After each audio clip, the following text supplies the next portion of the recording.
A women's prison worth billions has imprisoned you as well. The female inmates inside each have different skills and noble backgrounds. There's a beautiful assassin who rules the underground world. There's a female war maniac known for mass slaughter. There's a female spy who disrupts an entire nation's financial market. But at this moment, these rare and stunning female inmates are lining up to flatter the only man on this island. Young Master Yi, how do you find the massage? I've been feeling a bit itchy lately. Every time I see you, my legs go weak. Could you possibly give me a private diagnosis tonight? Young Master Yi, it's a bit cold recently. I can warm your bed tonight. I also have a few global friends. If you like, I can introduce you to them. Many female inmates are trying to flaunt their charms, showcasing their most attractive sides to win your favor. After all, you are a disciple of the 3 mistresses on the island. If you sleep with one of them, you could roam freely here and even return to the secular world without issue. At that moment, a female inmate hurried over, saying that the 3 mistresses are looking for you, young Master Yi. As you were enjoying the massage, your eyes narrowed. The 3 mistresses are looking for me? You stood up immediately and left the prison, escorted by the many female inmates. Meanwhile, atop a peak on the island, 3 extraordinary women stand. Once, the great Xia dispatched 10 war gods here. One of the women's beauty was enough to frighten them away, and there were even 500,000 troops from the Western Divine Court wanting to conquer this place. In the end, another woman's token nearly made them kneel on the spot. At the same time, countless powerful figures knelt on the island. They pleaded with the 3rd woman, known for her mysterious reputation, to leave the island, but all were rejected. Kunlun, over the past 5 years, we specifically placed you in a women's prison to stimulate the hemolysis within you, allowing the pure young force to form rapidly. However, you are not allowed to touch any woman. Only then can you quickly cultivate a pure yang body. But remember, the pus and blood remaining in you is inherently violent. Once your pure yang body is perfected, you must find a woman with extreme yin energy to help suppress it through the fusion of yin and yang, otherwise, you will undoubtedly die. This is also the most important reason your master is sending you out. This is the divine sword of the war god. Carrying it is like having the war god's spirit. If you encounter any trouble, go to the leader of the 10 war gods of the Great Xia. He is your uncle, and no one within Great Xia will dare to trouble you. Also, starting now, the First Merchant Association of Great Xia, the Langu Merchant Association, will be under your command if anything happens in the future. Just take over this mantle for your master. Hee hee, you dare to bring out the trivial war god realm? Kunlun, this is the supreme card of the Divine Court. You can access many funds from Western consortiums at your will. Kunlun, this is the Ghost Gate Order. You have mastered the 13 needles of the Gate of Yama. Starting today, you are the heir of the Ghost Doctor of the South Ridge. With reluctance, you accepted the gifts from your 3 masters and set off on your journey off the island. After several twists and turns, you boarded the cruise ship returning to Nanling. As the cruise ship slowly approached the port, an old man and a young man walked over, followed by several bodyguards. The elder was dressed elegantly, exuding an extraordinary demeanor. Beside him was a tall, stunningly beautiful woman, her long, fair legs shimmering in the sunlight. She attracted the attention and whispers of many people on the deck. You frowned as you looked at the approaching elder. His breath was shallow, and his complexion was pale. It seemed he was suffering from chronic poisoning, and in 10 minutes, he would be in grave danger. Noticing the elder's features, you instinctively spoke up to warn him. Sitting beside her grandfather, Shangwan Aoshua's expression darkened as she scolded you. How dare you curse my grandfather? Apologize at once. It's just Aoshua, don't let such trivial matters ruin the mood. Shangwan Yuntian waved his hand, dismissing the issue as if you were merely a con artist trying to deceive them. If it weren't for you, Grandpa, I would make that guy pay dearly. Shangwan Aoshua snorted coldly. In the entire imperial capital, few dare to speak to him like that. Does this kid really think he can provoke Miss Shangwan from the imperial capital? Is he tired of living? In my view, this kid is pretending to be a con artist to attract Miss Shangwan's attention, not realizing he's hit a wall. Many people looked at you with glee, but you ignored the gossip and turned to leave the cruise ship. Unexpectedly, just 10 minutes later, Shangwan Yuntian suddenly went pale and collapsed to the ground. Seeing this scene, everyone was stunned. At this moment, at the Nanling cemetery, you stood before 2 tombs, silent for a long time. Beside you stood a middle-aged man in a Zhongshan suit, exuding an extraordinary demeanor, yet silently accompanying you with respect. This man was Qiao Wenshan, the head of the Langu Merchant Association in Jiang Province. Looking at the inscriptions on the 2 tombs, you spoke calmly, recalling the calamity that once befell the Yi family. Moreover, it involved a major family behind the gnomes. Former friends of the Yi family were eager to distance themselves from it,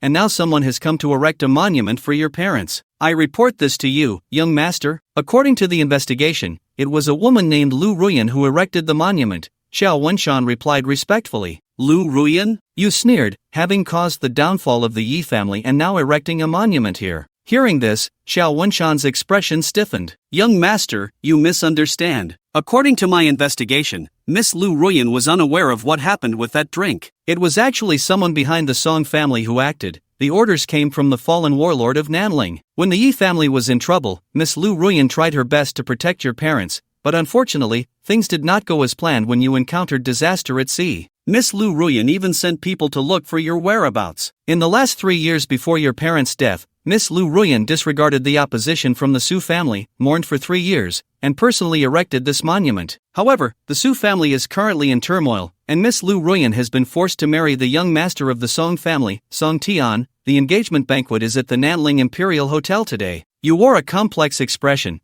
It seemed you had misunderstood her over the past 5 years. You let Xiao Wenshan leave first, then quickly headed towards the Dynasty Hotel. Many people on Nanling Street were looking at the Nanling Dynasty Hotel, discussing among themselves. Did you hear? Today, the Su family's daughter is getting married. She's one of the beauties of Nanling. Yes, the Su family holds great power in Nanling, and their daughter is charming and graceful. If I could marry such a beauty, it would truly be a stroke of luck. But in the next moment, everyone was stunned as they saw you striding towards the hotel, pulling a chain with 2 coffins attached behind you. Who is this guy? Is he planning to present coffins as a wedding gift on the day of celebration for the Song and Su families? Wait, why does he look so familiar? That appearance seems to be the former young master of the Yi family in Nanling. Amidst the murmurs of the onlookers, you disappeared from their sight. At this moment, on the hotel's most luxurious floor, Lu Ruoyan, you are truly beautiful today. No amount of lights can compare to your beauty. Song Tian, dressed in a suit, approached Lu Ruoyan with a gentle smile, but the deep greed in his eyes was unmistakable. Looking at Song Tian's smile, Lu Ruoyan felt utterly disgusted, but for his grandfather in the Su family, she had no choice. At this moment, Song Tian slowly took out a gift box, inside which was a shining diamond ring. He then knelt on one knee and asked, Lu Ruoyan, will you marry me? Thunderous applause erupted at the scene, and many women looked at Lu Ruoyan with envy, jealousy, and hatred, wishing they could immediately take her place and say I do. Just as everyone was eagerly waiting, a calm voice came from the entrance. Have you consulted me about this marriage? The next moment, the hotel doors suddenly flew open with a loud bang. 2 coffins landed in the center of the hotel lobby. Yi Kunlun is actually alive. Many people were stunned to see you, their expressions shifting in disbelief. Koen-ga looked at the figure standing at the door, and Lu Ruoyan shuddered, her beautiful eyes filled with disbelief. The little bastard from the Yi family. Song Tian's father, Song Donghai, frowned. On this joyous day for the Song family, someone dares to present 2 coffins. His expression was naturally not pleasant. At this moment, Song Tian saw the affectionate gaze from Lu Ruoyan. His face contorted with rage as he shouted, You filthy woman! 3 years of mourning for the Yi family's bastard isn't enough? Now you still have thoughts for that bastard? Uncle, break his hands and feet for me. I want him to kneel before me like a beggar. As you command, young master. The robust and imposing uncle clasped his hands,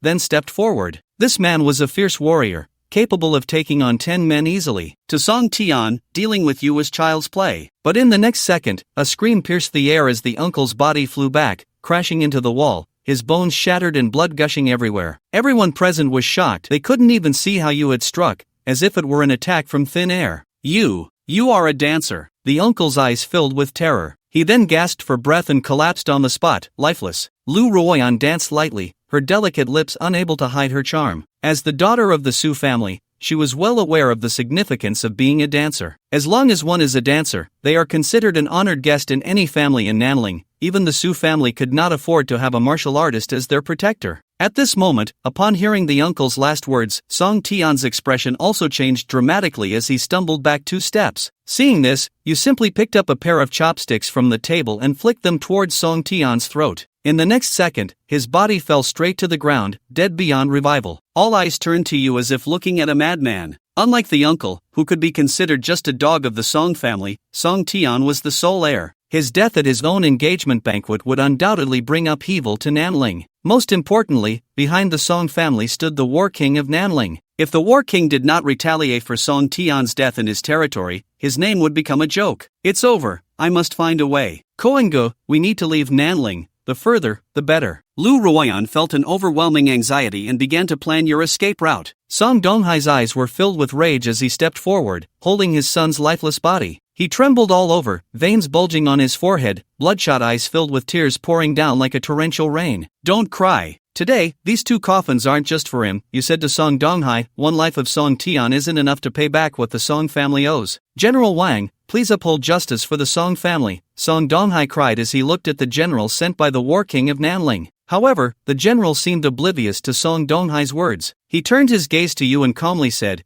"You've made a grave mistake today. Normally, I should kill you on the spot, but considering your martial arts talent, I will give you a chance. Apologize to the head of the Song family and follow me, obeying the commands of Nanling. If you can overcome today's mistake, I will not hold it against you." In the general's eyes, your earlier strike showed you had the strength of a small master of the transformation realm at just over 20. You were indeed a good prospect. This trivial matter of the Song family was not worth losing a useful subordinate for him and the War King of Nanling. What he didn't realize was that it was the War King himself who had secretly ordered the Song family to exterminate the Yi family. At this point, the War King of Nanling had only informed the Song father and son, otherwise, he wouldn't have considered bringing Yi Kunlun under his command. At this moment, Song Donghai's face was more unpleasant than if he had eaten excrement. He never expected that the general would consider bringing you under his command. Many people looked at you with envy, jealousy, and hatred, as no one could have imagined that the long-lost young master of the Yi family would receive such support. Lu Royan was excited, thinking, Koengu is finally saved. But your next words left everyone present stunned. What do you think you are? You think I would follow you? And what is the War King of Nanling? Why should I obey him? How dare you insult the War King? The general's face turned furious upon hearing your words. In an instant, he disappeared from his spot and covered the 10-meter distance in the blink of an eye, then struck towards your face. The force of his strike was tremendous, and the guests around felt a terrifying killing intent enveloping them. Even the tables began to shake. Many felt this terrifying aura and some were so frightened that they instinctively knelt down. However, facing the general's attack, you merely raised your right hand calmly, treating his strike as if it were nothing. With a crack, the general let out a piercing scream as his skull shattered into pieces. Before he could react, you seized his neck, lifted his entire body, and with a slight exertion, snapped his neck. He gasped his last breath and was discarded like a dead dog. The entire venue fell silent, and countless guests were left stunned. The renowned general of Nanling, who usually commanded and trained thousands of warriors, capable of training many small masters, was someone only found among millions. And just like that, he was easily killed by you. Now it's your turn, you said, looking at Song Donghai. After dealing with the general, it felt like you were merely handling a trivial matter. With a thud, Song Donghai's legs gave way, and he trembled, unable to utter a word, his gaze filled with unprecedented despair. Just then, a cold woman's voice rang out, Yi Kunlun, that's enough. You turned your gaze in that direction, your eyes narrowing slightly. Long Qingwan was a woman with whom you had never quite gotten along since childhood. Although the Long and Yi families were close allies and often lived under the same roof, every encounter between you two was filled with disdain. Most importantly,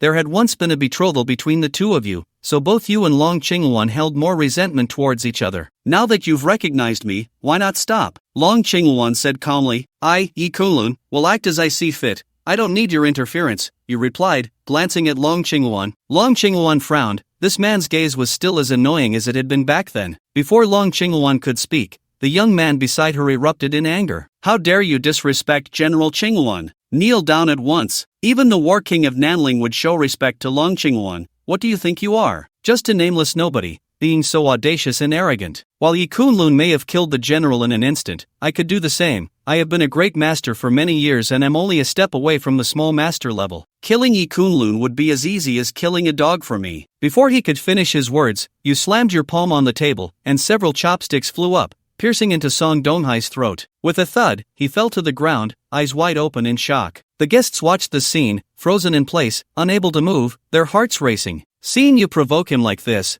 the young man from the capital seethed with rage and prepared to step forward to personally end your life. Just then, a cold voice rang out from outside the door, Zhen Xiaotian, I am Shangwan Aoshua's esteemed guest. Dare you make a move? Under the gaze of everyone present, a woman with a cold elegance and stunning features walked into the hall. She was tall, and her long, straight legs were particularly eye-catching. It's her, the young lady of the Shangwan family, Shangwan Aoshue. Given her stance, she must be here to protect Yi Kunlun. No wonder Yi Kunlun felt so confident today, even daring to kill the general. It turns out he has the Shangwan family backing him. So Koengu knows her? Lu Royan stood in the corner, and upon seeing Shangwan Aoshue, she couldn't help but feel a wave of inferiority. Compared to Shangwan Aoshue, she felt like a firefly next to the bright moon. Koengo had disappeared for 5 years, and now, with such a change, she felt she was no longer worthy of him. However, she was still happy for you. If you truly married Shangwan Aoshue, then today's incident should pose no life-threatening danger. After all, even the War King of Nanling would have to give face to the Shangwan family. In Lu Ruoyan's eyes, nothing was more important than your survival. Fong Qinghuan frowned as well,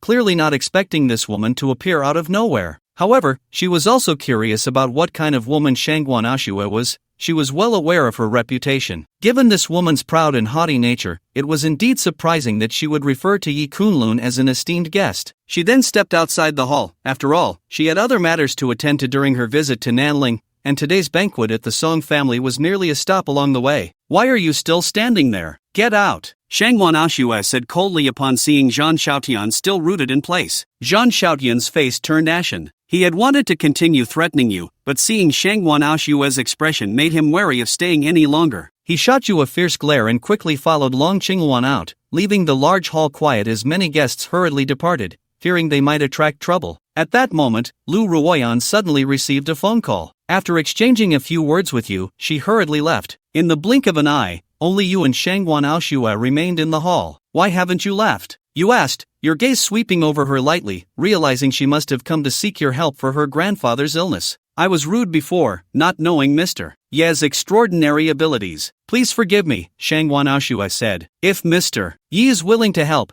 my Shangwan family is ready to agree to any conditions you set. You initially wanted to refuse outright, but recalling your master's advice before leaving the island, you began to scrutinize her from head to toe. In the entire imperial capital, every man who had seen Shangwan Aoshue had praised her, yet none had displayed the indifference of Yi Kunlun, who seemed to regard the Shangwan family behind her with complete disdain. However, the more he acted this way, the more Shangwan Aoshue felt that Yi Kunlun's medical skills were extraordinary. After all, a proud disposition required a certain level of capital. Not interested, please leave, Yi Kunlun said without looking back as he walked away, leaving Shangwan Aoshue behind. You. Shangwan Aoshue's impressive figure swayed, clearly infuriated. She never expected Yi Kunlun to be so unappreciative. As the esteemed young lady of the Shangwan family, she had lowered herself to plead, yet this guy showed no gratitude whatsoever. Mr. Yi, I helped you deal with that troublemaker, Zhang Xiaotian today. Aren't you even a little grateful? Shangwan Aoshue caught up to Yi Kunlun, her tone laced with reluctance and anger. How could this guy be so oblivious? Countless men in the imperial capital sought her out for a chance, yet when she took the initiative to invite him, Yi Kunlun actually rejected her? The favors of the Shangwan family were coveted by many in the imperial capital, yet Yi Kunlun dismissed them without a second thought, which truly surprised Shangwan Aoshue. After all, before arriving at the imperial hotel, she had thoroughly investigated Yi Kunlun's background. To her, a down-and-out young master of the Yi family should have been eager to heed her request. Help you with trouble? You merely saved his life. Yi Kunlun's indifferent voice drifted over as he stepped into the elevator, and then his figure vanished from Shangwan Aoshue's sight. When she exited the elevator and tried to find Yi Kunlun, he had long since disappeared. This guy. I, Shangwan Aoshue, have been rejected for the first time in my life. Fine. You have some guts. Let's see where you can run. Shangwan Aoshue, standing at the entrance of the Imperial Hotel, was furious. She picked up her phone and called someone to immediately investigate Yi Kunlun's whereabouts. Although Yi Kunlun had killed General Wang today, it meant nothing to this young lady of the Shangwan family. Such a person, in the realm of the imperial capital, had no qualifications to even appear before the Shangwan family. She didn't believe that with her means, she couldn't handle a mere Yi Kunlun from Nanling. But after waiting for half an hour, she received shocking news. Nanling shitting. This was one of the most extraordinary places in Nanling, built against the mountains, with several villas constructed along a grand waterfall. At a glance, it was picturesque, resembling a paradise. Those who could reside here were either rich or noble. Very few in Nanling had this qualification. Even having money didn't guarantee eligibility, as the villa complex had not been publicly sold yet and was already fully booked. And the residence of the Nanling War King was right here. A killing intent? As Yi Kunlun stepped into Nanling shitting, his eyes narrowed. The moment he entered, he sensed several strong auras of killing intent converging around him. Clearly, there were assassins within Nanling shitting. Whoosh! Just as Yi Kunlun was heading towards the residence of the Nanling War King, a cold wind swept around him, and several figures suddenly lunged at him, accompanied by the sound of hidden weapons being deployed, their speed so fast it was nearly undetectable. Easterners. And they are small masters of the Dan realm? Yi Kunlun recognized the attire of these individuals at a glance. This was the residence of the Nanling War King. How could there be Eastern martial artists here? Could it be that the Nanling War King had colluded with Eastern martial artists? Yi Kunlun's expression was cold and indifferent. He took a step forward, and his figure suddenly vanished from the spot, his body slipping away like a loach, evading all the hidden weapons. In the next moment, he appeared abruptly in front of several Eastern martial artists. The faces of these small masters of Danjing from the east turned pale with shock. They had just been over 100 meters away from Yi Kunlun, and yet this guy had reached them in the blink of an eye? Even a master at the level of a Grand Master of Danjing would probably not be able to achieve such a feat. The wind rustled the trees, and then several screams rang out. These small masters of Danjing from the east all fell to the ground, their throats marked with a line of blood, and the leaves around them fell, stained with blood. Clearly, they had all had their throats cut by Yi Kunlun using the leaves, dying in a single move. It seems that they weren't specifically targeting me. Yi Kunlun looked at these Eastern martial artists, a deep glint appearing in his eyes, for he noticed that they were holding a photograph. The person in the photograph was none other than Long Qingwan. If nothing unexpected happened, these people were clearly here to ambush Long Qingwan, and his appearance should be an unexpected twist. They didn't want the news to leak, so they prepared to silence him. After dealing with these Eastern martial artists, Yi Kunlun continued his way towards the South Lingshitting. In the villa of the War King's residence, a middle-aged man dressed in military attire sat on the sofa, while beside him sat an Eastern man. Around the living room, dozens of armed guards stood watch. Thank you for the intelligence provided by the South Ling War King. Without your cooperation, it would not have been so simple for us to ambush Long Qingwan this time. Now everything is ready, we just need to wait for Long Qingwan to return to South Lingshitting. At that time, it will be her end. Once this is accomplished, our eastern side will certainly reward you handsomely. I hope we can continue our pleasant cooperation next time. The eastern man smiled and cupped his hands towards the South Ling War King. Boom! However, as soon as he finished speaking, the villa's front door was kicked open. You probably won't have the chance for a next cooperation. A calm voice rang out from outside, and Yi Kunlun slowly stepped into the villa. What's going on? The South Ling War King and the others in the villa were all taken aback. When they saw that the visitor was Yi Kunlun, their expressions varied. Yi Kunlun? The South Ling War King raised an eyebrow, looking somewhat surprised. Just moments ago, he had learned about Yi Kunlun's actions at the engagement banquet of the Song and Su families. He had been preparing to personally lead people to capture Yi Kunlun, but unexpectedly, this kid had come knocking on his door, which saved him some effort. What's wrong? Surprised that I'm not dead?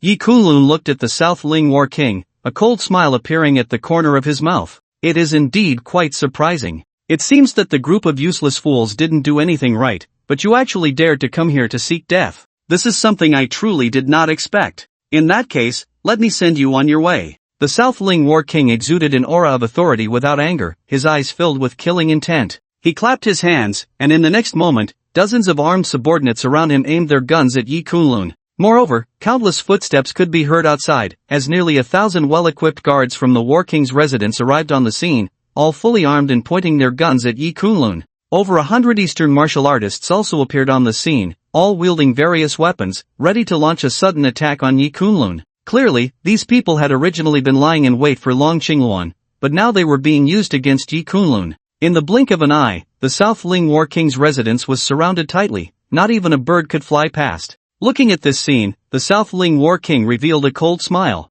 In such a situation, he did not believe that Yi Kunlun could still escape. Yi Kunlun and the Yi family were entangled in matters of great significance. This child cannot be left alive. Otherwise, when the big shots come to blame, even if he is the War King of Nanling, he won't be able to escape. Take action, the War King of Nanling said coldly. Immediately, the Eastern martial artists moved, brandishing various weapons, rushing to kill Yi Kunlun. But in front of Yi Kunlun, they were like chicks, easily dispatched by a single move, with no chance to fight back. In just a few exchanges, over half of the 100 Eastern martial artists were dead or injured. Seeing this scene, the surrounding guards dared not be negligent, raising their guns to shoot at Yi Kunlun, and a deafening gunfire erupted. However, what followed left the War King of Nanling and the Eastern man beside him dumbfounded. Yi Kunlun's figure was like a ghost, and the bullets shot at him couldn't touch him at all. With a crack, all the guards who shot at Yi Kunlun, including the attacking Eastern martial artists, had their necks twisted by him. The guards outside the War King's mansion, seeing this, looked as if they had seen a ghost and immediately scattered in all directions. What a joke! Yi Kunlun wasn't even afraid of bullets. Who would dare provoke such a ruthless person? In the blink of an eye, there was actually no one left outside the War King's mansion.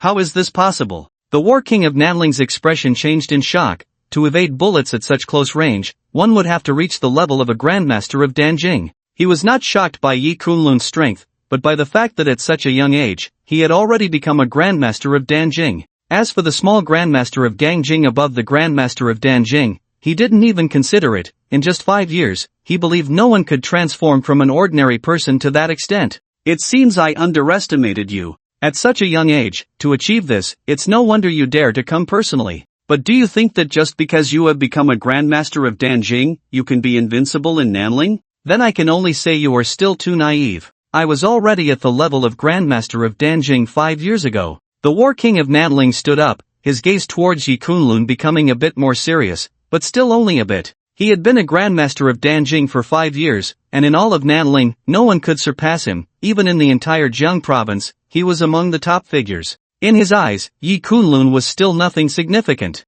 Boom! After speaking, the War King of Nanling took a step forward, his figure disappearing from the spot, and the next moment appeared before Yi Kunlun with the force of thunder, directly delivering a punch. His punch even produced a sound of breaking air, causing the wine glasses in the living room to tremble and even shatter. Facing the War King's punch, Yi Kunlun remained indifferent, returning the punch with one hand. Arrogant! The War King of Nanling couldn't help but exclaim upon seeing this scene. Here he was, the War King of Nanling, using all his strength to strike, and Yi Kunlun was actually standing there responding with one hand? This was simply disregarding him, the #1 expert of Nanling. If he didn't crush Yi Kunlun with a punch today, his title as the War King of Nanling would become a joke. Boom! The two punches collided, and with a crack, the sound of shattered bones echoed. The expression on the War King of Nanling's face froze. He looked at his hand, bent at a 90-degree angle. His pupils suddenly contracted, disbelief etched on his face. How could this be? He had held nothing back in this punch, yet he couldn't even withstand a single move from Yi Kunlun? This kid's strength had already stepped into the realm of Gangjing. Put! Immediately after, the War King of Nanling spat out a mouthful of blood mist, an invisible force traveling through his fist, spreading throughout his body. In the next moment, his body crashed against the stone wall like a cannonball, the wall cracking, blood pouring out. The Japanese man beside him stared in shock. This was the War King of Nanling, a figure they had spent a great deal of effort to win over, yet he was taken down in an instant by Yi Kunlun? Boom! Yi Kunlun stepped firmly on the ground, taking 2 strides to reach the War King of Nanling, gripping his throat with one hand, his tone icy. War King of Nanling, my Yi family has no enmity with you. Why did you annihilate the entire Yi family in the past? Why you? Are you a small master of the Gangchi? The War King of Nanling looked at Yi Kunlun, his pupils filled with terror. The only possibility he could think of for being suppressed in one move was this. A small master of the Gangchi under 25 years old, just thinking about it made the War King of Nanling's heart race. At such a young age, no one in all of Nanling, let alone Jiang province, could match this level. As for Yi Kunlun being a great master of the Gangchi, he didn't even dare to consider it. After all, even the 10 great war gods of the Great Xia could not achieve this level at Yi Kunlun's age. You little beast. Even if you are a small master of the Gangchi, so what? In the past, those who wanted you dead, who wanted the Yi family to be destroyed, are existences you cannot provoke. I, the War King of Nanling, am merely playing a small role in this. Since you are fine, those who wanted you dead in the past will naturally not let you go. Even if you kill me today, your fate will only be 1,000 times, 10,000 times more tragic. But if you want to know who the mastermind is, you might as well give up that thought. I want you to live in fear, always on edge for yourself and those around you. The War King of Nanling was held by the throat by Yi Kunlun, yet a sinister smile still appeared on his face. The one who had once commanded him was simply too powerful. Even with 1,000 times more courage, he wouldn't dare to speak that person's name. Otherwise, not only would he, the War King of Nanling, die, but his family and clan would likely not escape disaster either. He knew that today he might not escape calamity. After all, the blood debt of the Yi family was closely tied to him, and since Yi Kunlun had returned, he would definitely not let him go. But he believed that Yi Kunlun's future fate would only be more tragic than his own. Since you won't speak, then don't ever open your mouth again in this lifetime. Yi Kunlun's tone was cold, and then he struck the top of the War King of Nanling's head with his palm. The War King of Nanling's body immediately stiffened, blood flowing from his 7 orifices, and he fell straight to the ground. His eyes widened in anger, disbelief filling his pupils. It seemed that until his death, he could not have imagined that Yi Kunlun would be so decisive, killing him without a moment's hesitation. Originally, he had thought to negotiate with Yi Kunlun under the guise of the mastermind, seeking a glimmer of hope for himself, waiting for the mastermind to deal with Yi Kunlun before he could be saved. But he never expected that Yi Kunlun simply didn't care. Why, you actually killed the War King of Nanling? The Japanese man beside him looked at Yi Kunlun, filled with shock. No need to be so surprised, soon you will be on your way to accompany him. Yi Kunlun glanced indifferently at the Japanese man beside him. These people dared to cause trouble in the Great Xia, they were simply unforgivable. He, Yi Kunlun, as the master of the Great Xia's martial gods, having taken on the martial gods ring, naturally had to fulfill the duties of the martial gods ring. You can't kill me, I am the ambassador of the East Japan. If you kill me, East Japan will not let you go, the Great Xia won't be able to protect you. Seeing the killing intent in Yi Kunlun's eyes, the East Japan ambassador panicked, quickly retreating 2 steps and falling to the ground. An ambassador from East Japan conspiring to commit murder in my Great Xia? How many such people does East Japan send? I, Yi Kunlun, will kill as many as they send. Yi Kunlun sneered, then flicked his finger at the coffee table, sending shards of the teacup flying, and in the next moment, directly severed the East Japan ambassador's throat. After resolving all of this, Yi Kunlun turned and left the villa, preparing to return to the Su family. Now, he could say that half of the great revenge for his Yi family had been avenged. As for the figure behind the Southern Ridge War King, he could investigate slowly. However, at that moment, a dense and orderly sound of footsteps came from outside the Southern Ridge War King's villa. Thousands of soldiers in battle gear, armed with guns, surrounded the Southern Ridge War King, blocking any escape. Upon seeing Yi Kunlun emerge, everyone aimed their guns at him. Stop! The martial god army has received a secret order. Someone is rampaging in Southern Ridge, disregarding the law, and even plotting to harm the Southern Ridge War King. You are considered the primary suspect. Surrender immediately. At this moment, a leader of the martial god army stood outside the gate, blocking Yi Kunlun's path. His gaze passed through Yi Kunlun to see the horrific scene inside the villa, and his brow furrowed immediately. There were many bodies lying inside, including that of the Southern Ridge War King. This was a serious matter. It had been many years since a figure of the War King level had died in the Great Xia. Yi Kunlun before him was undoubtedly the true culprit, and he must be captured today to face the Great Xia War God personally. The Southern Ridge War King colluded with the Eastern Islanders and plotted treachery. He has been executed. You all may withdraw, Yi Kunlun said to the leader in a calm tone. The leader's expression turned unfriendly. He had not expected Yi Kunlun to remain so composed in such a situation, even adopting the demeanor of someone in a superior position, suggesting they retreat. Did this kid not know what the words martial god army meant in the Great Xia? However, before he could say anything further, Yi Kunlun raised his left hand, revealing a ring he wore. Upon seeing the ring, the leader of the martial god army trembled, his pupils contracting sharply. You are. He recognized the ring worn by Yi Kunlun. It belonged to the martial god of Great Xia, and anyone in the martial god army knew its design. Not long ago, the martial god army had received a secret order stating that the only disciple of the martial god of Great Xia had emerged. Seeing him was like seeing the martial god himself. At that moment, the sound of a helicopter hovering came, followed by its landing not far away. Then, a figure stepped down from it. It was none other than Shangwan Aoshue. Looking at this scene, Shangwan Aoshue frowned, wondering what was happening. So many people had come to the Southern Ridge War King's residence today. With her extraordinary experience, she recognized at a glance that the thousands of people present were from the martial god army. This was far beyond the soldiers under the Southern Ridge War King. Even the 10 war gods of Great Xia did not have the authority to mobilize them. Only the martial god of Great Xia had that right. A small place like Southern Ridge had actually attracted the martial god army? But then, an even more astonishing scene unfolded. The leading martial god army officer respectfully saluted Yi Kunlun and then withdrew. In an instant, the thousands of well-equipped martial god soldiers left the Southern Ridge World Court like a tide. Shangwan Aoshue took a deep breath, her beautiful eyes filled with shock as she looked at Yi Kunlun not far away. This ice-cold beauty usually kept her emotions hidden, so it was easy to imagine her inner turmoil at this moment. Given the situation just now, Yi Kunlun's identity was extraordinary, likely connected to the martial god army.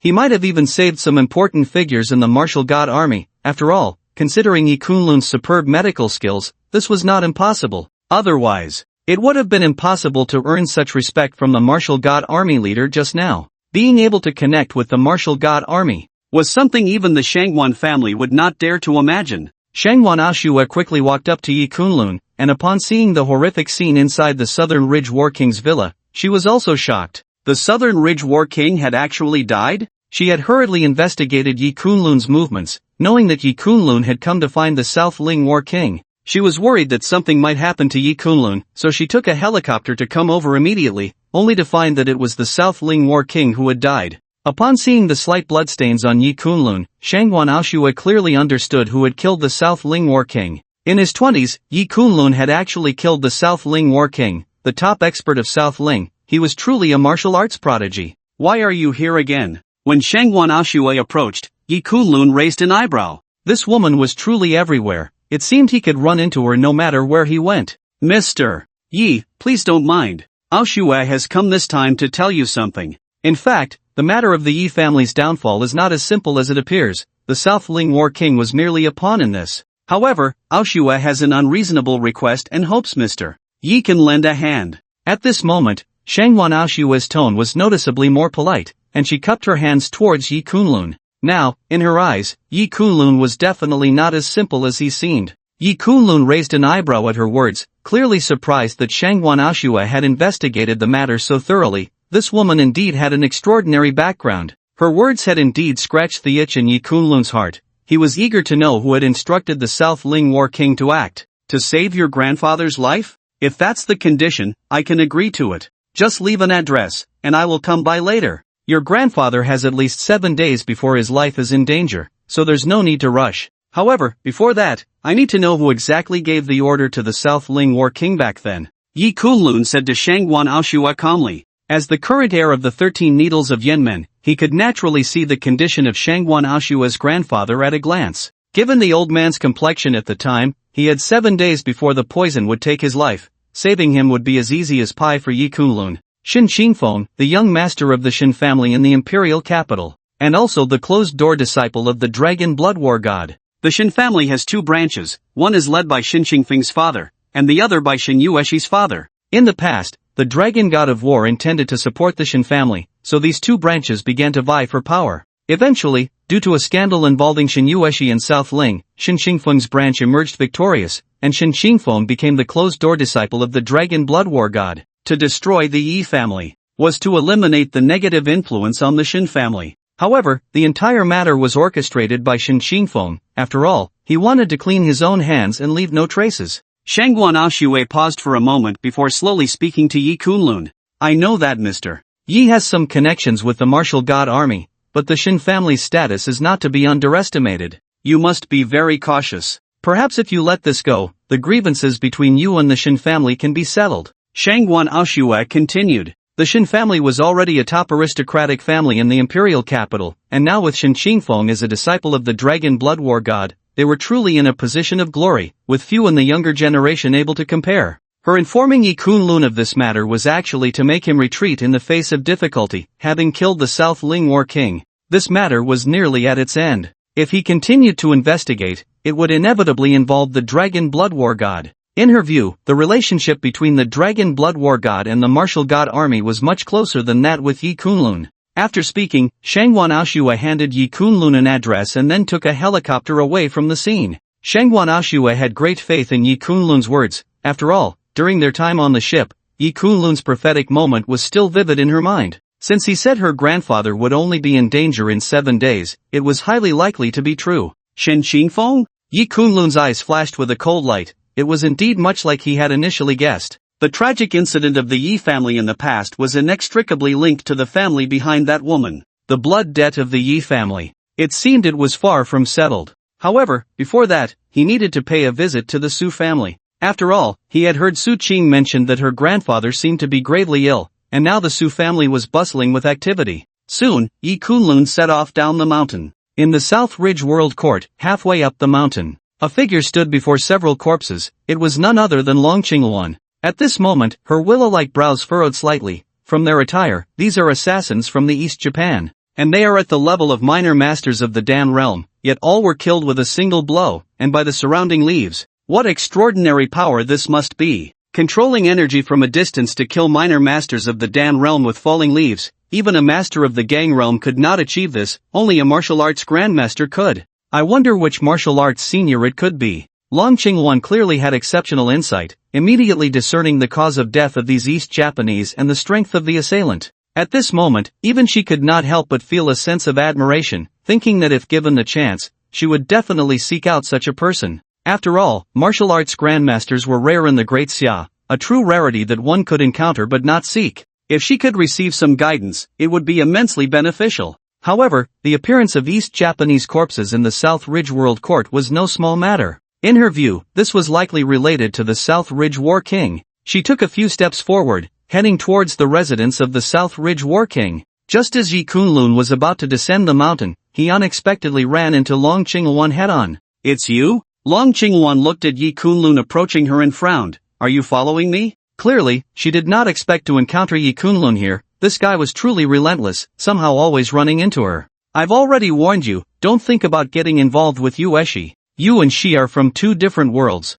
And don't fantasize about having any ties with me. That marriage contract between us is null and void. I will not fulfill it. If you want any compensation, feel free to say so," Long Qingwan replied coldly. In her view, Yi Kunlun had deliberately followed her, likely hoping to seize the opportunity to meet her friend, or perhaps to orchestrate a chance encounter. Otherwise, there was no reason for them to meet here. Yi Kunlun glanced at Long Qingwan and casually remarked, "Crazy." To him, this woman always seemed to have some issues in her thought process, belonging to the type that was all brawn and no brains, overly self-assured, and he couldn't be bothered to engage with her. With that, he turned and headed down the mountain. A useless man who can't even admit his own thoughts isn't worth mentioning. Long Qingwan watched Yi Kunlun's retreating figure, snorting coldly and shaking her head with disdain. With that, she continued on her way to the residence of the South Ridge War King. When she stood before the South Ridge War King's door, her figure suddenly froze. The South Ridge War King is actually dead? Long Qingwan's expression was one of shock.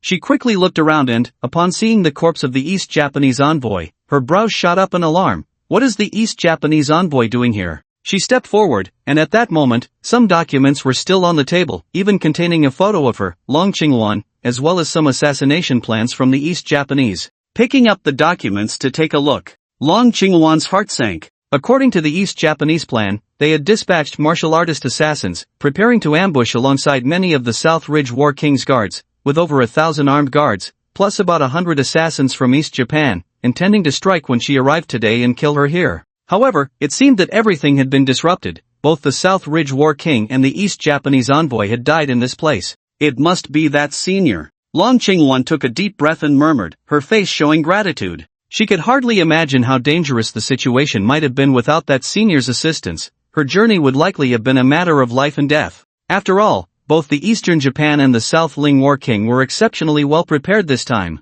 The South Ling War King was nurtured by the Long family and deeply indebted to them, so Long Qingwan truly had no guard against him. When the South Ling War King invited her to discuss the martial arts conference, she had no forewarning or precautions at all. Even though her martial arts skills were impressive, without vigilance, it was indeed possible to capsize in the gutter. This time she came to South Ling to represent the Great Xia in Eastern Japan in a martial arts exchange. If anything unexpected happened to her, the Eastern Japan would undoubtedly gain a significant advantage at the martial arts conference, and the Great Xia would likely face defeat. This martial arts conference was, in fact, a test given to her by the Great Xia, to see if she could rely on her own abilities and connections to secure victory for the Great Xia. This was her first assessment since bearing the star of a general, and it was crucial, leaving no room for error. A dignified war king, actually colluding with the Eastern Japan bandits, it's simply more disgusting than that brat Yi Kunlun. Long Qingwan quickly gathered her thoughts, glancing at the corpse of the South Ling War King, and couldn't help but snort coldly.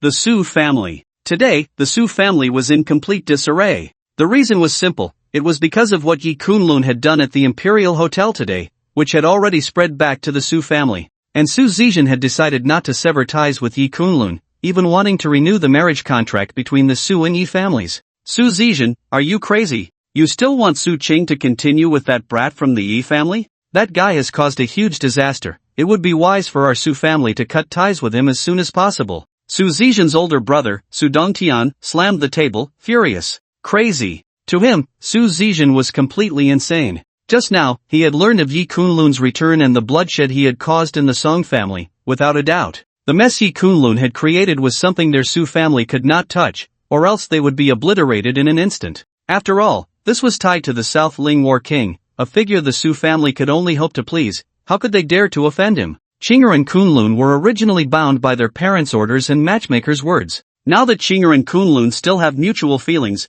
what's wrong with me letting them rekindle their relationship? Chingan is my daughter. Her marriage is naturally to be decided by me, Su Zizhan. As long as she is willing, then continuing with Kunlun is perfectly fine. In the living room, upon hearing his brother's words, Su Zizhan remained unfazed and replied calmly, "Uncle, when Kunlun was in trouble, it was closely related to our Su family. Now that he has returned, I cannot just abandon him. Even if he faces many dangers, I, Su Qing, will face them with him." At this moment, Su Qing looked at her uncle, her tone resolute. She had already decided. If the situation turned dire, she would find a way to send Yi Kunlun overseas at the first opportunity. With the Su family's connections, this should still be feasible. Now was the most dangerous time for Yi Kunlun. How could she so easily distance herself? You all! Su Dongtian's face was furious, wanting to say more. However, at that moment, the sound of a door being pushed open echoed through the Su family villa, and a figure rushed in, his face filled with shock and disbelief, even somewhat flustered. It was none other than Su Dongtian's son, Su Chen.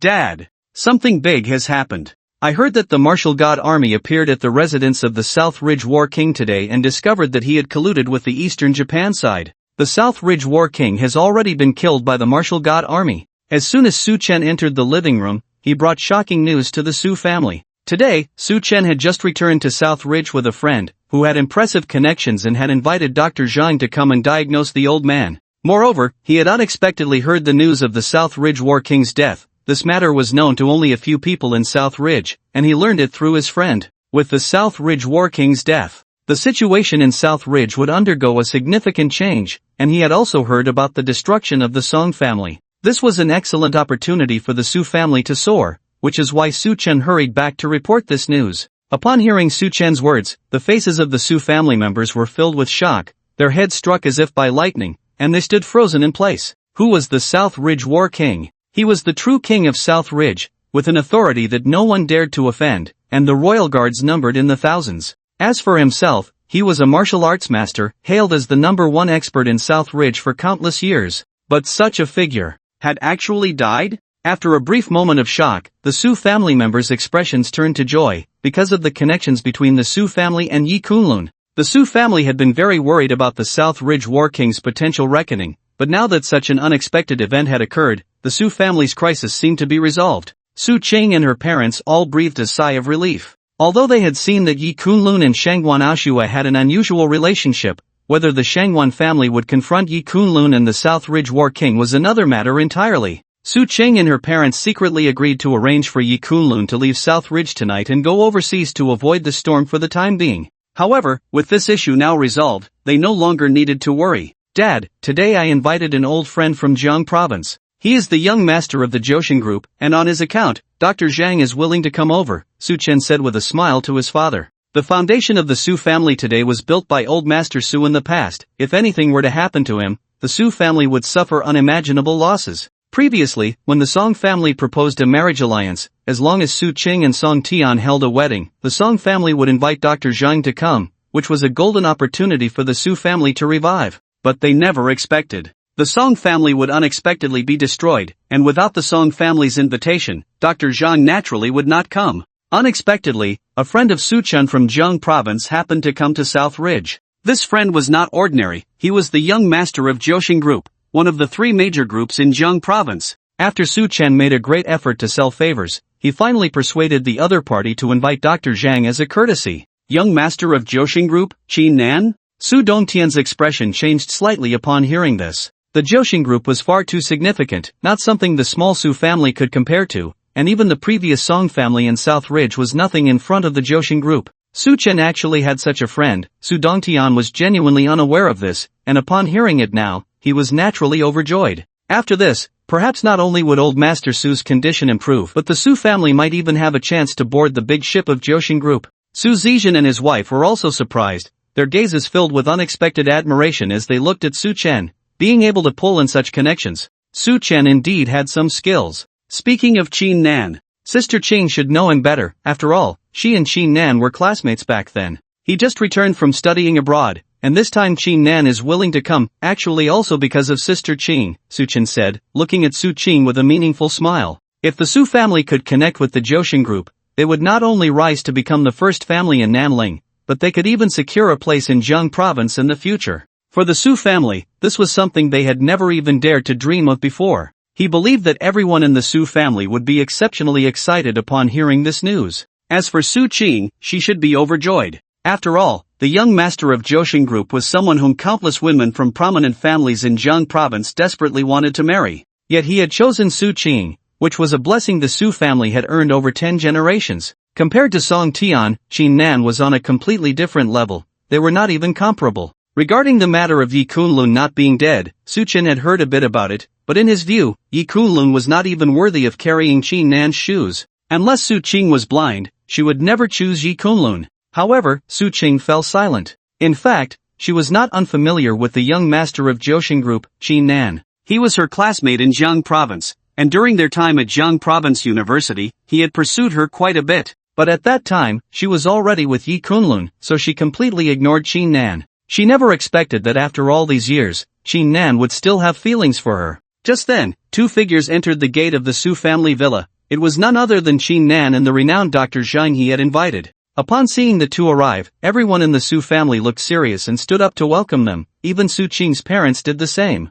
After all, Chingan's background was too significant. Before this, the Su family hadn't even dared to think about talking to the young master of Jiang group. Young Master Qin is indeed a remarkable talent, worthy of being the young master of Jiang group. Your visit to our Su family truly brings glory to us. Su Dongtian quickly forced a smile and invited Chingan into the Su family's living room. Looking at Su Chen, Su Dongtian's gaze was even more satisfied. If someone like Chingan could be invited, one could imagine how good Su Chen's connections were. With his leadership, the Su family had a hopeful future. Even Su Zizhan and his wife stepped forward to greet Chingan. Whether it was his eloquence or his demeanor, he could be described as a noble young man. The couple sighed inwardly. If Su Qing had not been engaged to Yi Kunlun, and if Yi Kunlun had successfully returned, they might have genuinely considered matchmaking Su Qing and Chingan. After all, since Chingan entered the door, his gaze towards Su Qing. Everyone in the Su family understood what it meant. In response to the greetings from the Su family, Chingan smiled and replied one by one.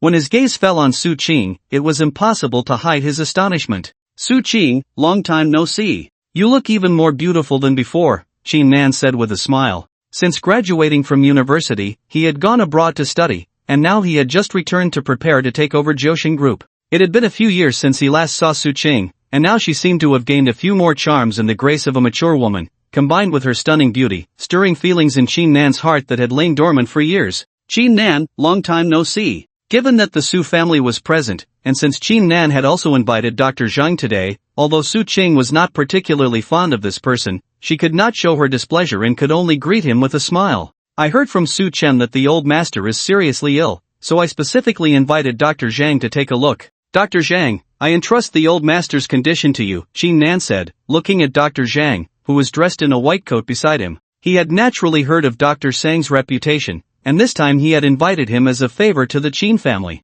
As long as Dr. Jiang could cure the old master's illness, then Chingan's actions today would be like sending charcoal in the snow, and at that time, would he still worry about not winning Su Qing's heart? After all, he learned from Su Chen that Su Qing was very filial to the old master Su. If the old master Su praises him a few times, he will most likely be able to embrace the beauty. Upon hearing Chingan's words, the members of the Su family straightened their expressions and bowed to Dr. Jiang. In the territory of Nanling, Dr. Jiang was highly respected, with superb medical skills. He was known as the living Huatua, so the Su family did not dare to be negligent in the slightest. Dr. Jiang waved his hand to the Su family, indicating that they need not be overly polite, and then smiled, saying, "Rest assured, since I have been invited here today, I will certainly do my best." Soon, under the guidance of the Su family, Dr. Jiang and his group entered the old master Su's room. Upon entering the room, Dr. Jiang saw the old master Su lying on the sickbed. After observing his complexion and checking his pulse, he frowned, darkness at the center of the brow,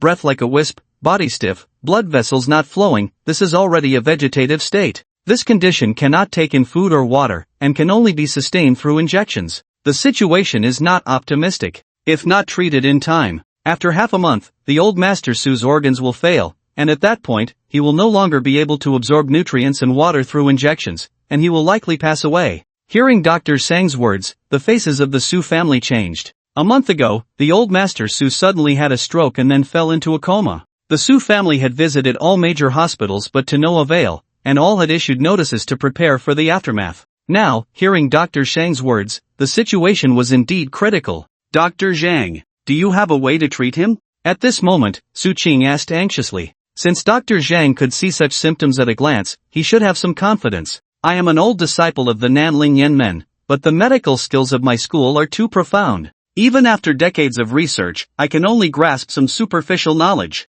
As for the old Master Su's condition, I can only give it a try, and I would say I have a 50% chance, Dr. Jiang said with a serious expression. He did not dare to exaggerate, he had only mastered the first 3 needles of the 13 needles of Yanmen, and this was the result of a lifetime of study and practice. These first 3 needles could just about invigorate the blood, open the meridians, and relax the muscles. As for the righteous energy and the balance of yin and yang, that would require the 4th and 5th needles. If he could master the first 5 needles, he would be very confident about the old Master Su's condition, but relying solely on the first 3 needles made it difficult to say. After all, the old Master Su's symptoms were clearly the result of years of accumulation. Hearing Dr. Sang's words, the Su family members showed joy on their faces. They had not expected Dr. Jiang to have such a high level of confidence, a 50% chance. Far exceeded their expectations. We kindly ask Dr. Jiang to proceed with the treatment. Regardless of success or failure, you will be a great benefactor to our Su family, and there is no need for any concerns.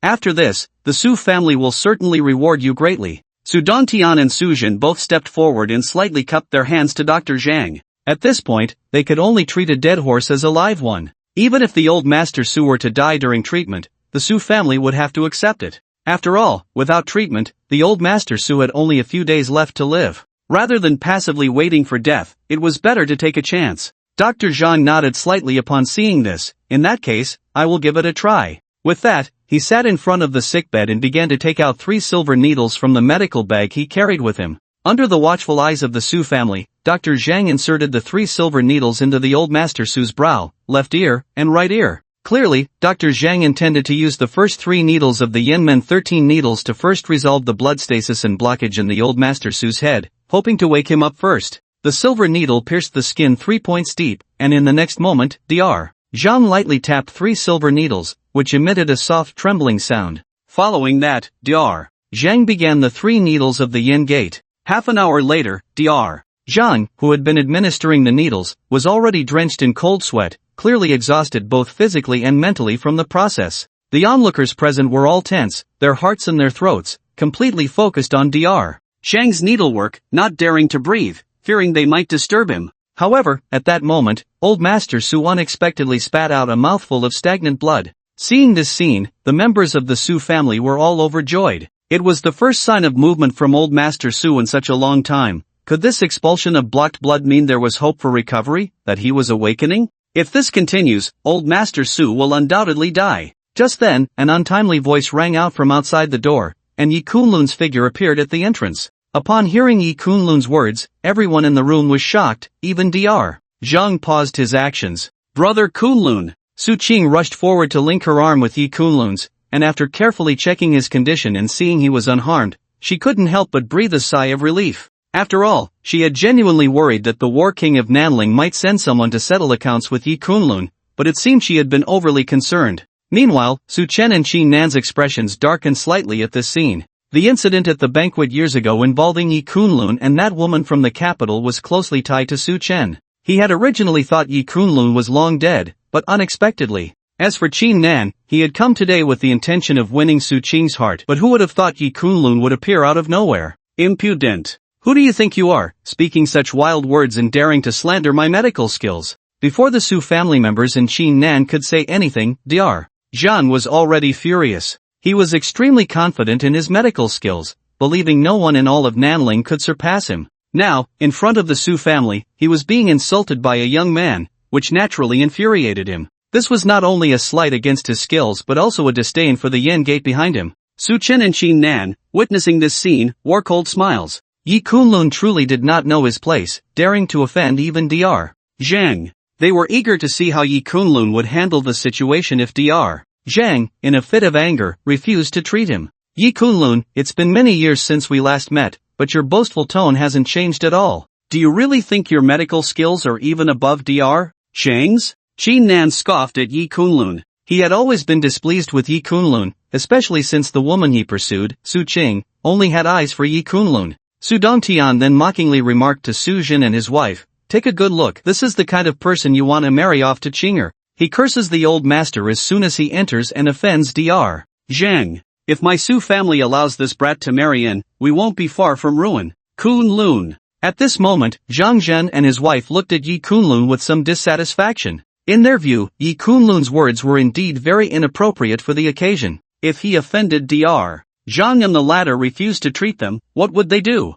And at this moment, after old Master Su, who had been receiving treatment from Dr. Jiang, coughed up the stagnant blood, he immediately opened his eyes, clearly having awakened. Seeing this scene, the Su family members were all overjoyed. Dr. Jiang truly deserved the title of miraculous healer. Old Master Su's symptoms had remarkably improved after just a few needles in his hands. Dr. Jiang looked at Yi Kunlun with a reproachful expression, snorting coldly, "Kid, old Master Su has successfully woken up now, what do you have to say for yourself?" Dr. Jiang, brother Kunlun spoke out of turn, "Please don't take it to heart." At this moment, Su Cheng hurriedly pleaded for Yi Kunlun, knowing that Dr. Jiang had connections all over Nanling, and offending him would lead to dire consequences. Therefore, Su Qing quickly apologized on Yi Kunlun's behalf. Poof! Unexpectedly, as soon as Su Qing finished speaking, the recently awakened old master Su spat out a mouthful of blood mist. In the next moment, his body stiffened, his face turned dark, and he fainted again. This scene unfolded so quickly that it was almost in the blink of an eye, and everyone present hadn't even reacted to what was happening. Dr. Jiang. "What's wrong with my dad now?" Su Jin and Su Dongtian's expressions changed, and they hurriedly asked Dr. Jiang, "Could it be that Yi Kunlun had spoken the truth? If he continued with the needles, the old master would surely be in grave danger?" Even Su Chen and Qin Nan looked at Yi Kunlun with changing expressions. Could this kid really know medicine? Dr. Jiang's expression also changed drastically. He hadn't anticipated this scene. Logically, there shouldn't have been any mistakes during his acupuncture process, and old Master Su had just woken up, so the symptoms should have been fine. But this scene truly caught Dr. Jiang off guard. Without a moment's hesitation, he quickly approached to take old Master Su's pulse. As he felt the pulse, Dr. Jiang's face grew even uglier. At this moment, old Master Su's pulse was weak, his complexion was ashen, and he appeared to be in a state of blood imbalance. At this rate, he could very well die within minutes.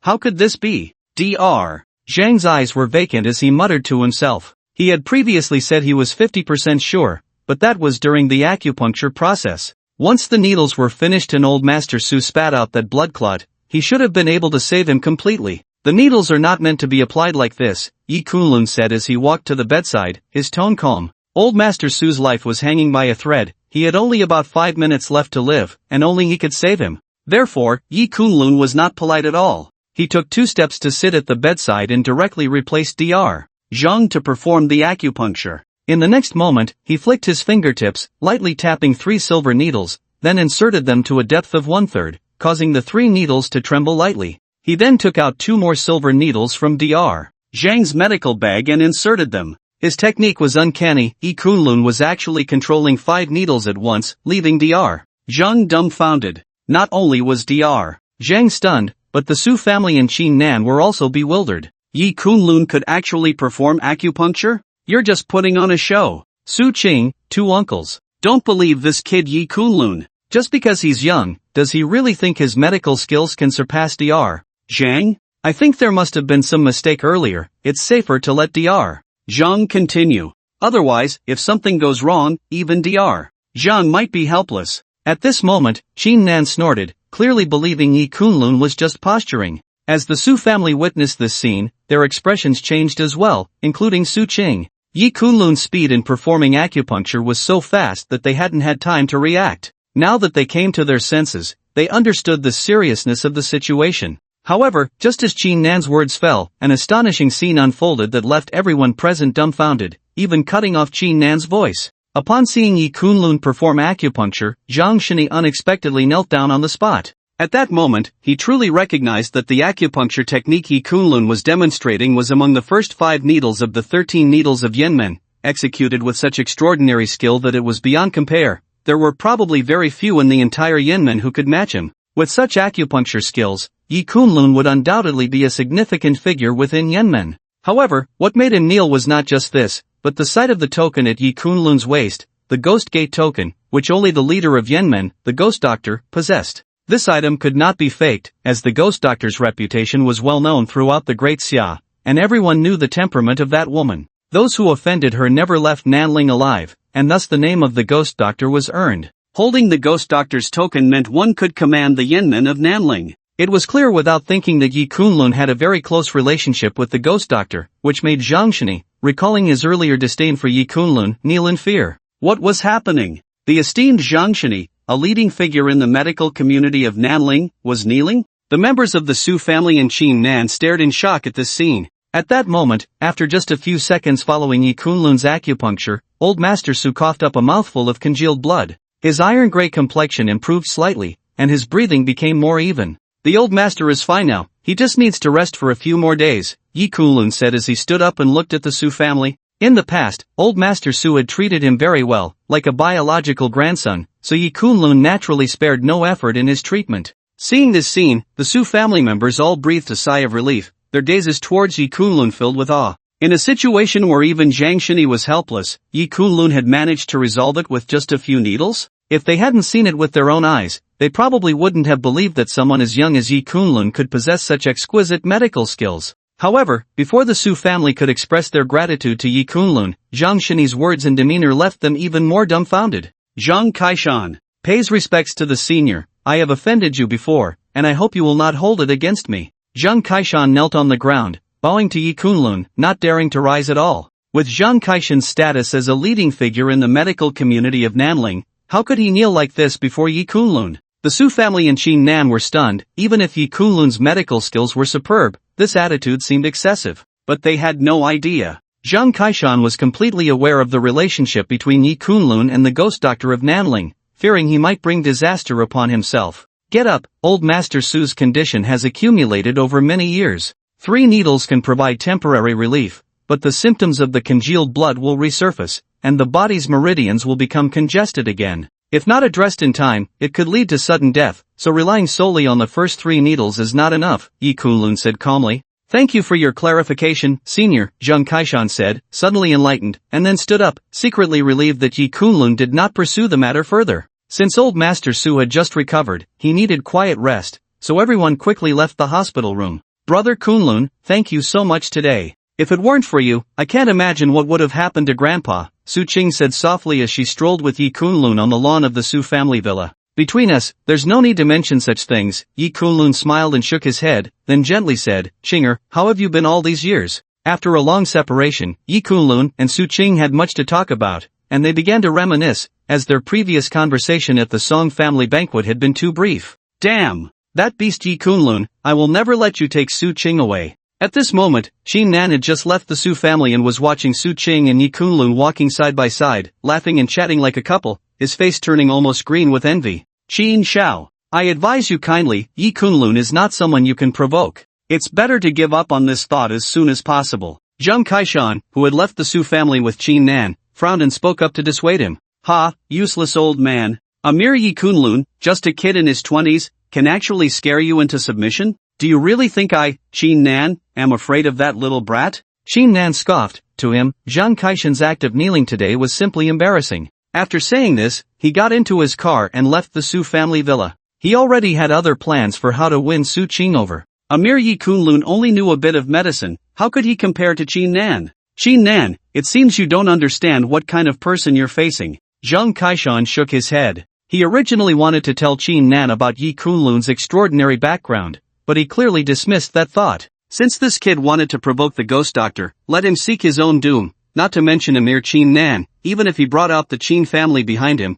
he wouldn't be worth a hair in front of that woman. Yi Kunlun had an appointment with Shangwan Ashue, and after talking with Su Qing for a while and giving her a prescription for medicine, he headed to the address left by Shangwan Ashue, Jiangbei Shore. This place was the most expensive riverside villa area in Jiang province, to live here, wealth and status were both essential. The previous Nanling shitting was not even in the same league. According to the address provided by Shangwan Ashue, Yi Kunlun quickly arrived at a villa. Shangwan Ashue had been waiting outside the door early, and when she saw Yi Kunlun arrive, the worried expression on her small face immediately brightened. She took 2 steps forward to him. "Mr. Yi, you finally came. If he hadn't come soon, she might have gone to find him herself." "Take me to see your grandfather," Yi Kunlun said with a slight nod. He then stepped forward with Shangwan Ashue and entered the villa. Soon, inside the villa, Yi Kunlun saw Shangwan Yuntian lying on the sickbed. "Mr. Yi, what exactly is wrong with my grandfather?" At this moment, Shangwan Ashue furrowed her brows and asked Yi Kunlun for the first time about her grandfather's symptoms. "Poisoned, and it's a long-term chronic poison, colorless and tasteless, difficult to detect at all, only those close to him could have done it," Yi Kunlun said as he sat by the bed and checked Shangwan Yuntian's pulse. After saying this, he took out a few silver needles from his pocket, which he had just gotten from Jiang Kaishan, and immediately began to administer acupuncture to Shangwan Yuntian. Shangwan Yuntian was also a martial arts master, with strong meridians and internal energy protecting his body, and his organs had not yet been affected. Therefore, treating him was much easier than an ordinary person. To resolve his symptoms, only the first 5 needles of the Yinmen 13 needles were needed. It was not a troublesome matter. "Poisoned, huh?" Shangwan Ashue narrowed her eyes, a glint of cold light flashing in her pupils, clearly indicating that she had already had some suspicions in her heart. Half an hour later, Yi Kunlun pulled out the 5 silver needles, and at that moment, Shangwan Yuntian spat out a mouthful of black blood, and surprisingly, his complexion began to recover. "The poison has been expelled by my needle technique, but the old man is still weak. With a month or so of recuperation, he should be back to normal," Yi Kunlun said slowly as he stood up, looking at Shangwan Ashue. Since he had promised this woman, he naturally had to spare no effort in treating the illness. Seeing this, Shangwan Ashue walked to her grandfather's side, and upon seeing that he was indeed not in serious trouble, she couldn't help but breathe a sigh of relief. Yi Kunlun and Shangwan Ashue walked side by side, stepping out of the villa. "Thanks to Mr. Yi, I never expected that a disease that renowned doctors across Jiang province couldn't solve would be so easily resolved in your hands. From today on, no matter what Mr. Yi asks of me, as long as Ashue can do it, I will certainly do it without hesitation," Shangwan Ashue said, her beautiful eyes looking at Yi Kunlun with deep gratitude. At that moment, a Rolls-Royce Phantom stopped outside the villa, and 2 figures stepped out of the car. One was a young man in a suit, appearing to be in his 20s, with refined manners and speech, while the other was a middle-aged man with a steady gait, clearly his bodyguard and driver. "Ashue, why didn't you let me know you were coming to Jiang province? You could have told me in advance so I could host you," the young man said to Shangwan Ashue with a gentle smile. His gaze never once fell on Yi Kunlun, who stood beside her. Upon seeing this figure, Shangwan Ashue frowned slightly. "Shin Fong, what are you doing here?" It was clear that Shin Fong was pursuing Shangwan Ashue, but she had no interest in him. This was because Shin Feng's character was too despicable. He would stop at nothing for his own selfish desires, and such a person was not only unappealing to Shangwan Ashue but more so, she felt disgusted by him. However, before Shin Feng could say anything, Yi Kunlun spoke first. "You are Shin Feng?" Yi Kunlun narrowed his eyes, staring at the man in the suit before him. "Who are you?" Shin Feng frowned, finally noticing the young man after hearing him speak. At that moment, he sensed a killing intent in Yi Kunlun's eyes. Who didn't know the name Shin Feng? This kid, upon learning his name, not only showed no signs of reverence or fear but instead revealed a murderous aura? Yi Kunlun. Yi Kunlun's expression was indifferent. He had originally planned to go to the capital to take Shin Feng's life but unexpectedly encountered him here. Since that was the case, it wouldn't hurt to send him on his way a bit earlier. "Yi Kunlun? I didn't expect it to be you." Shin Feng's expression changed slightly. He had just arrived in Jiang province and honestly had no idea that Yi Kunlun was still alive. However, he quickly sneered, "I thought it was someone important. Turns out it's the little bastard from 5 years ago. You survived by luck back then, and now you dare to appear before me. Do you really think the Shangwan family can protect you? Today, I will personally send you on your way. Wu Shu, kill this kid." The fact that those useless people failed to kill Yi Kunlun was something Shin Feng had not anticipated. This matter was far-reaching. If it became known that Yi Kunlun was still alive, he and the Shin family behind him would not escape unscathed. "Shin Feng, do you dare to commit murder in front of the Shangwan family?" At this moment, Shangwan Ashue's cold gaze fixed on Shin Feng, her tone suddenly turning icy. "Ashue, this kid must die. I will apologize to the Shangwan family for today's incident another day, Fong said, his killing intent deepening as he saw Shangwan Aoshu as so protective of Yi Kunlun. As his words fell, the bodyguard stepped forward, drawing a dagger from his waist. In the next moment, he took a step forward, the ground cracking beneath him, and in a single breath, he was in front of Yi Kunlun. Fong was full of confidence. This Wushu beside him was a minor master of martial arts, a skilled fighter even in the capital, and he had brought him along to Jiang province just in case. Such a person could easily deal with Yi Kunlun. However, what happened next left him dumbfounded. Before Uncle Wu could reach Yi Kunlun stepped on a small stone, and with a kick, the stone flew like a cannonball, directly piercing through Uncle Wu's body. Thud! Uncle Wu's eyes widened, life extinguished. Before he died, he looked at the gaping hole in his chest, his pupils filled with disbelief. What kind of power must a person possess to kick a small stone and pierce the body of a minor master of transformation? The scene that just unfolded before him seemed to Fong like something out of a martial arts film, far too incredible. Are you human or a ghost? Seeing this, Fong trembled all over and instinctively took 2 steps back. This guest bodyguard of his was a minor master of transformation, yet such a figure was so easily dealt with by Yi Kunlun? What kind of martial arts strength did this kid possess? A major master of transformation? A major master of transformation in his 20s? No, he had seen major masters of transformation. To kick a stone and instantly kill a minor master of transformation was definitely not something a major master could do. Could it be that Yi Kunlun was a master of the Dan level? At this thought, Fong felt a chill run down his spine. Now, it's time to send you on your way. Yi Kunlun walked up to Fong, and with the blood debt owed to the Yi family, he would not let a single one go. Thud! Upon hearing Yi Kunlun's words, Fong instantly collapsed to the ground, his mouth trembling. Yi Kunlun, you can't kill me, my Shin family has the Dragon Blood War God behind us. If you kill me, you will offend the Dragon Blood War God. Whoosh! Before he could finish speaking, the sound of a dagger slicing through the air rang out, and in the next moment, he was pierced through the chest by Uncle Wu's dagger, his body falling stiffly to the ground. However, the one who acted was not Yi Kunlun, but Shangwan Aoshu. She struck with precision. Fong didn't even have time to react before the dagger ended his life. As a woman renowned alongside Long Qingluan, it was clear that her skills were extraordinary. Why is this? Yi Kunlun frowned at Shangwan Aoshu, his eyes filled with confusion. Fong was not an ordinary person, not to mention the Dragon Blood War God behind him. The Shin family he belonged to was certainly not a trivial existence. Shangwan Aoshu killing Fong was no small matter for the Shangwan family. Mr. Yi is the supreme benefactor of my Shangwan family. If someone wants to kill my family's benefactor, how can I, Shangwan Aoshu, remain indifferent? Shangwan Aoshu said flatly, clapping her hands. Her grandfather's life was saved by Yi Kunlun, and even if it meant offending the Shin family and the Dragon Blood War God behind them, she did not care.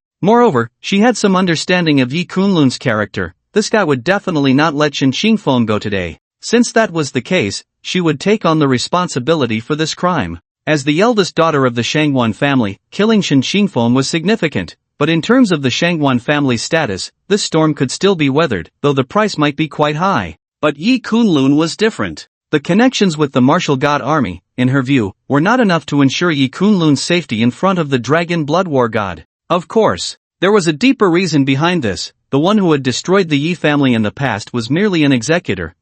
Fong, the one who truly issued the order, was the Dragon Blood War God. Although she did not understand why the Dragon Blood War God would do this, she knew that with Yi Kunlun's current foundation, trying to confront the Dragon Blood War God head-on would be like striking a stone with an egg. Therefore, before Fong could mention the Dragon Blood War God, she resolved him first, fearing that Yi Kunlun would seek revenge against the Dragon Blood War God. Given his previous actions of seeking revenge against the Nanling War King, it was entirely possible he would do such a thing. Contact me if you run into trouble. Yi Kunlun glanced deeply at Shangwan Aoshu, left a phone number, and then departed. Just as Yi Kunlun reached the halfway point of the mountain, his phone rang. Brother Kunlun, are you free? I have a university classmate gathering tonight, and Nan will be there too. Can you accompany me? On the other end of the line, Qing seemed to struggle with her words, pausing for a moment before asking. She originally didn't want to attend this gathering, but now that the Su family's business was entirely under the control of Jioshin Group,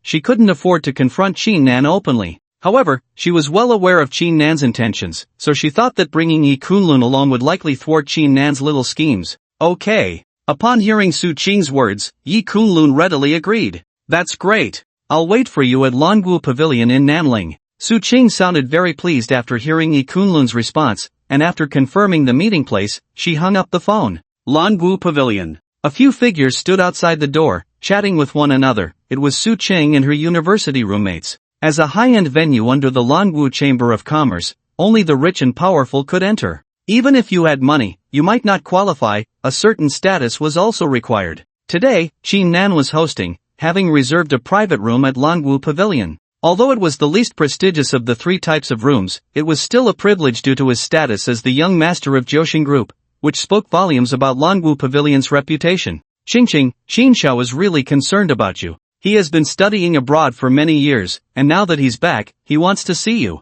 Young Master Nan is the young master of Jiang Group, with status, looks, and charm that are all exceptional. You must not miss this opportunity. At this moment, Chu Tiantian, who was standing next to Su Qing, said. Chu Tiantian was Su Chen's girlfriend and often interacted with Su Qing, so they were relatively familiar with each other. As soon as Chu Tiantian finished speaking, the other two roommates looked at Su Qing with envy and began to congratulate her. In terms of looks and charm, Su Qing and Chingan could be said to be a perfect match. Only someone like Su Qing could attract the attention of such a noble young man. They had no chance at all. Tian, you misunderstood. I have nothing to do with Chingan. I already have another male companion today. Su Qing shook her head at Chu Tian. Hearing Su Qing's words, Chu Tian frowned. Qing, you're not still thinking about that Yi Kunlun, are you? As Su Qing's university roommate, Chu Tian and the other two girls were aware of Yi Kunlun, and since Su Chen mentioned that Yi Kunlun had returned, Chu Tian thought that Su Qing's male companion today was likely Yi Kunlun.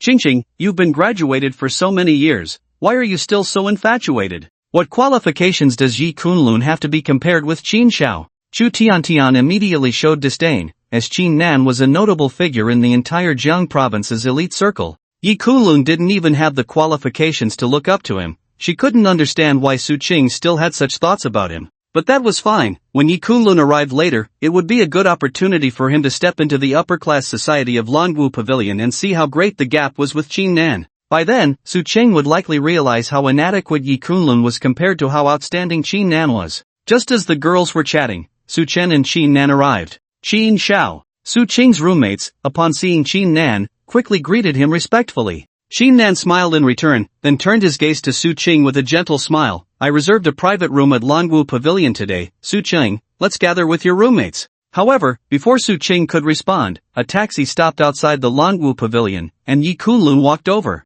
I hope I'm not late. Seeing the group, Yi Kunlun smiled slightly at Su Qing. Not late, you arrived just in time. Su Qing was clearly very happy to see Yi Kunlun show up for the appointment, stepping forward to link her arm with his. If she hadn't seen Yi Kunlun today, she really wouldn't have known how to handle this dinner party. At this moment, seeing Yi Kunlun hail a taxi, the expressions of everyone present, except for Su Qing, revealed varying degrees of disdain. Among those present, Su Qing's female classmates all arrived in luxury cars worth hundreds of thousands, while Chingan and Su Chen even came in a Rolls-Royce Phantom, making it clear that Yi Kunlun was not in the same social circle as the others. Chingan looked at this scene, his smile deepening, almost unable to contain himself as he said, since you're here, let's go inside and sit down. Today, I'm treating, so feel free to order whatever you want. Yi Kunlun, it's rare to see you. Shall we all go in together? Yi Kunlun was well aware of Chingan's intentions. This guy just wanted to use the opportunity of hosting a banquet at Longwu Pavilion to show off in front of everyone and give Yi Kunlun a good slap in the face.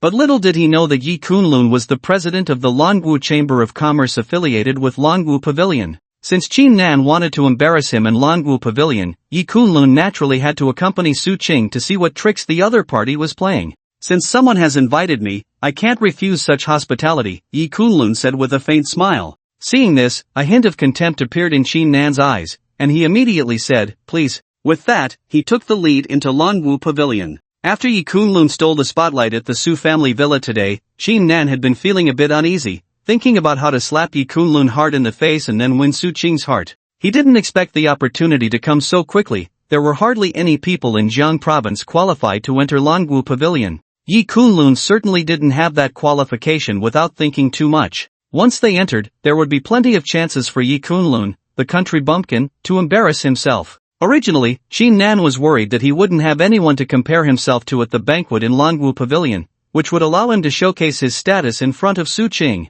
Now, with Yi Kunlun's appearance, it was just perfect. Today, he would let Su Cheng see what kind of person Yi Kunlun, whom she admired, really was compared to him, Nan. Soon, the group stepped into Longwu Pavilion. Inside the private room, the table was filled with a dazzling array of dishes, and the dinner party had already begun. Although it was a private room at Longwu Pavilion, the delicacies were all available, prepared by 5-star chefs. Just this table of food and drink was worth around 500,000, and there was no other place like it in the entire Nanling. Looking at the envious gazes of Su Qing's female classmates, Nan appeared quite pleased with himself. Brother Kunlun, we were alumni of Jiang Province University back in the day. You were quite talented and well known at Jiang Province University. I wonder where you've been working all these years since graduation. Nan took a sip and then looked at Yi Kunlun with a light smile. Undoubtedly, the best way to make a man lose face in front of the one he cares about is to have nothing in terms of money, career, and status. At this moment, Nan was shining in this regard. There were hardly any who could compare with him in Jiang Province. It was clear he was deliberately asking this question to make Yi Kunlun look inferior. As soon as he said this, Su Qing's several roommates, including Su Chen, all turned their gazes to Yi Kunlun, clearly wanting to see what his next response would be. I inherited some family business and am just a leisurely president of a chamber of commerce, Yi Kunlun said with a light laugh after taking a sip of tea. Hearing Yi Kunlun's words, Nan and Su Chen both shook their heads and smiled, their expressions tinged with disdain. If Yi Kunlun were really the president of a chamber of commerce, would he come to a gathering with his beloved without even driving a luxury car? In their eyes, Yi Kunlun was merely trying to avoid embarrassment by spinning a web of lies. Some people really are full of hot air without a script. Yi Kunlun, others may not know your background, but I am very clear about it. How could I not know your worth? The Yi family has long since ceased to exist. What family business could you possibly inherit? At this moment, Su Chen looked at Yi Kunlun with a cold smile. Since entering the private room, he had finally found an opportunity to step on Yi Kunlun and elevate Nan. With Su Chen's words, the other female classmates of Su Qing also looked at Yi Kunlun with contempt. It doesn't matter if a man lacks ability, but to spout lies and boast about oneself is truly embarrassing, especially in front of someone like Nan. At this moment, in the eyes of Su Qing's female classmates, the difference between Yi Kunlun and Nan was clear-cut. There was no need to compare them, as they were entirely different kinds of people. Su Qin, Brother Kunlun is a guest, and you are being a bit excessive. Regardless of whether what Brother Kunlun said is true or false, this attitude is quite inappropriate, especially since Yi Kunlun saved old Master Su's life today, Nan said, his expression turning serious as he pretended to mediate for Yi Kunlun. Clearly, he intended to establish a good image in front of Su Qing, presenting himself as refined and gentlemanly. Sure enough, after he said this, Chu Tiantian and the other girls looked at Nan, their eyes practically glowing with admiration. Chu Tiantian only regretted that she was somewhat plain and had not caught Nan's attention, having to settle for someone like Su Chen. Who wouldn't secretly admire a dashing young master like Nan, who held a prominent status in Jiang Province? Seeing this scene, Nan knew the timing was right. Inviting everyone to the Longwu Pavilion showcased his status, and his banter with Su Chen highlighted his charm. Now it was time to demonstrate that he was willing to spend lavishly for Su Qing, completely overshadowing Yi Kunlun. Ladies and gentlemen, the meal is almost over. It's rare to see such a variety of exhibits in the Longwu Pavilion Hall, so let me pick out a few gifts for you, Nan said as he stood up, looking at everyone with a faint smile. Su Qing furrowed her brows slightly at this situation. She was well aware of Nan's intentions from the beginning. At this moment, she cast a worried glance at Yi Kunlun, as she had originally intended to bring him here, to inform Nan that she had someone she cared for, hoping to extinguish any feelings he might have. But she didn't expect Nan to create such a grand occasion and even prepare gifts for everyone. In terms of financial power, there were hardly any young men in Jiang Province who could compare to Nan. She was somewhat worried that this would hurt Yi Kunlun's pride. Unexpectedly, Yi Kunlun looked at her and smiled lightly. Shinger, I happen to want to pick out a gift for you as well, so let's go take a look together. Seeing this, Nan's smile deepened. Since Brother Kunlun has said so, I am quite curious about what gift you plan to give Su Qing. I just happen to be preparing one for her as well. Everyone, let's go. With that, Nan took the lead and stepped out of the private room, heading towards the hall outside. The remaining few followed Nan's pace and exited the door with him. Brother Kunlun, this card has 1 million on it, so it should be enough to buy something. Just pick anything you like later and use it to pay, she said. As long as it's a gift from you, I'm very happy. After everyone had left, Su Qing linked her arm with Yi Kunlun's and handed him a card. Clearly, she thought Yi Kunlun might not be able to afford a gift later, so she gave him a card to avoid any embarrassing situations. A small Longwu pavilion, there's nothing in there that I can't afford.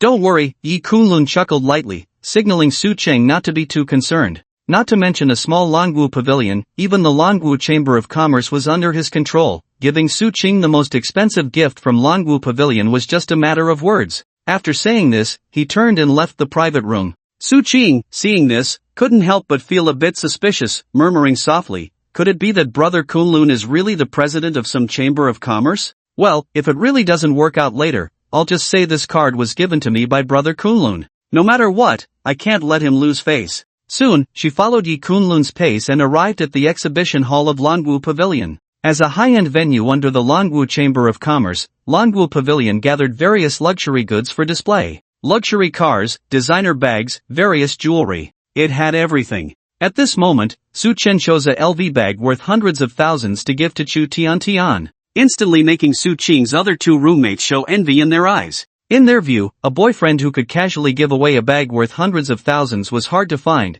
Su Chen was indeed wealthy and extravagant. Chu Tian looked at Su Chen's arm affectionately, intentionally or unintentionally showing off her bag in front of Yi Kunlun, clearly implying, can you, Yi Kunlun, also give Su Cheng something like this? Meanwhile, Nan waved his hand and directly gifted each of Su Cheng's roommates a string of gemstone necklaces, each worth around 500,000. This action immediately made the girls beam with joy, showering Nan with compliments. In no time, Nan's lavish display attracted the attention of some onlookers nearby. Su Cheng, it's been a while since we last met. Today, I'll give you a string of emerald gemstone necklaces as a meeting gift, Nan said, selecting a string of emerald necklaces worth around 5 million at the counter, opening the gift box and placing it in front of Su Cheng, smiling at her. His demeanor and speech exuded a gentlemanly charm. The 5 million emerald necklace could be said to be the most valuable among the displayed necklaces. Of course, this didn't mean that Longwu Pavilion only had emerald necklaces at this price. There were even more expensive ones,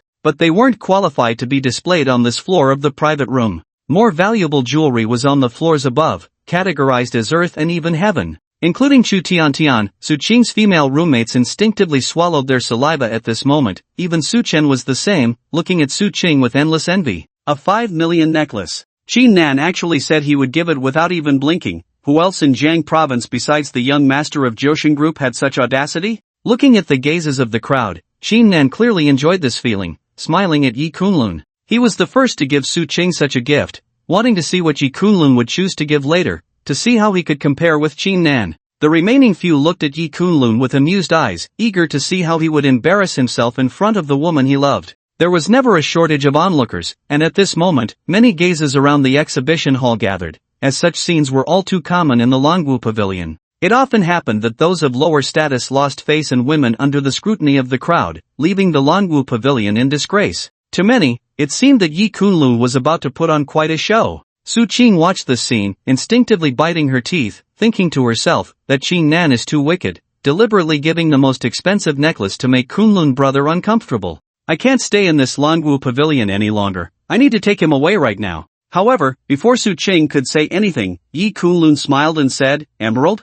Although it looks good, the quality and size are still lacking. This necklace, both in craftsmanship and quality, is somewhat inferior and unworthy of my Chinger. Only the jewelry exhibits on the Tianzi floor of Longwu Pavilion barely have that qualification. As soon as Yi Kunlun said this, the entire place was stunned. Then, Nan and the others burst into laughter, shaking their heads at Yi Kunlun, their eyes filled with sympathy. Who in the world didn't know about the Tianzi exhibits of Longwu Pavilion? Only those holding the Longwu Pavilion Platinum card had that qualification. Looking across the Great Xia, very few could possess a Longwu Pavilion Platinum card. Only the top families of the imperial capital or the richest in Jiang province had the chance to obtain one. Could Yi Kunlun, standing here, really compare to such extraordinary figures or century-old families? Seeing Yi Kunlun so brazenly declare that he wanted to give Su Cheng a Tianzi floor exhibit, everyone felt he was truly a frog at the bottom of a well. At this moment, Nan was utterly disdainful of Yi Kunlun. Such a person, who was also his rival in love, was simply lacking any challenge. Yi Kunlun, aren't you afraid of your tongue slipping when you talk so big? With your character, you still want to enter the Tianzi floor of Longwu Pavilion? Even Xiao doesn't have that qualification. What are you? At this moment, Su Chen pointed at Yi Kunlun and sneered. Slap. As soon as Su Chen's words fell, a slap hit his face, sending him flying to the ground, losing several teeth, blood flying from his mouth, and his once handsome face was now almost unrecognizable, looking utterly miserable. If you weren't Qing'er's brother, you would already be dead. Yi Kunlun glanced at Su Chen indifferently, his tone cold. Yi Kunlun could kill the South Ridge War King without blinking, how dare a mere Su Chen point at him? If it weren't for Su Qing, Yi Kunlun would have already turned him into a mist of blood with a single palm. You! Su Chen's eyes were bloodshot, trembling all over. Being slapped by Yi Kunlun in front of everyone made him lose all face, and he was about to say something fierce as he got up. But the next moment, seeing Yi Kunlun's icy gaze, he felt as if he had walked through the gates of hell. He couldn't help but tremble, opening his mouth but unable to say a word for a long time. Yi Kunlun's strike was swift and decisive, and seeing Su Chen's miserable state, many people gasped in shock. They were not shocked that Su Chen was beaten, but rather that Yi Kunlun dared to act violently in the Longwu Pavilion. After all, the Longwu Pavilion had a clear prohibition. Anyone who dared to act violently inside would be severely punished. Yi Kunlun was the first to dare to strike someone in the Longwu Pavilion in such a long time. At this moment, before everyone could think further, under the gaze of all, Yi Kunlun walked up to the counter girl. The young and beautiful counter attendant shook her head inwardly as she saw Yi Kunlun approaching. As a staff member of the Longwu Pavilion, she was well aware of any guest holding a Longwu Pavilion Platinum card. She could be certain. Among the guests with Platinum cards in the Longwu Pavilion, there was no one like Yi Kunlun. Undoubtedly, it would soon be a moment of complete embarrassment for Yi Kunlun, and that was not even the worst part. The incident of violence at the Longwu Pavilion today could not be overlooked, and what awaited Yi Kunlun would be a nightmare he could not bear. Just as the counter attendant was pondering, Yi Kunlun stood before her. Sir, according to what you just said, if you wish to go to the Tianzi floor, you need to present a Longwu Pavilion Platinum card. The counter attendant politely bowed to Yi Kunlun. However, Yi Kunlun merely smiled at her words, extending his left hand to reveal the God of War ring he wore. At that moment, the counter attendant's pupils constricted sharply, and her delicate body trembled involuntarily. Her lips quivered slightly. You are? This ring. Any staff member of the Longwu Pavilion would be all too familiar with it. It was the God of War ring, held only by the master of the Longwu Chamber of Commerce, and there was no second one in the entire Great Xia. Previously, the master of the Longwu Chamber of Commerce had already announced that a young man would come to take over the chamber, and he would hold the God of War ring. This news had spread throughout the Longwu Chamber of Commerce, and the staff of the Longwu Pavilion naturally knew about it. The counter-attendant never dreamed that Yi Kunlun was the young man designated by the Valkyrie, now the helmsman of the Longwu Chamber of Commerce. May I ask if I am now qualified to go to the Tianzi floor? Yi Kunlun said with a light smile to the counter-attendant. Yes, please. The counter-attendant did not dare to be negligent and quickly made a gesture inviting Yi Kunlun in, secretly relieved that she had not made any excessive moves. As for whether the God of War ring could be forged, she did not even consider it. After all, no one in the entire Great Xia had the guts to do so. The counter-attendant's action immediately silenced the surrounding crowd, and everyone stared blankly at Yi Kunlun's back. At this moment, even Su Chen, who was lying on the ground, was dazed, wondering what was happening. How did Yi Kunlun suddenly change the counter-attendant's attitude like this?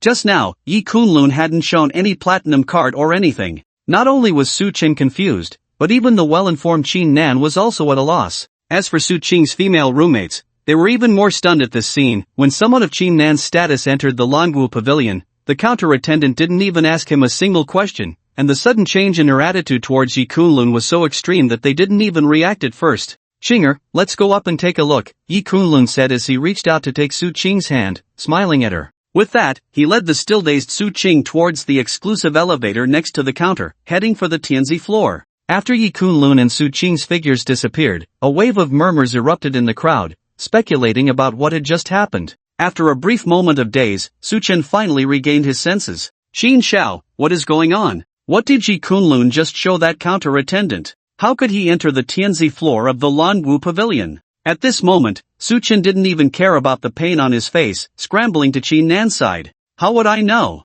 At this moment, Chinnan's expression was as ugly as it could be. He had originally planned to embarrass Yi Kunlun today and show off in front of Su Qing. In the end, unexpectedly, the clown turned out to be himself. He, the young master of the Joshin group, couldn't even enter the ground-level floors, while Yi Kunlun could easily access the top-tier floors. Looking at the gazes of the crowd around him, Chingan felt a burning pain on his face at that moment. Su Chen, young Master Qin. So what if Yi Kunlun can enter the top-tier floors? Does he really have the means to buy anything inside? I guess this kid probably knows someone in charge at the Longwu Pavilion. After showing the identity token of that person to the counter lady, he gained the qualification to enter the top-tier floors of the Longwu Pavilion. Yi Kunlun definitely doesn't have a platinum card, the counter lady. I wonder if I'm right. At this moment, Chu Tiantian stepped up to the counter lady and directly asked her. After hearing Chu Tiantian's words, the counter lady pondered for a moment and then nodded. What Chu Tiantian said was indeed correct. Yi Kunlun did not have a platinum card but instead presented a token from a significant figure at the Longwu Pavilion. Seeing the counter lady's demeanor, Su Chen, Qin Nan, and even Su Qing's other roommates looked somewhat enlightened. So that's how it is. This kid has some medical skills. Perhaps by some twist of fate, he saved a notable figure from the Longwu Pavilion, which is why he received a token. Su Chen snorted coldly, his gaze filled with resentment as he looked in the direction Yi Kunlun had disappeared. In front of so many people, Yi Kunlun had slapped him, and it was right in front of his girlfriend, Chu Tiantian. Su Chen felt he was about to lose all face. If he didn't regain his dignity, he, the young master of the Su family, would likely become a complete laughingstock. Aside from this possibility, there really isn't any other reason to explain what just happened. Qin Nan also nodded slightly. After all, he had witnessed Yi Kunlun's medical skills, which were indeed impressive, even surpassing those of the renowned Dr. Jiang from Nanling. It was not impossible for Yi Kunlun to have saved a significant figure from the Longwu Pavilion and gained a favor in return. Thinking of this, he secretly breathed a sigh of relief,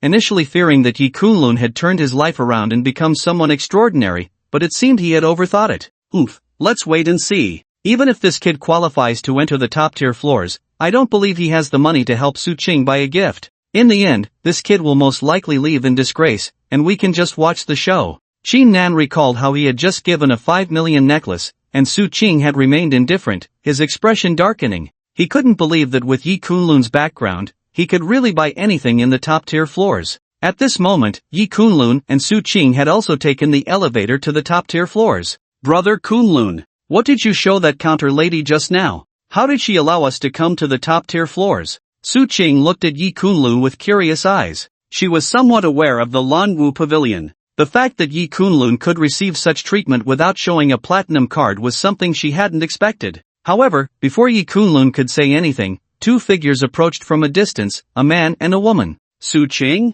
The woman among them spoke in surprise, her eyes scanning Su Qing up and down, astonished. Li Qian? Upon seeing the newcomer, Su Qing's brows furrowed slightly, her expression not looking too good, clearly indicating that she wasn't on good terms with this woman. After graduating from university, Su Qing had gone to the capital for further studies, and Li Qian was her roommate and classmate at that time. Li Qian was actually quite good-looking. Among the students at the capital university, she could be considered a beauty scoring above 90. But at that time, Su Qing's brilliance was too dazzling. Whether it was her appearance, temperament, or talent, she overshadowed Li Qian completely. Many young nobles in the imperial capital were infatuated with Su Qing and paid no attention to Li Qian, which made Li Qian harbor jealousy and be at odds with Su Qing everywhere. However, ever since Su Qing completed her studies in the imperial capital and returned to Nanling, there had been little interaction between her and Li Qian. At this moment, neither Su Qing nor Li Qian had expected to encounter each other here. With the Su family's background, you probably can't even enter the Dragon Martial Pavilion's human-level floors, right? To think you could get into this heavenly-level floor, you must have snuck in through the back door, Li Qian said, looking at Su Qing with mockery, her demeanor filled with derision and disdain. This woman had indeed made her jealous in the past, but now, Li Qian felt that Su Qing was no longer in the same world as her. Because now, she was a steward on the heavenly-level floor of the Dragon Martial Pavilion in Jiang province, a position of great significance. Moreover, the man beside her, even in the imperial capital, was rare among young men to be compared with. Li Qian was somewhat familiar with the upper-class young men in Jiang province, and she could be certain that the man beside Su Qing was a figure unmatched in that circle. Now, encountering Su Qing again, she felt that this woman was completely overshadowed by her. Yi Kunlun? The man standing next to Li Qian, Zhan Xiaotian, narrowed his eyes upon seeing Yi Kunlun and Su Qing. He then sneered, "It seems your skills in living off others are quite good. To actually get Shangguan Aoshue to give you such face, allowing you to enter this heavenly level floor of the Dragon Martial Pavilion." However, despite Zhan Xiaotian's words, he couldn't hide his jealousy as he looked at Yi Kunlun. Shangguan Aoshue was a woman of great renown. She was a figure on par with Long Qinghuan in the imperial capital. The men pursuing her could fill several streets, and to be honest, Zhan Xiaotian also had thoughts about someone like Shangguan Ashua, but unfortunately, she had never even glanced at him. Now, for Shangguan Ashua to bestow such a significant privilege upon Yi Kunlun, granting him the Shangguan family's platinum card qualification at the Dragon Martial Pavilion. Didn't that mean Yi Kunlun was already half a member of the Shangguan family? The countless men in the imperial capital who dreamed of her had been outdone by this country bumpkin Yi Kunlun, filling Zhan Xiaotian's heart with envy and resentment. Meanwhile, Su Qing, upon hearing Zhan Xiaotian's words, felt a slight bewilderment. She had just been wondering how Yi Kunlun could move so freely, even receiving such serious treatment from the counterstaff. It turned out he had presented the token given by Shangguan Aoshui. Thinking of this, Su Qing couldn't hide her disappointment. Su Qing, I was wondering what kind of man you found. Turns out you chose a pretty boy who lives off others, Li Qian said, her mocking gaze towards Su Qing deepening after hearing Zhan Xiaotian's words. She never expected that after such a long time apart, Su Qing's standards had fallen to this level. Now even sharing a man with someone else. Zhan Xiao, you came to the Dragon Martial Pavilion's heavenly level floor today to see someone, but you promised to bring a gift. I wonder what you plan to give, so that some country bumpkins who have never seen the world can open their eyes. At this moment, Li Qian linked her arm with Zhan Xiaotian, casting a teasing glance at Yi Kunlun and Su Qing, then sweetly said to Zhan Xiaotian. Clearly, she wanted to make Su Qing lose face in front of her, to see just how big the gap was between the man she chose and Li Qian's man. Ha ha, that's natural. Although some people can stumble into the Dragon Martial Pavilion, it doesn't mean they have the funds to spend here, Zhan Xiaotian scoffed. Previously at the Imperial Hotel, Yi Kunlun had repeatedly clashed with him, even showing no respect in front of Long Qingluan,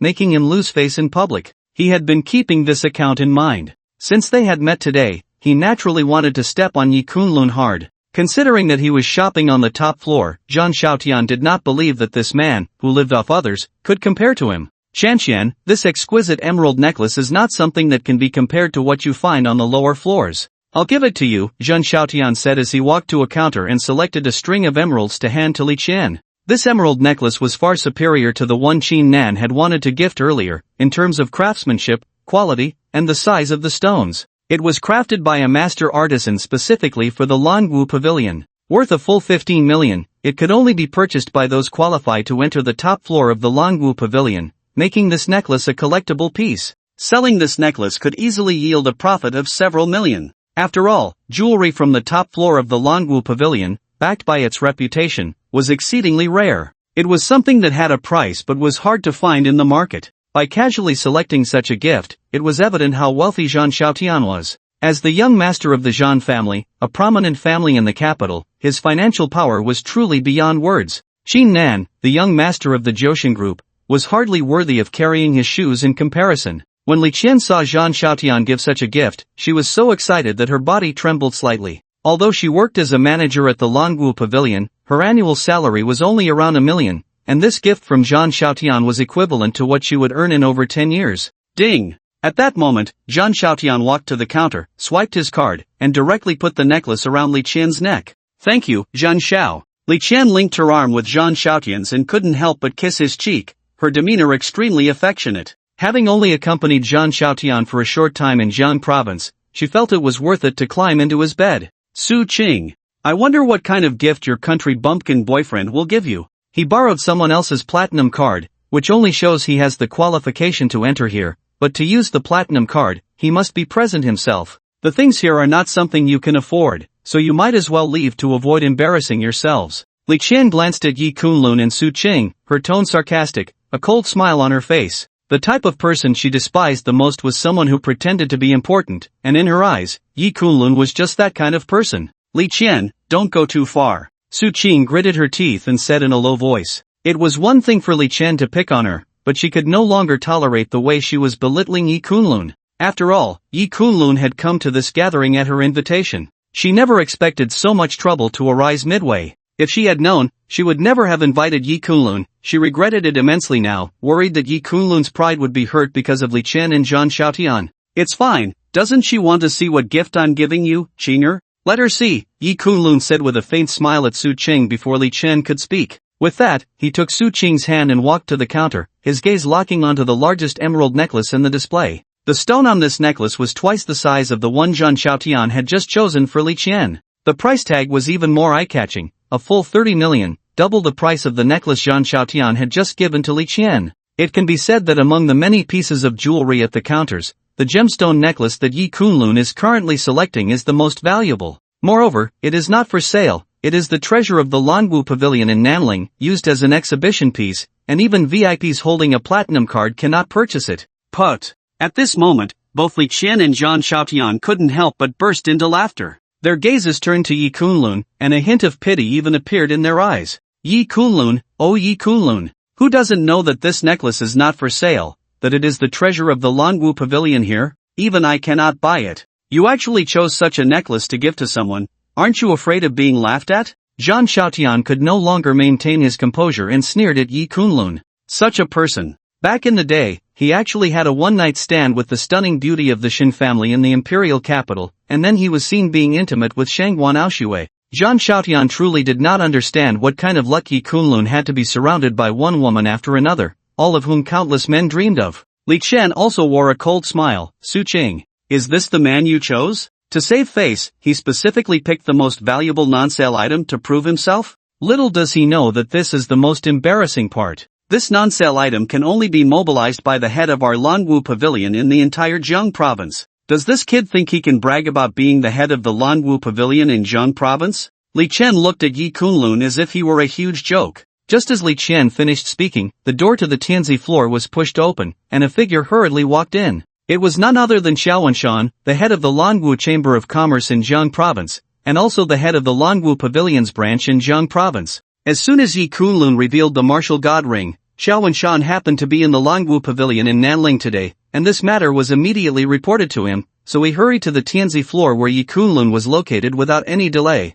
President. Upon seeing Xiao Wenshan enter, Li Qian was taken aback, clearly not expecting such a big shot to come here in person. Without a moment's hesitation, she immediately stepped forward and respectfully bowed. At this moment, countless thoughts raced through Li Qian's mind. Usually, she didn't even have the qualification to meet Xiao Wenshan, she never expected him to appear here. Could it be because of Zhang Xiaotian? Thinking of this, she couldn't hide her joy. Zhang Xiaotian, as the young master of the Zhan family, was one of the platinum VIPs of the Lanwu Pavilion. If Xiao Wenshan came specifically to see Zhang Xiaotian, that was quite possible. If Zhang Xiaotian said a few good words later, her status in the Lanwu Pavilion would probably rise directly. At this moment, Zhang Xiaotian also straightened his expression. Xiao Wenshan was a crucial figure in the Lanwu Chamber of Commerce. The entire Lanwu Chamber of Commerce in Jiang province was under his jurisdiction. Even though the Zhan family was a prestigious family in the imperial capital, they had to treat such a person with caution. Zhang Xiaotian never expected his status to be so significant. It seemed he had underestimated the reputation of the Zhan family. President Xiao. I just came to the Lanwu Pavilion out of curiosity, no need for you to personally welcome me, Zhang Xiaotian said with a smile as he stepped forward, preparing to shake hands with Xiao Wenshan. However, Xiao Wenshan seemed to completely ignore Zhang Xiaotian, directly bypassing him and Li Qian, hurrying to stand in front of Yi Kunlun. In an instant, Zhang Xiaotian, with his hands still raised in mid-air, seemed to freeze, his expression extremely awkward. Mr. Yi, why didn't you notify me when you came? I would have come out to welcome you personally, Xiao Wenshan said as he approached Yi Kunlun, bowing his head and smiling. The head of the Lanwu Chamber of Commerce in Jiang province stood before Yi Kunlun as if he were a subordinate, which was truly unexpected for everyone present. This scene left Li Qian and Zhang Xiaotian beside her dumbfounded. Even Su Qing, who stood next to Yi Kunlun, was a bit bewildered. President, you must be mistaken, right? This kid is unknown. Why would you treat him with such attitude? At this moment, Li Qian's expression stiffened, and she tentatively spoke up. She had originally thought that Xiao Wenshan's arrival was due to Zhang Xiaotian's influence, but now it seemed that it was because of Yi Kunlun. What kind of background does this kid have to warrant such treatment from the president of the Lanwu Chamber of Commerce in Jiang province? At this moment, she already had a faint sense of foreboding in her heart, but still held on to a glimmer of hope that Xiao Wenshan had mistaken the person. Is this woman from the Lanwu Pavilion? If so, let her get lost starting today. Yi Kunlun raised an eyebrow and said to Xiao Wenshan indifferently. Clearly, he was extremely dissatisfied with such a snobbish employee in the Lanwu Pavilion. Hearing Yi Kunlun's words, cold sweat immediately appeared on Xiao Wenshan's forehead. At this moment, he didn't need to think much. He knew that Li Qian must have clashed with Yi Kunlun. Young Master Yi, please calm down. This woman was recommended by a platinum user. Since users with platinum cards have this qualification, we didn't investigate her character too thoroughly. Li Qian, from now on, you are no longer an employee of the Longwu Pavilion. Xiao Wenshan shot a cold glance at Li Qian and then spoke in a detached tone. This foolish woman actually offended Yi Kunlun. At this moment, Xiao Wenshan felt like cursing Li Qian's ancestors. Thud. Upon hearing Xiao Wenshan's words, Li Qian directly knelt down. She had obtained this job through her graduation from the Imperial Capital University and Zhang Xiaotian's recommendation, which had made many others envious, and she naturally did not want to lose it like this. Young Master Zhan. At this moment, Li Qian placed all her hopes on Zhang Xiaotian, as the Zhan family was a platinum user of the Longwu Pavilion and had an extraordinary background. Even the Longwu Pavilion had to give them some face. Her ability to work at the Longwu Pavilion was inseparable from Zhang Xiaotian's recommendation, and if Zhang Xiaotian spoke up, she thought she might still have a chance to salvage the situation. However, upon hearing Li Qian's words, Zhang Xiaotian's expression darkened slightly. Whether Li Qian was fired or not had no impact on him. After all, he was already tired of playing with this woman. But if she was fired because of Yi Kunlun, then his face would be completely lost. If this matter got out, where would Zhang Xiaotian put his face? President Xiao, may I ask for a favor for the Zhan family? Zhang Xiaotian cupped his hands and spoke politely to Xiao Wenshan. Xiao Wenshan was merely the president of a branch of the Longwu Chamber of Commerce in Jiang province. If he wanted to further step into the imperial capital in the future, he couldn't do without dealing with these noble families from the imperial capital. Zhang Xiaotian didn't believe that under such circumstances, Xiao Wenshan would really refuse him this favor. Unexpectedly, after hearing Zhang Xiaotian's words, Xiao Wenshan remained unmoved, instead glancing at Yi Kunlun, his eyes filled with a sense of inquiry. After all, Zhang Xiaotian had an extraordinary background, and whether to tear their faces apart was not something he could decide. It depended on Yi Kunlun's choice. Yi Kunlun then calmly said, the Zhan family's face may not be enough. After saying this, Xiao Wenshan waved his hand, and the security from the top floor quickly came in, directly lifting Li Qian and taking her away from the scene. Zhang Xiaotian watched this scene with a dark and sullen expression. The young master of the Zhan family was publicly humiliated like this. It was only the second time in his life, the first being when he faced Yi Kunlun at the Imperial Hotel.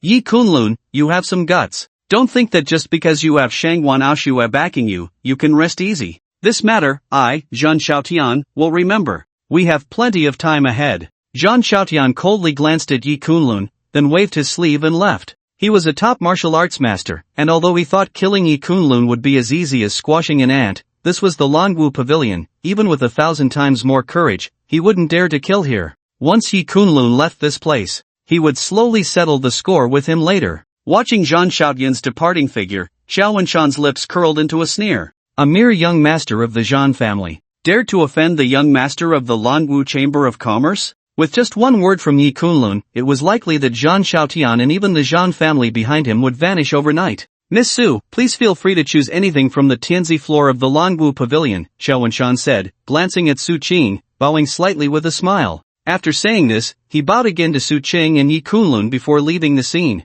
After all, it was now the time for Su Qing and Yi Kunlun, and he naturally didn't want to be a third wheel. The president of the Longwu Chamber of Commerce in Jiang province acting like a waiter truly surprised Su Qing. After all, even her grandfather didn't have the privilege to meet Xiao Wenshan. Brother Kunlun, this gift is too precious. Su Qing looked at the necklace Yi Kunlun had chosen and shook her head at him. Judging from Xiao Wenshan's attitude just now, it was clear that he had given Yi Kunlun a significant favor. In her view, Xiao Wenshan's actions were mostly due to Shangwan Aoshua, and she didn't want to make Yi Kunlun owe a big favor to Xiao Wenshan or even Shangwan Aoshua because of herself. It's not precious, just take it, Yi Kunlun said with a smile, not allowing Su Qing to question him, and then he put the emerald necklace around her neck. Seeing Yi Kunlun's resolute attitude, Su Qing naturally didn't say anything more. Soon, the two left the Tianzi floor and headed down to the Renzi floor. At this moment, Su Chen, Qin Nan, and a few of Su Qing's roommates were still standing on the Renzi floor. When they saw Yi Kunlun and Su Qing walk out the door, their expressions became serious, especially when they noticed the necklace around Su Qing's neck.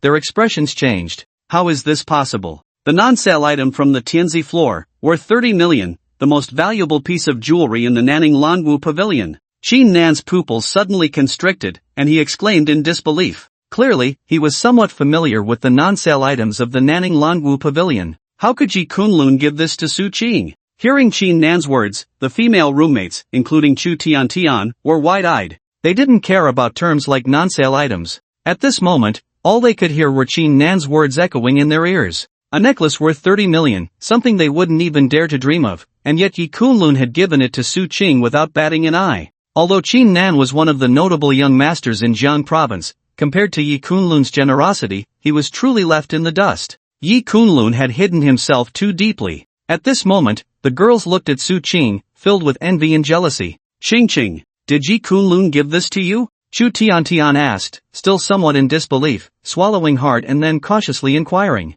Chingan and Su Chen also focused their gazes on her, clearly wanting to hear Su Qing's answer. After seeing Su Qing nod, the expressions of everyone present changed, especially Chingan. At this moment, his face was extremely ugly. He had originally thought to let Yi Kunlun enter the Longwu Pavilion today to slap him in the face, but unexpectedly, he ended up being the one slapped. I'm sorry, your gift really doesn't match up to Qinger. Yi Kunlun glanced at Chingan with a faint smile. To Chingan, Yi Kunlun's words were undoubtedly a great humiliation. Remembering his previous high and mighty demeanor, treating Yi Kunlun like a mere insect, he now felt a deep sense of shame. At that moment, Xiao Wenshan also walked down from the elevator. Seeing Xiao Wenshan's figure, both Chingan and Su Chen's faces lit up with joy. In the Longwu Pavilion, fighting was strictly prohibited, and just moments ago, Yi Kunlun had publicly slapped Su Chen, which was witnessed by all. Although he had indeed been slapped in the face by Yi Kunlun, Chingan believed that as long as he reported the incident to Xiao Wenshan, Yi Kunlun would soon face severe punishment from the Longwu Pavilion,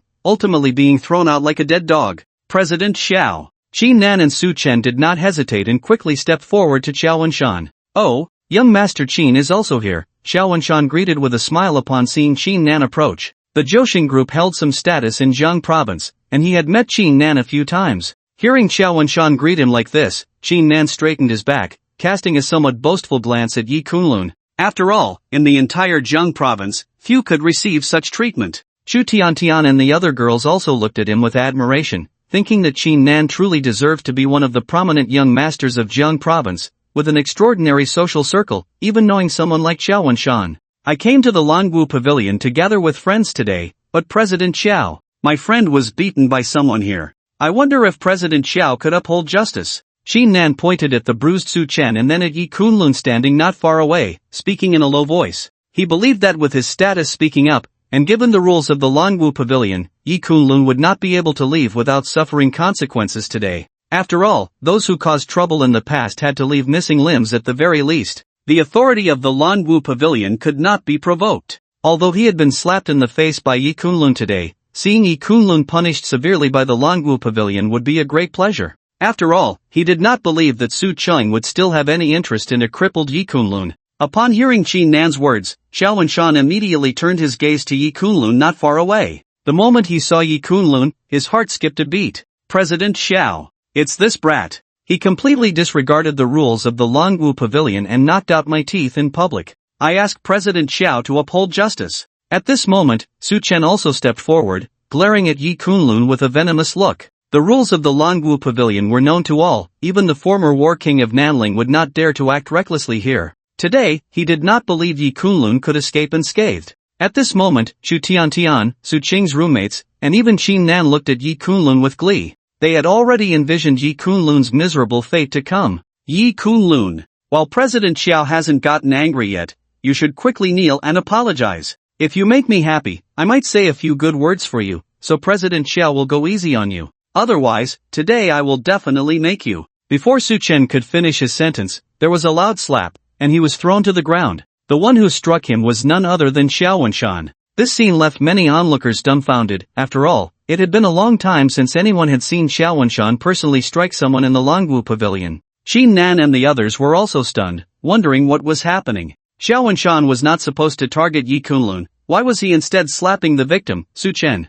You reckless fool, how dare you be disrespectful to young Master Yi? Come here, give these two idiots a beating and throw them out. At this moment, Xiao Wenshan shouted angrily. Su Chen and Chingan were truly seeking their own demise, daring to cause trouble for the true master of the Longwu Pavilion? As Xiao Wenshan's words fell, the security personnel of Longwu Pavilion immediately stepped forward, and then proceeded to teach Su Chen and Chingan a lesson. The scene was filled with the pig-like screams of Su Chen and Chingan, causing Chu Tian and the others to feel a wave of panic. The girls looked at Yi Kunlun, their eyes filled with fear. Who exactly was this guy that made Xiao Wenshan value him so highly? After a while, Su Chen and Chingan were already bruised and battered, finally being carried away like dead dogs from Longwu Pavilion. Seeing this, the expressions of Chu Tiantian and the others changed drastically. Fearing they would be treated as accomplices of Chingan and not daring to linger any longer, they hurriedly left Longwu Pavilion in a flurry. They were even thinking of distancing themselves from Su Chen and Chingan, heading in the opposite direction as soon as they exited.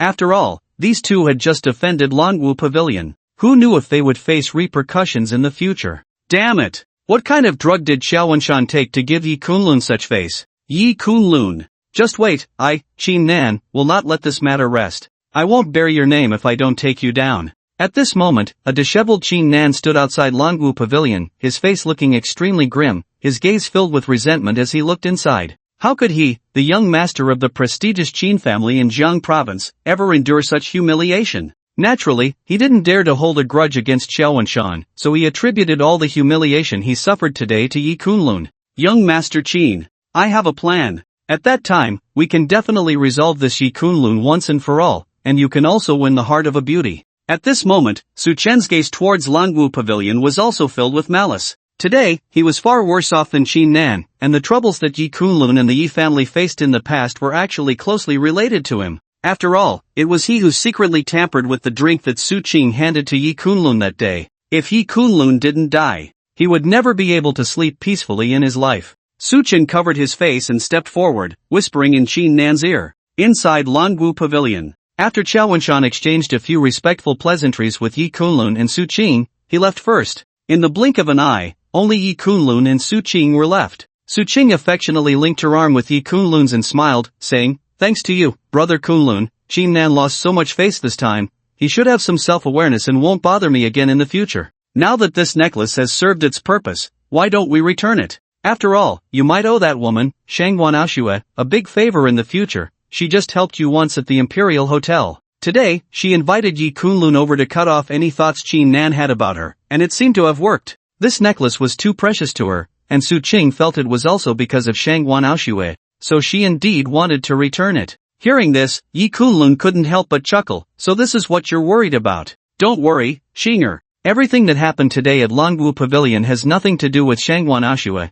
It was entirely based on my personal relationship with Longwu Pavilion. As a personal gift from me to you, you can wear it with peace of mind now. If you refuse again, that would be looking down on me." Su Qing looked at Yi Kunlun's expression and finally nodded. "Since you say so, brother Kunlun, then fine." However, at that moment, Su Qing's phone suddenly rang. Su Qing answered the phone, and upon hearing the voice on the other end, her expression slightly changed. "Brother Kunlun, there are still some matters at the Su family. I'll head back first, and we'll contact each other later." After hanging up, Su Qing softly said to Yi Kunlun. Clearly, something had happened at the Su family, and she didn't want to involve Yi Kunlun, so she wasn't planning to have him return to the Su family with her. "Go ahead, contact me immediately if there's any trouble." Yi Kunlun chuckled lightly upon seeing this and nodded. After agreeing on when to meet next, Su Qing drove away from Longwu Pavilion. Nanshan Shiding. Although there were only a few villa clusters in Nanshan Shiding, this area was developed by the Longwu Chamber of Commerce,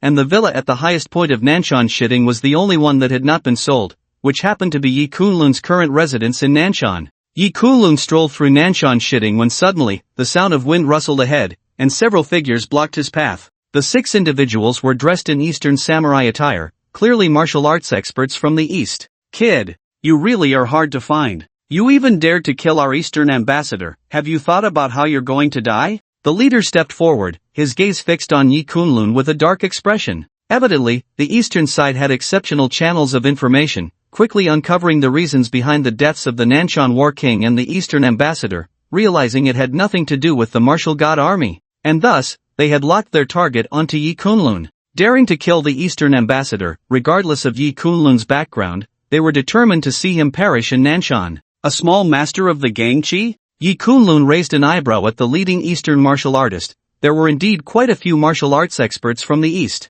Previously, he had dealt with several small masters of the Danchi from the East, and now, just a couple of days later, another small master of the Gangchi had appeared, along with 5 large masters of the Danchi. With such a lineup, even the Nanshan War King would be ambushed here. It was clear that this was one of the core martial forces from the East. Yi Kunlun truly hadn't expected that the Eastern side would go to such lengths to kill him. But to think that a mere small master of the Gangchi could kill him, Yi Kunlun could only say that the eastern side was being overly ambitious. Yi Kunlun, we know your martial arts talent is extraordinary. At a young age, you could suppress the Danchi large master, the Nanshan War King. It seems your martial arts realm has reached the level of a small master of the Gangchi. Such strength is rare in our east, but unfortunately, today, the one who will kill you is my king of slaughter. No matter what, you will undoubtedly die. The leading small master of the Gangchi from the east had a cruel glint in his eyes, and a sinister smile appeared on his face. There was a certain unspeakable pleasure in crushing such a martial arts prodigy.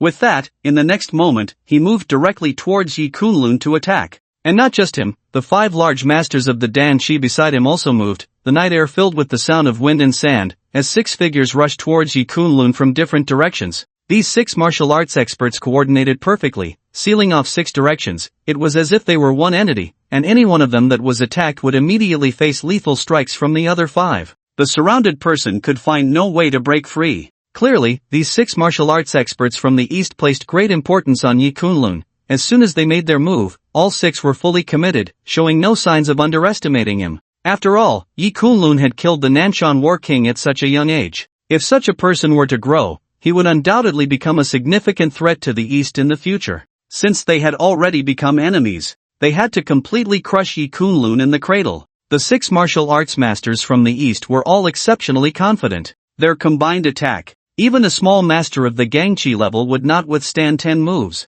At the moment, Yi Kunlun, in his 20s, could he possibly surpass a small master of Gangchi and become a great master of Gangchi? According to their intelligence, 5 years ago, Yi Kunlun was just an ordinary person. In just 5 years, could he really become a small master of Gangchi? This seemed utterly impossible to the 6 martial arts masters from the east, as they had never heard of such a person in the entire region. In an instant, the 6 martial arts experts rushed to Yi Kunlun's side. Yet, Yi Kunlun faced this scene with indifference, a hint of disdain curling at the corners of his mouth. You all really went to great lengths to try to kill me, Yi Kunlun. If any small master of Gangchi were here today, they would surely be doomed. But unfortunately, I broke through this realm 3 years ago, Yi Kunlun said with a calm smile. Boom! As he spoke, a terrifying aura suddenly erupted from him, sending shockwaves around him, causing leaves to fall within 100 meters. In that 100-meter radius, the wind began to swirl violently, and the trees shook as if a hurricane had struck. To project energy outward for 100 meters, even a great master of Gangchi cannot do that. You are a martial arts master. At that moment, the strongest of the Killing Kings changed his expression drastically, his pupils filled with horror. At this moment, all 6 felt the terrifying pressure emanating from Yi Kunlun, far exceeding the level of a Gangchi warrior. After all, they had seen great masters of Gangchi before, but none were as terrifying as Yi Kunlun, who could directly release internal energy affecting over 100 meters. Such a powerful being was simply beyond their ability to resist. The intelligence was wrong. Yi Kunlun's difficulty was far beyond their imagination. Without a moment's hesitation, the 6 figures instantly halted, and then they prepared to flee in the opposite direction. Just then, a sound of something breaking through the air echoed. Whoosh, whoosh, whoosh. Several falling leaves turned into afterimages, instantly slicing through the throats of 5 great masters of Danchi from the east, their bodies collapsing to the ground, eyes wide open in death, unable to close. The strongest among them, the Killing King, had his knee shattered by the falling leaves, collapsing to the ground with a thud, his face contorted in pain, unable to move at all. Yi Kunlun moved, appearing before the Killing King in the next moment.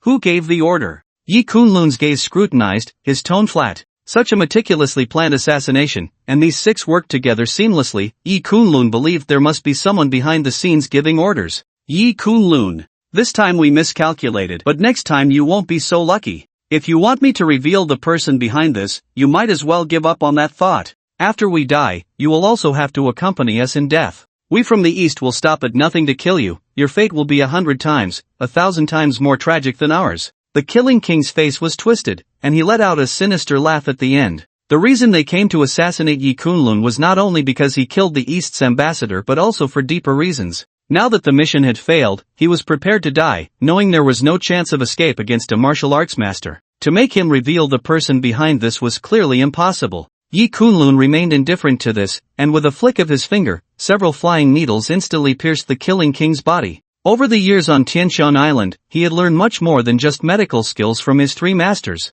The next moment, the Killing King let out a painful scream, feeling as if his body were being gnawed by millions of ants. the pain magnified 1,000-fold. The pain was almost suffocating, yet his consciousness was remarkably clear. Clearly, Yi Kunlun had pierced his nerve with a needle, ensuring that no matter how much pain he endured, he would not faint. He was a person who had undergone rigorous training. Even when faced with the most extreme torture, he would not utter a sound. But at this moment, he was screaming in agony, making it evident what kind of brutal torment he was experiencing. In just a few seconds, the King of Slaughter, who had just been resolutely holding on, could no longer withstand it and quickly divulged everything he knew. It was the order of the young president of the Futian Chamber of Commerce. This matter is not only related to the Eastern Japan ambassador but also to your biological parents. He ordered us to eliminate you, we were just following orders. Tomorrow he will attend the exchange meeting at Jiang Province No. 1 Mansion. The King of Slaughter trembled all over, painfully revealing the mastermind behind it all, even disclosing his next itinerary. Clearly, he was now only seeking a quick end from Yi Kunlun. He no longer wanted to experience even a second of this excruciating torment. After saying this, Yi Kunlun struck down with a palm, and the renowned King of Slaughter was instantly subdued. The young president of the Futian Chamber of Commerce? A glint of cold light appeared in Yi Kunlun's eyes. He had not expected that the matter concerning his biological parents would also involve the Eastern Japan side. After dealing with these Eastern Japan martial artists, Yi Kunlun picked up the phone and dialed Xiao Wenshan's number, asking him to bring an invitation to the Jiang Province No. 1 Mansion event tomorrow. This should not be a difficult task for him, and then he headed directly to the Shiding Mountain in Nanling, planning to rest for the night before visiting Jiang Province No. 1 Mansion the next day. Just as Yi Kunlun had left, a figure also arrived at Nanling Shiding, none other than Long Qingluan. After looking at the several corpses lying on the ground, her brows furrowed. Long Qingluan scanned the bodies, finally stopping at the Eastern Japan martial artist who was a small master of strength, and then murmured softly, "The King of Slaughter from Eastern Japan, I didn't expect him to die here." The reason she had come to Nanling Shiding was that she had traced the news of the King of Slaughter. This time she came to Nanling with two major tasks. One was to participate in the martial arts conference between the Great Xia and Eastern Japan, and then represent Great Xia in victory. The second was to deal with the long-wanted King of Slaughter and his accomplices. Long Qingluan had set traps multiple times, but the King of Slaughter and his accomplices had always escaped. These 6 individuals had been extremely vicious for many years, with extraordinary skills in hiding their whereabouts and reconnaissance, often appearing once and then not resurfacing for several months, making them extremely difficult to deal with. Moreover, they had been overseas, making the pursuit quite challenging. This time entering Great Xia could be said to be a rare move for the King of Slaughter and his accomplices, and after learning of the news, Long Qingluan had been secretly tracking them. This time she had even followed them all the way to Nanling Shiding. But Long Qingluan never expected that the King of Slaughter and his accomplices would all die here. Oh, as Long Qingluan approached and saw the cause of death of these bodies, she quickly sensed something was amiss, because she had seen the manner of death of these corpses before, and it was also within Nanling Shiding. It's exactly the same as the Eastern Japanese who colluded with the Nanling War King before, all died from having their throats slit by falling leaves. Could it be that senior? Does he live in Nanling Shiding? Long Qingluan's eyes brightened, and her heart involuntarily began to race. During this time, she had also been investigating the whereabouts of that senior in her heart, thinking of visiting him, but it seemed as if he had evaporated from the world, and she could find no trace of him. Unexpectedly, just when she thought all hope was lost, she discovered his trace again in Nanling Shiding. As the youngest bearer of the military star in the Great Xia, Long Qingluan was well aware of the status of a martial arts master. Therefore, she had always wanted to visit and seek guidance from the senior who had once saved her life. Soon, Long Qingluan set off towards the South Ridge Mansion. After the incident with the South Ridge War King, no one continued to reside in the South Ridge Mansion. The reason was simple. After all, the South Ridge War King had died there, and who could know what unexpected events might occur in the future? It was precisely for this reason that Long Qingluan was certain that the senior who had saved her was located here, for only such a person would be unafraid of potential dangers. Long Qingluan ascended the mountain, passing by numerous villas along the way, all of which were dark and devoid of life. Just as she was nearing the summit, she spotted a villa at the highest point with lights on. Seeing this scene, Long Qingluan felt a slight thrill and murmured to herself, "It seems I have the chance to meet a reclusive master." With that, Long Qingluan slowly took a step forward and headed towards the villa. In the blink of an eye, she arrived at the villa's entrance. Even as someone of Long Qingluan's stature, she couldn't help but take a deep breath. The proud curve of her snow-white neck rose and fell, clearly indicating her current state of mind was far from calm. After all, given the means of those who could annihilate powerful opponents, the strength of the person inside must have reached the level of a martial arts master. Such strength. In the imperial capital, none were anything less than the old monsters of martial arts families. Though she was a grandmaster of the martial arts, she was just a step away from becoming a martial arts master.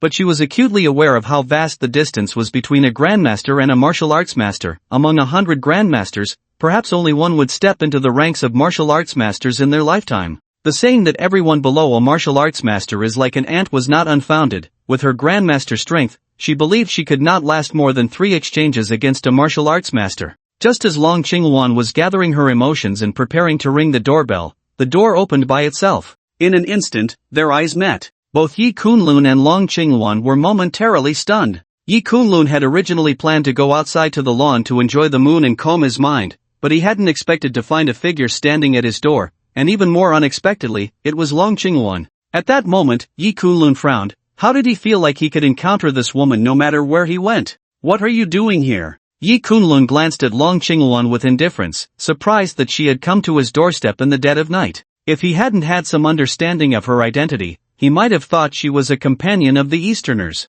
Yi Kunlun? What are you doing here? Upon seeing Yi Kunlun, Long Qingwan was even more surprised than he was. I see, you must be quite satisfied serving Shangguan Aoshue, to have her arrange for you to stay here as your residence. The former young master of the Yi family in the imperial capital has actually fallen to the level of a kept man? Long Qingwan sneered. She had some understanding of Yi Kunlun. Given his current family background, he had no right to live here. Besides the connection with Shangguan Aoshue, she couldn't think of any other reason. This man was still as useless as ever, relying on a woman to support his life, nearly bringing disgrace to the Yi family of the imperial capital. However, at this moment, she was too lazy to waste words with Yi Kunlun. She had more important matters to attend to. Yi Kunlun, have you seen a master senior today? Long Qingwan changed the subject, speaking to Yi Kunlun in a calm tone. Since Yi Kunlun lives here, there is a certain probability that he has seen that senior. Long Qingwan clearly wanted to ask him about the other's whereabouts. As for whether Yi Kunlun is that senior,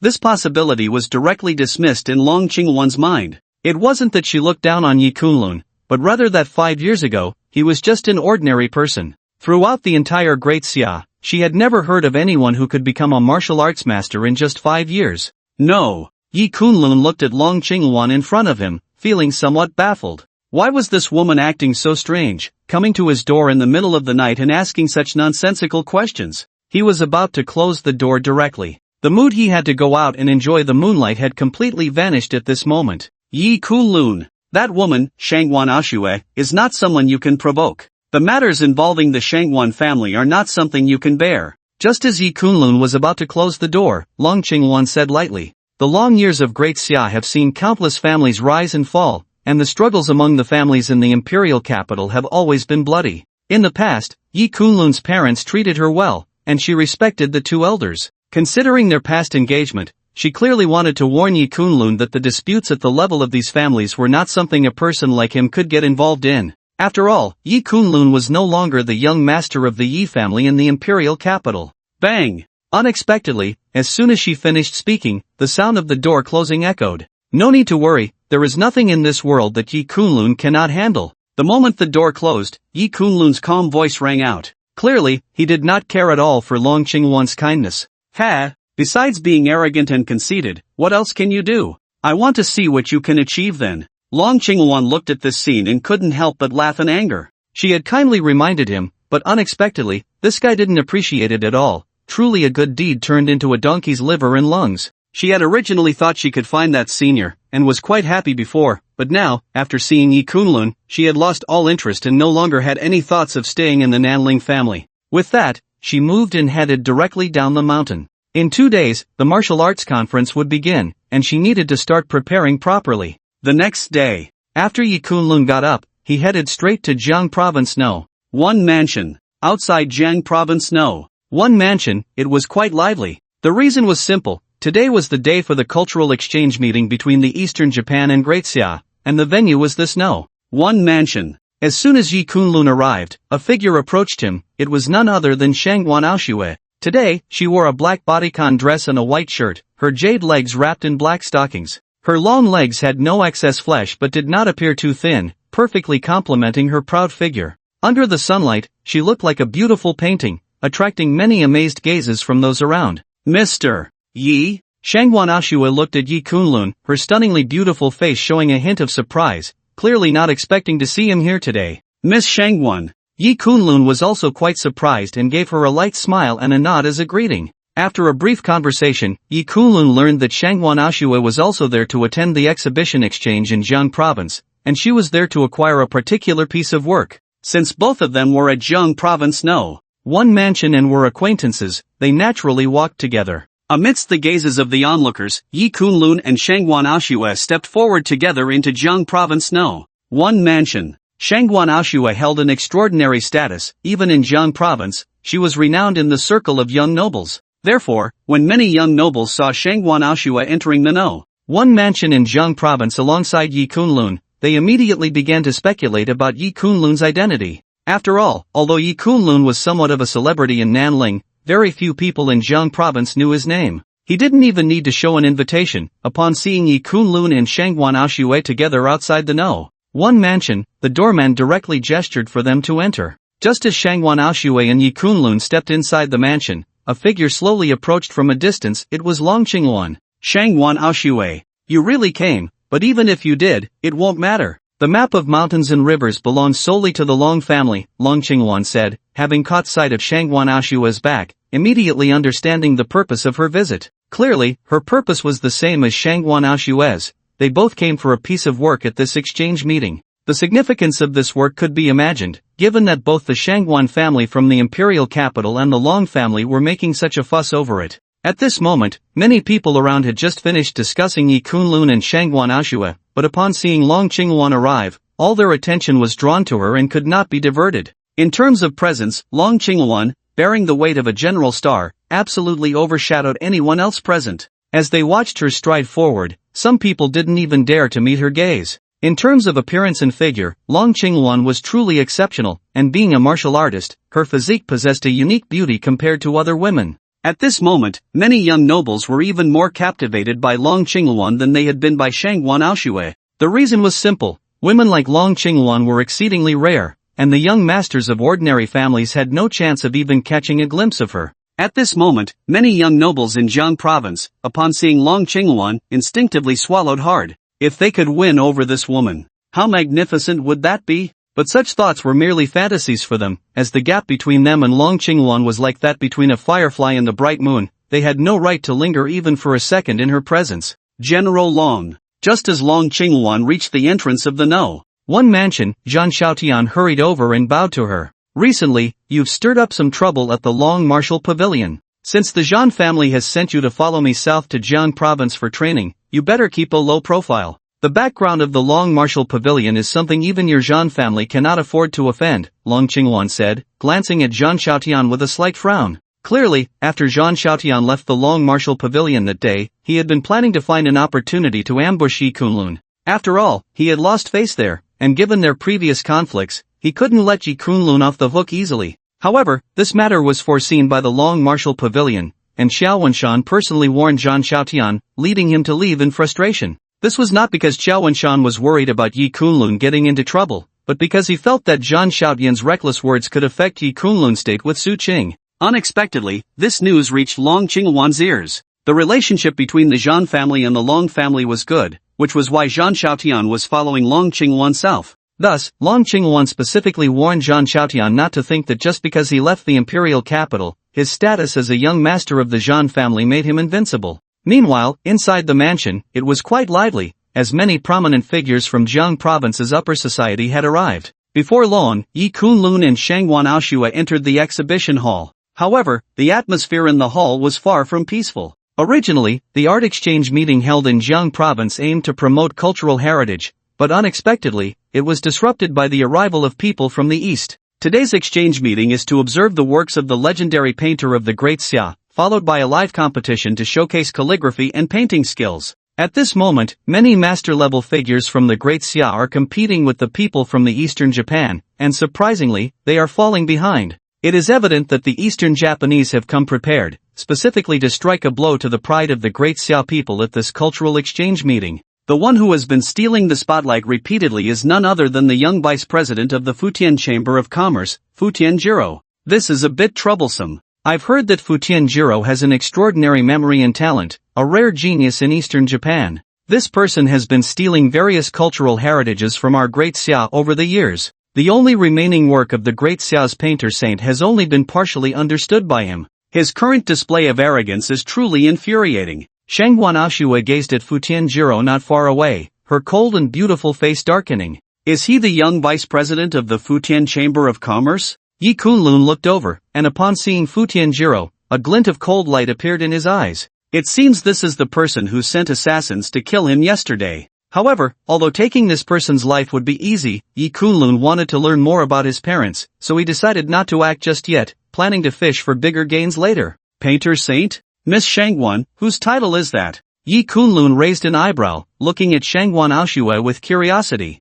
He considered himself quite accomplished in the arts, having learned from masters on Tianxiang Island over the years. Therefore, he was quite eager to know who this so-called painter saint really was. The painter saint is a legend in the world of calligraphy and painting. Although only a few of his works have survived, they encompass countless classical works of the great Xia and are revered by numerous masters in the field, making him a towering figure in the art world. As for information about this person, Aoshue does not know much. In fact, Aoshue came here specifically to purchase a work from the painter saint, as it is very important to my Shangguan family. Shangguan Aoshue explained softly to Yi Kunlun. At this moment, when Shangguan Aoshue spoke of the painter saint, admiration appeared in her expression. Born into a scholarly family, she was certainly not comparable to those superficial women. She held great respect for talented individuals. After speaking, Shangguan Aoshue moved her delicate hand and pointed to a work on the stage not far away, which was indeed a piece attributed to the painter saint. When Yi Kunlun followed her gaze, he was momentarily stunned.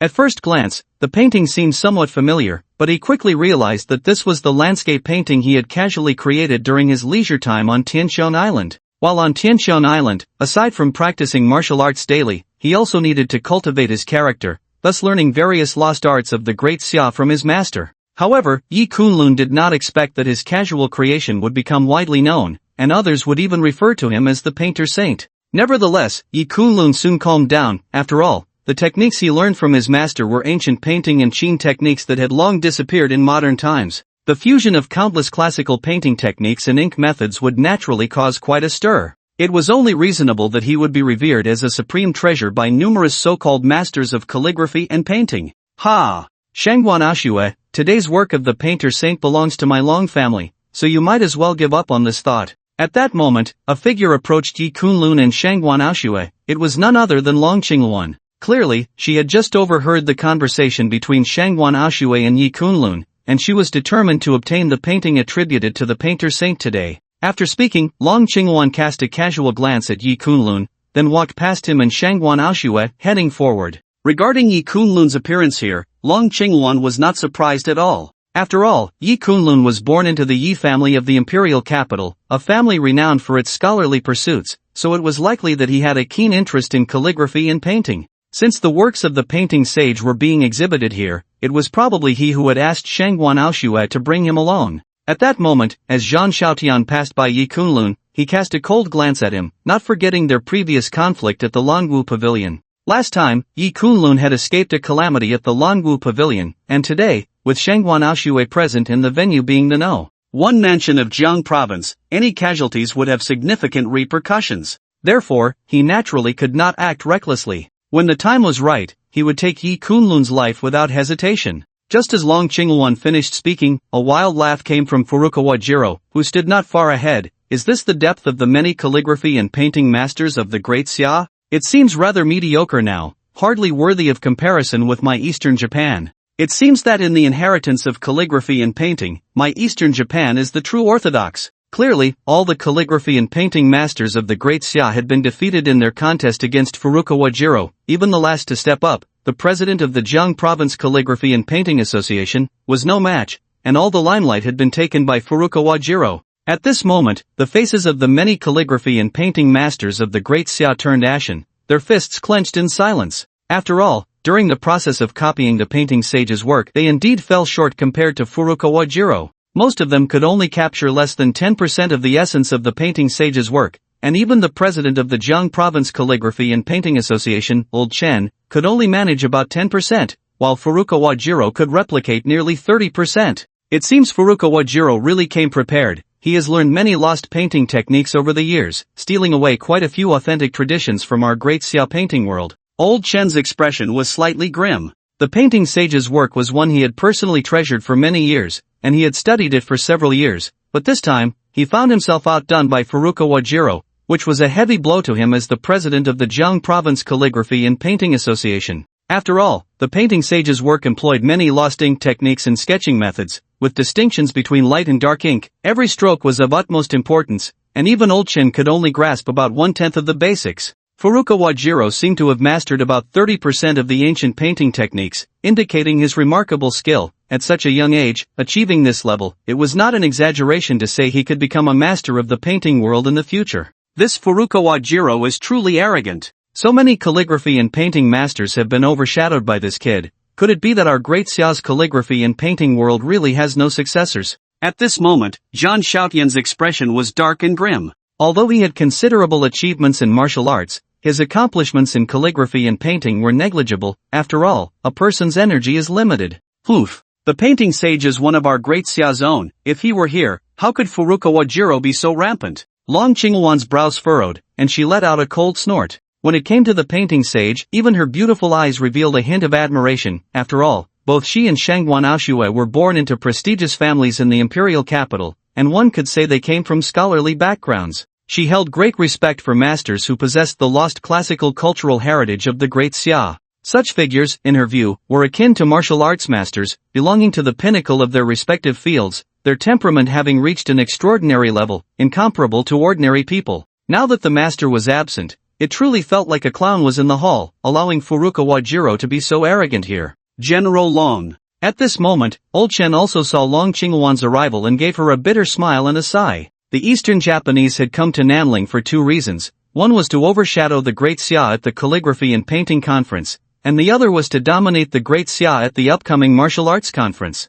In recent years, the East Japan has lost in these two major competitions. If they were to win this time, then this president of the Jiang Province Calligraphy and Painting Association would be utterly humiliated. You are Long Qingwan? Ha! Although you have some achievements in martial arts, you are not qualified in the realm of calligraphy and painting. In the Grand Xia, you can't even find a young person who can be compared to me in calligraphy and painting skills. Instead, you bring a bunch of old geezers, and in the end, they all lose to me. It seems that the calligraphy and painting world of Xia is truly failing. Now that the president of the Jiang Province Calligraphy and Painting Association has been defeated by me, from today onwards, we in East Japan are the true inheritors of the calligraphy and painting world. Fujita Jiro looked down on everyone present, a mocking smile on his face. This was his purpose for coming here. Those interrupted traditions of calligraphy and painting are now inherited by him, Fujita Jiro, and it is only right that from today onwards, East Japan should be the sole inheritor of the calligraphy and painting world.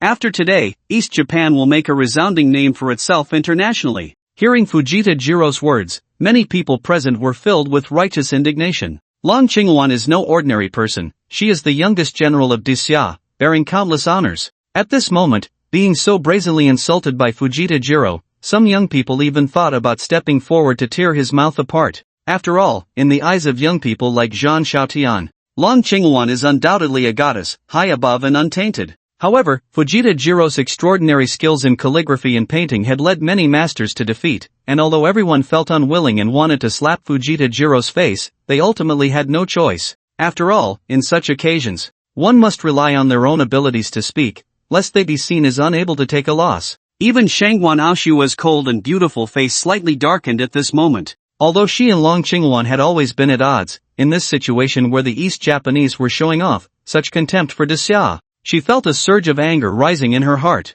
If only the saint of painting were here. Shangguan Aoshue sighed inwardly. A single painting by the saint of painting could cause such a stir, prompting all the masters present to imitate and compete. If the saint of painting were here, how could these East Japanese rascals act so recklessly? Just as Shangguan Aoshue was sighing to herself, an untimely voice rang out. Just a mere East Japanese, who has stolen some classical culture in Xia over the years, dares to come here and claim to be authentic. This voice was not loud, but it made everyone present listen carefully. They turned to see that the speaker was none other than Yi Kunlun, who stood beside Shangguan Aoshue. Everyone's gaze fell on Yi Kunlun, stunned. What was going on? From what this kid just said, could it be that he also had some skills in calligraphy and painting, and was confident he could suppress Fujita Jiro? However, many people shook their heads secretly after seeing Yi Kunlun's age. How could that be possible? Today, even the elder Chen, president of the Jiang Province Calligraphy and Painting Association, had been defeated. Could Yi Kunlun's skills in calligraphy and painting really surpass elder Chen's?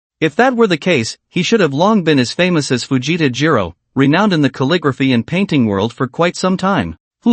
Where did this young brat come from, so arrogant? Elder Chen, is this your Jiang Province Calligraphy and Painting Association's exchange meeting? You let in all sorts of riffraff. Could it be that after falling behind in calligraphy and painting, you and Disya can't take a loss and only know how to boast? Today, I, Fujita Jiro, have gained some insight. At this moment, Fujita Jiro glanced at Yi Kunlun and then sneered. He thought it was some master of Disya speaking arrogantly, but unexpectedly, it was just an unknown kid. Although he had previously sent the King of Slaughter to assassinate Yi Kunlun, he really did not know what Yi Kunlun looked like. He only knew that Yi Kunlun had killed the ambassador from the East Japan, and that this person had a special identity that must be eliminated. In his view, the King of Slaughter would certainly handle such matters with ease, so he had no interest in knowing Yi Kunlun's appearance. Old Chen also frowned. Everyone present today had come with an invitation, and he had personally invited them. He was certain that he had not invited Yi Kunlun, so how did this kid get into Jiang Province now?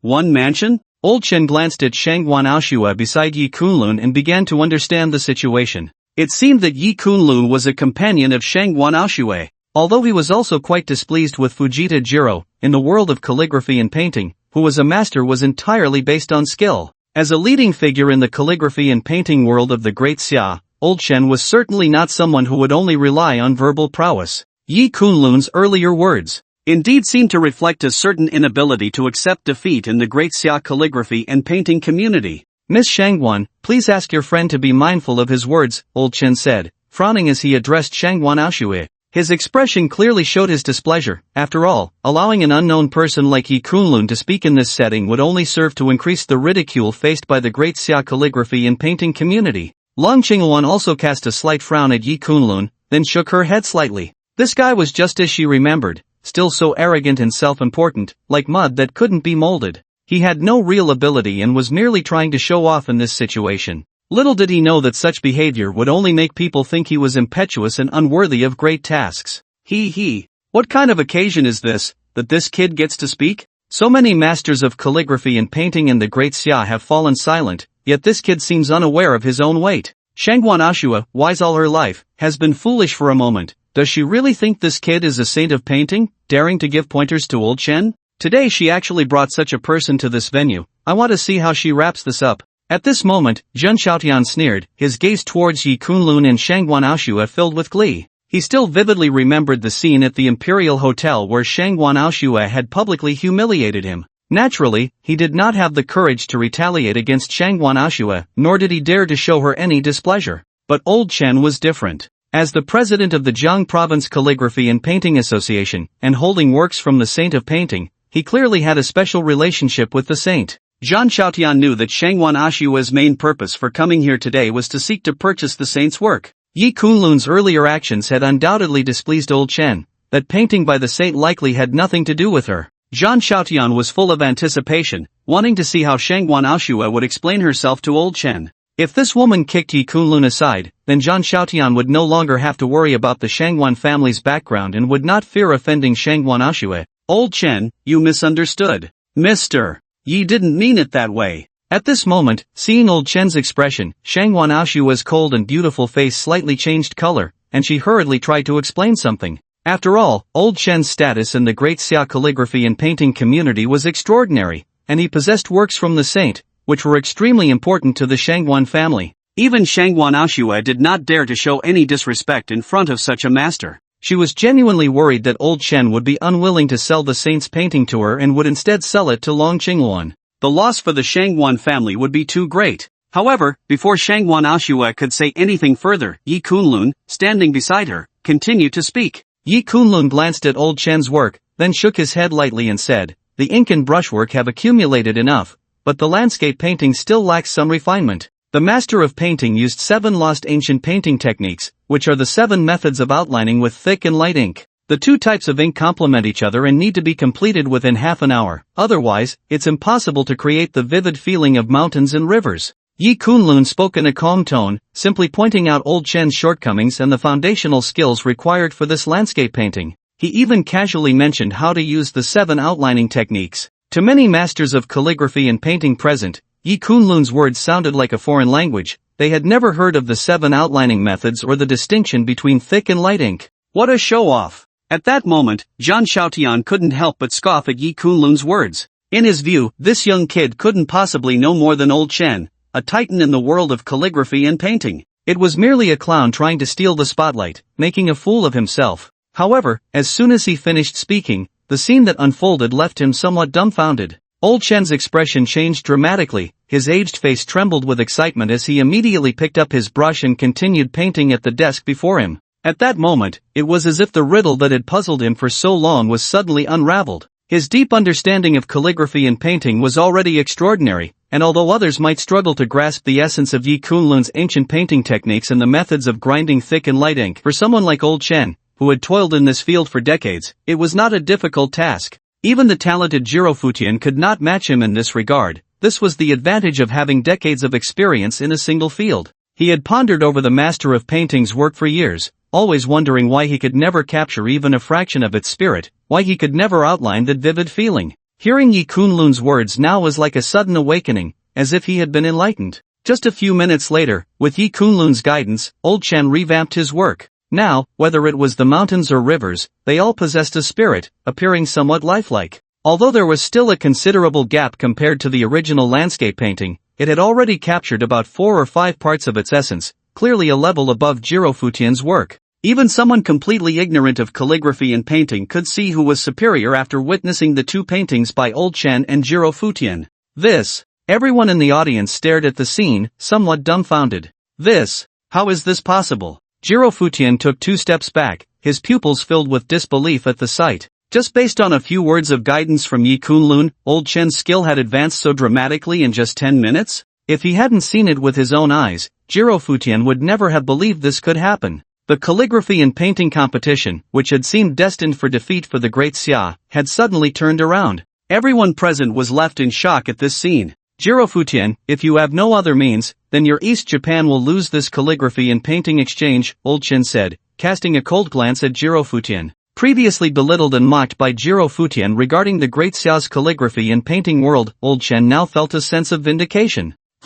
This time you got lucky. We're leaving. Jiro Futian snorted coldly, his expression grim. He had originally intended to embarrass the great Xia's calligraphy and painting world, making East Japan the authentic authority in Asia, thus elevating its name. Unexpectedly, just when everything was in place and only a final push was needed, Yi Kunlun emerged. Now that the grand painting and calligraphy competition had gone awry, the only remaining opportunity for the East Japan to regain its reputation lay in the martial arts tournament. It was time to prepare for such matters thoroughly, without any further mishaps. After saying this, Fujita Jiro turned and left with several East Japanese. As he passed by Yi Kunlun, Fujita Jiro cast a cold glance at him, saying, "You dare to ruin my East Japan's good fortune. I, Fujita Jiro, will remember this." Clearly, he had already developed a murderous intent towards Yi Kunlun. If it weren't for this kid, his plan would have succeeded long ago. Yi Kunlun smiled calmly, "I'm waiting." Fujita Jiro was hardly worth his concern.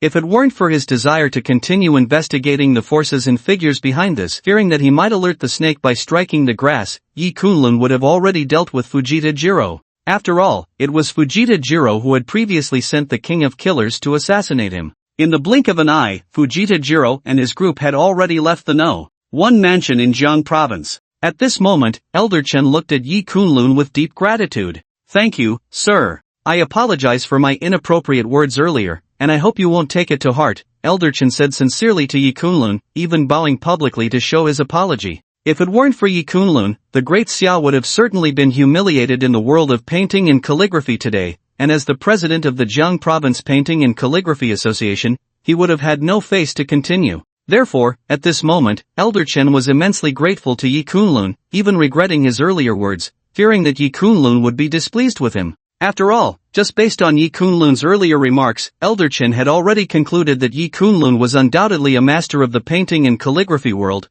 most likely a disciple of some extraordinary master, perhaps even having received guidance from the Sage of Painting. After all, being able to have such deep insights into the Sage of Painting's work, Elder Chen found it hard to believe that Yi Kunlun had never seen the Sage of Painting. Meeting such a person might even lead to an encounter with the Sage of Painting himself in the future. This was something every master in the painting and calligraphy world would dream of. Yi Kunlun waved his hand lightly. With his perspective, he naturally wouldn't bother to argue with an ordinary Elder Chen. Mr. Yi, I didn't expect your accomplishments in painting and calligraphy to be so profound. Even Shangwan Aoshui covered her mouth in surprise, her beautiful eyes filled with astonishment as she looked at Yi Kunlun. She thought she knew quite a bit about Yi Kunlun, having seen many of his lesser-known sides, but now it seemed she had only scratched the surface of understanding him.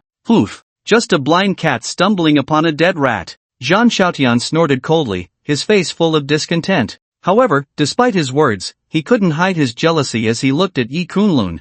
Helping the great Xia's painting and calligraphy world out of a dire situation, if this had fallen on him. When he returned to the imperial capital, he would surely gain the favor of some significant figures in Great Xia. It was even possible that he, Zhan Xiaotian, would soar to new heights and be accepted as a disciple by a god-level figure. But the fact that this was accomplished by Yi Kunlun made Zhan Xiaotian green with envy. Even Long Qingluan, at this moment, looked at Yi Kunlun with slightly unusual eyes, but she quickly returned to normal. The Yi family in the imperial capital had always been a prestigious family in painting and calligraphy, collecting numerous legacies. It was not surprising that Yi Kunlun had spent considerable time in the Yi family and learned some lost techniques. Most likely, it was just Zhaokui discussing military strategy, only understanding some theoretical knowledge, and this time, coincidentally, Elder Chen had a moment of enlightenment. If he were to paint himself, it would probably be hard to reach the heights of elegance. Long Qingluan thought to herself, Elder Chen, Aoshue has come this time with a request. I wonder if you would be willing to part with this painting of the mountains and rivers of the nation. As long as old Chen is willing, the price is not a problem. At this moment, Shangwan Aoshue spoke to old Chen. If it had been before, she would have been somewhat worried that old Chen might be reluctant to part with the painting of the Saint of Painting because of Yi Kunlun. However, just now, Yi Kunlun had done old Chen a great favor, and since Yi Kunlun had come with her, in Shangwan Aoshue's view, her request to purchase the painting of the Saint of Painting was likely to succeed. At this moment, Shangwan Aoshue couldn't help but feel fortunate to have met Yi Kunlun today, otherwise, trying to acquire the painting would not have been easy. Upon hearing Shangwan Aoshue's words, old Chen couldn't help but show a bitter smile. This request from Shangwan Aoshue was indeed a bit difficult for him. Miss Shangwan, I truly apologize. I owe a great favor to the Long family, and I have already promised General Long to sell the painting of the Saint of Painting to them. Old Chen said to Shangwan Aoshue with deep regret. After saying this, he carefully put away the painting and handed it to Long Qingluan. Given the relationship between Shangwan Aoshue and Yi Kunlun, it was clear that they were friends. Considering that Yi Kunlun had helped him out today, it wouldn't be a problem for him to give the painting to Shangwan Aoshue. But a person cannot stand without trust. Since he had promised the Long family, he had to fulfill that promise no matter what. Shangwan Aoshue, I have said that the painting of the Saint of Painting is secured by my Long family. Did she think that relying on some people who only talk big could help her turn the situation around? Unfortunately, reality is reality, and fantasy is fantasy. Long Qingluan cast a faint glance at Yi Kunlun, showing a hint of disdain. Then she turned her gaze to Shangwan Aoshue, the corners of her mouth slightly curling up. This woman wanted to compete with her, but she was still too inexperienced. After saying this, Long Qingluan directly turned and left. Since the painting was already in hand, it was time to prepare for the upcoming martial arts tournament. Zhan Xiaotian also looked at Yi Kunlun with a sneer, realizing that it seemed Yi Kunlun and Shangwan Aoshue had worked hard for nothing. He was naturally pleased with this situation and followed Long Qingluan out of the venue. After all, he would also represent the Zhan family at the martial arts tournament, which was a rare opportunity for the Zhan family to compete with Long Qingluan. This was an excellent chance for him to prove himself and be noticed by a certain war god to become a disciple. He didn't want to miss it at all. In the blink of an eye, the many guests at the No.1 mansion in Jiang province gradually left, leaving only Yi Kunlun and Shangwan Aoshue standing in place. This time, my Shangwan family has lost. Shangwan Aoshue looked at Long Qingluan's departing figure, biting her lip. A hint of unwillingness appeared on her cold and beautiful face, which ultimately turned into a sigh. Miss Shangwan, why do you say that? Is that painting really so important to your Shangwan family? Yi Kunlun raised an eyebrow, looking at Shangwan Aoshue with curiosity. Mr. Yi, you may not know. My Shangwan family has recently been competing with the Long family for a martial arts master to serve as a guest elder. Although both the Shangwan and Long families are prestigious families in the imperial capital and both have martial arts masters, having one more martial arts master in either family would create a hierarchical gap with the other. And the martial arts master we are competing for is particularly interested in the works of the Saint of Painting. Shangwan Aoshue explained the situation to Yi Kunlun. After saying this, Shangwan Aoshue couldn't help but feel quite regretful. Her biggest purpose for coming to Jiang province this time was actually to acquire the painting of the Saint of Painting. Now that the painting had been obtained by Long Qingluan, it seemed to be fate. I see. Yi Kunlun nodded slightly. The significance of the titled martial arts master indeed warranted such an attitude from the prestigious families in the imperial capital. It's just a painting, Miss Shangwan need not worry. Come with me, and I will help you retrieve it. Yi Kunlun chuckled lightly. Previously, Shangwan Aoshue had helped him deal with Shin Qingfeng, so he owed her a favor. A mere painting, he could just paint it himself. Upon hearing Yi Kunlun's words, a hint of surprise appeared in Shangwan Aoshue's beautiful eyes, her cold and elegant face unable to hide her joy. Mr. Yi, do you perhaps have a work by the painting saint? From Yi Kunlun's recent insights into calligraphy and painting, it was clear he was quite familiar with the works of the painting saint. Perhaps he even knew the painting saint. If Yi Kunlun indeed had a work by the painting saint, that was very likely. If that were the case, it would truly be a blessing for the Shangwan family. If Mr. Yi has a work by the painting saint, Aoshue is willing to purchase it at a high price, and the price is entirely up to Mr. Yi. Aoshue will not haggle. Shangwan Aoshue continued to speak to Yi Kunlun. Miss Shangwan, what are you saying? Since we are friends, then giving a painting is nothing to worry about. Come with me, Yi Kunlun said with a light smile, waving his hand. A mere painting was just a small effort for him. After saying this, Yi Kunlun took Shangwan Aoshue and left Jiang province No. 1 mansion, heading directly to Nanling Shitting. 1 hour later, Yi Kunlun and Shangwan Aoshue arrived at Nanling Shitting, and in no time, they reached the highest point of Nanling Shitting. Mr. Yi, do you live here? Shangwan Aoshue stood beside Yi Kunlun, her beautiful eyes gazing at the villa before her pupils revealing a hint of astonishment. She knew a thing or two about this villa at the highest point of Nanling Shitting. It belonged to the Languo Chamber of Commerce's top properties, and it had been sold out even before it was officially on the market. This villa at the highest point was so exclusive that even the Nanling War King did not qualify to reside there. Based on her estimates, the price of this villa was not less than several hundred million, and merely having money was not enough, one also needed sufficient status and identity to match. Such residences were typically reserved for the heads of the Languo Chamber of Commerce in a region, and Shangwan Aoshue truly did not expect Yi Kunlun to live here. Shangwan Aoshue was acquainted with the various heads of the Languo Chamber of Commerce. After all, as the Shangwan family was a platinum client of the Languo Chamber of Commerce, she could be certain that Yi Kunlun was not one of the heads, and his age did not fit either. Yi Kunlun nodded slightly at her words. This place had once been a leisure residence for his master, and now it served as his base in Nanling. Seeing Yi Kunlun confirm with a nod, Shangwan Aoshue couldn't help but take a deep breath. Even with her platinum card status, acquiring property here would be extremely difficult. Yi Kunlun had moved in so easily, indicating that his identity was far more complex than she had imagined. Could it be that Mr. Yi has a deep connection with Xiao Wenshan? Shangwan Aoshue pondered as she entered the villa with Yi Kunlun. Remembering the attitude of the martial god army towards Yi Kunlun, if Yi Kunlun had a significant relationship with Xiao Wenshan, it would make sense. Soon, Yi Kunlun and Shangwan Aoshue stepped into the villa, and as soon as they entered, Shangwan Aoshue was dazzled by the various decorations before her. A soft bed sofa made of Tianshan ice silk, floors paved with top-grade fire jade bricks, chandeliers made of sapphire crystal. Looking at the scenes before her, Shangwan Aoshue's beautiful eyes could not hide her shock. The materials used for the decoration of this villa were extremely rare in the world. They were things that money could not buy. For example, Tianshan ice silk could purify the mind and body, extending life more than so-called 1,000-year ginseng. Top-grade fire jade came from a 10,000-year-old volcano and could absorb cold energy from the human body. Those with cold wounds only needed to wear a small piece to be cured.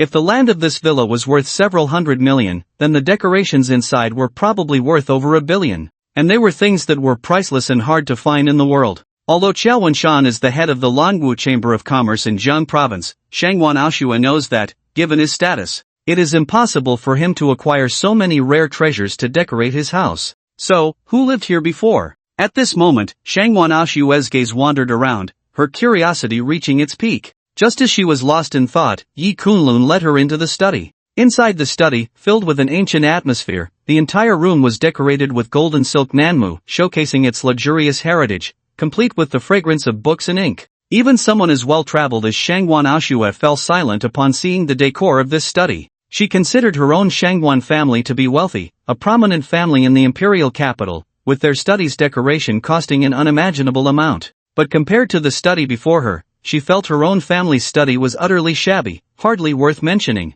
Coming to Yi Kunlun's residence today, she felt her eyes had been thoroughly opened. Shangwan Aoshue took a deep breath, the proud curve of her white neck rising and falling. Then she calmed her mind and softly said to Yi Kunlun, "Mr. Yi, may I ask where the paintings of the Saint of Painting are? Could you allow Aoshue to admire them?" She had just scanned the study and had not seen any paintings, which is why she was curious to ask. "Please wait a moment, I will paint right now." Under Shangwan Aoshue's astonished gaze, Yi Kunlun took up the ink and brush, smiling lightly at her. "Mr. Yi, what did you just say?" Shangwan Aoshue's beautiful eyes widened, looking somewhat adorable, clearly feeling she had misheard. Yi Kunlun was actually going to create a work of the Saint of Painting. Didn't that mean his identity was? Just as her words fell, Yi Kunlun had already begun. He directly took the brush and started painting on a piece of white paper in front of him, the strokes transforming mountains, the light ink flowing like rivers. In just a short time, the vivid scene of the vast mountains and rivers appeared on the canvas. The mountains and rivers, at this moment, were reminiscent of the landscape painting she had seen before, even more majestic and grand, clearly of a higher caliber. Shangwan Aoshue had just seen the works of Chen Lao and Fujita Jiro, both of whom were highly regarded in the world of painting and calligraphy. But compared to Yi Kunlun's current painting, they were simply worlds apart. Half an hour later, Yi Kunlun signed the painting at the bottom with the 7 characters Wanli Shanha Shiji 2. It was even more magnificent and spectacular than the landscape painting that Long Qingwan had taken, and then he put away his brush. From the moment he began to paint until he finished, he did not pause for a moment. The entire process was seamless, one stroke connecting from beginning to end. This painting, when glanced at, made one feel as if they were immersed in the vast mountains and long rivers. This is the kind of artistic conception that can only be achieved after reaching a certain level of painting skill, something that only a master can accomplish. Whether it was Chen Lao, the president of the Jiang Province Painting and Calligraphy Association, or someone like Fujita Jiro,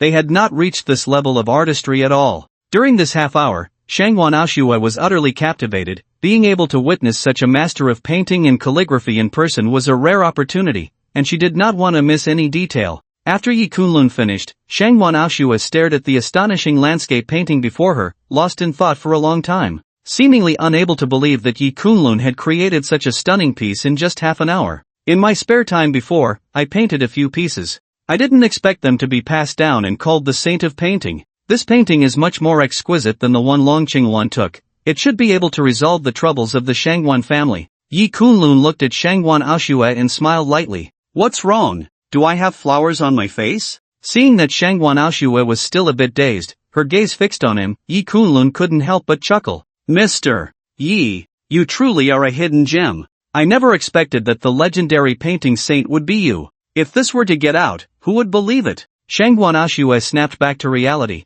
her beautiful eyes looking at Yi Kunlun as she let out a bitter smile. After all this time, the owner of the imitation work at Jiang Province No. 1 mansion today turned out to be Yi Kunlun. She couldn't help but wonder what expression Long Qingwan would have upon learning this. After all, she vividly remembered the look of triumphant mockery on Shangwan Aoshue's face when the other party left, as if having obtained a treasure from the painting saint. "This painting is invaluable. Mr. Yi, just name your price, and Aoshue will not bargain." At this moment, Shangwan Aoshue made an effort to calm her emotions, barely recovering from the shock of Yi Kunlun's identity as the painting saint, and then spoke softly. Even if Yi Kunlun asked for 1,000,000,000, she wouldn't bat an eye and would immediately start preparing the funds. After all, this painting was of almost foundational importance to the Shangwan family, and they could not afford to lose it. "It's just a painting, I might as well gift it to Miss Shangwan." Yi Kunlun waved his hand with a smile. After saying this, he framed the painting and handed it to Shangwan Aoshue. "Mr. Yi, how can this be? This gift is too precious, Aoshue feels unworthy." Seeing this, Shangwan Aoshue quickly shook her head. Such a painting could be said to be something countless people dream of, and even with a large sum of money, it would be hard to buy. Yi Kunlun's willingness to paint and help the Shangwan family in their time of need was already a great favor. How could she dare to let Yi Kunlun give her such a valuable item? It's just a small matter. Miss Shangwan helped me out by dealing with Shin Fong earlier. If you consider me, Yi Kunlun, a friend, then let's not mention money again. Yi Kunlun's tone was filled with undeniable certainty. Seeing Yi Kunlun insist, Shangwan Aoshue could only smile helplessly and then took the painting, saying, in that case, I won't say much more. From today on, the Shangwan family will always be Mr. Ye's most reliable partner, ready to go through fire and water. Her stunningly beautiful face was filled with seriousness.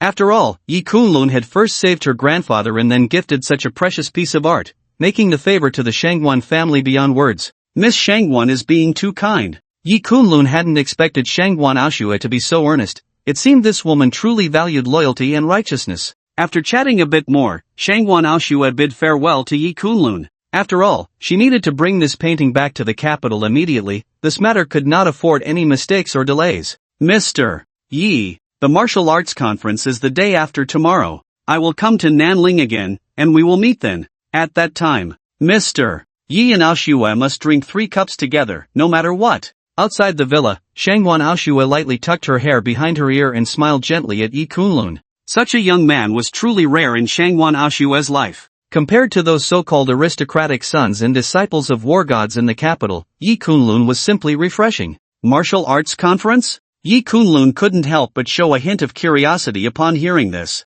He had been in Nanling for some time, but he really didn't know much about this so-called martial arts conference. Seeing the confusion in Yi Kunlun's eyes, Shangwan Aoshue gently explained, this martial arts conference is hosted by the Great Xia and the Eastern Japan. Martial artists under 30 from both sides can participate. In recent years, many martial arts experts have emerged from Eastern Japan, and they want to take this opportunity to diminish the prestige of our Great Xia martial arts, thereby boosting their reputation internationally. Today's calligraphy and painting exchange was also an attempt by Eastern Japan to seize the spotlight, claiming to be the orthodox of ancient feng shui paintings, but it was resolved by you, Mr. Yi. This martial arts conference in Nanling is undoubtedly attracting worldwide attention, and Shangwan Aoshue naturally wouldn't miss the chance to watch. Hearing her words, Yi Kunlun's eyes revealed a hint of realization. He had little interest in this so-called martial arts conference. As a martial arts master, the sparring of martial artists under 30 was not enough to catch his attention. After exchanging a few pleasantries with Shangwan Aoshue, he sent her down the mountain.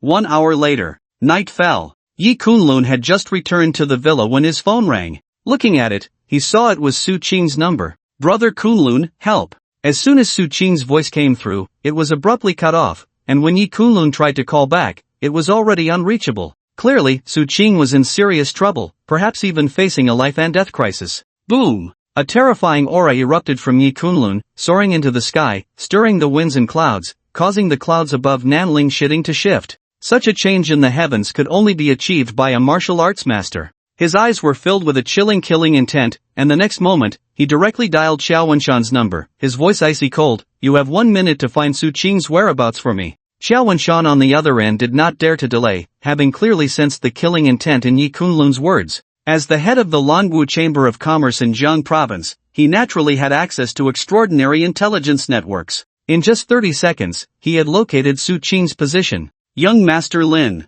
Miss Su went to Tengguan Pavilion for a banquet today, hosted by Nan, and Tengguan Pavilion is a hotel under the Qin family. However, Miss Su has not left yet. Xiao Wenshan quickly reported his findings to Yi Kunlun. At this moment, he couldn't help but feel a shock. Could it be that Nan was planning something against Miss Su? If that were the case, even the Qin family, as a prominent family in Jiang province, would likely be reduced to ashes overnight. Just as he finished speaking, Yi Kunlun had already hung up the phone. Tengguan Pavilion. In the Tianzi private room. Su Qing. Why do you have to make me resort to force? What makes Nan any less than Yi Kunlun? Why are you so infatuated with that little beast? At this moment, Nan had cornered Su Qing, his expression turning somewhat sinister. As the young master of the Qin family, he was nearly unmatched among the younger generation in Jiang province. He had gone to great lengths to win over Su Qing, yet this woman showed him no appreciation. This left Nan unable to sit still. Since soft tactics weren't working, he would resort to hard ones. As long as he cooked the rice before it was raw, even if Su Qing was unwilling to become his, she would have to accept reality. Nan, don't do anything reckless. Su Chen will be back from the restroom soon. Su Qing looked at the shattered phone on the floor, instinctively taking a few steps back and leaning against the door, her face pale. She never expected Nan to be so deranged, wanting to plot against her here. Not long ago, many of the Su family's business partners had stopped cooperating, and the Su family's financial chain had broken. The only one who could save the Su family was the long-standing Qin family group. At this moment, Nan happened to invite Su Qing to discuss business matters. With no other choice, Su Qing had to go to the appointment with Su Chen. As a result, Su Qing did not expect that shortly after sitting down at Tenguin Pavilion, Nan, after failing to win her affection, revealed his hypocritical side. Therefore, she had just wanted to call Yi Kunlun for help. But as soon as the call connected, her phone was snatched and smashed to the ground by Nan. Xing Jia. I'm just outside keeping watch for you, don't worry, no one will disturb you too, Su Chen's voice rang out from outside the door. After he spoke, the sound of the door being locked followed, clearly indicating that Su Chen had locked the door. Su Chen. I am your sister, do you know what you are doing? Hearing Su Chen's voice outside, Su Qing's beautiful eyes filled with disbelief. She never expected her own family would betray her at such a critical moment. If it weren't for Su Chen accompanying her, she wouldn't have gone to the appointment alone. After all, she was always clear about Nan's intentions. Xing Jia, I'm doing this for your own good. Young Master Qin is a dragon among men. To serve him is a blessing you have earned over several lifetimes. From now on, wouldn't it be good for you to be a young mistress of Qin? This is something countless women in Jiang province dream of. Su Chen sneered from outside. For the future of the Su family, and to ensure that Nan would spare no effort in eliminating Yi Kunlun, sacrificing Su Qing's purity was nothing to Su Chen. After all, women in large families have always been victims of interests. Hearing Su Chen's voice outside, Su Qing fell into complete despair. She never imagined that Su Chen could be so heartless. This time, she was truly trapped in a den of wolves.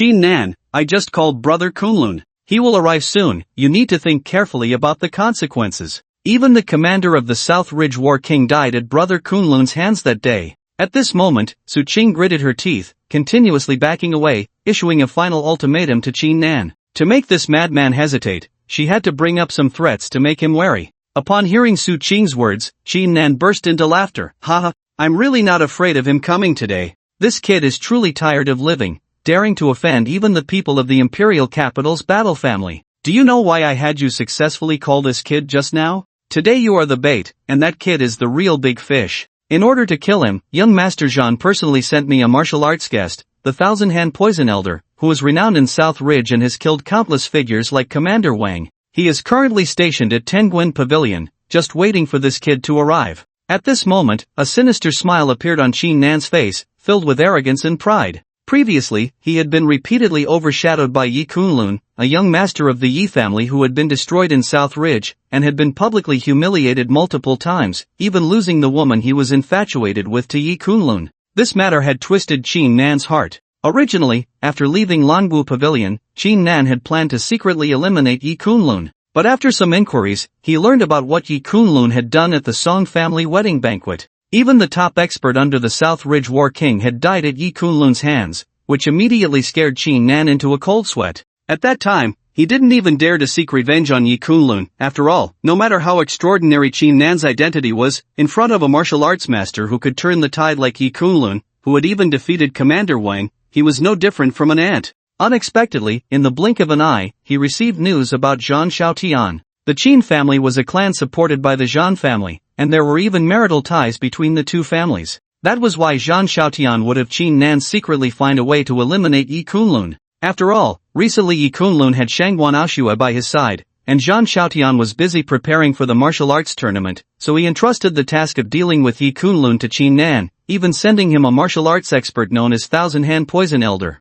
This person was a martial artist invited at great cost by the Zhan family, known as Thousand-Hand Poison Elder, who had been famous in Nanling for many years. Many martial arts experts trembled at the mere mention of his name. His methods were extremely ruthless, often committing horrific acts to practice poison, and he had carried out numerous village massacres in Nanling, with countless lives lost at his hands. However, after being wanted and hunted by the Yanmen, the Thousand-Hand Poison Elder had disappeared for many years, and many speculated that he had long since died at the hands of the Yanmen in Nanling. Unexpectedly, he had not, and had instead become a guest elder of the Zhan family. Yet, even the aristocratic families in the imperial capital were unaware of this matter. Clearly, the Thousand-Hand Poison Elder was one of the Zhan family's trump cards. generally not to be used lightly. Thousand-hand poison elder. Su Qing's expression changed upon hearing this, and an overwhelming sense of despair surged within her, as she was evidently aware of this person. A top martial arts expert who was also a ruthless poisoner. Wasn't her brother Kunlun just walking into a death trap? At this moment, Su Qing regretted it immensely. Had she known this would happen, she would have never called Yi Kunlun. Don't worry. Even if Yi Kunlun can trace your location, it won't be quick for him to get here. By then, you and I will have already finished. Chingan chuckled lewdly, and the next moment, he lunged directly towards Su Qing's direction. Su Qing's face turned pale, and she hurriedly tried to dodge, but the room was already in disarray. As she twisted her body, she tripped over something on the floor, twisting her ankle and finding it difficult to even stand up. Chingan was tall, and at this moment, Su Qing appeared like a panicked little rabbit before him. Looking at Su Qing's frightened and helpless expression, Chingan's excitement grew even more, as he lunged forward with claws outstretched. Just as Chingan was about to pounce on Su Qing and begin his beastly act. Am I really going to be violated by this scum? Su Qing felt an infinite despair. Even if she were to die, she would not want to be defiled by a person like Chingan, with no way to escape. At this thought, a resolute look appeared in Su Qing's beautiful eyes, and in the next moment, she decided to bite her tongue and end her life. Brother Kunlun, we will meet again in our next life. Su Qing sighed in her heart, preparing to close her eyes and end it all, having just reunited with Yi Kunlun, only to find herself facing a life and death separation in an instant. Boom! Just as Su Qing was about to close her eyes and bite her tongue to end her life, a violent noise suddenly came from the direction of the door. The door was blasted open by a terrifying force, and the locked Su Chen and the door were both sent crashing into the private room, creating chaos. The door slammed directly into Chingan, who let out a scream as his body was knocked away, instantly bleeding from his head. Chingan, have you thought about how you want to die? At this moment, a cold voice rang out from outside the door. It was none other than Yi Kunlun. At this moment, Yi Kunlun looked at the well-dressed Su Qing and couldn't help but breathe a sigh of relief. After learning that Su Qing was at Tengguen Pavilion, he rushed here at the fastest speed, fully activating his martial arts mastery. His speed was even faster than an airplane, so in just a few minutes, Yi Kunlun arrived at Tengguen Pavilion. Fortunately, he arrived in time. Had he been any later, the consequences were unimaginable. At this moment, Yi Kunlun's gaze fell on Chingan, and his eyes were filled with an overwhelming killing intent. He originally did not want to bother with such an insignificant ant, but sometimes, being too merciful could lead to grave mistakes. Yi Kunlun. At this moment, Chingan, covered in blood, staggered to his feet. He felt a wave of dizziness and then looked at Yi Kunlun, standing at the door, as if he had seen a ghost, his face filled with disbelief. How could this be possible? It had only been a few minutes since Su Qing called Yi Kunlun, and this kid had already arrived here? However, after a brief shock, Chingan quickly regained his composure. Touching his bloodied face, his expression twisted into a snarl. How could the esteemed young master of the Qin family in Jiang province endure such humiliation? Today, he would not rest until Yi Kunlun was torn to pieces. He would make his beloved woman suffer in front of him, witnessing the despair in Yi Kunlun's eyes. Chingan could not swallow this anger. At this moment, veins bulged on Chingan's forehead as he sneered, "Kid, I was just worried you wouldn't show up, but I didn't expect you to come here to die so quickly." That's fine. Later, I will torment and play with Su Qing right in front of you, so you can taste what it feels like to wish for death. Facing Yi Kunlun, Chingan felt no fear at all, for behind Yi Kunlun stood an old man at the door, none other than the thousand-hand poison elder. With him here, even if Yi Kunlun had extraordinary abilities, he would not leave alive today. Poison elder, please leave this kid a dog's life. I want him to see how his beloved woman serves me. Chingan. Chingan looked at Yi Kunlun with a cold smile, already envisioning the scene of Yi Kunlun being completely crippled, like a useless person. Rest assured, young Master Qin, I happen to be in need of a few poison corpses made from martial arts experts recently, and this kid just fits the bill. The thousand-hand poison elder looked at Yi Kunlun with some excitement. A martial artist in his 20s who could defeat a small master like General Wang must have reached the level of a great master. Such a person was rare to find anywhere, and the thousand-hand poison elder had never crafted a poison corpse like this before. The potential for growth in such a poison corpse was immense, which made him extremely interested in Yi Kunlun. This was also why he had readily agreed to Zhang Xiaotian's request, because even without Zhang Xiaotian, upon learning of Yi Kunlun's existence, he would have acted without hesitation. Kid, I've heard you've recently gained fame in Nanling, praised as having more martial talent than the young Zhan Wang of Nanling. It's a pity that geniuses tend to have short lives. Today, I will personally send you on your way. Don't worry. I have great use for this body of yours, I won't let your talent go to waste. The thousand-hand poison elder smiled sinisterly, and in the next moment, his figure suddenly vanished from the spot, directly charging towards Yi Kunlun. Boom! The thousand-hand poison elder unleashed a terrifying martial aura that shook the entire venue, causing eardrums to throb. What a terrifying aura! Is this the power of the thousand-hand poison elder? At this moment, Chingan's eyes widened in shock as he watched the swift-moving thousand-hand poison elder, astonished.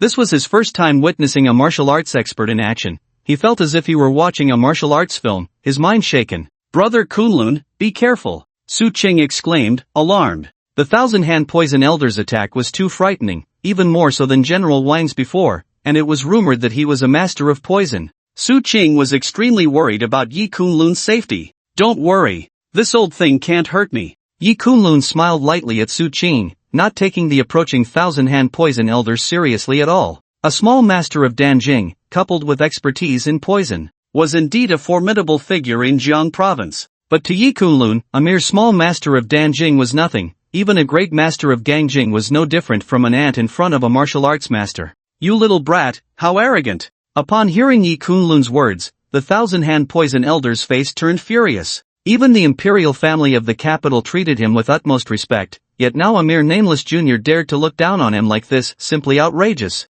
Boom! The thousand-hand poison elder spread his palm, directly enveloping Yi Kunlun's face. The powerful aura surged outward, casting a tremendous sense of intimidation over Yi Kunlun's brow. The thousand-hand poison elder's palm appeared black and purple, with terrifying poison gas spreading from it. This strike was even more horrifying than that of an ordinary small master of Dan energy. Although the thousand-hand poison elder was a small master of Dan energy, dealing with him required a great master of Dan energy. No wonder he was so full of confidence, believing that resolving Yi Kunlun would be as easy as crushing an ant. After all, great masters of Dan energy were exceedingly rare throughout Jiang province. Whoosh! The thousand-hand poison elder's palm was indeed powerful and heavy, and the sound of breaking air echoed around, shattering the surrounding glass. Yet, Yi Kunlun, who had remained motionless until now, finally moved. He faced the thousand-hand poison elder's palm with an expressionless face, simply raising his right hand calmly. Seeking your own death. The thousand-hand poison elder looked at this scene with a sinister smile, as Yi Kunlun, who was likely a great master of Dan energy, actually dared to take his palm head-on, akin to a mantis trying to stop a chariot. Even small masters of Dan energy would not rashly confront him. After all, his palm contained deadly toxins, and without caution, even a great master of Dan energy could find themselves in dire straits. Boom! The two palms met. In the next moment, the sinister smile on the thousand-hand poison elder's face froze. He felt his hand bones suddenly snap at that moment, followed by a tearing pain spreading throughout his body, accompanied by a scream, as one of his hands flew into the air, clearly severed from the impact of his clash with Yi Kunlun. Puff! The thousand-hand poison elder crashed into the wall like a cannonball, spitting blood, the pain from his severed arm nearly suffocating him. But at this moment, he looked at Yi Kunlun with sheer terror, as if gazing at a monster. Even forgetting the pain of his severed arm, a dignified small master of Dan energy, with all his strength, was utterly crushed by Yi Kunlun, unable to retaliate at all. This kid's martial arts realm. Not only was the thousand-hand poison elder dumbfounded,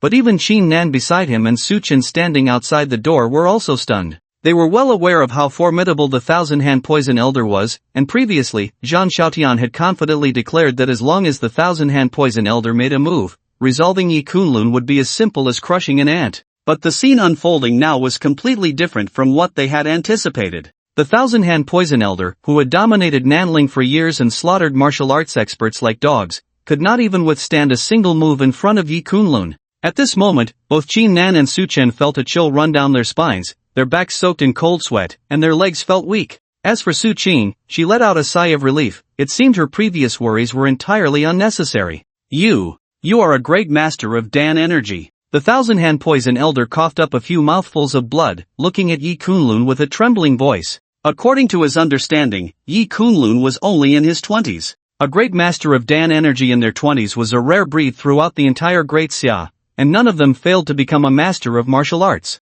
He never expected that his target in Jiang province would be such a person. Even if you are a great master of Dan energy, what of it? The moment I clashed with you, I had already gathered all my poison gas into my hand and injected it into your body. This is what I exchanged for the price of a severed arm. At this moment, the poison gas has already entered your body. This is a poison gas I refined by merging 1,000 poisons. Once it is injected into your body, even a grandmaster of Dan energy would have to drink in regret. Kid, just rest easy on your journey. The 1,000-hand poison elder trembled as he stood up, his gaze on Yi Kunlun as if he were appraising a rare treasure, his eyes bloodshot with excitement. Although he had lost an arm, if he could obtain a poison corpse refined by a grandmaster of Dan energy, then the increase in his combat power would be unimaginable. At that time, he would be invincible under the power of the Qi. Just now, he had injected all his poison gas into Yi Kunlun's palm, and even a grandmaster of Dan energy would die within moments. At this moment, the 1,000-hand poison elder's face was twisted in a terrifying expression, filled with the confidence of victory.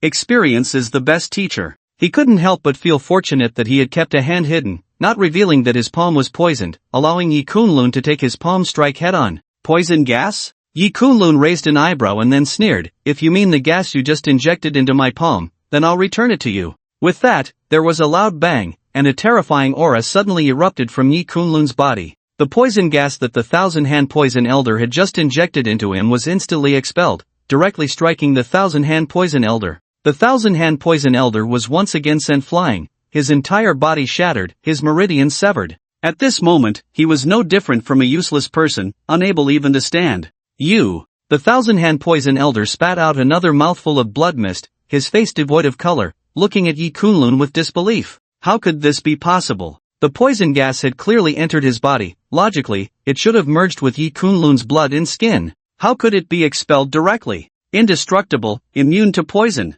The 1,000-hand poison elder recalled a terrifying record, one that only existed among martial arts masters. Could it be that his martial arts realm had already reached the level of a martial arts master? You are a martial arts master. The 1,000-hand poison elder's eyes widened in shock, as if he had seen a ghost. Apart from this possibility, he could think of no other explanation. Just a short while ago, he had seen the clouds in the sky change, a terrifying aura surging into the heavens, the fluctuation of that aura making his heart race. By his intuition, that was the aura of a martial arts master. Only such an existence could cause changes in the heavens and earth. Could it be that the martial arts master was right in front of him, Yi Kunlun? He had actually wanted to refine a martial arts master into a poison corpse. At this moment, the 1,000-hand poison elder recalled his own crazy idea, and felt a chill all over. Boom! As soon as the 1,000-hand poison elder finished speaking, Yi Kunlun struck down with a palm, directly ending the 1,000-hand poison elder's life.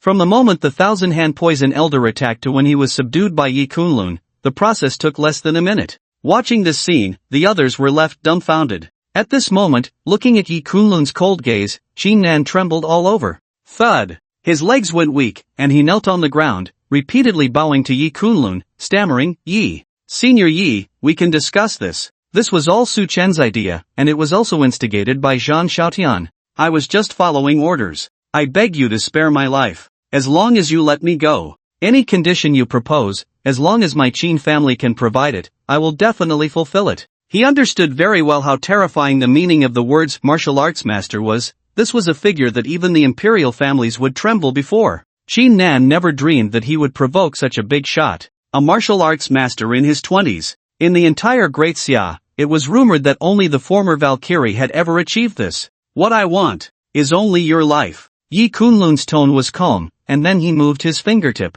A surge of terrifying power shot out from his fingertips, striking directly at Chingan's forehead. With a thud, Chingan fell to the ground, his eyes wide open, breath seized, clearly dead beyond any doubt. After dealing with Chingan, Yi Kunlun dialed Xiao Wenshan's number and calmly said, find out the whereabouts of Zhang Xiaotian. Although Yi Kunlun's tone was calm, Xiao Wenshan on the other end had already sensed his fury and did not dare to delay, quickly instructing an investigation into Zhang Xiaotian's movements. As the young master of the Zhan family, Zhang Xiaotian had been quite high-profile since arriving in Jiang province, making it not difficult to track his whereabouts. Within about a minute, Xiao Wenshan had located Zhang Xiaotian. Lin Xiao. Zhang Xiaotian is currently at the Tianwai Manor in Jiang province, where many martial arts experts have gathered today, along with several prominent figures from Jiang province, all for the upcoming martial arts conference. Xiao Wenshan reported respectfully over the phone. You did well. Yi Kunlun nodded slightly, clearly satisfied with Xiao Wenshan's efficiency, and then hung up. Now that he knew Zhang Xiaotian's location, it was almost time to end the other party's life.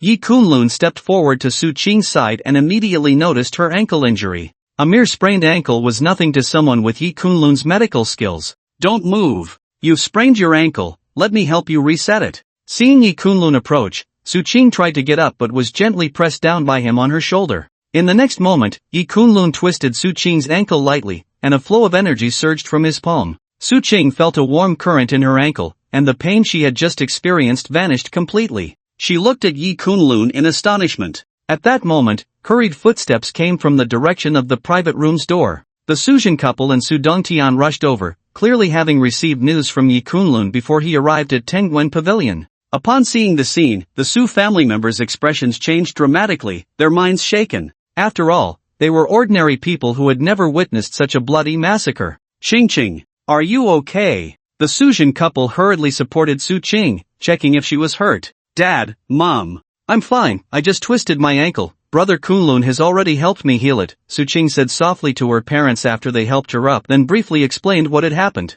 That beast Qin, how could he be so insane? Su Zhen's face darkened. Today, Su Qing had come to the appointment with Su Chen, and he had thought it was for business negotiations, but he never expected Qin to be so ruthless. With their daughter unharmed, the Suzhen couple naturally breathed a sigh of relief, but their gaze towards Yi Kunlun was filled with worry. There was no doubt that Qin had been killed by Yi Kunlun. The Qin family was a prestigious family in Jiang province, and the young master Qin had been eliminated just like that by Yi Kunlun. How could the Qin family let this go? The Qin family's foundation was not something the Southern Ridge War King could compare to. Even in Jiang province, the Qin family could shake the ground with a word. To be honest, the Suzhen couple never expected Yi Kunlun would kill Qin. They had thought it would just be a lesson for him, but this matter was likely to become extremely troublesome. Yi Kunlun, have you gone mad, daring to kill Qin? Do you know his identity? Are you trying to drag my Su family into an irretrievable situation? At this moment, Su Dongtian looked at Yi Kunlun as if he were a madman.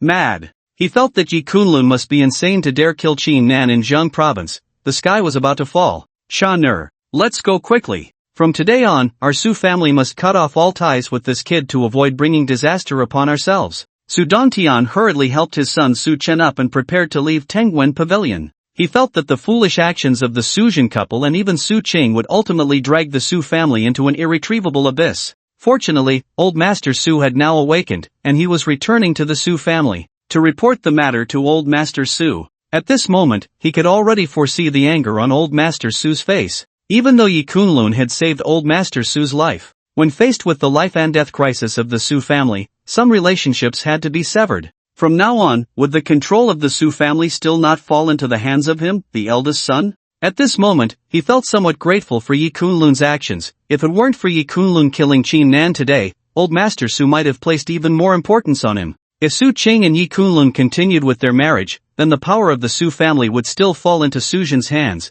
but now it was completely different. Who told you to leave? Just as Su Dongtian helped Su Chen up and prepared to leave, a cold voice rang out from behind the father and son. Upon hearing Yi Kunlun's words, Su Chen's body trembled instantly. His legs went weak and he found it hard to move, trembling as he looked at Yi Kunlun, the scene of Yi Kunlun's decisive killing still vivid in his mind. Even a figure like the thousand-handed poison old man had been treated like a dog. At this moment, Yi Kunlun appeared to him like a god of death, instilling fear. Yi Kunlun. What, you want us to stay? Su Dongtian, hearing Yi Kunlun's voice, stopped in his tracks and looked at him solemnly. He was unaware of what had just happened. He felt that as one of the managers of the Su family, he didn't need to take Yi Kunlun seriously at all. Shinger, just tell them what Su Qing did today, Yi Kunlun said, looking at Su Qing, then spoke calmly. Upon hearing Yi Kunlun's words, Su Qing gritted her teeth, and recounted the details of today's events to those present. After hearing her words, Su Zhen and his wife were both furious,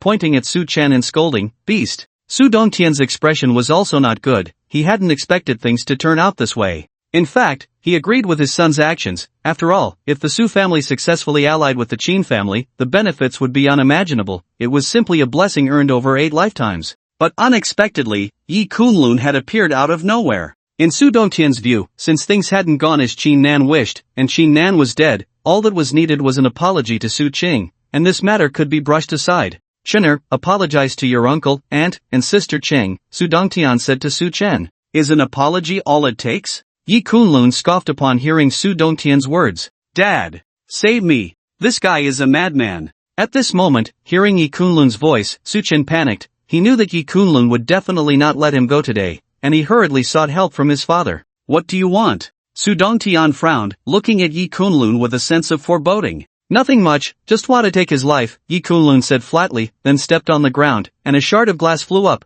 slicing Su Chen's throat in the next moment. Thud! Su Chen's body fell straight to the ground, his eyes wide open, unable to close them. "Chanur!" Su Dongtian held Su Chen's corpse, his body trembling. He never expected Yi Kunlun to be so insane as to kill Su Chen in public. At this moment, he trembled all over, his gaze towards Yi Kunlun was filled with rage, wishing he could rush forward and tear him to pieces. But the scene of Yi Kunlun's attack was fresh in his mind. That kind of skill was no different from a martial arts film. Although Su Dongtian had never seen a martial arts master in person, he had always heard legends about them. Without a doubt, Yi Kunlun before him belonged to that category. Yi Kunlun. I, Su Dongtian, will remember this matter, it will not end like this. Su Dongtian looked at Yi Kunlun with a resentful gaze, then embraced Su Chen's corpse and left the private room. 5 years ago, at the engagement banquet, Su Chen's incident with something in Yi Kunlun's wineglass was actually instigated by Su Dongtian. The reason was simple. Su Dongtian had received instructions from a big shot in the capital, intending to stage a plot to kill with a borrowed knife, using the hands of the Shin family from the capital to eliminate Yi Kunlun's family. After this incident, Su Dongtian gained immense benefits. Since then, he had not contacted that big shot in the capital again, as it was the other party's intention. Once Yi Kunlun was dead, everything would dissipate. But now, not only was Yi Kunlun alive, he had also become a martial arts master. Su Dongtian felt that once that big shot in the capital learned of this, he would certainly not let it go. The revenge for his son. He truly could not seek anymore. Facing a martial arts master, Su Dongtian felt like an ant, utterly insignificant. But the big shot from the capital, that was entirely different. In the past, even the prestigious Shin family from the capital had been schemed against, unafraid of threats. Could a mere Yi Kunlun still be a concern for them? Moreover, Su Dongtian knew a bit about the other party's background. In his view, crushing Yi Kunlun would be as easy as squashing an ant. Soon, Su Dongtian disappeared from everyone's sight, and no one knew what he was thinking. As for Su Dongtian, Yi Kunlun did not take him to heart at all.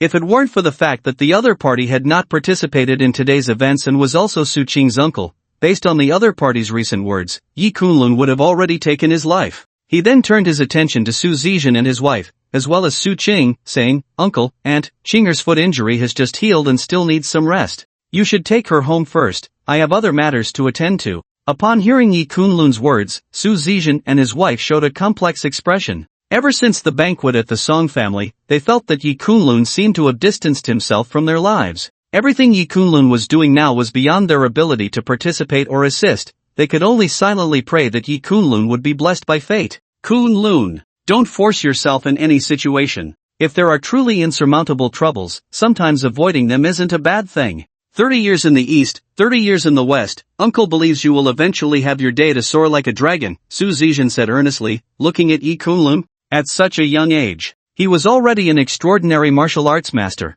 far surpassing the former war king of Nanling, who was of the same age. Su Zizhen had great faith in Yi Kunlun's future. He even had a premonition that Yi Kunlun was likely to step into the realm of martial arts masters, becoming a renowned figure in the Great Xia, comparable to the 10 great war gods of the Great Xia. But young people are always impetuous. Yi Kunlun's recent actions had been too grand, each one earth-shattering. He worried that Yi Kunlun's brilliance was too overwhelming, making him prone to early demise, which was why he felt the need to remind him. But he could never have imagined that the martial arts master realm he believed Yi Kunlun might ascend to, he had already reached. "Brother Kunlun, be careful in everything," Su Qing softly advised, her beautiful eyes filled with concern as she looked at him. Just now, Yi Kunlun had made a call to investigate Zhang Xiaotian. She had heard everything clearly. Seeing Yi Kunlun's demeanor, it was likely he was going to settle accounts with Zhang Xiaotian. She was well aware of how terrifying Zhang Xiaotian's identity was. 10 war kings of Nanling could not compare to a single Zhang Xiaotian.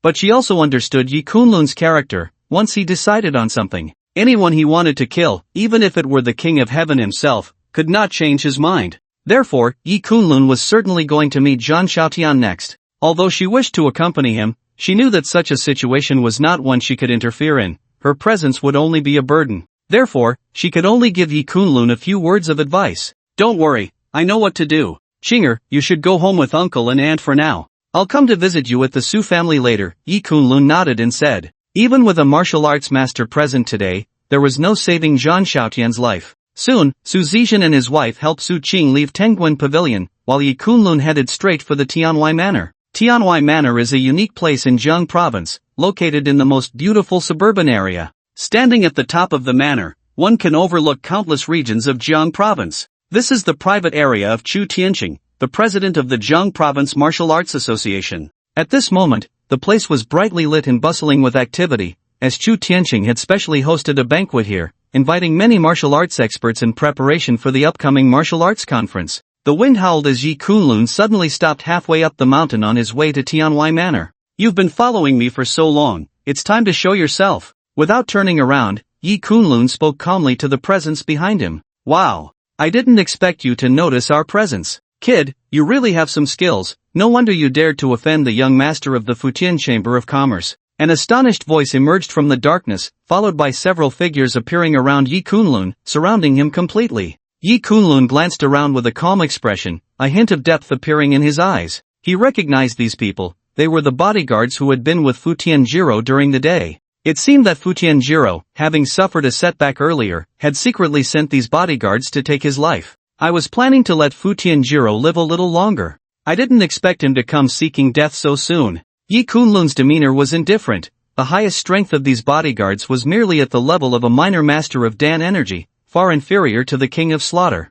Clearly, Futian Jiro was still unaware of Yi Kunlun's true identity. Otherwise, he wouldn't have sent such mediocre fighters to assassinate him. It seemed that after dealing with Zhang Xiaotian, it was time to pay Futian Jiro a visit, to learn about the past of his biological parents. Daring to disrespect young Master Futian, you seek death. The few Japanese men were furious. Futian Jiro held a noble status, and they were all death warriors of the Futian family, proud to protect the family. Hearing Yi Kunlun's arrogance and disrespect towards their young master, they were filled with murderous intent. In the next moment, the figures of several men suddenly vanished from their spots, attacking Yi Kunlun from different directions. These men were well trained and clearly had been cooperating for a long time. I see that the ones seeking death are you. Yi Kunlun snorted coldly, and then a terrifying aura erupted from him, shaking the surroundings. At that moment, the martial arts experts from Japan felt a suffocating chill, the terrifying pressure making it hard for them to breathe, their bones nearly shattering. Thud! Before they could even make a move, they were suppressed by the wave of Yi Kunlun's aura, collapsing to the ground, their knees shattered. The sound of the wind rustled, leaves fell, and the throats of the Japanese martial arts experts instantly bore bloodstains as they fell to the ground, leaving only one remaining. Where is Futian Jiro? Yi Kunlun looked coldly at the last remaining Japanese death warrior. Chi Manipulation Leaf / Dan Energy Master. Even a Grand Master of Gang Energy cannot achieve this. You are a martial arts master. When did the great Xia have such a young martial arts master? The Japanese death warrior turned pale, trembling as he looked at Yi Kunlun, completely disregarding the pain of his shattered knee, his mind filled with the astonishing power Yi Kunlun had just displayed. He was a death warrior, his temperament having undergone strict training, yet at this moment he trembled all over at the mere mention of the words martial arts master. One can only imagine the turmoil in his heart. Using chi to control falling leaves to kill enemies, and exterminating small masters of the Dan realm, only a martial arts master could achieve such feats. Their mission target this time was actually a martial arts master? At this moment, this death warrior felt a despair akin to that of the thousand-hand poison elder. It was a complete one-sided crushing. Faced with Yi Kunlun's inquiry, this death warrior stubbornly refused to divulge anything. They had all undergone various brutal training, and even in death, they would not betray their master's whereabouts. However, for Yi Kunlun, this was not a difficult task. Having inherited the ghost doctor's legacy, he was exceptionally skilled in torturing and interrogating people. With a flick of his fingertip, several silver needles pierced the meridians of the death warrior before him. At this moment, his sense of pain was magnified 1,000-fold, his body felt as if it were being gnawed by countless ants. Even after enduring various brutal trials, he could not withstand it any longer and let out a scream, trembling all over, his face contorted. Even the likes of the King of Slaughter could not endure such torment, let alone this man before him. Just a few minutes later, the death warrior under Jiro Fujita could no longer bear it and answered all of Yi Kunlun's inquiries without reservation. At this moment, he only wished to be put out of his misery to avoid further torment from Yi Kunlun's terrifying methods. Once Yi Kunlun learned of Jiro Fujita's location, he did not hesitate to strike the death warrior dead with a palm and then continued toward the direction of the Sky Manor. Sky Manor. At this moment, Zhang Xiaotian furrowed his brow at the banquet, a vague sense of foreboding creeping into his heart. It had been some time since he sent the thousand-hand poison elder to take action, and logically, the task should have been completed by now. Why had the other party not contacted him yet? Perhaps I'm overthinking it. Zhang Xiaotian shook his head and muttered to himself. He was not worried about any accidents occurring during the thousand-hand poison elder's extermination of Yi Kunlun. In his view, the thousand-hand poison elder, a small master of the Qi realm and an expert in poison, could eliminate a Yi Kunlun as easily as reaching into a pocket. He was concerned about the exposure of the thousand-hand poison elder's identity, which could lead to inquiries linking him to the Zhan family, and that would be troublesome. After all, the thousand-hand poison elder had already gained infamy in the South Ridge, notorious as a generation of evil cultivators, someone everyone wanted to eliminate. Zhan Xiao, this time you are participating in the martial arts conference alongside General Long, and it can be said that you are fully prepared, almost guaranteed victory. It will be no problem to trample the East Japan underfoot at the martial arts conference, and soon you will be able to join the ranks of the war god. Congratulations. Indeed. How many people in the world can accompany General Long southward? Zhan Xiao is truly a dragon among men. Among the younger generation in the imperial capital there are hardly any who can compare. This time representing the Great Xia at the martial arts conference, once victorious, the future is limitless. Even the young war king probably never had such prospects. We should congratulate Zhan Xiao in advance. At this moment, many prominent figures from Jiang province raised their glasses and smiled at Zhang Xiaotian during the banquet. In the hall, the sounds of various compliments and praises for Zhang Xiaotian were incessant, creating a lively atmosphere. Regardless of Zhang Xiaotian's martial arts prowess, as long as he accompanied Long Qingwan southward and won this martial arts conference, he would earn significant merit. At the age of 20, Long Qingwan passed various tests of the Great Xia and became the youngest person to bear the title of General Star, her martial arts talent considered unparalleled. 5 years ago, during the battle on the high seas, she single-handedly defeated 5 Dan realm masters from East Japan, gaining immense fame and astonishment from all who heard of it. The people present were filled with confidence in Long Qingwan's ability to win at the martial arts conference. After all, many people saw the shadow of the former female warrior of the Great Xia in her. Therefore, many anticipated that Zhang Xiaotian's rise would be unstoppable, and at this moment, everyone was thinking of getting closer to him. After all, who knows, after this matter, Zhang Xiaotian might become a disciple of the war god, making the families of the imperial capital eager to befriend him. Even if things didn't go well, given his status as a follower of Long Qingwan, they couldn't afford to be careless in the slightest. Zhang Xiaotian, hearing the compliments from the crowd around him, appeared quite pleased, smiling and raising his glass in return. Boom! Just then, a tremor came from the direction of the main gate, and the door of the villa in the Tianwai Manor was actually kicked open by someone. Everyone stared at this scene in shock. What was going on? In Jiang province, there were still people daring enough to cause trouble at Tianwai Manor? It should be known that this was the private area of Chu Tianqing, the president of the Jiang Province Martial Arts Association, who had been invincible in the martial arts field of Jiang Province for many years, rumored to have 1 foot already in the realm of martial arts masters. Such a big shot, even the families of the imperial capital had to treat him with respect. Looking across the entire Jiang province, who would dare to provoke him? But at this moment, someone had actually kicked open the door of his villa, and many people felt their brains were not functioning properly. What a pity! You won't make it to the martial arts conference. Just as everyone was dumbfounded, a calm voice came from outside the door. Hearing the voice, everyone turned their gaze, only to see Yi Kunlun standing outside the door. Yi Kunlun! Among those present, without a doubt, the most shocked was Zhang Xiaotian, who looked at Yi Kunlun as if he had seen a ghost. The thousand-hand poison elder had actually failed. How could this be? Even Zhang Xiaotian himself felt he wouldn't be able to retreat unscathed if he faced the thousand-hand poison elder. Could it be that Yi Kunlun had powerful allies? Could it be that the identity of the thousand-hand poison elder has been exposed, prompting some high-level figures from the Great Xia to deal with him? Zhang Xiaotian's expression changed unpredictably. His greatest fear was that the thousand-hand poison elder would implicate the Zhan family. If that happened, Zhang Xiaotian might never have the chance to become a disciple of the war god, and the Zhan family's hopes of advancing further would be dashed, even if they performed outstandingly at this martial arts conference. Oof! Yi Kunlun, you were so bold to dare to cause trouble at Tianwai Manor, even kicking down President Chu's door, and even speaking arrogantly here, wanting to take my life. Do you really think there's no one in Jiang province who can deal with you? Zhang Xiaotian sneered. He first placed the blame on Yi Kunlun for offending Chu Tianqing, in front of so many people. Yi Kunlun had today trampled on Chu Tianqing's face. Even if Yi Kunlun really had someone backing him, Zhang Xiaotian truly didn't believe Yi Kunlun could leave alive today. Is Chu Tianxing really that powerful? Anyone Yi Kunlun, want to kill, no one can stop. Zhang Xiaotian, you shouldn't have offended me. I have already given you a way out, but unfortunately, you don't know how to cherish it. Yi Kunlun looked at Zhang Xiaotian, his expression indifferent. Originally, considering that the other party was participating in the martial arts conference to bring glory to the great Xia, he didn't want to hold grudges over past matters. After all, who hasn't been young and impulsive? But unfortunately, since Zhang Xiaotian insisted on seeking death, Yi Kunlun could only fulfill his wish. Arrogant. Hearing Yi Kunlun's words, many people present were furious. Chu Tianxing was a figure of great stature, the president of the Jiang Province Martial Arts Association, one of the top experts in the 18 provinces of Jiangnan, just a step away from becoming a martial arts master. The Yi Kunlun before them was an unknown name, merely a young man in his 20s. Yet he dared to disrespect Chu Tianxing in public, truly seeking his own death.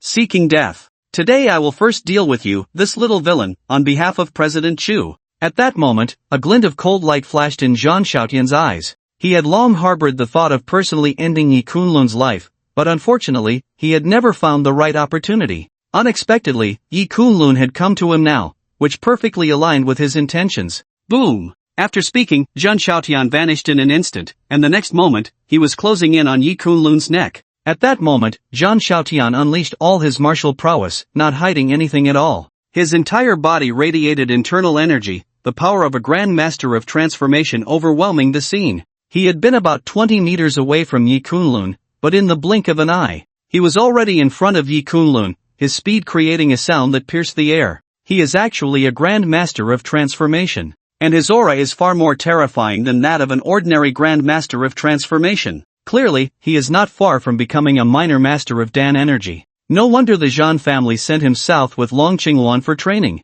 Terrifying. If Zhang Xiaotian rises in the martial arts tournament this time, he will surely be accepted as a disciple by any of the 10 war gods. Many present were martial arts experts, but they were unaware of Zhang Xiaotian's true level. Previously, they had mostly flattered him, as Zhang Xiaotian bore the title of the Zhan family's young master, which required them to treat him with caution. However, upon sensing Zhang Xiaotian's true strength, many were left in shock. Yi Kunlun, you were lucky to have survived, but you should never have appeared here again. Even if Shangguan Aoshue were present today, I would still kill you. Zhang Xiaotian had instantly reached Yi Kunlun, sneering softly. After saying this, he struck down with his palm, aiming directly at Yi Kunlun's face, wanting to crush him on the spot. Zhang Xiaotian, I've given you so much time, haven't you taken the opportunity to investigate and understand me? Yi Kunlun looked at Zhang Xiaotian's punch, a hint of pity appearing in his eyes. The most pitiful person in the world is nothing more than a frog at the bottom of a well. In Yi Kunlun's view, Zhang Xiaotian belonged to this category. After saying this, Yi Kunlun raised his palm. His demeanor was calm and unhurried, his gaze not even resting on Zhang Xiaotian, without any sign of preparing for battle, as if it were the most ordinary of actions, revealing no combat posture at all. Seeking death. Zhang Xiaotian snorted coldly. In his eyes, Yi Kunlun had merely dealt with General Wang as a grand master of transformation, and he, Zhang Xiaotian, had accumulated years of experience at this level, now not far from becoming a minor master of Dan energy. Not to mention in Jiang province, even among the younger generation in the imperial capital, he ranked high. A mere Yi Kunlun, in his view, could be suppressed with one hand. This kid is so arrogant. Facing a full-force punch from a grand master of transformation,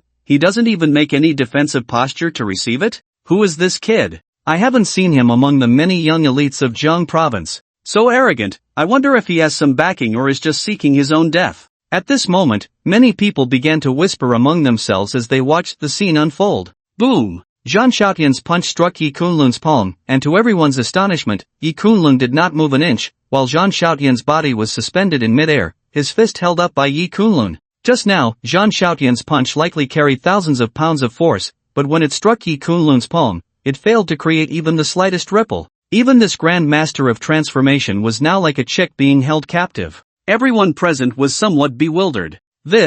How is this possible? Zhang Xiaotian wore a ghostly expression. He was certain that his punch had been delivered without any reservation, yet even so, he had not been able to shake Yi Kunlun's form. However, before he could take any action, there was a crack, and Zhang Xiaotian's hand was crushed by Yi Kunlun's single palm. In the shocked gazes of everyone present, Zhang Xiaotian's fist turned into a pile of bloody pulp, and he let out a scream. The next moment, he was stomped to the ground by Yi Kunlun, his spine shattered, blood and flesh a mess, unable to move like a dead dog. Even if Zhang Xiaotian didn't die, from now on he would only be able to live as a cripple in bed. From Zhang Xiaotian's ambitious strike to being suppressed by Yi Kunlun in one move. This process could be said to have happened in the blink of an eye, and everyone on the scene was momentarily stunned by the sight. Hiss. At this moment, seeing Zhang Xiaotian in such a miserable state, everyone gasped in shock. Even some old-timers who had reached the level of minor or even major masters in martial arts were secretly shaken by Yi Kunlun's ruthless methods. Yi Kunlun was simply too arrogant.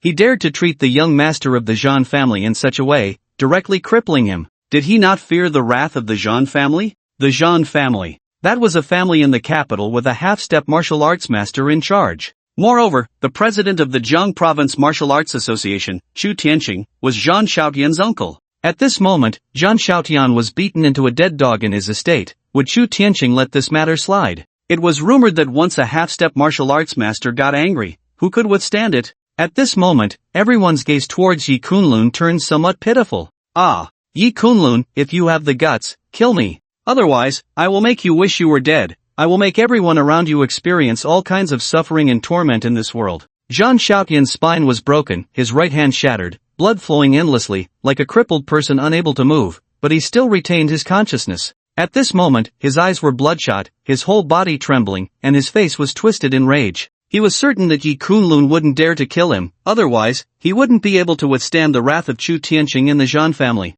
Even with the Shangwan family backing him, Yi Kunlun's life would still be in danger. Think of how heroic Zhang Xiaotian was, the young master of the Zhan family in the capital, already a major master in his 20s, with hopes of becoming a disciple of the war god. His future prospects were limitless. If not for this accident, he would have lived his life in the spotlight. But now, all of that was ruined by Yi Kunlun, and even if he managed to survive, he would only be able to live in a wheelchair. This situation drove Zhang Xiaotian nearly insane. He wanted Yi Kunlun dead. He wanted Yi Kunlun and everyone around him to suffer countless times worse than he did. You think I wouldn't dare? Yi Kunlun's expression was indifferent as he lifted his foot and stomped down. The force of his kick was immense, and Zhang Xiaotian felt a deadly threat. Every hair on his body stood on end. If Yi Kunlun's foot landed on him, he would undoubtedly die. To be honest, he had just been making threats, certain that Yi Kunlun wouldn't dare to kill him. After all, this was Chu Tianqing's estate, a half-step martial arts master, and also Zhang Xiaotian's uncle.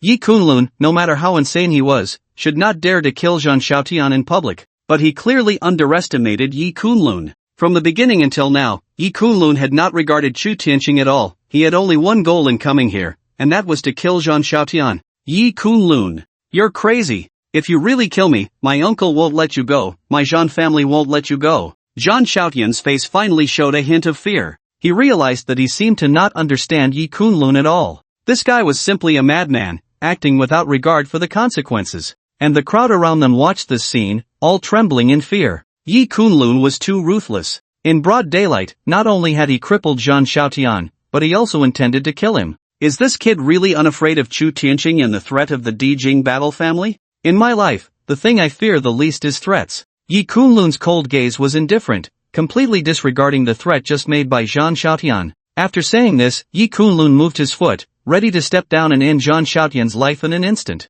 However, at that moment, a cold voice rang out from outside the villa's entrance. You are the first to dare to kill someone in my Chu Tianqing's residence, and to kill a descendant of mine. Kid, have you thought about how you want to die? As the words fell, a middle-aged man dressed in a white long robe walked into the hall. This man had an extraordinary presence. With each step he took, he exuded a sense of power akin to a dragon or tiger, especially with the imposing aura surrounding him that made others hesitant to meet his gaze. With every step he took, everyone present felt their heartbeats quicken, a sense of intimidation brought by a top martial arts master. Chu Tianqing, president of the Jiang Province Martial Arts Association, who had entered the realm of grandmaster years ago, far beyond an ordinary grandmaster. 10 years ago, he had already slain a grandmaster, making a name for himself in Jiang Province. He could be considered a half-step martial arts master-level figure, one of the top experts across the 18 provinces of Jiangnan. Many present were seeing him for the first time, and seeing someone who appeared to be in his 40s, they couldn't help but be taken aback.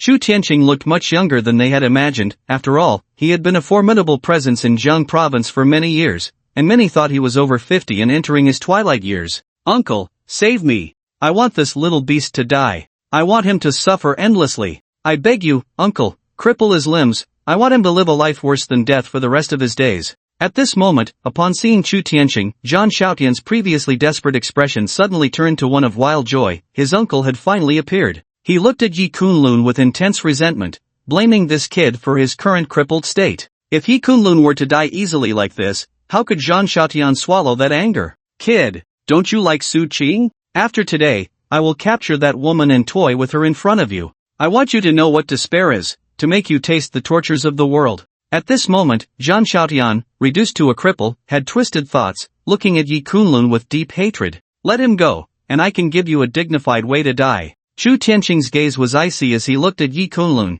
as if staring at a dead man. Although his tone was calm, everyone present could sense the killing intent in his words, and the atmosphere became tense to the extreme. Chu Tianqing had long forgotten how many years it had been since someone dared to cause trouble in his residence. As the president of the Jiang Province Martial Arts Association, all martial artists in Jiang Province revered him like a deity, and no one dared to offend his authority in the slightest. Yet now, he was being provoked by Yi Kunlun. If he did not kill Yi Kunlun on the spot, how could he maintain his face? Little beast, haven't you heard what my uncle said? Hurry up and let me go. Seeing Yi Kunlun unmoved, Zhang Xiaotian thought he was scared silly and couldn't help but shout angrily. After all, with a half-step martial arts master present, who in Jiang province wouldn't be trembling in fear? It would be normal for Yi Kunlun to be so frightened that he lost his composure. I said, no one can save you today. Yi Kunlun spoke flatly, not at all swayed by Chu Tianqing's threats. A half-step martial arts master was nothing in his eyes. Even if a martial arts master were present, he would still definitely kill Zhang Xiaotian.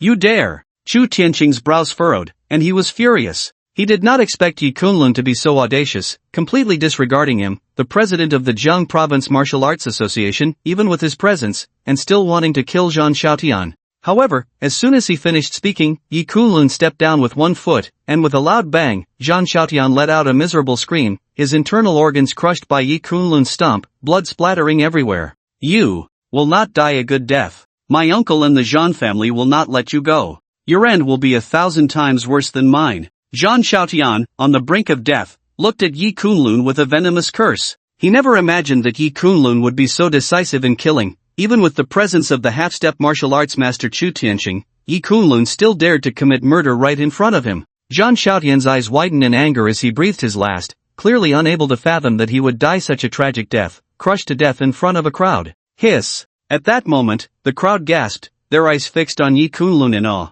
Killing Chu Tianqing's nephew right in front of him, did Yi Kunlun really not want to live anymore? Boom! Upon witnessing Yi Kunlun kill Zhang Xiaotian, a terrifying aura suddenly erupted from Chu Tianqing, his hair flying, bloodshot veins appearing in his eyes, and the tiles beneath his feet cracking from the force of his rage. It was evident that this half-step martial arts master was at the peak of his fury, and the onlookers all changed their expressions, retreating in fear of being caught in Chu Tianqing's wrath. Good. Very good. Chu Tianqing laughed in anger, his terrifying aura intimidating everyone present, causing them to tremble in fear. Even though his fearsome presence was not directed at them, they all felt a suffocating sensation. Their limbs felt unresponsive, and some with insufficient martial arts strength even collapsed to the ground. Is this the strength of President Chu? Although it is rumored that he has stepped into the half-step martial arts master realm, those who have seen him act are few and far between. Now that I see it, it is indeed terrifying. Just the aura he exudes is astonishing. If he were to unleash his full power, what kind of scene would that be? If a half-step martial arts master has reached such a level, one can only imagine the earth-shattering power of a true martial arts master. Many in the crowd were shocked, most of them witnessing Chu Tianqing's first strike, feeling the strength of a half-step martial arts master, and at that moment, they felt as insignificant as ants. Below the martial arts master, everyone is an ant. This saying is not without reason. How many years has it been? I, Chu Tianqing, have forgotten how long it has been since anyone dared to offend me like this. Kid, if I do not kill you here today, what face will I have left? Chu Tianqing took a step forward, directly approaching Yi Kunlun, his demeanor calm and unhurried, exuding the air of a master, not in a rush to take Yi Kunlun's life. After all, in his eyes, although Yi Kunlun could kill Zhang Xiaotian at such a young age, his martial arts realm was naturally incomparable to his own. Taking the other's life would be as easy as flipping a hand. At that moment, countless gazes were fixed on Yi Kunlun, filled with complexity. Some mocked his ignorance of danger, while others lamented his talent. After all, Yi Kunlun looked to be about the same age as Zhang Xiaotian, yet he could kill his opponent in one move. There was no doubt he was a martial arts expert at the Danjing level, and once he grew, he would surely become a pillar of the great Xia martial arts. But unfortunately, the person he had angered today was Chu Tianqing. With Chu Tianqing personally taking action, Yi Kunlun had no hope of survival today. However, just as everyone's gaze was fixed on Yi Kunlun, waiting to see how he would be subdued by Chu Tianqing, a voice suddenly came from outside the door. "President Chu, may I ask for a favor? Let today's matter rest for now?" The voice was not loud, but it made everyone present listen intently. Many gazes instantly turned towards the sound, and when they saw the figure at the door, everyone looked somewhat dumbfounded. Even Chu Tianqing paused his steps, his gaze fixed on the figure standing outside the door, his brows furrowing in surprise. He then spoke in a deep voice, "General Long, this young man has committed a massacre in my courtyard, as everyone can see. My nephew, Zhang Xiaotian, was killed by him. Are you trying to protect him?" The visitor was none other than Long Qingluan. She had naturally come to the banquet hosted by Chu Tianqing today, having just returned from the imperial capital, and rushed to Tianwai Mountain Villa at the first opportunity. However, she did not expect to witness Zhang Xiaotian's death at Yi Kunlun's hands as soon as she arrived. Chu Tianqing indeed did not anticipate that Long Qingluan would show up at this moment, and it was clear from her demeanor that she intended to protect Yi Kunlun, which left Chu Tianqing filled with confusion. What was going on? Zhang Xiaotian had come south with her. What was the relationship between this murderer and Long Qingluan? Not only was Chu Tianqing puzzled, but everyone present was also bewildered. They were all too familiar with Long Qingluan. 5 years ago, she had already been able to slay 5 grandmasters of the Dan realm from the east, and now her martial arts realm had likely reached an extraordinary level. Moreover, she came from the Long family of the imperial capital and was the youngest person in the Great Xia to bear the title of general, her status even surpassing that of Chu Tianqing. With her stepping in at this moment, even though the one killed was Chu Tianqing's nephew, he would likely have to give her some face. Today's incident was initiated by Zhang Xiaotian's provocation, leading to a life-and-death battle. He was killed, and he cannot blame anyone else. As the president of the Jiang Province Martial Arts Association, President Chu has been in the realm of Grandmaster for many years, a figure who can be considered half a martial arts master. To strike at a young man is to tarnish the dignity of a generation's master, Long Qingluan said. Even facing Chu Tianqing, who had been a grandmaster for many years and could even be considered half a martial arts master, her expression showed no signs of wavering. After all, she was now also a grandmaster, and who could say who would step into the realm of martial arts master first? Ha! General Long is truly overestimating me. I, Chu Tianqing, do not dare to claim the title of a generation's master. Who in the world, besides a martial arts master, would dare to call themselves a master? This young man came to my Tianwai villa to cause trouble, clearly not putting me, Chu Tianqing, in his eyes. What if I insist on killing him? Chu Tianqing's eyes narrowed, his tone darkening. In front of so many people, if he were to back down now, where would he put his face in the future? Even though the person before him was Long Qingluan, of noble status, Chu Tianqing was not afraid. After all, this was Jiang province, not the imperial capital. A strong dragon does not suppress a local snake. Then Qingluan can only experience President Chu's high skills, Long Qingluan said indifferently, and then she took a step forward, revealing her martial aura, which shocked the entire venue. Her martial aura was stronger than the one Chu Tianqing had displayed in his rage just moments ago. A grandmaster, and not just any ordinary grandmaster, comparable to a half martial arts master. She is probably only a step away from becoming a true martial arts master. Many people present gasped at this scene. They had guessed that Long Qingluan's martial strength was impressive, likely reaching the level of a minor grandmaster, since she had already slain 5 grandmasters of the Dan realm 5 years ago. And at that time, it was rumored that she had fought within the same realm.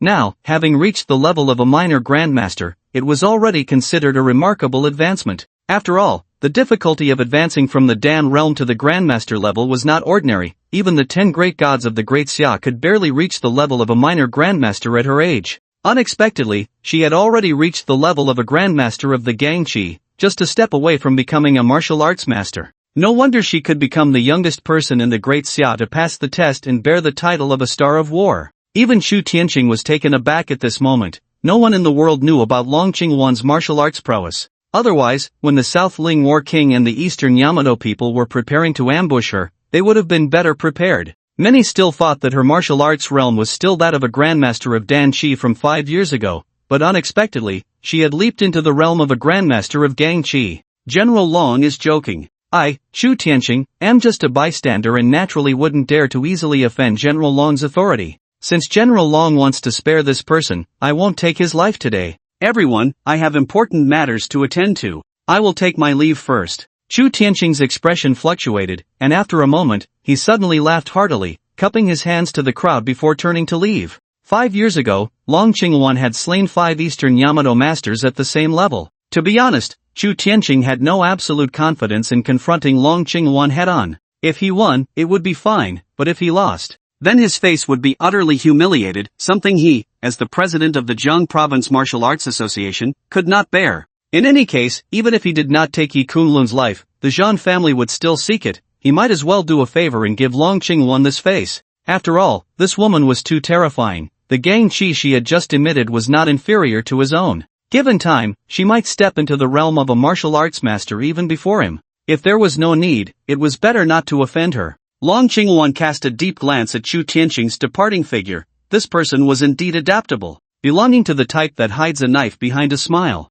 After Chu Tianqing left, everyone else also departed, and soon only Long Qingwan and Yi Kunlun remained. Long Qingwan then strode over to Yi Kunlun. It's rare to have cultivated the path of martial arts, yet you do not understand the principle of avoiding its sharpness. Your temperament is too lacking. For the sake of your late Uncle Yi and Aunt Yi, this is my last time sparing you. I have already done my utmost in compensating for the broken engagement. I hope you take care of yourself. Long Qingwan's brows were slightly furrowed, her expression cold. This man was indeed, as she had thought, impulsive in his actions and reckless of the consequences, like mud that could not be propped up against a wall, daring even to offend Chu Tianqing. If she had not come today, Yi Kunlun would probably not have known how he would die. Yi Kunlun frowned. How could this woman still be so self-righteous? Did he need her help? You need not intervene today. I do not regard Chu Tianqing at all. That marriage contract, I have long since disregarded. Yi Kunlun glanced at Long Qingwan and then directly stepped forward. Now that Zhan Xiaotian had been dealt with, it was time to find Fujita Jiro.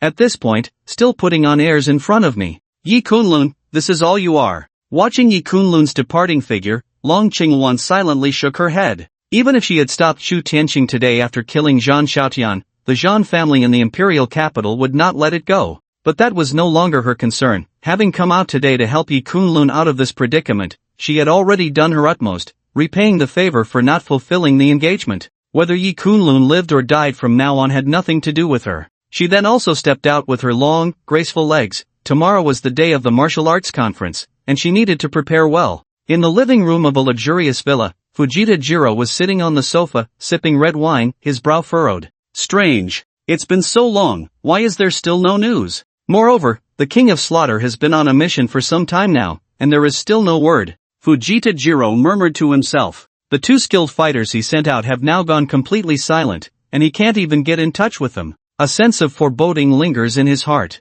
It can't be. According to my bodyguards, that kid who ruined my plans is just an ordinary person. How could my martial arts experts fail when they acted together? Could it be that their identities were exposed? And something went wrong, leading to them being secretly eliminated by the martial arts experts of the Great Xia? Jiro Futian narrowed his eyes. This possibility was not small. After all, the Southern Ridge was about to hold a martial arts tournament, gathering many martial arts experts from the Great Xia. Although his deathly loyal bodyguards were quite capable, if they encountered some of the top martial arts experts from the Great Xia, it would be normal for them to be eliminated. This situation didn't cause him much psychological disturbance. After all, those deathly loyal guards were well trained, and even if they were to die, they wouldn't reveal his identity as Jiro Futian. Therefore, he wasn't worried about his identity being exposed. Moreover, even if it were exposed, it didn't matter. In his view, Yi Kunlun was just a nobody. Even if he sent someone to assassinate him, the Great Xia wouldn't bother to go against him, Jiro Futian, for a mere Yi Kunlun. What he was truly concerned about was the matter of the King of Slaughter, as the targets he went after were extremely important. This person not only killed the Eastern Japan ambassador but was also placed on their must-kill list, and his identity was particularly special, making it imperative that he not remain in the world. The King of Slaughter has mastered assassination for many years. Even the Great Xia has been unable to capture him for years. Logically, he shouldn't have failed. If he really has failed, it seems I need to dispatch more experts. A deep look appeared in Jiro Futian's eyes, and the sense of unease in his heart grew stronger. Boom! Just as he was pondering, the door was kicked open with a loud crash. A figure stood outside the door. It's you! Upon seeing the visitor, Jiro Futian's expression changed in shock. He clearly hadn't expected Yi Kunlun to come here. It seemed his guess was indeed correct. His bodyguards had truly failed. You actually found your way here, which is indeed beyond my expectations. It seems I underestimated you. You are indeed a martial artist. Jiro Futian looked at Yi Kunlun, his expression somewhat grim. Yi Kunlun being alive meant that his deathly loyal guards had given in, and the fact that Yi Kunlun could pry open their mouths truly surprised Jiro Futian. But that's all there is to it. Kid, you've picked up a life and returned. Logically, you should hide like a turtle, and I probably wouldn't be able to do anything to you, but I never expected you to come knocking on death's door. As the young master of the Futian Chamber of Commerce, my bodyguards are all martial artists. Since I dared to send them all out, do you think I have no experts by my side? If it weren't for you, Eastern Japan would have long been in the limelight, gaining the authentic title of the ancient landscape painting. Today, I would personally send you on your way. Jiro Futian looked at Yi Kunlun and couldn't help but sneer. Jiro Futian traveled to the Great Xia, and as the young master of the Futian Chamber of Commerce, he was naturally well prepared to avoid any accidents that could threaten his safety. Therefore, around his residence, there were always extraordinary martial arts experts from Eastern Japan, whose purpose was none other than to protect Jiro Futian's safety and prevent him from falling into harm's way. Boom! At this moment, 4 terrifying martial arts auras appeared, enveloping the villa, and then 4 elders appeared beside Yi Kunlun, surrounding him from 4 directions. The 4 of them exuded terrifying martial arts auras, reaching the level of the Gang Chi, and they were actually 4 minor masters of Gang Chi. It was evident how extraordinary Jiro Futian's identity was to have 4 minor masters of Gang Chi protecting him closely. Even Yi Kunlun was quite surprised by this. Get to it. Kill this kid. A cold glint flashed in Fujiwara Jiro's eyes as he spoke solemnly to the 4 men. These 4 were martial arts experts cultivated by the Fujiwara family, fiercely loyal to the family, and all were minor masters of martial arts.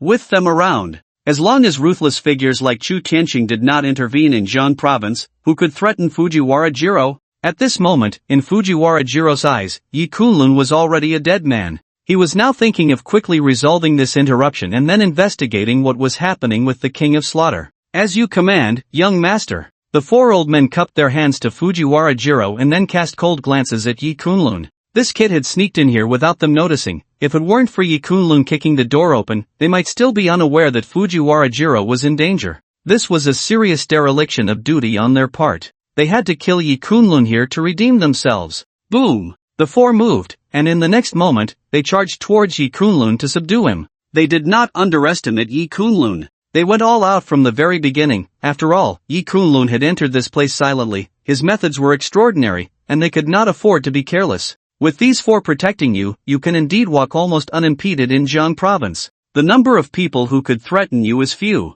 Unfortunately, it's quite unfortunate that you happened to encounter one today. Yi Kunlun's expression was calm, and in the next moment, he suddenly vanished. In the blink of an eye, he appeared in front of the nearest minor master of martial arts. Boom! With a single punch, the minor master of martial arts didn't even see how Yi Kunlun struck. The next moment, a scream was heard as he was killed on the spot by Yi Kunlun's punch, blood mist filling the air. This scene unfolded in the blink of an eye, and the people present had no time to react. By the time they came to their senses, the remaining 3 minor masters of martial arts from the east were trembling, their eyes filled with dread as they looked at Yi Kunlun. What kind of ruthless person was this, to kill a minor master of martial arts with a single punch? Even a major master of martial arts would have to exert some effort to subdue a minor master. It was impossible to kill one with just a punch. Young master, retreat quickly. This person is a martial arts master. The remaining 3 minor masters of martial arts changed their expressions drastically and stood in front of Fujiwara Jiro.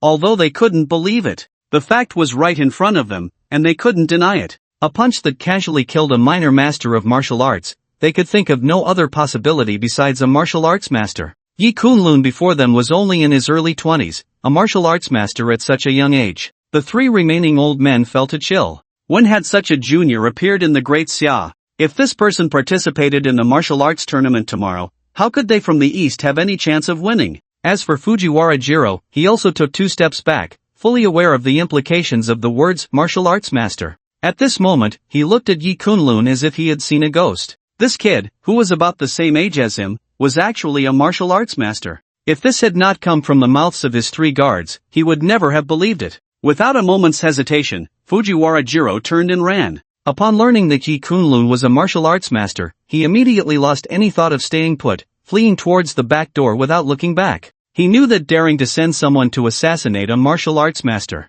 even with his noble status, as the young master of the Fujiwara consortium, the other party would not need to hold back. If they wanted to kill him, they could. Now he had only one way to survive, which was to quickly escape to the No.1 mansion in Jiang province. Only there could he possibly have a chance at life. After all, if someone died there, especially if it was Futianjiro, it would escalate into an international incident. Even the great Xia would not allow a martial arts master to run rampant within the mansion. This was the only method Futianjiro could think of to protect himself at this moment. But whether it was him or those three old geezers, they clearly underestimated the weight of the title martial arts master. Not to mention the three minor masters of the Gangjing realm. Even if they were three major masters of the Gangjing realm, they were still just a step away from being martial arts masters, and they could not possibly stop Yi Kunlun. Boom! Just as Futianjiro took a couple of steps, three screams suddenly came from behind him. The three minor masters of the Gangjing from the East Ing were obliterated by Yi Kunlun with a single palm strike.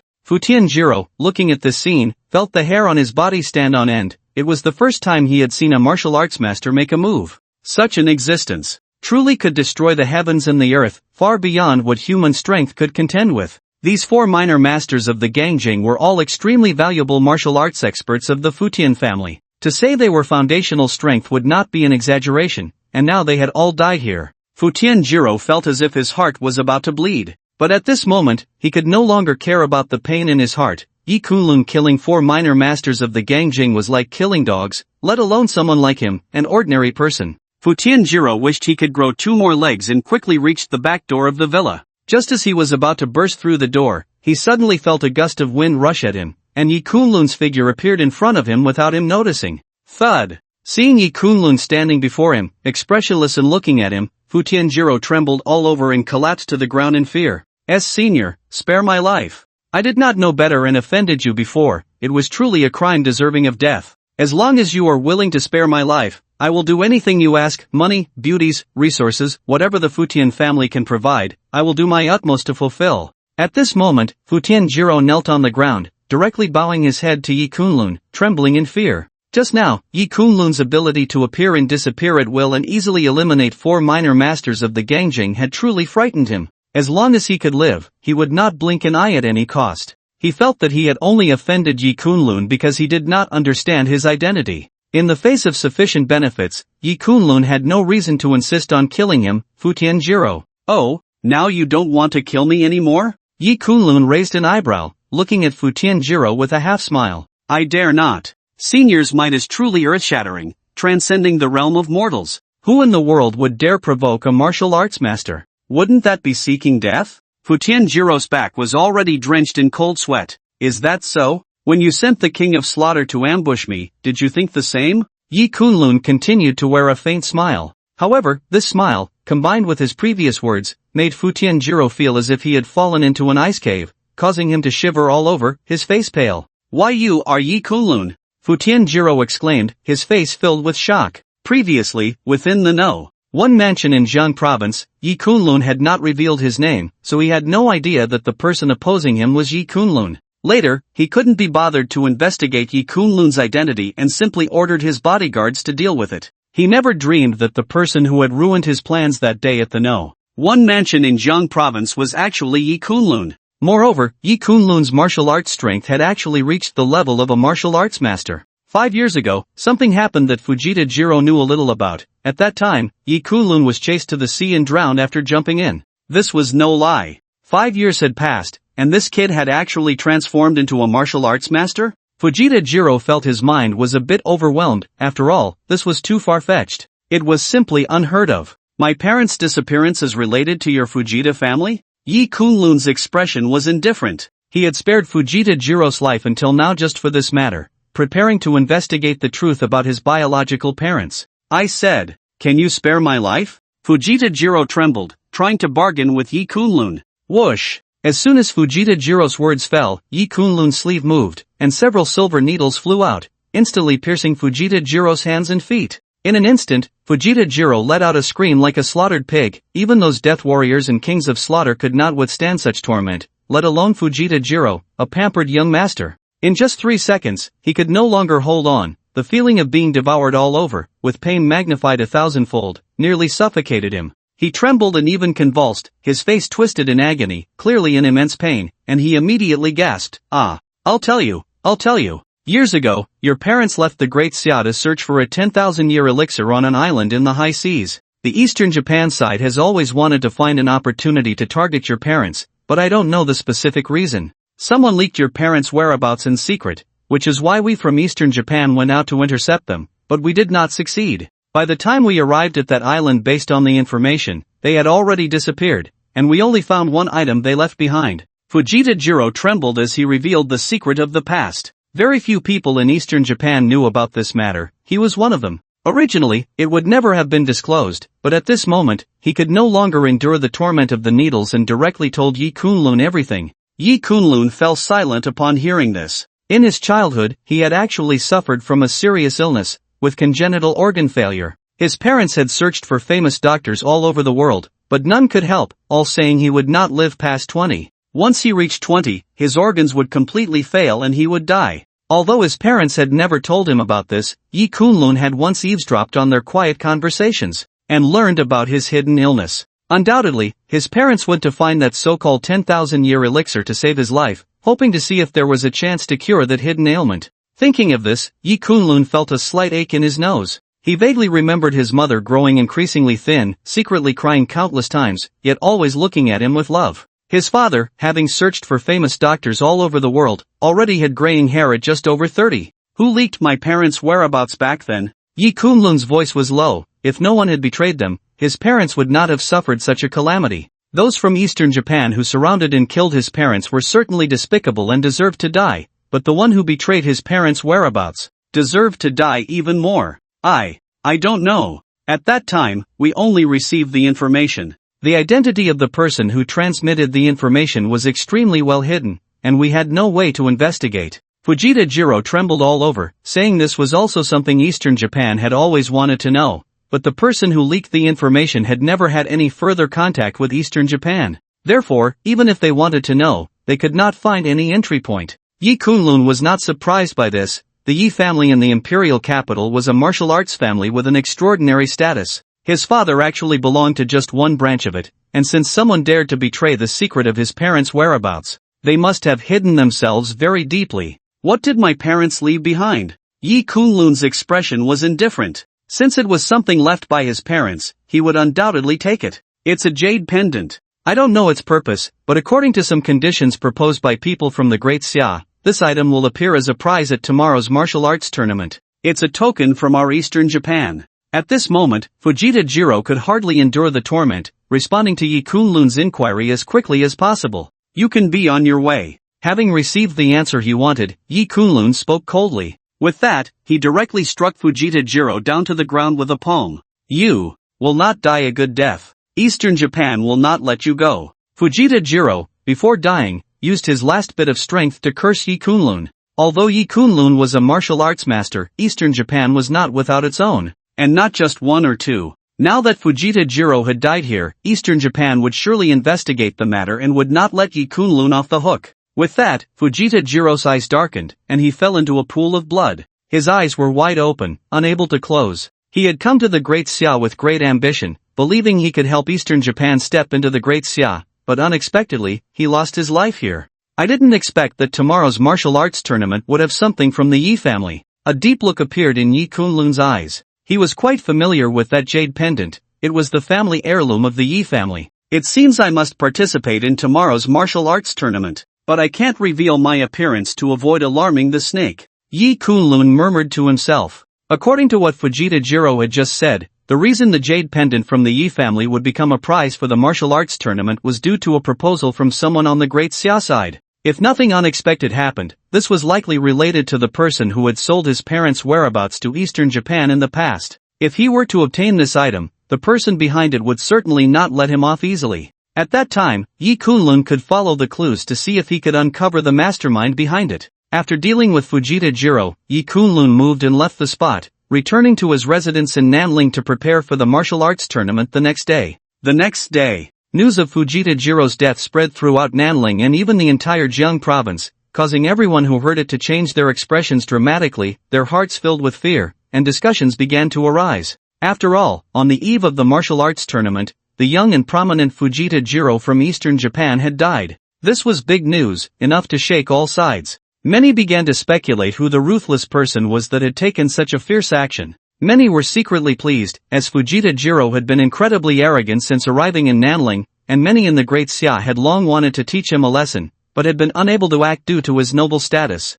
At the same time, many were also worried about the safety of the person who had acted, as the Fujita Chamber of Commerce was the largest in eastern Japan, with businesses spread across the globe. The Fujita Chamber of Commerce was not only wealthy enough to rival nations but also had martial arts masters stationed. Fujita Jiro was the young master of the Fujita Chamber of Commerce, and his death in the Great Xia was a great humiliation for them, and they would certainly not let the murderer go. Upon hearing this news, eastern Japan was naturally furious. Not long ago, an ambassador from eastern Japan had just died, and now another president of the Fujita Chamber of Commerce had died. They had originally planned to use the martial arts tournament to slap the Great Xia in the face, but before the tournament even began, eastern Japan had already lost face. Eastern Japan believed that the Great Xia had acted, so they directly issued a harsh statement that no matter who it was, they would ensure the murderer was torn to pieces. With the murderer not yet revealed, this martial arts tournament would definitely aim to trample the young generation of the Great Xia under 30, and the Great Xia side naturally would not fall behind, fully accepting the harsh words released by eastern Japan. The conference had not yet begun, but many people were already sensing a heavy atmosphere of tension. As for Yi Kunlun, the instigator of all this, he was naturally unaware of what was happening. Even if he were aware, he wouldn't take it to heart. The next day, shortly after dawn, Yi Kunlun got up and headed straight to the Nanling Mansion, the venue for the martial arts conference. Nanling Mansion. At this moment, both inside and outside the Nanling Mansion, it was bustling with activity, packed with people, and the martial arts conference had reached an extremely heated level. The Great Xia had a deep-seated obsession with martial arts, and every martial arts conference could be said to be overflowing with attendees. Especially today, the conference was particularly special, featuring a legendary figure like Long Qingwan, making it even more lively. After all, for the youngest female general of Great Xia, many people had only heard her name but never seen her in person. The majority of the crowd that came to watch the martial arts conference were there to catch a glimpse of Long Qingwan's appearance. Mr. Yi. As soon as Yi Kunlun arrived at Nanling Mansion, he saw Shangwan Aoshue. She walked up to him with her long, graceful legs and greeted him. Miss Shangwan. Yi Kunlun responded with a light smile and a nod. He was not surprised to see Shangwan Aoshue here, as she had mentioned a couple of days ago that she would come. Mr. Yi really came. This time, thanks to the painting you provided, my Shangwan family has resolved an urgent crisis. Later, we should share a few drinks, but for now, let's go inside and see how the martial arts conference is going. A smile appeared on Shangwan Aoshue's flawless snowy face. She had witnessed the previous tension between Long Qingwan and Yi Kunlun, so she thought that Yi Kunlun would definitely not miss this martial arts conference, and it seemed that was indeed the case. Soon, Yi Kunlun and Shangwan Aoshue stepped into Nanling Mansion together. Due to the Shangwan family's status, Yi Kunlun and Shangwan Aoshue even sat in the front row. Inside Nanling Mansion, under the gaze of many in the crowd, Long Qingwan, dressed in a white training outfit with her hair tied in a high ponytail, walked onto the stage. This martial arts conference was naturally hosted by Long Qingwan herself, and looking across the entire Jiang province, no one was more qualified than her, not even Chu Tianqing. Although she wore a loose training outfit, it could not conceal her proud figure. She had a graceful posture, fair skin, red lips, and a delicate face with stunning features, without a hint of flaw. She looked at the audience applauding and welcoming her, a faint smile on her face, exuding an indescribable calmness and composure. With each step, her ponytail swayed, creating an unimaginable beauty. Regardless of gender, everyone present was captivated by Long Qingwan. This woman, in terms of temperament, appearance, and figure, truly reached a level of perfection, deserving of the title of unparalleled beauty. Moreover, she was the youngest female general of Great Xia, not a delicate lady. This truly made some women envious, leaving them only to gaze at her with admiration. Ladies and gentlemen, welcome to the Martial Arts Conference in Nanling. This conference is jointly hosted by Great Xia and Donying, aimed at exchanging skills and ideas.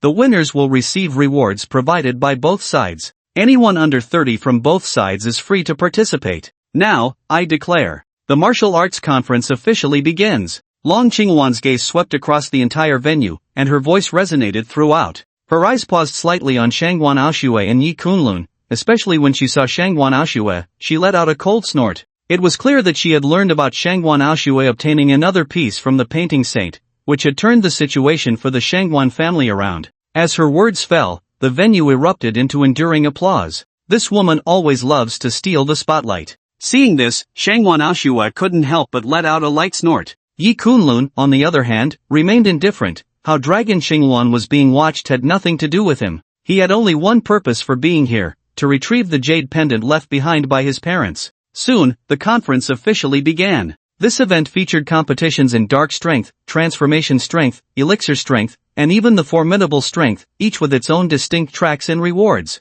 The most substantial prizes were concentrated in the competition for formidable strength, including the ancestral jade pendant of the Yi family. Moreover, the competition in this track would determine the ultimate victor of the martial arts conference. After all, those under 30 who possessed formidable strength were all potential candidates for the realm of martial arts masters, making this a decisive confrontation between the future martial arts masters of the Great Xia and the Eastern Japan. Aside from the competitors in the formidable strength track who had yet to appear, the competitions in the other tracks had already entered a heated phase. Both the Great Xia and Eastern Japan had impressive young talents stepping up, and the duels were incredibly intense. After all, the death of Jiro Futian had added a heavy atmosphere of tension to this conference, especially since the Eastern Japanese had previously declared their intent to trample the younger generation of the Great Xia underfoot. At this moment, the competitions between the two sides had truly reached a boiling point. However, the contests below the formidable strength level were clearly just appetizers before the main event.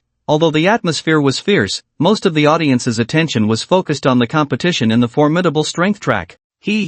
It is said that General Long is exceptionally talented, the youngest female general of the Great Xia, hailed as a figure likely to rival the Valkyrie in the future. Now that I see her, it is indeed well deserved. Today, I would like to exchange a few moves. If General Long loses, I wonder if she would consider spending a pleasant evening with me? At this moment, an Eastern Japanese stepped forward, looking at Dragon Xingluan with a mocking smile, instinctively licking his lips, his gaze greedily fixed on her stunning figure. He had seen countless women, but none had ever left him as awestruck as Dragon Xingluan did at this moment. 5 years ago, during the battle in the open sea, Dragon Xingluan had shocked both the Great Xia and Eastern Japan, especially the latter, as 5 grandmasters of elixir strength had been killed by a mere woman, which was a tremendous loss of face. Eastern Japan had always sought to reclaim their honor, and this martial arts conference was clearly an excellent opportunity, hence their words were filled with arrogance. Impudent! How dare you provoke General Long? Uninformed little wretch, daring to speak so shamelessly here,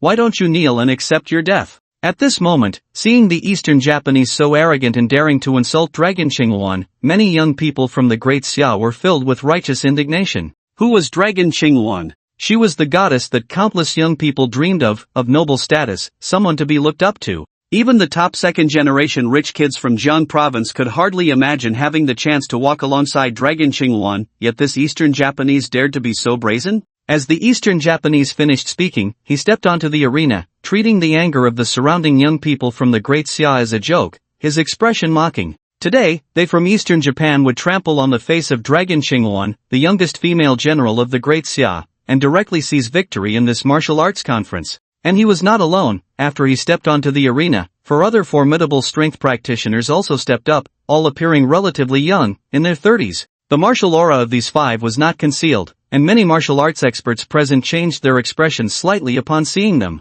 5 little grandmasters of formidable strength. Many people gasped in surprise, noting that Eastern Japan had indeed seen a surge of martial arts experts in recent years, and the younger generation was indeed strong, as was evident now. Even the young people of the Great Xia, upon hearing the conversations and seeing the expressions of some old fellows, changed their colors and fell silent. General Long, what's wrong? Are you afraid? Seeing Long Xingluan sitting beside the arena, the few small masters of the Eastern Japan's Gangjing couldn't help but sneer. They knew a little about Long Xingluan participating in this martial arts conference. It was a test for her to bear the star of a general for the Great Xia, and she hadn't called for any reinforcements of the Gangjing level. In the eyes of these 5 small masters from Eastern Japan, 5 years had passed, and perhaps Long Xingluan's martial arts realm had improved, stepping into the realm of a small master of Gangjing. But facing them 5 against 1, there was almost no chance of winning. After all, Gangjing warriors were not the same as Danjing warriors. Those who could become strong in Gangjing were all martial arts prodigies.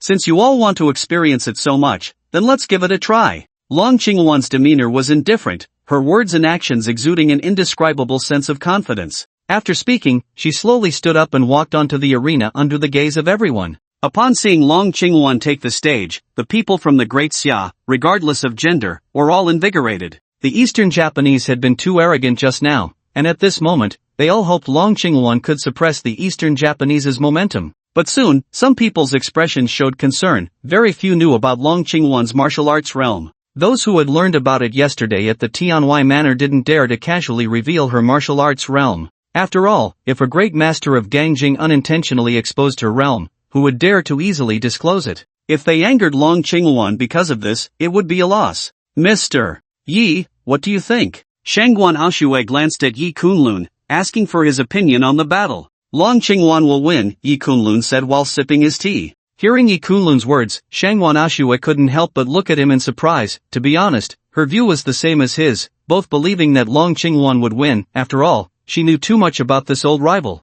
It seems Mr. Yi has quite a deep understanding of martial arts. Shangguan Aoshui murmured to herself. Soon, both Shangguan Aoshui and Yi Kunlun refocused their attention on the stage. Oof, you really came up. Then let us experience General Long's skills. One of the Eastern Japanese coldly laughed, and after speaking, the five of them stood in front of Long Qingwan, clearly wanting to fight 5 against 1. Seeing this scene, many people from the Great Xia were furious. They had seen shamelessness before, but had never seen such shamelessness. For a moment, they were all angrily shouting at these 5 small masters of Gangjing from Eastern Japan. There are no rules in the martial arts competition against multiple opponents. If General Long feels outmatched, she can certainly call for help from the Great Xia. Otherwise, she can directly admit defeat and step down, declaring our Eastern Japan the victor of this martial arts conference. The Eastern Japanese martial arts expert who had just spoken continued to sneer, presenting a demeanor of letting Long Qingwan choose. Clearly, they were certain that today there would be no one to help Long Qingwan. After all, according to their intelligence, she hadn't invited any Gangjing experts under 30 to come. In the vast Eastern Japan, they were quite confident in the authenticity of this information. Let's get started. Long Qingwan stood in front of the 5 Eastern Japanese, not saying much, her tone flat. Clearly, the disrespectful words of these 5 Eastern Japanese did not affect her mindset in the slightest. Oof. Then we shall experience General Long's skills. Seeing that Long Qingwan remained so calm and composed at this point, the expressions of the 5 Eastern Japanese warriors turned cold. This woman was too arrogant. Now that the 5 small masters of Gangjing had joined forces, she actually didn't take them seriously? In the next moment, all figures moved, directly rushing towards Long Qingwan to subdue her. The pupils of these 5 Eastern strongmen flashed with a hint of malice. Long Qingwan was too dazzling, and 5 years ago, she had utterly humiliated the Easterners. She had always been the one they wanted to eliminate, but until now, they had never had the opportunity to deal with her. This martial arts tournament was clearly an excellent chance. They didn't even need to kill Long Qingwan here, they only needed to severely injure her. There would be plenty of opportunities to secretly eliminate her later. Boom! In an instant, the 5 Eastern masters of the martial arts realm arrived before Long Qingwan, attacking her from 5 different directions. Their strikes were fierce, fast, and precise, showing no mercy whatsoever. The terrifying power of their martial energy filled the surroundings, causing Long Qingwan's white collar to rustle violently. General Long is in danger. Many people below gasped in shock, their expressions changing dramatically. The ferocity of these 5 Easterners was overwhelming, their coordination seamless, leaving no room for error. For Long Qingwan to catch any one of their attacks, she would have to withstand the assaults of the other 4 with her body. The stance of these 5 Eastern masters was like a thunderous force. Even those martial arts experts below, who had not personally experienced it, felt their hair stand on end. By their intuition, each of those punches likely carried a force of no less than 5,000 pounds. If hit by 4 punches, that would mean enduring a force of 20,000 pounds with her body,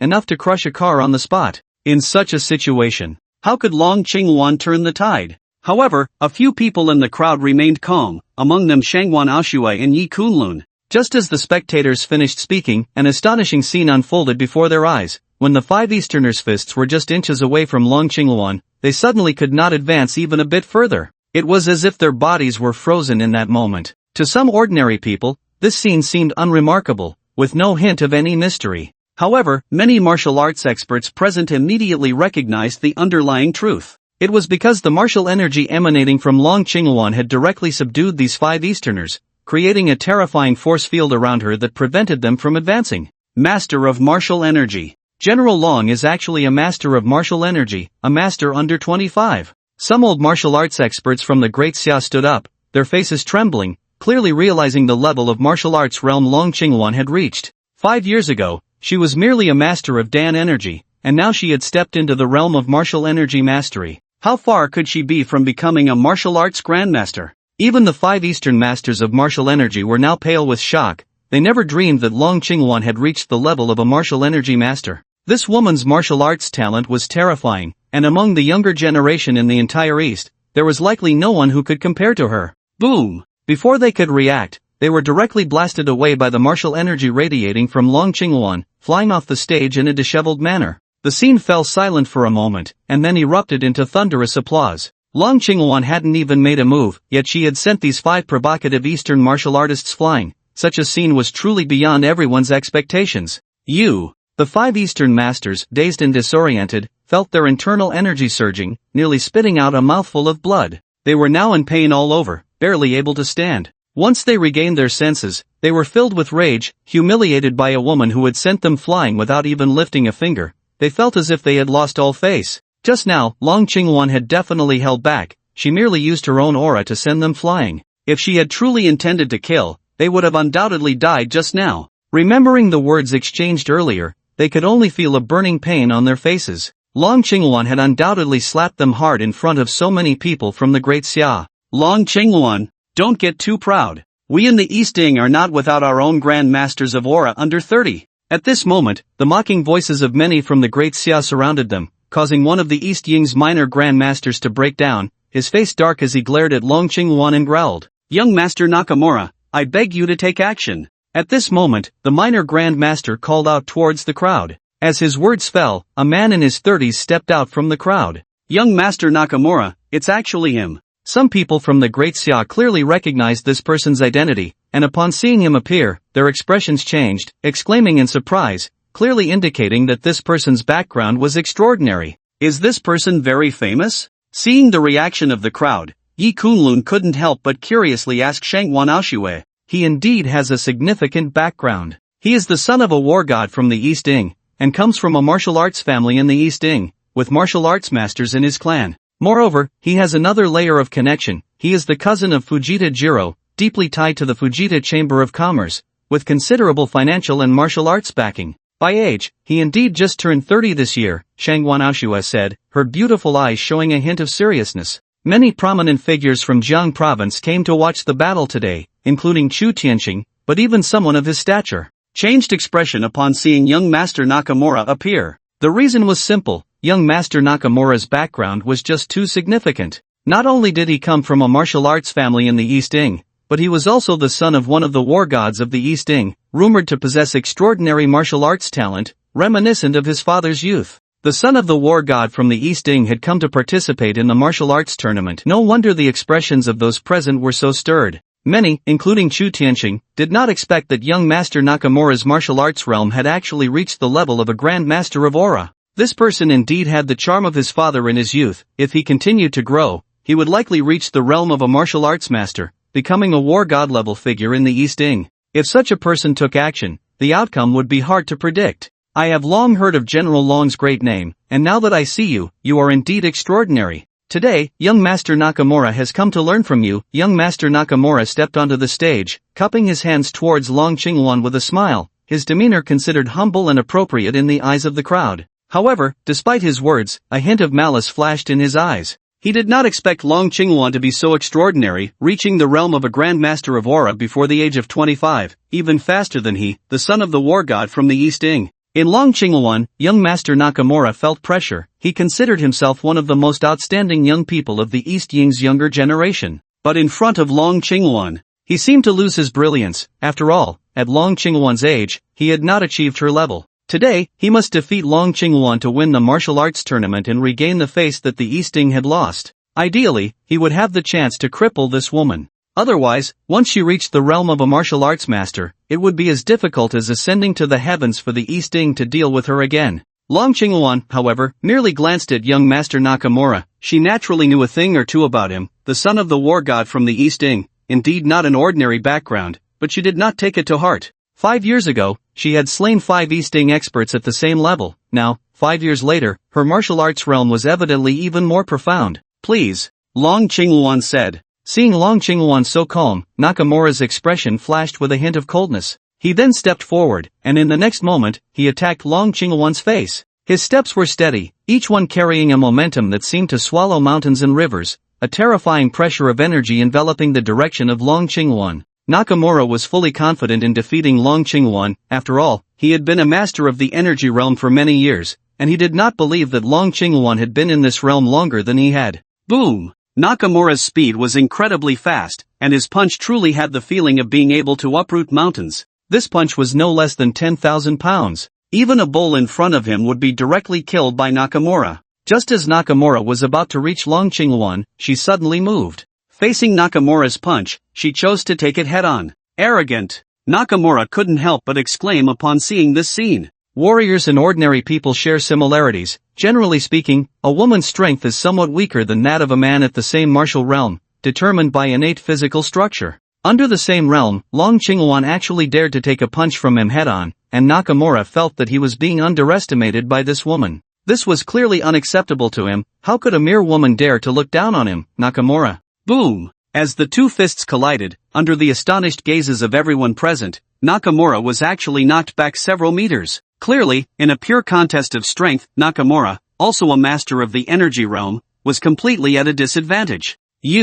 This is impossible. Nakamura staggered back a few steps, feeling a slight numbness in his arm and a surge of blood in his chest. It was evident that the punch he had just taken from Long Qinghuan had caused him some internal injury. But as the son of the Eastern war god, being knocked back by Long Qinghuan in this martial arts competition made him feel a mix of shame and anger. He then roared, "Come again!" With that, he channeled all his energy into his fists, then took a quick step forward, attacking Long Qinghuan once more. He unleashed a strange boxing technique. The wind from his punches was incredibly fierce, and the shadows of his fists were like phantoms. It was the famous Tai Chi fist from the East, a martial art passed down in Nakamura's family, known for its extraordinary power. As he executed this technique, many martial artists from the Great Xia were left gasping in astonishment. Is that really Tai Chi fist? It is said that this technique is one of the national martial arts of the East, exceptionally powerful. Seeing it in person truly lives up to its reputation. Chu Tianqing, with his keen eyesight, secretly acknowledged the formidable background of the son of the Eastern war god.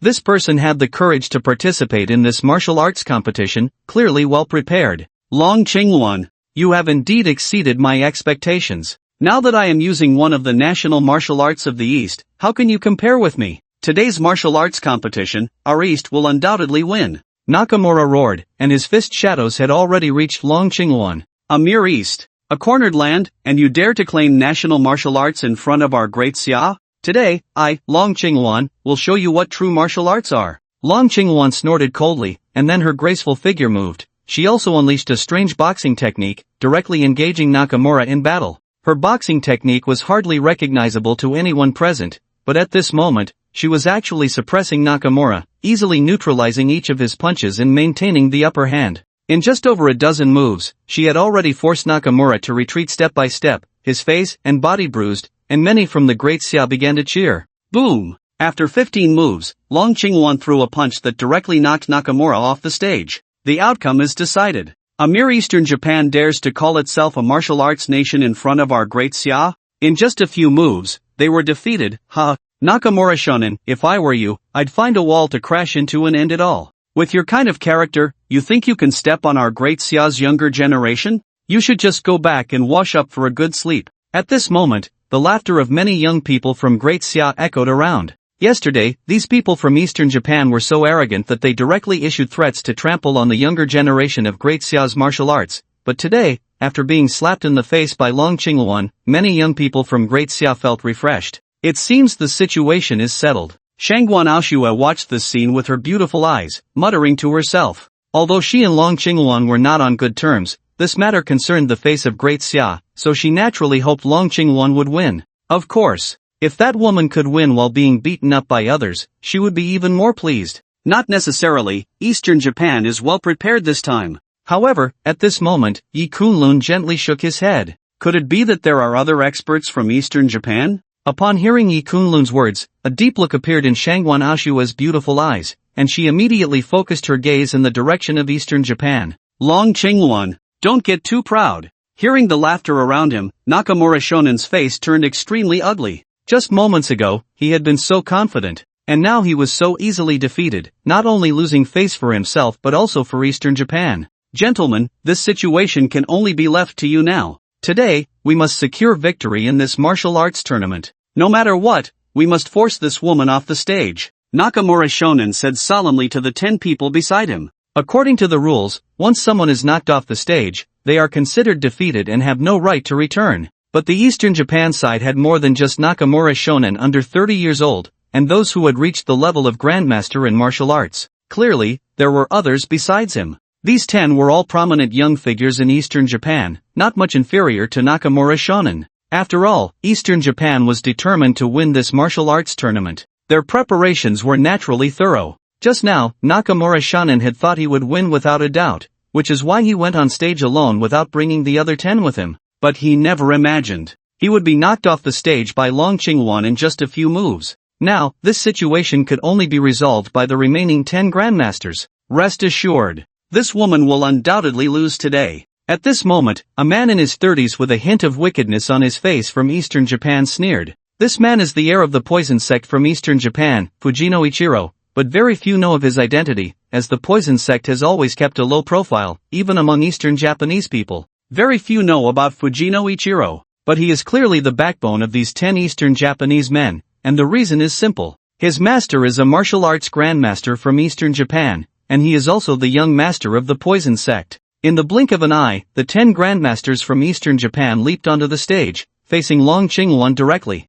This 10-on-1 situation was something many had not anticipated. Seeing Eastern Japan's shamelessness, many people from Great Xia were filled with righteous indignation, wishing they could immediately go on stage to assist Long Qingwan. But they all understood that this was a battle at the level of grandmasters. Even if they went on stage, they would only be a burden. Damn it! These guys from Eastern Japan are too shameless. Knowing that General Long has not called for any assistance, they still want to use this 10-on-1 method. Even if they win, it would be a victory without honor. General Long, we won't fight on this stage anymore. You have just proven that among the younger generation of the East Japan, no one can match you in a one-on-one duel, so there's no need to pay attention to these petty individuals. Some people, worried about Long Qingwan's safety, spoke out to advise her. However, Long Qingwan merely waved her hand lightly, her beautiful eyes gazing at the 10 martial arts masters from East Japan, showing no signs of disturbance. Clearly, she was prepared to battle these 10 on the stage.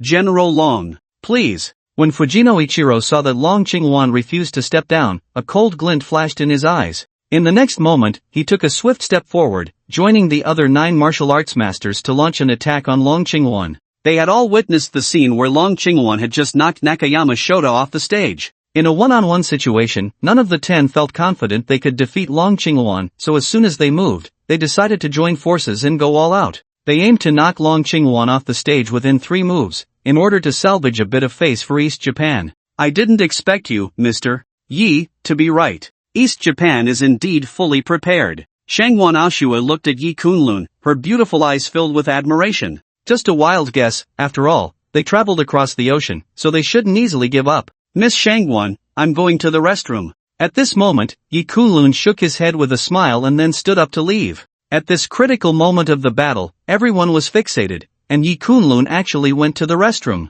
Although Shangwan Aoshua found it quite puzzling, she didn't think much of it. Boom! The 10 martial arts masters from East Japan struck together, attacking Long Qingwan from 10 different directions. The combined assault of the 10 masters, showcasing various fist and leg techniques, was truly dazzling. Each punch and kick carried the weight of thousands of pounds. If Long Qingwan were to be hit, even with her protective energy, she would likely be injured and forced to retreat from the stage. At this moment, Long Qingwan also made her move, employing an indistinguishable fist technique to confront the 10 powerful martial arts masters from East Japan. Under the astonished gazes of everyone, Long Qingwan single-handedly battled the 10 masters, surprisingly not at a disadvantage, moving with ease. Against any of their attacks, she was able to perfectly neutralize them, and her own punches and kicks came unexpectedly, leaving the 10 masters from East Japan struggling to defend themselves, repeatedly thwarted. Although it was 10 against 1, the scene presented was Long Qingwan dominating the 10.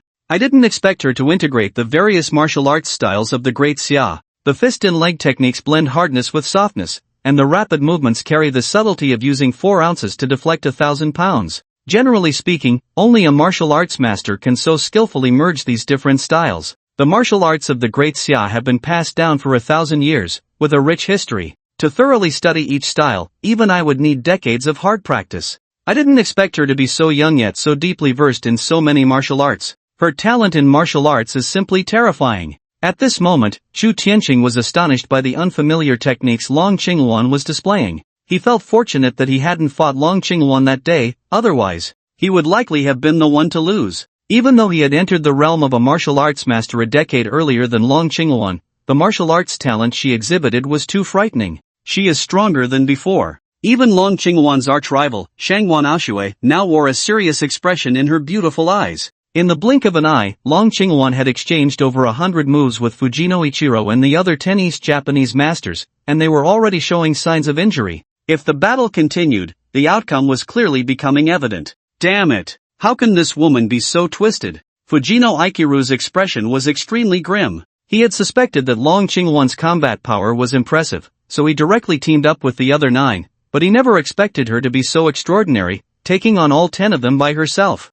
Once this woman stepped into the realm of martial arts master, what would happen then? If that were the case, he could only resort to his last means. With this thought, Fujino Ichiru exchanged glances with the other 9, who understood immediately and attacked Long Qingwan together. Just as the 9 were being knocked off the stage one by Long Qingwan, Fujino Ichiru suddenly leaped out from behind one of them. At that moment, he was very close to Long Qingwan, and he saw 10 silver needles shoot out. Logically speaking, such hidden weapons should not be able to harm Long Qingwan at all. However, she had just been in a fierce battle with the 9 and was nearly overwhelmed. At this moment, Fujino Ichiru launched his hidden weapon from behind one of them, and being so close to her position, even though she was exceptionally agile, she could only dodge 9 of the silver needles, with the last one piercing into her fragrant shoulder. Instantly, Long Qingwan frowned, feeling a wave of numbness surge up her shoulder. She immediately mobilized her internal energy to expel the silver needle and push out the toxin within her body. Despicable, shameless. Fujino Ichiru, you hypocrite, actually using hidden weapons. Many people present were furious upon witnessing this scene. They never expected Fujino Ichiru to be so shameless, using such underhanded tactics in a ring battle. Ha ha. When the ring battle started, it was never stated that hidden weapons were not allowed. This is completely within the rules. Fujino Ichiru was completely unconcerned by the voices of the crowd. General Long, don't waste your efforts. This is a unique hidden weapon from my poison sect. Once hit, unless you are a martial arts master, no one can mobilize their internal energy within half an hour. Now, how can you fight me? Fujino Ichiru laughed heartily, preparing to knock Long Qingwan off the stage with a single move. Although 9 out of the 10 of them had been knocked off the stage by Long Qingwan, at this moment, she had lost her combat ability, while he, Fujino Ichiru, still stood on the stage. The victory of this martial arts tournament still belonged to them from the east. Long Qingwan's expression was not good, as she realized that her condition was just as Fujino Ichiru had said. Even though the silver needle had been expelled, she still felt a numbness in her shoulders, and her internal energy could not be mobilized at all. Unable to defend against such underhanded tactics, no wonder it's you. Upon seeing this scene, Shangguan Aoshui's brows furrowed, and she sneered coldly, preparing to step onto the stage. Although she wanted to see Long Qingwan humiliated, no matter what, Long Qingwan was still representing the Great Xia in battle. If Long Qingwan were knocked off the stage, it would damage the face of Great Xia. And among those present, it seemed that she was the only one from Great Xia who met the requirement of being under 30 to compete. As Long Qingwan's sworn enemy, and having been at odds for so many years without losing ground, Shangguan Aoshui was clearly also a martial arts expert and a master of internal energy. Hearing Shangguan Aoshui's voice, Long Qingwan instinctively clenched her teeth. After so many years, this woman had finally found a moment to make her feel somewhat embarrassed. Although she was very unwilling, Long Qingwan knew that for Great Xia to win today, it could only be Shangguan Aoshui who would take action. She had fought in the ring for so long today, only to end up helping this woman make a name for herself. With this thought, Long Qingwan felt a surge of hatred, especially after recently losing to Shangguan Aoshui in the competition for that martial arts master position. Her proud chest rose and fell with anger. It seems this woman is going to steal the spotlight again. Looking at Shangguan Aoshui's expression, Long Qingwan coldly snorted in her heart. However, before Shangwan Aoshue could make a move, an unexpected change occurred in the next moment. A figure slowly descended from above the assembly, landing right in front of Long Qingwan, facing Fujino Ichiro directly. This person wore a silver mask, obscuring their appearance. "Are you here to assist Long Qingwan?" Upon seeing the newcomer, Fujino Ichiro's expression darkened. He had never anticipated that a stranger would drop down from the sky at such a critical moment. The Eastern Japan side had conducted thorough investigations regarding this martial arts conference. Long Qingwan had not called for any help, so who was this sudden intruder? Seeing Long Qingwan at a disadvantage, this person dared to stand before him, which likely meant they were a grandmaster of the martial arts.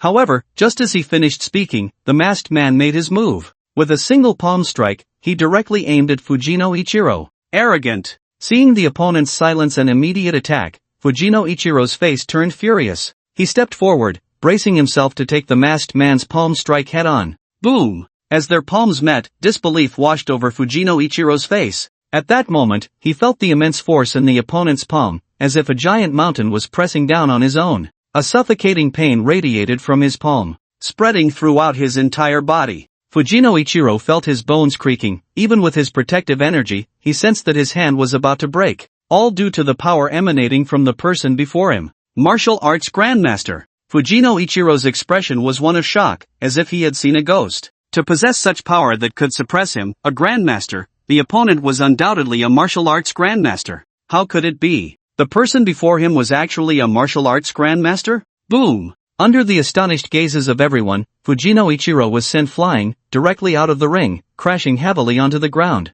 As a Grandmaster-level figure, Fujino Ichiro couldn't even withstand a single palm strike from the masked man and was thrown out of the ring. This scene left all the spectators dumbfounded. Martial Arts Grandmaster. Who was this esteemed senior? Even Chu Tianqing suddenly stood up, his gaze fixed on the masked man standing in the ring, his mind shaken. The fact that this martial arts conference could attract a martial arts grandmaster was something he had never anticipated. The Long family indeed had a martial arts grandmaster in residence, but that person was definitely not the masked individual before him. It seemed that Long Qingwan was hiding even deeper than he had imagined. A deep look appeared in Chu Tianqing's eyes. If he had truly clashed with Long Qingwan yesterday, and this martial arts grandmaster had intervened, he, Chu Tianqing, would likely have faced dire consequences. At this moment, he was continuously grateful for his actions yesterday. Meanwhile, Shangwan Aoshue, who had been preparing to make a move, raised her eyebrows and murmured, "A martial arts grandmaster. When did Long Qingwan get to know such a person?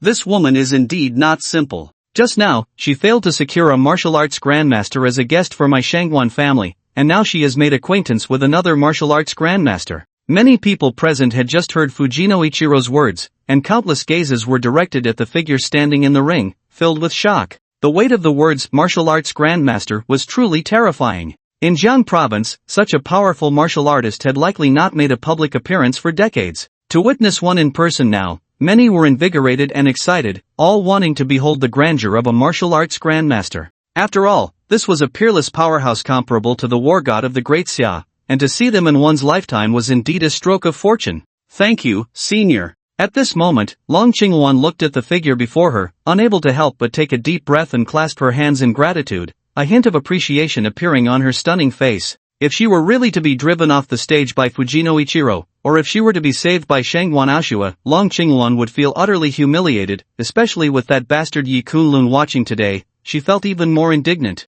Unexpectedly, at this critical moment, a stranger senior actually stepped in to help, which truly surprised her, filling her heart with joy. However, the masked man did not respond to her thanks. Just then, chaos erupted below the arena. Cheating! You Daxia are cheating. This competition is clearly only for those under 30 years old. It is well known that no martial arts masters under 30 have been recorded. Are you Daxia unable to accept defeat, bringing out a martial arts master? At this moment, Fujino Ichiro was in immense pain but still stood up, his expression one of extreme dissatisfaction as he shouted. He simply did not believe that the martial arts master before him was under 30. After all, if such a prodigy truly existed, they would have long since made headlines, impossible to remain unnoticed. As Fujino Ichiro's words fell, other people from the Easting also stood up to denounce. Their expressions filled with righteous indignation, looking as if Daxia could not bear to lose. After all, in their view, having an old martial arts master from the Easting intervene could easily sweep the arena,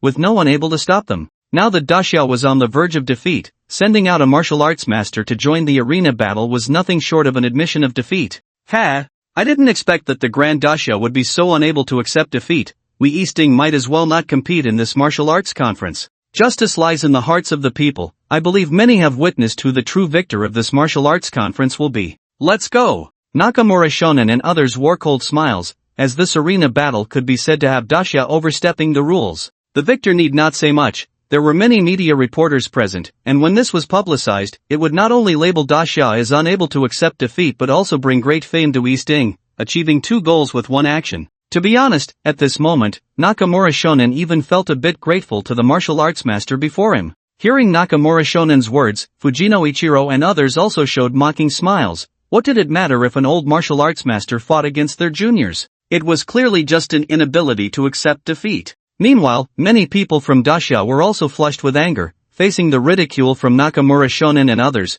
They could not find the words to retort, as the rules of the martial arts conference indeed stated that only those under 30 could participate. Within Daxia, no martial arts master had yet been heard of who was under 30. Who told you that I am over 30? Just then, an untimely voice emerged from the masked man's mouth, instantly leaving everyone present stunned. This person seems to have changed their tone. Below the arena, Chu Tianqing's eyes revealed a deep glint. He had extensive experience and had seen all kinds of people, having once encountered someone who learned to mimic various voices. However, this person's voice was slightly different from that of a normal person. Upon hearing the masked man speak, he sensed something was off. The person before him should not have been using their original voice just now. However, to Chu Tianqing, this was quite normal. No martial arts master would casually expose themselves, and the fact that this martial arts master appeared wearing a mask proved that he did not want to reveal his true identity. This senior's voice sounds so young. Long Qingwan's beautiful eyes immediately showed a hint of surprise.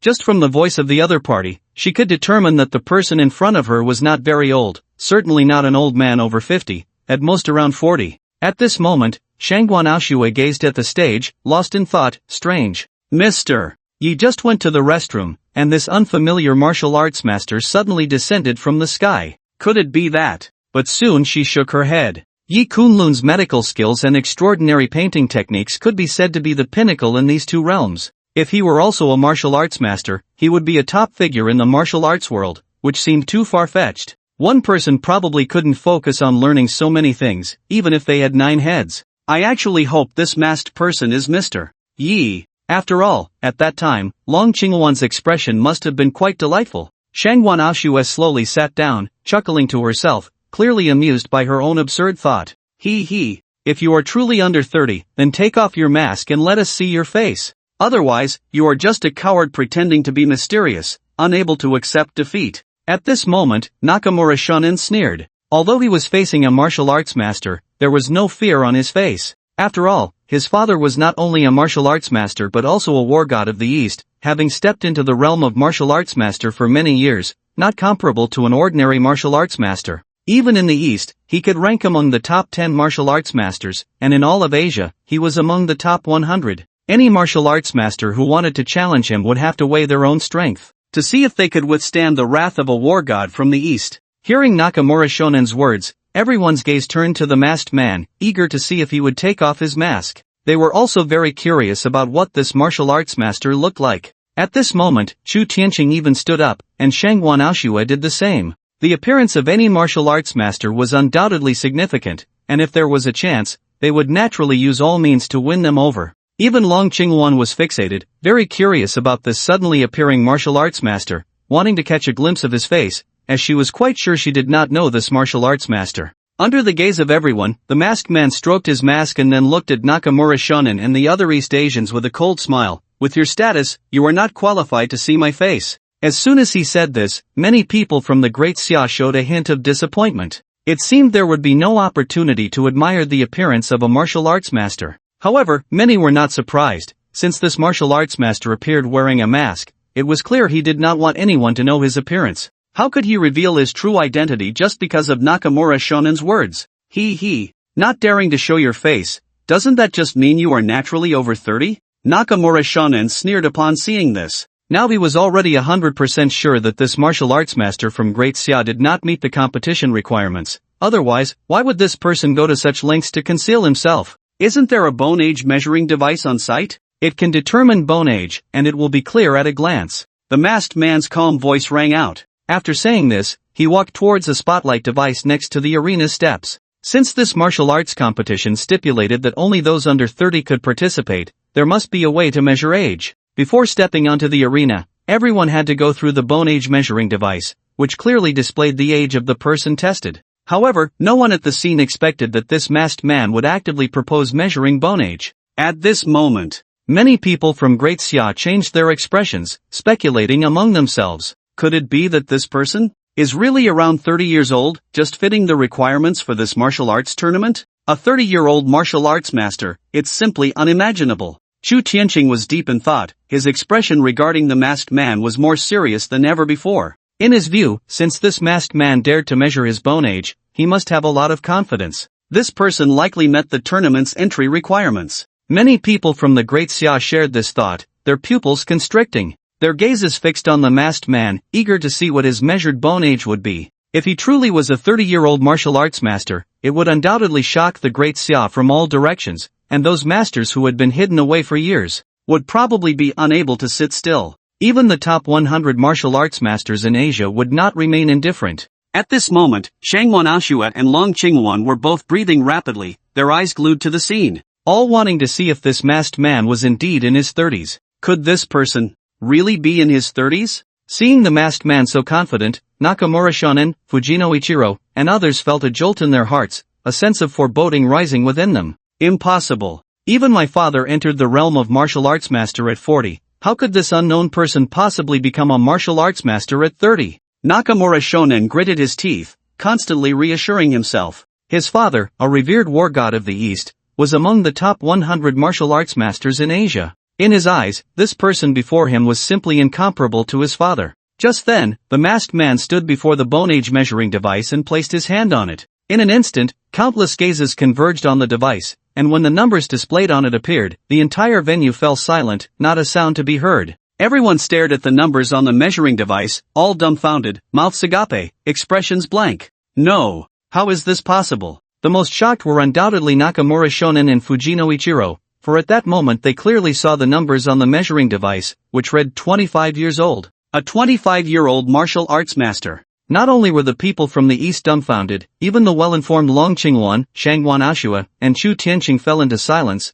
their gazes fixed on the scene before them, lost in thought for a long time. After a moment of silence, the crowd erupted into a clamor of discussion. Countless eyes were filled with shock and awe as they looked at the masked man on stage. A 25-year-old martial arts master. This was even more terrifying than the most dazzling Long Qingwan in recent years. Who was this person, having never been heard of before? In an instant, many began to speculate about the origins of this masked man. We, the East, have lost. Nakamura Shonen, Fujino Ichiro, and others, seeing this scene, though unwilling, finally admitted defeat. A 25-year-old martial arts master. They couldn't even dare to imagine, let alone had they ever heard of such a person appearing this time. This martial arts tournament, there was no suspense in the defeat of the East. After saying this, Nakamura Shonen, Fujino Ichiro, and others prepared to leave. Who allowed you to leave? Just then, a cold voice rang out from behind these Easterners. The speaker was none other than the masked man. Hearing his voice, not only were the Easterners stunned,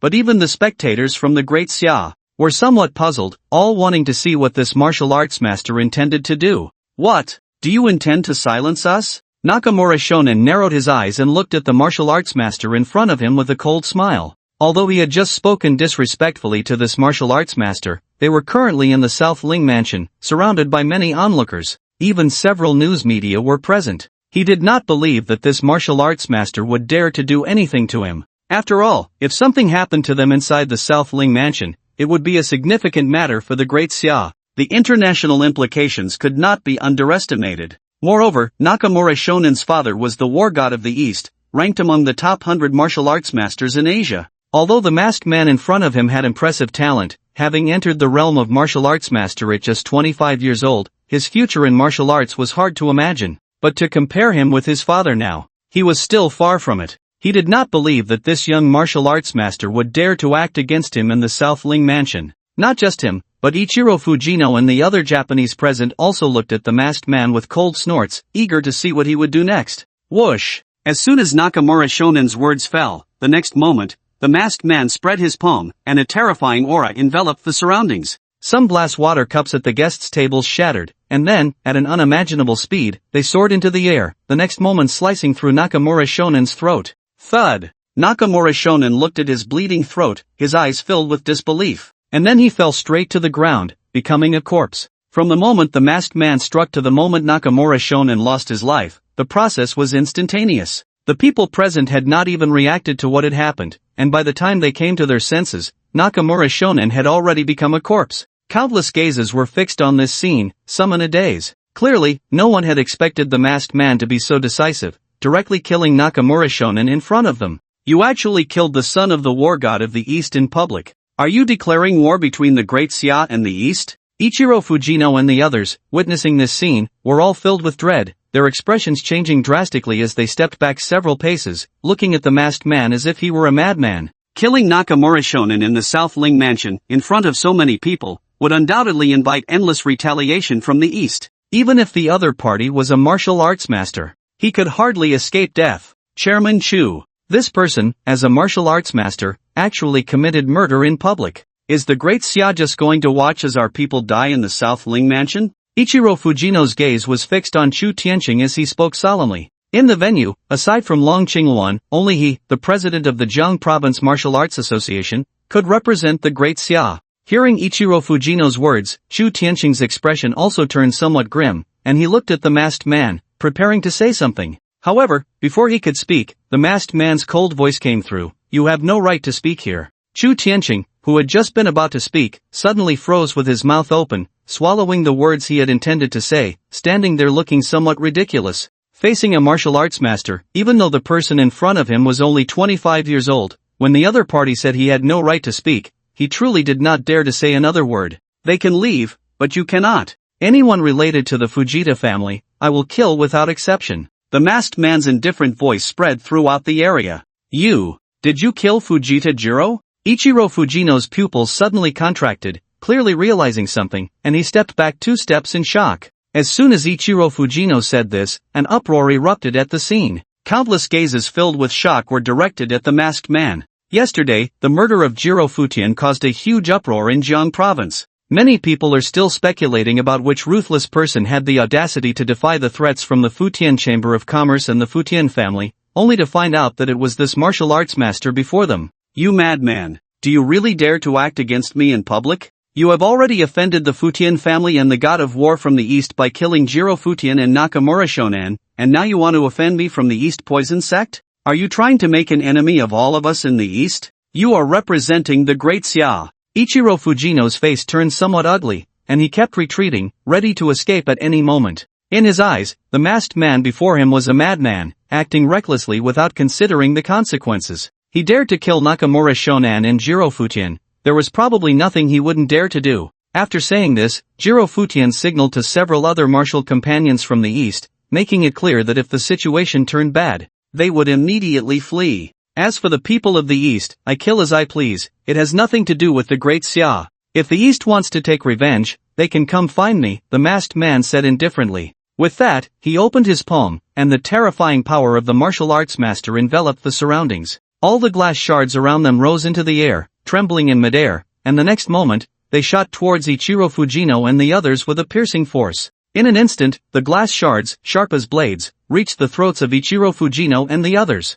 The remaining East people, looking at this scene, all changed their expressions dramatically. They never expected that this martial arts master before them was so insane. They were all part of the young generation with strong backgrounds in the East, backed by martial arts masters. Some of these masters even ranked among the top 100 in Asia. Even figures of the god of war level from the Great Xia would not dare to act against them. Had this 25-year-old martial arts master truly gone mad? Did he really have no fear of the entire East's threats? However, in front of a martial arts master, even though Ichiro Fujino and the others were grandmasters of great strength and wanted to escape immediately, their speed was still too slow. Just as the East people had just taken a step, the glass shards had already reached their throats. They looked at the blood dripping from their necks, their eyes filled with disbelief. And then their bodies fell straight to the ground. We in the East will not let you go. Ichiro Fujino cursed at the masked man with a venomous gaze before he took his last breath, his eyes wide open. This scene was like thunder, happening in just a few seconds. Everyone present gasped in shock at the sight of the bodies of these top martial artists from the East. Having killed so many of the young generation's elite, all of whom had strong backgrounds, there was no doubt that the East would be furious. Such a great humiliation would not be tolerated, and countless martial arts masters would surely come forward. Did this 25-year-old martial arts master really have no fear of the threats from an entire nation of martial arts masters in the East? Long Qingwan, watching this scene, was somewhat stunned. Her proud figure trembled, and her beautiful eyes flashed with disbelief. To see her, who usually had a calm demeanor, show such an expression, one could imagine the shock in her heart at this moment. The way the masked man killed Ichiro Fujino was something she had seen before, and not just once. The wounds on Ichiro Fujino and the others' throats were strikingly similar to those she had seen on two East assassins in the Nanling shitting. It's actually that senior. Long Qingwan took a deep breath, her beautiful eyes revealing a hint of brilliance. At that time, when she saw the Eastern killers from Nanling shitting who had been ruthlessly slain, she thought it was some hidden martial arts master from Jiang province who had made a move.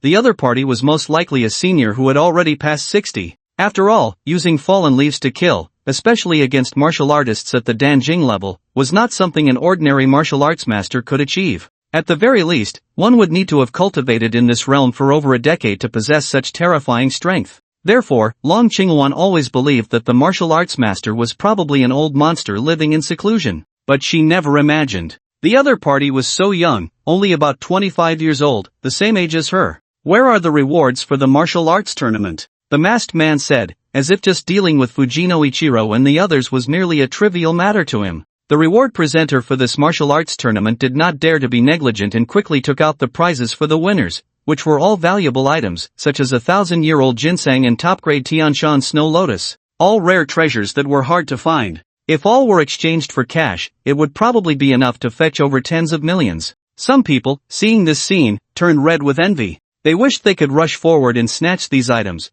but no one dared to step forward. After all, the tragic fate of those Easterners was still fresh in their minds, and no one dared to provoke the martial arts master before them. Under the gaze of everyone, the prize presenter carefully placed the rewards into a bag, and then the masked man took it away and directly leaped dozens of meters into the air, flying out of the open Nanling mansion. Martial artists could channel their internal energy to enhance their legs, not to mention figures like martial arts masters. For them, jumping dozens of meters was child's play. The martial artists present remained calm and unsurprised. But the ordinary people watching this scene were all dumbfounded, as if they were watching a martial arts film, unable to regain their senses for a long time. Who on earth is this person? When has such a figure appeared in the Great Xia? It seems the Great Xia is about to change. Even those at the level of war gods might not be able to sit still, Shu Tianqing said, gazing in the direction the masked man had disappeared, a deep look appearing in his eyes. But no matter who you are, even if your martial arts talent is extraordinary, if you do not understand the principle of avoiding the sharp edge, daring to eliminate so many young talents with extraordinary backgrounds from the East in public, and to confront the martial arts masters of the entire nation, is nothing but seeking your own demise, Shu Tianqing snorted coldly and then turned to leave. Clearly, he was still brooding over the fact that he had just been ignored by the martial arts master, not even having the qualification to speak. With the departure of the masked man, the martial arts tournament was evidently over. After Shu Tianqing left, many others began to leave one after another. Many were excited, whispering and discussing among themselves. Without a doubt, the events that transpired at today's Nanling martial arts tournament would create a stir in Jiang province and even the entire Great Xia. What a pity! This senior left too hurriedly, not even having the chance to express gratitude for the previous life-saving grace, Long Qingwan said, her beautiful eyes gazing in the direction the masked man had vanished, unable to help but sigh softly. I wonder what that senior looks like. That posture just now, looking down upon the world, treating the martial arts masters of the East as mere weeds, truly embodies the demeanor of a generation's master and hero, Long Qingwan murmured, her beautiful eyes shimmering with brilliance. In the path of martial arts, seniority is not determined by age, but by the level of martial arts cultivation. Although Long Qingwan was also 25 years old, her martial arts realm was that of a Grand Master of Gangjing, so addressing that masked man as a senior was entirely appropriate. At least, she felt nothing amiss. She felt that the so-called scions of noble families, disciples of war gods, and descendants of war gods in the imperial capital were simply incomparable to that senior just now, like the likes of Zhan Xiaotian. Not even worthy of carrying the shoes of that masked man. If I have the chance to meet him again, I should properly thank him and see what he looks like. A dragon among men, I imagine his appearance and demeanor must be extraordinary. Long Qingwan slowly stood up, her beautiful eyes gazing at the sky above the Nanling mansion, filled with longing. Today, she could have lost face, and even possibly helped her nemesis, Shangwan Aoshua, steal the spotlight. But in the end, a martial arts master descended and helped her resolve all her troubles. Long Qingwan had extremely high standards. Ordinary people would not catch her attention in the slightest, let alone linger in her thoughts. Yet this senior, who was the same age as her, after helping her multiple times, left without a word, hiding his name and identity, which stirred a different feeling in her heart. Poof! I must see your face. Long Qingwan lightly bit her pearly teeth, a hint of inexplicable emotion appearing on her cold, elegant face. Remembering how that senior had helped her, and how she had expressed her gratitude while he was unwilling to say another word, she snorted softly in her heart and then turned to walk off the stage. Strange. That martial arts master seems not to know Long Qingwan. Why did he intervene, and even go so far as to deal ruthlessly with those from the East Japan? Could it be that he has a grudge against them, unrelated to helping Long Qingwan? At this moment, Shangwan Aoshua looked at Long Qingwan walking off the stage, a hint of contemplation appearing in her beautiful eyes. From Long Qingwan's expression just now, she probably did not know the martial arts master any more than the others present, and this martial arts master had killed Fujita Jiro yesterday, indicating a significant enmity with the East Japan side. This eased Shangwan Aoshua's mind. If this martial arts master truly knew Long Qingwan and ended up being drawn into the Long family of the imperial capital as a martial arts guest elder, it could pose some trouble for the Shangwan family. After all, a 25-year-old martial arts master. Such a background was too intimidating. Not to mention whether he had any extraordinary backing. Just considering the martial arts heights he might reach in the future, he could likely rank among the top 10 martial arts masters in Asia. Mr. Yi. Just as Shangwan Aoshua was deep in thought, a figure approached, none other than Yi Kunlun. Seeing Yi Kunlun coming over, Shangwan Aoshua quickly stepped forward to greet him, then shook her head and smiled. Mr. Yi, you just missed an excellent performance. This century's grand show, you probably won't have the chance to see it again. Century's grand show? Was the competition just now particularly exciting, with a martial arts master making an appearance? Yi Kunlun chuckled lightly. Mr. Yi, you truly have a knack for predicting events. The 25-year-old martial arts master was indeed shocking to the audience, a true prodigy. It is a great regret in life that you did not witness the demeanor of that senior just now. A hint of surprise appeared in Shangwan Aoshua's beautiful eyes, and then she realized. The appearance of that martial arts master must have sparked much discussion among the people around, so it was no surprise that Yi Kunlun was aware of it. After speaking, her demeanor was as if her spirits were soaring. The words, expressions, and disdain for the martial arts masters of the East Japan from that 25-year-old martial arts master were unforgettable in her memory, a generation's master, nothing less. Miss Shangwan, you flatter me. Although a 25-year-old martial arts master is rare, he cannot be considered a prodigy. Yi Kunlun shook his head with a smile. Shangwan Aoshua curled her lips at the words, casting a glance at Yi Kunlun, her cold and stunningly beautiful face exuding a myriad of charms. Mr. Yi is teasing Aoshua again. If such a person is not a peerless talent, then what is? However, she did not refute him. After all, a 25-year-old martial arts master, though extraordinary and unprecedented, was not much older than Yi Kunlun,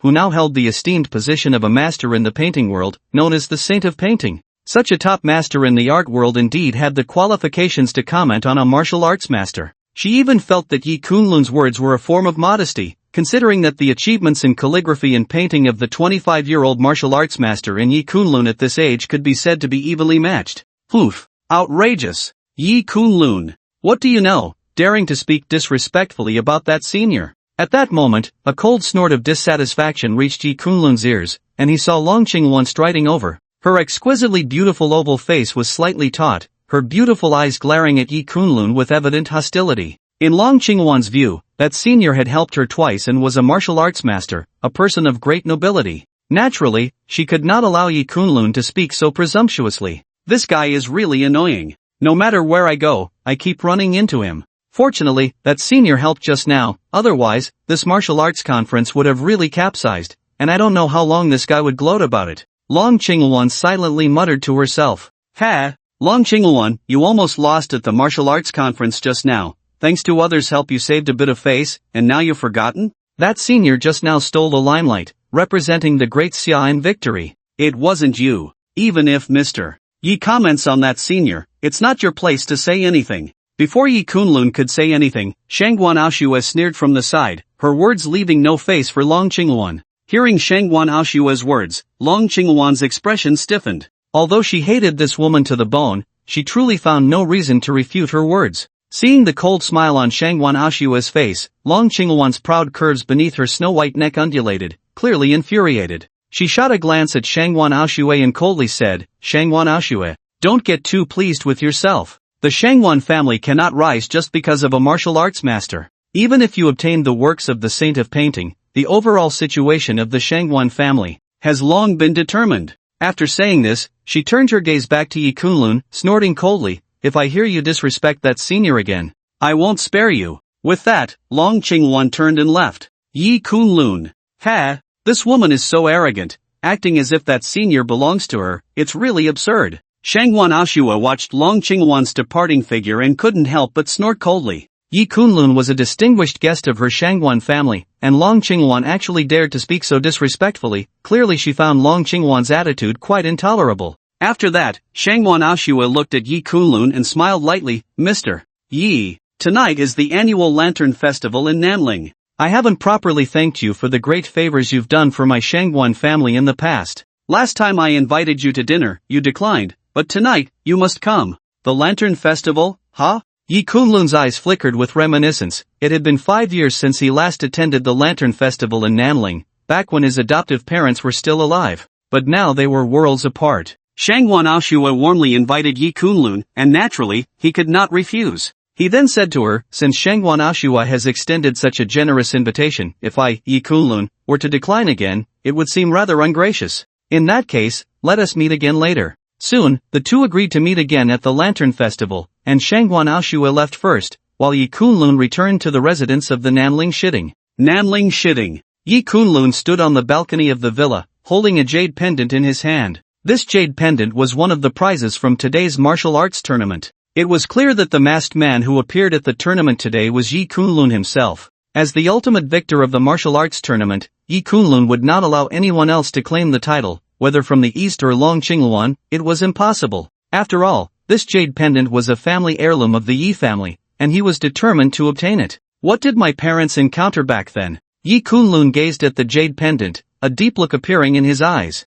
At this moment, the front of the pendant was engraved with the two characters Kunlun, while the back was even more intriguing, causing Yi Kunlun to ponder for a long time. The back of the pendant was engraved with just two characters, but it was precisely because of these two characters that Yi Kunlun's heart could never find peace. The back of the pendant bore the inscription "Do not seek," clearly indicating that his parents anticipated that Yi Kunlun might one day come back to life, escaping the symptoms of organ failure. They even foresaw that he would seek their whereabouts and might find this pendant, so they deliberately left the pendant inscribed with "Kunlun do not seek" to warn him not to look for them. What did my parents encounter back then, that they left me such a warning? It must have been a very difficult predicament. Perhaps I should find an opportunity to visit the Yi family in the capital. Yi Kunlun murmured to himself. The Yi family in the capital was a prestigious martial arts family with extraordinary heritage. Otherwise, Yi Kunlun would not have had a betrothal with Long Qingwan, who also belonged to a martial arts family. The Yi family in the capital even had several branches, and Yi Kunlun belonged to one of them,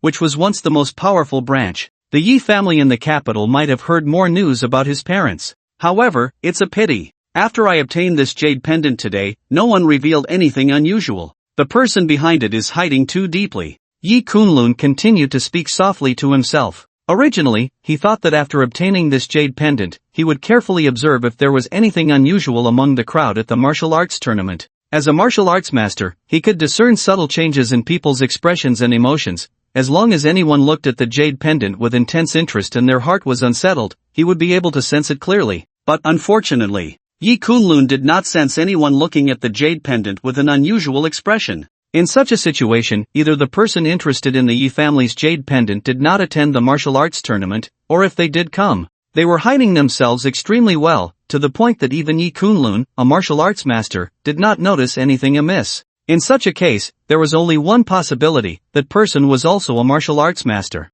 It's about time. I should head to the Lantern Festival. Yi Kunlun quickly gathered his thoughts and left Nanling Shitting, heading to the location of the Lantern Festival. After all, he had some matters he wanted to inquire about with Shangwan Aoshua, such as clues regarding the extreme yin energy. Recently, he had sent Xiao Shan to gather information, but there had been no results. The Shangwan family was a martial arts family in the capital, with exceptional channels of information. For instance, regarding the previous matter with Fong, Shangwan Ashue was able to gather information clearly, which showed the breadth of her connections. Perhaps regarding the extreme energy, Shangwan Ashue might really have some clues. This Lantern Festival is a perfect opportunity to inquire with her. As night gradually falls, the streets of Nanling are already adorned with lanterns. Every year, the Lantern Festival in Nanling is held by the riverside. This is an ancient street in Nanling, rich in historical charm, complemented by the lanterns lining the streets and some women dressed in hanfu, evoking a sense of nostalgia for ancient times. As he walked along the street, Yi Kunlun came across a stall selling Kongming lanterns, run by an elderly man. Old Zhang? Upon seeing the old man, Yi Kunlun's eyes widened in surprise, and he stepped forward to greet him. In the past, his adoptive parents had initially purchased a shop on this street, but after moving to the center of Nanling for development, they entrusted it to a retired elderly man to manage. The stall selling Kongming lanterns belonged to the very shop that Yi Kunlun's adoptive parents had bought. He never expected that after 5 years, the old man would still be here. You are little Yi? Old Zhang was also taken aback upon seeing Yi Kunlun. Although 5 years had passed, Yi Kunlun's appearance had not changed much, and old Zhang recognized him at a glance. Yes, it's me, old Zhang. Yi Kunlun nodded. After 5 years, the old man seemed to have aged even more, making Yi Kunlun feel a pang of sorrow for the relentless passage of time. Child, it really is you. Heaven has eyes, and it didn't let you die at the hands of the wicked. Old Zhang was very emotional, stepping forward to tightly grasp Yi Kunlun's hand, tears streaming down his face. In the past, he had received great kindness from Yi Kunlun's adoptive parents. They had directly and selflessly handed over this shop to him, allowing him to live his later years without such misery. Old Zhang had always been grateful to Yi Kunlun's adoptive parents, but it was a pity that heaven was blind, allowing the Yi family of Nanling to suffer such a great calamity. Not only did Yi Kunlun's adoptive parents die tragically, but even Yi Kunlun himself was forced to jump into the sea. Unexpectedly, Yi Kunlun, a person of good fortune, had reappeared before him, and old Zhang's excitement was beyond words. Child, wait for me here, I have something to give you. It's something I found when I went to the Yi family residence. I don't know if it's your parents' relics. Old Zhang suddenly thought of something and hurriedly said to Yi Kunlun. Without waiting for Yi Kunlun to say anything more, he stepped away towards the distance. This old man. Yi Kunlun smiled helplessly at the sight and then took old Zhang's place, temporarily watching over the shop. To be honest, Yi Kunlun was quite curious about what old Zhang had found at the Yi family residence.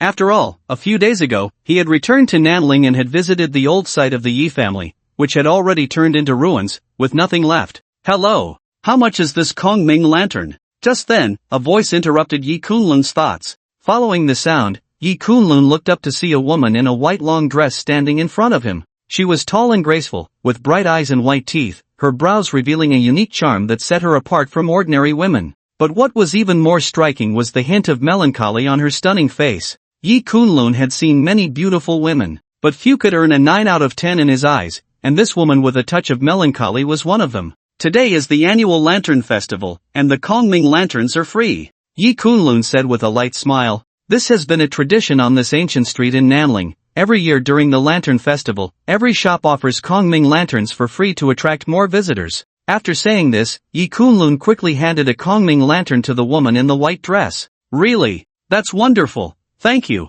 The woman in the white dress thanked Yi Kunlun, and then she seemed to think of something. Her delicate brows moved like cicada wings, and she continued to ask Yi Kunlun, they say that at your South Ling's Lantern Festival, if you release a Kongming lantern to make a wish, it will most likely come true the following year. Is that true? Most people who release Kongming lanterns do so to make wishes, which is not surprising. Clearly, this woman in white was no exception. At this moment, Yi Kunlun guessed that she was here to release the Kongming lantern for a wish, and he smiled lightly at her, saying, Miss, just speak your wish. Perhaps it will come true. Hearing Yi Kunlun's words, the woman in white nodded. Holding the Kongming lantern delicately in her jade-like hands, she fell silent, her beautiful eyes lost in thought. After a moment, she picked up the Kongming lantern, slowly turned around, and gazed at the starry sky, murmuring softly, 5 years ago. Someone in South Ling lost everything because of me. I had never met him, but he has been dead for 5 years because of me. In the past, we were both victims, mere sacrifices in a power struggle.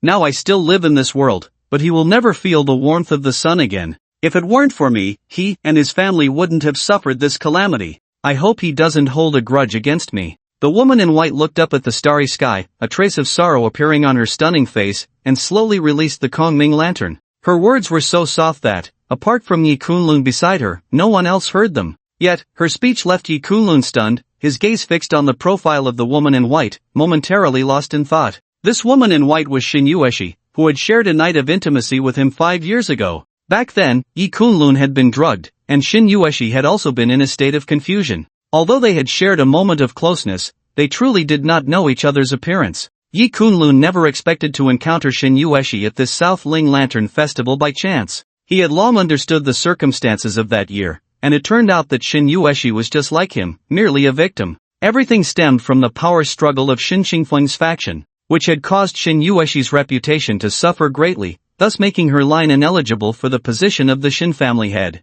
Yi Kunlun had lost his family, while Shin Yueshi had lost her innocence. Yi Kunlun had originally thought that Shin Yueshi must resent him deeply, even wishing to tear him apart. But he did not expect that Shin Yueshi felt a sense of guilt, believing that the events surrounding the Yi family in South Ling were inextricably linked to her. Looking at her melancholic brows, Yi Kunlun's heart was filled with complexity. "Thank you, sir," Shin Yueshi said softly as she turned back to Yi Kunlun, expressing her gratitude for his gift of the Kongming lantern and his earlier words of encouragement. After saying this, she stepped forward. Watching Shin Yueshi's departing figure, Yi Kunlun remained silent for a long time, his gaze drifting to the sides of the street, his pupils revealing a hint of depth. Someone is watching her. As a martial arts master, his sensitivity to his surroundings was extraordinary. Even if some people disguised themselves well, Yi Kunlun sensed something was off immediately. In the shadows, he detected someone following Shin Yueshi, and there was a flow of killing intent. The person in the dark was undoubtedly an assassin.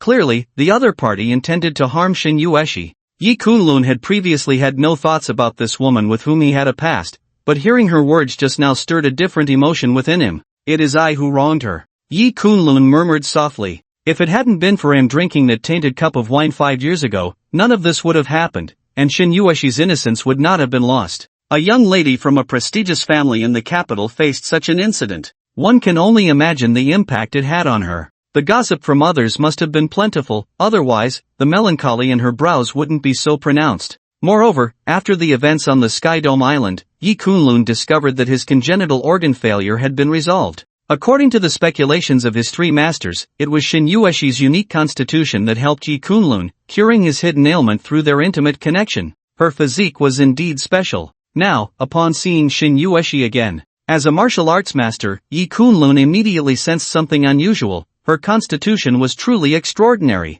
Although Yi Kunlun's gaze couldn't penetrate the human body, he felt a unique aura emanating from her. A congenital spiritual body, a 1 in a million constitution. Yi Kunlun mused to himself, clearly realizing at once what kind of physique Shin Yueshi possessed. 5 years ago, Shin Yueshi lost her purity because of him and inadvertently saved his life. Now that they had met again, Yi Kunlun naturally wouldn't allow her to face any life-threatening danger. With this thought in mind, Yi Kunlun prepared to follow Shin Yueshi and secretly deal with the assassin. "Xiao Yi, I've found the item." Just as Yi Kunlun was about to rise, he heard old Zhang's voice nearby, and he saw the old man hurriedly approaching. Old Zhang. Upon seeing old Zhang's breathless appearance, Yi Kunlun quickly got up to help the old man sit down. "This is what I found in the Yi family estate back then. I've kept it with me all these years, intending to keep it as a memento. Since you're back, I'll give it to you." Old Zhang smiled as he took out a round plaque of purple gold, vibrant in color and extraordinary in material,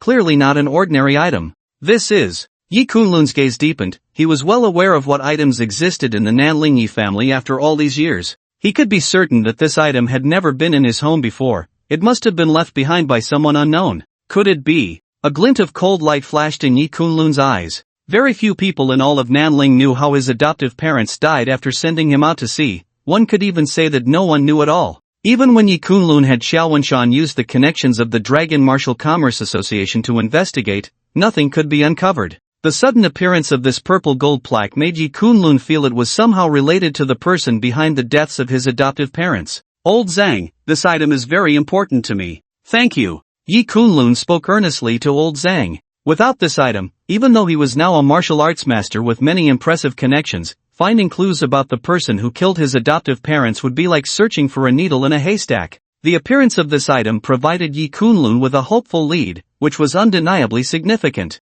Xiao Yi, you don't need to say that. If it weren't for your parents' care back then, I would have probably died long ago, old Zhang replied, shaking his head at Yi Kunlun's gratitude. Soon, after exchanging a few more pleasantries, Yi Kunlun bid farewell and continued along the ancient street. Because Shin Yueshi was about to disappear from his sight, and the assassin lurking in the shadows was following her. If he didn't catch up soon, she might encounter some unforeseen danger. The liveliest place during the Nanling Lantern Festival was undoubtedly by the riverside, where many crowds had gathered. There was a famous garden by the river, known as the Old Capital of Nanling. This was the best spot to view the entire Nanling Lantern Festival, and every time the festival arrived, many talented young men and beautiful women would showcase their skills in the Old Capital, adding to the festivities a long-standing tradition of the Nanling Lantern Festival. Yi Kunlun followed Shin Yueshi to this place, and the path to the South Ling Old Capital Garden was dimly lit, making it an excellent opportunity for the assassin to strike. Just as Shin Yueshi stepped onto the stairs, preparing to meet someone in the South Ling Old Capital, a figure approached her, smiling lightly and saying, "Miss,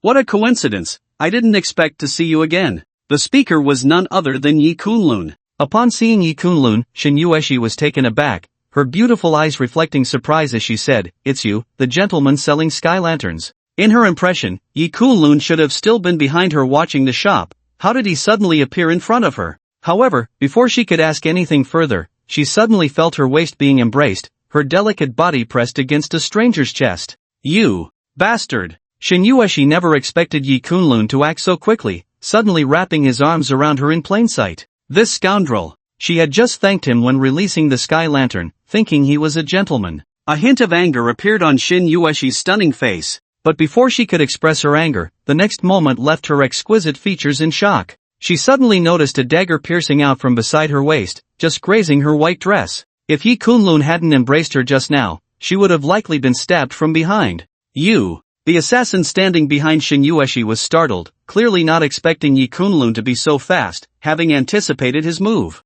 Originally, he had only intended to threaten Shin Yueshi by pressing the dagger against her waist in this secluded, dimly lit area, forcing her to leave with him. Now that his plan was exposed, he had no intention of staying any longer. At the moment of failure, the assassin quickly retreated, clearly wanting to leave the scene as soon as possible. However, in front of Yi Kunlun, a martial arts master, any attempt to escape was futile. A stone whistled through the air, and the next moment, the assassin's knee was pierced, causing him to scream and fall to the ground. Yi Kunlun, meanwhile, had already released Shin Yueshi, and several silver needles flew out, instantly piercing the assassin's acupoints, making him tremble and spasm on the ground as if enduring immense torment. "Who ordered you?" Yi Kunlun asked coldly. I was ordered by the Futian family to kidnap Shin Yueshi because she has a close relationship with Long Qingwan. We plan to force Long Qingwan to come to the high seas to rescue her, and then eliminate her." The assassin trembled as he recounted the events. This time, the East Japan's reputation was utterly ruined in the martial arts tournament, suffering heavy losses. Even the young master of the Futian Chamber of Commerce, as well as Ichiro Fujino and Nakamura Shota, had died in South Ling, making this news akin to an earthquake for East Japan. Moreover, the reason for such heavy losses was not only due to the mysterious martial arts master but also because of Long Qingwan. Adding to this was the battle on the high seas 5 years ago, where Long Qingwan killed 5 grandmasters of the Dan realm from East Japan, leading them to seek her demise. However, forcing Long Qingwan to the high seas was extremely difficult. Aside from kidnapping her close friend Shin Yueshi, there were almost no other methods. Coincidentally, East Japan had learned of Shin Yueshi's visit to South Ling, so they secretly dispatched assassins to prepare for her abduction, but they never expected to run into Yi Kunlun, another member of the Futian family. A cold glint flashed in Yi Kunlun's eyes. The Futian family was behind the murder of his biological parents, and now he found himself facing an assassin sent by them. Beside him, Shin Yueshi was also taken aback. She had never expected that the person before her was an assassin from the east, and so ruthless, coming to set a trap to surround and kill Long Qingwan. If it weren't for this gentleman's assistance, they might have truly succeeded today. Yi Kunlun's palm moved, unleashing a terrifying internal force to retract the silver needles embedded in the assassin, intending to keep this person alive for a while, so he could lead them to the Futian family. However, just as Yi Kunlun retracted the silver needles and ended the assassin's torment, the assassin bit his tongue and committed suicide. As an assassin, he clearly understood the consequences of failure, and this scene caught both Yi Kunlun and Shin Yueshi off guard, exchanging glances. "Thank you, sir, for your timely intervention. Just now, Yueshi was unaware of the situation and spoke disrespectfully to you. I hope you can forgive her. May I ask how to address you? Shin Yueshi, being the daughter of a prominent family in the imperial capital, was accustomed to many situations and quickly calmed herself, bowing slightly to Yi Kunlun. Shin Yueshi was clever. Yi Kunlun's appearance here was not a coincidence, as he had likely sensed that the assassin intended to harm her and had followed her all the way. This was her savior, and she had just called him a bastard. Thinking of this made her face flush with embarrassment, realizing it was quite inappropriate. However, before Yi Kunlun could say much, a graceful figure approached, none other than Long Qinglun. Clearly, the commotion that had just occurred had drawn the attention of many nearby, and Long Qinglun, who had come to enjoy the Lantern Festival, walked over to see who was causing trouble. Qinglun. Seeing her, Shin Yueshi's expression brightened, and she waved at her. Long Qinglun smiled upon seeing Shin Yueshi, but when she noticed Yi Kunlun beside her, the smile instantly froze, replaced by a hint of gloom. Yi, what are you doing here? Long Qinglun glared at Yi Kunlun, her expression unfriendly. She had initially wanted to call out Yi Kunlun's name directly, but seeing her best friend and Yi Kunlun seemingly unfamiliar with each other, she refrained. It seemed her guess was indeed correct. Yi Kunlun was still fixated on her best friend, wanting to cling to the connections and background of the Shin family. Do I need to report to you where I am? Yi Kunlun glanced at Long Qinglun, his tone indifferent. He had no intention of giving a pleasant expression to this big-breasted, brainless woman who always thought highly of herself. Hearing Yi Kunlun's words, Long Qinglun's expression darkened, but before she could say anything further, Shin Yueshi had already sensed that something was off. What was going on? The moment these two met, they were already at odds. From their demeanor, it seemed that her best friend and this gentleman were already familiar with each other, and their relationship didn't appear to be very harmonious. Qinglun, you came at the right time. This is an assassin sent by the Futian family, trying to kidnap me to lure you to the high seas. Thanks to this gentleman's timely rescue, Shin Yueshi said, pulling Long Qinglun's delicate hand and smiling. She then pointed at Yi Kunlun, immediately trying to ease the tension between Long Qinglun and Yi Kunlun. Long Qinglun frowned upon hearing this, then stepped forward to look at the corpse on the ground. Upon seeing a tattoo on the assassin's left arm, she realized that this person was a death warrior assassin from the east. Only individuals of this identity would have such a special tattoo on their left arm. At this moment, she had already believed about 80 to 90% of her best friend's words. After all, the people of the east had always been trying to eliminate her, a fact she was well aware of. If they wanted to lure her to the high seas, kidnapping Shin Yueshi was indeed an opportunity. With this thought in mind, Long Qinglun made a phone call, and soon someone arrived to handle the body of the East's assassin. The scene quickly returned to tranquility, and the surrounding crowd began to disperse. However, Long Qinglun's gaze remained unfriendly as she looked at Yi Kunlun. Come with me, I have something to discuss with you, Long Qinglun said, her beautiful eyes fixed on Yi Kunlun, then she walked towards a nearby dense forest. Although Yi Kunlun was not particularly fond of Long Qinglun either, he was curious to see what tricks this woman wanted to play. Meanwhile, Shin Yueshi watched the backs of Yi Kunlun and Long Qinglun leave, a hint of curiosity appearing in her beautiful eyes as she murmured, strange. Qinglun has never invited a man to walk with her at night. With her personality, unless it's someone she greatly admires, it would be impossible. Yet their relationship seems rather tense, almost incompatible. In the nearby dense forest, Long Qinglun and Yi Kunlun walked side by side. Under the dim light of the night, Long Qinglun's proud figure was beautifully illuminated. She was tall, and even walking alongside Yi Kunlun, she was only slightly shorter by a centimeter or two. In an instant, the sight of this man and woman strolling together attracted quite a few gazes. It's General Long. She's actually walking with a strange man. Some recognized Long Qinglun, their expressions shocked, even a bit dumbfounded. Soon, many began to whisper among themselves, and some even took out cameras to capture the moment. Yi Kunlun, I'll give you one last piece of advice, stay away from Yueshi. She is not someone you can touch now, and the Shin family is not something you can cling to anymore.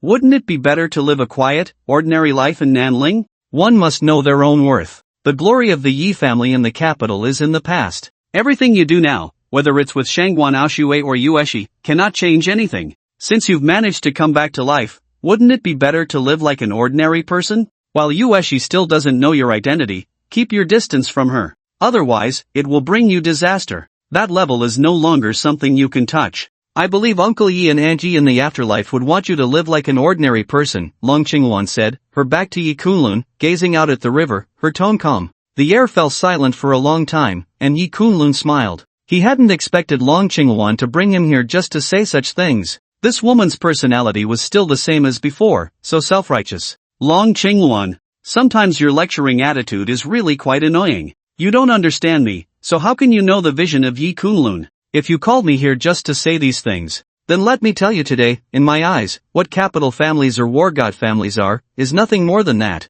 Yi Kunlun said flatly, gazing out at the river with an indifferent demeanor, and then he turned to leave. He completely ignored Long Qingwan's high and mighty, always wanting to teach others attitude. Just then, Shangwan Aoshue sent him a message saying she had arrived in the old capital of Nanling and was inviting him to meet. It was time to keep the appointment. Seeing Yi Kunlun being so unappreciative, Long Qingwan cast a cold glance at his back and said, "I don't understand you? Arrogant fool, I hope the next time you encounter those capital families or war god families, your tone is still this tough." Their conversation, as always, ended on an unhappy note. In the blink of an eye, Long Qingwan returned to Shin Yueshi's side and noticed that Yi Kunlun had not come back with her. Shin Yueshi's beautiful eyes couldn't help but show a hint of curiosity. "Qingwan, where is that gentleman from just now?" Yi Kunlun had just helped her, and she hadn't had the chance to properly thank him yet. Could it be that he had a quarrel with her best friend and left first? "Yueshi, stay away from that guy, he's not a good person." A coldness appeared on Long Qingwan's delicate face,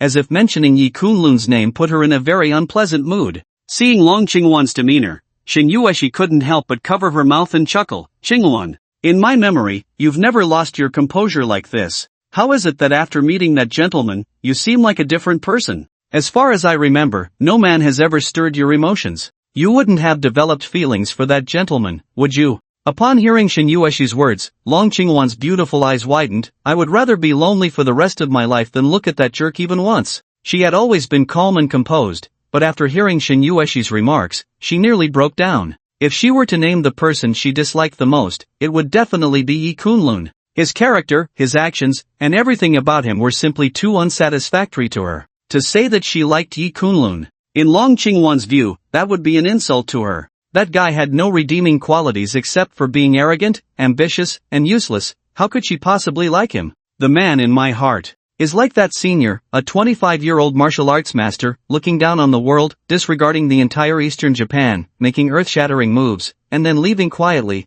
a high-minded person who hides his achievements and fame. Such a person is a dragon among men, rare in 100 years. Long Qingwan gazed at the sky where the Kongming lanterns were rising, murmuring softly. The figure of that unparalleled martial arts master at today's martial arts conference was indelibly etched in her heart. Perhaps that senior is the gentleman from just now? "Qingwan, wouldn't you regret what you just said?" Shin Yueshi teased with a smile. Having never seen Long Qingwan so flustered, she couldn't help but joke about her. She was naturally aware of what had happened at the martial arts conference today. A 25-year-old martial arts master was indeed astonishing, and in front of the public, he had defeated the young talents of Eastern Japan without fear of the threats from the country's martial arts masters. Such courage at such a young age. It would be hard to find a second person like him in the Great Xia. Shin Yueshi was well aware of how high Long Qingwan's standards were. It seemed that only someone of that caliber could move her heart. Impossible. How could that guy be compared to that senior? "Yueshi, don't insult that senior.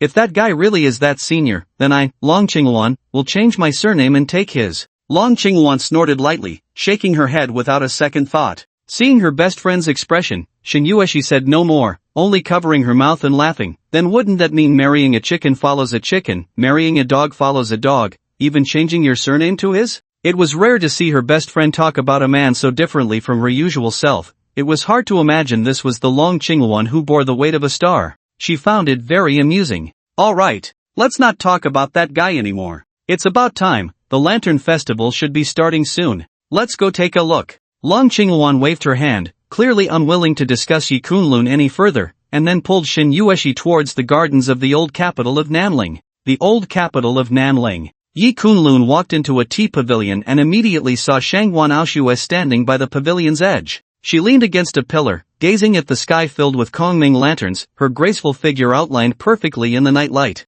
She was a woman whose looks, figure, and temperament rivaled Long Qingwan, and it would not be an exaggeration to call her a rare beauty. At that moment, Shangwan Aoshue stood there like a beautiful painting, drawing the attention of many onlookers. Looking at the young lady from the Shangwan family in the imperial capital, many women present at the Lantern Festival envied her, while men were captivated. "Mr. Yi has arrived on time, which has surprised Aoshue. Upon hearing footsteps behind her, Shangguan Aoshue turned to see Yi Kunlun approaching, her delicate face flashing with joy as she greeted him with a smile. Miss Shangguan's warm invitation naturally warrants a timely arrival. Speaking of which, I have something I would like to inquire about with Miss Shangguan. Yi Kunlun and Shangguan Aoshue sat facing each other, sharing a light laugh before engaging in simple conversation. What Yi Kunlun wanted to inquire about was, of course, the clues regarding the extreme yin energy. Oh, there are things that puzzle Mr. Yi. That piques Aoshue's interest. I am all ears. If I can truly provide some information, I will certainly speak freely. Shangguan Aoshue lightly tucked her hair, her beautiful eyes revealing a hint of curiosity, eager to see what Yi Kunlun would ask next. May I ask if Miss Shangguan is aware of? Yi Kunlun's brow furrowed slightly as he prepared to inquire about the extreme yin energy. However, before he could speak, an unexpected guest approached, interrupting the conversation between Yi Kunlun and Shangguan Aoshue. A young man looked at Shangguan Aoshue and smiled. Aoshue, I didn't expect to find you here. I've been looking for you for quite a while. This young man exuded an extraordinary aura, and his demeanor and speech indicated that he was a person of significant status, which explained why he was familiar with Shangguan Aoshue and even addressed her by name. As the only daughter of the Shangguan family, Shangguan Aoshue, with her stunning looks, figure, and temperament, clearly had more than just Qin Qingfeng vying for her attention in the imperial capital. After all, marrying Shangguan Aoshue would not only mean winning a beauty but also gaining the resources of the Shangguan family, something many young masters from prominent families in the imperial capital dreamed of.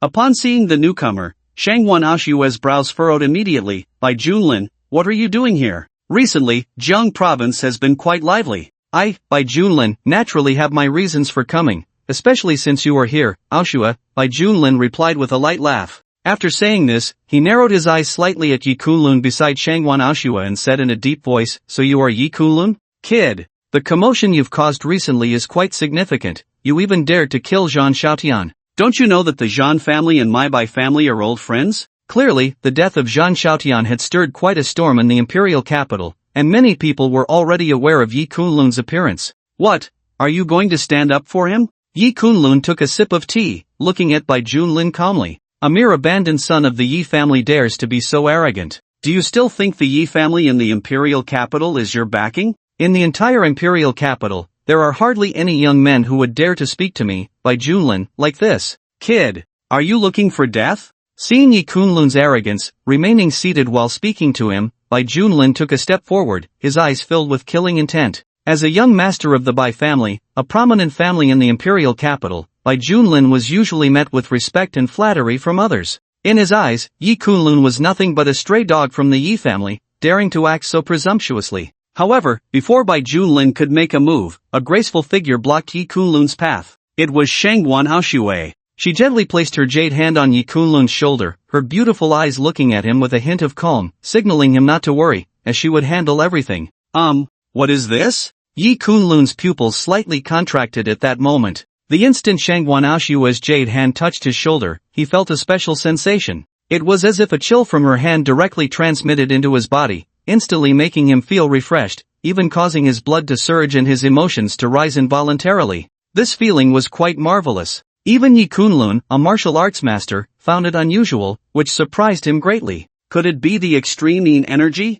Miss Shangguan possesses an extreme yin constitution? Yi Kunlun thought in astonishment. According to the records he had read, this sensation was unmistakably that of extreme yin energy. Because the moment Shangguan Aoshue's jade hand touched his shoulder, the supreme young dragon blood within him reacted, invigorating his energy and blood. At this moment, Shangguan Aoshue stood slightly to the side in front of Yi Kunlun, almost within arm's reach. Her proud figure caught Yi Kunlun's eye, long, straight jade legs, a slender willow waist, exquisite curves, and an incredibly beautiful profile, resembling a rare beauty of the world. The fragrance of her delicate body wafted to Yi Kunlun's nose with the river breeze, stirring the dragon blood within him, making him feel somewhat restless. At that moment, he even had the thought of wanting to pin Shangguan Aoshue to the ground and tear her clothes apart. Yi Kunlun furrowed his brow, quickly calming himself and suppressing this unusual feeling, restoring his expression to normal. If he were not a martial arts master capable of suppressing the raging dragon blood within him, he might have been unable to control his desire for Shangguan Aoshue. It seems I underestimated the supreme yang nature of the dragon blood. Once it comes into contact with a woman possessing extreme energy, if it goes completely wild, even I, as a martial arts master, might not be able to suppress it, Yi Kunlun thought, a deep look appearing in his eyes. Yi Kunlun's expression became somewhat strange. He never expected that the extreme energy he had been obsessively searching for would actually be present in Shangguan Aoshui. By Junlin, Mr. Yi is a distinguished guest of the Shangguan family. If you dare to be rude here, don't blame me for being impolite, Shangguan Aoshui said coldly, raising her brows at Bai Junlin. Good. Very good. Aoshui, you actually dare to tear your face with me for this kid? The Shangguan family's plans in Jiang province cannot do without my Bai family's help. Are you trying to burn the years of effort the Shangguan family has put into the ground? Seeing Shangguan Aoshui stand up for Yi Kunlun, Bai Junlin's expression darkened even more. Bai Junlin, don't force me to tear our relationship apart. Mr. Yi is the most important guest of the Shangguan family, Shangguan Aoshui replied coldly, unaffected by Bai Junlin's words. Bai Junlin's expression changed several times upon seeing this, and then he smiled apologetically at Shangguan Aoshui. Aoshui, I was too abrupt. After saying this, he shot a cold glance at Yi Kunlun and then turned to leave. Mr. Yi, I'm truly sorry. There will always be some people who lack tact, making things a bit unpleasant for you, Shangguan Aoshui said as she slowly sat down across from Yi Kunlun, looking at him with a helpless smile. As the young lady of the Shangguan family in the capital, wherever she went, she was the center of attention. It was not difficult for young masters like Bai Junlin and Shen Qingfeng to track her whereabouts. Yi Kunlun shook his head and smiled. It seems that being too beautiful is not always a good thing. Shangguan Aoshui couldn't help but give Yi Kunlun a glance. Mr. Yi is teasing Aoshui again. After saying this, she recalled their previous conversation and paused before continuing. Mr. Yi, may I ask what you were inquiring about just now? As long as Aoshui can assist, I will not refuse. Upon hearing this, Yi Kunlun's expression became somewhat awkward. If he had not known that Shangguan Aoshui possessed extreme energy, it would have been fine to directly state his purpose. But now that he was aware of her constitution, he found it difficult to speak. Could he really say in front of Shangguan Aoshui that he wanted to sleep with her? That would be too impolite. At this moment, Yi Kunlun found himself in a dilemma. Although he had found a clue about the extreme energy, he didn't know how to broach the subject. Well, although the dragon blood is extremely yang, for now, only a woman with extreme energy can help me suppress it, but nothing in the world is absolute. Perhaps I can find other ways to suppress the dragon blood later, Yi Kunlun thought to himself. It's nothing. Yi Kunlun shook his head with a light laugh, then changed the subject and asked, it has been some time, I wonder how the old man is recovering? Thanks to Mr. Yi, my grandfather has now recovered. He is still thinking about how to thank you. Next time Mr.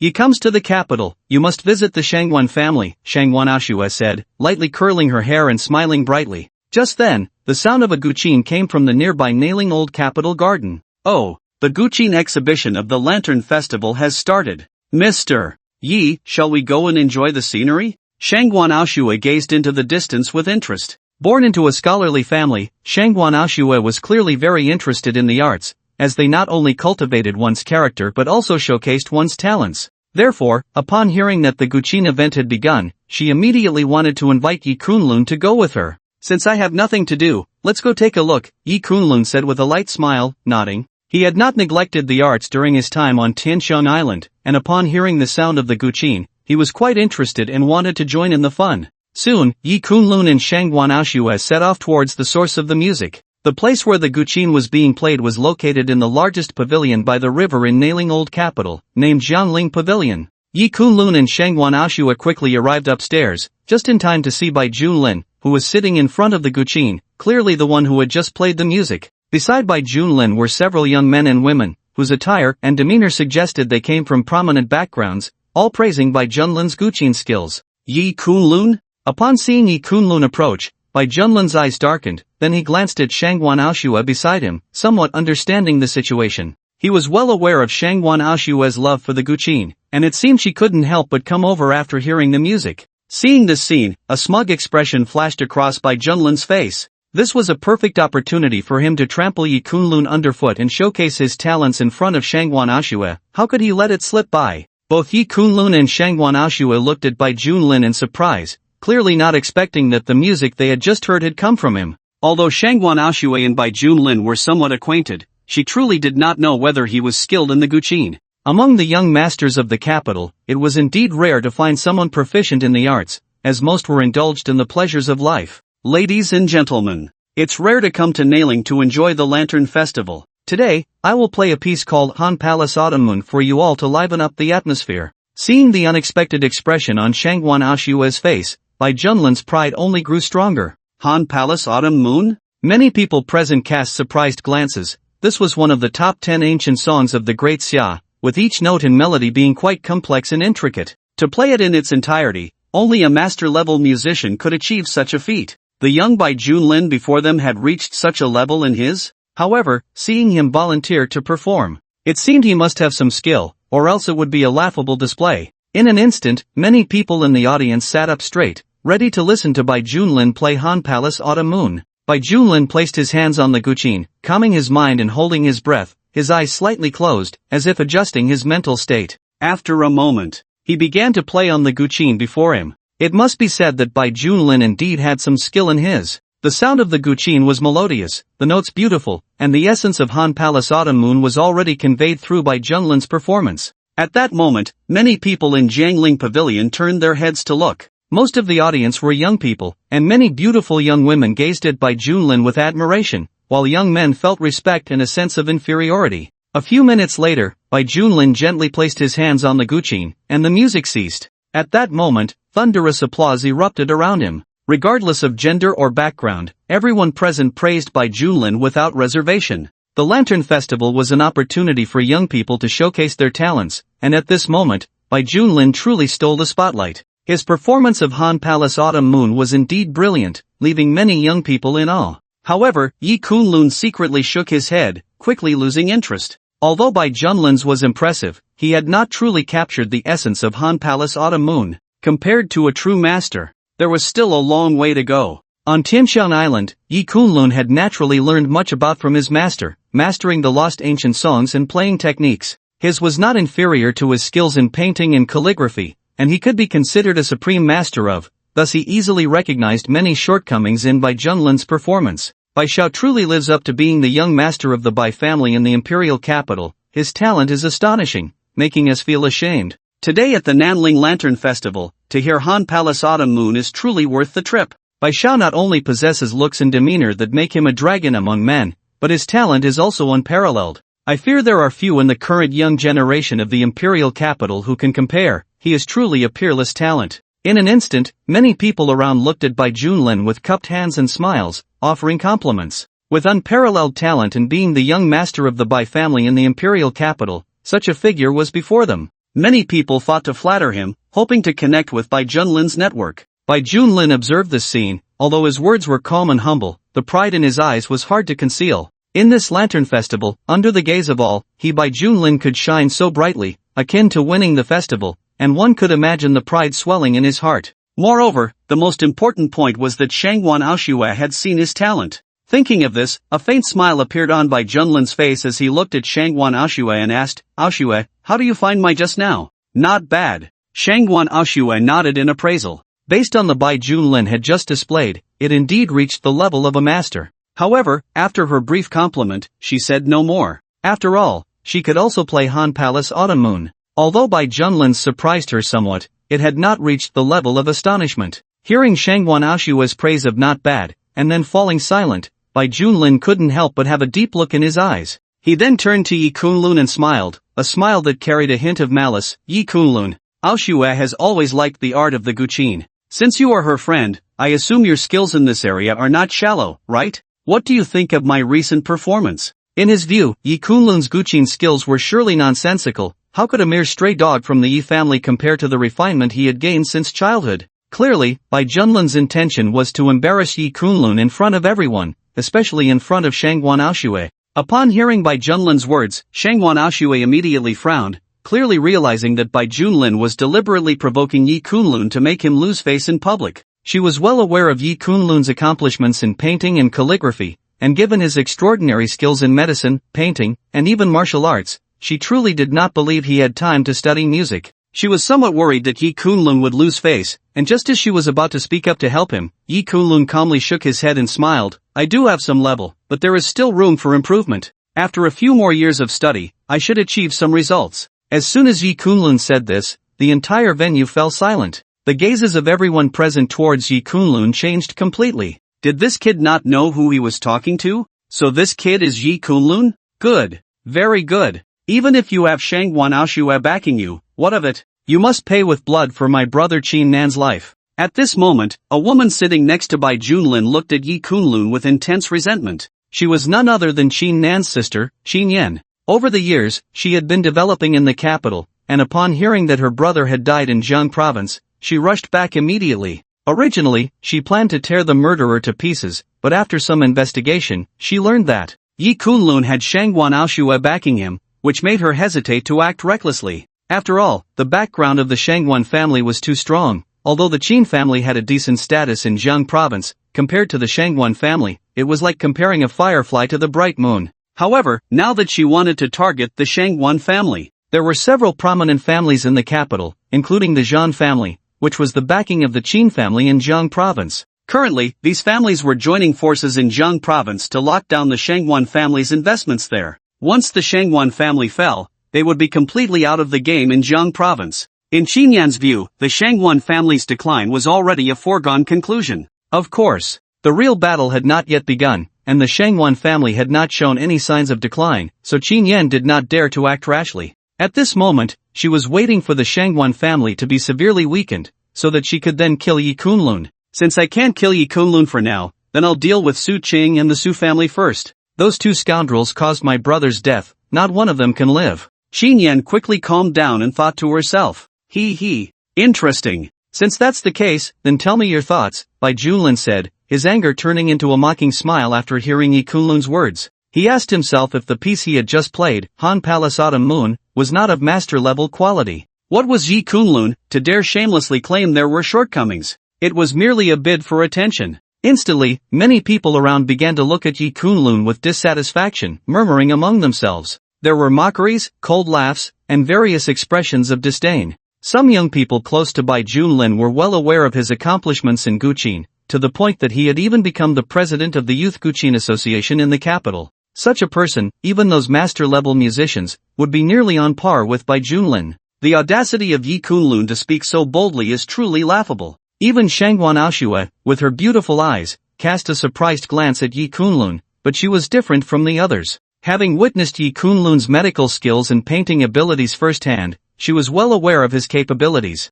In her eyes, Yi Kunlun was definitely not someone who spoke empty words, since he claimed Bai Junlin's musical skills were lacking. It must be true. Could it be that Mr. Yi has extraordinary accomplishments in music as well? Shangwan Aoshue thought to herself. Kid, aren't you quite impressive? Why not come up and play a piece for us to see? I doubt he would dare. What kind of person is Junlin? How could this guy provoke him? Most likely, after he goes up to play, he will only embarrass himself. Among the crowd, many young women were fans of Bai Junlin, and they looked at Yi Kunlun with dissatisfaction, mocking him with cold remarks. To them, Bai Junlin was like a male god, with a distinguished family background, exceptional looks and temperament, and overflowing talent. How could such a young master allow anyone to provoke him? Yi Kunlun, since you talk so big, why not come up and play a piece for us to broaden our horizons? Bai Junlin, seeing this, wore a cold smile. He did not believe Yi Kunlun could play any elegant piece, let alone one that could be compared to his own skills.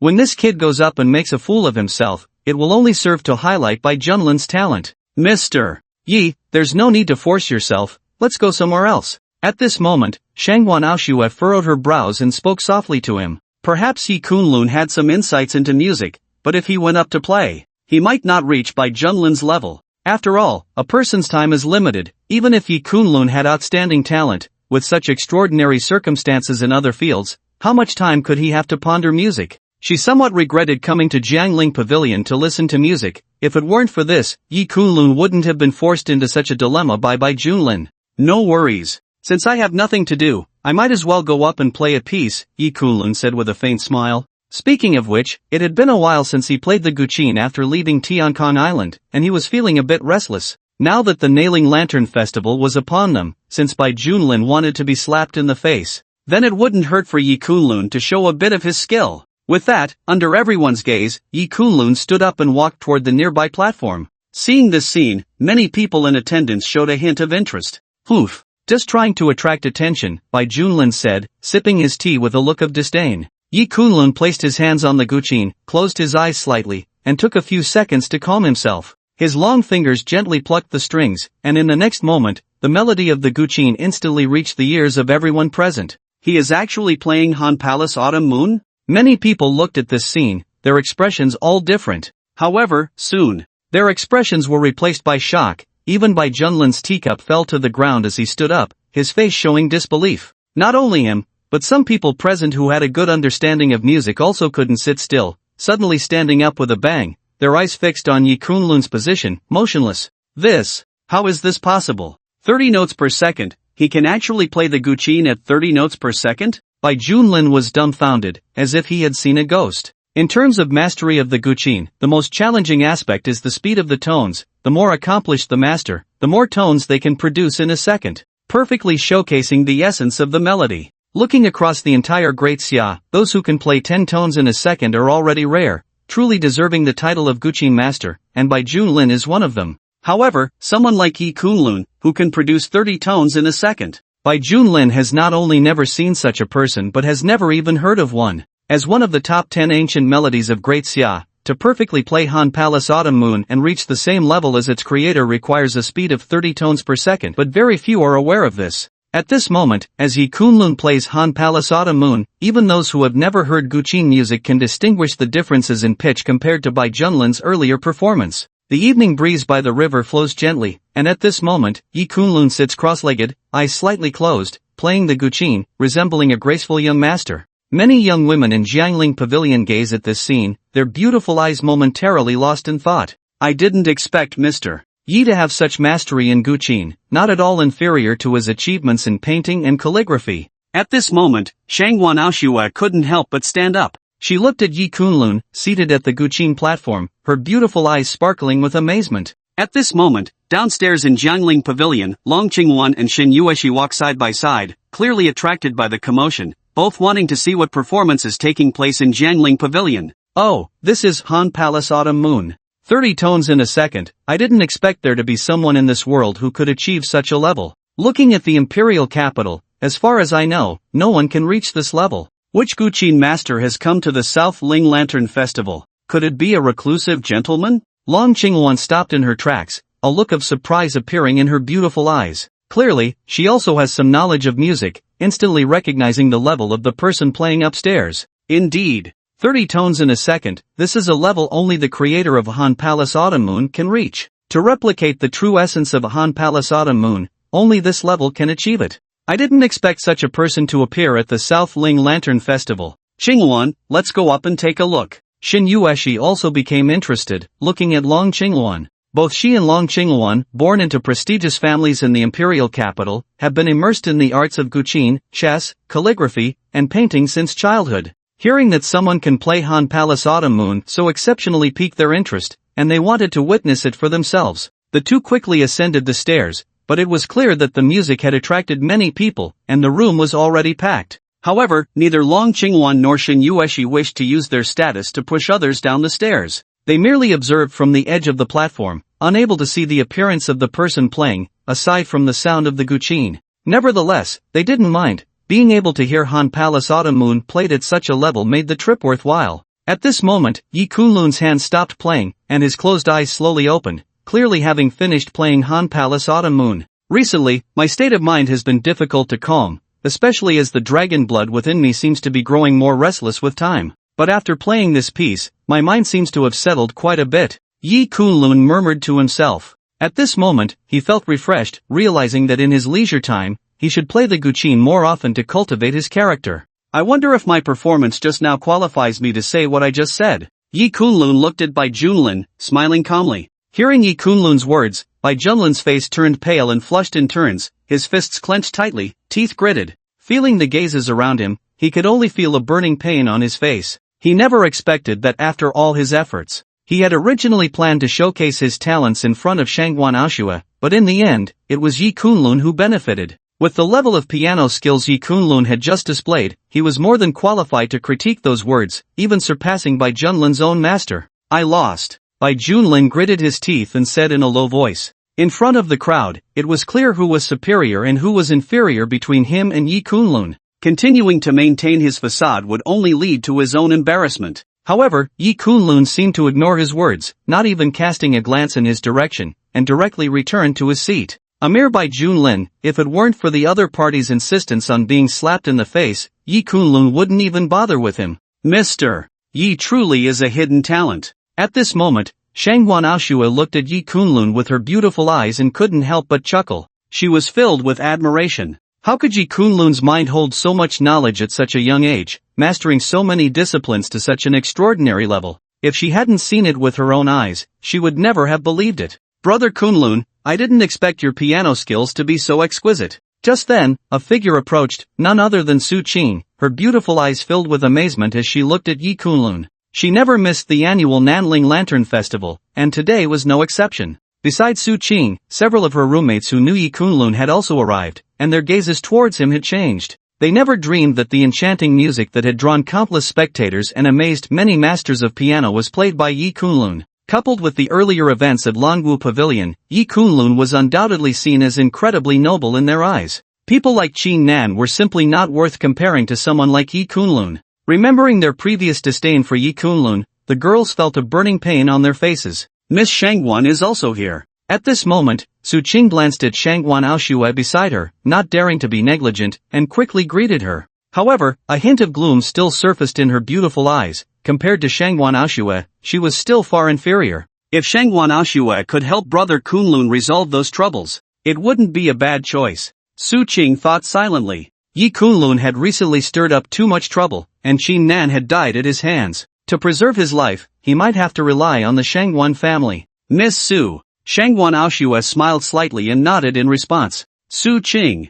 I didn't expect you to be so close to this kid Yi Kunlun. Don't you know he caused my brother's death? Just then, a figure approached, her tone icy. It was none other than Chingan's sister, Chingan. At this moment, her gaze towards Yi Kunlun was filled with resentment and hatred. It's Chingan. She's the young lady of the Qin family from Jiang province. From what she just said, this kid caused Chingan's death? This is going to be interesting. Daring to kill the young master of the Qin family, this kid really has guts. Some people around recognized Chingan, and their gazes towards Yi Kunlun changed. In Jiang province, very few young people dared to offend Chingan, let alone take his life. Many were now watching with anticipation, eager to see how the situation would unfold. Chingan. Chingan's death was his own doing, he has no one to blame. Seeing Chingan arrive, Su Qing frowned. Why would anyone dare? In the entire Jiang province, who would dare to speak so harshly after killing my brother Chingan? From today onwards, the Su family's financial chain and business channels will be completely cut off by my Jiang group. Tomorrow, just wait for your Su family to self-destruct. Chingan coldly snorted, directly sentencing the Su family to death. As one of the three major groups in Jiang province, Jiang group indeed had this confidence. After she said this, no family or enterprise in Jiang province would dare to cooperate with the Su family. In Chinyan's view, her brother's affection for Su Qing was a blessing that the Su family had accumulated over generations. It was one thing for Su Qing to be ungrateful, but to collude with Yi Kunlun to harm her brother was unforgivable. Even if Su Qing and Yi Kunlun severed ties, in Chinyan's eyes, the Su family had to be destroyed. She wanted the entire Su family to meet a tragic end. Hearing Chinyan's words, Su Qing's expression slightly changed. One of the main reasons she came to the Lantern Festival was to seek reconciliation with the Qin family. As long as the Qin family was willing to stop targeting the Su family, any conditions, as long as the Su family could bear them, they would accept. But given the current situation, it seemed that Chinyan was determined to ruin the Su family. Chinyan, you are too arrogant. Do you really think your Qin family's Jiang group can dominate Jiang province? Miss Su, I heard that the Su family is facing some financial difficulties. My Shangwan family is willing to invest 100 million and provide business channels. We are willing to cooperate with any business of the Su family. What do you think? At this moment, Shangwan Aoshua took a sip of tea, her beautiful eyes looking at Su Qing with a light smile. As soon as Shangwan Aoshua said this, many people present exchanged glances, clearly surprised that the Shangwan family would step in to help the Su family at such a critical moment. Although the Qin family had significant influence in Jiang province, compared to the Shangwan family, in terms of financial resources and connections, they were not comparable. If the Shangwan family was willing to cooperate with the Su family, then the Su family could not only escape their current predicament but could even rise to become the #1 family in Nanling, which would not be a big problem. In an instant, many people began to look at Su Qing with envy. Even Su Qing was taken aback, clearly not expecting Shangwan Ashue to be willing to help the Su family. She then glanced at Yi Kunlun beside her, realizing that Shangwan Ashue's actions were likely due to Yi Kunlun's influence. Shangwan Ashue. You! Seeing Shangwan Ashue openly disregard her, Chingan's face turned red with anger, her teeth clenched in fury. She had just declared that the Su family would have no place in Jiang province, and in the blink of an eye, Shangwan Ashue had offered so many benefits to the Su family. Chingan felt as if her face was about to swell from humiliation. Moreover, she had always been interested in Bai Junlin, while Bai Junlin had always been infatuated with Shangwan Ashue. Chingan had long been envious and resentful of Shangwan Ashue. Why could this woman be so dazzling? And Shangwan Ashue was also Yi Kunlun's backing, which made Chingan dislike her even more. Now seeing Shangwan Ashue opposing her, the resentment in Chingan's eyes deepened. What? Do you have an opinion? Shangwan Ashue glanced at Chingan with indifference, her tone flat. A mere Chingan, just a spokesperson for the imperial capital's Zhan family in Jiang province,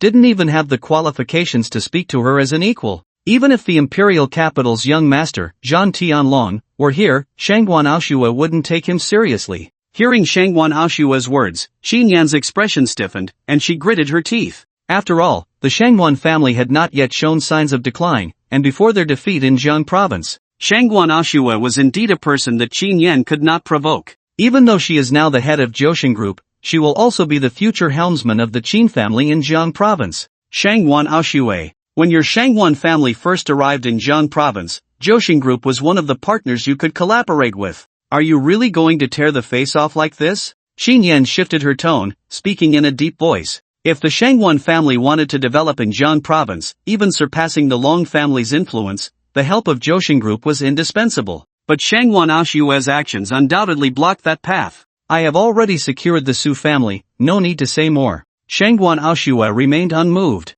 Her attitude surprised Su Cheng and Yi Kunlun, who clearly did not expect Shangwan Ashue to be willing to tear her face with one of Jiang province's leading enterprises, Jiang Group, for the sake of the Su family. Oof. Shangwan Ashue, you are quite arrogant. Do you think that just because you are the eldest daughter of the Shangwan family, you can act without restraint? Even you, Shangwan Ashue, can only mobilize a little over 10 billion in funds in a short time, and now your investment in Jiang province has already reached 1 billion. Do you dare to withdraw 1 billion at this critical moment? At that moment, a young man walked over, looking at Shangwan Ashue with a cold smile. It's him, Zhan Tianlong, the young master of the Zhan family. Some people recognized the identity of this young man and whispered among themselves, their expressions shocked. Today's Nanling Lantern Festival is indeed lively. These big shots are appearing one after another. The three major groups in Jiang province are Jiang Group, Tianqi Group, and Wanhong Group. Jiang Group was founded by the Qin family, but many people know its true background as the Zhan family from the imperial capital, while Tianqi Group is backed by the Long family,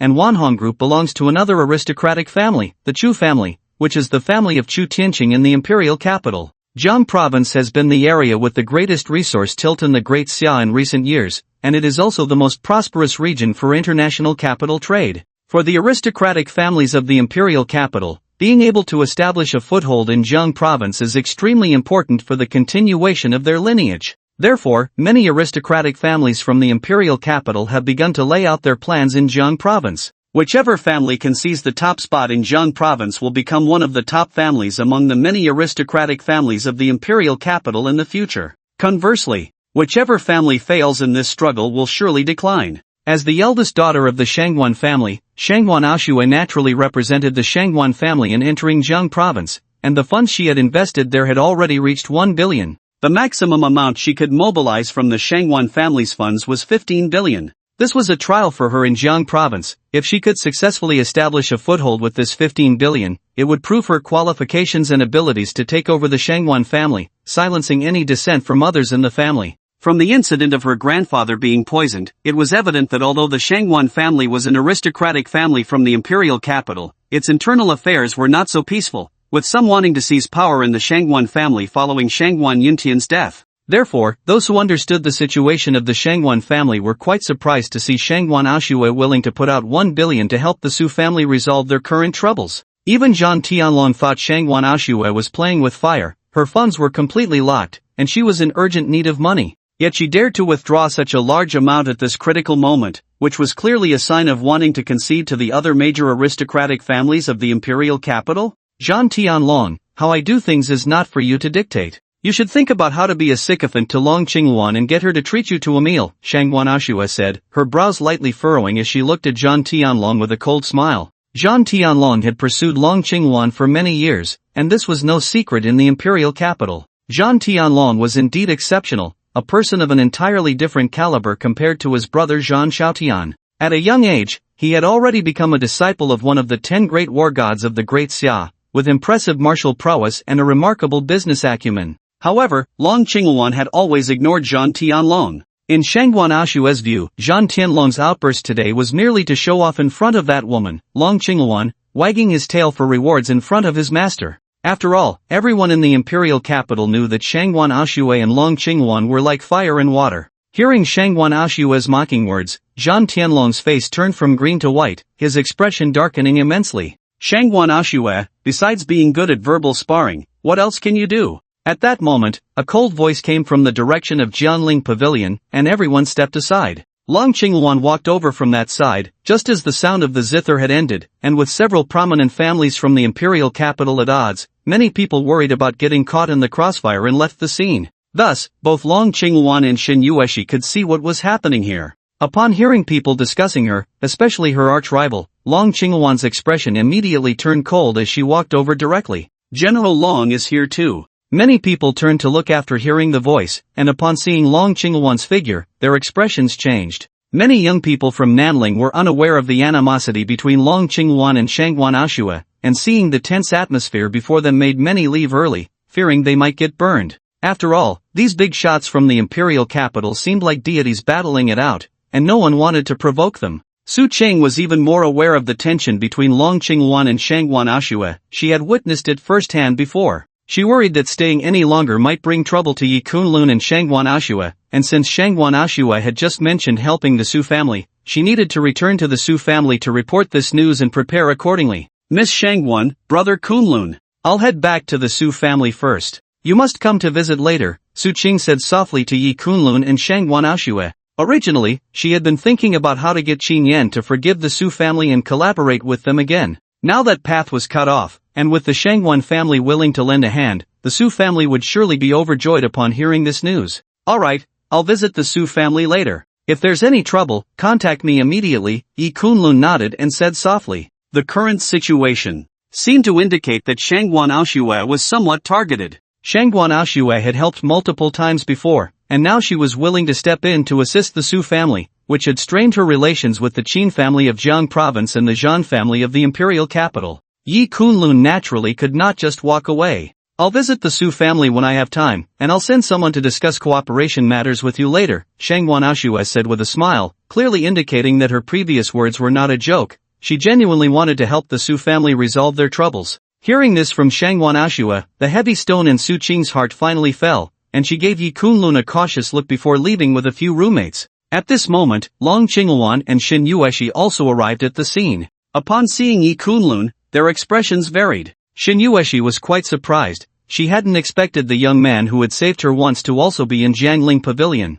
Long Qingwan, however, looked at Yi Kunlun with a displeased gaze. She realized that no matter where she went, it seemed she would encounter this extremely annoying guy. Hearing that someone was playing the zither in the Jiangling Pavilion, I was initially curious about which master it might be, and I specifically wanted to come and witness it. But before I could see the person, I encountered that extremely annoying guy, Yi Kunlun. However, Long Qingwan merely cast a faint glance at Yi Kunlun before quickly shifting her gaze away. In her eyes, the two of them were from entirely different worlds. Previously, she had saved Yi Kunlun's life in front of Chu Tianqing, but such a thing would not happen a second time. And now, Yi Kunlun was making enemies everywhere, with the troubles from Chu Tianqing still unresolved. It seemed he had also gotten into conflict with people like Zhan Tianlong and Bai Junlin, truly unaware of the heights of heaven and depths of earth. By then, he might not even know how he would die. Qingwan. At this moment, Zhan Tianlong, seeing Long Qingwan approach, immediately displayed a flattering expression, forcing a smile on his face as he gazed at Long Qingwan's exquisite and flawless profile, momentarily lost in thought.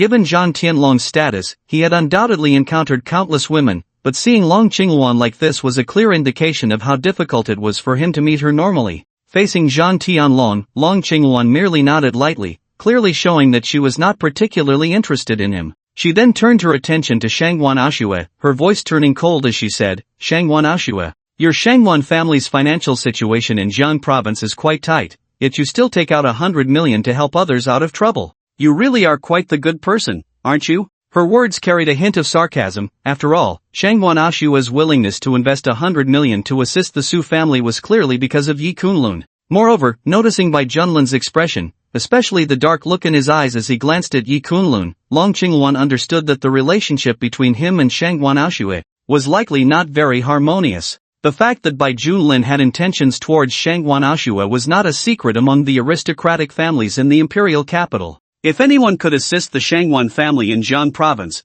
Bai Junlin would certainly be one of them. In fact, if Bai Junlin and Shangwan Ashue teamed up, they could potentially establish a foothold in Jiang province and stand on equal footing with the other major families from the imperial capital. But evidently, Shangwan Ashue had already soured her relationship with Bai Junlin for Yi Kunlun's sake. For a proud and arrogant guy, who could be said to be as useless as mud that couldn't be molded, Shangwan Ashue was willing to go this far, which could very likely lead to turmoil in the Shangwan family's plans in Jiang province. This was something Long Qingluan had not anticipated. This woman seemed not only to have poor judgment but also to be incredibly foolish. However, that was fine, under such circumstances. Long Qingluan did not believe that Shangwan Ashue could last much longer in Jiang province. It seemed that within a month, she would have to announce her failure in advancing into Jiang province and return to the imperial capital in disgrace. General Long. The Shangwan family's current situation in Jiang province is indeed somewhat precarious, but your words seem to overlook my Bai family too much.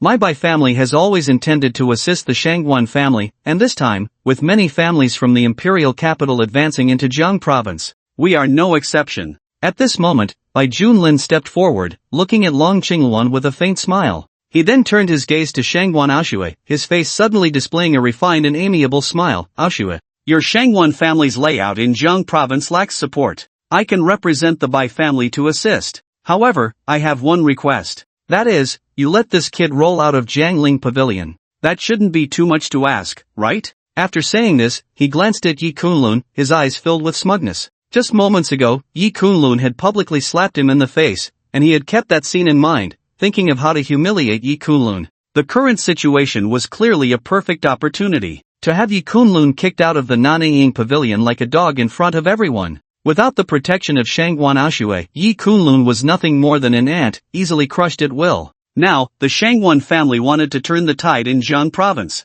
Apart from the support of the Bai family, Bai Junlin could think of no other forces to intervene. If Bai Junlin did not assist, the Shangwan family's attempt to establish themselves in Jiang province would surely fail. Bai Junlin believed that Shangwan Ashue still had a wise choice to make. As soon as Bai Junlin spoke, many present turned their gazes toward Yi Kunlun, their expressions filled with anticipation for the spectacle. "You little beast, do you think that with Shangwan Ashue shielding you, you're safe? Little do you know, you're just a dog by her side, easily kicked aside when sufficient interests are at stake." Chingan looked at Yi Kunlun, her heart filled with cold laughter. In her view, Shangwan Ashue would definitely follow Bai Junlin's wishes for the sake of the Shangwan family's interests, as this was their only hope of establishing themselves in Jiang province. Once Shangwan Ashue's protection was gone, crushing Yi Kunlun would be as simple as squashing an ant. Zhan Tianlong's gaze was also cold. He was well aware of the reasons behind his brother's death, and according to Chu Tianqing, it was Long Qingluan who had intervened to save Yi Kunlun's life that day, preventing Chu Tianqing from killing him on the spot.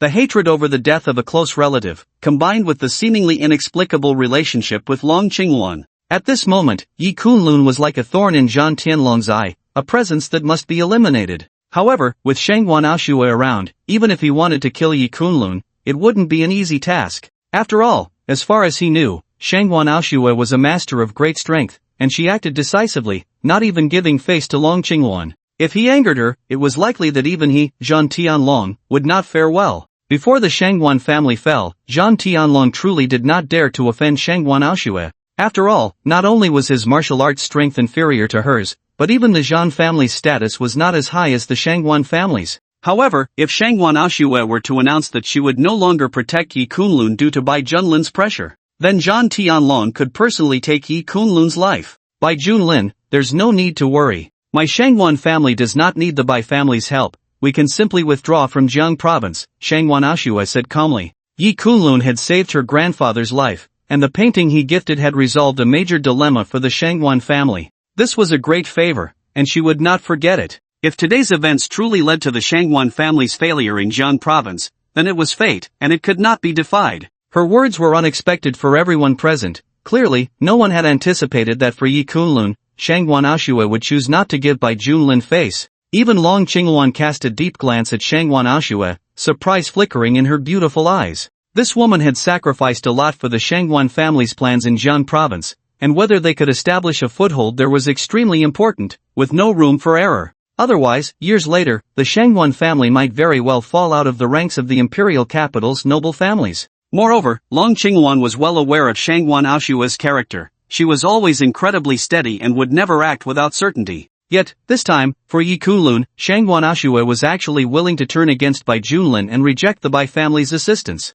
Had this woman lost her mind? After all, the Bai family's foundation was not much weaker than that of the Shangwan or Long families. By rejecting the Bai family's support, Shangwan Ashua was likely to offend them. For the sake of one Yi Kunlun, Shangwan Ashua had made such a move. Apart from losing her mind, Long Qinghuan could think of no other description. When Qin Yan and Zhan Tianlong saw this scene, they could hardly contain their laughter. Initially, when they saw Bai Junlin stepping in, they thought that Shangwan Ashua would receive his help, and it would be nearly impossible for her to be driven out of the capital. But unexpectedly, at this critical moment, Shangwan Ashua ignored Bai Junlin, which was undoubtedly a resounding slap in the face for him in public. It seemed that the so-called eldest lady of the Shangwan family was nothing more than this. In comparison to Bai Junlin, the person before them, Yi Kunlun, was simply from a different world. In Qin Yan and Zhan Tianlong's eyes, Shangwan Ashua must have been blind to choose Yi Kunlun. Good. Very good. In that case, just wait for everything in Jiang province to completely collapse for the Shangwan family. Upon hearing Shangwan Ashua's words, Bai Junlin's face turned from green to white, and he gritted his teeth and said in a deep voice, "What kind of person was Bai Junlin? How many young and beautiful girls in the capital had thrown themselves at him, dreaming of getting into his bed? Yet he had always been infatuated with Shangwan Ashua, but this woman treated his sincere feelings as if they were worthless, as if they were not even worth a single hair of Yi Kunlun's." This was pushing Bai Junlin to the brink. Since that was the case, he would make the Shangwan family's everything in Jiang province crumble to dust, uniting with several other prominent families from the capital to bring about the decline of the Shangwan family, making Shangwan Ashua kneel before him one day to beg. Then he would see how this woman could maintain her pride. "Young Master Zhan, starting today, my Bai family will invest 1 billion into your Jiang group to purchase land in the Tianbei district. What do you think?" At this moment, Bai Junlin turned to Zhan Tianlong and smiled. Recently, the Langu Chamber of Commerce in Jiang province was preparing to develop some projects and purchase some land, and this matter was no longer a secret to Bai Junlin and the others. Moreover, according to what they knew, the area where the Langu Chamber of Commerce planned to purchase land for development was precisely the Tianbei district. After all, the Tianbei district was the most prosperous area in Jiang province, and Xiao Wenshan had visited the Tianbei district for inspections multiple times. Long ago, the land available for sale in the Tianbei district had nearly been bought up, with the vast majority controlled by Jiang Group, Tianqi Group, and Wanhong Group. The backgrounds of these three major groups were the Zhan family, the Long family, and the Chu family from the capital, and their relationships with the Shangwan family were not good. Now, with only a little land left for sale in the Tianbei district, the prices were exorbitant, with valuations reaching 1 billion. Such an expensive price meant that neither Jiang Group, Tianqi Group, nor Wanhong Group chose to continue purchasing, as the cost was too high. Moreover, with the land they currently controlled in the Tianbei district, they could fully cooperate with the Langu Chamber of Commerce. Even if the Bai family and the Shangwan family collaborated to enter Jiang province and purchase the remaining land in the Tianbei district, it would be the same.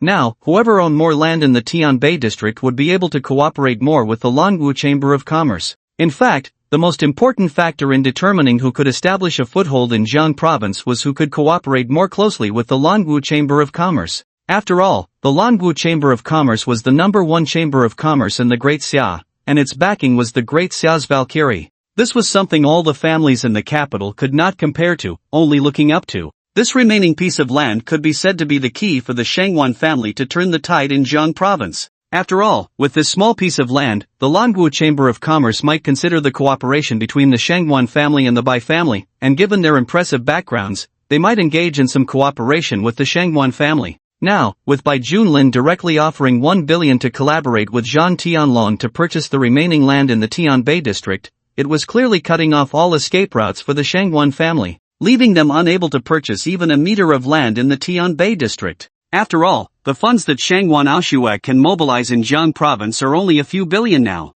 Bai Junlin directly injected 10 billion into Jiaoxing Group, which clearly indicates that the auction for that piece of land will ultimately fall into Jiaoxing Group's hands. At that time, without any cooperation with the Longwu Chamber of Commerce, Shangwan's family's desire to take root in Jiang province will obviously be nothing but empty talk. Long Qingwan and the others secretly thought that Bai Junlin's methods were ruthless, directly cutting off any possibility for Shangwan Aoshue to turn the tables. Ha ha! If young Master Bai has such thoughts, that would be wonderful. If our Jiaoxing Group can team up with young Master Bai, it would be a dream come true. At this moment, Zhan Tianlong was overjoyed, laughing heartily at Bai Junlin. He never expected that this pie falling from the sky would land directly on his head. He had not failed to mention the possibility of cooperating with the Bai family to Bai Junlin. After all, the Bai family had not entered Jiang province before, making them an excellent ally for the Zhan family to establish a foothold there. However, Bai Junlin had been chasing after Shangwan Aoshue like a devoted dog, always thinking about teaming up with the Shangwan family to invest in Jiang province, so Zhan Tianlong's idea had to be dashed.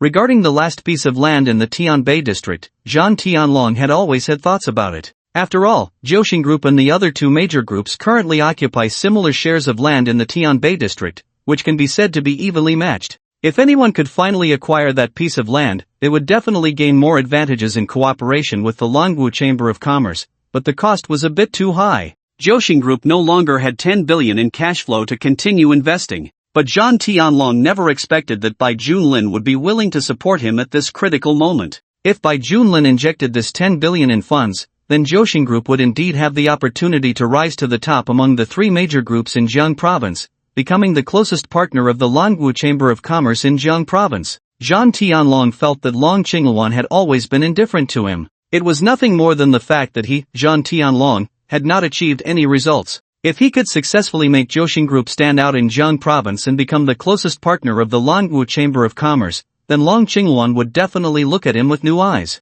Shangwan Aoshue. The funds your Shangwan family invested in Jiang province are now locked in the Tiannan district, which is merely a backup investment area for the Longwu Chamber of Commerce. Now the three major groups in Jiang province are all laid out in the Tianbei district, and the Longwu Chamber of Commerce will undoubtedly focus all its energy on developing the Tianbei district. The money your Shangwan family invested, it seems it will go down the drain. At this moment, Zhan Tianlong looked at Shangwan Aoshue and couldn't help but sneer. Shangwan Aoshue had grand ambitions. In the context of the three major groups in Jiang province purchasing a large amount of land in the Tianbei district, she chose to buy in the Tiannan district, which is second only to the Tianbei district in terms of development. Originally, an agreement had been reached with the Bai family. The Bai family would invest 10 billion to form an alliance, purchasing the remaining land in the Tianbei district together with the Shangwan family, establishing a foothold in Jiang province, and then the two major families would occupy most of the land in the Tiannan district, waiting for the opportunity to turn the tables.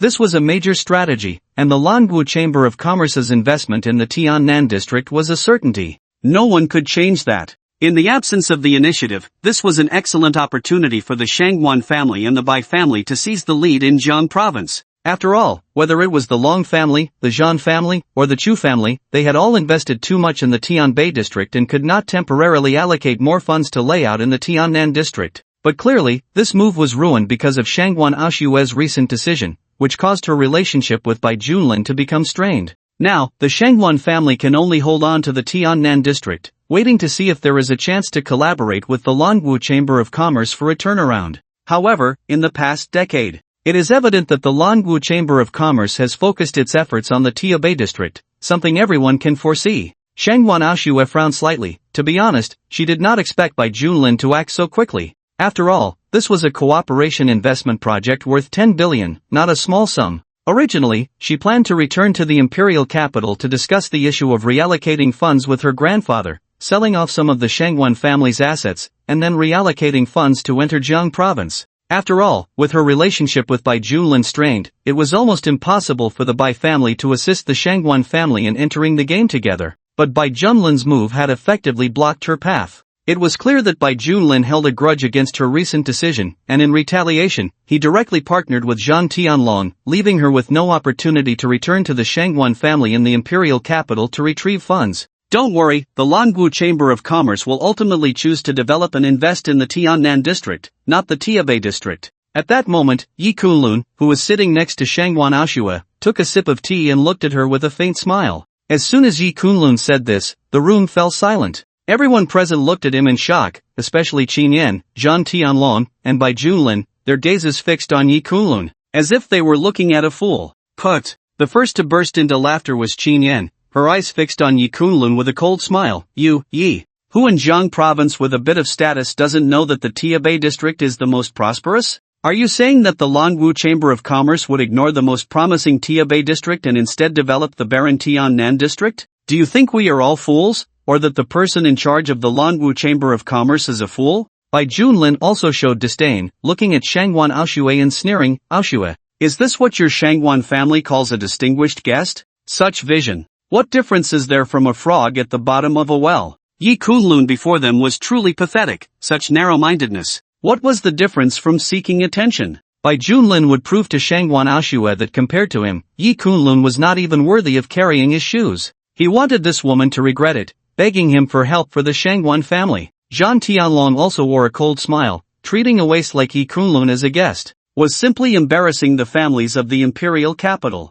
Now that the situation in Jiang province was set, the Shangwan family would have no chance for a turnaround. Once Shangwan Aoshue returned to the imperial capital, he would see who could still protect Yi Kunlun. As for the words of the few, Yi Kunlun didn't even glance at them. At this moment, he was just casually sipping tea, leaning back in his chair, gazing out at the river. The areas developed by the Longwu Chamber of Commerce only required a word from him. It was nothing significant. Even the willingness of the Longwu Chamber of Commerce to collaborate with anyone was merely a casual remark from Yi Kunlun. However, Long Qinghuan, watching this scene, silently shook her head, no longer casting a glance at Yi Kunlun. What time was it? And this guy was still pretending to be composed, unaware that the biggest joke was right here. In Long Qinghuan's view, Yi Kunlun's earlier words were too childish and ridiculous, but coming from him, they fit his arrogant, short-sighted character perfectly. However, unlike the others present, upon hearing Yi Kunlun's words, Shangwan Aoshue's beautiful eyes immediately lit up. While others were unclear, she was well aware that there seemed to be some connection between Yi Kunlun and the martial god army.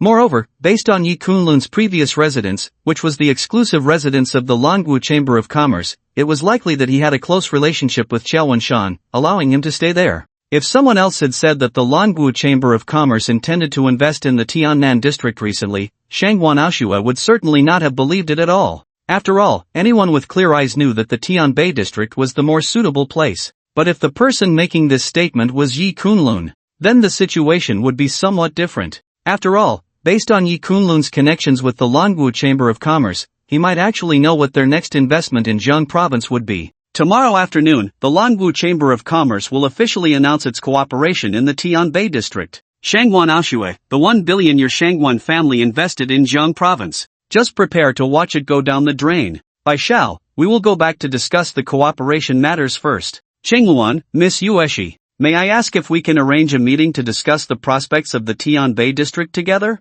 At this moment, Zhang Tianlong looked at Shangwan Aoshue with a cold smile, then spoke to Bai Junlin and Long Qinghuan. That sounds great. Then we will see what fun awaits in the Tiannan district, and whether there will be any project developments as someone mentioned. Bai Junlin glanced at Yi Kunlun and laughed in a strange manner. Long Qinghuan and Xin Yueshi shook their heads. It's getting a bit late, let's do it next time. Seeing that Long Qinghuan was unwilling to arrange a meeting, Zhang Tianlong felt a bit reluctant in his heart but said nothing more. After all, in his view, once he led the Jiaoxing group to gain the utmost trust of the Longwu Chamber of Commerce, Long Qinghuan would surely look at him with new eyes. The urgent matter now was to discuss the specific cooperation with Bai Junlin. Soon, Xinyan, Bai Junlin, Zhang Tianlong, and others left first to prepare for the purchase of land in the Tianbei district tomorrow. After all, the remaining piece of land in the Tianbei district would be auctioned off tomorrow morning, and they could not let Shangwan Aoshue take the opportunity to turn the tide. In the blink of an eye, only Yi Kunlun, Shangwan Aoshue, Long Qinghuan, and Xin Yueshi remained on the scene. Chingwan. I don't think Mr. He seems like someone who talks big, perhaps he has some news channels. There's still plenty of time. Do you think we should consider purchasing some land in the Tiannan district? If the Longbu Chamber of Commerce really chooses to develop there first, that would be quite troublesome. At this moment, Shin Yueshi quietly said to Long Qingwan. Although it was her first meeting with Yi Kunlun, her intuition had always been accurate. Moreover, just now, Yi Kunlun had decisively saved her, and his demeanor was not that of someone who spoke empty words. She felt that Yi Kunlun's claim that the Longbu Chamber of Commerce would cooperate in the Tiannan district was likely not baseless. Long Qingwan raised her eyebrows at this, pouting her red lips, and a hint of disdain appeared on her pretty face. Yueshi, you think too highly of him. I know exactly what kind of person that guy is. He can say that the Longbu Chamber of Commerce will invest in the Tiannan district, but that kid probably doesn't even know what kind of existence the Longbu Chamber of Commerce is. The two were speaking softly, and since they were a bit distant from Yi Kunlun and Shangwan Aoshua, the two nearby did not hear what they were discussing. In Long Qingwan's view, her best friend had been saved by Yi Kunlun once, which was why she had a good impression of him, but she was completely unaware of Yi Kunlun's true background. If she had known, she certainly wouldn't have said what she just did. At this moment, hearing the conversation of the two women not far away, Shangwan Aoshua cast a rather strange glance at Shin Yueshi. She had naturally investigated everything about Yi Kunlun thoroughly. Therefore, among those present just now, apart from her and Long Qingwan, the others were unaware that Yi Kunlun was the one who had harmed Shin Yueshi back then. However, Shangwan Aoshua did not expect that Shin Yueshi seemed not to recognize Yi Kunlun. Could it be that the two of them were so lost in that night that they forgot what each other looked like? Thinking of this, Shangwan Aoshua looked at Yi Kunlun with a hint of indescribable meaning in her beautiful eyes. At this moment, she was somewhat curious about what Shin Yueshi would look like when she learned Yi Kunlun's true identity. Just then, Shangwan Aoshua's phone suddenly rang, and not just hers. Long Qingwan's phone rang as well. The two women glanced at the incoming call, their brows furrowing. Mr. Yi, please wait a moment, I need to take a call, Shangwan Aoshua said to Yi Kunlun, then stood up and walked to a nearby pavilion to answer the phone. Long Qingwan also told Shin Yueshi to wait for her and walked aside. For a moment, only Yi Kunlun and Shin Yueshi remained in their original positions. Mr. Yi, we meet again. You left in such a hurry before, I haven't had the chance to thank you for saving my life, Shin Yueshi said with a light smile as she sat at the tea table beside him. It's a small matter, no need to worry about it, Yi Kunlun replied, looking deeply at Shin Yueshi and shaking his head softly. To be honest, he did not expect to see her again today. It seemed that Bai Junlin and the others were unaware of his past with Shin Yueshi. Moreover, Long Qingwan and Shangwan Aoshua had no intention of revealing anything, which led to the fact that there was still a layer of paper between him and Shin Yueshi. It was indeed a coincidence. He couldn't help but wonder what her expression would be when she learned his true identity. Would she think about killing him? After all, her previous feelings of guilt were only limited to the situation where he, Yi Kunlun, was dead. Mr. Yi, I wonder how certain you are about what you just said. Is the Longbu Chamber of Commerce really interested in developing the southern district first, rather than the northern district? Shin Yueshi paused for a moment, then continued to speak to Yi Kunlun. That's right. This matter is absolutely true. Considering that Long Qingwan is your close friend, you can tell her that this is a fact. If they pull back now and immediately sell the land in the northern district, letting the Jiang family and Bai family take over, they can then purchase land in the southern district and make a big profit. Otherwise, they will lose everything. But this conversation should sound like nonsense to others, especially to your close friend. Yi Kunlun nodded, not hiding anything from Shin Yueshi. He could have Chao Wenshan switched to the southern district tomorrow, and whoever invested in the northern district would end up losing everything. I didn't expect that Yueshi's face would be so valuable in front of Mr. Yi, Shin Yueshi said, surprised by Yi Kunlun's words, but her beautiful eyes looked at him with a serious expression. However, Yueshi believes in Mr. Ye's words. Hearing her words, Yi Kunlun couldn't help but show a hint of surprise, then smiled and said, why? Your close friend thinks I'm a swindler, yet you believe me? Intuition. Shin Yueshi looked deeply at Yi Kunlun and shook her head. She felt that her savior did not seem like someone who would make empty promises. The calmness about Yi Kunlun was something she had never seen in her peers. Aoshue, has the Bai family and Jiang family started cooperating in Jiang province? I remember you went south to Jiang province, but had a good talk with Bai Junlin. What's going on? I just heard someone say that you and Bai Junlin have soured your relationship, pushing him to the Jiang family's side. If our Shangwan family misses the opportunity to enter the Tianbei district, then we will have no chance to cooperate with the Longwu Chamber of Commerce in Jiang Province. On the other end of the phone, Shangwan Yuntian spoke in a deep voice. He had always been very satisfied with his granddaughter and rarely lost his temper, but at this moment, he was genuinely angry. After all, he believed that his granddaughter was usually steady in her actions, but this time pushing Bai Junlin towards the Zhan family was truly inappropriate. Grandpa, I think the land that the Longwu Chamber of Commerce is going to develop is not in the Tianbei district, but in the Tiannan district. After hearing her grandfather's words, Shangwan Aoshue fell silent for a moment, then slowly spoke. What? This is impossible. Even I, an old man in the imperial capital, know that the most prosperous area in Jiang province is the Tianbei district, and the places that the Longwu Chamber of Commerce has investigated multiple times are also in the Tianbei district. They have never even been to the Tiannan district. With the Longwu Chamber of Commerce's vision, how could they possibly prioritize investment in the Tiannan district? Aoshue, you are being ridiculous. There is still time. Quickly sell the land in the Tiannan district and spare no effort to acquire some land in the Tianbei district. Only then will there be a possibility of cooperating with the Longwu Chamber of Commerce. Shangwan Yuntian's tone became somewhat angry. In his view, his granddaughter's words were no different from a dreamer's fantasies. Grandpa, trust me this time. If I fail this time, I will return to the imperial capital. Shangwan Aoshue gritted her teeth. Aoshue, last time you killed Shin Xingfeng, that was a big mistake. Even our Shangwan family cannot withstand the might of the dragon blood war god. Death can be avoided, but living crimes are hard to escape. Some costs are unavoidable. If you fail this time, you know the consequences. On the other end of the phone, Shangwan Yuntian fell silent for a moment, and his tone calmed down. I know. If I fail, I will marry that person, but I believe in him. This time, I, Shangwan Aoshue, will not fail. Shangwan Aoshue nodded and said solemnly. On the other side, Long Qingluan also received a call from the Long family in the imperial capital. Qingluan, I heard that the Bai family and the Zhan family have started cooperating in Jiang province? An elderly voice came from the other end of the phone. It was none other than Long Qingluan's grandfather, Long Dingfeng.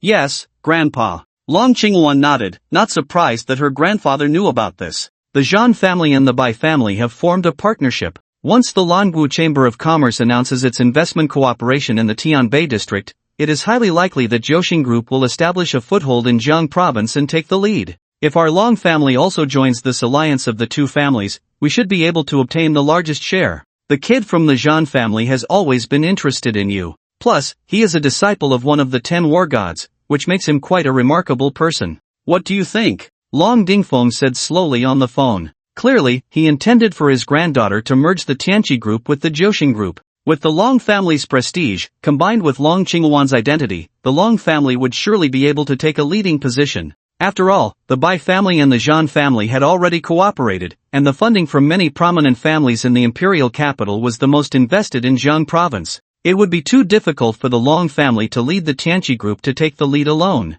Moreover, his granddaughter was not young anymore, and it was time to consider major life events. Thus, Long Dingfeng wanted to facilitate a match between Long Qingluan and Zhan Tianlong. Zhan Tianlong is not bad, but Grandpa, I have no interest in him. Please do not bring this up again, Long Qingluan said flatly. The man in Long Qingluan's heart was the 25-year-old martial arts master who shocked the crowd at the martial arts conference, disregarding the threats from the East, and personally killed the son of the East's war god, along with many young masters from East's noble families. Although Zhan Tianlong is not bad, he has never caught Long Qingluan's eye from beginning to end. Sigh. Well, I understand that your standards have always been high. Let's wait until that brat from the Zhan family achieves something, and see if he can catch your eye then. Long Dingfeng sighed lightly and then hung up the phone. Sometimes he feels that his granddaughter being too outstanding is not a good thing. After all, for an old man like him, wanting to hold his great-grandson is truly too difficult. After hanging up, Long Qingluan and Shangwan Aoshue walked over from the side pavilion, their gazes meeting,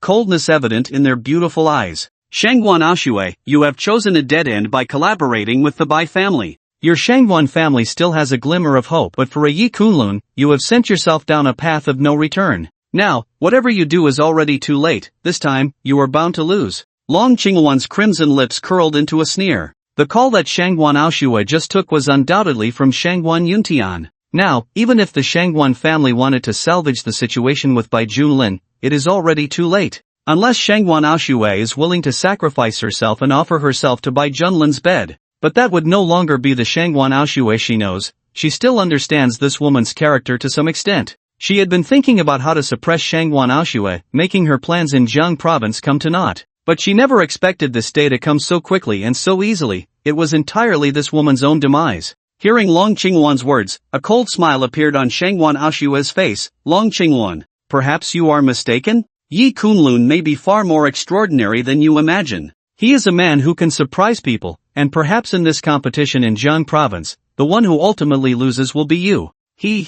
Then I look forward to it. Long Qingwan mocked with a smile, having known that guy since childhood, she was well aware of his capabilities. After saying that, she stepped forward with her long, graceful legs, heading straight for the Qin platform beside Jiangling Pavilion. Yueshi, let's go. Long Qingwan cast a cold glance at Yi Kunlun, feeling that this guy always had ill intentions towards her best friend. Mr. Yi, thank you for the information. It's getting late, so I will take my leave first. Shin Yueshi stood up and bid farewell to Yi Kunlun with a gentle voice. Soon, Long Qingwan and Shin Yueshi left Jiangling Pavilion, and at that moment, Shangwan Aoshue also walked over. Invest all the remaining funds into purchasing land in the Tiannan district. At this moment, Shangwan Aoshue hung up the phone and sat down beside Yi Kunlun's tea table. I apologize for the disappointment today, Mr. Yi. It was Aoshue's fault, and I hope you won't take it to heart. Shangwan Aoshue looked at Yi Kunlun with her beautiful eyes, a hint of regret surfacing. She hadn't anticipated these interruptions today. If Yi Kunlun felt unhappy because of her actions, she would indeed feel guilty.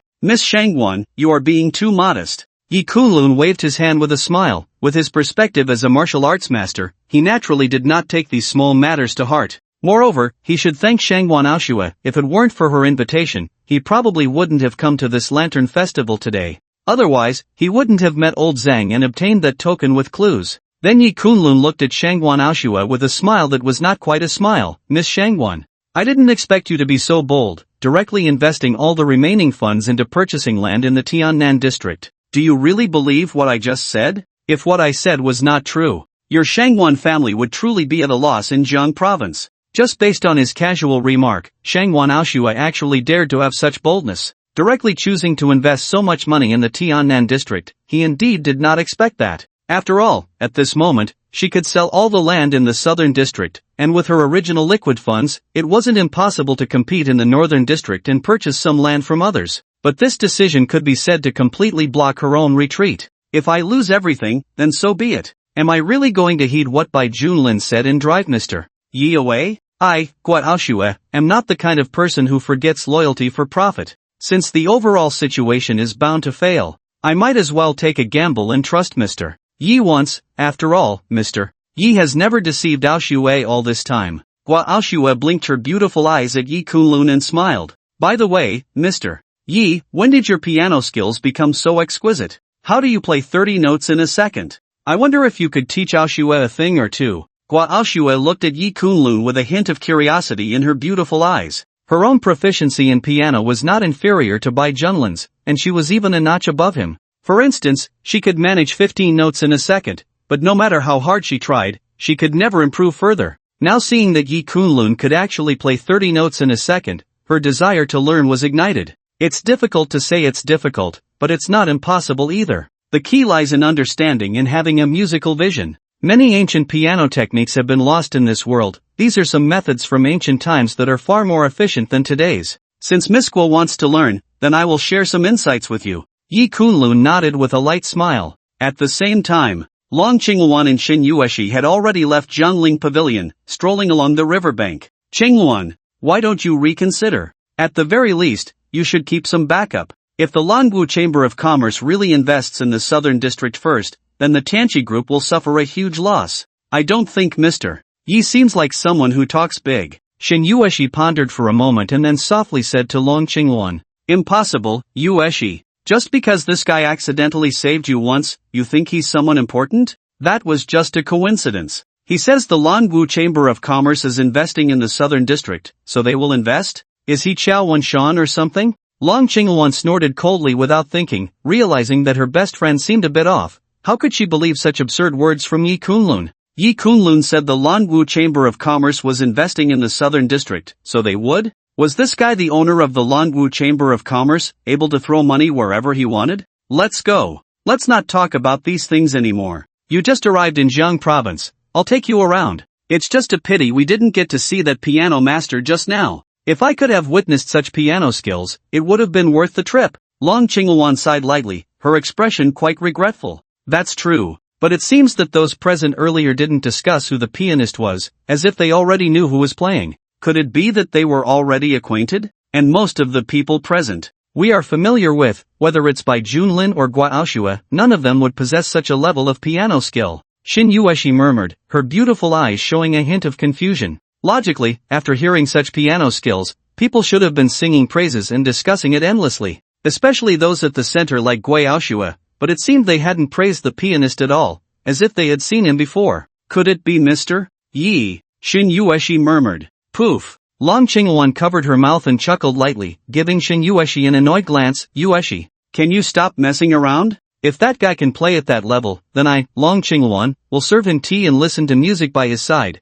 and being a maid wouldn't be a problem. That level of skill in playing the guqin can't be achieved without decades of practice. You and I have been learning since childhood, and we still can't reach that level. How could that guy? It seems that the master left early. If there's a chance, we should be able to hear such guqin skills again next time. Hearing Long Qingluan's words, Xin Yueshi didn't argue, nodding her head. After all, Yi Kunlun was too young. If his guqin skills reached that level, it still seemed too far-fetched to her. She had just spoken casually. An hour later, after listening to some explanations from Yi Kunlun, Su Ganshue couldn't help but exclaim, today, listening to Mr. Ye's words is worth more than 10 years of learning guqin. I, Ganshue, have been enlightened. Yi Kunlun had just talked to her about the techniques of playing the guqin. Although she had some insights, she felt that to fully understand and reach Yi Kunlun's level, it would take at least 10 or 8 years. However, she was already quite satisfied, as she often practiced the guqin in her leisure time. She certainly had time to practice. Not just her. Even martial arts experts like Long Qingluan often practiced the guqin to cultivate their temperament, which was why she was so curious about the person playing the guqin, wanting to see their style. As night fell, Su Ganshue and Yi Kunlun continued their conversation for a while before she had to leave for other matters. Nighttime. The Su family was quite lively tonight, and the reason was simple. Su Qing had brought news that the Shangguan family was willing to invest in a partnership, which could be said to have relieved the Su family's urgent predicament. Therefore, the Su family held a celebration banquet, and many friends and relatives arrived at the scene. Naturally, Yi Kunlun was also present. Since old Master Su woke up, he hadn't had the chance to visit, so this counted as a formal visit to the Su family. Kunlun, I heard from Chinger. This time our Su family could resolve our crisis, all thanks to your relationship with the Shangguan family. Miss Shangguan is willing to cooperate with us, and on top of that, you saved this old bone of mine. Our Su family owes you a great favor, old Master Su said, looking at Yi Kunlun with a sigh. The old man gazed at this younger generation with great satisfaction. The once junior of the Nanling Yi family had now grown to this extent, which truly made him sigh in amazement. As soon as old Master Su finished speaking, Su Zizhen and his wife looked at Yi Kunlun with appreciative and satisfied expressions. As for Su Dongtian, his expression was somewhat gloomy. The development of events had exceeded his expectations. After offending the Joshin group, the Su family was indeed in a precarious situation. And all of this was closely related to Su Zizhen and his wife, as well as Su Qing. Logically, they should be severely punished by old Master Su, and the power of the Su family would fall into Su Dongtian's hands, but now everything had been turned around because of Yi Kunlun. Now, the power of the Su family probably had nothing to do with him anymore. Even if the Shangguan family's assistance allowed the Su family to rise to a level where they could compete with the Qin family of Jiang province, it wouldn't involve Su Dongtian at all. It seems I need to meet that person soon. Su Dongtian looked at Yi Kunlun, his expression unchanged,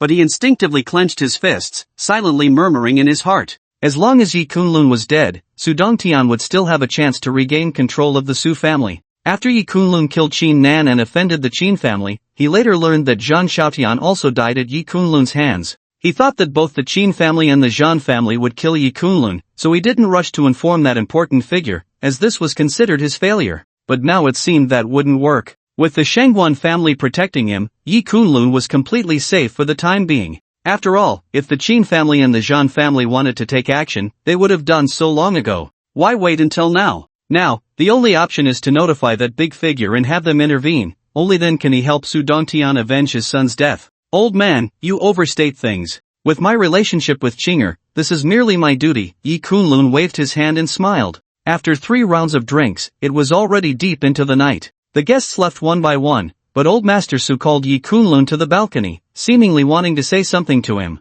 Old man, Yi Kunlun stepped forward and bowed. Old Master Su nodded, then gazed into the distance with a sigh. I thought this old bone wouldn't last much longer, but it seems heaven wants me to live a bit longer. Kunlun, there's something I need to tell you about the cause of your parents' deaths. I originally didn't plan to tell you, but I've heard about your remarkable feats in Nanling these days. I know you've undergone an extraordinary transformation during these 5 years of your disappearance, and some things you should know. As soon as old Master Su said this, Yi Kunlun's eyes narrowed. Please, old man, go on. He had not stopped sending people to investigate the cause of his adoptive parents' deaths these days, but there had been no news. Apart from the round purple gold token given by Qian Lao a couple of days ago, he had no other gains. At this moment, old Master Su's words stirred his heart. On the night the Yi family was destroyed, I saw the figure of Chu Tianqing. Old Master Su fell silent for a moment, then slowly spoke to Yi Kunlun. When he mentioned the name Chu Tianqing, an unprecedented seriousness appeared on his face. After all, although old Master Su was an ordinary person, he had been around in Nanling for many years and was naturally well acquainted with many big figures.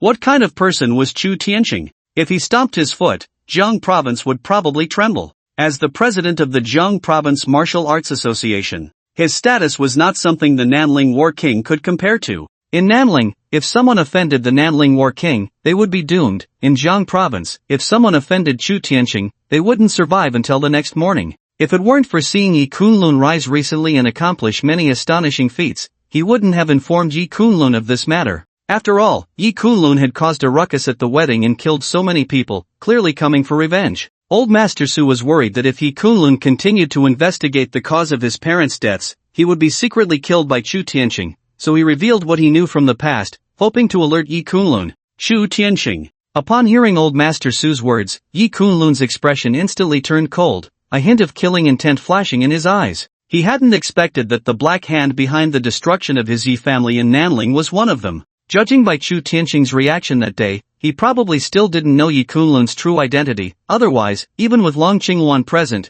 he wouldn't have missed such a good opportunity to eliminate Yi Kunlun completely. If he had known this earlier, he should have sent Chu Tianqing on his way after dealing with Zhan Xiaotian a few days ago, but it's not too late to learn this now. Thank you, old man. Yi Kunlun cupped his hands in gratitude. Without old Master Su's words, it would have taken him a long time to find clues about the person who killed his adoptive parents. Between you and the Su family, let's not discuss these matters. Child, I'm telling you this just to remind you. Now, Chu Tianqing most likely knows you're not dead. After all, the commotion you caused in Nanling was significant, and it wouldn't be hard for it to reach his ears. So from now on, be careful in everything. Don't act recklessly. I heard from Chingan that you've been getting close to the Shangan family. This might be why Chu Tianqing hasn't dared to move against you for the time being, but still, be extremely cautious, as you are now in the open, old Master Su earnestly advised Yi Kunlun. He was somewhat worried that Yi Kunlun would act impulsively and go directly to seek revenge on Chu Tianqing. Even with the background of the Shangan family, it was likely that Chu Tianqing would kill Yi Kunlun on the spot. After all, this would be Yi Kunlun actively provoking the president of the Jiang Province Martial Arts Association, and the Shangan family would not intervene. Don't worry, old man. I know what I'm doing. Yi Kunlun's expression was calm, but deep within his pupils, a murderous intent was already spreading. With his current abilities, a mere Chu Tianqing was nothing to him. However, Yi Kunlun felt that it might not be so simple behind the scenes, and it could very well involve the Chu family of the imperial capital. No wonder the South Ling War King dared not reveal the figures behind the scenes that day, if the other party was Chu Tianqing. It indeed made sense. After all, Chu Tianqing was not only the president of the Jiang Province Martial Arts Association but also a member of the Chu family from the imperial capital. Such a background was not something a South Ling War King could afford to offend. The Chu family of the imperial capital. A glint of cold light flashed in Yi Kunlun's eyes. He knew that this family was quite formidable, having had martial arts masters stationed there many years ago. It seemed that when he returned to the imperial capital,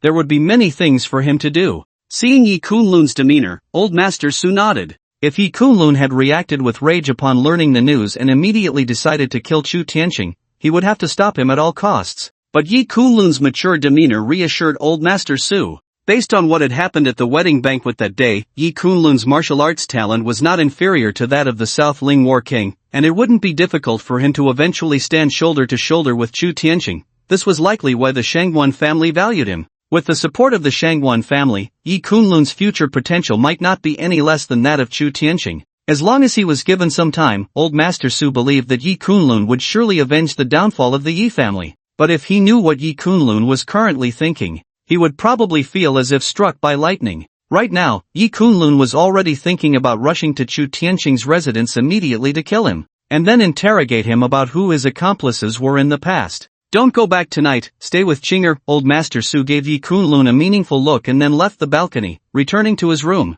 In Su Qing's boudoir. Brother Kunlun, what is your relationship with Miss Shangwan? Su Cheng hugged Yi Kunlun and whispered to him. It had been 5 years. She never expected that her longed-for brother Kunlun would return to her side. Su Qing tightly embraced Yi Kunlun, reluctant to part. I saved her grandfather's life and helped her with a big problem, resolving the urgent issues of the Shangwan family. Yi Kunlun did not hide anything, looking at her with a gentle gaze as he recounted how he met Shangwan Aoxue. As he spoke, he couldn't help but wrap his arms around Su Qing's slender waist. Her figure was perfect, smooth as jade, and the fragrance of the beauty wafted past Yi Kunlun's nose. This was the first time Yi Kunlun and Su Qing were lying in the same bed, yet there was no sense of strangeness. After all, if not for unforeseen circumstances, they would have already been married 5 years ago. So that's how it is. Su Cheng nodded, her pretty face resting on Yi Kunlun's chest, her beautiful eyes looking up at him with a hint of shyness. Brother Kunlun, if you want, Chinger can give it to you. No rush.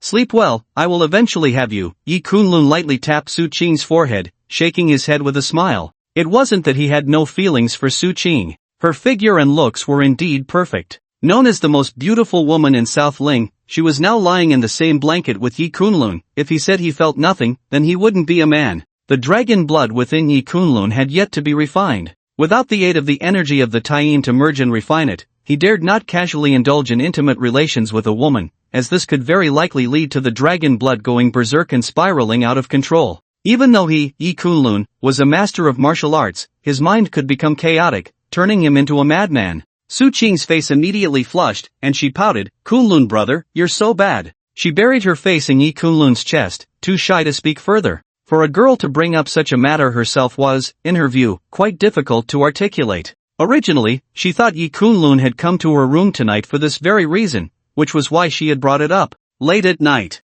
after Su Qing fell asleep, Yi Kunlun left the Su family villa and headed straight to Chu Tianqing's estate in the outer world. Knowing that the cause of his adoptive parents' deaths was related to Chu Tianqing, how could he possibly wait to take revenge? Meanwhile, in another room of the Su family, Zizhan, do you think those people from back then will come to take Chinger back? She's my only daughter, and even though she's not my biological child, I've treated her as my own all these years. Why did that couple want Chinger to be engaged to Kunlun back then? What did they see in her? Su's mother looked at her husband with worry. I'm not sure why they arranged the engagement, but Kunlun is a good boy, there won't be any problems with Chinger marrying him. Chinger's identity is a secret. That couple killed everyone who knew about her back then. As long as we don't speak of it, no one should know. This secret must stay buried in our hearts, don't mention it to anyone, and be careful, walls have ears. If those people discover it, we might never see Chinger again, and Kunlun, who is in love with her, would also be in danger. Upon hearing his wife's words, Su Zizhan's expression changed, and he shook his head solemnly.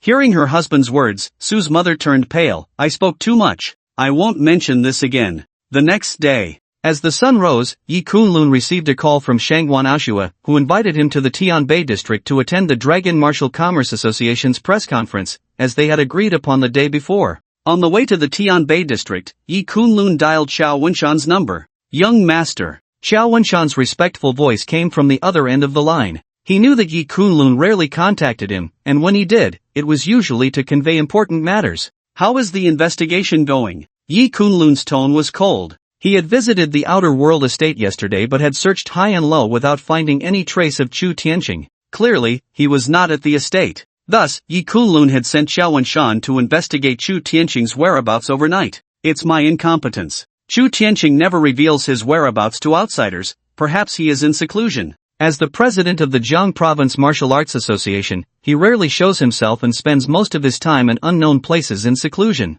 To know his next whereabouts, it would require a major event in Jiang Province or for him to appear voluntarily. Xiao Wenshan sighed to Yi Kunlun. The position of president of the Jiang Province Martial Arts Association was too extraordinary. For someone at the half-step master level, trying to track his movements was more difficult than ascending to the heavens. Yi Kunlun was not surprised by this and nodded slightly, saying, "Once you find any trace of him, notify me immediately. By the way, is the Dragon Martial Commerce Association planning to invest in the Tianbei district recently?" Hearing Yi Kunlun's words, Xiao Wenshan was taken aback, then nodded, "Yes, young master. The Tianbei district is the most prosperous area in Jiang province, and the Dragon Martial Commerce Association is preparing to collaborate with Jiaoxing Group, Tianqi Group, and Wanhong Group, which own large tracts of valuable land in the Tianbei district." He felt a bit curious, given the identity and status of the young master. Why would he care about the small investment business in Jiang province? Although the total amount could reach several billion, making it one of the larger projects in Jiang province in recent years,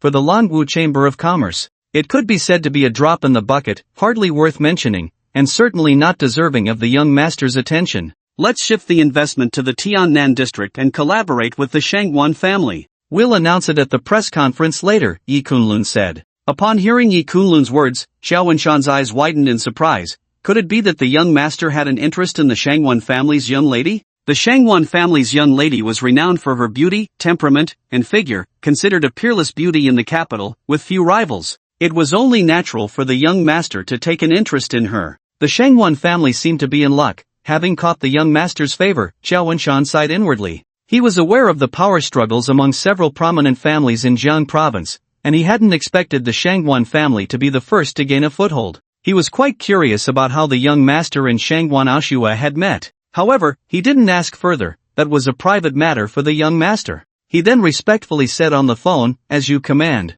The question of which area, Tiannan or Tianbei, was more prosperous was merely a matter of the Longwu Chamber of Commerce's words. Once they announced the development of the Tiannan district, countless industries, talents, and funds would flow in. Since the young master wanted to focus on the Tiannan district, then so be it. After hanging up the phone, Yi Kunlun's eyes revealed a hint of coldness. The Chu family also had investments in Jiang province. Wanhong Group belonged to the Chu family. Since Chu Tianqing was a member of the Chu family, it would be best to let Wanhong Group be destroyed first. Jiang province No. 1 building. Today, Jiang province No. 1 building was bustling with activity, as many business leaders and heads of prominent families had arrived. The reason was simple. The Longwu Chamber of Commerce was holding a press conference here today to announce their investments in Jiang province. The heads of Jiaoxing Group, Tianqi Group, and Wanhong Group were all present. Zhan Xiao. Now that the situation is set, with the land we Jiaoxing Group currently control in the Tianbei district, we will surely be able to achieve the closest cooperation with the Longwu Chamber of Commerce, Zhan Tianlong said, sitting in the front row, looking at Zhan Xiaotian with a smile full of confidence.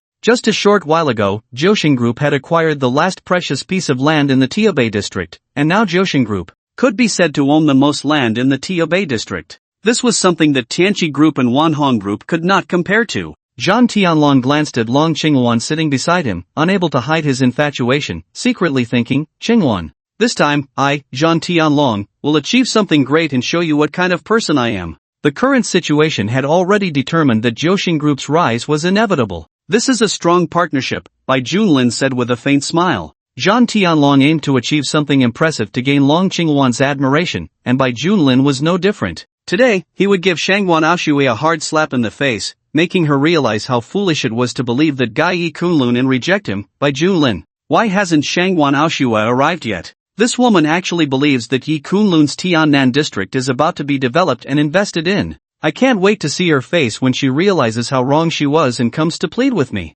Bai Junlin looked around, noticing that neither Yi Kunlun nor Shangwan Aoshua had appeared, and couldn't help but snort coldly. He was already aware of Shangwan Aoshua's decision to allocate the remaining funds in Jiang province. This woman had actually used all the remaining funds to purchase land in the Tiannan district, nearly emptying out some important plots there, something he had never anticipated. Bai Xiao, don't be anxious. In today's occasion, Shangwan Aoshua and that kid Yi Kunlun will definitely come. We just need to enjoy the show later, Xinyan sneered from the side. She was just waiting for Shangwan Aoshua to retreat from Jiang province and return to the capital. By then, no one would be protecting Yi Kunlun and the Su family, and she would take her time to deal with Yi Kunlun, subsequently leading the Su family to ruin. The Qin family was a prestigious family in Jiang province, with her father being a grandmaster of martial arts, currently in seclusion, leaving the management of the Qin family to her. Apart from the families in the capital, Qin Yan feared no one. In the front row, Shin Yueshi sat next to Long Qingwan. "Yueshi, why didn't you tell me you were coming to Jiang province? So I could come to welcome you. A young man approached, looking at Shin Yueshi with a light smile. This person was none other than the young master of the Chu family and the head of Wanhong Group, Chu Yuan. This time, the young people from the capital had clearly come to Jiang province to hone their skills, each mobilizing a certain amount of family funds to establish groups in Jiang province. This was a necessary path for every young master from the capital's families to prove their capability to lead their families by carving out their own territory. The Shin and Chu families had a long-standing friendship, and Shin Yueshi and Chu Yuan could be said to have known each other since childhood, with Chu Yuan having feelings for Shin Yueshi. This was no secret in the capital. Seeing the visitor, Shin Yueshi's cold face revealed a polite smile. Chu Yuan, long time no see. I'm just here to relax in Jiang province, so there's no need to trouble you. We've known each other since childhood, and the Shin and Chu families are friends, so why be so formal? Chu Yuan shook his head with a smile, his gaze fixed on Shin Yueshi, unable to hide his admiration. After that incident 5 years ago, Shin Yueshi had kept a low profile. Even Chu Yuan had not seen her for several years. But his feelings for Shin Yueshi had never faded. The Shin family, as a family of the capital, had countless female relatives, but 5 years ago, Shin Yueshi was hailed as the most beautiful woman of the Shin family, which made it easy to imagine how many young masters she had captivated back then. Now, seeing her stunning beauty, Chu Yuan's heart, which had been quiet for years, began to stir once more. General Long. This time, Jiaoxing Group has the support of the Bai family, so they will likely have more advantages in Jiang province than we do. How about we cooperate? This way, we would have the most land in the Tianbei district, and after cooperating with the Langu Chamber of Commerce, we can further divide the profits. How about you take 7 and we take 3? At this moment, Chu Yuan turned his gaze to Long Qingwan beside him, smiling at her. Long Qingwan's appearance was not inferior to Shin Yueshi's, and her temperament was the complete opposite of her best friend Shin Yueshi, one being cool and serene, the other cold and proud.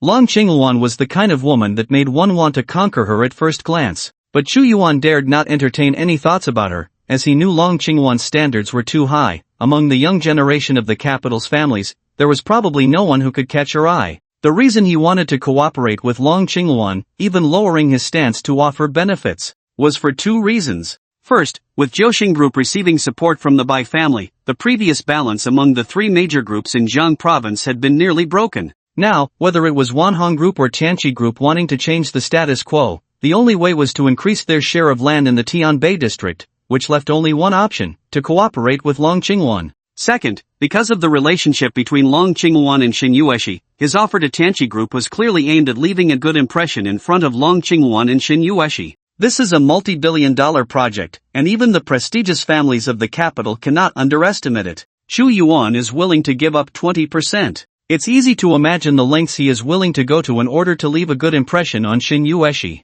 Long Qingwan looked at Chu Yuan in surprise upon hearing this. She was well aware of his thoughts. However, Chu Yuan's boldness indeed exceeded her expectations. To leave a good impression, he is willing to sacrifice so much profit. It seems that his infatuation with her best friend Shin Yueshi is truly profound. This guy is definitely more reliable than that Yi Kunlun. He is sincere towards Yueshi. If her best friend hadn't encountered that incident in the past, perhaps she would have already been engaged to Chu Yuan, and the Chu and Shin families would have formed a strong alliance. That guy really caused a lot of trouble. However, before Long Qingwan could speak, the commotion at the entrance caught her attention. She saw Shangguan Aoxue and Yi Kunlun stepping into the hall. The arrival of Yi Kunlun and Shangguan Aoxue instantly attracted the attention of the surrounding crowd. Many people's gazes were fixed on the two, filled with astonishment. After all, the news of Shangguan Aoxue purchasing a large amount of land in the Tiannan district was not a secret to many present. It seems the Shangguan family is the first prestigious family from Jiang province to be out of the game.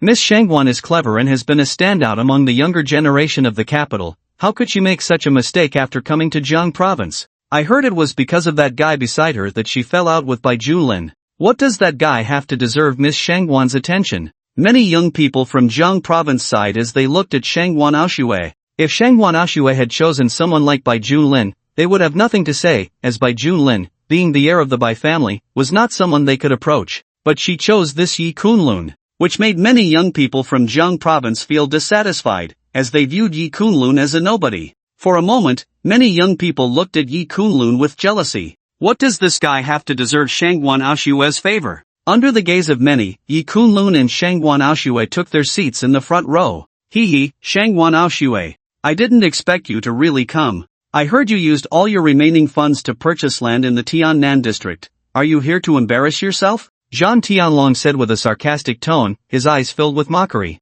Yi Kunlun was Zhan Tianlong's target, since Shangwan Aoshue was his support. Zhan Tianlong naturally wanted to ensure that the Shangwan family's efforts in Jiang province would come to nothing. It seems this step is about to be completed. As soon as Zhan Tianlong spoke, Bai Junlin and Qin Yan both sneered. They had just not seen Yi Kunlun and Shangwan Aoshue and thought they wouldn't come to avoid public embarrassment. They didn't expect them to actually dare to come. It looks like there would be some fun to watch. Long Qinghuan and Xin Yueshi also glanced at Yi Kunlun. Neither of them seemed to expect that Yi Kunlun would also be present in this situation. However, Long Qinghuan merely cast a casual glance at Yi Kunlun before shifting her gaze away. In her view, Yi Kunlun was just asking for humiliation by coming here, and he would undoubtedly be publicly embarrassed. Xin Yueshi looked at Yi Kunlun and Shangwan Aoshue, smiling as she greeted them, Mr. Yi, Miss Shangwan. There was no conflict between her and Shangwan Aoshue. On the contrary, both were daughters of prestigious families, and they had known each other since childhood.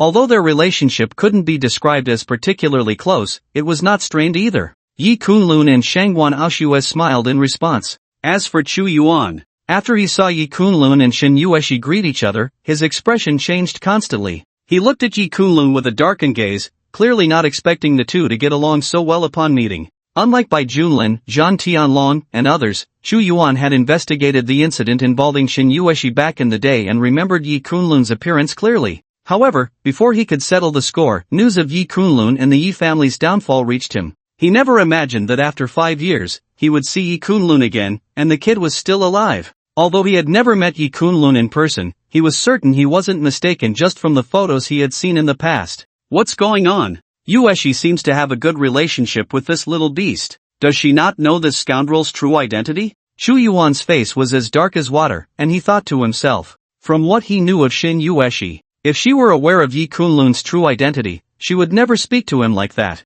This little beast must be trying to get close to Yueshi. Chu Yuan looked at Yi Kunlun, a cold glint appearing in his eyes, and murderous intent surged. To him, Xin Yueshi was the woman he had set his sights on, and no one could compete. But Yi Kunlun had taken away Xin Yueshi's most important purity, which had always weighed heavily on Chu Yuan's mind. He had never even touched his goddess, yet someone else had gotten there first. It would have been better if this kid had died, but now he was standing right in front of Chu Yuan, making him feel as if a green hat was being placed on his head, which disgusted him immensely. However, Chu Yuan quickly regained his composure, already secretly planning how to find an opportunity to kill Yi Kunlun directly. The unfriendly gaze Chu Yuan directed at Yi Kunlun was caught by Long Qinghuan, who naturally understood the reason. Thinking of this, Long Qinghuan silently shook her head and sighed, not much ability, but quite capable of causing trouble. Why not just be an ordinary person? Unbeknownst to him, Yi Kunlun had already offended Zhan Tianlong, Bai Junlin, and Chu Yuan, all of whom represented three powerful families in the imperial capital, each backed by martial arts masters,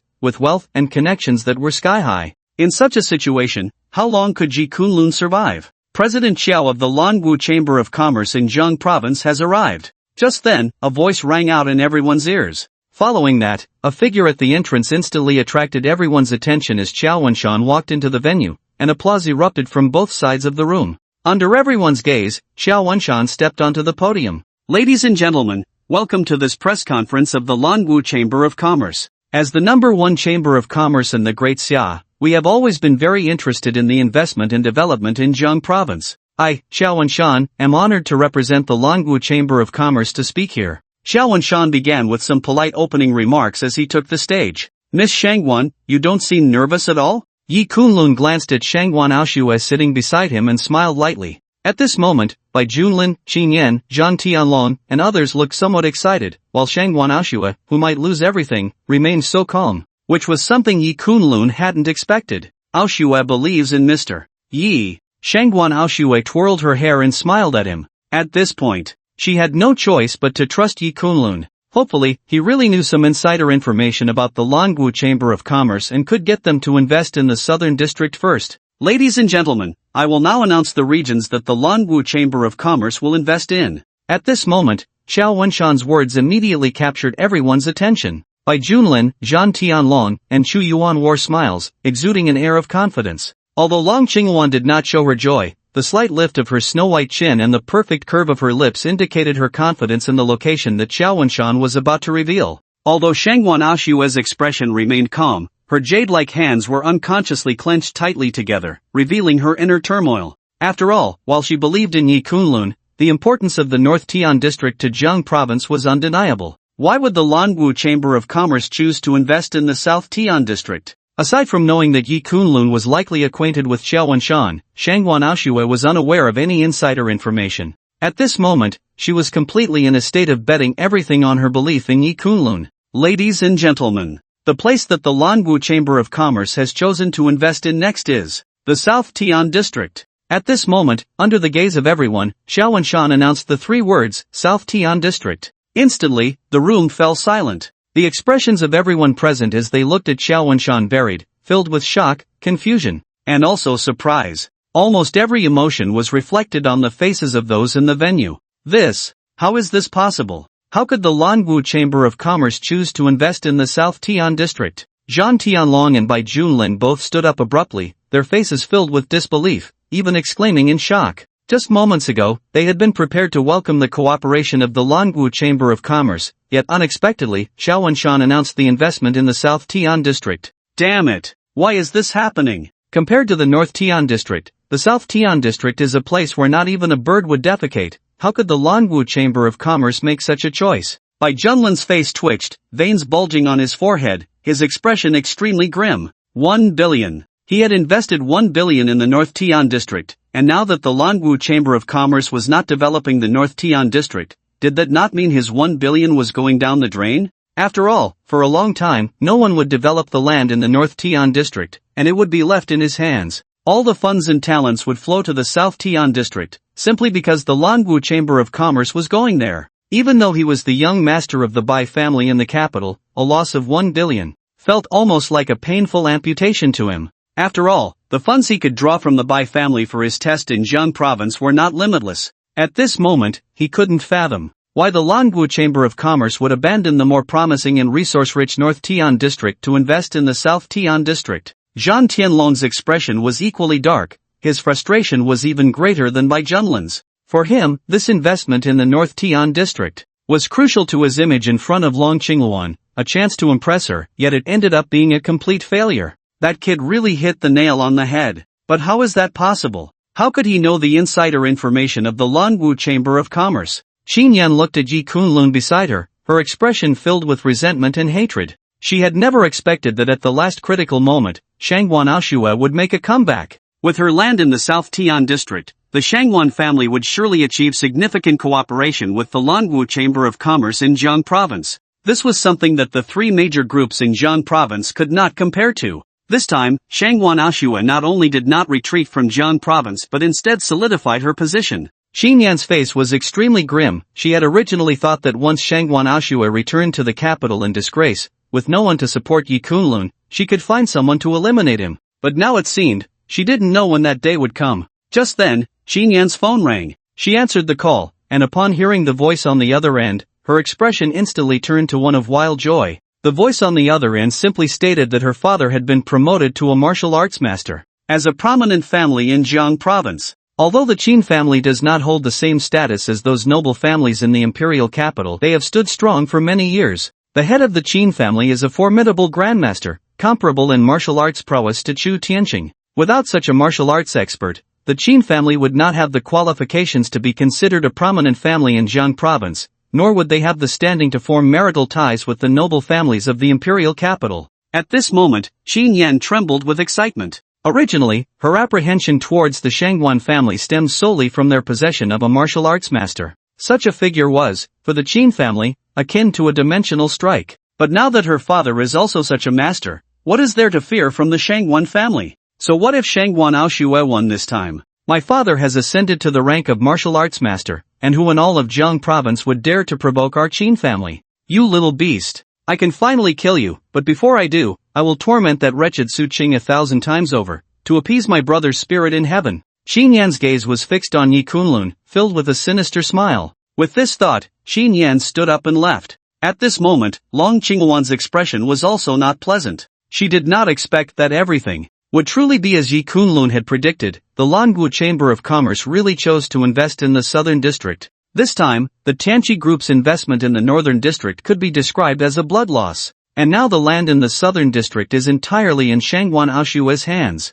Undoubtedly, among the noble families in the imperial capital, she would establish the closest cooperation with the Languo Chamber of Commerce. Why? This does not align with the interests of the Languo Chamber of Commerce. Long Qingluan furrowed her brows, murmuring to herself. She was utterly perplexed by everything happening before her. Because it defied logic, the Southern District had nothing that could compare to the Northern District. Of course, the most unacceptable point for her was that everything had indeed been predicted by Yi Kunlun. This left Long Qingluan, who had always looked down on Yi Kunlun and considered him to be full of hot air and arrogance, feeling somewhat slapped in the face, especially recalling her conversation with Shangwan Aoshue yesterday, where the latter said she was mistaken and would be proven wrong. The scene unfolding before her clearly validated that point, leaving Long Qingluan's expression fluctuating between dark and light. Oof. So what if you guessed right? It's just luck. Long Qingluan glanced at Yi Kunlun's expression, seeing his calm demeanor, which only fueled her irritation, and she snorted coldly.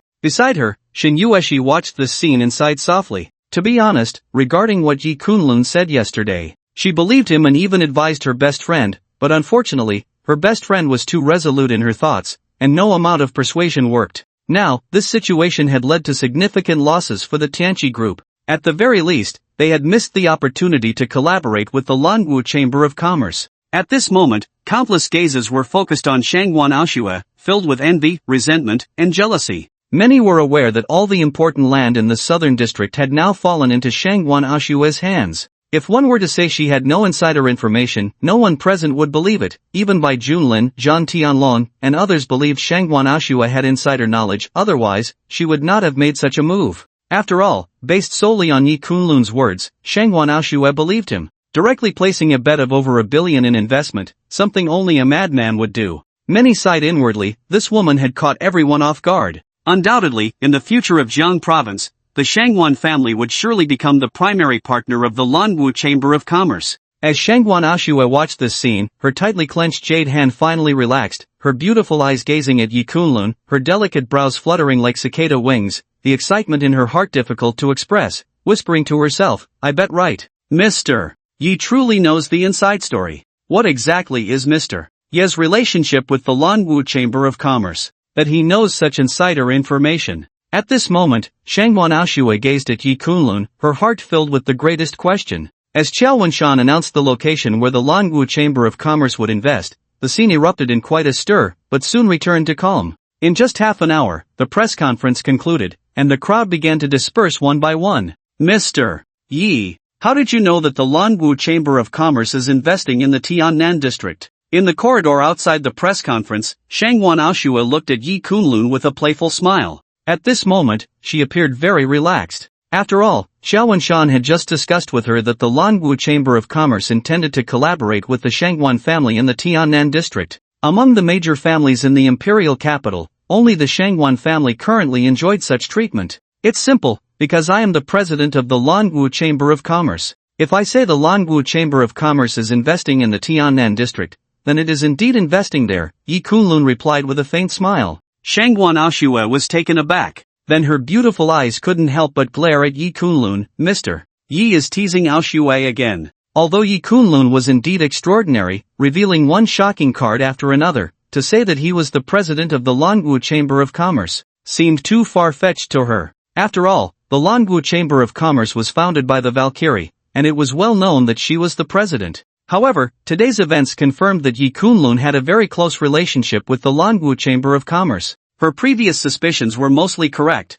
Xiao Wenshan might indeed be Yi Kunlun's backing. Oof. You're not afraid of tripping over your own words when you boast. This time, you just happen to guess the right place where the Languo Chamber of Commerce is investing. And you dare to claim to be the president of the Languo Chamber of Commerce? Aren't you afraid of making a fool of yourself? At this moment, Long Qingluan walked over, looking at Yi Kunlun with a cold snort. This guy was indeed just as she had imagined, still so arrogant. Having stumbled upon the right guess about the Languo Chamber of Commerce's investment location, he even dared to blow such a big boast about being the president. Shangwan Aoshue, this is just the beginning. The real competition is yet to come, and next time, you won't be so lucky. Long Qingwan's beautiful eyes lightly swept over Shangwan Aoshui. The investments in Jiang province were not solely from the Languo Chamber of Commerce. Although Shangwan Aoshui was the first to establish cooperation with the Languo Chamber of Commerce, there were also international, and no less than the Languo Chamber of Commerce's consortiums and chambers of commerce preparing to invest in Jiang province.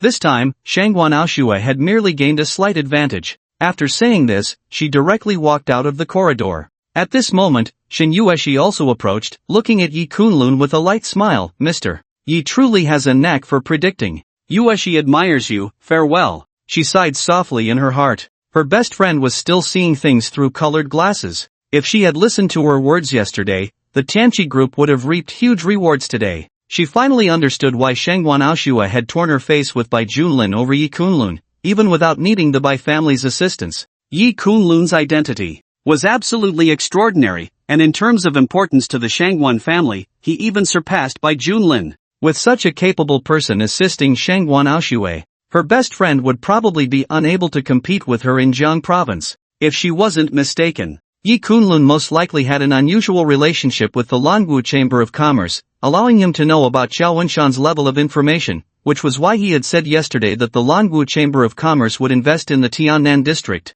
After saying this, Shin Yueshi followed Long Qingwan and left. Shangwan Aoshui watched this scene, a hint of confusion appearing in her beautiful eyes. Mr. Yi, do you know who she is? I know. I owe her an apology. If it's not necessary, it's better not to let her know my identity. Just consider me a dead person. Yi Kunlun gently nodded. Shin Yueshi is doing well now, and there's no need to make her recall the pain from 5 years ago. Upon hearing this, Shangwan Aoshui couldn't help but glance deeply at Yi Kunlun, nodding her head. Her beautiful eyes looked at Yi Kunlun with a hint of a smile as she said, this time, our Shangwan family has been able to cooperate with the Languo Chamber of Commerce, and Mr. Yi has played an indispensable role. Such a great favor, I really don't know how to repay Aoshui. Yi Kunlun's help to her this time was immense. For her, it was no less than when he saved her grandfather's life. From then on, the Shangwan family had firmly established itself in Jiang province, and this kindness was indeed significant. Then I'll offer myself in return.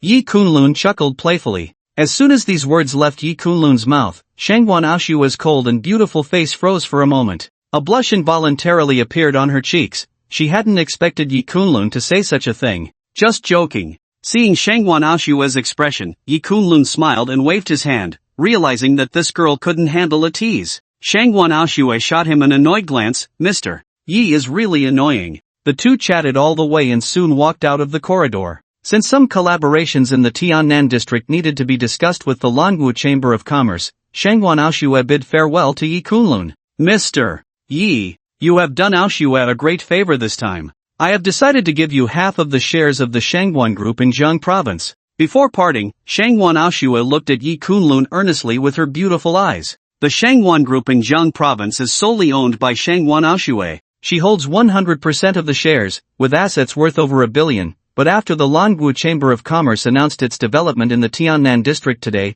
her assets would double, nearly reaching 3 billion. She was willing to give half of her shares to Yi Kunlun, which was almost like giving away over 1 billion. Such boldness even surprised Yi Kunlun, who looked at Shangwan Aoshui with unexpected eyes. After all, casually giving away over 1 billion, even those aristocratic families from the capital wouldn't have such courage. The heirs of those families like Bai Junlin, Zhan Tianlong, and Long Qingwan could only bring in this amount of funding to Jiang province. Miss Shangwan, are you joking? Yi Kunlun paused for a moment, looking at Shangwan Aoshui in astonishment. If she gave him over 1 billion, the Shangwan family in the capital would probably explode upon hearing it. Even if her grandfather loved her dearly, he would probably scold Shangwan Aoshui for being a spendthrift. No, if it weren't for Mr. Ye's guidance, Aoshui wouldn't have had the courage to purchase the land in the Tiannan district. The Shangwan group's achievements in Jiang province are inseparable from Mr. Yi. If Mr. Yi continues to decline, then it would be looking down on Aoshui.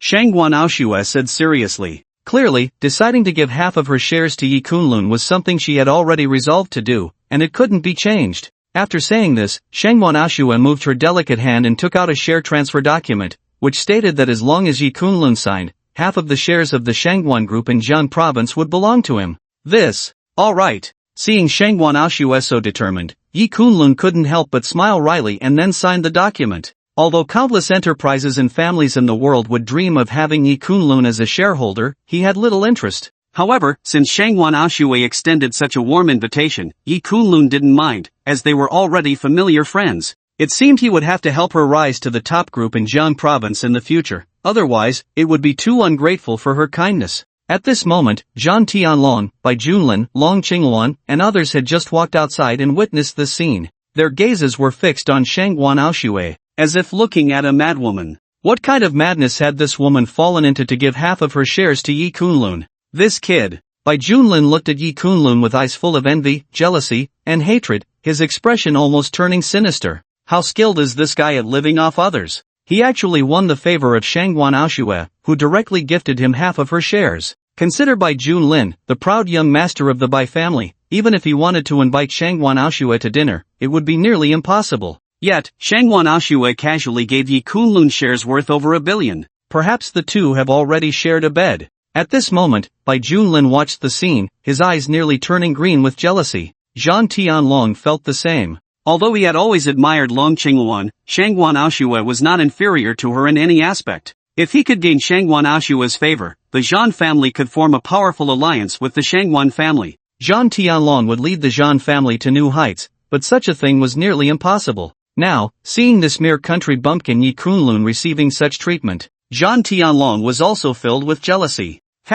So this connection with Shangwan Aoshui is just to live off her, a useless piece of mud that can't even prop itself up. Long Qingluan glanced indifferently in Yi Kunlun's direction, letting out a light scoff. It seemed her suspicion about Yi Kunlun was correct. This guy approached Shangwan Aoshui just to gain her favor. He was nothing but a freeloader, hardly useful. Now that he wanted to get closer to Yueshi, it was likely he was eyeing the connections behind the Shin family. She couldn't let this guy succeed. With this thought, Long Qingluan couldn't help but admire her own judgment. However, despite this, she cast a deep glance at Shangwan Aoshui. To directly gift over 1 billion, this woman seemed even more reckless than she had imagined. Foolish woman. Long Qingluan glanced at Shangwan Aoshui, a hint of disdain appearing at the corner of her mouth, and then she left without a word. In her view, Shangwan Aoshui had been enchanted by Yi Kunlun, her intelligence reduced to 0, otherwise, she wouldn't have made such an outrageous move. Originally, she thought Shangwan Aoshui's acquisition of so much land in Tiannan district and her collaboration with the Longwu Chamber of Commerce indicated great wisdom,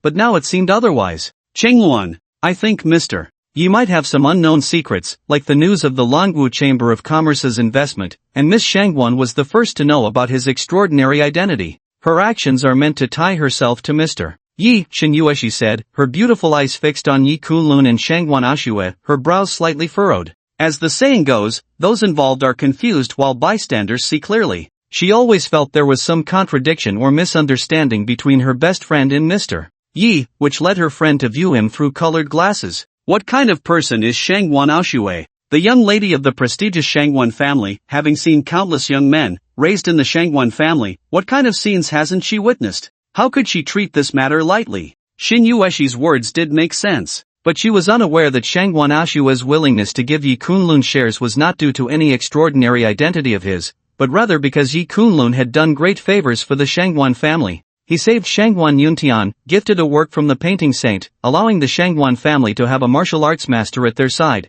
and with this recent help, Shangwan Aoshui felt that giving away 50% of the shares was merely a little over 1 billion. The assistance Yi Kunlun provided to the Shangwan family had long surpassed this amount. Impossible. This time, it's just that Shangwan Aoshui unexpectedly got wind of the Longwu Chamber of Commerce's investment news in Tiannan district through some channel, and it has nothing to do with that guy. He merely stumbled upon a lucky guess. I know very well about this guy's identity, he has no secrets in front of me. Long Qingluan shook her head. Yi Kunlun no longer has the backing of the Yi family in the imperial capital. Where could he have obtained such secret information about the Dragon Martial Commerce Association? It's clear that this is impossible. Shin Yueshi, unaware of Yi Kunlun's background, would think that everything is due to him, as Long Qingluan believes. However, in front of her best friend, Long Qingluan clearly has no intention of mentioning Yi Kunlun's true identity. Otherwise, she would quickly realize that this guy is the one from 5 years ago. Alright. Seeing Long Qingluan so certain, Shin Yueshi didn't say much more. After all,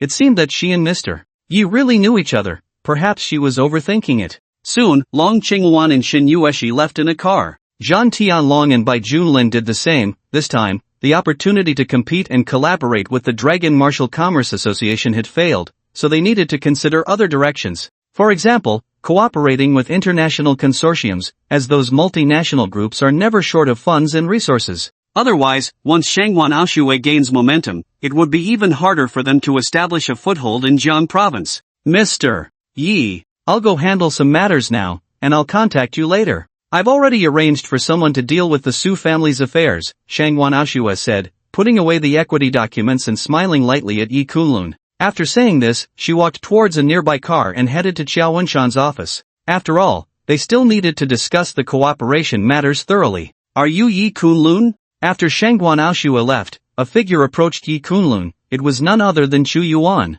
I am Chu Yuan, the young master of the Chu family in the imperial capital, and the head of Wanhong Group. I'm here just to warn you, stay away from Yueshi, she's not someone you can cling to. Before Yi Kunlun could speak, Chu Yuan coldly stated. His gaze towards Yi Kunlun was filled with disdain. Even though Yi Kunlun had just received billions in shares from Shangwan Aoshui, to him, it was nothing. A mere young master of the Yi family from Nanling, who had been destroyed, didn't even qualify to appear in front of him, Chu Yuan. If it weren't for Xing Yueshi, he wouldn't even have thought to say a word to Yi Kunlun. After saying this, Chu Yuan turned and got into a luxury car, leaving. In his view, with just a casual remark, Yi Kunlun should know what to do. Otherwise, the wrath of the young master of the Chu family is something this insignificant ant cannot bear. Yi Kunlun was taken aback. He found Chu Yuan's arrogant demeanor somewhat baffling. He couldn't help but sneer, so you're from the Chu family in the imperial capital. Although he had no particular feelings for Xing Yueshi, only wanting to repay a past kindness. What was Chu Yuan? How dare he jump out to speak to Yi Kunlun like that?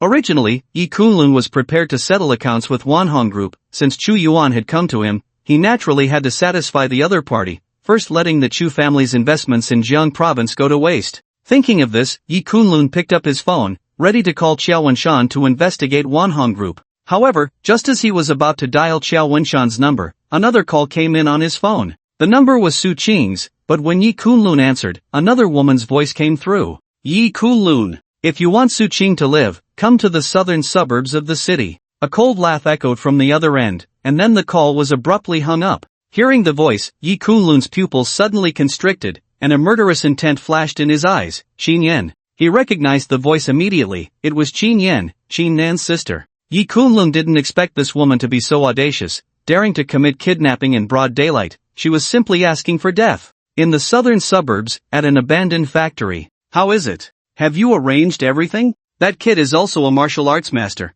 This time, he must die here. If this little beast doesn't die, my brother will never be able to rest in peace. After hanging up the phone, Xinyan looked at the surrounding martial arts guests and said in a deep voice. These were all martial arts guests of the Qin family, figures who followed her father. Their martial arts strength was extraordinary, considered top masters in Jiang province. Originally, they were meant to protect her father during his seclusion, preventing outsiders from disturbing him. But now that her father had emerged from seclusion and was currently in a state of self-reflection, there was naturally no need for these martial arts guests to protect him, so he sent them all to Qingyan's side. After all, he had learned of his son's murder in Jiang province, and now he naturally sent all the martial arts guests to his daughter's side to prevent any unforeseen circumstances. Miss, rest assured, according to our investigation, that kid is at most a small master of dance strength, while we have 4 small masters of gang strength among our martial arts guests, easily capable of crushing him. In the entire Jiang province, apart from Chu Tianxing, and the ones from the imperial capital, Zhan Tianlong, Long Qingluan, and Shangwan Aoshui, no one can escape the encirclement of the 4 of us. At his age, to reach such a martial arts realm is indeed unprecedented in Jiang province. Even the old master didn't achieve this at that age. If this kid doesn't die, he will be a huge trouble in the future. One of the martial arts guests nodded. Clearly, they had already investigated Yi Kunlun's identity. After all, the one who died was the young master of the Qin family. Last time, Yi Kunlun publicly acted, nearly killing Zhang Xiaotian. And Zhang Xiaotian, as a master of transformation strength, was killed in an instant by Yi Kunlun, which indicated that Yi Kunlun's martial arts realm was hovering around Dan strength, at most a great master of Dan strength. To reach gang strength was simply impossible. In just 5 years, transforming from an ordinary person to a gang strength master was something no one could achieve. But even as a small master of Dan strength, it still left these martial arts guests of the Qin family feeling suffocated. In the past, the head of the Qin family, Qin Zhenjian, was only a small master of dance strength at the age of 25. This kid has the potential of a martial arts master. Good. Very good. Later, you will cripple that little beast, bring those beggars over, and make them take these pills. I want that little beast to watch Su Qing being humiliated by these beggars. I want him to see how his beloved woman is tortured in every possible way. I want to see his expression of utter despair. At this moment, Chingan was excited, taking out several pills and giving them to the martial arts guests, her pretty face even contorting with rage. Remembering her brother's tragic death, she felt an overwhelming hatred in her heart. If it weren't for that pair of scoundrels, her brother would not have been beaten to death. This blood debt, today, Chingan would personally come to collect. Meanwhile, Su Qing, who was trapped nearby, had already turned pale with fear, her face devoid of color. She never expected Chingan to be so insane. She had just stepped out today, preparing to go to the Shangan group to discuss a collaboration, but unexpectedly, she was kidnapped by the Qin family's martial arts guests. She was just an ordinary person, facing martial arts guests who were small masters of gang strength. She had no chance to fight back.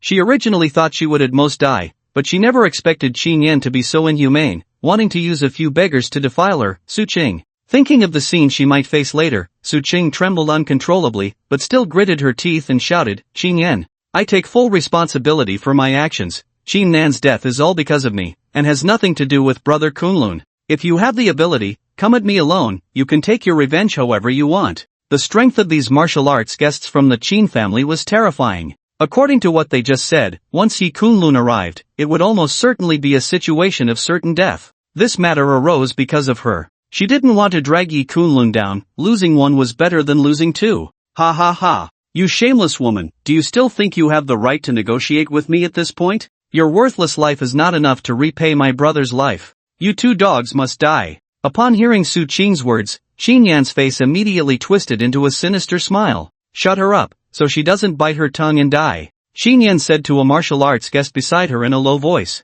If Su Qing died early, then her carefully prepared revenge plan would be useless. As you command. One of the martial arts guests flicked his fingers, and a force pressed against Su Qing's throat. In the next moment, she felt as if she couldn't speak. Her throat seemed to be choked by something, and she couldn't muster any strength in her mouth. Despair immediately washed over Su Qing's face. She had originally planned to bite her tongue and die, but she didn't expect these martial arts guests to be so terrifying, immobilizing her from a distance, rendering her unable to move a muscle. Soon, several beggars swallowed the pills handed to them by the Qin family's martial arts guests. The next moment, their bodies reacted violently, their faces turning red, their expressions frenzied. Ha ha ha. Good, very good. Su Qing, you shameless woman, my brother treated you so sincerely, yet you caused his untimely death. Today, I will make you experience all the pain in the world. Go for her, this woman is now yours. Chinyan watched this scene, her expression excited, pointing at the beggars and laughing maniacally. Hearing Chinyan's words, the beggars were ecstatic.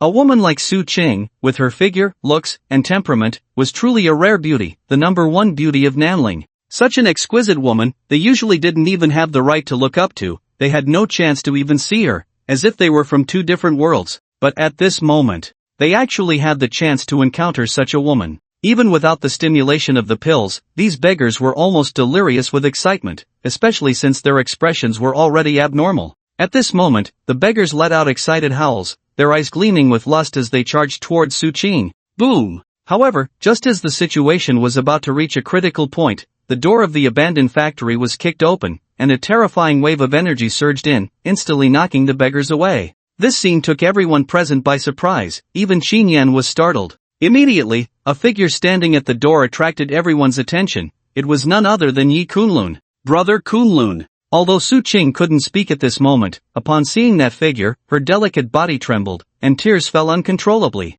Yi Kunlun really came. At this critical moment, he truly came. But Su Qing hoped even more that he wouldn't come, because this was a dead end, a trap specifically set for Yi Kunlun by Chinyan. Moreover, from what the Qin family's martial arts guests had just said, the head of the Qin family had now advanced to the level of a martial arts master. She knew very well what a martial arts master was. Someone capable of establishing a family-level presence in the imperial capital, in the entire Jiang province. Whoever provoked the Qin family could be said to be doomed. The current Chinyan was just a small trouble, and worse troubles lay ahead. The only way for Yi Kunlun to survive now was to escape Jiang province, to flee Xia while he was still unnoticed. This trouble from the Qin family was something even the Shangwan family couldn't protect him from. But now that Yi Kunlun had shown up, it was all too late, there was no time left. Yi Kunlun. Upon seeing the newcomer, Xinyan's expression instantly turned ecstatic, and she shouted, "Ha ha ha! You finally came, how could this good show be complete without you?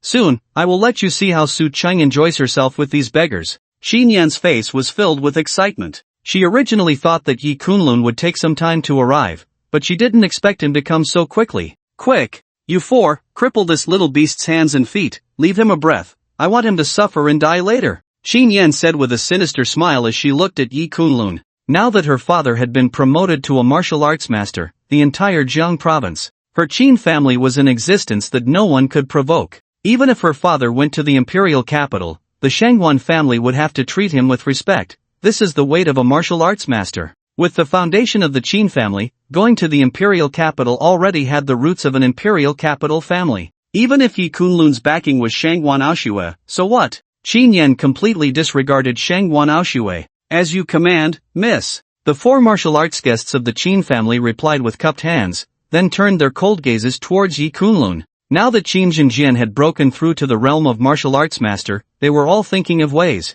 to show off in front of Qin Jinjian, and Yi Kunlun's appearance was just right. Boom! After speaking, the four martial arts guests of the Qin family moved. Their aura of the small master level of martial arts was unmistakable, and the next moment they attacked Yi Kunlun from four directions. "Kid! You dare to offend the Qin family? Our family head is now a martial arts master, even the Shangwan family can't protect you," one of the martial arts guests said coldly. Then, with one hand, he directly reached for Yi Kunlun's throat, wanting to capture him first. The other three martial arts guests of the Qin family did the same. The four of them were now competing to see who could take down Yi Kunlun first, hoping to gain credit. However, what happened next left these four martial arts guests dumbfounded. Just as they approached Yi Kunlun, he spread his palm, as if possessing an incredibly terrifying power. A vast internal force erupted, directly crushing the internal energy of the four small masters of martial arts. Boom! The four small masters of martial arts couldn't even touch Yi Kunlun's body, and the next moment they were instantly blasted away by an invisible force from him, crashing heavily against the surrounding walls like cannonballs, the walls cracking, a truly miserable sight. Puff! The four small masters of martial arts spat out blood, their faces filled with shock, looking at Yi Kunlun with disbelief. Your martial arts realm." The four martial arts guests of the Qin family trembled all over. They were small masters of martial arts, yet they couldn't even touch Yi Kunlun. The other party merely extended his right hand lightly, and they were directly blown away. If they hadn't seen it with their own eyes, who would believe it? This person's realm. Could it be that he was a great master of martial arts, someone on par with Chu Tianxing? The four martial arts guests of the Qin family now looked as if they had seen a ghost. In 5 years, going from an ordinary person to a great master of martial arts, even the great summer female martial god, couldn't have achieved such a level. What kind of freak is this kid? Miss, run. At this moment, the four martial arts guests of the Qin family changed their expressions drastically and shouted at Qinyan. This time they had miscalculated. The intelligence they had gathered was completely incorrect.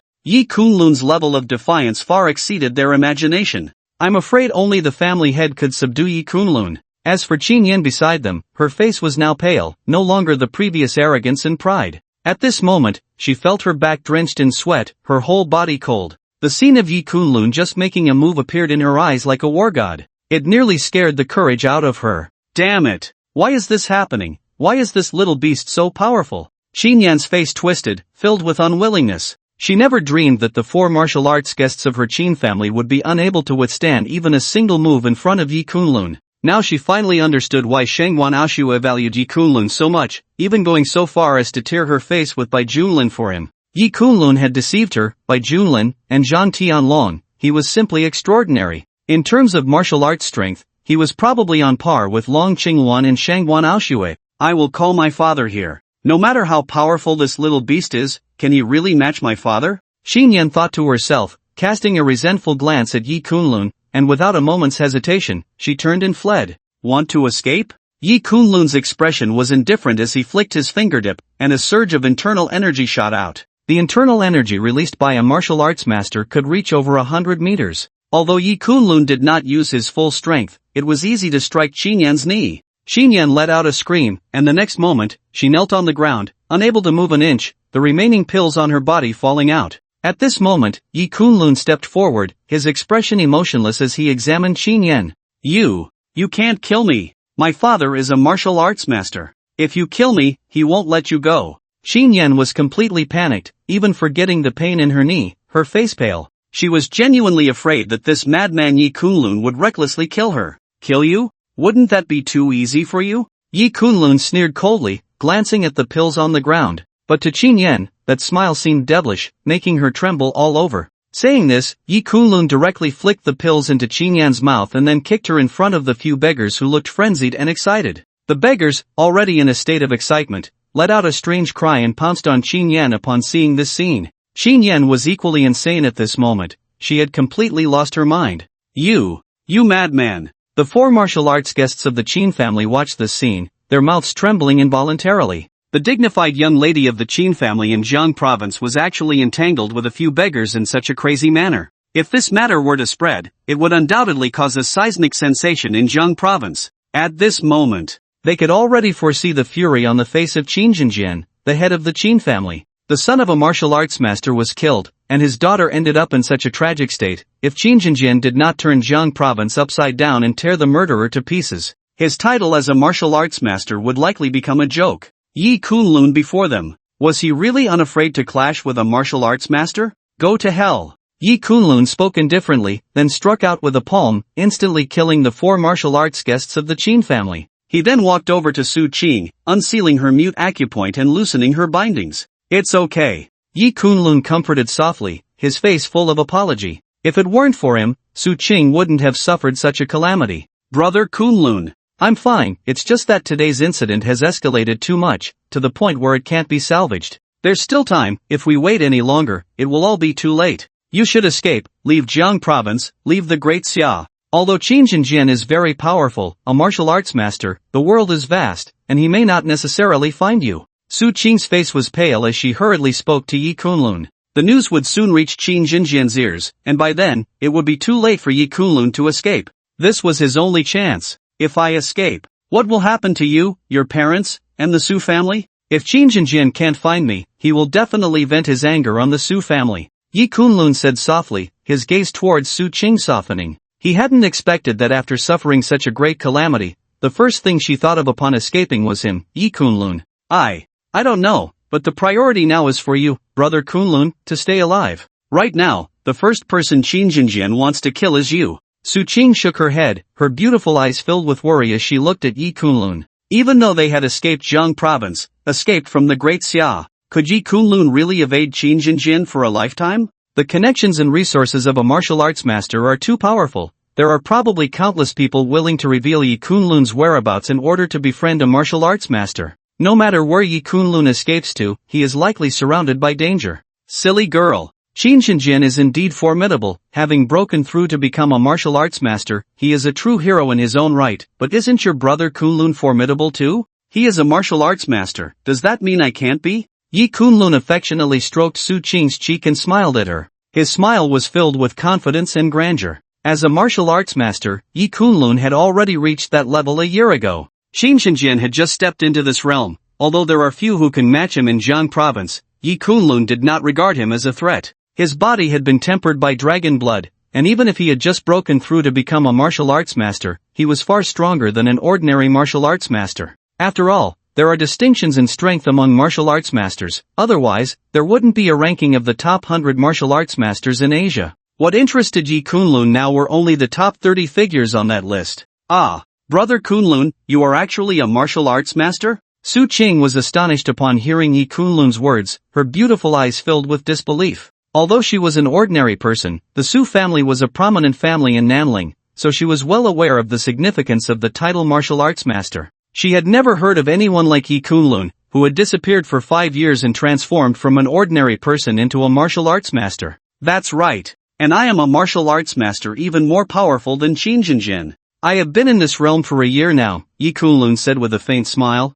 After saying this, he took Su Qing's delicate hand and leaped, the next moment appearing in an open field outside. Wind, come. Yi Kunlun spread his palm and lightly called out, and in the next moment, the wind surged and clouds gathered around them, forming a massive hurricane several dozen meters wide above Yi Kunlun and Su Qing, changing the color of the surrounding sky. Clearly, his power as a martial arts master had influenced the weather around them. Only a martial arts master could change the environment within hundreds of meters. Is this the power of a martial arts master? Su Qing stared blankly at the scene. She had never seen a martial arts master before and had only heard people talk about how they transcended the realm of ordinary people. As long as one became a martial arts master, they could establish an immortal family, with money and resources flowing in endlessly. She had no concrete concept of this before. But now, seeing it with her own eyes, she finally understood what the title martial arts master meant. Such extraordinary abilities seem to only exist in martial arts films. Now you believe it, right? I don't even regard Chingan as a threat, Yi Kunlun said with a light smile at Su Qing.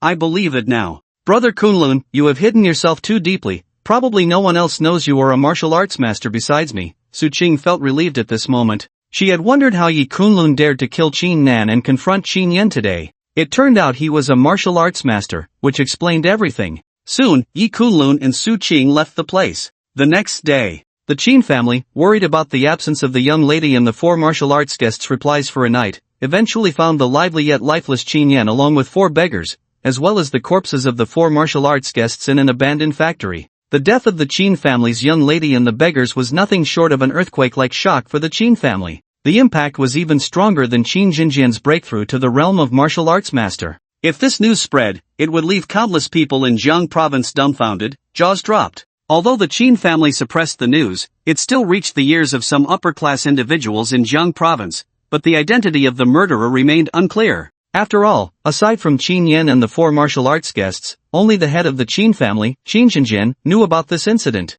And now, Qin Jinjian was in seclusion. The entire Qin family was still investigating who the murderer was, unaware of the truth. Many who knew about this were utterly shocked. They wondered who had the audacity to act so recklessly, daring to commit such an act knowing that Qin Jinjian had just advanced to the realm of martial arts master. This was undoubtedly a confrontation with a martial arts master, a fight to the death. In the Southern Ridge family estate, Yi Kunlun sat cross-legged on the balcony, basking in the sunlight as a gentle breeze blew. The realm of martial arts master also has distinctions of strength and weakness. With my current strength, I fear I am still no match for the 3 masters. I have been stuck at this level for too long. I need to find an opportunity to break through. A deep contemplation flickered in Yi Kunlun's eyes as he murmured. He now felt a sense of urgency, as the enemies around him had already become figures among the martial arts masters. With Qin Jinjian just stepping into the realm of martial arts master, Yi Kunlun naturally did not regard him highly. But he was not the only martial arts master he had offended. The Di Jingzhan family, the Di Jingchu family. These were long-standing martial arts families, and their martial arts masters were certainly not comparable to Qin Jinjian. Moreover, in the east, Yi Kunlun had also offended quite a few martial arts masters. After all, during the last martial arts conference, he had nearly wiped out the prominent young generation from the east, including the son of the east's war god and the heir of the east's poison sect. They were still unaware of Yi Kunlun's true identity, but once they found out, they would definitely not let it go easily. Yi Kunlun had asked Xiao Wenshan to investigate, and these individuals ranked among the top 100 martial arts masters in Asia. All had been in the realm of martial arts master for decades. Their combat power was formidable. Yi Kunlun possessed dragon blood that tempered his body, and his bloodline was special. Years ago, he suffered from a congenital ailment that led to the failure of his bodily organs. It was actually due to his unique constitution that his body could not withstand the burden of his bloodline, causing his condition to deteriorate gradually, leading to organ failure. However, once the trouble of the hidden ailment was resolved, Yi Kunlun would become a martial arts prodigy. This was also why he could rise from an ordinary person to a martial arts master in just 5 years. However, he had yet to engage with anyone from the top 100 martial arts masters, so it was hard to say who was stronger or weaker. Even if he could defeat one, what about 10? After all, those who could become martial arts masters were not simple characters. They could be said to be 1 in a million among martial arts geniuses. Especially once those martial arts masters realized Yi Kunlun's identity, they might join forces against him, which made it necessary for Yi Kunlun to remain vigilant. It seemed that he indeed needed to find a solution to the dragon blood issue in his body sooner rather than later. Although he used dragon blood to temper his body, he had never refined it. Once he refined the dragon blood within him, Yi Kunlun felt that his strength would surely increase significantly. Ordinary martial arts masters, once they released their internal energy, could affect an area of over 100 meters. But if Yi Kunlun were to unleash his full power now, he could almost reach a range of 200 meters.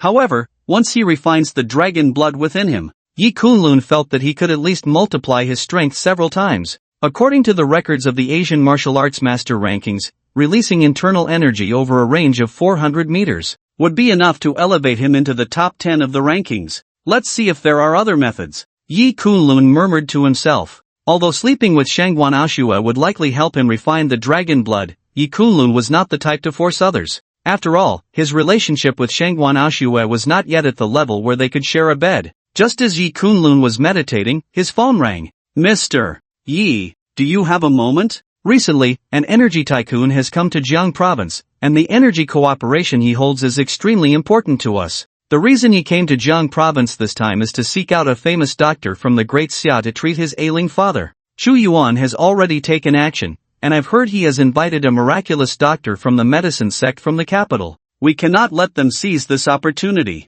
On the other end of the line, Shangguan Aoshue spoke to Yi Kunlun. Her tone was serious, clearly indicating that the situation had become critical. In the medical field of the Great Xia, if one were to speak of the two highest medical sects, one would be the Yen sect and the other the medicine sect. This time, Chu Yuan had managed to invite a renowned doctor from the medicine sect, which gave her a sense of urgency. After all, if Chu Yuan's Wanhong group were to gain support from an international consortium, especially one with significant energy resources, Wanhong group would rise dramatically. Moreover, the relationship between Wanhong group and Tianqi group seemed quite close. The Chu family and the Long family could collaborate and invest at any moment, undoubtedly forming a giant. The Zhoushan group had already formed partnerships with the Zhan and Bai families, which also could not be underestimated. Although the Shangguan group had gained considerable advantages, even securing a partnership with the Long Martial Commerce Association ahead of time. However, if Chu Yuan were to successfully treat that international energy tycoon's father, things could become unfavorable for her and Yi Kunlun. Oh, I have time now. Let's meet later, Yi Kunlun said, narrowing his eyes and nodding. He must ensure that the Wanhong group leaves Jiang province empty-handed, only then would he be satisfied. Since the Wanhong group had the opportunity for a major collaboration, Yi Kunlun naturally could not let them achieve their goals easily. Shangguan Aoshue was delighted to hear this and quickly arranged a meeting at a villa in the suburbs of Jiang province, where the international energy tycoon was temporarily staying. Outside a vacation villa in the suburbs, Yi Kunlun got out of a taxi and saw a figure standing not far away. It was Shangguan Aoshue. Today, she wore a black dress, her long legs wrapped in stockings, her alluring figure perfectly outlined. Her hair cascaded over her shoulders, swaying in the gentle breeze, and her stunning face bore a slight smile as she looked at Yi Kunlun and said, Mr. Yi, I have just renamed the Shangguan group in Jiang province to Yi Shang group, a combination of our names. Yi Kunlun was taken aback and then smiled in surprise. Why is that? Because the Yi Shang group exists now thanks to the collaboration between me and Mr. Yi. As the founder, Mr. Yi must also be named in it, and it should come before Aoshue, Shangguan Aoshue said with a charming smile. Moreover, Aoshue knows that Mr. Yi has always wanted to reclaim everything from the former Yi family in the capital, so let this all start with our Yi Shang group. Aoshue and the Shangguan family will be Mr. Yi's loyal support. Shangguan Aoshue's tone turned serious as she spoke. Regarding Yi Kunlun's background, Shangguan Aoshue has already investigated. Once the young master of the Yi family in the imperial capital, he ultimately faced a family upheaval, with his parents disappearing and his adoptive parents dying in Nanling. Now, the Yi family in the imperial capital is under the control of others, and Shangguan Aoshue believes that Yi Kunlun's return will not let the matter of the Yi family be easily overlooked. Yi Kunlun has helped multiple times. This is a great kindness. Therefore, Shangguan Aoshue wants to establish Yi Shang group as Yi Kunlun's foundation, to rise from there, and then compete with the Yi family in the imperial capital. Yi Kunlun looked at Shangguan Aoshue in surprise upon hearing this. He did not expect that her intention was this. You have good intentions. From now on, I guarantee that Yi Shang group will be the most dazzling presence in the entire Jiang province and all of Daxia, Yi Kunlun said, gazing deeply at Shangguan Aoshue and chuckling lightly. Their chance encounter and her trust in him indeed warmed Yi Kunlun's heart. Aoshue believes in Mr. Yi. Shangguan Aoshue giggled, clearly not taking Yi Kunlun's words seriously, viewing them merely as grand aspirations. To make Yi Shang group the most dazzling presence in Jiang province would already be enough to rival the Yi family in the imperial capital. But to become the most dazzling presence in all of Daxia, she dared not even think about it. Alright, it's almost time. Let's go in and take a look. That old man's condition is quite strange. Many famous doctors have seen him, and although they were helpless, I feel that Mr. Yi might have a way. Shangguan Aoshue stepped forward and linked her arm with Yi Kunlun's, wanting to pull him into the villa. She had made an appointment beforehand, saying she had invited a miraculous doctor, so after presenting the invitation, the bodyguards outside the villa let them through. However, before Yi Kunlun and Shangguan Aoshue could step inside, the sound of brakes echoed outside the villa, and an armored vehicle came to a stop, followed by several figures stepping down from it. It was Long Qingyuan, Chu Yuan, and an elderly man in a white coat. Upon seeing Shangguan Aoshue and Yi Kunlun, Chu Yuan and Long Qingyuan were taken aback, clearly not expecting someone to arrive first. Shangguan Aoshue, I know what you're planning. You just want to help Mr. Muhammad's father with his illness, but this credit. It seems only I, Chu Yuan, can handle it. Chu Yuan sneered at Shangguan Aoshue. This woman was indeed eyeing Muhammad. If she gained his cooperation, she would surely become a formidable force in Jiang province. At that time, neither his Wanhong group nor the other two groups backed by the imperial families would be able to compete with her. Chu Yuan was filled with confidence this time, as were Tianlong, Bai Junlin, and others had also invited famous doctors, but all had failed to diagnose Muhammad's father's condition. If it weren't for the connections his Chu family had with the Medicine Gate, which once owed them a favor, and if he hadn't managed to invite a reclusive elder from the Medicine Gate, he might not have had the confidence to come here. General Long. After this, my Wanhong group will definitely gain Mr. Muhammad's cooperation, and then our two groups can work together happily. Chu Yuan smiled at Long Qingyuan at this moment. The reason he invited Long Qingyuan to come along was not for any other reason but to form a strong alliance with the Tianqi group. After all, now that the Zhoushan group had the Bai family's support, if Chu Yuan wanted to achieve something in Jiang province, he could only seek external help, and the Long family was clearly an excellent assistant. Moreover, Long Qingyuan's status was very special. Barring any accidents, she would surely be promoted to a martial arts master. Such a person was someone Chu Yuan needed to curry favor with. After all, although he was the young master of the Chu family, he was still far inferior compared to a future martial arts master and a female general who bore the weight of the great Xia's military stars. In the future, if Chu Yuan wanted to establish himself firmly in the Chu family, he would need the support of such figures. He had this thought before. Considering integrating the land of Tianqi Group and Wanhong Group in the Tianbei district, and then sharing the profits, even proactively offering a 20% discount to win favor with Long Qingyuan. However, with the Languo Chamber of Commerce announcing that the investment and development location was in the Tiannan district, this idea was clearly shattered. Long Qingyuan nodded lightly. I hope so. Recently, Muhammad had been eager to invest in Jiang province, given the overseas energy assets he controlled. Orders worth billions could be said to be easily achievable. If he could cure Muhammad's father's illness and sign a cooperation order with him, then Wanhong Group would indeed have a significant turnaround, and cooperating with him would not be out of the question. General Long, rest assured, this is an elder from the Medicine Gate, who has been in seclusion for many years. His medical skills have reached an extraordinary level. If even he cannot cure it, then no one in this world can, Chu Yuan said with a smile, his demeanor confident.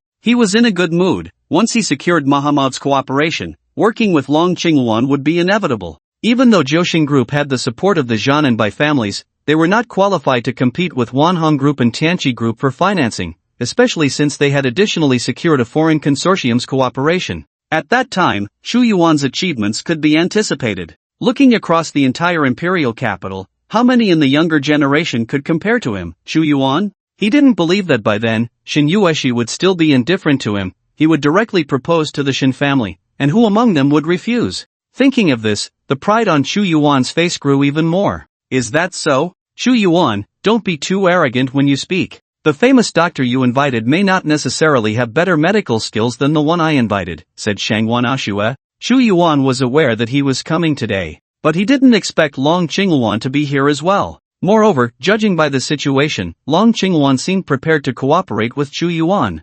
Fortunately, she had brought Yi Kunlun with her today. Otherwise, if they got to Muhammad's father's illness first, Yi Shang Group would be somewhat passive. Shangguan Aoshue had great faith in Yi Kunlun's medical skills. Just by observing and inquiring, he could see her grandfather's condition at a glance, even predicting what would happen next. Hearing Shangguan Aoshue's words, both Long Qingyuan and Chu Yuan frowned. If Shangguan Aoshue really invited a hidden medical master, it might indeed turn the tide, and the competition for cooperation with Muhammad could add some unexpected twists. After all, the Shangguan family's connections were not small. If she could really invite a hidden divine doctor from Nanling or the Medicine Gate, it was not impossible.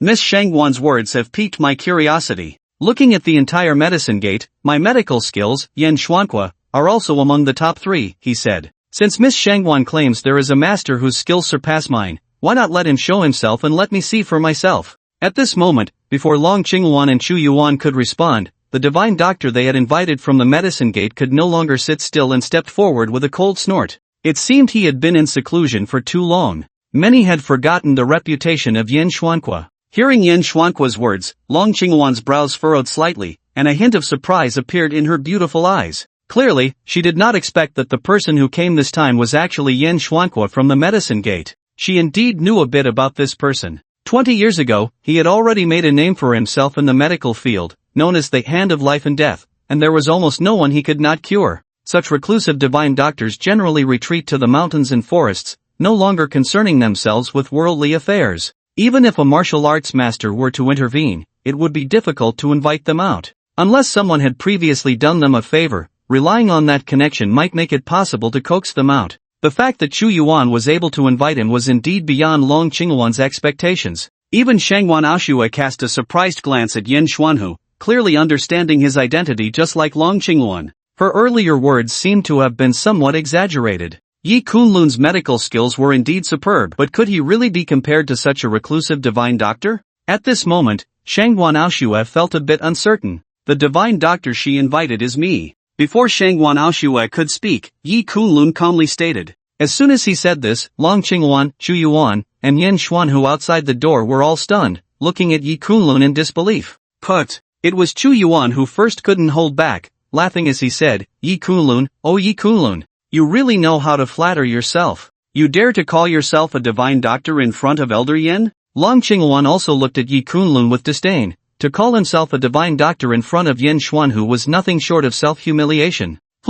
Where did this young brat come from? At such a young age, he probably doesn't even understand the 4 essential skills of observation, inquiry, diagnosis, and treatment, yet he dares to speak so shamelessly. Miss Shangwan, as the heir of the Shangwan family in the imperial capital, you are quite disappointing. Yen Xuanhu shook his head as he looked at Shangwan Aoshue. The young lady of the prestigious Shangwan family was associating with someone who spoke such grandiose nonsense. It seemed the downfall of the Shangwan family was already destined. Hearing Yen Xuanhu's words, Chu Yuan sneered coldly. He knew that in Yen Xuanhu's eyes, Shangwan Aoshue had already become someone incapable of bearing great responsibility. In the imperial capital, no matter which family, they all sought to ally with the Medicine Gate. The reason was simple, the Medicine Gate had numerous disciples and countless connections from those they had once helped. If they could pull the Medicine Gate to their side, the benefits would be unimaginable. After all, even a martial arts master wouldn't dare to claim invincibility without the risk of serious injury,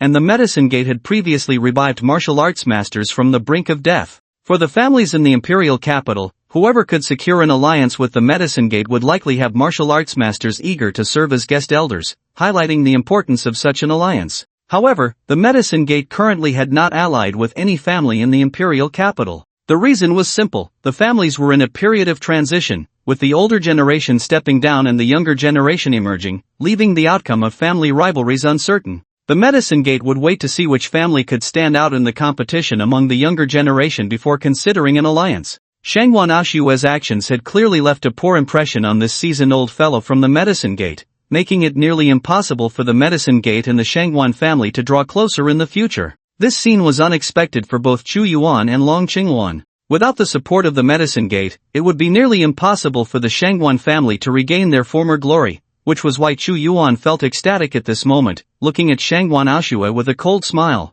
This woman had just secured a partnership with the Langu Chamber of Commerce and was riding high, surpassing several other families, even catching the attention of the Medicine Gate. Yet unexpectedly, at this critical moment, she brought Yi Kunlun here, directly offending the people of the Medicine Gate. Long Qingwan also exchanged a cold glance with Shangwan Aoshue, a hint of contempt curling at the corner of her mouth, saying nothing further. This woman is too foolish. Even someone like Yi Kunlun, who only knows how to boast, she dares to believe. It seems that from now on, the Medicine Gate will be completely disconnected from the Shangwan family. At this moment, several maids from the vacation villa also came out to greet them. Old Yen, time is of the essence, let's go in first. If we delay the treatment, it could be troublesome, Chu Yuan said, looking at Yen Xuanhu with a smile. His attention was now completely off Shangwan Aoshue and Yi Kunlun. He had originally worried that Shangwan Aoshua had invited some hidden divine doctor, but now it seemed that worry was completely unnecessary. Now, the only thing to consider was how to cure Muhammad's father's illness. Yan Xuanhu nodded, and under the guidance of one of the maids, he, along with Chu Yuan and Long Qingluan, stepped into Muhammad's vacation villa. I didn't expect Chu Yuan to invite such a person. This time it seems a bit precarious. Perhaps they really have the confidence to cure Muhammad's father, Shangwan Aoshua said, her brows furrowing. Clearly, the situation unfolding before her was beyond her expectations. Don't worry. Yi Kunlun smiled lightly at Shangwan Aoshua, indicating that she need not be overly concerned. He had the supreme card of his second master in hand. With just one word from him, countless Western consortiums would continuously offer their cooperation. Yi Kunlun believed Muhammad would be no exception. After all, his second master was the goddess of the Western divine court, with a status that was supreme. Someone like Muhammad, a consortium owner, would be eager to curry favor. At this point, we can only take it one step at a time. Shangwan Aoshua didn't think too much about it. She just assumed Yi Kunlun had a good mindset and shook her head with a smile. Soon, under the guidance of a maid, she also stepped into Muhammad's vacation villa alongside Yi Kunlun. Not long after, the group arrived at the villa's hall, where a middle-aged man with a full beard stood up to greet them, speaking in somewhat halting Chinese, smiling at them. Welcome, I heard you invited a divine doctor from the Great Xia, may I ask who it is? Mr. Muhammad, this is Old Yen, a hidden divine doctor from our Great Xia Medicine Gate, ranked among the top 3 in the entire Medicine Gate, Chu Yuan said with a light smile, introducing Yan Xuanhu to Muhammad. Upon hearing this, Muhammad's face lit up. He often came to Great Xia for various trade businesses and had some understanding of the legends surrounding the Medicine Gate. He had once wanted to invite a hidden divine doctor from the Medicine Gate to treat his father, but he lacked the connections. He never expected Chu Yuan would actually bring one. So it's a divine doctor from the Medicine Gate. I've long admired your name. Please, divine doctor, save my father, and I will surely reward you handsomely afterward, Muhammad said to Yan Xuanhu, clasping his hands together in a respectful manner. I can only take a look. The specifics will have to wait until I see your father's condition, Yan Xuanhu replied calmly, not making any grand promises. Muhammad's father had been seriously ill for a long time, having searched the world for a cure. Whether he could be saved depended on the specifics of the illness. Hearing Yan Xuanhu's words, Muhammad nodded, but his expression still carried some worry, and he then looked at Shangwan Aoshua with some anticipation. Miss Shangwan, may I ask where the divine doctor you invited is? Shangwan Aoshua had previously told him over the phone that she had invited an extraordinary divine doctor whose medical skills were remarkable, capable of diagnosing a patient's condition with just a glance. That was why he wanted to invite Shangwan Aoshua here as soon as possible. He knew a bit about her identity. As the young lady of the prestigious Shangwan family in the imperial capital, she should not be someone who speaks empty words. But he glanced at the crowd approaching, and aside from Yan Xuanhu, he did not see any esteemed physician, which made him somewhat curious. After all, in his view, a figure of such stature in the medical field should at least be of Yan Xuanhu's age. Mr. Muhammad, the divine doctor Miss Shangwan invited is right before your eyes. This person boasts quite a bit and even calls himself a divine doctor, not even putting someone like Elder Yan in his eyes. At this moment, before Shangwan Aoshua could speak, Chu Yuan stepped forward and pointed at Yi Kunlun,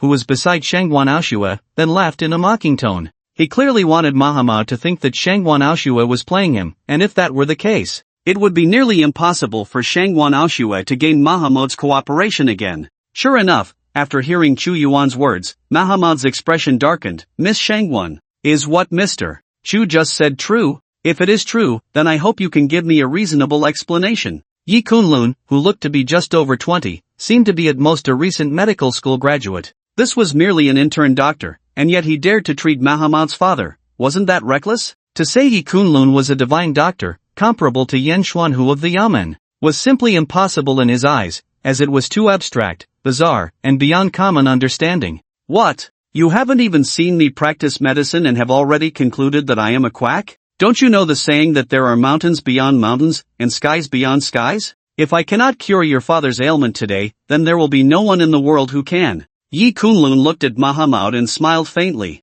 He indeed had this confidence. With the 13 needles of Yenmen in hand, as long as a person was still alive, Yi Kunlun felt there was no one he couldn't save. As soon as he said this, the room fell silent. Chu Yuan's smile completely vanished. He had seen arrogance before, but never this level of it. To dare boast like this in front of Yan Xuanhu, this kid truly did not know the heights of heaven or the depths of the earth. Long Qingluan also shook her head silently, this guy's tendency to boast was as consistent as ever. To brag like this in front of a medical giant like Yin Xuanhu, little did he know he was just setting himself up for humiliation. Oh, since you are so confident, then I will see if your medical skills are as extraordinary as your words. Miss Shangwan, if this guy is here to deceive you, then don't blame me, Mahamud, for being ruthless. From now on, there will be no cooperation with your Yi Shang group, Mahamud said to Shangwan Aoshui in a deep voice. Mr. Mahamud, rest assured, I have this confidence. Shangwan Aoshui chuckled lightly. At this point, she could only unconditionally believe in Yi Kunlun's medical skills.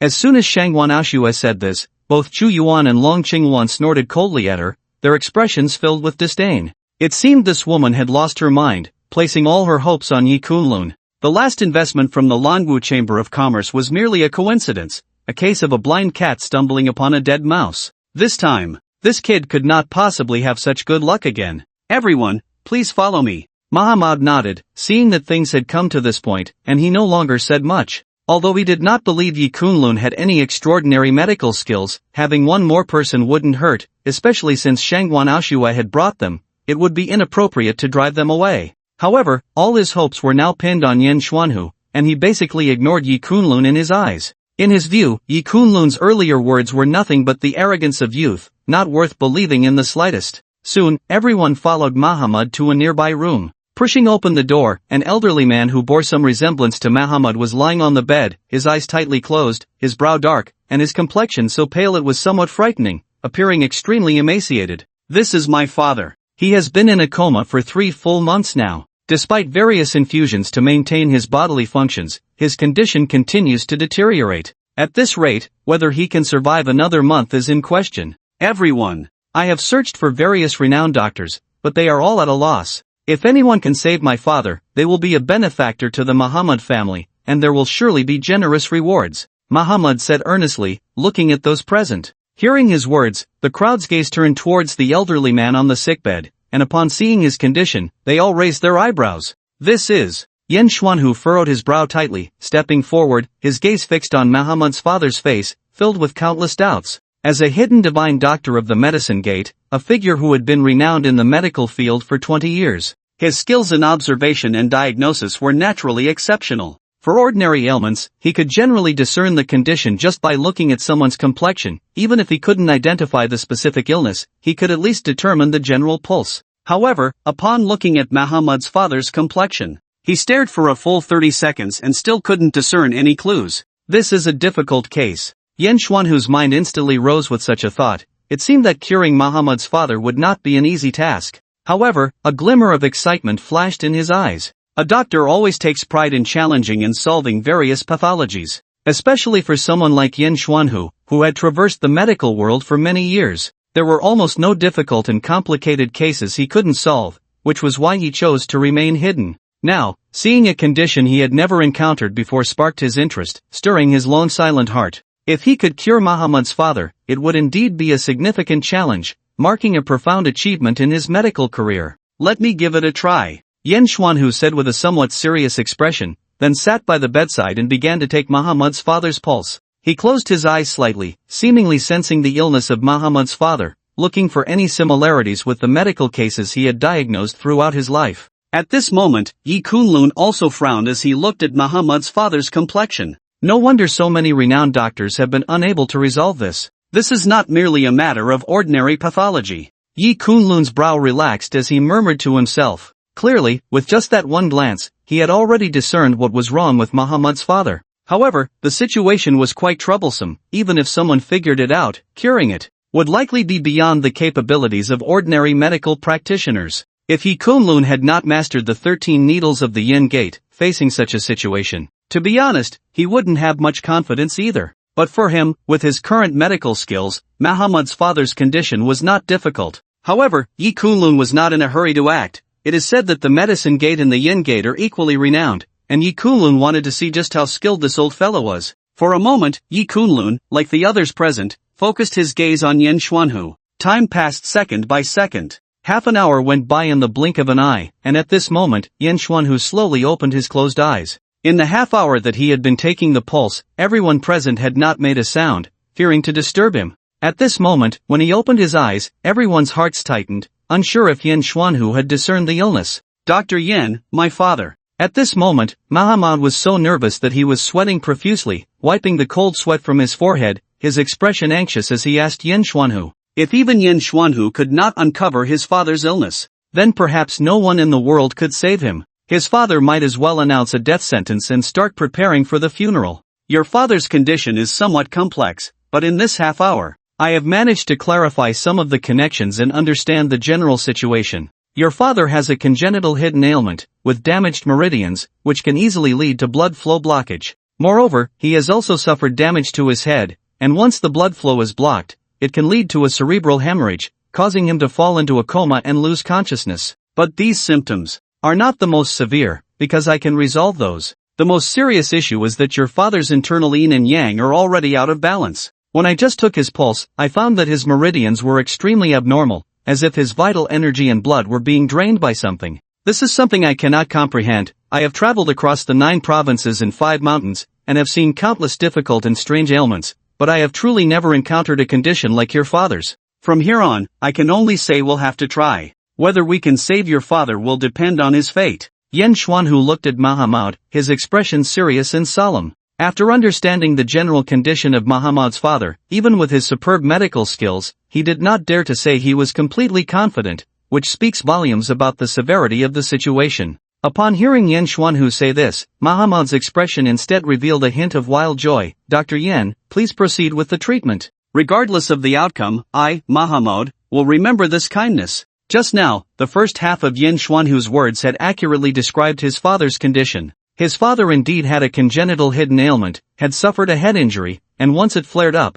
the blood vessels would become blocked, causing him to fall into a coma. He did not expect that Yin Xuanhu could understand so many ailments in just half an hour of pulse-taking, truly worthy of being the hidden divine doctor of the Great Xia medical sect. Previously, Mahamad had been somewhat skeptical of the so-called divine doctors of Great Xia. After all, since arriving in Great Xia, he had seen many so-called famous doctors come, all claiming they could help his father. But without exception, they all returned empty-handed. Now, seeing Yin Xuanhu's skill, he understood that it was not that the medical skills of Great Xia were lacking, but that he had simply not encountered a truly skilled divine doctor before. Meanwhile, the others present, Long Qingwan, Chu Yuan, and even Shangwan Aoshua, looked at Yin Xuanhu, their gazes filled with admiration. Just half an hour, and he could resolve such a difficult ailment. Truly worthy of being the hidden divine doctor of the medical sect. Chu Yuan and Long Qingwan both breathed a sigh of relief. Having just seen Yin Xuanhu frowning, they had almost thought he had no confidence, but now it seemed they had overthought it.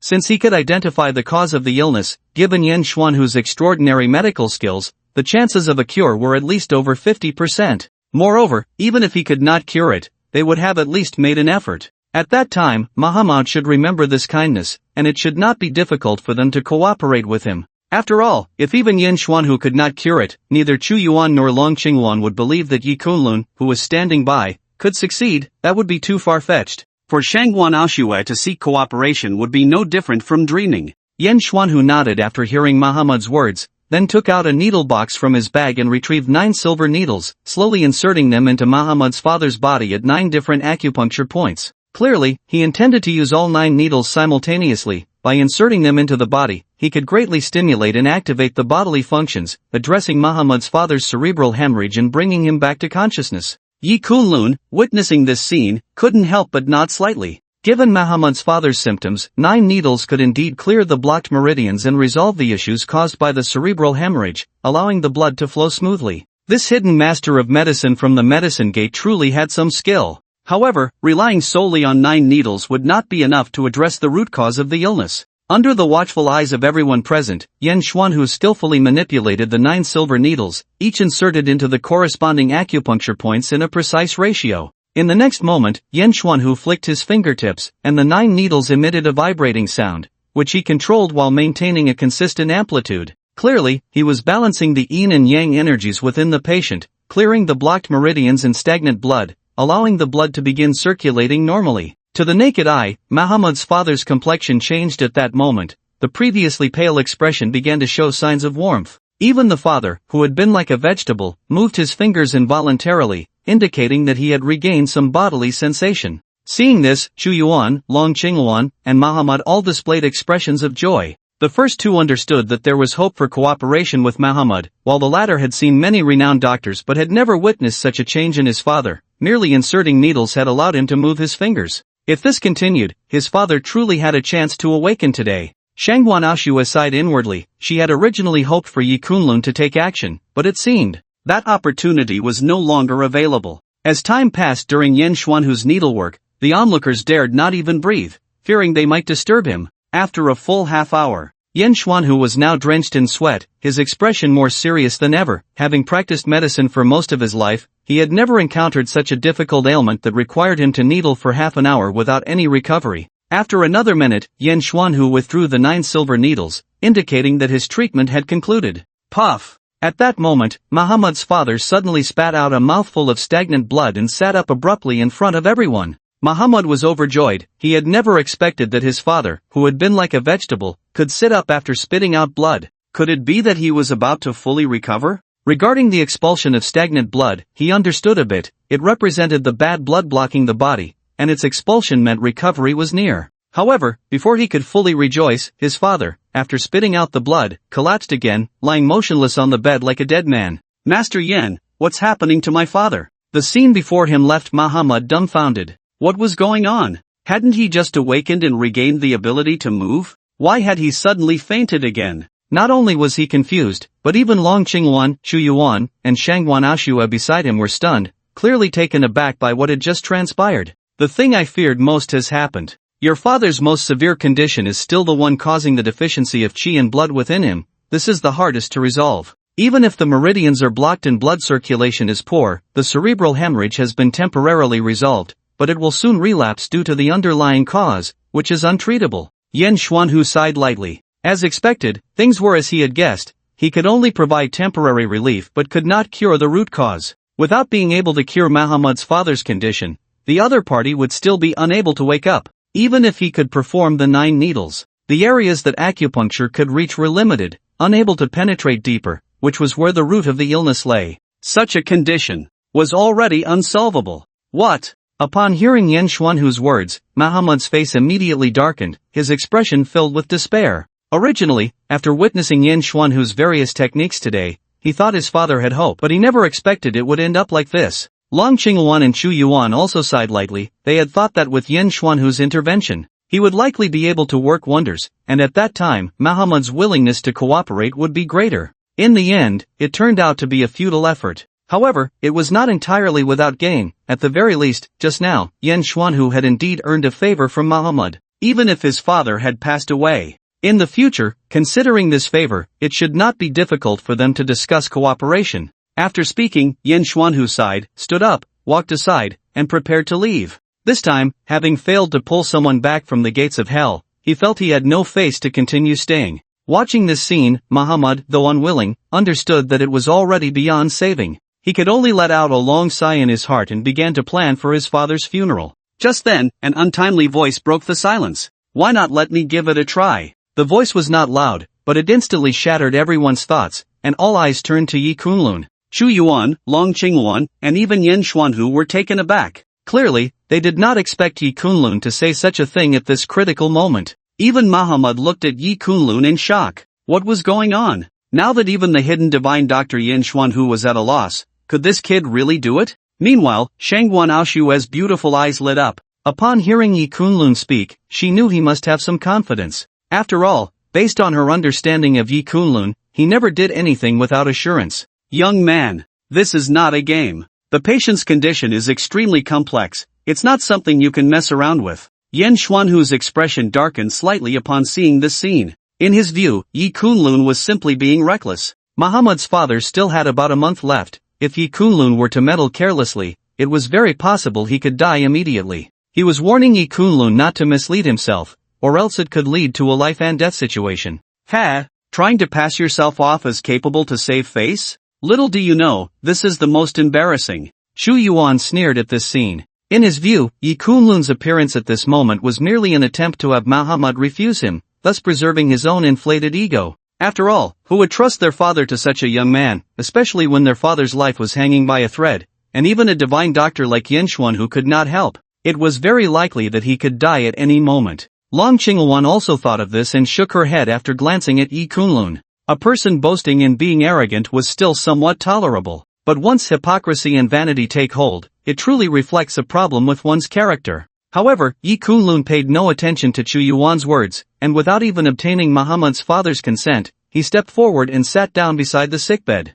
As Yen Xuanhu was administering the acupuncture, the hidden ailment in Muhammad's father's body was stimulated. If the acupuncture was not continued promptly, within 5 minutes he would completely become a vegetative state, his body solidified, and even a deity could not save him. Then, he took out a box from his pocket, which contained 13 silver needles. Yi Kunlun almost moved with lightning speed, flicking a silver needle with his fingertip, and in an instant, he had inserted 13 needles into Muhammad's father. Moreover, the acupoints he targeted were entirely different from those of Yen Xuanhu. What? Simultaneously controlling 13 needles? At this moment, Yen Xuanhu exclaimed, his face filled with shock as he watched the scene, as if he had witnessed something utterly unbelievable. To control 13 needles at the same time. What kind of energy and focus would that require? Moreover, the consumption of a person's essence, qi, spirit, and strength was even more difficult to estimate. Even though Yen Xuanhu had been renowned in the medical field for many years and his medical skills had reached an extraordinary level, he could only manage to control 9 needles at the same time.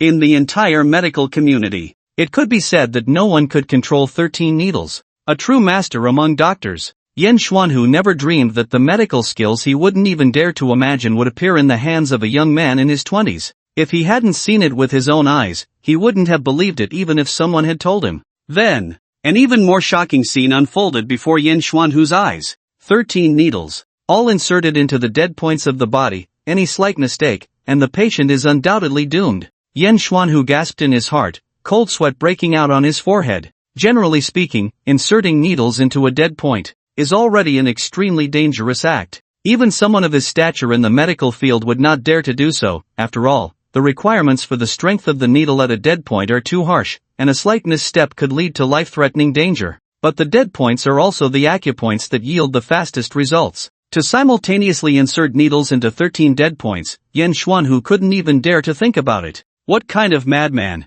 could perform such an act? No. He just wants to open up the 13 dead points to eradicate the patient's internal ailments. To eliminate that ailment, unless the dead points are affected by the acupuncture, other acupoints are simply useless. Yen Xuanhu quickly realized something was amiss, pondering in his heart. Yi Kunlun's acupuncture was targeted. It was not a reckless gamble. This was to cure the patient's deadly illness. Had he actually found the cause of the disease? Yen Xuanhu looked at this scene, his heart in shock. And as he watched Yi Kunlun simultaneously perform 13 needles, all 13 silver needles vibrating lightly, Chu Yuan, Long Qingluan, and Shangguan Aoshue were all stunned. Although they had not studied medicine deeply, they understood some common principles. In acupuncture, the more needles one can control simultaneously, the stronger their medical skills. Many so-called famous doctors can already be considered great masters of medicine if they can simultaneously perform 3 needles. Someone like Yen Xuanhu, who can perform 9 needles at the same time, is truly rare, almost standing at the pinnacle of the medical field. The Yi Kunlun before them could actually perform 13 needles at the same time? Watching this scene, Chu Yuan nearly dropped his jaw in shock, his expression one of utter disbelief. It was truly astonishing that someone as young as Yi Kunlun could perform more acupuncture techniques than Yen Xuanhu. If he hadn't seen it with his own eyes, he would never have believed that this scene could occur. After all, in the field of medicine, what matters most is the accumulation of knowledge and experience. Yet, the 20-something Yi Kunlun surprisingly has a deeper foundation than the renowned physician Yen Xuanhu, who is over 50. This situation feels abstract and bizarre no matter how one looks at it. Long Qingluan's expression was also not pleasant. Her beautiful eyes had been silently fixed on Yi Kunlun for a long time. There was no doubt that she had been slapped in the face by the skills Yi Kunlun had just displayed. With this, Shangguan Aoshue had managed to regain some ground. Looking at Shangguan Aoshue's expression, Long Qingluan felt inexplicably displeased. She recalled the conversation she had with Shangguan Aoshue a couple of days ago. At that time, she had mocked Shangguan Aoshue for her lack of insight, for choosing to believe in Yi Kunlun, a braggart. Shangguan Aoshue had retorted that perhaps Long Qingluan was mistaken, and that her Long family's plans in Jiang province would fail because of it. Previously, Long Qingluan had never wavered in her opinion, but now, impossible. I won't be wrong. Yi Kunlun is still Yi Kunlun. What good is he besides being skilled in medicine? He is still himself and cannot change anything. Long Qingwan's beautiful eyes darkened as she murmured to herself. She immediately swept these thoughts away, and her expression returned to normal. I didn't expect Mr. Ye's medical skills to be so superb. At this moment, a smile appeared on Shangwan Ashua's face, and her worries were finally put to rest. When Yi Kunlun treated her grandfather before, he hadn't revealed so many of his cards. Now she was genuinely shocked. Compared to Yi Kunlun, Yan Xuanhu's medical skills were indeed lacking. Remembering what Yi Kunlun had just said, it was truly not just empty talk, he indeed had confidence. 3 minutes later, Muhammad's father coughed up a mouthful of stagnant blood, and the 13 needle holes on his body were continuously oozing black blood.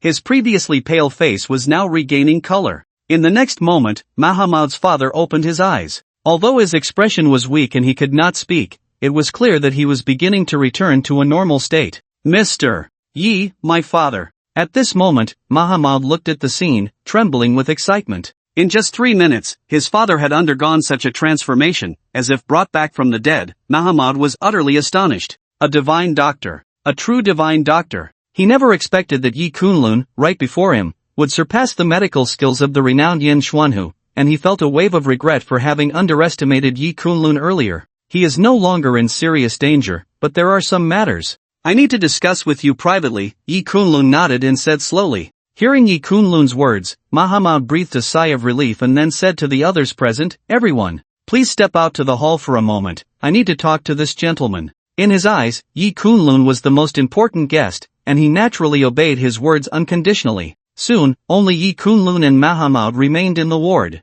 This is a form of voodoo, and it likely comes from your region. To completely cure it, one must unblock the body's vital points, harmonize the qi in blood, and then release the voodoo. Your father is now healed, he just needs some time to recuperate to return to normal. However, to perform the voodoo, it must be done by someone close to him, and it can only succeed when the other party is completely unguarded. It cannot be accomplished overnight. Yi Kunlun spoke slowly to Muhammad. It is not uncommon for family members to harm each other in large families, as exemplified by Shangwan Yuntian before, so Yi Kunlun was not surprised. He merely wanted to remind Muhammad, after all, if nothing unexpected happens, Muhammad would become a partner of the Yi Shang group. Hearing Yi Kunlun's words, Muhammad's expression slightly changed, clearly suggesting he had made some connections. Thank you for the reminder, Mr. Yi. Muhammad cupped his hands in gratitude, evidently realizing who the culprit might be. You should know the reason I intervened to save your father, Yi Kunlun said, shifting his tone and giving Muhammad a faint smile.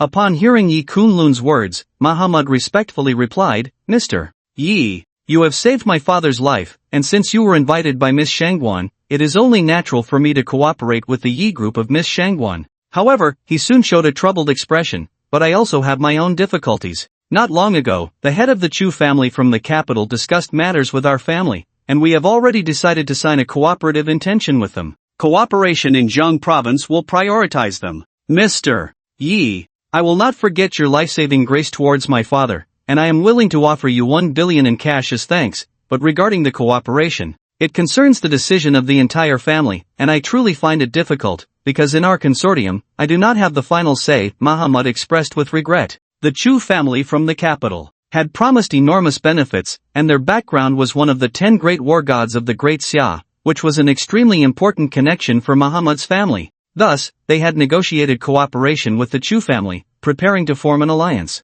Therefore, he truly could not meet Yi Kunlun's request. At the very least, the old-timers in the family would not agree. Oh, is that so? Yi Kunlun raised an eyebrow, his expression somewhat surprised. He was indeed unaware of this matter regarding the Chu family. It seemed that Chu Yuan had come fully prepared, almost determined to succeed. Yi Kunlun smiled faintly. I wonder if this item can persuade your family to change their mind? With that, he took out a card and placed it in front of Muhammad. The moment Muhammad saw the card, his pupils suddenly constricted, and disbelief crossed his face. Mr. Yi, this is. Looking at the card presented by Yi Kunlun, Muhammad's mouth trembled, as if he had encountered something extremely shocking. This card, if he wasn't mistaken, was the supreme platinum card of the Heavenly Punishment Divine Court, owned by the goddess, and it had now appeared in Yi Kunlun's possession. Although Muhammad had never seen the card in person, his family had information and photos related to the Supreme Platinum card, and he could be certain that this card was indeed the Supreme Card of the Divine Court. No one in the world would dare to forge it, as that would be tantamount to seeking death. Mr. Yi, what is your relationship with the goddess of heavenly punishment? Muhammad instinctively swallowed, his words filled with trepidation. The Heavenly Punishment Divine Court was one of the largest powers in the West and even globally, and Muhammad's family was merely a consortium under the Divine Court. The woman who possessed this supreme platinum card could, with a single word, make the Muhammad family vanish into thin air. Usually, he had no opportunity to interact with such significant figures, and now seeing this card, it left him drenched in sweat. He felt more nervous than when his father was critically ill. After seeing this card, his heart was almost about to leap out. To be able to present this card meant that Yi Kunlun had an extraordinary relationship with that woman, but what kind of relationship could allow the other party to bestow the supreme card of the Divine Court? This left Muhammad utterly perplexed. After all, Yi Kunlun was from the Great Xia, while that woman was from the West, which seemed impossible to connect the two. She is my second master, Yi Kunlun said. It turns out they are master and disciple. Upon hearing Yi Kunlun's words, Muhammad's demeanor instantly became exceedingly respectful. To receive such a significant gift from the goddess of the Heavenly Punishment Divine Court, it was clear that Yi Kunlun was no ordinary disciple. His relationship with the goddess must be exceptionally close. He couldn't help but feel relieved that he hadn't just made a suicidal move. If he had driven Yi Kunlun and Shangwan Ashua away, then not only would there be no one to treat his father's illness today, but he would also likely bring disaster upon the Muhammad consortium. Of course, what shocked Muhammad even more was Yi Kunlun's mention of second master. The dignified goddess of the Heavenly Punishment Divine Court could only be his second master, who then was his first master? Thinking of this, Muhammad's respect for Yi Kunlun deepened even further. May I ask if this item can persuade the Muhammad consortium to change its mind? Yi Kunlun raised an eyebrow and looked at Muhammad. If this item didn't work, then he, Yi Kunlun, would have to consider whether the consortium behind Muhammad was worth existing at all. Of course,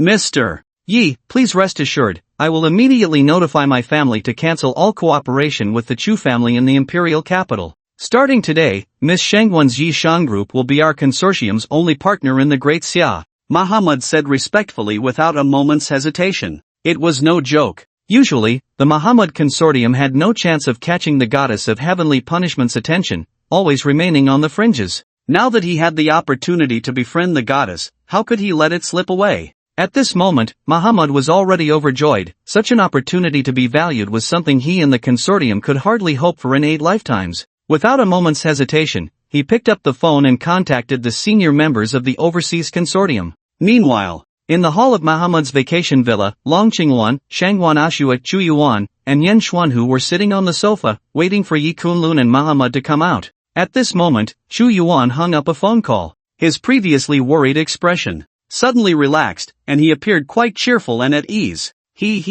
General Long, don't worry. Even if Yi Kunlun saves Mr. Muhammad's father this time, when it comes to cooperation, Muhammad will only choose the Wanhong group, Chu Yuan said with a faint smile as he looked at Long Qingwan. He had just been shocked by Yi Kunlun's display of skill. He originally thought that cooperation with Muhammad was hopeless, which was why he called home for help, hoping to find some opportunity to turn the tide. After all, if Shangwan Ashua managed to secure cooperation with Muhammad again, then the Wanhong group would truly face difficulties, and Chu Yuan's ambitions in Jiang province would be indefinitely delayed. Unexpectedly, his family informed him that there was no need to worry, saying that his father had already negotiated cooperation with the consortium behind Muhammad, but had not informed him, wanting to temper him instead. As soon as Chu Yuan said this, the other 3 present were taken aback and turned their gazes toward him. What do you mean by that? Long Qingwan furrowed her brows and looked at Chu Yuan curiously. In fact, my Chu family had already negotiated cooperation with the consortium to which Muhammad belonged several days ago. As long as they enter the Great Xia, the partner will inevitably be my Chu family. And if they come to Jiang province, it will naturally be the Wanhong group. Even if Muhammad intends to repay a favor, it won't change anything. After all, the consortium behind him is not solely decided by him. There are many senior members involved. Chu Yuan smiled confidently. Shangwan Aoshui, it seems this time you are going to lose. That kid truly exceeded my expectations, managing to turn the tide. But even if he can bring Muhammad's father back to life, it won't change anything. Chu Yuan looked at Shangwan Aoshui, a victorious smile on his face. Long Qingwan nodded slightly at his words, realizing the situation. Her worries quickly dissipated. She then cast a disdainful glance at Shangwan Aoshui and said with a faint smile, Shangwan Aoshui, do you really think that guy can help you turn the tide? Unfortunately, you bet wrong. Yi Kunlun had indeed surprised her today, but that was all. Aside from his decent medical skills, there was nothing else about him worth paying attention to. The consortium behind Muhammad clearly valued the Chu family's status and the connections they had, one of the 10 war gods of the Great Xia. It was indeed worth the consortium's effort to win him over. With just this layer of background from Chu Yuan, Yi Kunlun could never catch up. Upon hearing this, Shangwan Ashua's expression darkened slightly. She hadn't expected things to be so close to a conclusion, only to have such a twist. This could be troublesome. If what Chu Yuan said was true, then the partner Muhammad chose this time would likely be the Wanhong group. Don't get too pleased. The matter isn't settled yet. Who Mr. Muhammad will ultimately cooperate with is still uncertain. Shangwan Ashua looked at the expressions of Chu Yuan and Long Qingluan, then coldly snorted. Seeing how these two looked down on Yi Kunlun, especially that woman Long Qingluan, made Shangwan Ashua feel quite displeased. Just as Shangwan Ashua finished speaking, the door to the hospital room was pushed open, and Yi Kunlun and Muhammad walked in. Everyone, thank you very much for coming today to treat my father. Now, my father is no longer in serious condition. Recovery is just a matter of time, Muhammad said with a faint smile at the group. Congratulations, Mr. Muhammad. The others present clasped their hands in congratulations upon hearing this. Mr. Muhammad, since your father's condition has improved, I wonder about the cooperation. At this moment, Shangwan Ashue paused and tentatively spoke to Muhammad. Had it not been for Chu Yuan's earlier words, she would have been quite confident about securing the cooperation with Muhammad, but now, she felt a bit anxious. Ha ha. Shangwan Ashua, do you really think what I just said was false? Although you all helped Mr. Muhammad greatly today, the only one who can cooperate with Mr. Muhammad in Jiang province is my Wanhong group. This is something that my Chu family and the consortium behind Mr. Muhammad have already agreed upon. It cannot be changed. Wouldn't you agree, Mr. Muhammad? Upon hearing Shangwan Ashua's words, Chu Yuan immediately scoffed, then turned his gaze to Muhammad.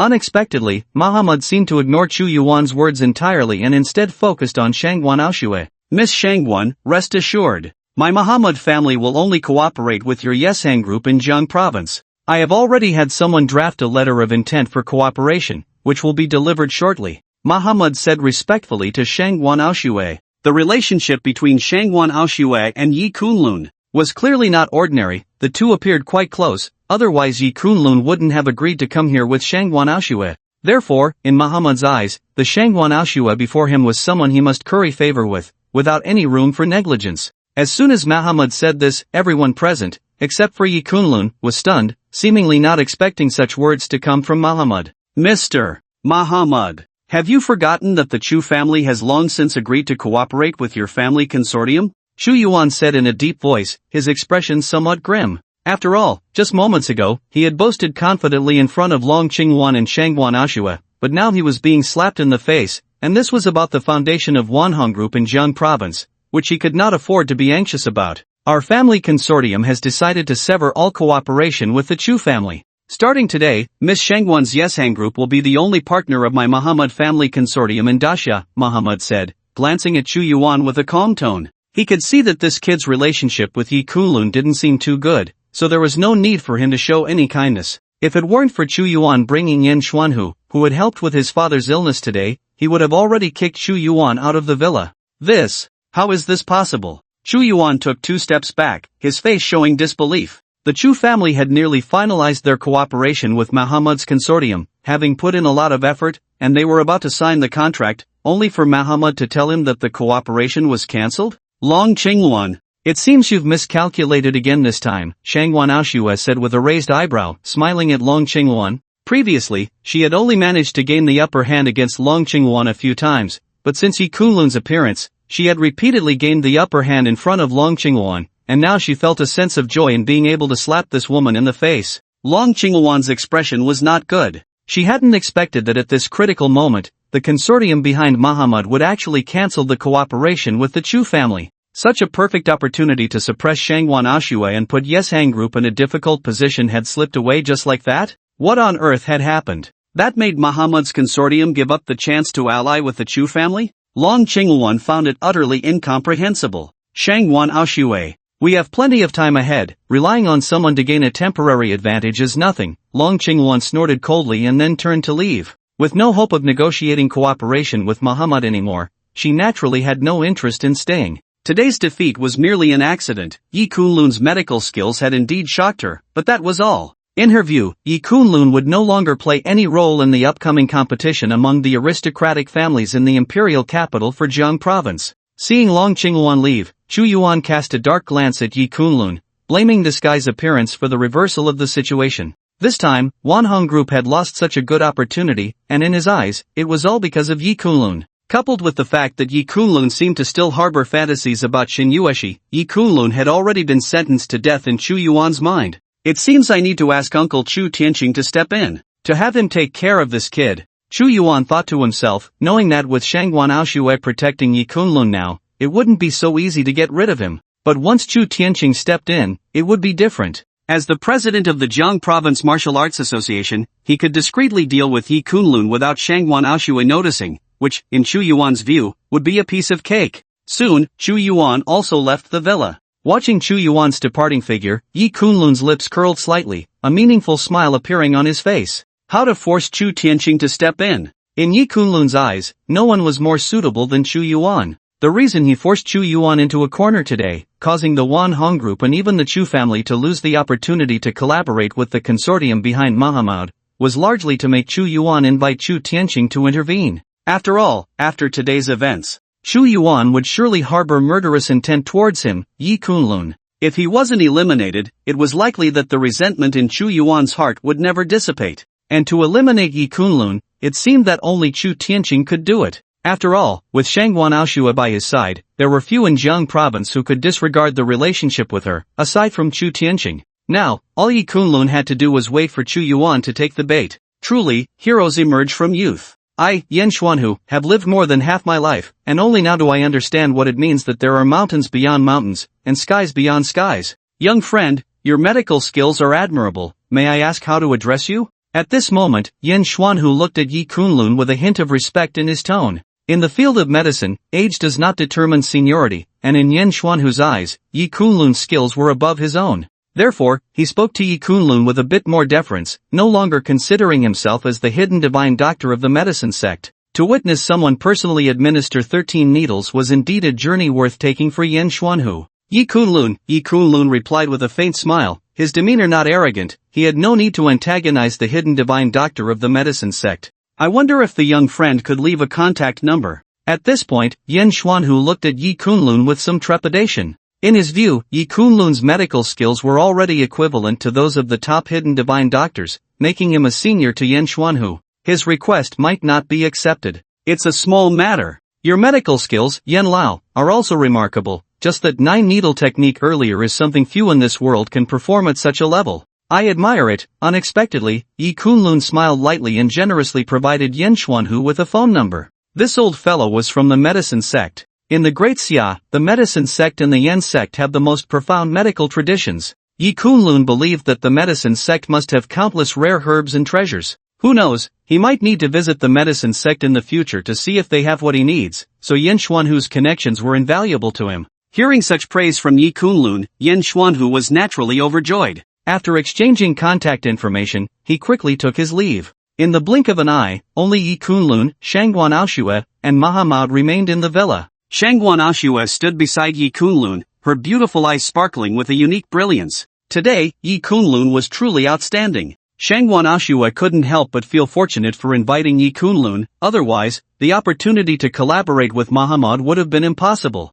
Of course. At this moment, Shangguan Aoshue was filled with questions about why the consortium behind Mahamud had changed its mind and cancelled the collaboration with the Chu family in the capital. Her intuition told her that this had something to do with Yi Kunlun. But how could Yi Kunlun have influenced the overseas consortium behind Mahamud? What are you looking at? Is there a flower? Yi Kunlun asked curiously, looking at Shangguan Aoshue. Just as she was pondering, Mahamud took the contract handed to him by his secretary and said to Shangguan Aoshue, Miss Shangguan, let's discuss the specifics of our cooperation. Shangguan Aoshue nodded and then looked at Yi Kunlun, saying, Mr. Yi, let's go together. However, before Yi Kunlun could respond, his phone rang. It was a call from Xiao Wenshan. Seeing this, Yi Kunlun shook his head and smiled, you go ahead, I'll take this call. Seeing this, Shangguan Aoshue said nothing more, nodded, and went with Mahamud to a nearby study to discuss the specifics of their cooperation. After all, this involved billions in energy collaboration, and every detail had to be thoroughly addressed. Meanwhile, Yi Kunlun walked onto the villa's lawn, strolling through it as he answered Xiao Wenshan's call. Young master, the medicinal herbs you asked me to find, I've been using the connections of the Longwu Chamber of Commerce these past few days, but I've only managed to locate 3 of them. 2 are still missing, the everlasting snow lotus and the void grass. I have some leads on them, but acquiring them is a bit troublesome. It's a situation where money can't buy them. Xiao Wenshan sighed on the other end of the line. Oh? Yi Kunlun's brow twitched, his expression barely concealing his delight. Given his current status and perspective, the only things that could truly move him were those that would aid his martial arts realm. Clearly, the 5 medicinal herbs he had asked Xiao Wenshan to find were of great use to his martial arts cultivation. Yi Kunlun had once refined his body with dragon blood, although this dragon blood had yet to be fully refined within him. Complete refinement would currently require the assistance of a woman with extreme energy. However, the 5 extreme herbs that Yi Kunlun had just asked Xiao Wenshan to find should help him refine a portion of the dragon blood, thereby increasing his own strength. But he needed to refine the 5 extreme herbs into the 5 pill. Without one of them, all efforts would be in vain. After all, these 5 extreme herbs complemented each other, and none could be missing. Where are the remaining 2 herbs? Yi Kunlun asked. Since he had learned their whereabouts, acquiring them shouldn't be too troublesome. Once he refined the 5 pill and consumed it, Yi Kunlun felt that his realm and strength would surely see a significant breakthrough.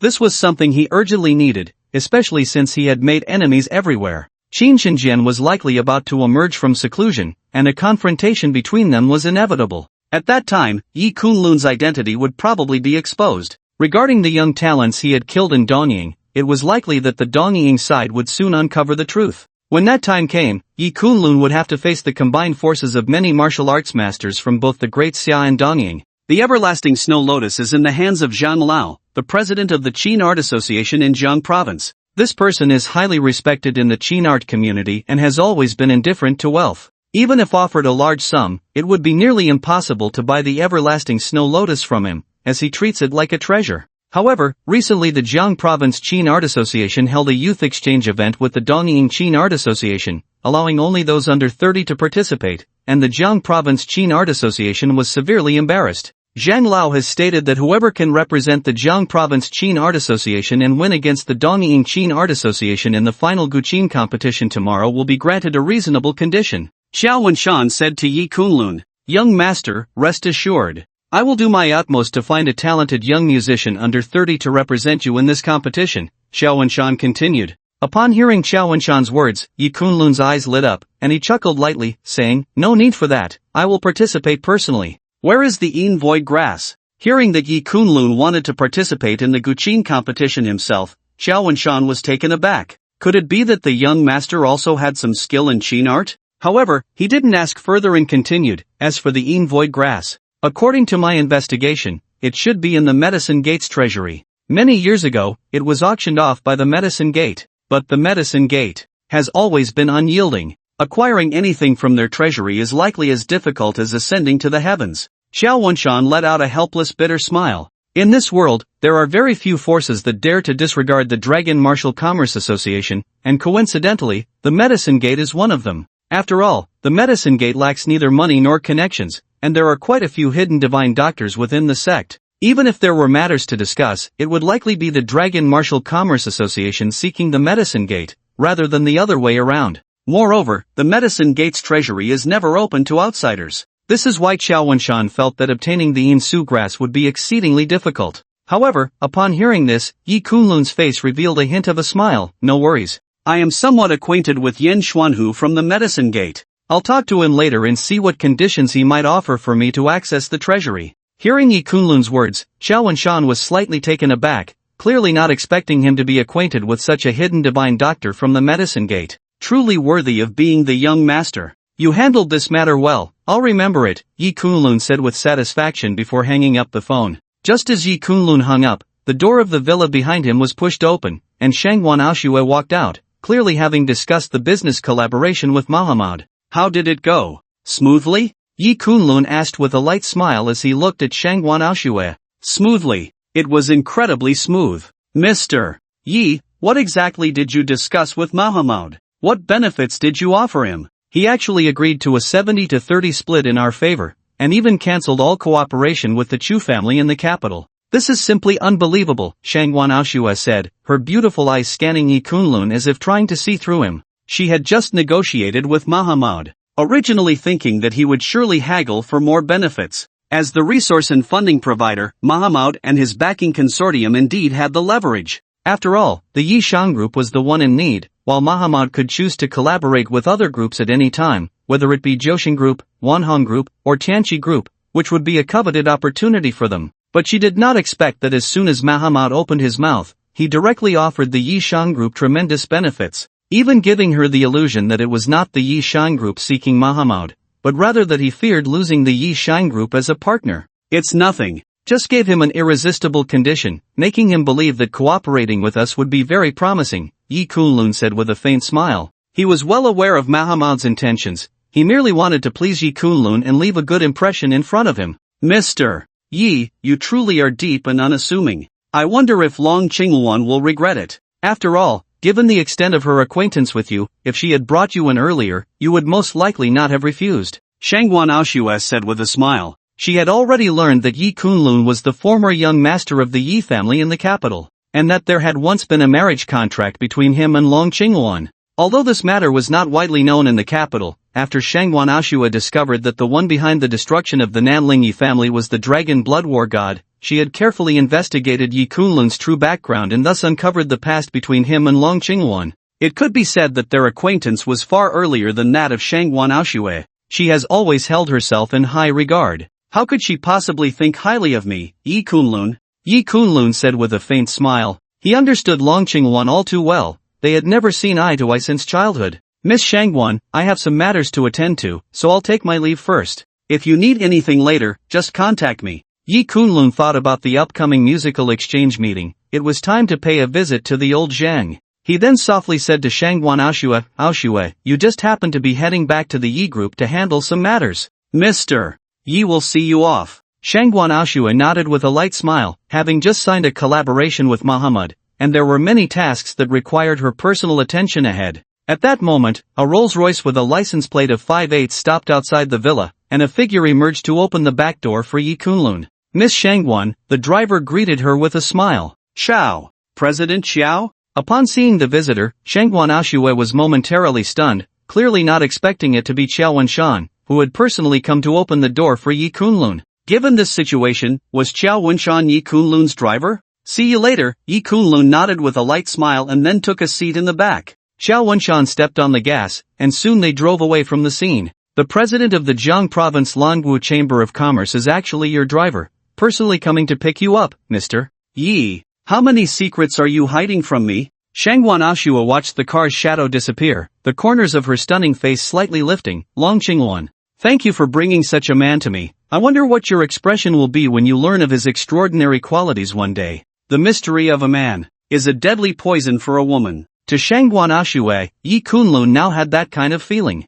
Every time she thought she was about to uncover him, she suddenly felt that he was merely revealing a tip of the iceberg. Shangwan Aoshua realized she seemed to be poisoned, a unique charm emanating from Yi Kunlun that made her impulsively want to strip away all his secrets. 1 hour later, Qiao Wenshan parked the car outside a villa in the suburbs. He had already made an appointment with old Jiang, so the housekeeper led Yi Kunlun and Qiao Wenshan into the villa. Before long, the two arrived in the villa's hall, where an elderly man was seated, playing the guqin and sipping tea. Upon seeing Yi Kunlun and the other, he gestured for them to take a seat. President Xiao, I heard you brought someone who can represent our Jiang Province Guqin Association in tomorrow's competition. I wonder. Old Jiang raised an eyebrow, looking at Yi Kunlun. Old Jiang, your insight is indeed remarkable. This is young Master Yi, the person I invited to represent the Jiang Province Guqin Association, Qiao Wenshan replied with a nod and a smile. In Qiao Wenshan's view, since Yi Kunlun was attending the Guqin conference, he must be quite confident, so there was no need for concern. Oh, President Xiao speaks so highly of him. It seems this young friend's Guqin skills are indeed impressive. However, if he wants to compete for the Jiang Province Guqin Association tomorrow, I must personally assess his skills first. I wonder if this young friend is interested in showcasing his level. Old Jiang's eyes narrowed slightly as he looked at Yi Kunlun and spoke slowly. Not a problem, Yi Kunlun replied with a light smile. He had come here today to win the old man's respect and discuss some terms with him. Hearing Yi Kunlun's prompt agreement, Old Jiang's eyes brightened. He had been too humiliated by the people from the Eastern Japan Guqin Association these days, and he had been holding back a breath of frustration with nowhere to vent it. The younger generation of the Jiang Province Guqin Association was too lacking, and Yi Kunlun's displayed confidence gave him a sense of anticipation. Then, young friend, please go to that Guqin and play a piece at your leisure, Old Jiang nodded. By his standards, he believed he could immediately discern Yi Kunlun's level regardless of the tune he played, to see if he had the qualifications to represent the Jiang Province Guqin Association in the competition tomorrow. Yi Kunlun sat cross-legged in front of the Guqin, his eyes slightly closed, adjusting his emotions. In the next moment, the sound of the Guqin began to resonate, the melody flowing gracefully, sometimes fast, sometimes slow, adjusting the listener's mood. What Yi Kunlun played was precisely the Guangling San, which is also one of the 10 ancient songs of the Great Xia, its difficulty rivaling that of Han Gong Qiuyu. Boom! At that instant, Elder Jiang even stood up directly, his expression one of astonishment and shock. To be able to express the essence of Guangling San so vividly, 20 notes per second, this young man can be called a genius. Elder Jiang's pupils suddenly constricted as he stood, murmuring to himself. At his level, he could barely manage 20 notes per second, and yet Yi Kunlun, so young, could achieve such a feat. How could he not be astonished? Of course. If he knew that Yi Kunlun had actually held back, and that his true skill could reach 30 notes per second, he would probably be left speechless. Although Qiao Wenshan was not well versed in musical theory, seeing Elder Jiang's change in demeanor made it clear to him that things were mostly settled. A minute later, Yi Kunlun finished a short segment of Guangling San, silencing the Guqin with his hands, then looked at Elder Jiang and smiled. I wonder if my skill can satisfy Elder Jiang? Satisfied. Very satisfied. With you participating in tomorrow's Guqin competition, you will surely be able to slap those little rascals from the East Japan in the face. Elder Jiang nodded excitedly. He had waited too long for this day, finally witnessing the emergence of a genius in Guqin artistry that could shake the ages. Elder Jiang, please don't be hasty. I have no problem participating, but I have one request. Once I win on behalf of the Jiang Province Guqin Association, I hope Elder Jiang can grant me one item. I wonder if that would be acceptable. Yi Kunlun continued with a light smile. Oh, what is it? Elder Jiang, curious about Yi Kunlun's inquiry, asked. He understood that this young man in Xiao Wenshan's visit was not merely to showcase his Guqin skills. If I win, I only ask for one thing, and that is the 10,000-year snow lotus. Yi Kunlun said.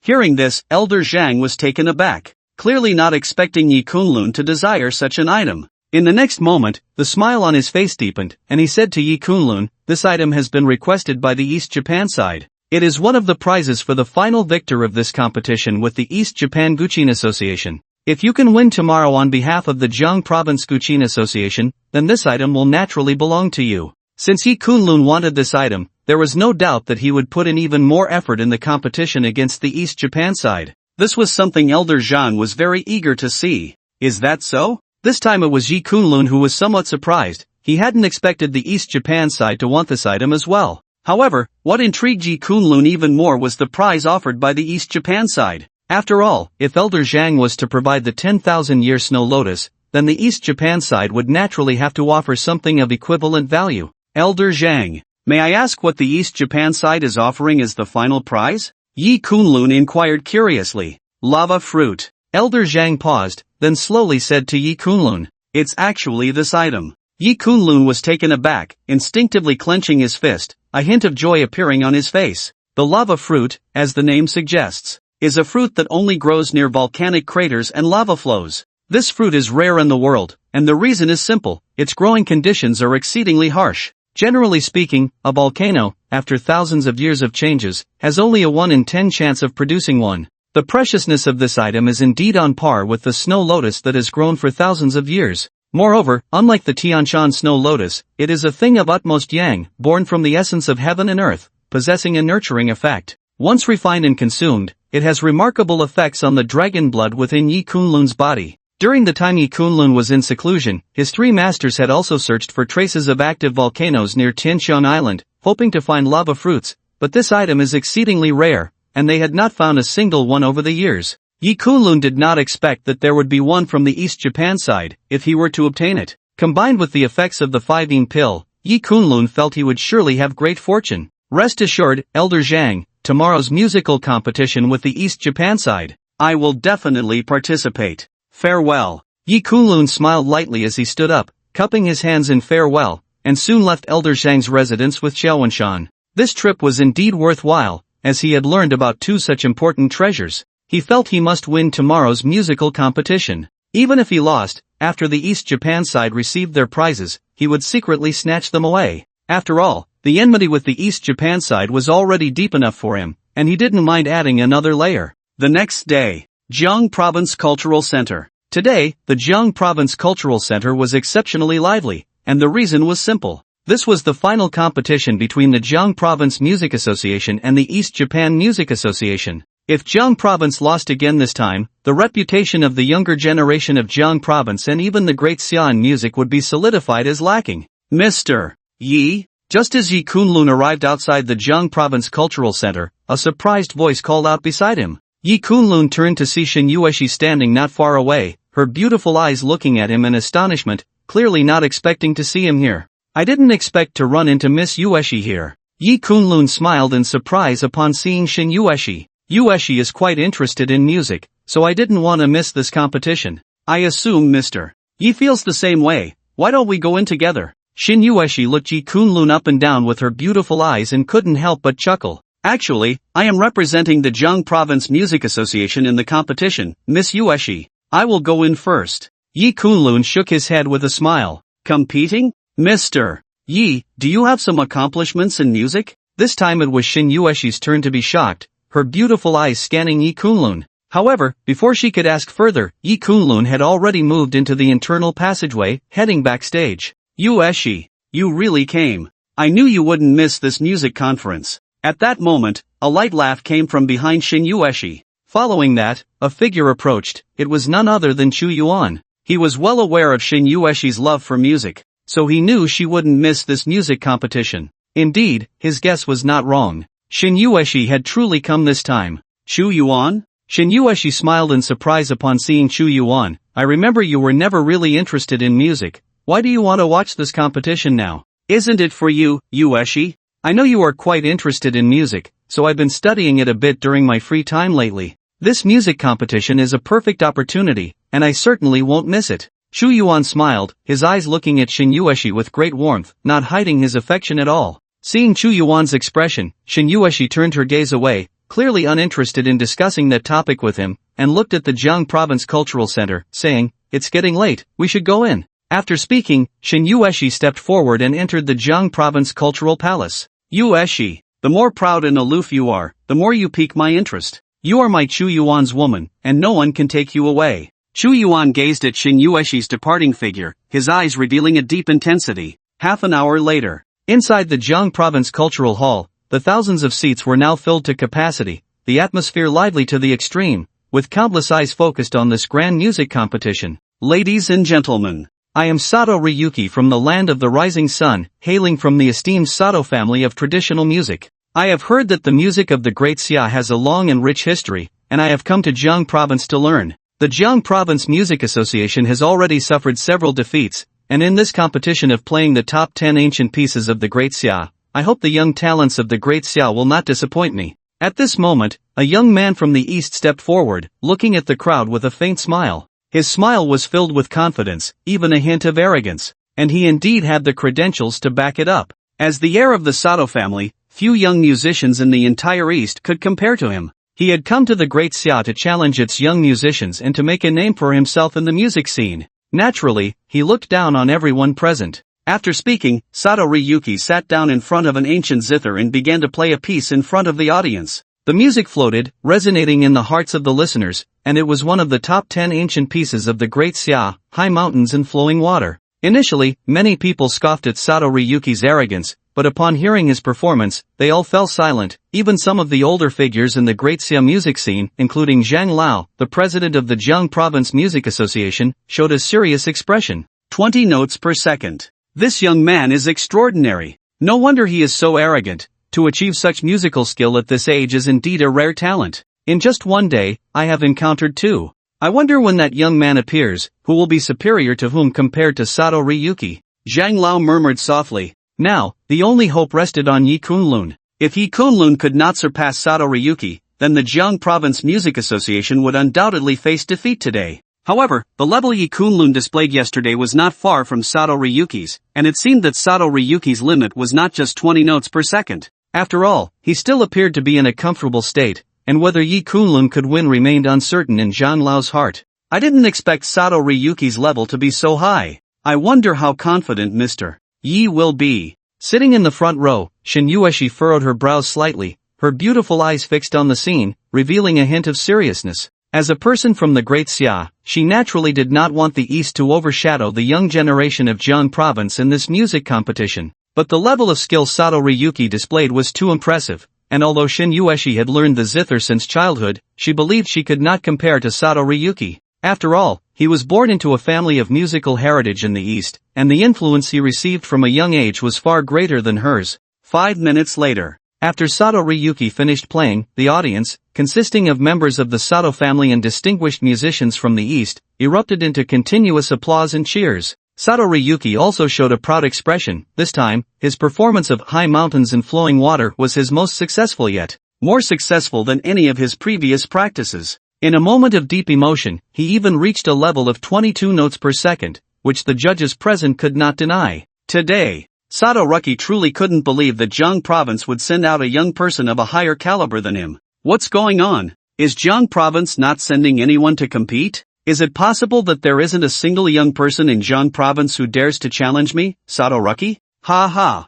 I see that the so-called top 10 ancient melodies of the Great Xia all originated from our eastern Japan. Otherwise, why wouldn't any young person dare to come up and play a piece? At this moment, Sato Ryuki looked around and couldn't help but laugh heartily. He felt an indescribable sense of exhilaration. After the two major defeats in calligraphy and martial arts from the eastern Japan side, they had lost all face, but now he, Sato Ryuki, had finally turned the tide. Hearing Sato Ryuki's words, many young people from the Great Xia were instantly enraged. This guy was simply too arrogant. Ha ha. Is this the impotent rage of you all? In the vast Great Xia, is there not a single person of comparable skill to me, Sato Ryuki? Hearing the indignant voices of many young people from the Great Xia, Sato Ryuki's smile grew even wider as he continued to mock them. Previously, they from eastern Japan had wanted to slap the Great Xia in the face with calligraphy and martial arts, to trample them underfoot. But unfortunately, it all fell through. This had left the eastern Japan side holding their breath. Many prominent families in eastern Japan had declared that as long as any young person from eastern Japan could make a name for themselves in the Great Xia, regardless of the field, they would receive generous rewards. At this moment, Sato Ryuki felt victory was in his grasp. He believed that once he returned home, countless rewards and the rise of the Sato family were inevitable. Humph, this kid is so arrogant. A mere brat from eastern Japan dares to speak so boldly in front of our Great Xia. If I had learned the art of the guqin earlier, how could I let this kid be so pleased with himself? At this moment, sitting in the front row, Chu Yuan looked at this scene with a somewhat sullen expression, then coldly snorted. His words were meant for Shin Yueshi, as Sato Ryuki was currently stealing the spotlight, making Chu Yuan feel as if he had no brilliance in front of Shin Yueshi, hoping to regain a bit of face. However, although his voice was not loud, it was heard clearly by Sato Ryuki not far ahead. Ha ha. So arrogant, since you look down on me, Sato Ryuki, why not come up on stage and show your skills? At this moment, Sato Ryuki's gaze fell on Chu Yuan, and he couldn't help but sneer. Oof. I'm not interested. Chu Yuan didn't expect his words to be heard by Sato Ryuki, and his expression turned somewhat ugly. He snorted coldly and said no more. He was well aware of his own capabilities. Going on stage to compete with Sato Ryuki would only lead to embarrassment. I didn't expect the young people of the Great Xia to be such incompetent fools, spouting such arrogance. Sato Ryuki scoffed. At this moment, not only was Chu Yuan's expression grim, but many young people from Jiang province and the Great Xia also looked extremely gloomy. Provoked by Sato Ryuki, many young people were already burning with anger. But due to their insufficient skill, they couldn't step forward to slap Sato Ryuki in the face. A mere junior from eastern Japan, having stolen some ancient guqin teachings from the Great Xia, dares to jump out so arrogantly? Just then, a calm voice reached Sato Ryuki's ears. Sato Ryuki raised an eyebrow and turned to look in the direction of the voice, only to see a figure walking up the steps beside him. Standing on the competition stage, it was none other than Yi Kunlun. Mr. Yi has finally arrived. Upon seeing Yi Kunlun's figure, Shin Yueshi's eyes brightened, and she was very much looking forward to Yi Kunlun's performance next. Although she had known Yi Kunlun for a short time, everything he had said and done was almost certain to succeed, such as the previous investment in the Longwu Chamber of Commerce. Therefore, since Yi Kunlun dared to take the stage, he must have some confidence. The arrogance of Sato Ryumaku from the East Japan is excessive, and at this moment, Shin Yueshi is very much looking forward to Yi Kunlun slapping him in the face. Yi Kunlun? Chu Yuan was even more shocked. He never expected Yi Kunlun to come here, and for the purpose of competing no less. I see. This kid wants to show off in front of Yueshi to win her heart, but in the end, he will only humiliate himself. Chu Yuan sneered inwardly. The level of Sato Ryumaku is evident. He is already considered a master in the world of the Qin.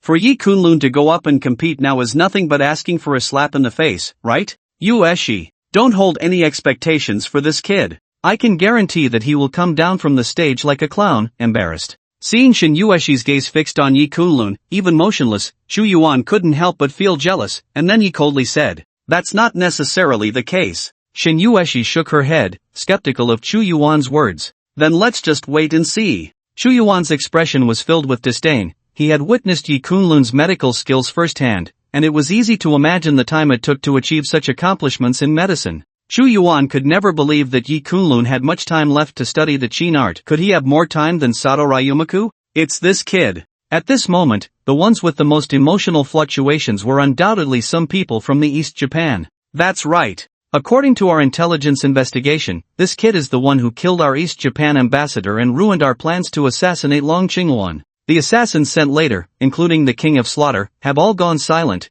It seems they have mostly fallen victim to his deadly hands. A few East Japanese people's eyes revealed a deep glint, their gazes towards Yi Kunlun filled with murderous intent. No rush. After today's conference, we will find an opportunity to kill this kid. He is the descendant of that couple from back then, so he must die. Do we have any leads on who killed Fujita Jiro and Fujino Ichiro? At this moment, a middle-aged East Japanese man said coldly. His eagle-like eyes were sharp, giving off an aura of authority without anger, indicating his extraordinary status. Upon hearing this person's question, the nearby East Japanese people all changed their expressions, their faces looking grim. This person was none other than Nakamura Yuto, a martial arts master from the Nakamura family in East Japan, and also the brother of the current East Japan's war god. He was the uncle of the Nakamura youth who had been killed by Yi Kunlun. He came to the Great Xia not for any other reason but to investigate the cause of death of the Nakamura youth and several others, and once he found the murderer, he would directly eliminate them.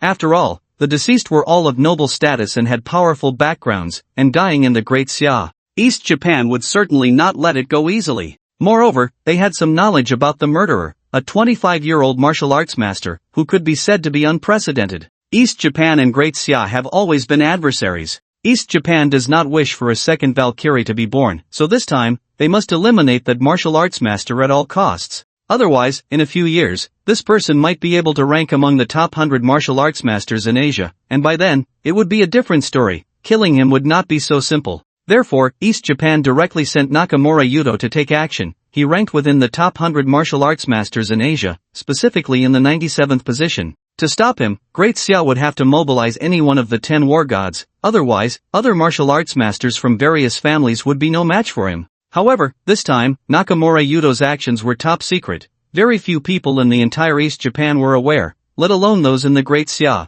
Moreover, Nakamura Yuto rarely showed himself, so very few people in Great Xia knew what he looked like. Therefore, Great Xia was still unaware that a top 100 martial arts master from Asia had entered their territory. Looking across the entire Jiang province, Nakamura Yuto believed he was invincible, able to kill anyone he wanted, including the 25-year-old martial arts master. Report to General Nakamura. My subordinates are incompetent and have found nothing. Several Japanese men beside him lowered their heads and said, they were assassins left in Jiang province, responsible for finding the whereabouts of that 25-year-old martial arts master. But days had passed, and they still had nothing to show for it. After all, if a martial arts master wanted to hide their identity, searching for them was like looking for a needle in a haystack. Baka! Nakamura Yuto shouted in anger, cursing in his native language. However, he quickly calmed himself, his expression darkening as he said, I will find him. He can hide for a moment, but he cannot hide for a lifetime. A martial arts master had already opened their dantian, able to draw upon the spiritual energy of heaven and earth to cultivate themselves.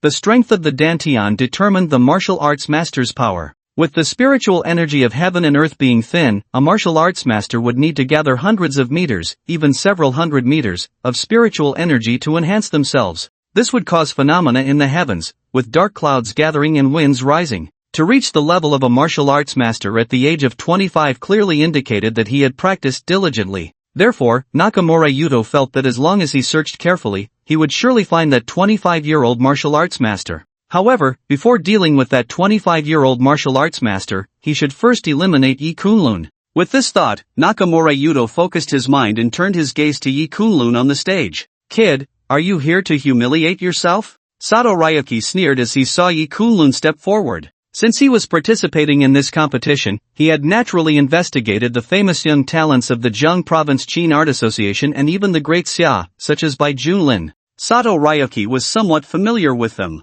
As for Yi Kunlun before him, he was certain he had never seen him at any Qin Art Association, most likely just an unknown person. Even Bai Junlin was not worth his attention. How dare this insignificant nobody challenge him? It seemed that the Qin art world of Great Xia was truly devoid of talent. Learning a thing or two, yet daring to look down on the world, truly short-sighted. Today, I will let you see who is humiliating themselves. Yi Kunlun glanced at Sato Ryuki, his eyes filled with disdain, and shook his head lightly. His talent in Qin art was decent, but his temperament was far too restless. Such a person in Qin art did not even have the qualifications to spar with him, but since he was here today for the prize of the Qin art competition, it would be fine to let this frog in the well broaden his horizons. With that said, Yi Kunlun took a step forward and sat down in front of an ancient Qin, placing his hands on the strings and closing his eyes slightly. This scene instantly attracted the attention of countless people around. Soon, the sound of the Qin began to resonate. This piece was exactly the same as the one Sato Ryuki had just played, also titled High Mountains and Flowing Water. In an instant, the entire venue fell silent, as countless people listened to the piece Yi Kunlun was playing.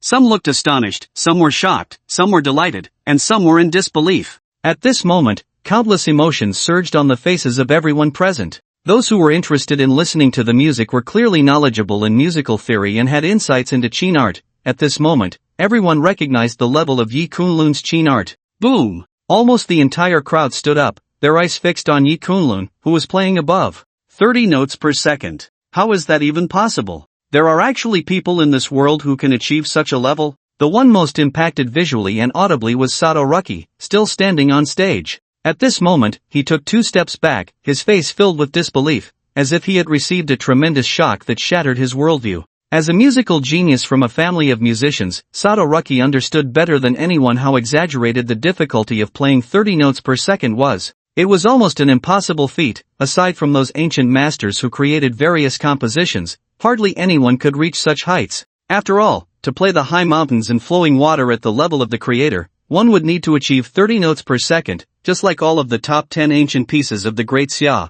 All of them were the same. Remembering Yi Kunlun's words from earlier, Sato Ryuki felt a burning pain on his face, as if he had been slapped. In front of Yi Kunlun, he truly felt like a frog at the bottom of a well. It's actually 30 notes per second. He was hiding his level yesterday? Such musical skill. I, an old man, can only sigh in admiration. At this moment, Zhang Lao from the Jiang Province Music Association suddenly stood up, his gaze fixed on Yi Kunlun, visibly excited. There was no doubt that today, the East Japan side was going to be thoroughly embarrassed. The face of the Jiang Province Music Association would be restored. Zhang Lao was filled with countless emotions. He never expected that in his lifetime, he would witness someone of the caliber of the creators of the top 10 ancient pieces of the Great Xia. To hear this piece of High Mountains and Flowing Water today was truly worth his life. Was the person who played at Jiangling Pavilion that day? Mr. Yi? At this moment, Shin Yueshi watched the scene, unable to hide her astonishment, murmuring to herself.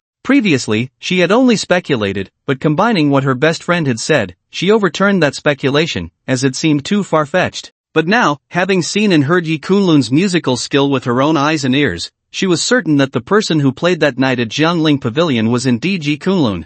I wonder how Chingan will react when she learns that the master of the musical arts she admires is Mr. Yi. This time, she guessed wrong. Shin Yueshi's beautiful eyes were fixed on Yi Kunlun, and she couldn't help but think of her best friend. No, it's impossible. How could this little brat's musical skill reach such a level? At this moment, Chu Yuan's face twisted as he witnessed the scene. He never expected that Yi Kunlun would step forward and turn the tide, directly slapping Sato Ryuki from East Japan in the face. Just moments ago, when faced with Sato Ryuki's provocation, he hadn't dared to make a sound. In comparison, he felt like a clown. Especially seeing Shin Yueshi's unwavering gaze on Yi Kunlun, her eyes filled with admiration and approval, the jealousy in Chu Yuan's heart intensified. From the looks of it, Shin Yueshi was becoming more and more infatuated with that kid Yi Kunlun, while he, Chu Yuan, had never had much interest from her, and now it seemed he had even less chance. That bitch. I show you warmth and concern, yet you ignore me, while this little brat plays a single piece and makes you so infatuated. What am I lacking compared to him? You forced my hand. Since gentleness won't work, I, Chu Yuan, can only resort to hard tactics. Once the rice is cooked, you won't be able to resist anything. Even if the Shin family considers someone else for a marriage alliance, they won't blame me. After all, the union of the Shin and Chu families is unstoppable. A ruthless glint appeared in Chu Yuan's eyes, and a sinister smile crept onto his lips, clearly indicating he had some plans in mind. 5 minutes later, as Yi Kunlun finished playing, the venue erupted into thunderous applause that lasted for a long time. At this moment, many figures from the music community of the Great Xiao looked at Yi Kunlun with deep admiration, as if they were gazing upon a master of the highest caliber. Meanwhile, Sato Ryuki walked off the stage in a daze, his eyes vacant. The moment he heard Yi Kunlun produce 30 notes in a second, he realized he was no different from a mere clown. In this competition, he had undoubtedly lost, and lost thoroughly. This kid has ruined my good fortune in the East. Nakamura Yuto watched the scene with a dark expression. The last time Yi Kunlun embarrassed Fujita Jiro at the Calligraphy and Painting Association, it thwarted the East's plans to dominate the Great Xiao's art scene, and now, in the blink of an eye, Yi Kunlun had again sabotaged their ambitions in the Great Xiao music world. Twice, the East's chances to gain international fame, boasting of their authenticity, had been destroyed by Yi Kunlun, and at this moment, Nakamura Yuto was seething with anger. General, are we just going to give them the lava fruit like this? At this moment, an East Asian man looked at the stage, seeing the host awarding Yi Kunlun with both the Eternal Snow Lotus and the lava fruit, and couldn't help but speak in a low voice. The purpose of this music competition for the East had two aims: to dominate the younger generation of the Great Xiao music world and to obtain the Eternal Snow Lotus. Now, having lost both the lady and the soldiers, how could they report back? He won't live much longer. I will personally take his dog life. By then, the Eternal Snow Lotus and the lava fruit will still belong to us in the East, and no one can take them away. Nakamura Yuto snorted coldly and then led the East Asians away. Staying any longer would only add to the ridicule, making them the laughingstock of the Great Xiao people around. Nakamura Yuto was worried he might lose control of his murderous intent. If exposed, the war god-level figures from the Great Xiao would likely arrive quickly. Then the subsequent plans would fail. He had already locked onto Yi Kunlun, a martial arts master possessed special tracking methods, able to gather the spiritual energy of heaven and earth for cultivation, making it easy to lock onto a person's aura. Within 10,000 meters, he could clearly capture the opponent's presence. No matter where Yi Kunlun fled, he could not escape Nakamura Yuto's pursuit. Soon, with Nakamura Yuto's departure, the East Asians at the Jiang Province Cultural Center also left one by one. Young friend Yi, you truly are deep and unassuming, and you have taught this old man a lesson. I never expected there to be such a musician in this world. I was indeed ignorant before, old Jiang said as he stepped onto the stage, smiling at Yi Kunlun. He was in a very good mood, as Yi Kunlun's recent display had dealt a heavy blow to the East's reputation, helping to restore the lost prestige of the Jiang Province Music Association. Please accept these 2 items. I hope they will be of some use to you. Old Jiang took the Eternal Snow Lotus and the lava fruit from the host and handed them to Yi Kunlun. Thank you, old Jiang. Yi Kunlun naturally did not stand on ceremony, smiling as he accepted the 2 prizes from the competition, as his main purpose for coming this time was indeed for these 2 items. After exchanging a few more pleasantries with old Jiang, Yi Kunlun headed down from the stage. Now he only needed the Insu grass, and it was time to contact Yen Xuanhu. Mr. Yi, I didn't expect you to be so deep in concealment. Today, you have truly opened my eyes. That piece Han Palace Autumn Moon at Jiangling Pavilion is still unforgettable for me. Yi Kunlun encountered Shin Yueshi as he walked down, and she spoke with a light laugh. Being able to embarrass the East in such a setting and restore the face of the Great Xiao was indeed a heroic act. Shin Yueshi looked at Yi Kunlun with a bit more admiration in her beautiful eyes. Just a bit of elegance, nothing to make a fuss about. Yi Kunlun shook his head with a smile. Whether it was calligraphy, painting, or the art of the guqin, they were merely aids for cultivating his character along the path of martial arts. In his eyes, they truly amounted to nothing. Beside him, Chu Yuan watched the scene of Shin Yueshi and Yi Kunlun laughing and chatting, and the gloom in his eyes deepened. Yi Kunlun, I'll let you, this little beast, enjoy your pride for 2 days. In 2 days, my uncle Chu Tianqing will make his move, and then your life will be forfeit. Chu Yuan sneered coldly in his heart. In these 2 days, he had secretly contacted Chu Tianqing, who had been in seclusion recently. In 2 days, he would emerge. According to Chu Tianxing, he was quite confident this time in his seclusion and would likely reach the realm of a martial arts master. At that time, regardless of whether Yi Kunlun had Shangwan Aoshui protecting him, he would undoubtedly die. However, before that, he had something more important to do, to win over Shin Yueshi. Thinking of this, Xu Yuan licked his lips, feeling a surge of excitement for his plan, and then turned to leave. Yi Kunlun and Shin Yueshi talked for a while, mostly sharing insights about the Guqin. Shin Yueshi's beautiful eyes showed a hint of contemplation, as if she had something on her mind. Mr. Yi, Yueshi is dull-witted. I wonder if you have the time to guide me a bit on playing the Guqin.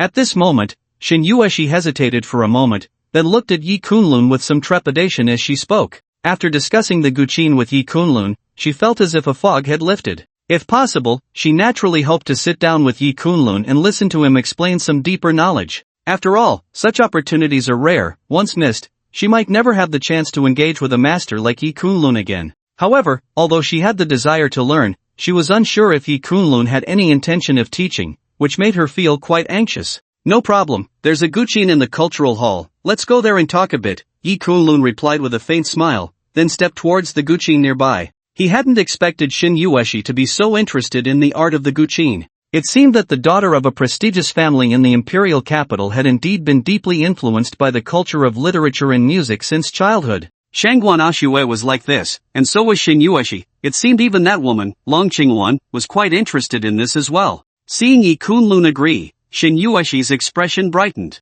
She had thought that someone like Yi Kunlun, a master, would be proud and look down on others, unwilling to offer guidance, but she didn't expect him to be so calm. Soon, Yi Kunlun and Shin Yueshi were both seated in front of the Guqin. Just like the day he spoke with Shangguan Aoshui, Yi Kunlun began to discuss the lost techniques of Guqin playing with Shin Yueshi. An hour later, a look of astonishment appeared on Shin Yueshi's face. I didn't expect the lost art of Guqin playing to be so complex, and Mr. Yi is so proficient. This has truly opened my eyes. But the difficulty is too high, it's not something that can be mastered in a day. However, with this method, even if I learn just 1/10, my Guqin skills should improve significantly. Thank you, Mr. Yi. Shin Yueshi looked at Yi Kunlun with a gentle smile. Just a small matter, nothing to mention. Yi Kunlun shook his head with a smile. He looked at Shin Yueshi with a complex expression. If the two of them were to know each other and interact in this manner from now on, treating each other as ordinary friends, it wouldn't be a bad thing.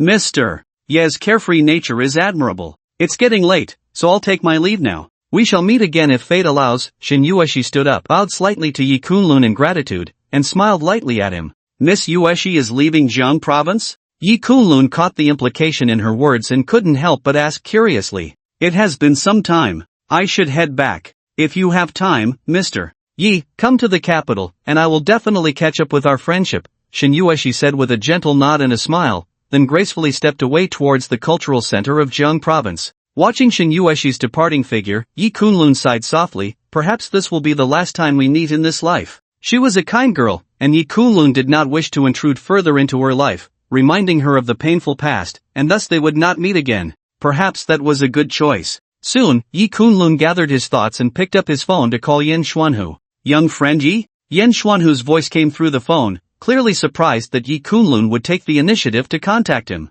Old Yen, I have a question to ask, and I wonder if you could enlighten me? Yi Kunlun said with a smile on the other end of the line. Is there really something that can puzzle young friend Yi? This piques my curiosity. Please feel free to ask. If I know anything, I will certainly tell you everything, Yen Xuanhu assured him, not expecting that Yi Kunlun had something to inquire about. The day he witnessed Yi Kunlun's medical skills, he was astounded, and he had already harbored the intention to recruit him. If such a genius doctor could be brought into the medicine sect, it would likely reach an unprecedented peak. He had been troubled about how to get closer to Yi Kunlun to broach this subject. Then, Yi Kunlun's call came at just the right time. I have heard that there is Insu grass in the medicine sect. I don't know if this is true, and if it is, how could the sect part with it? As for the financial aspect, I will definitely make the medicine sect satisfied. Yi Kunlun paused, then expressed what he desired to Yen Xuanhu. Insu grass? Yen Xuanhu was taken aback. He truly did not expect that what Yi Kunlun wanted was this item.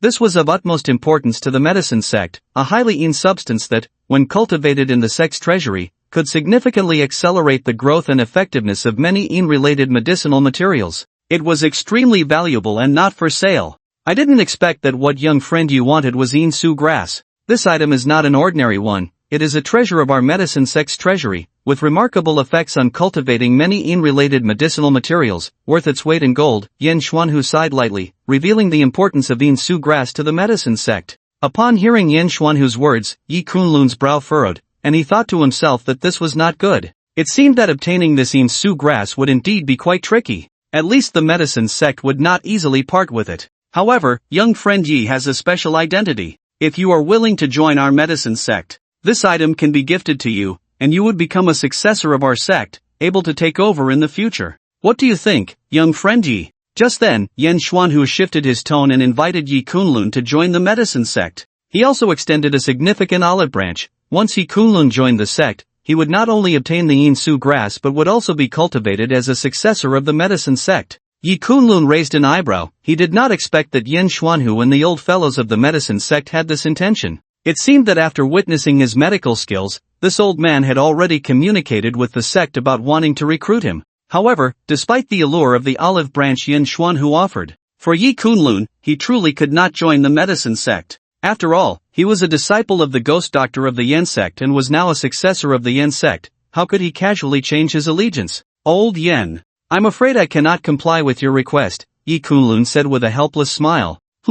Does young friend Yi think that our medicine sect is too unworthy, and that having you as a successor would tarnish your reputation? Hearing Yi Kunlun's refusal, Yan Xuanhu's expression immediately showed a hint of astonishment, and his tone on the other end of the phone was somewhat displeased. The prestigious medicine sect had extended an olive branch, inviting someone to become their successor. The young masters and young ladies of the noble families in the capital must be scrambling and racking their brains over this opportunity. Yet now, Yi Kunlun had actually turned it down? At this moment, Yan Xuanhu almost doubted whether his ears were malfunctioning. After all, Yi Kunlun's action was truly contrary to common sense, far too unbelievable. To be honest, I am a disciple of the ghost doctor from Nanling, and I am currently the successor of the Yan sect. Although the medicine sect is sincere, having been taught by the ghost doctor, it is naturally impossible for me to change my allegiance. I hope Elder Yan can understand. Yi Kunlun sighed lightly and explained to Yan Xuanhu. I see. No wonder you can perform the 13 needles and even apply them to the death points.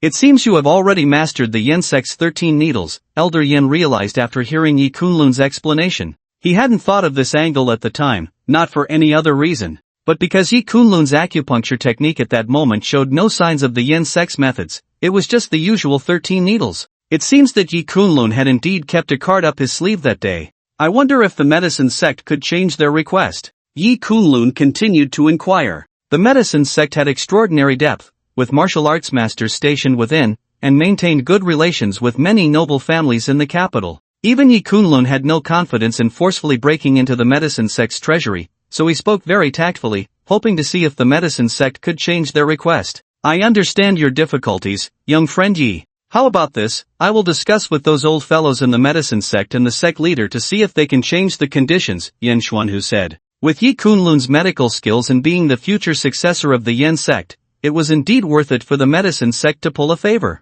After saying this, Yan Xuanhu hung up the phone. 10 minutes later, Yan Xuanhu called again. Young friend Yi, we in the medicine sect have finished our discussion. If you want to obtain the Insu grass, you can do so without joining the medicine sect. However, you will need to represent the medicine sect and compete against the younger generation of the Western medical community tomorrow, defeating them. Recently, our younger generation in the medicine sect has been trampled by the younger generation of the Western medical community, suffering consecutive defeats. Tomorrow, we hope you can represent the medicine sect in the competition. This is one of the requests. The second request is that our sect leader wishes to meet you, and at that time, you will need to help our sect leader with a task within your capabilities, Yan Xuanhu said. Alright, no problem. Yi Kunlun did not expect the conditions from the medicine sect to be so simple and readily agreed. What was most important to him now was to obtain the Insu grass first. Good. Then it's settled. After you represent the medicine sect and win tomorrow, the Insu grass will be delivered. Yan Xuanhu nodded upon hearing Yi Kunlun's prompt agreement and quickly hung up the phone. It seems that tomorrow, there will be an opportunity to obtain the Insu grass. I wonder what the competition against the younger generation of the Western medical community will entail. Yi Kunlun's eyes revealed a deep contemplation. However, he was not worried at all. given his level of medical skills, he naturally would not regard those young practitioners from the Western medical community as a threat. Soon, Yi Kunlun got up and left the Jiang Province Cultural Center, heading towards the Nanling Shitting. Halfway up the mountain of Nanling Shitting, the wind whistled, the surrounding leaves swayed, and the moonlight was hazy. Yi Kunlun strolled alone, but at this moment, he suddenly stopped, his eyes revealing a depth as he spoke calmly. "You've been following me for so long, there's no need to keep hiding, right?" "Oh, extraordinary. You are truly extraordinary, hiding deeper than I imagined. No wonder the King of Slaughter and his men all died at your hands." Just as Yi Kunlun's words fell, a figure slowly emerged from the depths of the night. It was none other than Nakamura Yuto, who now looked at Yi Kunlun with a hint of surprise. He had concealed his presence and had been secretly following Yi Kunlun since the moment he left the Jiang Province Cultural Center, planning to strike after Yi Kunlun returned to his residence, creating a false fire incident to avoid exposing his identity and attracting the attention of figures at the level of the war god of Great Xia. However, he never expected that Yi Kunlun would discover his trail, forcing him to reveal himself prematurely.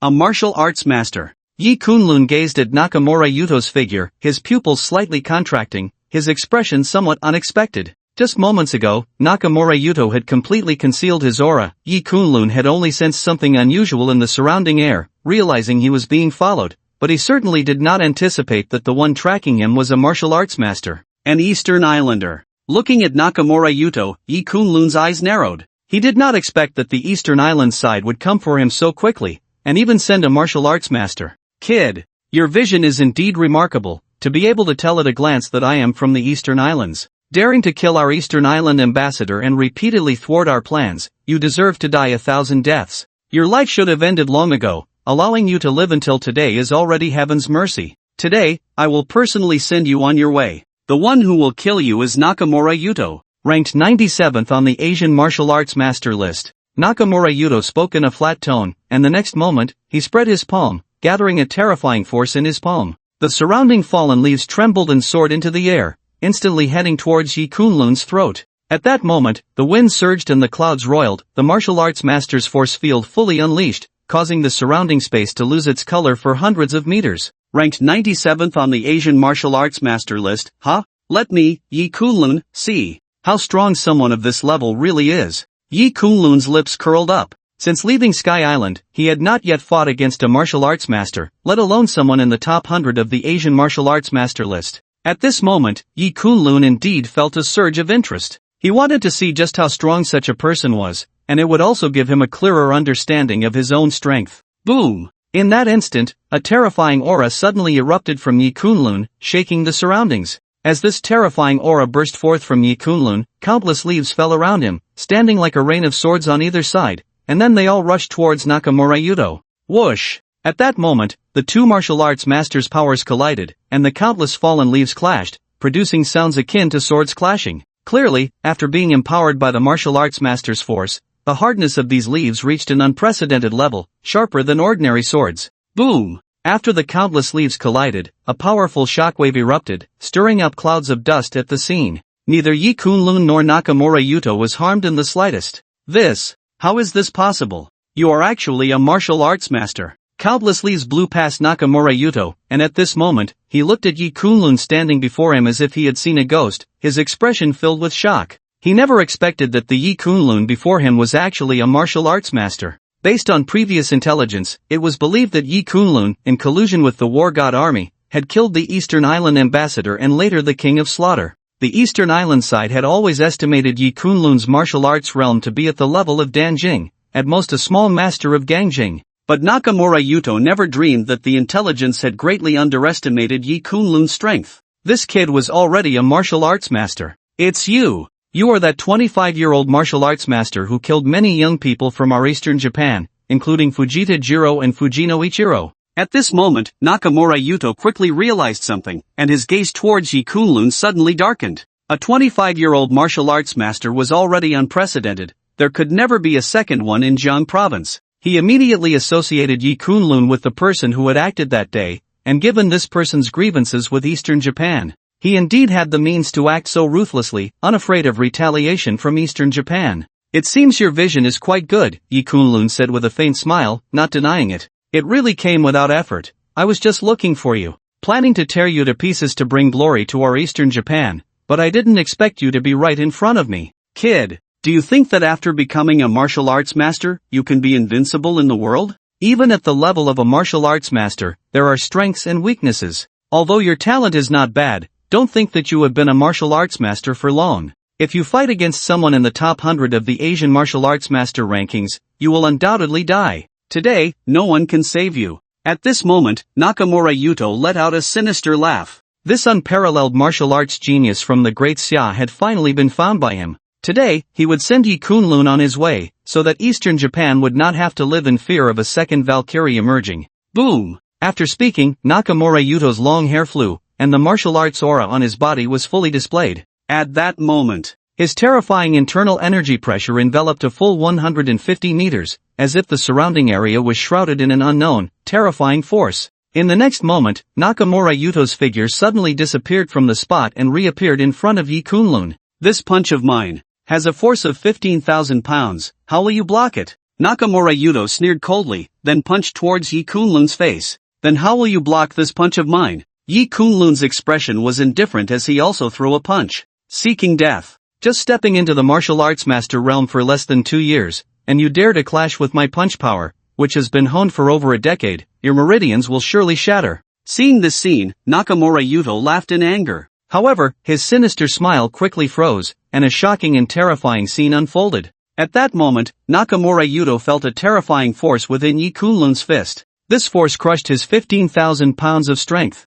In an instant, Nakamura Yuto's face twitched, and the excess 5,000 pounds of force surged through his fist, instantly affecting his entire body. At that moment, Nakamura Yuto's meridians, bones, and even his internal organs were struck by a terrifying force, and he was directly sent flying by Yi Kunlun's punch, spitting out a mouthful of blood. Put! Nakamura Yuto's body crashed through several large trees before finally stopping, blood spilling from his mouth, his face pale. At this moment, he looked at Yi Kunlun with unprecedented fear. That punch from Yi Kunlun must have had a force of 20,000 pounds. This kid was terrifying to such an extent. Such strength was enough to rank in the top 70 of the Asian martial arts master list. At 25, he had already entered the top 70 of the Asian martial arts master rankings. Thinking of this, even the well-traveled Nakamura Yuto couldn't help but feel a chill run down his spine. How is this possible? How can your strength be so abnormal? Nakamura Yuto stood up, his expression dark and grim. A martial arts master-level expert has an extraordinarily strong physique. Even though he had just been injured by Yi Kunlun's punch, such an injury was not too severe for Nakamura Yuto. But Nakamura Yuto clearly knew that today he could not deal with Yi Kunlun. This person's strength exceeded everyone's imagination. To resolve this, he would have to mobilize someone from the top 50 of the Asian martial arts masters ranking from the East, like his elder brother. Otherwise, it was absolutely impossible to subdue Yi Kunlun here. Nakamura Yuto couldn't understand how, in just 5 years, Yi Kunlun had transformed into such a formidable figure. There must be a great secret about him. If they from the East could uncover it, perhaps the East would soar to new heights. Even suppressing the martial arts masters of the Great Xia would be a trivial matter. Thinking of this, a glimmer of excitement flashed in Nakamura Yuto's eyes as he looked at Yi Kunlun, as if he had discovered a treasure. He finally understood why some people from the Great Xia wanted to eliminate Yi Kunlun and even his parents. This kid indeed held a great secret. You can't imagine the things. There are many more. Yi Kunlun's expression was indifferent, his eyes filled with killing intent. A martial arts master from the East. He had no intention of letting him go. Yi Kunlun, you are indeed strong, stronger than I imagined, but I want to leave. You can't keep me. Nakamura Yuto sneered. Although he was no match for Yi Kunlun, he showed no fear on his face. After all, he was quite adept at escaping. Even though Yi Kunlun was stronger than him, it was nearly impossible to kill him. In the next moment, he clasped his hands together, and his entire figure suddenly vanished from the spot, leaving only a wisp of black smoke. Ninjutsu? Yi Kunlun narrowed his eyes slightly, then the corners of his mouth lifted in a disdainful smile. A teleportation technique of 300 meters per second, and you think you can escape my pursuit? You really overestimate yourself. Whoosh! In the next moment, Yi Kunlun's figure suddenly disappeared from the spot, and a second later, he appeared 100 meters away. Then he threw a punch, as if he had foreseen Nakamura Yuto's trajectory. On Tianxian Island, he had practiced combat countless times with his 3 masters, and as the sparring partner, he always ended up bruised and battered, almost unable to move. Thus, although it was Yi Kunlun's first time leaving the island, his combat experience could be said to be extensive, far richer than any of the strong figures on the Asian martial arts masters ranking. At the moment Nakamura Yuto used ninjutsu to escape, Yi Kunlun immediately deduced the direction and distance of his escape based on the flow of the wind and the fluctuations in the air. In the face of absolute experience in combat, so-called ninjutsu was merely a flashy and useless effort. Boom! Yi Kunlun's punch struck out, instantly creating a terrifying shockwave that swept in all directions. This punch landed solidly on Nakamura Yuto, as Yi Kunlun had predicted his landing point. At this moment, Nakamura Yuto's chest caved in, his ribs fractured, and he was sent flying like a kite with a broken string, blood gushing everywhere. Yi Kunlun's full-force punch was met with no resistance. It was equivalent to taking a punch with a force of 20,000 pounds directly to the body. Even though he was a martial arts master, this time he was severely injured, spitting out several mouthfuls of blood mist, his vision nearly darkening, struggling to catch his breath. You broke my ninjutsu. Nakamura Yuto's face turned pale, trembling as he looked at Yi Kunlun. At this moment, he no longer had the confidence he had before. After all, ninjutsu was his trump card, his means of escape. Now that this method had been broken, how could he escape Yi Kunlun's pursuit today? These tricks of yours are nothing in my eyes. Time to go. Yi Kunlun's expression was indifferent as he took a step forward, suddenly appearing in front of Nakamura Yuto, and then slammed down with his palm. Nakamura Yuto's face twisted in rage. Kid, you want me dead? It's not that simple. At this moment, his eyes were bloodshot, gritting his teeth as he stood up, raising his palm to strike at Yi Kunlun. Today, he was fully aware that he was doomed. But even in death, he couldn't let Yi Kunlun have it easy. Boom! Boom! Boom! The two exchanged blows in an instant, and finally, Yi Kunlun smashed Nakamura Yuto's skull with a palm strike, killing him on the spot. Kid, I've already reported your information back to the East Japan. You won't live long now. Your fate will be countless times more tragic than mine. Before dying, Nakamura Yuto glared at Yi Kunlun, cursing him with venomous eyes. With that, Nakamura Yuto completely lost his breath, his eyes wide open, unable to close them, clearly unable to comprehend that he had crossed the ocean, thinking it was just a simple task, only to meet such a tragic end here. At this moment, a task notebook and a phone fell from Nakamura Yuto's body. Yi Kunlun picked them up, his brow furrowing immediately. A text message had just been sent from the phone. Yi Kunlun is a 25-year-old martial arts master. It seems my identity will soon be completely exposed. I don't have much time left. Those top martial arts masters from East Japan will definitely come to hunt me down. Even the forces that colluded with East Japan in the past, wanting to harm my parents, will be no exception. Yi Kunlun murmured to himself. Fortunately, he had a lead on the Insu grass tomorrow, and he would likely be able to refine the 5-yin pill soon, which, combined with the lava fruit, would greatly enhance his strength. Otherwise, the upcoming situation would indeed be quite difficult to handle. Oh, what's this? Yi Kunlun quickly focused on Nakamura Yuto's notebook, which recorded his recent tasks, and one particular entry immediately caught Yi Kunlun's attention. Besides Yi Kunlun, there was another name he was quite familiar with. Long Qingwan. Clearly, this time, she was also on Nakamura Yuto's assassination list. As the youngest general of the Great Xia, she had always been viewed as a thorn in the side by East Japan. 5 years ago, Long Qingwan killed 5 East Japan's Grand Masters of Danjing on the high seas. These martial arts masters were all involved in the encirclement and killing of the Yi family couple in the imperial capital of Great Xia. The notebook contained the reasons why East Japan wanted to kill Long Qingwan. 5 years ago, she went to the high seas to fight for this matter? Yi Kunlun's eyes narrowed slightly. Indeed, Nakamura Yuto's task notebook recorded some things that Yi Kunlun was unaware of. This woman seems to still care quite a bit about the kindness my parents showed her back then. Yi Kunlun murmured, looking quite surprised. His parents had indeed treated Long Qingwan very well. They had doted on her since childhood, even more than their own son, Yi Kunlun. Well, since Nakamura Yuto is dead, she is safe now, and I can consider it a favor returned. Yi Kunlun crushed the notebook with a palm, muttering to himself, and then headed towards the South Ling Shitting. Su family.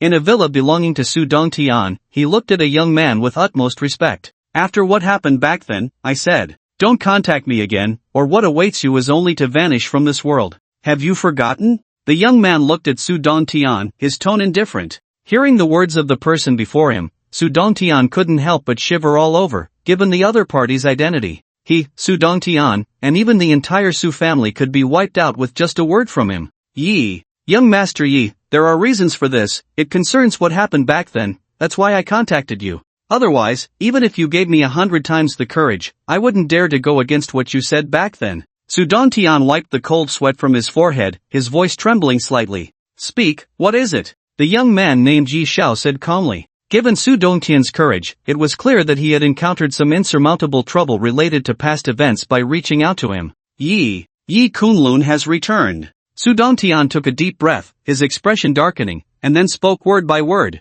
Boom! What did you say? The young man known as Yi Xiao suddenly exuded a terrifying aura, shattering the cups on the table and the glass windows. Thud! Su Dongtian fell to his knees, not because he wanted to, but because the pressure emanating from the young man before him was overwhelming, leaving him in a state of panic, his back drenched in cold sweat. Yi Xiao, what I said is absolutely true. That kid killed my son and caused quite a stir in Nanling, even the King of War's general under him was killed by him. Not only is he not dead, but he has also returned as a martial arts master, and now his backing is the Shangan family in the imperial capital, with a close relationship to Shangwan Aoshue. He killed Qin Nan. The Qin family in Jiang province is helpless against him. Yi Xiao, I am also at my wit's end, which is why I thought of contacting you, hoping you could resolve this matter. Su Dongtian said anxiously. Now, in Su Dongtian's eyes, Yi Kunlun had become a force to be reckoned with, backed by the Shangwan family, and almost no one in Jiang province could deal with him. The grudge for his son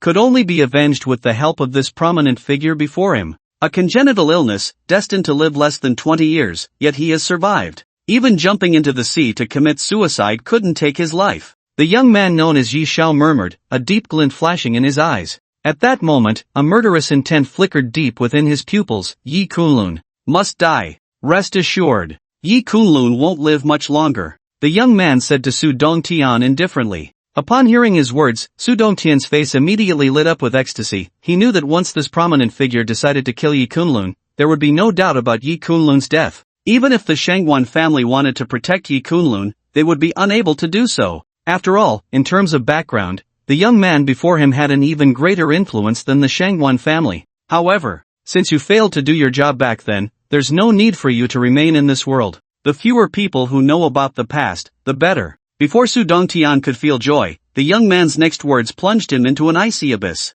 Yi Xiao, I swear to heaven, I will never reveal the past to outsiders. Su Dongtian's expression changed drastically, his face filled with extreme fear as he stumbled back 2 steps, his body even collapsing to the ground involuntarily. He never expected that the person before him would want to kill him. In this world, only the dead can keep secrets. The cold voice of the young man known as Yi Xiao echoed, and then he struck out with a palm, instantly ending Su Dongtian's life. Looking at Su Dongtian's corpse, his expression showed no ripple, as if he had merely killed a dog, unworthy of mention. Yi Kunlun, you are clearly already dead. Why do you want to return and stir up trouble again? If that's the case, then I, Yi Tianxian, will personally send you on your way. The Yi family in the imperial capital has only one heir, and that is me, Yi Tianxian. A cold glint flashed in Yi Tianxuan's eyes. With that, Yi Tianxian flicked his fingers, and in the next moment, the lights fell to the ground, and Su Dongtian's villa was instantly engulfed in flames. Yi Tianxuan's figure also silently disappeared from the room.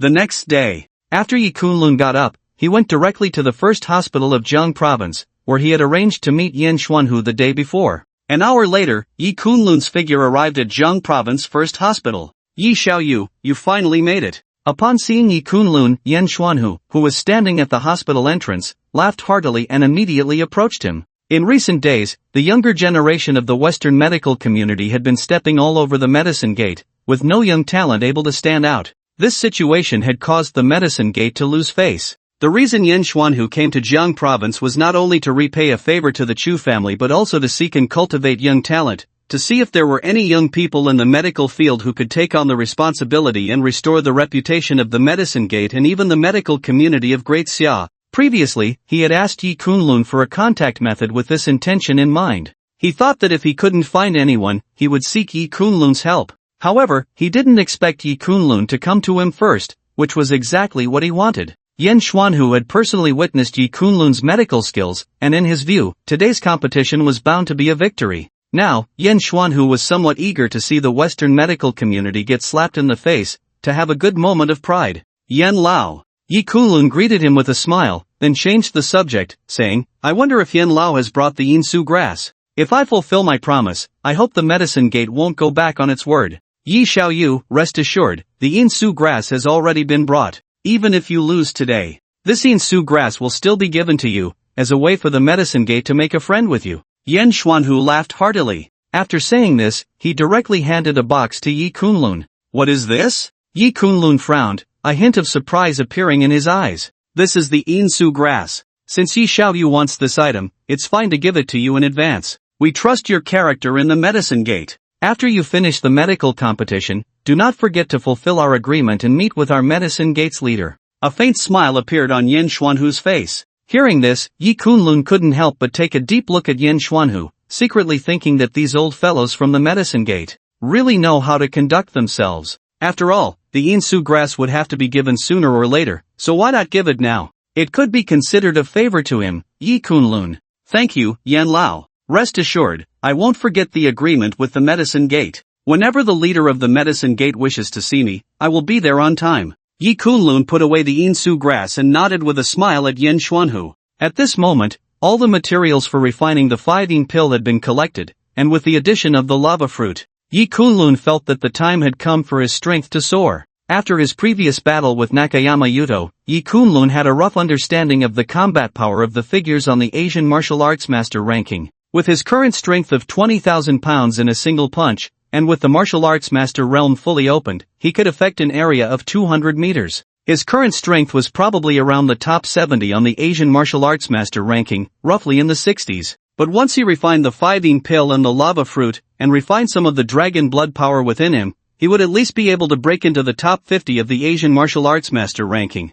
Good. With Yi Xiaoyu's words, I can rest assured. It's getting late. Let's head to the place for the medical competition now. Seeing Yi Kunlun agree so readily, Yan Xuanhu nodded with a smile and then stepped into the hospital with Yi Kunlun. Yan Lao, I wonder what exactly this so-called medical competition entails. Yi Kunlun asked as he walked alongside Yan Xuanhu. The basics of observation, listening, inquiry, and palpation, as well as the art of healing. These should be nothing but simple matters for you. Yan Xuanhu chuckled lightly, his expression appearing calm and unhurried, showing no signs of worry. These are not a problem at all. Yi Kunlun nodded, and in the blink of an eye, he and Yan Xuanhu had arrived in front of a building at the first hospital of Jiang province. They took the elevator directly to the top floor, which served as the conference hall for the hospital. At this moment, the hall was already filled with many people. In addition to some journalists from the media, there were renowned doctors from various parts of the Great Xia, as well as figures from the Western medical community, creating a lively atmosphere.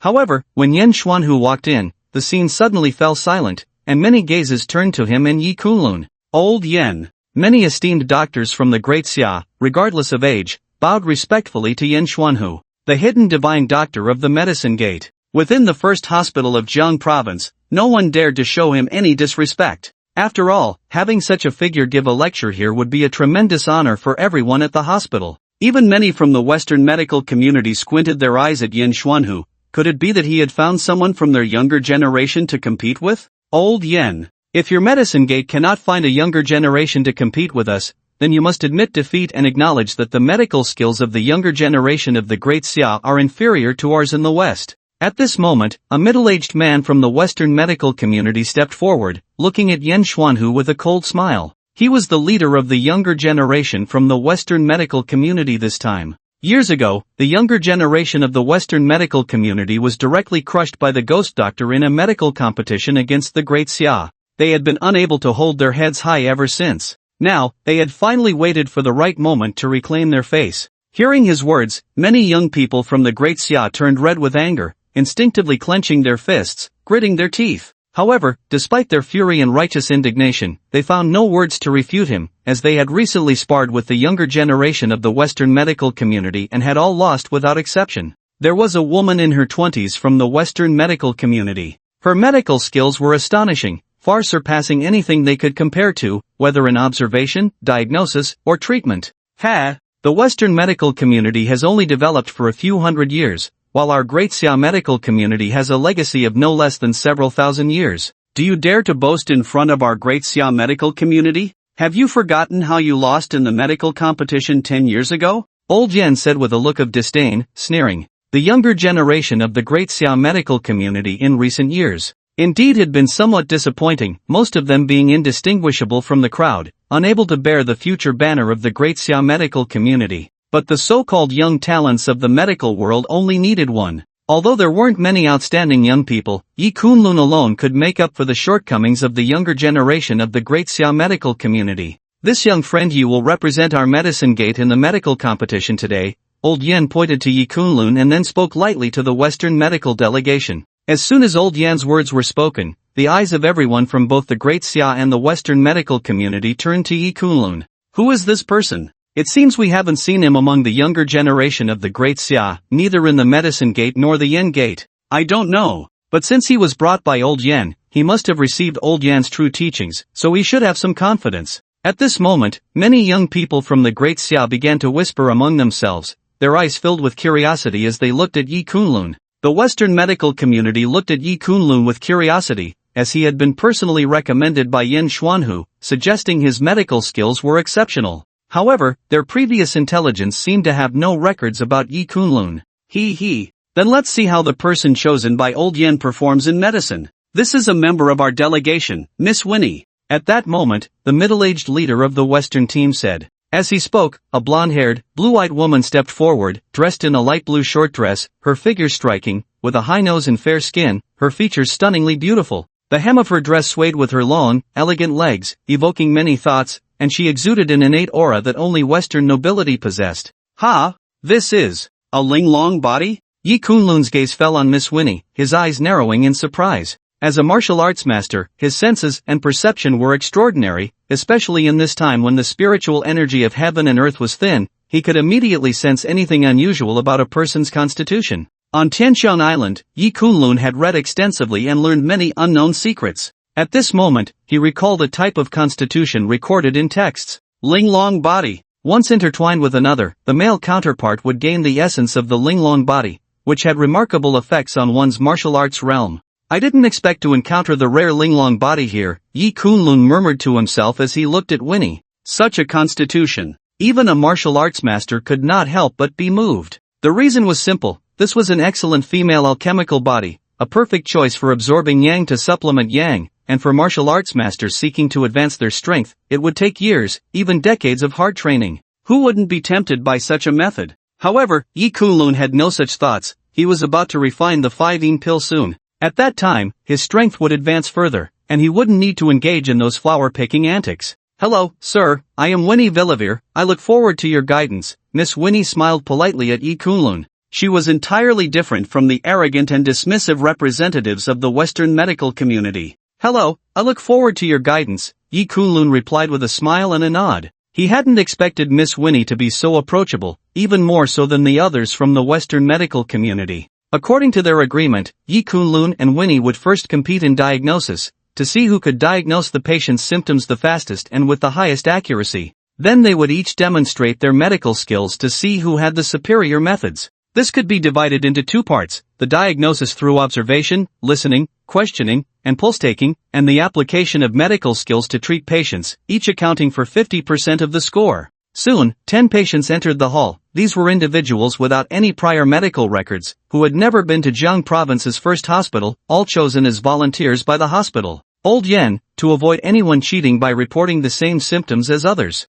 I suggest both sides write the answers to the medical records on paper, which will then be read aloud by someone. What do you think? At this moment, someone from the Western delegation proposed. Clearly, they were worried that Yi Kunlun might not be able to identify the cause of the illness and would just follow Winnie in reporting the same symptoms. How would that be judged? However, this proposal from the Western medical delegation happened to align with Yen Xuanhu's thoughts, as he was also concerned that Winnie might follow Yi Kunlun in reporting symptoms. Alright, no problem, Yen Xuanhu replied with a faint smile, his expression full of confidence. Seeing his confident demeanor, the Western medical delegation felt a bit uneasy. Could it be that this young man's medical skills were truly extraordinary? Otherwise, how could Yen Xuanhu be so at ease? But soon they dismissed this thought. Vini was the most dazzling new star in the Western medical field in recent years. She seemed to possess a unique prophetic ability when it came to diagnosing illnesses, able to sense the pain in patients and determine what the problem was. The Western medical community referred to this ability as prophetic,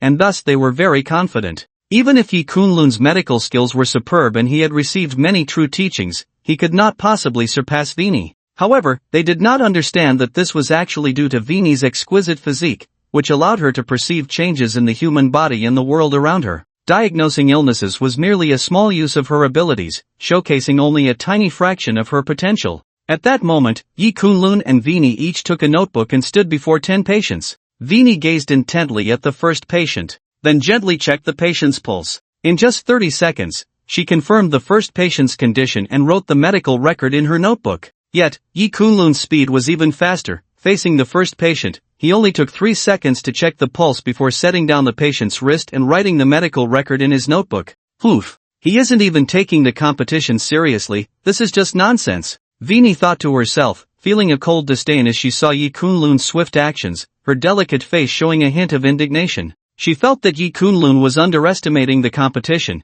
who could possibly diagnose a patient in just 3 seconds. This guy must be guessing the condition randomly and then scribbling a medical record, Vini thought. The young people from the Great Xia around them looked on with disappointment. Diagnosing in 3 seconds was nothing short of a fantasy. Perhaps even Elder Yen could not achieve such a feat. Where did Elder Yen find this kid? Could it be that he was deceived by a fraud? For a moment, many in the Great Xia medical community felt a sinking feeling. It seemed they were about to suffer a significant embarrassment this time. Meanwhile, the representatives from the Western medical community looked on with even broader smiles. They had thought they were facing a formidable opponent, but it turned out to be just a filler, completely out of their league. Their worries seemed completely unnecessary. Today, the younger generation of the Western medical community would surely win, washing away years of shame. However, one person stood apart from everyone else, and that was Yin Xuanhu. At this moment, he looked at the scene in shock and murmured, Yi Xiaoyou's medical skills have reached such a level. His pulse diagnosis seems to be on par with his acupuncture skills.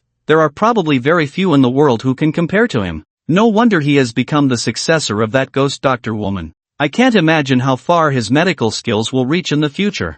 30 seconds later, Yi Kunlun had already diagnosed all the patients and written their medical records in his notebook, then sat down on a nearby chair, while Vini had just finished diagnosing the second patient. She looked at Yi Kunlun, who had already finished, and her brows furrowed. Sir, are you treating this grand competition as a joke? How can you be so casual when helping patients? This is irresponsible. Clearly, she felt that Yi Kunlun was mocking her, deliberately causing trouble, which made Vini somewhat angry. After all, she had come to the Great Xia medical community with the intention of exchanging and learning, and Yi Kunlun's actions made her feel that the young people of the Great Xia were too restless. Could it be that the young medical talents of the Great Xia were all like this now? Miss Vini, why do you say that? I have already completed the diagnosis. How can this be considered casual? Yi Kunlun looked at Vini and smiled lightly. Diagnosing a patient in 3 seconds was merely a trivial matter for him. It was nothing to make such a fuss about. Humph. We'll see later who diagnosed the patient correctly. Vini huffed upon seeing Yi Kunlun still being stubborn. She then turned her gaze away from him and continued with her own diagnosis. Time passed second by second. After about 2 or 3 minutes, Vini finally completed the diagnosis of the 10th patient and wrote the last patient's medical record in her notebook. Old Yen, can we now reveal what both sides have written in their notebooks? At this moment, the representatives of the Western medical community could hardly wait, looking at Yen Xuanhu with malicious smiles. Anyone with a functioning brain could see at a glance who had won this round between Yi Kunlun and Vini. That kid diagnosed a patient's medical record in 3 seconds. It was obvious that it was impossible and he must have been scribbling nonsense. Let's announce the answers. Yen Xuanhu nodded in agreement. The people from the Great Xia medical community sighed deeply. It seemed that the younger generation of the Great Xia medical community would indeed be humiliated today. Miss Vini, please announce these 10 medical records first, Yen Xuanhu said, glancing at Vini. Alright, Vini nodded and then showed her notebook to everyone present. The first medical record, liver tissue inflammation. The second medical record, lung tissue inflammation. All 10 medical records were now clearly presented before everyone. Sir, it's your turn, Vini said, her beautiful eyes looking at Yi Kunlun, clearly still bothered by his earlier dismissive behavior. As she spoke, the other attendees turned their attention to Yi Kunlun. Many from the Great Xia were unable to hide their disappointment, sighing inwardly. Meanwhile, the representatives from the Western medical community wore expressions of confidence, as if they could trample over the younger generation of the Great Xia medical community. Under everyone's gaze, the contents of Yi Kunlun's notes were projected onto the screen. The first medical record, liver tissue inflammation, with some nodular growth and bleeding infiltration in the intrahepatic bile ducts. The second medical record, lung tissue inflammation, with damaged tumor margins and bleeding in the pulmonary vessels. Yi Kunlun's notes contain 10 pathological records, identical to Vinny's but more detailed, specifying exactly where the ailments were. Yi Kunlun's pulse diagnosis technique had evidently reached an extraordinary level. He could determine specific ailments based on pulse changes and the patient's complexion. Vinny was far from matching him in this regard. Even though she possessed a keen sensitivity, it couldn't change the outcome of today's contest. At this moment, the specific ailments of these 10 patients had all been diagnosed through on-site instruments and blood tests, and they matched exactly with the medical records listed by Vinny and Yi Kunlun. The winner of this diagnostic contest was clear. How is this possible? The representatives of the Western medical community were shocked, as this scene completely slapped their earlier arrogance in the face. In just 3 seconds, Yi Kunlun was able to diagnose so many pathologies, and even the level of detail surpassed Vinny's. If they hadn't seen it with their own eyes, they would never have believed this scene was real. Not only them, but the medical professionals from the Great Xia were also dumbfounded. At this moment, they realized what it meant to have mountains beyond mountains and skies beyond skies. Compared to Yi Kunlun, these young people present were simply unworthy of even carrying his shoes. Instantly, many young people from the Great Xia medical community felt a sense of shame looking at Yi Kunlun. You are amazing. I admire you, Vinny. At this moment, Vinny gazed at the contents of Yi Kunlun's notes, unable to help but admire him, her beautiful eyes sparkling. Initially, she thought Yi Kunlun was just boasting, which is why she was so angry with his actions, but now it seemed Yi Kunlun was entirely relying on his genuine skills. Sir, in this competition, it is Vinny who has lost, and we, the younger generation of the Western medical community, humbly concede. As for the next competition, there is no need for it. However, Vinny would like to broaden her horizons. I wonder if this gentleman could sit here and treat patients, allowing Vinny to gain some insight? Vinny smiled politely at Yi Kunlun and bowed slightly. Just from Yi Kunlun's 3-second pulse diagnosis, she could clearly see that his medical skills were on a completely different level than hers. There was no need to think about the next treatment competition. She would undoubtedly lose, and there was no need for her to humiliate herself. She was the strongest among the younger generation of the Western medical community, and if she voluntarily admitted defeat, it could be said that no one else from the younger generation could compete. The final victor of this medical competition was clearly from the Great Xia side. The members of the Western medical delegation looked somewhat grim. They had not expected Vinny to concede so directly, and there was still the second half of the competition to go. However, they did not dare to voice any objections to Vinny's decision, as she held a special and noble status, and the other party was a member of the Western Medical Association. She was merely interested. In the entire Western medical delegation, no one could force her to do anything. Since Miss Vinny is interested, I shall show my clumsiness, Yi Kunlun said with a light smile. Vinny was quite decent, not like the others from the Western medical community who were so sharp-tongued. He then stepped forward to the first patient, and under the gaze of everyone, he performed the first 7 needles of the 13 needles of Yamen, using qi to guide the needles, invigorating the blood within and clearing the liver inflammation. The second, the third. Half an hour later, Yi Kunlun had treated all 10 patients. Originally, the 10 patients who looked pale and weak had now transformed into vibrant individuals, as if they were entirely different people. Everyone present was astonished by this scene. In just half an hour, he had cured 10 severely ill patients, all of whom had ailments in their internal organs. Perhaps even the most skilled doctors would find it hard to achieve such results? A true master of medicine, a divine doctor of the age. Even the members of the Western medical community looked at Yi Kunlun with changed expressions, shifting from disdain and disbelief to admiration. Strong individuals are respected wherever they are. Especially in the field of medicine, where skills are paramount. Yi Kunlun's displayed medical prowess had completely conquered both the Great Xia and the Western medical community. This gentleman is truly impressive. If I hadn't seen it with my own eyes, I wouldn't have believed that the acupuncture technique from Great Xia could reach such heights, Vinny remarked, gazing at Yi Kunlun with admiration. If she were to treat those patients, it would take her at least half a day to possibly heal them using various methods of Western medicine. Yi Kunlun's medical skills were indeed on a different level than hers. Yi Kunlun then clapped his hands and stood up, feeling quite pleased. Finally, the task was accomplished. He had fulfilled his promise to the medicine gate and had not gone back on his word. It was time to return and properly refine the 5-yin pill. What is your name, sir? Vinny asked curiously, looking at Yi Kunlun. At such a young age, possessing such medical skills, he must not be an unknown figure in Great Xia. Yi Kunlun replied slowly as he stood up.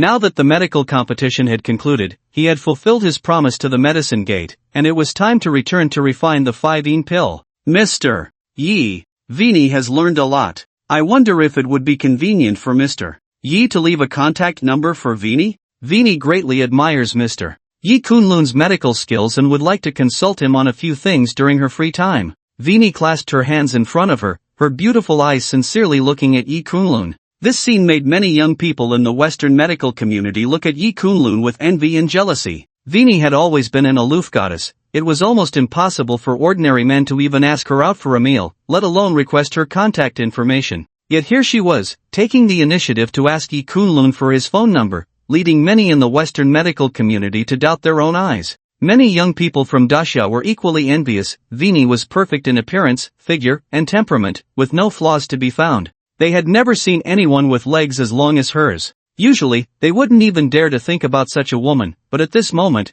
she was actively asking Yi Kunlun for his contact information. If looks could kill, Yi Kunlun would have died 1,000 times by now. However, what Yi Kunlun said next left everyone present dumbfounded. No need for contact information, we will meet again if fate allows. Yi Kunlun shook his head with a smile. He was busy preparing to refine the 5-yin pill and had no intention of mentoring Vini. With that, he directly stepped out towards the hall's exit, leaving with Yen Xuanhu. Vini was momentarily stunned. She hadn't expected that her initiative to ask a man for his contact information would be rejected. To know that her usual admirers were countless, and many men dreamed of getting her phone number to have dinner with her, yet Yi Kunlun had refused? What an interesting man, Vini said, watching Yi Kunlun's departing figure, a hint of a smile appearing at the corners of her mouth. After Yi Kunlun and Yen Xuanhu left, she and the representatives of the Western medical community also departed one by one. This time she came to Daxia. The so-called competition among young medical practitioners was merely a small episode.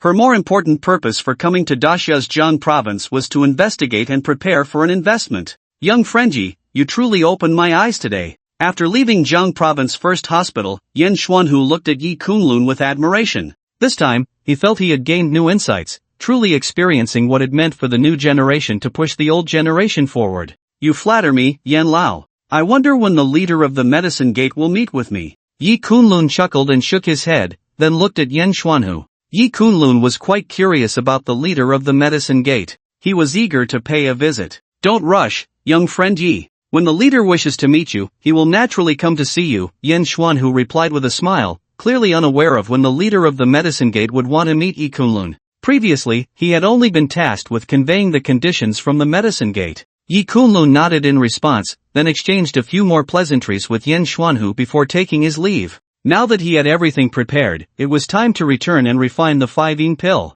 By the time Yi Kunlun returned to the Nanling shitting, it was already close to evening. The sunset cast a red glow over the mountaintop of Nanling shitting, and looking down from the peak was like gazing into a fairyland. Regarding alchemy, Yi Kunlun had learned a lot from his 3 masters on the island, and his alchemical skills could be said to be superb. However, the 5-yin pill was extraordinary. Its refinement required strict control over the heat, timing, and even the techniques used, so Yi Kunlun could only attempt to refine it based on the records he had seen in the alchemical texts on Tianxiang Island. However, before Yi Kunlun could begin the refinement, a phone call interrupted his thoughts. Young master, I've noticed something unusual about Chu Yuan's movements. He has gathered quite a few martial bodyguards, and the location is at Juanhao Villa, which is now completely sealed off. Based on my subordinate's speculation, Chu Tianqing is likely here, and Chu Yuan is probably going to meet him. Xiao Wenshan said on the other end of the phone. During this time, Yi Kunlun had instructed Xiao Wenshan to track Chu Yuan to see if he would meet with Chu Tianqing. So when Chu Yuan exhibited unusual behavior tonight, Xiao Wenshan immediately called Yi Kunlun. Oh, Chu Yuan finally couldn't hold back. Yi Kunlun's eyes narrowed slightly, a faint smile appearing on his face. Very well. I'll handle the next steps. Yi Kunlun instructed Xiao Wenshan before hanging up the phone. Yi Kunlun put away the 5 flavors of extreme medicinal materials and the lava fruit, placing them in the cabinet, and then left the Nanling shitting, heading directly towards the location of Juanhao Villa. After all the conditions for refining the 5-yin pill were ready, so he wasn't in a hurry. Once he dealt with Chu Tianqing and interrogated him about the reasons behind the massacre of the Nanling Yi family, he could refine the 5-yin pill later. Juanhao Villa, are you ready? Chu Yuan squinted at the martial bodyguards beside him and said in a deep voice, Rest assured, young Master Chu, Juanhao Villa has been completely sealed off. Anyone who enters cannot escape. And with just one word from you, all signals in Juanhao Villa will be cut off, and no calls for help can be sent out. At this moment, a middle-aged martial bodyguard respectfully said to Chu Yuan, "Ha ha. Good, very good. Then it's time to put on a show." Chu Yuan said with delight, laughing heartily, and then waved his hand for the bodyguards on both sides to step back. After saying that, he picked up his phone and sent a text message. "Yueshi, I've discovered something. The guy who tarnished your innocence back then is not dead. I've captured him now. Do you want to know who he is? I'm at Juanhao Villa right now. If you want to know who he is, come here. I guarantee you'll be in for a big surprise." Chu Yuan sent a text to Shin Yueshi. He knew Shin Yueshi very well. Once she saw this message, she would definitely come. All he had to do now was wait for her to appear. Sure enough, after Chu Yuan sent the message, Shin Yueshi's phone rang immediately. "Chu Yuan, what do you mean by that?" Shin Yueshi said in a deep voice on the other end of the line. "Just like what I just sent you. Yueshi, this person is someone you know. I guarantee you'll be shocked when you see him." Chu Yuan replied with a faint smile. After saying that, he hung up the phone. With this call, he was already certain that Shin Yueshi would definitely come. "Yueshi, oh Yueshi, why do you have to force me to use unconventional methods? But it's nothing serious. After today, I will let you know Yi Kunlun's true face, and you will also become my Chu Yuan's woman." Chu Yuan licked his lips. He had waited far too long for this day to possess Shin Yueshi. Half an hour later, a red sedan stopped at Juanhao Villa, and a graceful figure stepped out of the car. It was none other than Shin Yueshi. At this moment, her face was cold as frost, her brows tightly knitted, and her beautiful eyes looked at the figure standing ahead as she said in a deep voice, "Chu Yuan, if you don't explain the meaning of that message properly today, I, Shin Yueshi, will never see you again in this lifetime. Rest assured, Yueshi, the answer will be revealed soon. Just follow me, and you'll know who that person is as soon as you see him." Chu Yuan said with a faint smile, then walked into the villa within the mountain. Shin Yueshi frowned upon seeing this, then stepped forward with her long, jade-like legs, following Chu Yuan into the villa. Inside the villa's hall, as soon as Shin Yueshi stepped in, her beautiful eyes scanned the surroundings. Apart from Chu Yuan, there was no one else. "Chu Yuan, where is everyone?" Shin Yueshi's brows furrowed. "Yueshi, don't be anxious, let's have a cup of tea and talk slowly," Chu Yuan said with a smile while sitting on the sofa, his gaze scrutinizing Shin Yueshi's delicate figure, greed evident in his eyes as he admired her alluring curves. In the capital, Chu Yuan had been with countless women in bed, but none could compare to Shin Yueshi in looks, figure, or temperament. At this late hour, being alone in the same room with Shin Yueshi, Chu Yuan's inner restlessness and fervor were almost uncontrollable, his blood surging. Looking at Chu Yuan, Shin Yueshi's brows knitted together, a sense of foreboding rising in her heart. "Chu Yuan, what do you want?" Shin Yueshi instinctively took 2 steps back, her tone wary. She and Chu Yuan had known each other since childhood, and the Shin and Chu families had a long-standing friendship, so she had no defenses against him. After all, although Chu Yuan had shown interest in her over the years, he had never crossed the line or acted inappropriately. But now, seeing Chu Yuan's expression, she felt something was off. "What do you mean? A lonely man and a woman, what else do you think I could do?" Chu Yuan stood up, licking his lips with a sinister smile as he looked at Shin Yueshi. "Yueshi, right now the entire Juanhao Villa has had its signal blocked. You can't call for help.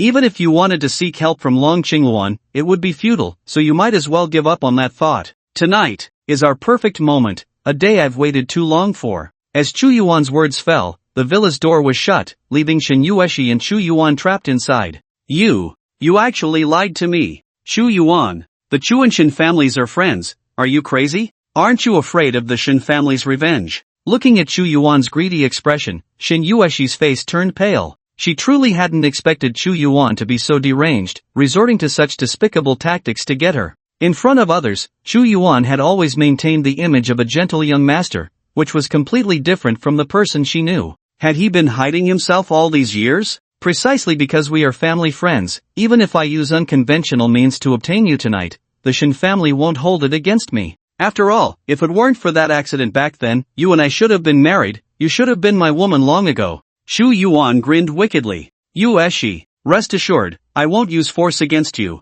Have you noticed that the air around us feels a bit off, and your body temperature is rising? You're starting to feel a bit dry in your mouth, aren't you? Right now, you hate me to the bone, wishing to tear me apart, but in a few minutes, you'll be begging me to help you." Chu Yuan's face was filled with a sinister smile. Clearly having tampered with something in the villa, releasing an aroma that could enchant the mind. Now he was just waiting for Shin Yueshi to reach her limit and plead for his favor. "You beast!" Shin Yueshi had clearly sensed something was wrong, her face turning extremely pale as she bit her lip, struggling against the desires rising within her. She regretted it deeply, blaming herself for being misled by that text message, for being clouded by what had happened 5 years ago, and for falling into Chu Yuan's trap. At this moment, she barely had the strength to act, let alone escape. Could it be that today, she would really be at the mercy of this beast? Ha ha ha. Curse me, go ahead, call me a beast now, but soon you might be begging me, this animal. Chu Yuan laughed heartily, his expression excited.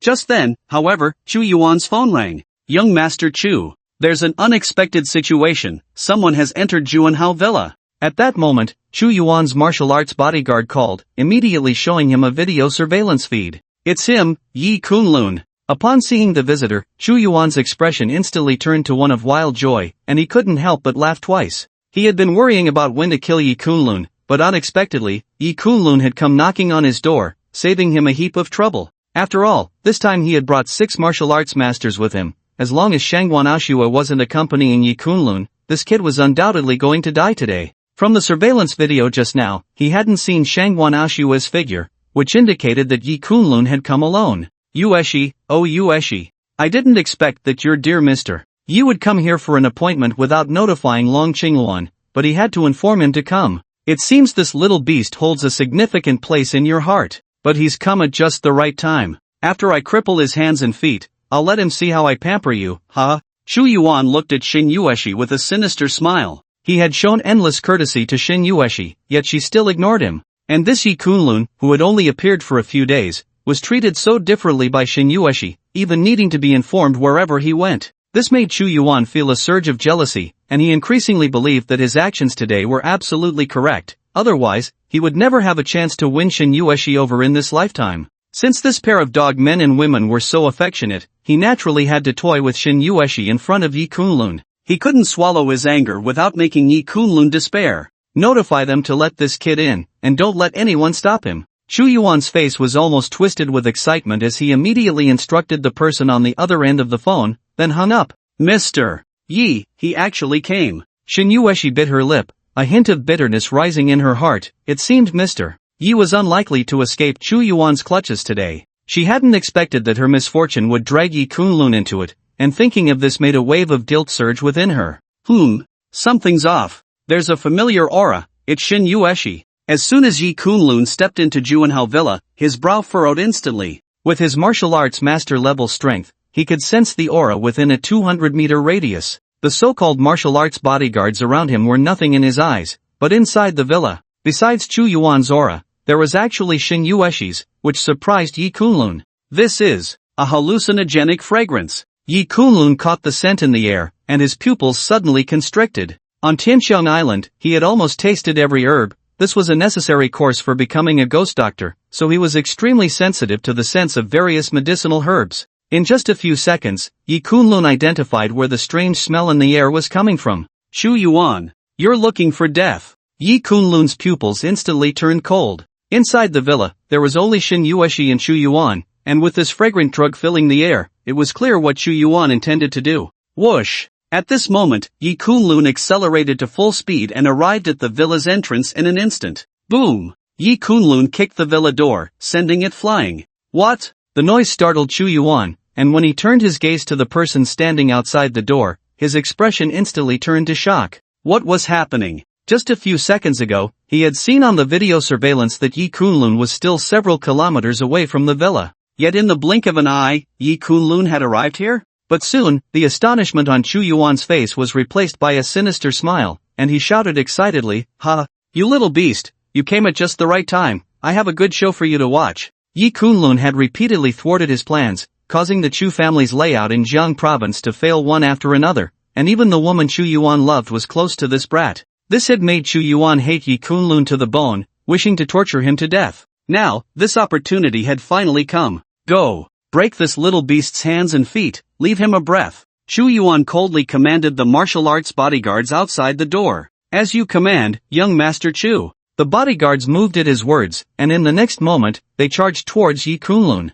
6 small masters of the martial arts, attacking with all their might, showed no mercy as they approached Yi Kunlun from 6 directions, clearly wanting to leave him no escape. Boom! Just as the 6 were about to close in on Yi Kunlun, a terrifying aura suddenly erupted from him, instantly crushing towards the 6. At that moment, the 6 small masters of the martial arts turned pale with fear, feeling a suffocating pressure emanating from Yi Kunlun. His martial arts realm. The 6 small masters stuttered, wanting to retreat immediately. Although they didn't know exactly how strong Yi Kunlun was, just the aura he had just unleashed was far beyond what they could contend with. This person's martial arts realm was at least that of a great master. But clearly, they were too slow. Just as they prepared to retreat, Yi Kunlun's figure vanished from where he stood and appeared right in front of the 6 small masters. Boom! Boom! 6 palms struck out, and the 6 small masters crashed against the wall, their bodies mangled, killed on the spot by Yi Kunlun. This is impossible. Chu Yuan stared at this scene, instantly dumbfounded, completely shocked. These were 6 small masters of the martial arts, not just any random characters.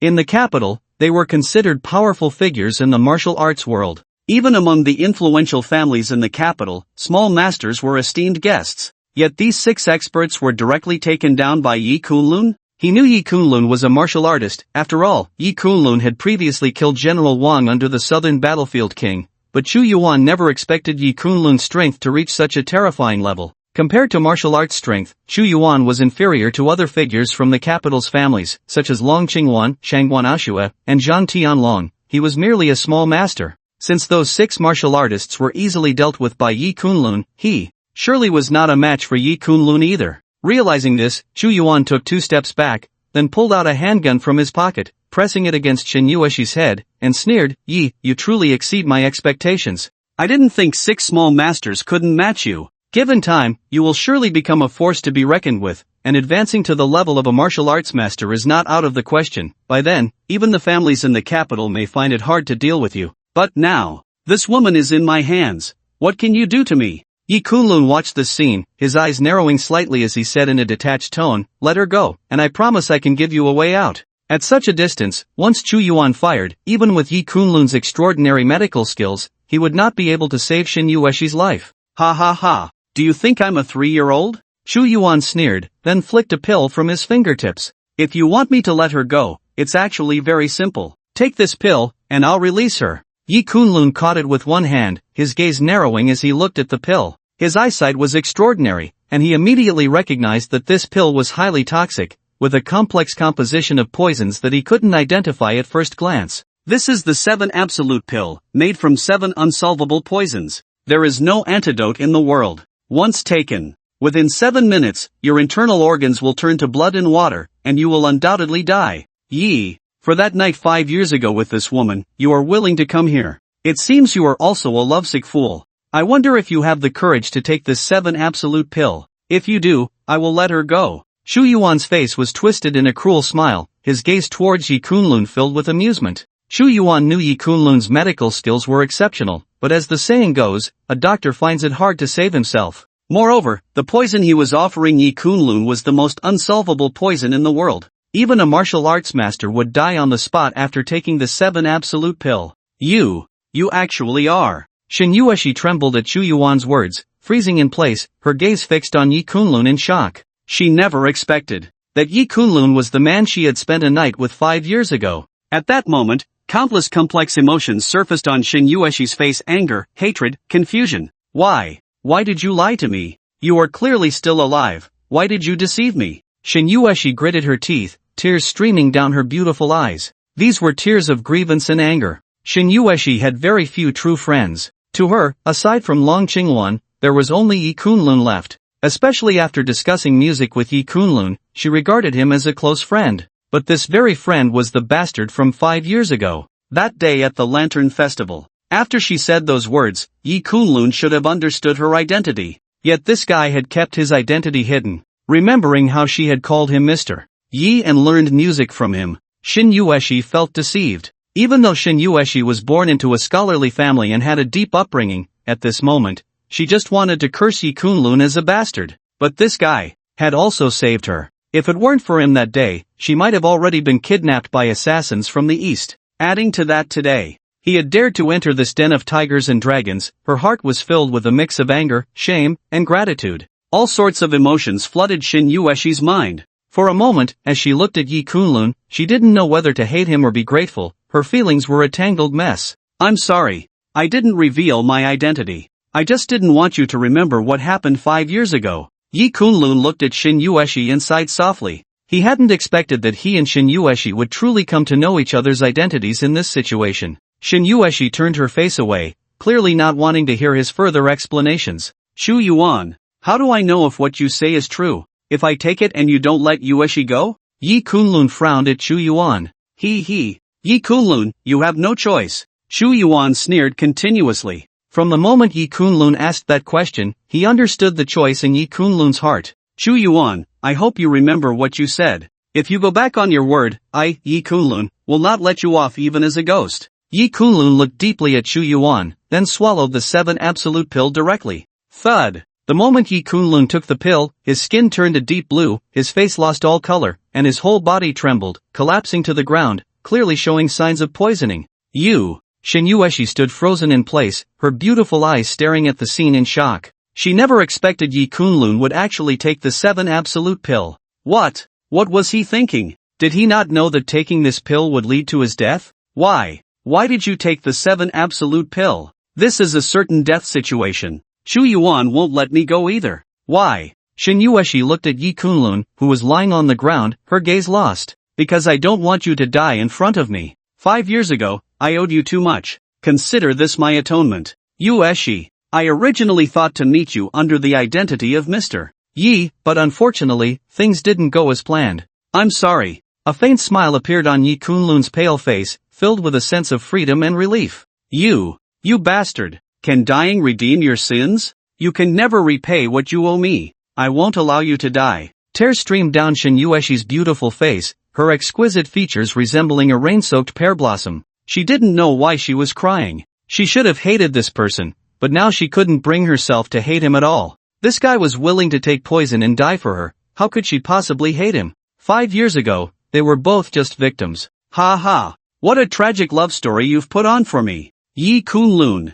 I never expected you to be so infatuated, willing to give your life for a woman. Don't worry. I will take good care of Yueshi from now on. Now, I will personally send you on your way, to avoid prolonging the night in dreams. At this moment, seeing this scene, Shu Yuan's face revealed a sinister smile. Watching his beloved woman shed tears in front of Yi Kunlun, Shu Yuan couldn't help but feel disgusted. With that, Shu Yuan stepped forward, aiming his gun at Yi Kunlun, wanting to end his life with a single shot. Unexpectedly, at that moment, Yi Kunlun suddenly stood up. His previously pale complexion changed abruptly, the poison state he had just displayed vanished in an instant, replaced by a deep smile. To make you take the bait was not easy. Clearly, Yi Kunlun's earlier poison state was all an act. He had tasted countless herbs on Tianxiang Island, and his body had long since become immune to all poisons. Although the 7 absolute pill was deadly, once it entered Yi Kunlun's body, it had already been purified by his body, which had been nurtured by countless herbs, rendering it ineffective.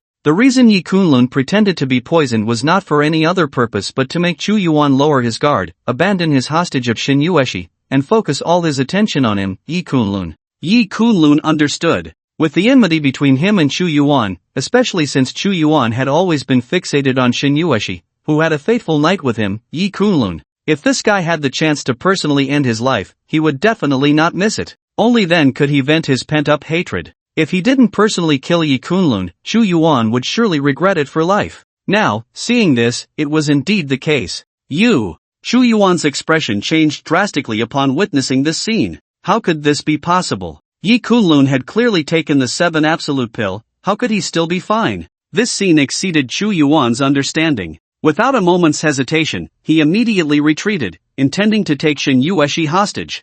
After all, he had just witnessed Yi Kunlun's strength, and with the gun in his hand, he could not harm Yi Kunlun in the slightest. However, in front of Yi Kunlun, his speed was clearly slow. Before Shu Yuan could even move, Yi Kunlun was already in front of him. Boom! Accompanied by a scream, the hand holding the gun was kicked and broken by Yi Kunlun, blood gushing forth. Immediately after, a suffocating pain surged through his abdomen, and he was kicked away by Yi Kunlun, crashing heavily against the wall, his body a bloody mess, utterly tragic. Cough cough. Shu Yuan's face trembled. At this moment, he felt as if his entire body had been rendered useless, his meridian severed, unable to move at all. Just one kick had left him a cripple. What kind of power was this? At this moment, Yi Kunlun approached Chu Yuan with an expressionless face. He could have easily killed Chu Yuan with a single move, but the only reason he spared his life was to ask a few questions. You can't kill me. I am the young master of the Chu family in the imperial capital. My father is a martial arts master. If you kill me, there will be no place for you in the entire Great Xia. Seeing Yi Kunlun step closer, Chu Yuan was completely panicked, his face filled with terror as he looked at Yi Kunlun. This madman wants to kill him. As the young master of the Chu family in the imperial capital, there were few young people with a status more noble than his. How could Yi Kunlun dare to kill him? Boom! Yi Kunlun stepped on Chu Yuan's back, the pain nearly causing him to suffocate. Why did you persecute the Yi family of Nanling in the past? Yi Kunlun asked coldly, looking at Chu Yuan. I don't know what you're talking about. Chu Yuan stammered. Whoosh! As soon as he finished speaking, several silver needles pierced into his body, and at that moment, Chu Yuan felt as if 1,000 ants were gnawing at him, his body unbearably itchy, sometimes feeling as if he were in an ice cave, and at other times as if he were in a furnace. This kind of pain caused his whole body to spasm, his face contorted. I really don't know what you're talking about. I have no idea about the extermination of the Yi family of Nanling. Chu Yuan trembled, speaking each word with difficulty. Watching this scene, Yi Kunlun narrowed his eyes. What Chu Yuan said should be true. After all, this kind of pain was not something an ordinary person could endure. Since Chu Yuan was unaware, then the events of the past should be known only to those of higher status, like Chu Tianqing or even the Chu family in the imperial capital. In that case, you are of no use anymore. It's time for you to go, Yi Kunlun said coldly, then struck out with a palm, aimed directly at Chu Yuan's face. Chu Yuan's face was filled with terror, trembling all over. He never expected that Yi Kunlun would truly disregard the Chu family in the imperial capital and kill him on the spot. A madman, this kid is a madman. At this moment, Chu Yuan regretted provoking a madman, but unfortunately, there was no medicine for regret in this world. You will not die a good death. My Chu family in the imperial capital will not let you go. Chu Yuan's eyes widened, completely severing his breath, cursing Yi Kunlun with hatred before he died. Boom! As soon as Chu Yuan finished speaking, he was sent flying by Yi Kunlun's palm, completely reduced to a corpse. After dealing with Chu Yuan, Yi Kunlun made no further moves, a pair of delicate hands wrapped around his waist, a perfect figure pressed against his back, and a fragrant scent wafted to Yi Kunlun's ear. Yi Kunlun immediately frowned. He had been so focused on settling accounts with Chu Yuan that he had momentarily forgotten about Shin Yueshi's situation. Feeling the burning temperature radiating from Shin Yueshi, Yi Kunlun's brow furrowed. She had fallen under the enchanting aroma set by Chu Yuan, and according to the time estimate, it was about to take effect. If not resolved in time, her life would be in danger. Without a moment's hesitation, Yi Kunlun turned around, his fingertips moving to fix the somewhat hazy and dazed Shin Yueshi in place. He then performed the Yenmen needle technique, pricking her a few times to expel the enchanting aroma from her body. At that moment, Shin Yueshi's temperature gradually decreased, and her eyes began to regain clarity. Although she had just lost her senses, she was still very clear about her actions, only unable to control herself. Remembering that she had uncontrollably hugged Yi Kunlun just moments ago, and even unconsciously made more intimate gestures, Shin Yueshi's ears turned slightly red, her face flushed, and she dared not look up at Yi Kunlun. How embarrassing! How could she act that way towards this guy, making herself seem like a woman of loose morals? This guy was too wicked, he had just deliberately deceived her. She almost truly believed that Yi Kunlun was doomed. It's all right. I've already cleared the enchanting aroma from you. What happened just now was for a reason. I needed to make Chu Yuan lower his guard, to find an opportunity to save you, so I resorted to such a tactic and said those words. Don't take it to heart. Yi Kunlun looked at Shin Yueshi with an apologetic expression. The words he had just spoken to Shin Yueshi were deliberately heartfelt, even making her cry, just to make Chu Yuan relax his vigilance. His intention was to incite Chu Yuan's anger, but unexpectedly, it had touched Shin Yueshi, which was not his intention. You bastard! Why did you lie to me? You weren't dead at all. Why did you deliberately deceive me about my feelings that day? Shin Yueshi said through gritted teeth, her face flushed. Clearly, she was referring to the night they released the sky lanterns, when Yi Kunlun had known her identity but had deliberately kept it from her. Remembering all the encounters with Yi Kunlun afterward, where he concealed his identity, as if he could see through everything about her, while she knew nothing about him, made Shin Yueshi feel somewhat humiliated. Was this guy deliberately trying to make her look foolish? Everything is too coincidental. I originally thought that after the night of the Sky Lanterns, I would probably never see you again in this lifetime, but fate played tricks on us, and we ended up meeting repeatedly under various circumstances, and I didn't know how to explain it to you. Yi Kunlun sighed lightly, then continued, I didn't intend to hide it from you. The identity of Mr. Yi is a good choice for both you and me. The past is gone with the wind, and there's no need to bring it up again. From now on, let's just consider each other strangers. Revealing his identity was indeed not Yi Kunlun's wish, but now that it was exposed, there was no need for them to meet again in the future. After all, he had already harbored such thoughts, worried that one day Shin Yueshi would discover his identity and not know how to face her. Dream on. You bastard owe me, Shin Yueshi, a debt that can never be repaid. Shin Yueshi huffed, glaring at Yi Kunlun with her beautiful eyes. Will you be able to come to the capital to find me? A month later, I might be forced to marry by my family. Shin Yueshi fell silent for a moment, then fixed her beautiful eyes on Yi Kunlun. Looking at this woman with whom he had shared a night of pleasure in the past, Yi Kunlun fell silent for a moment. His life was indebted to her. Since she did not wish to marry, then he, Yi Kunlun, would not allow anyone to dare force her into marriage. Okay. Yi Kunlun replied with a simple word. Shin Yueshi was taken aback by Yi Kunlun's words, then gently tucked a strand of hair behind her ear, her beautiful eyes gazing at Yi Kunlun as she smiled and said, Aren't you afraid? The person I might marry has a status even more noble than Chu Yuan. Ordinary martial arts masters would have to bow their heads before him. Aren't you afraid of bringing disaster upon yourself? At that moment, her beautiful eyes looked at Yi Kunlun, seemingly not angry, but rather filled with a different kind of emotion. In this world, no one can force you to do anything you don't want to do.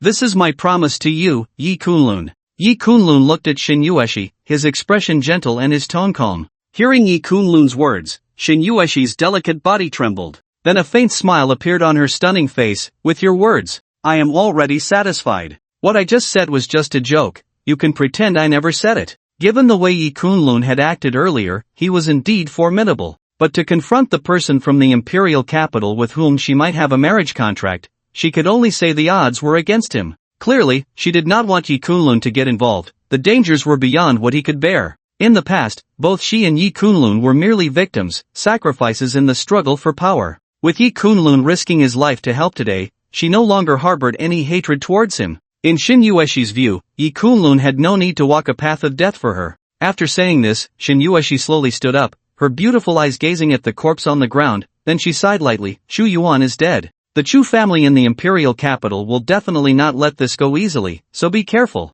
This incident had indeed escalated. Chu Yuan had died in Jiang province. With the Chu family's connections, finding the murderer would not be difficult. Time was running out for Yi Kunlun. Chu Yuan's father was a martial arts master. His journey south to Jiang province was inevitable. Are you leaving? Yi Kunlun glanced at Shin Yueshi, then frowned. It's time to return to the imperial capital. Shin Yueshi looked deeply at Yi Kunlun, then walked out of the villa, while Yi Kunlun accompanied her all the way to the red car. A month later, I will go to the imperial capital. I won't take back what I said. Regardless of whether you marry or not, the Shin family cannot force you to do anything. Yi Kunlun looked at Shin Yueshi, speaking calmly. He still had an account to settle with the Shin family. Especially with Shin Qingfeng's lineage, Yi Kunlun naturally had to go. Then I'll wait for you. Upon hearing Yi Kunlun's words, Shin Yueshi's delicate brows quivered, then she chuckled lightly. Clearly, she took Yi Kunlun's words as a joke. If he knew who she was to marry that day, he probably wouldn't have said that. After saying this, she stepped on the gas and left the spot. Watching Shin Yueshi's car disappear from view, Yi Kunlun quickly gathered his thoughts. He had originally thought he could find Chu Tianqing today, but unexpectedly, not only did he not find Chu Tianqing, but so many complications had arisen. Now it was time to return to the Nanling shitting and prepare to refine the 5-yin pill. After all, a month later, he would head to the imperial capital. At that time, he wouldn't have to think too much. Yi Kunlun would also have to battle some martial arts masters from the imperial capital, and the people behind the harm done to his parents would surely show themselves. Now Yi Kunlun felt that his strength was still not enough. Although he had the trump cards given by his 3 masters, one still needed to be strong oneself. With this thought, Yi Kunlun's figure moved and disappeared from the spot, heading towards the Nanling shitting. An hour later, Nanling shitting. Yi Kunlun took out the 5 flavors of extreme yin herbs, with the lava fruit placed beside them. At this moment, he ignited the furnace and began refining the 5 flavors of the ultimate in medicinal materials.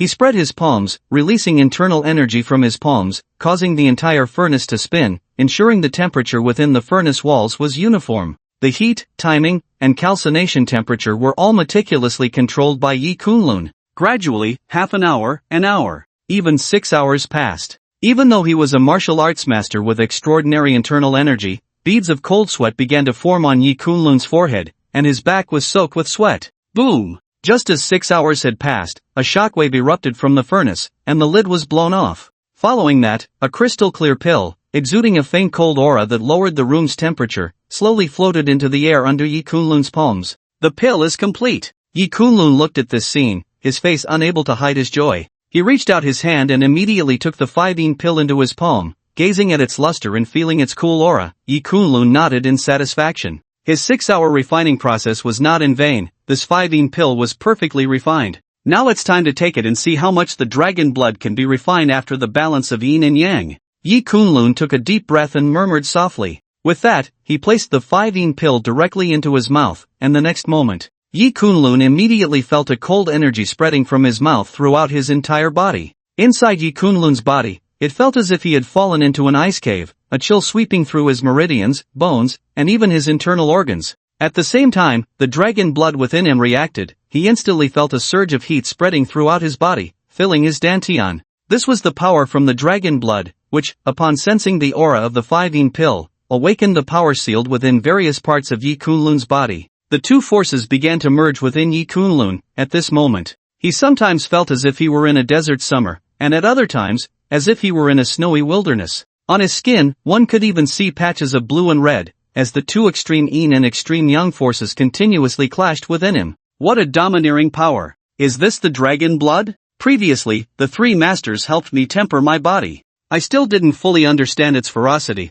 No wonder the Grandmaster told me to leave the island to seek a method to refine the dragon blood. Yi Kunlun's expression changed, veins bulging on his forehead, and he gasped in cold air. At this moment, he felt as if his body was about to burst. He had underestimated the power of the dragon blood refining the body. If it weren't for the assistance of the 5-yin pill, recklessly letting the dragon blood rampage within him, Yi Kunlun felt he might not be able to withstand its power and would explode to death. Meanwhile, the martial aura around Yi Kunlun was also rising steadily. If someone were standing outside the Nanling shitting at this moment, they would surely be astonished to find that the sky above Yi Kunlun's residence was filled with dark clouds, and hurricanes were swirling, forming a storm circle in the heavens. This was clearly due to the overwhelming power within Yi Kunlun, surging skyward. It was unimaginable that merely refining a portion of the dragon blood could lead to such a transformation. If he refined it all, to what level would his martial prowess reach? At the same time, Yi Kunlun was not idle. He consumed the lava fruit. The next moment, a pure yang power surged into his body, but this power acted gently, gradually calming the dragon blood within him. At this moment, the feeling of the two opposing forces of yin and yang within Yi Kunlun's body disappeared. Clearly, the power of the 5-yin pill and some dragon blood had been completely refined by him, and the lava fruit had temporarily calmed the remaining violent dragon blood. If Yi Kunlun could see the state of his body, he would be astonished to find that the area of his dantian had doubled compared to before. The internal energy he could mobilize from his dantian was now incomparably stronger than before. The martial aura Yi Kunlun now emitted could reach a radius of 400 meters. His strength had indeed doubled. Living up to expectations. The effect of refining this 5-yin pill is even better than I imagined. Even combined with that lava fruit, the power that allowed my dantian to grow has settled. This would normally take at least several months, or even a year to achieve. This time, I can truly say I've gained a lot. Yi Kunlun carefully sensed the changes in his power, then slowly opened his eyes, a deep glint appearing in his gaze. Now, the internal energy released by his martial arts mastery could reach a range of 400 meters, and the power of his punch should be around 40,000 pounds. The Asian martial arts master ranking states that an internal energy aura reaching 400 meters and a punch with 40,000 pounds of force can place one in the top 10. Now my strength is roughly at the level of such strong individuals. However, martial arts masters rarely take action, and this world is not short of hidden experts. This so-called Asian martial arts master ranking is merely a superficial ranking. Yi Kunlun murmured to himself. Although his strength had surged, he did not feel proud. After all, he was well aware that there were many hidden talents in this world. However, given his current strength, he could indeed face many dangers. Even if several of the top 50 martial arts masters in Asia teamed up, he would have the confidence to deal with them. This time, to enhance my strength, I made the dragon blood in my body react in advance. Although it has now calmed down, it is only temporary. In a month, the dragon blood's fury will likely awaken again, and by then, I must find a way to suppress and refine it. A serious expression appeared on Yi Kunlun's face. The recent outburst of dragon blood made him acutely aware of its severity. It should be noted that the dragon blood Yi Kunlun had just awakened was merely a small part around his dantian, accounting for only about 1/10 of the dragon blood throughout his body. Just this little bit had caused him such immense pressure, so one could imagine how troublesome it would be if all the remaining dragon blood were to awaken. However, regarding how to suppress the dragon blood, Yi Kunlun had already gained some insights. It was not necessarily required to have a woman with extreme energy. Additionally, extreme herbs or other treasures could also be used to suppress and refine it, which was the experience Yi Kunlun gained after taking the 5-yin pill today. The capital city is a place of outstanding people and rich resources, with many powerful families standing tall for a long time, with deep roots. Yi Kunlun felt that it should not be difficult to find the herbs or treasures he needed. With this thought, Yi Kunlun quickly gathered his mind. Having just made a breakthrough, he was physically and mentally exhausted, and his condition was not very good. Now it was time to rest well and restore himself to peak condition. With this in mind, Yi Kunlun sat cross-legged on the ground, slowly closed his eyes, and began to calm his mind and recuperate. One day later, Yi Kunlun opened his eyes. At this moment, he had shaken off his previous fatigue, and his essence, energy, and spirit had all recovered. Just then, Yi Kunlun's phone rang. It was none other than Shangwan Aoshue. Mr. Yi, the recent situation has become somewhat tricky. Shing Group has managed to pull in an international ally, the Futian Chamber of Commerce from the east. The Futian Chamber of Commerce intends to invest in Jiang province and has already teamed up with Shing Group, directly injecting 100 billion. The Futian Chamber of Commerce is not only a major chamber of commerce in the east, but also ranks among the top globally, comparable to the large Western conglomerates. From what I know, the Futian Chamber of Commerce is preparing to leverage Shing Group to create a significant presence in Jiang province. Moreover, there are other Western conglomerates investing in Jiang province, not just Muhammad's group, but another one that is no less powerful than Muhammad's backers. During this time, I plan to contact Muhammad to network and see if we can secure a partnership with that conglomerate first. Do you have time to accompany me? The tone of Shangwan Aoshue on the other end of the line was somewhat serious. Now that Shing Group has received investment from the Futian Chamber of Commerce, it can be said that Shing Group is currently the most financially robust in Jiang province, far surpassing Tianqi Group, Wanhong Group, and Yeshang Group. Among these parties negotiating with the remaining Western conglomerate, Shing Group has the greatest advantage. She was thinking of bringing Muhammad along to see if they could negotiate some favorable terms with that conglomerate, allowing them to collaborate with Yeshang Group. After all, Muhammad is currently a partner of Yeshang Group, and the conglomerate behind him is not to be underestimated in the West. She hoped to have some leverage when the time comes. Oh, the Futian Chamber of Commerce actually wants to invest in Jiang province? Yi Kunlun's eyes lit up upon hearing Shangwan Aoshue's words. He had long been at odds with the Futian Chamber of Commerce from the east. Now that the Futian Chamber of Commerce wants to invest 100 billion in Jiang province, it perfectly aligns with Yi Kunlun's intentions, especially since he was worried about not finding an opportunity to take advantage of the Futian Chamber of Commerce. That's right. The Futian Chamber of Commerce has already signed an investment agreement with Shing Group. Shangwan Aoshue nodded, her expression somewhat strange. What was going on? She seemed to detect a hint of excitement in Yi Kunlun's tone over the phone. No need to worry. There's no need to meet with that person from the other Western conglomerate anymore. Just let things unfold naturally from here. No matter how much the Futian Chamber of Commerce plans to invest in Shing Group, I want them to come and go without a return, losing everything. Yi Kunlun chuckled lightly at Shangwan Aoshue on the other end of the line, indicating that she need not be anxious. With a word from him, the funds of the Languo Chamber of Commerce could be mobilized at will, and the funds of many major Western conglomerates were no exception. A mere Futian Chamber of Commerce, no matter how much they bring to Jiang province this time, Yi Kunlun would swallow it all. Hearing Yi Kunlun's words, Shangwan Aoshue was taken aback, clearly not expecting him to say such a thing. From Yi Kunlun's tone, was he planning to set a trap and encircle the funds of the Futian Chamber of Commerce? The Futian Chamber of Commerce is a globally renowned organization, with businesses spread all over the world. While the exact amount of their assets is unknown, the cash flow they can mobilize in the short term should be in the hundreds of billions. For such a giant chamber of commerce, the first thought of an ordinary person would be to win them over for investment. Someone like Yi Kunlun, who harbored thoughts of hunting them down, was something Shangwan Aoshue couldn't even dare to imagine. Is Mr. Yi out of his mind? This was the first thought that arose in Shangwan Aoshue's mind. However, this thought only flashed through her mind. Having known Yi Kunlun for some time, she was quite familiar with his character and way of handling matters. Since Yi Kunlun had said such a thing, he must have had some confidence in his heart. Could it be the intention of the Lanwu Chamber of Commerce? Shangwan Aoshue couldn't help but think this way in her heart. But since Yi Kunlun said that she need not worry about this matter, she naturally would not ask further and continue to smile lightly at Yi Kunlun. Since Mr.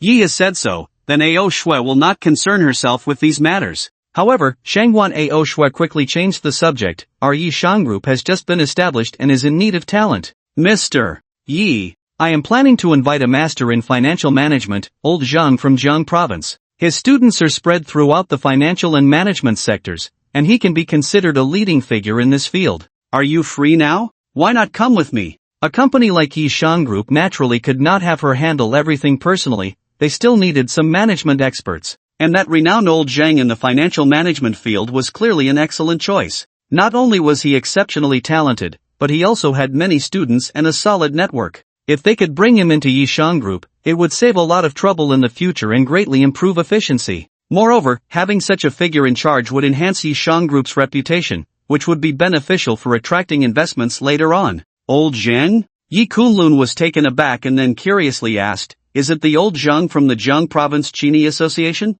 Oh, Mr. Yi, you actually know old Jiang Yi? Upon hearing Yi Kunlun's words, Shangwan Aoshue's beautiful eyes showed a hint of surprise as she exclaimed on the other end of the phone. She had been busy with Yi Shang Group's matters these days, so she had no time to pay attention to the Jiang Province Chini Association's competition and was unaware of what had happened there. Therefore, she was quite surprised to hear Yi Kunlun mention Jiang Yi. I would say we are acquaintances. I'll accompany you there shortly, Yi Kunlun replied with a light smile. He hadn't expected that old Jiang from the Jiang Province Chini Association had such an identity. No wonder this old fellow had little interest in money. He was unwilling to part with the hefty sum he had paid for his ancient snow lotus. Being a leading figure in the financial and management sectors, he certainly didn't have to worry about money, at least, he wasn't lacking in it. Since he had helped the Jiang Province Chini Association last time, it should be easier to approach him this time, so accompanying Shangwan Aoshue was not a problem at all. Soon, after agreeing on a meeting place with Shangwan Aoshue, Yi Kunlun hung up the phone and headed straight to the appointment.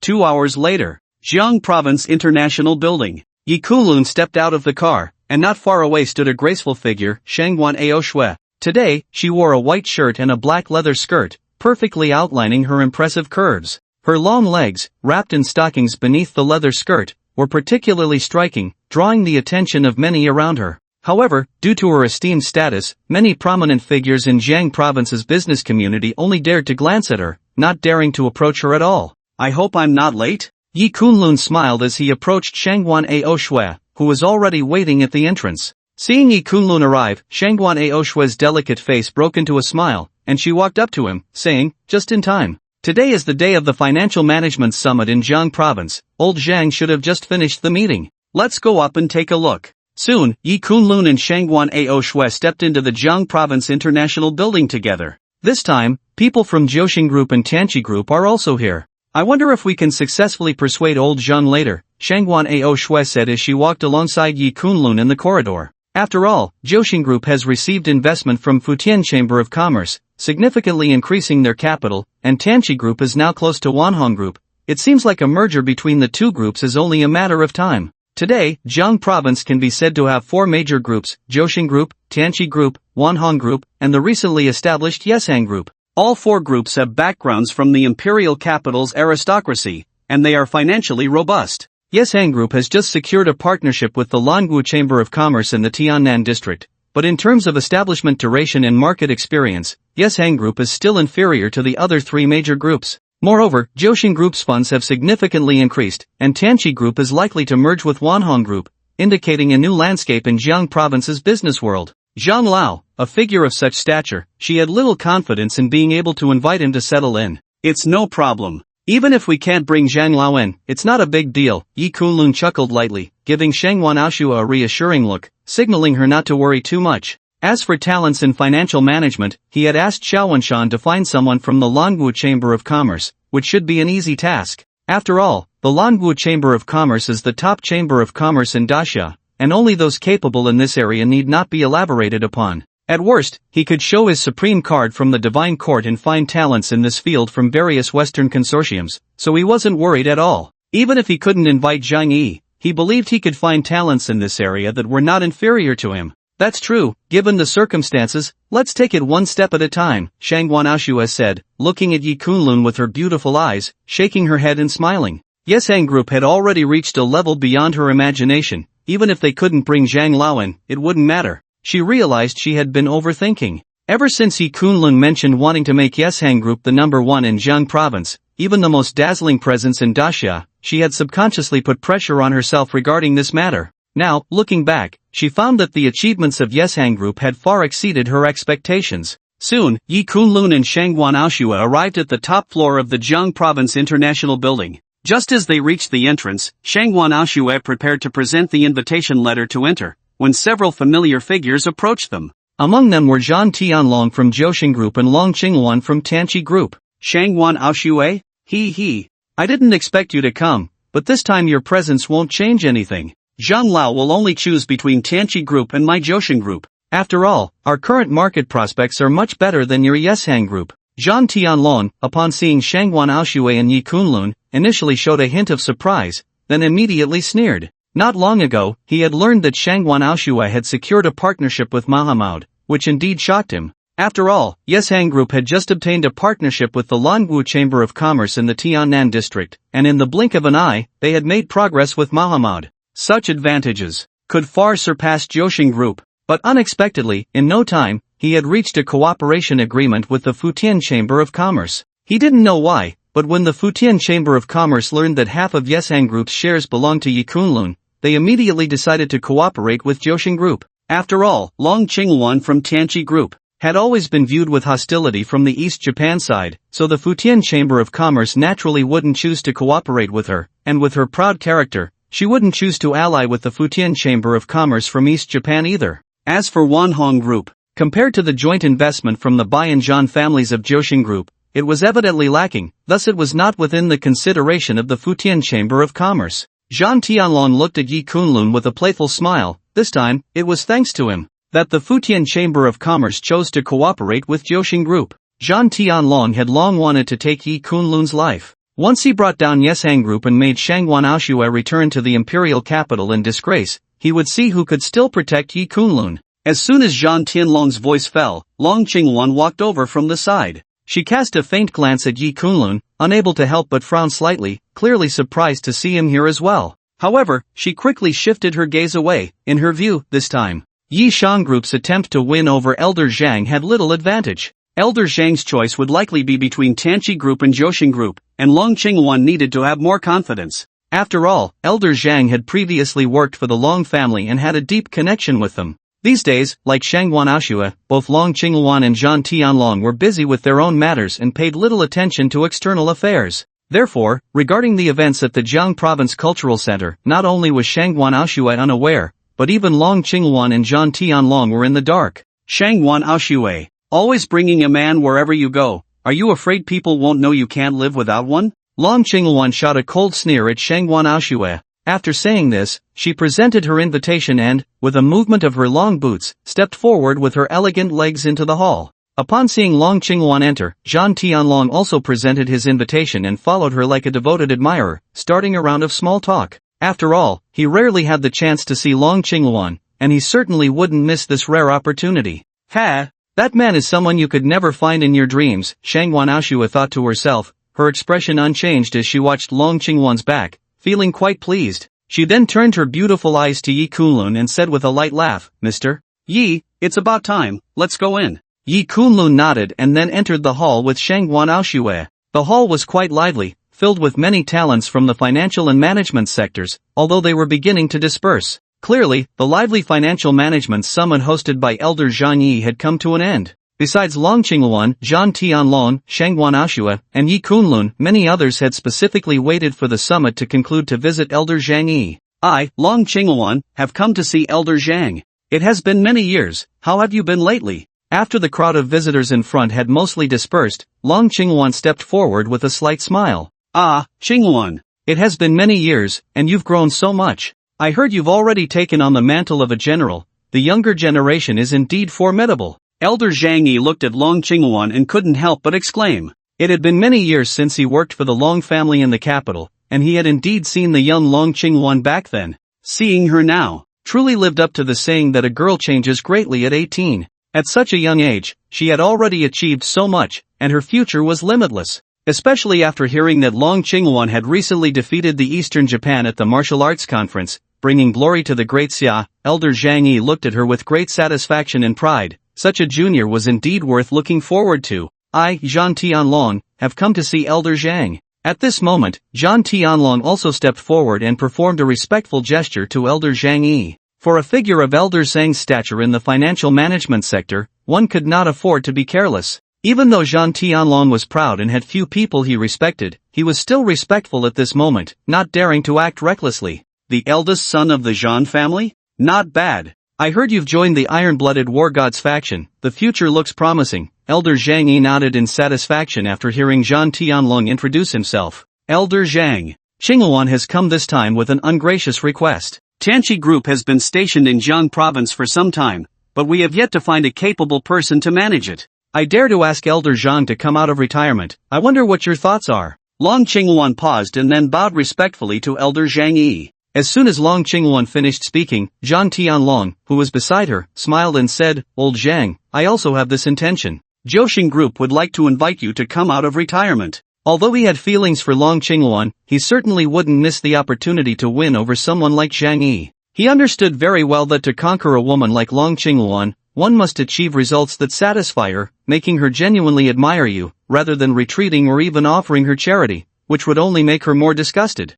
Therefore, Zhan Tianlong's primary goal now was not to please Long Qinghuan, but to elevate Jiang Group to the highest level, making it incomparable to Long Qinghuan's Tianqi Group. Both Long Qinghuan and Zhan Tianlong were well aware that Jiang Yi, as a titan in financial management, must be clear about the current landscape of the business world in Jiang province. Thus, they didn't need to introduce too much. Jiang Yi should have a clear choice. Upon hearing this, Jiang Yi fell silent, a deep look appearing in his eyes. When he saw Long Qinghuan and Zhan Tianlong come here today, he understood their purpose. He indeed had the intention to come out of retirement one last time in his later years, and the groups behind Long Qinghuan and Zhan Tianlong almost met his requirements. However, before old Jiang could speak, a voice came from the side, and it was none other than Shangguan Aoshue. Old Jiang. Yeshang Group also wishes to invite you out of retirement, and I hope you will consider it. Shangguan Aoshue. You should stop trying to join the fray. Old Jiang has ties with the Long family, and now my Jiang Group is the most prominent in Jiang province. If a choice is to be made, it will be between me and Qinghuan.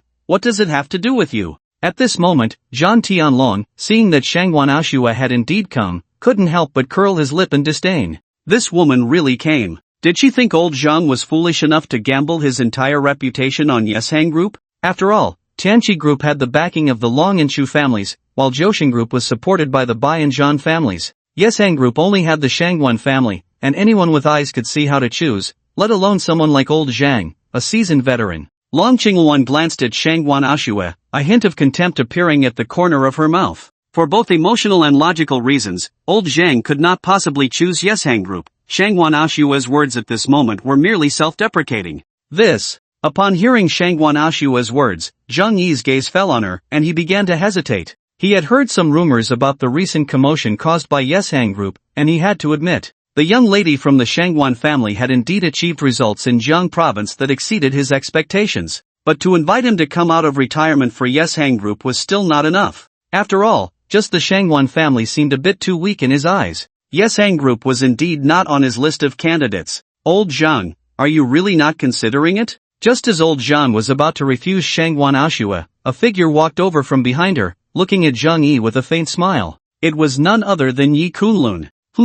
Jiang Yi was taken aback upon seeing Yi Kunlun, clearly surprised that he had also appeared here. Young friend Yi? Jiang Yi exclaimed in surprise, then laughed heartily. I didn't expect you to be from Yeshang Group as well. In that case, Miss Shangguan, I accept your invitation. From today onward, I will join Yeshang Group. He held Yi Kunlun in high regard. The young man's musical talent had impressed him, and he had been thinking about how to recruit Yi Kunlun to serve as the honorary president of the Jiang Province Music Association. It's just a pity that he had never found the opportunity. After all, he had previously asked Yi Kunlun to step in, and it had to be under the condition of the 10,000-year snow lotus. But he didn't expect the opportunity to come so quickly. In the blink of an eye, Yi Kunlun was seeking him out. At his age, he was more inclined to act on a whim, as fame and fortune were merely external possessions to him, something he had in abundance. Of course, the reason he agreed without a second thought was another matter. He was well aware that Xiaowanshan referred to Yi Kunlun as young Master Yi, and even acted as his driver, with a sincere and respectful attitude. The head of the Dragon Martial Commerce Association in Jiang province was so respectful to a young man. The reason behind this was intriguing. Thus, Zhang Yi felt that going to Yishan Group was definitely worth a gamble. Long Qingluan? Zhan Tianlong? Shangwan Aoxue? After Zhang Yi's words, both Long Qingluan and Zhan Tianlong, as well as Shangwan Aoxue, were left with puzzled expressions. What was going on? Just because Yi Kunlun casually mentioned it, Zhang Yi directly agreed to join Yishan Group? Welcome, old Jiang, to Yishan Group. At this moment, Shangwan Aoxue looked at the scene and couldn't help but chuckle lightly. She never expected that just based on Yi Kunlun's words, Zhang Yi's attitude would make a complete turnaround. Bringing Yi Kunlun here was indeed the right move, otherwise, someone like Zhang Yi would likely be impossible to recruit into Yishan Group. Meanwhile, Zhan Tianlong's face was extremely dark. Just before at the entrance, he had boasted that Shangwan Aoxue would definitely be unable to recruit Zhang Yi. He didn't expect to be slapped in the face so quickly. At this moment, he felt as if he had swallowed a fly, especially in front of Long Qingluan, where he felt utterly humiliated.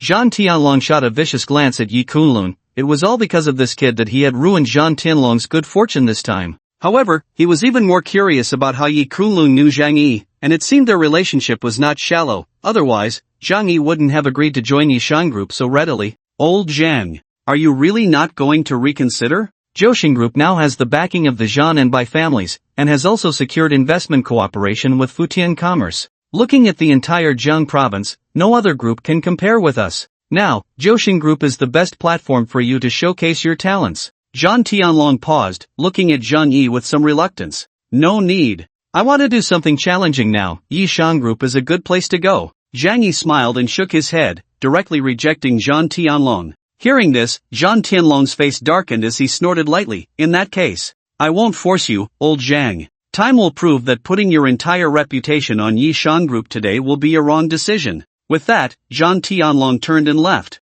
Old Jiang, are you really not considering Tianqi Group? As for the conditions, you can propose anything. Long Qingluan frowned slightly at this moment and tried to make one last invitation. Qingluan, although I have some connections with the Long family, I won't be going to Tianqi Group this time. Zhang Yi smiled and shook his head at Long Qingluan. He was very satisfied with this junior, but in comparison, he still felt that going to Yishan Group was more appealing to him. Hearing Zhang Yi's refusal, Long Qingluan frowned and nodded, then chose not to say anything more. She cast a complex glance at Yi Kunlun. Twice now, her originally assured plans had been thrown into uncertainty because of his appearance. However, her gaze was more defiant. She believed her judgment was infallible. Without the backing of the imperial capital's Yi family, what achievements could Yi Kunlun possibly make? This is just the beginning. Don't think that with Zhang Lao's involvement, you can change anything. The Tianqi Group and the Wanhong Group are about to merge, and the Yishan Group will be in the weakest position in the Jiang province business community. Long Qingluan deeply looked at Yi Kunlun and Shangwan Aoxue, then stepped forward in her long boots, her slender jade legs moving towards the hall's exit. Just as Long Qingluan's graceful figure reached the entrance of the hall, a voice came from behind her. It's better for your Long family not to get too deeply involved in the Jiang province situation. The Chu family will only end up losing everything. Collaborating with the Wanhong Group will only increase your losses. And one more thing, keep your distance from the Jiang Group. Neither the Jiang Group nor the Wanhong Group will last long in Jiang province. Yi Kunlun had now walked up behind her, speaking calmly. 5 years ago, this woman had gone to the high seas to slay the eastern enemy to help his parents save face. Although Yi Kunlun and Long Qingluan were not particularly fond of each other, and even had a mutual dislike, he still felt some gratitude towards her, which was why he offered this reminder. The Chu family in the imperial capital was the first target Yi Kunlun wanted to eliminate. Long Qingluan's desire to collaborate with them was merely inviting disaster. Ha! Yi Kunlun, do you think that just because you've had some luck these past few days, you can look down on everything and ignore the colossal presence of the imperial capital's aristocratic families? From what you say, you even want to set a trap to bring down the Chu family, the Zhan family, the Bai family, and even the Futian Chamber of Commerce in Jiang province? Do you think you're the master of the Longwu Chamber of Commerce? Long Qingluan shot Yi Kunlun a cold glance and snorted. I thought that after bringing Zhang Lao into the Yi Shan group today, you would be humble and steady, but it seems I overestimated you. I, Long Qingwan, despise those who are arrogant and boastful. Don't think that just because you've secured a partnership with Mahamud and brought in Zhang Lao, you can change anything. The Yi Shan group only has the Shangwan family behind it. No matter how much you jump around, it's just prolonging the inevitable in Jiang province. Long Qingwan's beautiful eyes revealed a hint of disappointment as she shook her head and moved forward. To be honest, seeing Yi Kunlun heal Mahamud's father, securing Mahamud's cooperation, and bringing in Zhang Lao, had indeed surprised Long Qingwan and changed her perception of him. She had originally thought that after achieving these things, he would be more steady and grounded, but unexpectedly, she had thought too much. He even dared to say he was going to set a trap in Jiang province, preparing to make the Chu family, the Bai family, the Zhan family, and even the Futian Chamber of Commerce lose everything. Even with all the resources of the imperial capital's Yi family, this would be impossible. Without the Yi family's background, what right did Yi Kunlun have? Watching Long Qingwan's departing figure, Yi Kunlun shook his head and muttered to himself, "That's all there is to say. Think whatever you want." With that, he turned and returned to the hall. At this moment, Shangwan Aoshue was discussing some matters regarding joining the Yeshang group with Zhang Yi. Upon seeing Yi Kunlun approach, a smile appeared on Zhang Yi's face as he said, "Young friend Yi, it's not difficult for me to join the Yeshang group, but I do have a condition. If you can agree to it, I can join today. What does Elder Zhang require? Just say it, and as long as I can meet it, I won't refuse," Yi Kunlun replied, knowing that Zhang Yi would certainly have conditions for joining the Yeshang group, and he chuckled lightly. "The condition is quite simple. From today on, you, young friend Yi, will serve as the honorary president of the Jiang Province Chini Association. If someone comes to challenge the Jiang Province Chini Association in the future, you can't just stand by and watch," Zhang Yi said with a smile. This condition wasn't too difficult, and Yi Kunlun should agree. It's a small matter. Since Elder Zhang has invited me so warmly, it would be unreasonable for me to decline. Yi Kunlun hadn't expected this old fellow to have such an idea, and he nodded with a wry smile. Standing aside, Shangwan Aoshue couldn't help but show a hint of realization. She almost forgot that Zhang Yi was the president of the Jiang Province Chini Association. It seemed that he had witnessed Yi Kunlun's Qin skills and had the intention to recruit him, which is why he chose to join the Yeshang group.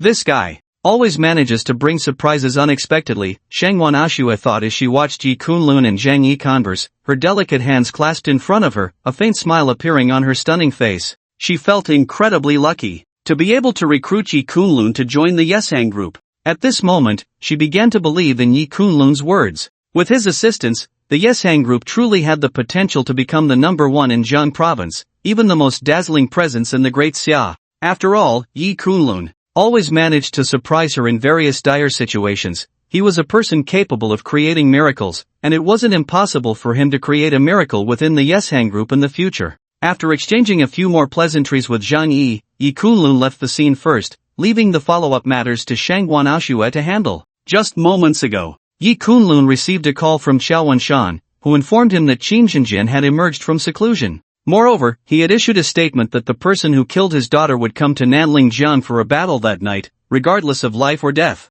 Qin was clearly very confident that the murderer would come. After all, those who reached the realm of martial arts master were all proud individuals. If someone issued a challenge and they didn't respond, it would frustrate their martial spirit. After emerging from seclusion, Qin examined the bodies of the Qin family's martial arts guest elders and immediately recognized that the assailant was a martial arts master. As he had thought, since someone had invited him for a life-and-death battle, Yi Kunlun would certainly not miss it. At the Qin family. At this moment, Qin was sitting cross-legged in the hall, eyes closed in meditation. Although his eyes were tightly shut and he remained completely still, he exuded a heavy presence like a mountain. Even though he had reached the realm of martial arts master and could completely conceal his aura, the killing intent emanating from him still filled the entire hall, creating a chilling atmosphere around him. Master Qin, even after stepping into the realm of martial arts master, your killing intent is still so strong. Be careful not to fall into madness in the future. A figure entered the hall and squinted at Qin. This person was none other than Chu Tianqing, the president of the Jiang Province Martial Arts Association. Now, his aura also seemed to have returned to its essence, making it difficult to see through. Clearly, he had also stepped into the realm of martial arts master. Boom! As soon as Chu Tianqing finished speaking, Qin suddenly opened his eyes, and the terrifying aura emanating from him became even more horrifying, shaking the surroundings, causing the hall to tremble. I have been in seclusion for just a few months, and my son and daughter have both met tragic ends. If I don't slice the murderer into 1,000 pieces, my title as a martial arts master will surely be a joke. Qin Jinjian's expression was extremely cold. Tonight, you and I will join forces to fight at Nanling River, and we must slay that person in the river. Qin Jinjian looked at Chu Tianqing, his tone indifferent. Even if we join forces, things might still be a bit tricky. That person is a martial arts expert behind Yi Kunlun. Considering the corpses of your Qin family's martial arts guest elders, his strength has likely reached the level of 20,000 pounds in a single punch. Looking at the Asian martial arts master rankings, he could easily be among the top 70. We have just stepped into the realm of martial arts masters. Although our combined strength is considerable, the odds of victory are unclear. I plan to wait for my brother to arrive. Chu Yuan died at the hands of the martial arts master behind Yi Kunlun. My brother will emerge from seclusion in a month, and once he learns of this, he will surely head south to Jiang province. For now, I need to find an opportunity to kill Yi Kunlun first. Chu Tianqing narrowed his eyes. Both he and Qin Jinjian believed that the ones responsible for the deaths of Qin Yan, Chu Yuan, and many martial arts guest elders were the figures behind Yi Kunlun. Without the backing of a martial arts master, Yi Kunlun would not dare to be so arrogant, disregarding the imperial families in Jiang province, even killing figures like Zhan Xiaotian. However, it was clear that Chu Tianqing did not intend to act alongside Qin Jinjian tonight. After all, based on the information at hand, the martial arts master behind Yi Kunlun was extraordinarily powerful. Only when his brother Chu Yuanlong arrived would there be a possibility of subduing that martial arts master, as his brother was not only the head of the Chu family but also ranked among the top 50 martial arts masters in Asia. Moreover, he was one of the 4 great generals under the Dragon Blood War god, and in the entire Great Xia, there were hardly any martial arts masters stronger than him on the surface. It's too late, I can't wait until then. Don't worry, tonight I have a foolproof plan to ensure that the martial arts master behind that little bastard Yi Kunlun meets his end in Nanling River. Years ago, I had a fortuitous encounter and obtained a formation plate that can harness the power of rivers. However, it requires 2 people to activate, and both must be martial arts masters to serve as the formation's core. Once activated, any strike we make can reach a tremendous force of 30,000 pounds. Even among the top 30 martial arts masters in Asia, as long as they are not among the top 10 freaks, we can subdue them. Qin Jinjian said solemnly at this moment. If you assist me, I promise that in the future, whenever you need this formation plate, I will lend it to you without hesitation, and we will set up the formation together. Qin Jinjian continued. Hearing this, Chu Tianqing's expression changed in surprise. A formation plate? You actually found something like that? Truly a stroke of incredible fortune. If what you say is true, then joining forces to subdue that martial arts master will be as easy as pie. I agree to this. But I need to see the formation plate first to verify your claims, Chu Tianqing said, a deep glint appearing in his eyes. The temptation Qin Jinjian presented was simply too great. If what Qin Jinjian said was true, and in the future, he and Qin Jinjian improved their strength further, for example, breaking into the top 100 of the Asian martial arts master rankings, once they set up that formation plate, their ability to confront enemies would likely approach the top 10 of the Asian martial arts master rankings. President Chu, please take a look. Qin Jinjian picked up a wooden box from in front of him and opened it, presenting it to Chu Tianqing. The wooden box opened, revealing the intricate patterns of the Taiji and the 8 trigrams, with the 4 directions of east, south, west, and north. It was indeed complex to the extreme, and at the center of the wooden box lay a crystal-clear bead. This is the Wind Force Pearl, a rare treasure of heaven and earth, a crystallization formed from storms over thousands and tens of thousands of years. Once it encounters water, it will react violently, creating a hurricane force field that can cover a range of over 1,000 meters, lasting for half an hour. At that time, within 1,000 meters, everything will evolve into the situation before us in this formation. You and I only need to stand in the east-west or west-south positions, within the 8 trigrams, to freely manipulate the power of the Wind Force Pearl to attack any location. With innate invincibility, against mere martial arts masters ranked around 70 in Asia, you and I can easily crush them. Qin Jinjian's expression was very confident. Chu Tianqing gazed at the formation before him for a moment. As a martial arts master, his vision was naturally extraordinary, and he immediately sensed the terrifying power contained within the Wind Force Pearl. What Qin Jinjian said was indeed true. Good. I accept this matter. Tonight, I will accompany you to the Nanling River, but I wonder if that martial arts master dares to come. At this moment, the heavy stone in Chu Tianqing's heart was also set down, and a smile appeared on his face. He will come. If he doesn't, wouldn't that mean he admits to fearing me, Qin Jinjian? His martial arts heart will bind him, making it difficult for him to advance further. It's almost time, let's head to the Nanling River. I will be in the light, and you will be in the dark, Shangan said lightly. After speaking, he and Chu Tianqing moved and left the Qin family. Night fell. At this moment, the Nanling River and the entire Jiang province were stirring with excitement. Many martial arts experts had heard about the duel between martial arts masters. At this moment, many people gathered on both banks of the Nanling River, the night misty and the cold wind howling, yet the enthusiasm in the eyes of the crowd did not diminish in the slightest. The reason was simple. Today, they might witness a life-and-death battle between martial arts masters, a situation they might never have the chance to see twice in their lifetime. Anyone involved in martial arts would not miss such a grand event. The Nanling River was quite wide, being close to the sea, with the widest part of the river reaching several thousand meters. In the widest part of the river, there was a small island of several hundred meters, where a figure stood. It was none other than Qin. At this moment, many people on both banks saw Qin's figure. Although they could not see his face, most people knew it was him, as he had entered the island in the afternoon and had been waiting for a strong opponent to arrive. On one of the banks, in a tea pavilion, several figures were particularly eye-catching, sparking discussions among the surrounding crowd. I didn't expect General Chingan to come as well. It makes sense, this is a battle of martial arts masters, and someone like General Chingan, a martial arts expert, wouldn't miss it. Not just her. Shangwan Aoshue, Zhan Tianlong, and Bai Junlin, the heirs of the imperial families, have also come. Regardless of the outcome, whether it is Qin Shenzhen, who has just ascended to the rank of martial arts master, or that mysterious unknown martial arts master, they are all targets that the imperial families want to win over.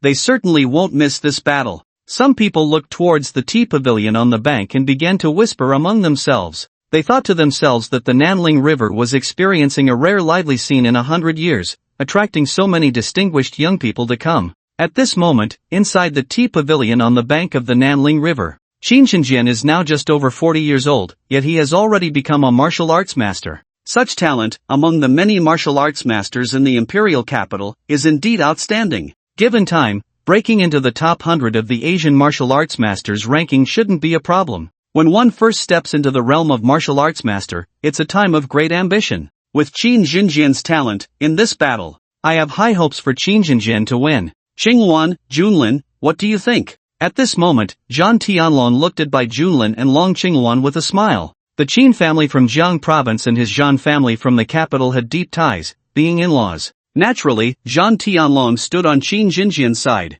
To be honest, he hadn't expected Qin Xinjian's talent to be so terrifying, actually managing to break through to the realm of martial arts master. Given his relationship with the Zhan family, one could say that the Zhan family had gained a martial arts master as a guest elder, elevating their status further. In the past, the Zhan family was considered inferior to the Bai family, Long family, and Shangwan family, but now Zhan Tianlong had joined the ranks of the iron-blooded war god. With Qin Shenzhen, a martial arts master, ready to assist the Zhan family at any time, the Zhan family's momentum was now on par with the other major families in the capital. Hearing Zhan Tianlong's words, Bai Junlin smiled faintly. That's only natural. Qin Shenzhen has been famous in Jiang province for many years, comparable to Chu Tianqing. Now that he has broken through to the realm of martial arts master, coupled with his deep-seated hatred, his combat power will likely far exceed the ordinary. In this battle, he must be fully prepared and confident, otherwise, he wouldn't have taken the initiative to challenge. At this moment, Bai Junlin appeared quite pleased and relaxed, as the Zhan family and Bai family were currently cooperating in Jiang province.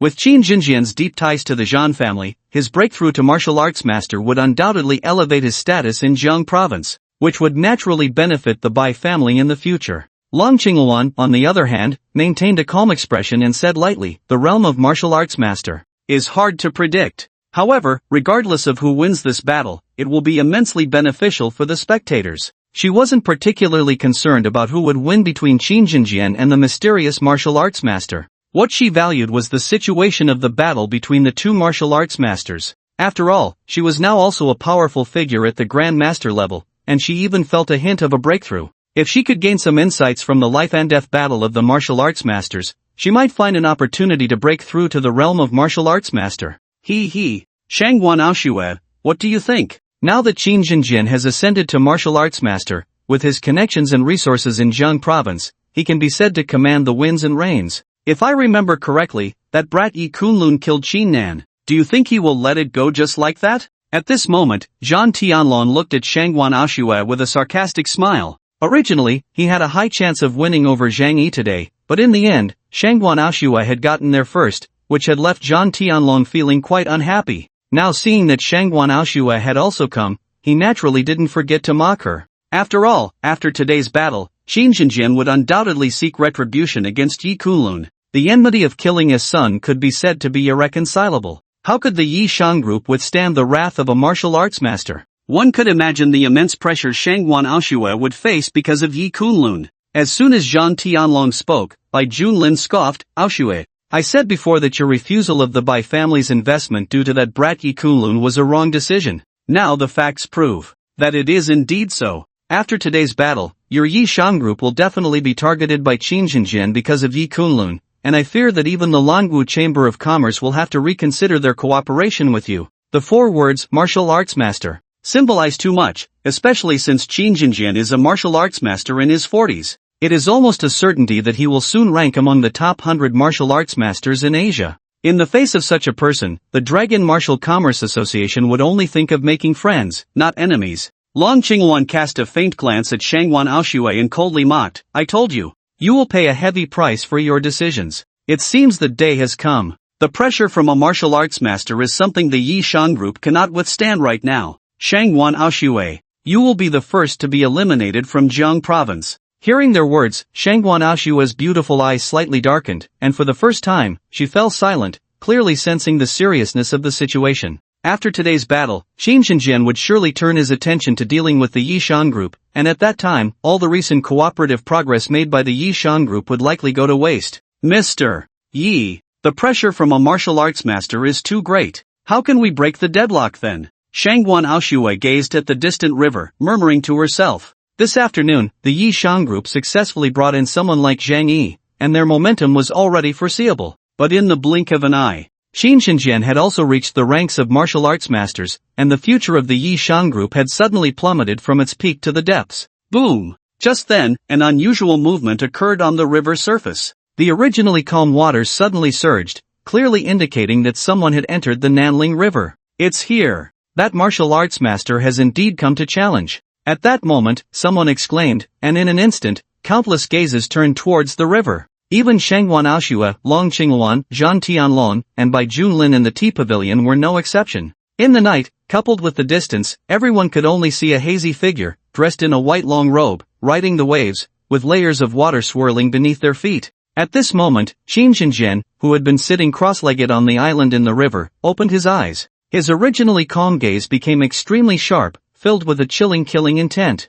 "Finally here." A faint cold smile appeared on Qin Zhenjian's face as he looked at the white figure riding the waves in the distance, his killing intent reaching an unprecedented level. No matter who this person was today, as long as they dared to come here for the appointment, he, Qin Zhenjian, was confident he could ensure they would not return. However, as the white-robed figure approached and he saw the person's face, the cold smile on Qin Zhenjian's face instantly froze, replaced by a deep shock. You are actually a martial arts master?" Qin Zhenjian looked at Yi Kunlun's face, his expression showing shock for the first time, his pupils suddenly contracting. He had speculated about the identity of the martial arts master for today's battle, but he never expected that the martial arts master would actually be Yi Kunlun himself. As far as he knew, Yi Kunlun was only about 25 years old? A 25-year-old martial arts master? Moreover, not just any martial arts master. Judging by the deaths of those martial arts guest officials before, Yi Kunlun's strength should be able to rank among the top 70 martial arts masters in Asia. Thinking of this, even someone like Qin Zhenjian, who had been renowned in Jiang province for many years and was considered one of the strongest martial arts masters in the entire province, couldn't help but feel a chill run through his body. Such a prodigy, he had never heard of before. This child must not be left alive. In the face of Qin Zhenjian's shock, Yi Kunlun remained calm. Those who knew his true strength all displayed similar expressions. He had long since become accustomed to it. "Do you think you can fight me?" Yi Kunlun calmly examined Qin Zhenjian and said lightly. Yi Kunlun was indeed somewhat surprised that Qin Zhenjian had broken through to become a martial arts master. This person seemed to have considerable martial arts talent, but it was only a slight surprise. In the eyes of others, the martial arts master deserves admiration, but in Yi Kunlun's eyes, he is no different from an ant. Not to mention that now, with the rapid advancement in strength from refining the Fidine pill and the lava fruit, he is comparable to the top 10 martial arts masters in Asia on the surface. Even the previous Yi Kunlun, Chingan could not last more than 10 moves against him. Kid, I admit you have indeed surprised me, but since I dare to fight to the death here, how could I not have thoroughly investigated the information? Your strength is indeed formidable. I admit that I, who have just ascended to the rank of martial arts master, am not your opponent, but in this world, victory and defeat are often full of variables. The hatred of killing children is something we cannot coexist with. Considering you dared to come to this appointment today, I can spare your corpse. Chingan sneered. At this moment, he felt somewhat fortunate for not listening to Chu Tianqing's words. If he had really waited a month, by the time the head of the Chu family acted, Yi Kunlun would probably have long since vanished, focusing on his own breakthrough. By the time he emerged again, even the head of the Chu family might not be able to do anything to Yi Kunlun. Today, he and Chu Tianqing joined forces, combined with that formation. With the power of Nanling Jiang assisting, even if Yi Kunlun had outstanding martial arts talent, he could only be powerless here. Just you alone? You dare to be so arrogant? Yi Kunlun raised an eyebrow, looking at Chingan with a half-smile. Of course, I can't do it alone. But today, to subdue you in the river, I am fully prepared. President Chu, it's time to make your appearance. At this moment, Chingan spoke calmly. As soon as his words fell, a figure descended onto the river surface not far away, and the river surged with waves, a figure standing on the water several hundred meters from the small island. It was none other than Chu Tianqing. At this moment, he naturally saw Yi Kunlun, and at this moment, the killing intent in his eyes was more intense than ever. This kid has actually become a martial arts master. Freak, monster. Chu Tianqing even felt that these words could not accurately describe the shocking level of Yi Kunlun. This scene also attracted the attention of countless spectators on both banks. Almost everyone did not expect that at this critical moment of life and death, a martial arts master would actually be present. Ha ha. The situation is set. I didn't expect Chingan to invite a martial arts master. No wonder he is so confident. The person who came today is undoubtedly doomed.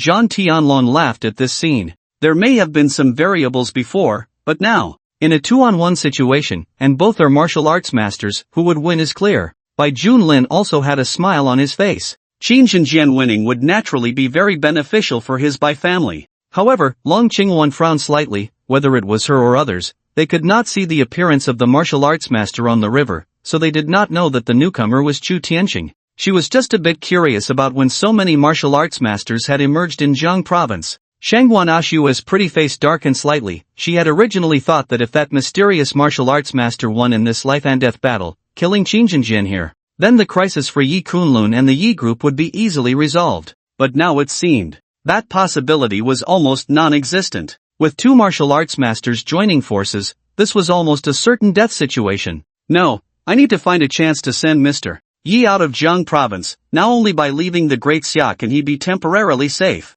Shangwan Ashua's beautiful eyes revealed a deep thought, pondering in her heart. The Shangwan family indeed held a significant position, but as a martial arts master, even if Yi Kunlun went to the Shangwan family to seek refuge, he would dare to come and kill. The grudge of killing his son, Chingan would not back down because the Shangwan family promised some benefits, or because the Shangwan family was a prestigious family in the imperial capital. Therefore, even the Shangwan family would find it difficult to protect Yi Kunlun. At this moment, it seemed to Shangwan Ashua that the only way to escape the pursuit of the martial arts master was to leave the Great Xia and go overseas, where no one could trace him. Chu Tianqing? During this time, you have made it a bit hard for me to find you. Even after sending Chu Yuan on his way, you didn't show up. Now, I finally found you. Yi Kunlun smiled meaningfully upon seeing Chu Tianqing appear behind him. This person was undoubtedly connected to the destruction of the Nanling Yi family in the past. He hoped to extract more details from him soon. You little beast. It was indeed you who killed my nephew Chu Yuan.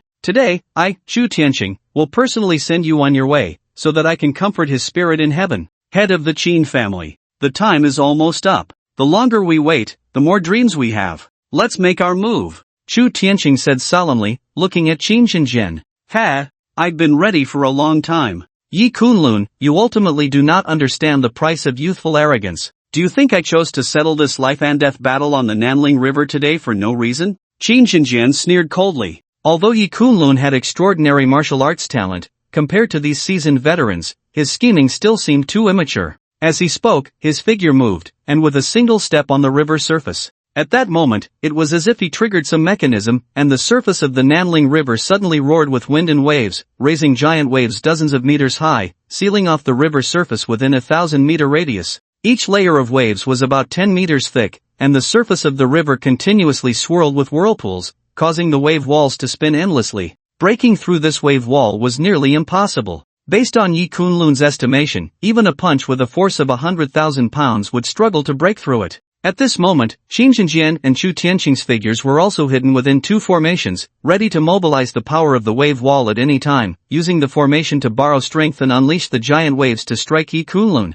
Boom! Terrifying columns of waves surged toward Yi Kunlun from both sides, each column containing a force of no less than 30,000 pounds, as if they wanted to tear Yi Kunlun apart. Formation? Yi Kunlun's eyes showed a hint of surprise. He truly did not expect that Qin Jinjian had prepared such a spectacle for him here. No wonder you are so confident. With such a formation in place, combined with the cooperation of two martial arts masters, any single attack would not be less than 30,000 pounds of force. If anyone gets trapped in it, they would probably die on the spot. But unfortunately, that person does not include me, Yi Kunlun. Yi Kunlun's tone was indifferent. If it had been the Yi Kunlun who had not yet taken the fighting pill, coming here to fight today, he would likely have fallen into Qin Jinjian's hands. One could only say it was fate. As long as Qin Jinjian did not step into the realm of martial arts masters, he could not pose a threat to Yi Kunlun, even with this formation. But now that he had stepped in, Yi Kunlun's realm had also risen to a new level.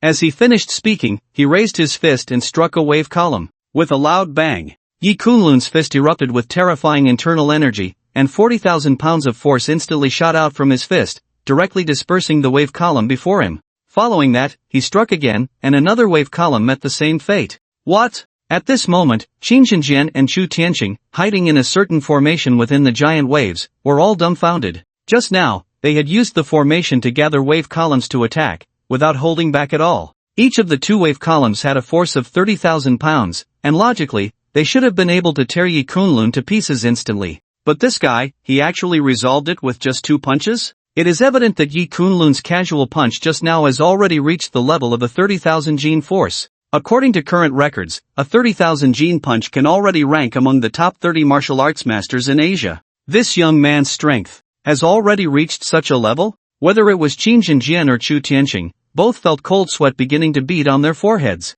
At 25 years old, to be able to enter the top 30 of the Asian martial arts master rankings, such a resume is simply shocking. From Yi Kunlun, they felt a suffocating pressure. If Yi Kunlun does not die today, the next time they meet, it will surely be them who perish. Continue the attack. With this formation as our support, we will definitely be able to subdue this young man within half an hour. I refuse to believe that such terrifying strength can be sustained for half an hour. At this moment, Qin Jinjian said to Chu Tianqing in a low voice, although martial arts masters have opened their dantians and can continuously gather internal energy from them, it is not limitless. For example, Qin Jinjian and Chu Tianqing felt that their full strength state in battle could not be maintained for long. If they exerted all their strength with each punch, the power contained in their dantians could at most support them for about 10 minutes before it would nearly run dry. They did not believe that Yi Kunlun could sustain himself for half an hour. Alright, no matter what, we must subdue this young man today. Chu Tianqing also said in a deep voice, and then continued to cooperate with Qin Jinjian, mobilizing the formation to attack Yi Kunlun with the wave pillars.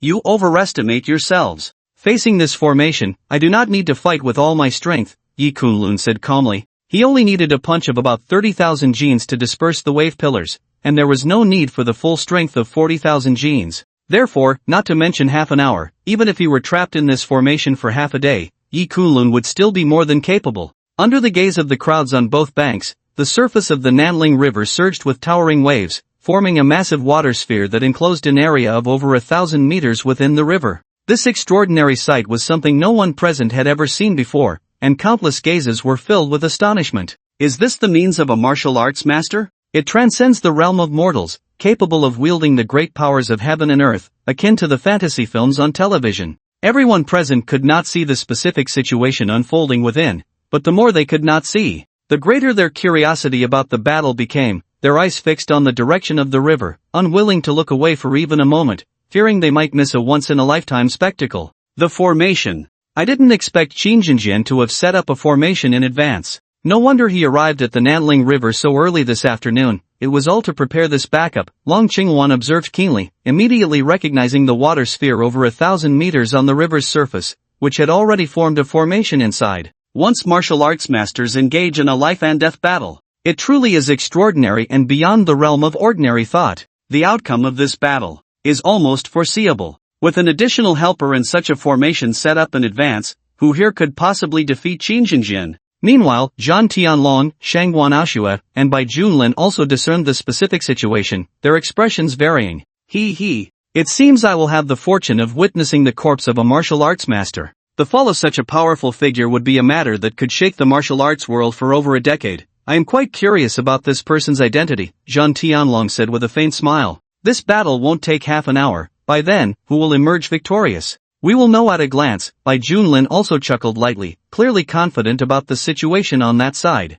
Only Shangguan Aoshue's expression was somewhat grim. This situation was indeed extremely tricky, and the martial arts master who came to the appointment was almost certain not to survive. She had just secretly contacted Yi Kunlun, hoping to get him to leave Jiang province, or even the Great Xia, right away. But no one answered on the other end of the line. To be honest, at this moment, she was even a bit worried that Yi Kunlun had encountered some misfortune. After all, for so long, whenever she took the initiative to contact Yi Kunlun, there had never been a time when no one answered. At this moment, she had already instructed someone to investigate Yi Kunlun's whereabouts, and once there was any discovery, they would notify her immediately. And at this moment, in the waters of Nanling, the battle between Yi Kunlun, Qingjin, and Chu Tianqing had also reached a fever pitch. In the blink of an eye, 10 minutes had passed, and Yi Kunlun had exchanged hundreds of blows with Qingjin and Chu Tianqing. Damn it! How can this kid show no signs of fatigue? Life and death hinge on this moment. I refuse to believe he can really hold out for half an hour.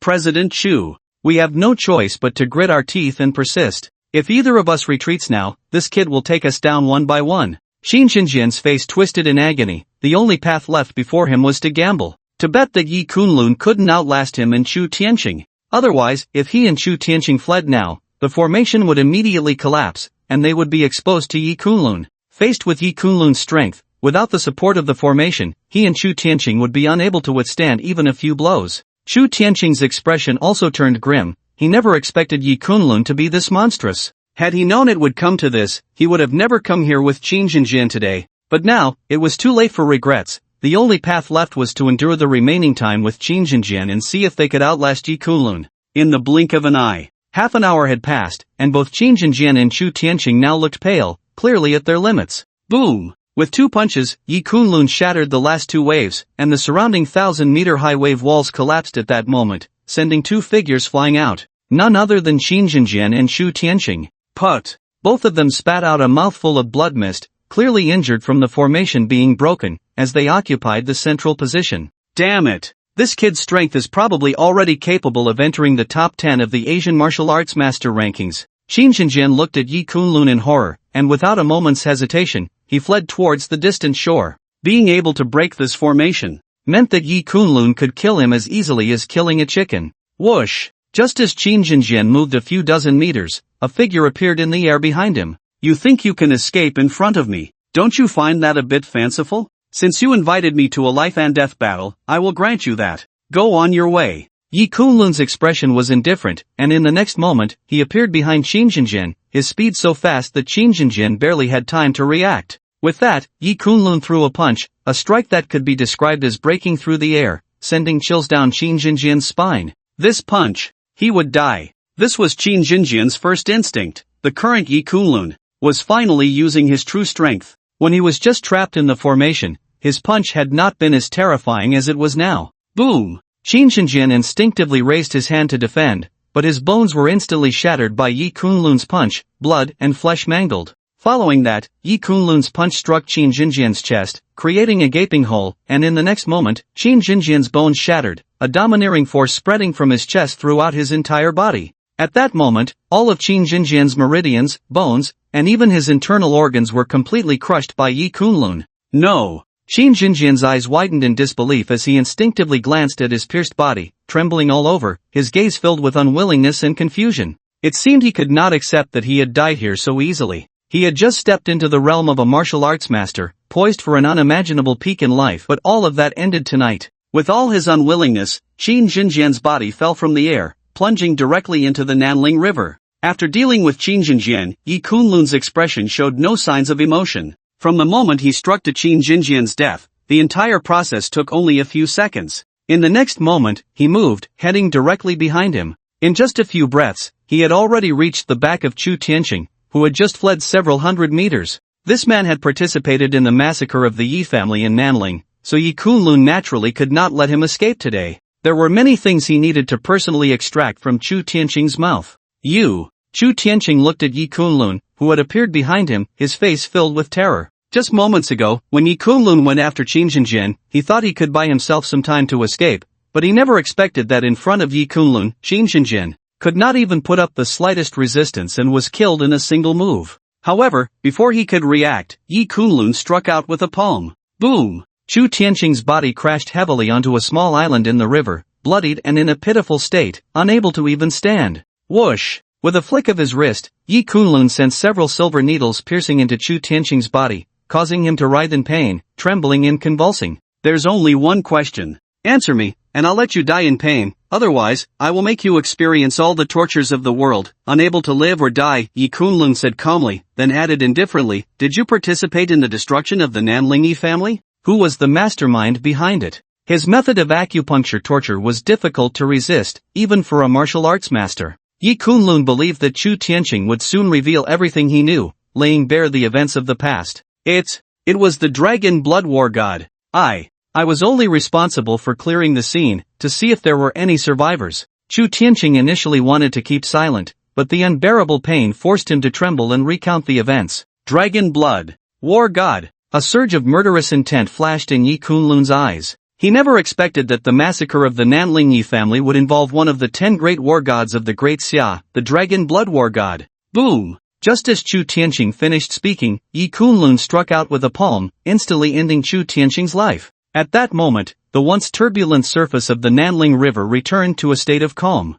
What a pity! This formation plate was refined by Qin Jinjian's internal energy and was destroyed by him when breaking the formation. This man would rather destroy the formation than let it fall into my hands. Yi Kunlun raised an eyebrow, feeling quite regretful. The formation plate that Qin Jinjian used was quite remarkable, capable of harnessing the power of the river, and even Yi Kunlun was somewhat tempted. Unfortunately, it was ultimately destroyed. At this moment, countless gazes converged on the figure on the river, all filled with astonishment. What was happening? That martial arts master in white had actually won? Someone gasped in disbelief, and soon the spectators on both banks erupted in an uproar, their eyes filled with shock as they looked at the white figure, the discussions continuing for a long time. How is this possible? Zhang Tianlong suddenly stood up, his gaze fixed on the distant river, his pupils contracting violently, his face filled with horror. Just now, he witnessed Qin Jinjian being killed by that person in the white long robe, and another martial arts master met the same fate. Who is this person? Their combat power is so extraordinary. Facing two opponents, and even while trapped in a formation, they were able to kill two martial arts masters. If he hadn't seen it with his own eyes, Zhang Tianlong wouldn't have dared to believe this scene unfolding before him. Meanwhile, Bai Junlin, Long Qingluan, and Shangguan Ashui all stood up, their gazes fixed on the shadow on the small island in the river, their expressions grave to an unprecedented degree. Clearly, the battle situation before them was beyond any of their expectations. With such combat power, it is likely that in the entire Great Xia, there are only a handful of martial arts masters who could match this person openly. If they could win this person over, the benefits for the imperial families behind them would be unimaginable. For a moment, everyone present was preparing to approach that person in white.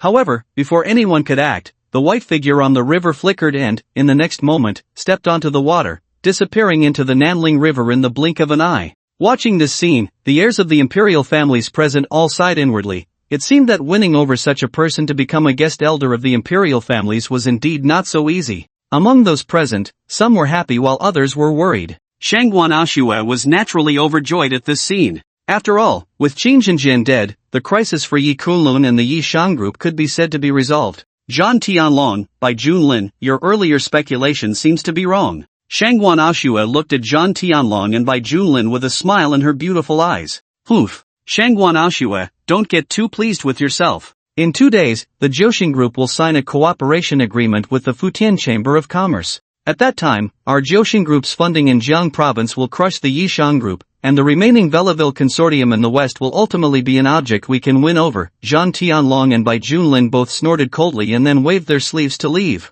They had originally thought that Qingjin would win, leading to a huge loss for the Yishan group, but unexpectedly, all their fantasies were shattered. At this moment, both Zhang Tianlong and Bai Junlin felt so frustrated they could spit blood. However, fortunately, this wouldn't affect the overall situation. In 2 days, it would be the day of the Jiang Province Business Summit, and at that time, their Jiaoxing group would surely take the lead and achieve cooperation with the Belleville Consortium. After all, in the past, Belleville was a partner of the Futian Chamber of Commerce, and Jiaoxing group had a unique advantage in this regard. You have once again narrowly escaped a disaster, but the goddess of luck will not always be on your side. At the business summit in 2 days, my Tianqi group will merge with the Wanhong group. Besides Jiaoxing group, which can compete with me for the Belleville consortium, you will have no advantage. Long Qingwan glanced coldly at Shangwan Aoxue, her tone indifferent. Given the current situation, in 2 days, both Jiaoxing group and Tianqi group's funding would likely reach tens of billions. This scale had already left the Yishan group far behind. A single Shangwan family could not support Shangwan Aoxue in competing with the other 4 great families.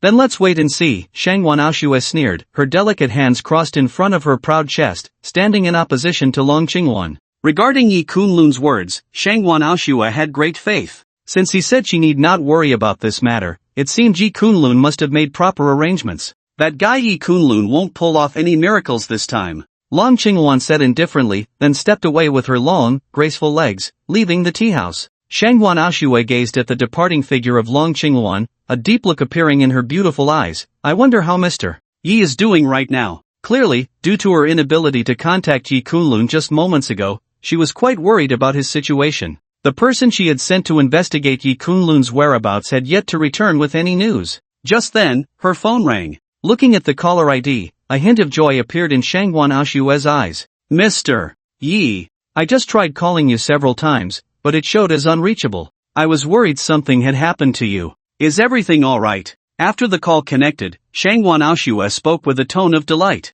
It's nothing. I just had some matters to attend to, Yi Kunlun replied with a light laugh. At that moment, he had returned to the Nanling shitting and, upon seeing several missed calls from Shangwan Aoxue, thought something might have happened, so he called her back. That's good to hear. Mr. Yi, something big happened tonight. In the Jiang of Nanling, martial arts masters agreed to a life and death battle. This battle exceeded everyone's expectations. An unknown martial arts master actually killed 2 martial arts masters and broke a major formation. The scene was truly spectacular. I wonder if Mr. Yi missed it. Shangwan Aoxue exclaimed on the other end of the line. It's just a battle between martial arts masters. It can't be considered a big deal. Miss Shangwan, you seem quite interested? Yi Kunlun said, somewhat surprised. Mr. Yi is joking. In the past decade, there hasn't been any news of martial arts masters dying in the Great Xia. This is a matter that could stir the Great Xia for years, Shangwan Aoxue replied with a wry smile, then changed the subject. Mr.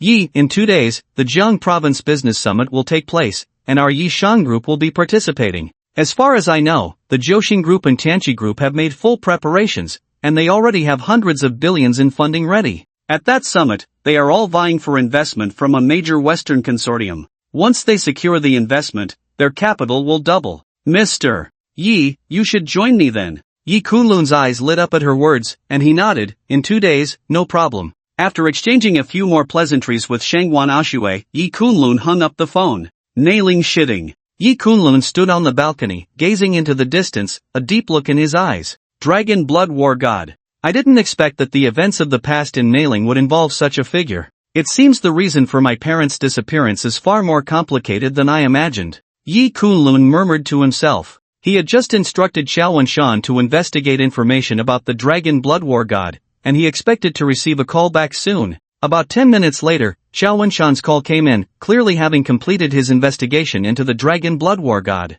Young master, the identity of the Dragon Blood War God is too mysterious and extraordinary. Even with my connections, it's quite difficult to gather more information about him. The Dragon Blood War God rose to the rank of martial arts master at the age of 30. Although he hasn't made any public moves for many years, his exact strength is unknown, but preliminary estimates suggest he should be among the top 10 martial arts masters in Asia. However, the Dragon Blood War God is elusive, and I couldn't determine his exact whereabouts. Young master, may I ask what your intentions are in investigating the Dragon Blood War God? Xiao Wenshan inquired curiously on the other end of the line. Investigating the Dragon Blood War God is considered a taboo in the Great Xia, and few have the courage to do so. When Xiao Wenshan received a call from Yi Kunlun asking him to investigate the Dragon Blood War God, to be honest, he was quite puzzled. After all, someone of the Dragon Blood War God's stature should have no conflict with the young master. Take his dog life, Yi Kunlun said calmly. Upon hearing this, Xiao Wenshan nearly dropped his phone, cold sweat breaking out on his forehead.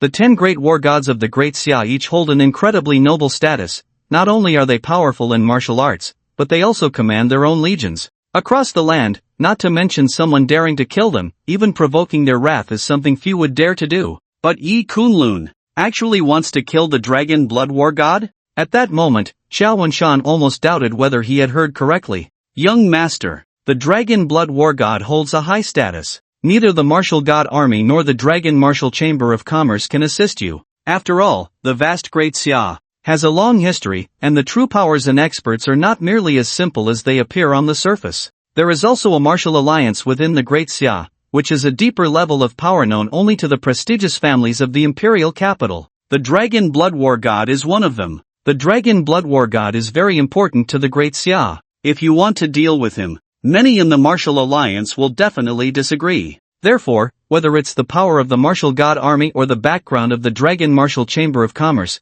you cannot mobilize them, especially since the Valkyrie is one of the 5 leaders of the martial alliance. Xiao Wenshan explained the deeper divisions of power in the Great Xia to Yi Kunlun over the phone. Although only the prestigious families of the imperial capital truly understand these matters, Xiao Wenshan, as the head of the Jiang province Dragon Martial Chamber of Commerce, was clearly aware of some of the secrets. At this moment, he wanted to advise Yi Kunlun that if there was no necessity, it was really not worth it to clash with someone like the Dragon Blood War God. Martial alliance? I didn't expect there to be such a power in the Great Xia. Yi Kunlun raised an eyebrow, clearly surprised. He had no knowledge of this matter before, even his master had never mentioned it to him on Tiansheng Island. Don't worry. I won't mobilize any background forces from the Martial God Army or the Dragon Martial Chamber of Commerce to deal with the Dragon Blood War God. This person, I will personally take his head, Yi Kunlun said calmly. Hearing Yi Kunlun's words, Xiao Wenshan was taken aback. Could it be that the young master is not afraid even of the Dragon Blood War God?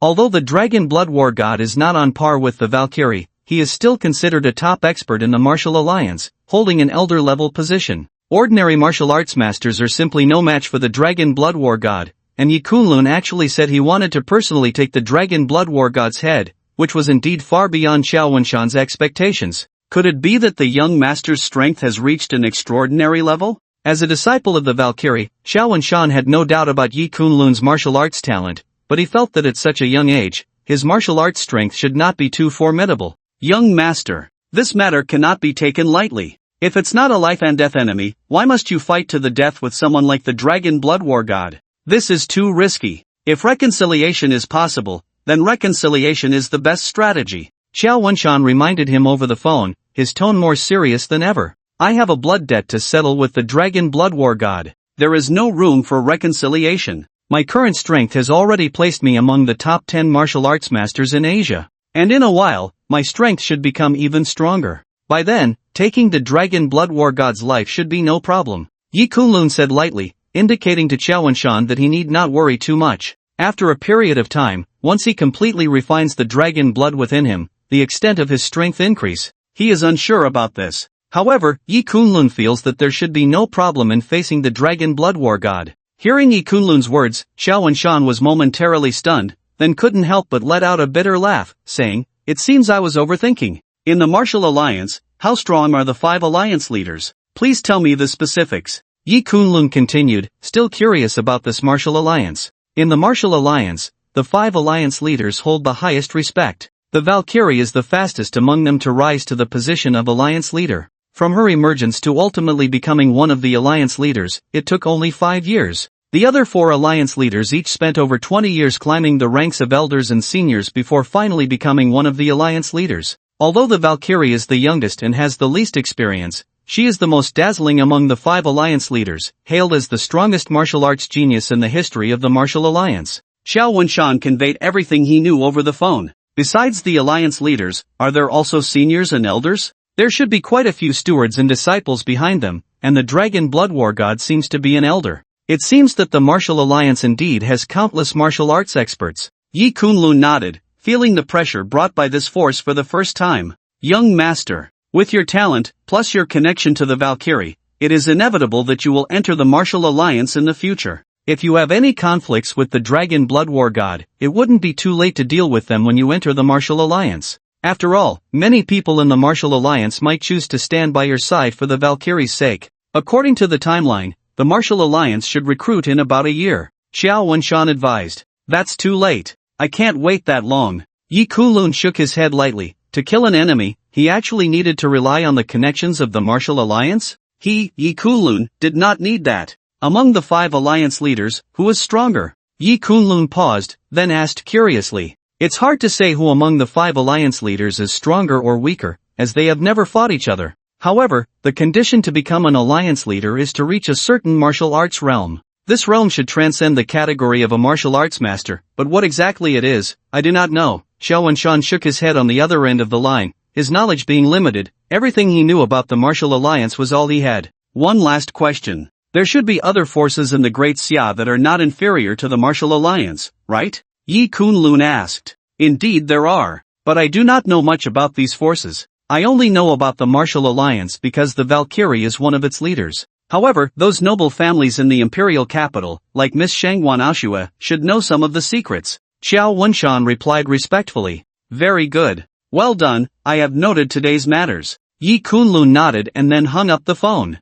The background of the Chu family seems to be the Dragon Blood War God. This time, let's start the reckoning with the Chu family. Yi Kunlun gazed into the distance, a deep look appearing in his eyes. For 2 consecutive days, Yi Kunlun was in seclusion at the South Ridge mansion. After learning that the former Yi family of South Ridge was destroyed and involved with the Dragon Blood War God, and that he would likely face the martial alliance, Yi Kunlun became even more eager to enhance his strength. The residence of his former master was located at the peak of South Ridge, gathering the most abundant spiritual energy from the surrounding heavens and earth, greatly benefiting the cultivation of martial artists. Today was the day of the Jiang Province Business Summit, and Yi Kunlun had arranged a meeting place with Shangwan Aoshua, and the next moment, he directly left the South Ridge mansion. Jiang Province Business Building. At this moment, under the building, a diverse crowd was continuously entering and exiting. Those who could attend this business summit in Jiang Province today were all prominent enterprises and families within the Jiang Province business community. The scene was bustling with activity. Mr. Yi. Recently, due to the collaboration with Mahamud, along with our recruitment of masters like Zhang Lao from the financial management sector, all the businesses of Yi Shang Group are developing well, and this is largely thanks to you. Upon seeing Yi Kunlun arrive, Shangwan Aoshua stepped forward with a smile to greet him. The greater reason is you. Yi Kunlun shook his head with a smile. Within Yi Shang Group, he was merely a figurehead, not involved in any matters. Before Zhang Yi took charge, it was all Shangwan Aoshua managing everything. Without her, Yi Shang Group would have probably gone bankrupt countless times by now. Now Jiaoxing Group has become a significant player, and Tianqi Group and Wanhong Group have merged to form Tianhong Group, which is also preparing to showcase its strengths at today's summit. The foundations of Jiaoxing Group and Tianhong Group far exceed ours. Mr. Yi, how should we respond? This time, if the Velaware Consortium chooses to invest in either of them, their funding could reach 2 billion, and with numerous international collaborations, aside from Mahamud, they are likely to take the lead. At that point, Yi Shang Group may find it quite difficult. Shangwan Aoshua looked at Yi Kunlun with her beautiful eyes, and if it weren't for Yi Kunlun saying he had a way to resolve today's matters, she would have long been unable to sit still. Don't worry. I have my plans. Yi Kunlun gave Shangwan Aoshua a reassuring look and then chuckled lightly. This time, he wanted to take a significant hit against the Futian Chamber of Commerce, the Zhan family, the Bai family, and the Chu family, and merely relying on the current funding was not enough. Yi Kunlun was already prepared for this. Only when you say this can I not doubt anything. Shangwan Aoshua shook her head and smiled. Then she seemed to remember something, her beautiful eyes revealing a deep expression. Mr. Yi. As far as I know, Yi Tianxian has come to Jiang Province. It seems that the recent commotion you've caused in Jiang Province has attracted the attention of the Yi family in the capital. According to my investigation, after your parents went missing, your branch of the Yi family was purged, and now the power of the Yi family has fallen into the hands of Yi Tianxian. He has come this time, most likely to target you, especially now that Yi Shang Group is gradually rising. I think the Yi family in the capital won't stand by idly. But don't worry. Aoshue will always stand by your side. If it really comes to it, I will ask my grandfather to mobilize some resources from the Shangwan family. Shangwan Aoshue winked at Yi Kunlun, indicating that he need not worry too much. Upon hearing Shangwan Aoshue's words, Yi Kunlun's eyes narrowed. He hadn't expected Yi Tianxian to arrive so soon. It seemed the Yi family in the capital could no longer sit still. Miss Shangwan's kindness leaves me unsure how to repay it. It seems the only way is to make Yi Shang Group the number one in Daxia, allowing the Shangwan family to become the most dazzling family in the capital. Yi Kunlun looked at Shangwan Aoshue and smiled slightly. Then Aoshue looks forward to that day. It's almost time, we should head up. Shangwan Aoshue smiled gently, not taking Yi Kunlun's words too seriously. Her assistance to Yi Kunlun was largely because he had saved her grandfather and had done favors for the Shangwan family through his paintings. She had never really thought about the benefits the Shangwan family might gain from Yi Kunlun making Yi Shang Group number one in Daxia. After saying this, Yi Kunlun and Shangwan Aoshue stepped forward together and entered the Jiang Province Business Building. At the Jiang Province Business Summit. At this moment, people from various sectors have gathered, and news media reporters are also present. The reason is simple, the attendees of this summit are all of significant stature, almost entirely from the prestigious families of the imperial capital. Such a grand occasion has not been seen in Jiang Province for many years. Yi Kunlun and Shangwan Aoshue quickly took their seats in the front row, and they were not alone. Bai Junlin from Zhou Group, Zhang Tianlong, and Long Qingwan, a representative from Tianhong Group, also arrived. With the host's introduction,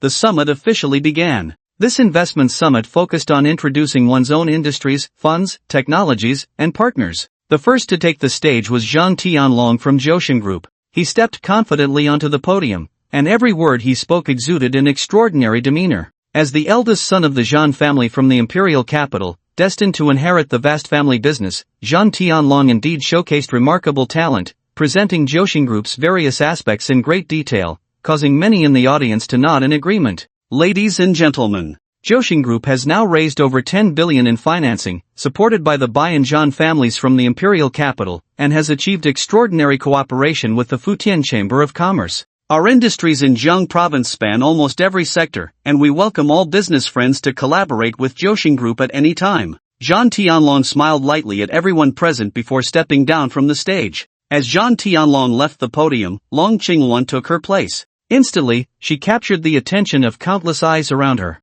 Ladies and gentlemen, this time I am here to give a brief introduction on behalf of Tianhong Group. Similar to Zhang Tianlong, Long Qingwan provided a detailed introduction of Tianhong Group's industries, background, and current financial standing. Is that Long Qingwan? A blonde woman had just entered the venue, and at this moment, her brows raised slightly, her beautiful eyes revealing a hint of curiosity as she turned to the person beside her. Long Qingwan was quite well known, and even those from overseas had heard of her. The one asking was none other than Vini, who had previously sparred with Yi Kunlun in medical skills. Clearly, her other identity was that of a representative of the Belleville Consortium, specially coming to invest in the Great Xiajiang province. Yes, Miss Vini. She is indeed Long Qingwan. The Tianhong Group she introduced is one of the potential partners we at the Belleville Consortium can consider for collaboration. We have energy, technology, and funds, while they have the market and connections. In terms of cooperation prospects, Tianhong Group is actually more promising than Zhou Group. After all, this woman has the opportunity to replicate the miracle of the great Xia Valkyrie in the future. A middle-aged man beside Vini remarked. Vini nodded at his words, then continued to focus her gaze on Long Qingwan as she introduced Tianhong Group. Vini had seen many women, but those who could pressure her in terms of appearance, figure, and temperament were few and far between. The Long Qingwan before her was one of them. Before long, after Long Qingwan finished her introduction of Tianhong Group, she stepped down from the stage. Upon seeing Long Qingwan leave, Shangwan Aoshue stood up and walked to the podium. Under everyone's gaze, Shangwan Aoshue began to introduce Yi Shang Group. This newly established Yi Shang Group was being heard of for the first time by many present. However, as Shangwan Aoshue spoke about it, many people's expressions turned serious. The collaboration with the Langu Chamber of Commerce in the Tiannan district, the partnership with Mahamud, and the financial management master Jiang at the helm, backed by the Shangwan family from the imperial capital. Aside from the fact that their financial standing was somewhat lacking compared to Zhou Group and Tianhong Group, the various businesses of Yi Shang Group seemed to hold even greater appeal. Compared to Zhang Tianlong and Long Qingwan, Shangwan Aoshue's aura was equally impressive, leaving many people at the scene in awe. A few minutes later, Shangwan Aoshue finished introducing the various aspects of the Yeshang group and then stepped down from the stage. What remained were other companies taking the stage to give speeches. Mr. Yi, my task is complete, and now it all depends on you. That Western consortium is preparing to invest 100 billion, you need to find a way to deal with it. Shangwan Aoshue sat beside Yi Kunlun, her eyebrows arched, looking at him with a smile. You've worked hard, just leave the rest to me. Even if they secure the investment from that Western consortium, it won't change much. Yi Kunlun nodded with a light smile. The matter of funding was trivial. With a single word, the Jiang Province Dragon Martial Chamber of Commerce could mobilize 200 billion for financing, which would immediately suppress Jiaoxing Group and Tianhong Group. At that time, all the business figures present would only consider the Yeshang Group for any cooperation. Even if Jiaoxing Group and Tianhong Group received investment from that Western consortium, it wouldn't change the current situation. Although Yi Kunlun's voice was not loud, those sitting in the front row were all from the three major groups,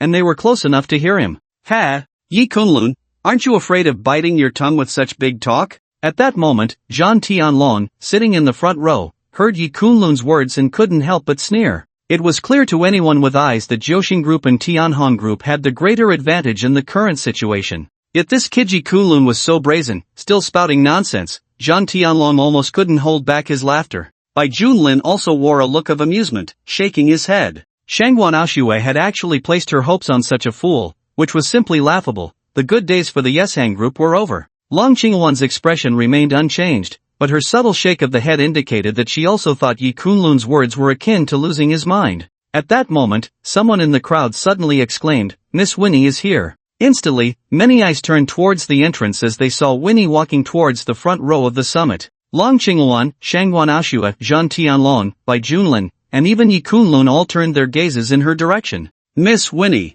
The few greeted her with smiles, clearly aware of the heir to the Virawheel consortium and familiar with her appearance. After all, to win her cooperation, such intelligence needed to be investigated in advance. It's her. Yi Kunlun's expression suddenly showed a hint of surprise upon seeing Winnie, clearly taken aback. He hadn't expected that the person he had sparred with in medical skills that day would turn out to be the representative of that large Western consortium. Hello, everyone. Winnie also greeted each of them with a smile, then her beautiful eyes landed on Yi Kunlun, her brows arching, her smile deepening as she said, Mr. Yi, we meet again, and this time you can't avoid me, can you? Last time, she had taken the initiative to ask Yi Kunlun for his contact information, only to be unexpectedly rejected. This had somewhat dented the confidence of the usually self-assured Winnie, as she thought she had missed the opportunity to learn and discuss medical skills with Yi Kunlun. She had sighed off in these past few days and even sent someone to investigate Yi Kunlun's identity and whereabouts, but unfortunately, it had all come to nothing.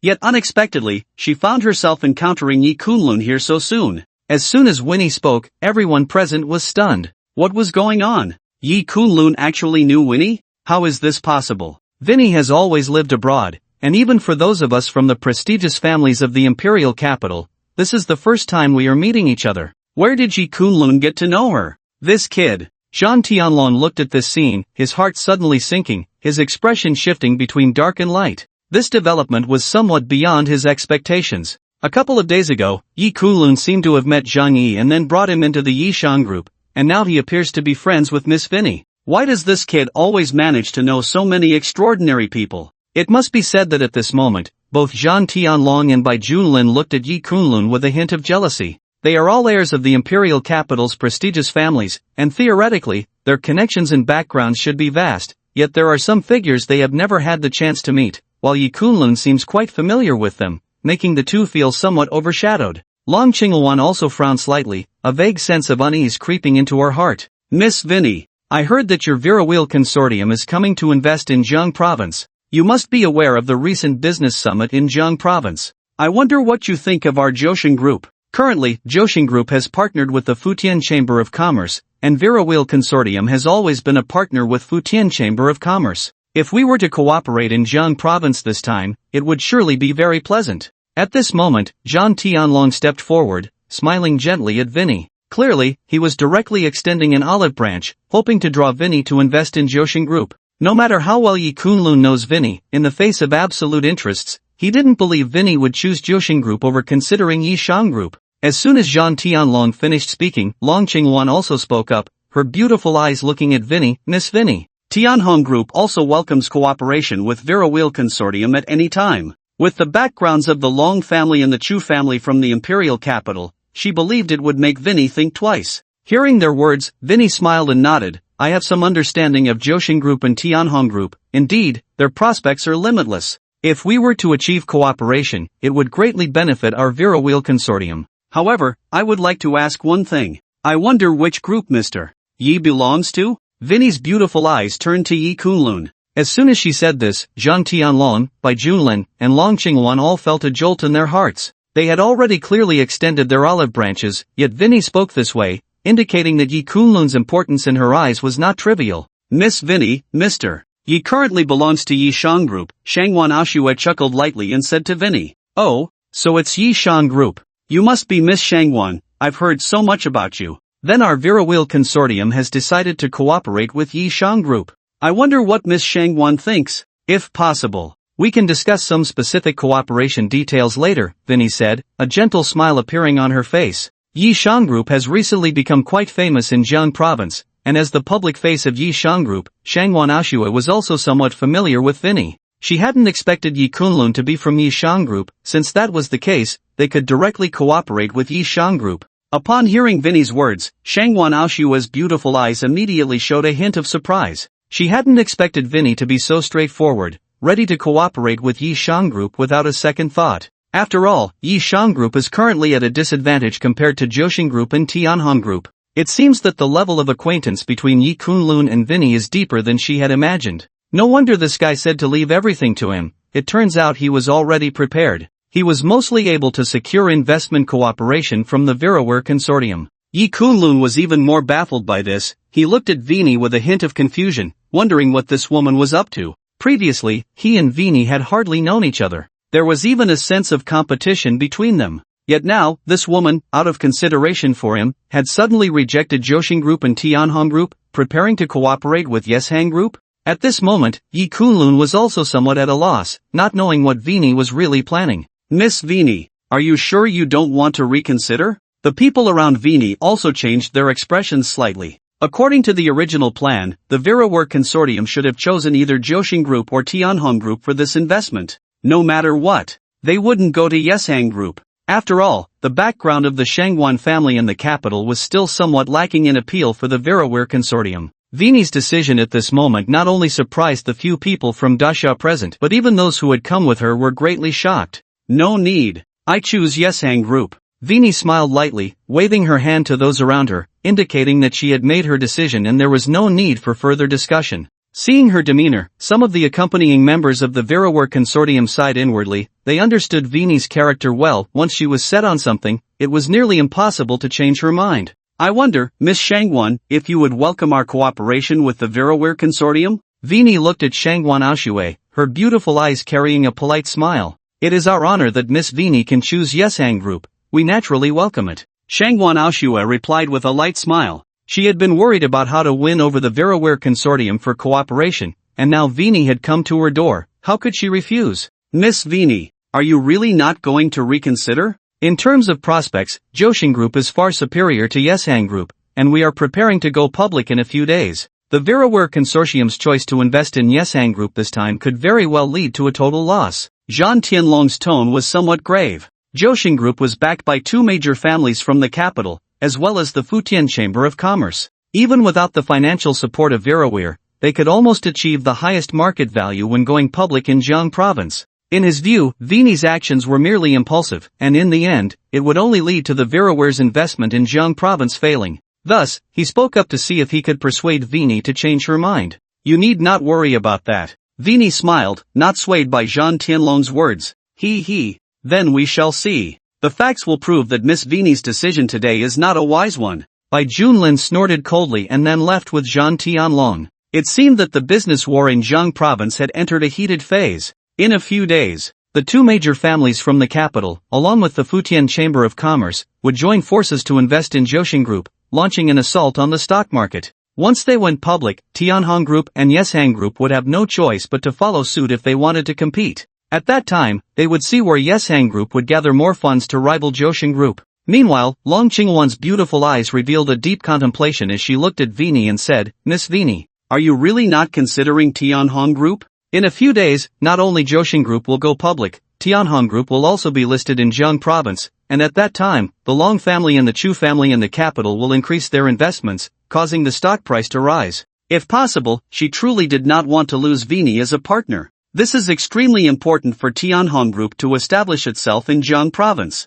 Although Tianhong Group can attract investment from the Dijing Chu family and the Long family, its advantage is not significant compared to Jiang Group. The Wheel Consortium is renowned internationally, and with their assistance, Tianhong Group's influence will far exceed its current state. General Chingan, I appreciate your kindness, but I still choose Yeshang Group, I'm sorry. Vini smiled and shook her head, politely rejecting Long Chingan. Long Chingan nodded, then her gaze swept over Yi Kunlun, her expression somewhat unpleasant. This time, there was no doubt that she had miscalculated again because of Yi Kunlun. At that moment, she suddenly recalled what Yi Kunlun had said that day. He intended to set a trap to ensnare the Dijing Zhan family, the Bai family, the Chu family, and even the Futian Chamber of Commerce, leaving them with nothing in Jiang province. Previously, she had dismissed Yi Kunlun's words, thinking he was delusional, but now she found herself wavering slightly. However, Long Chingan quickly shook her head, a self-deprecating smile creeping into her heart. What am I thinking? How could I take that braggart's words seriously?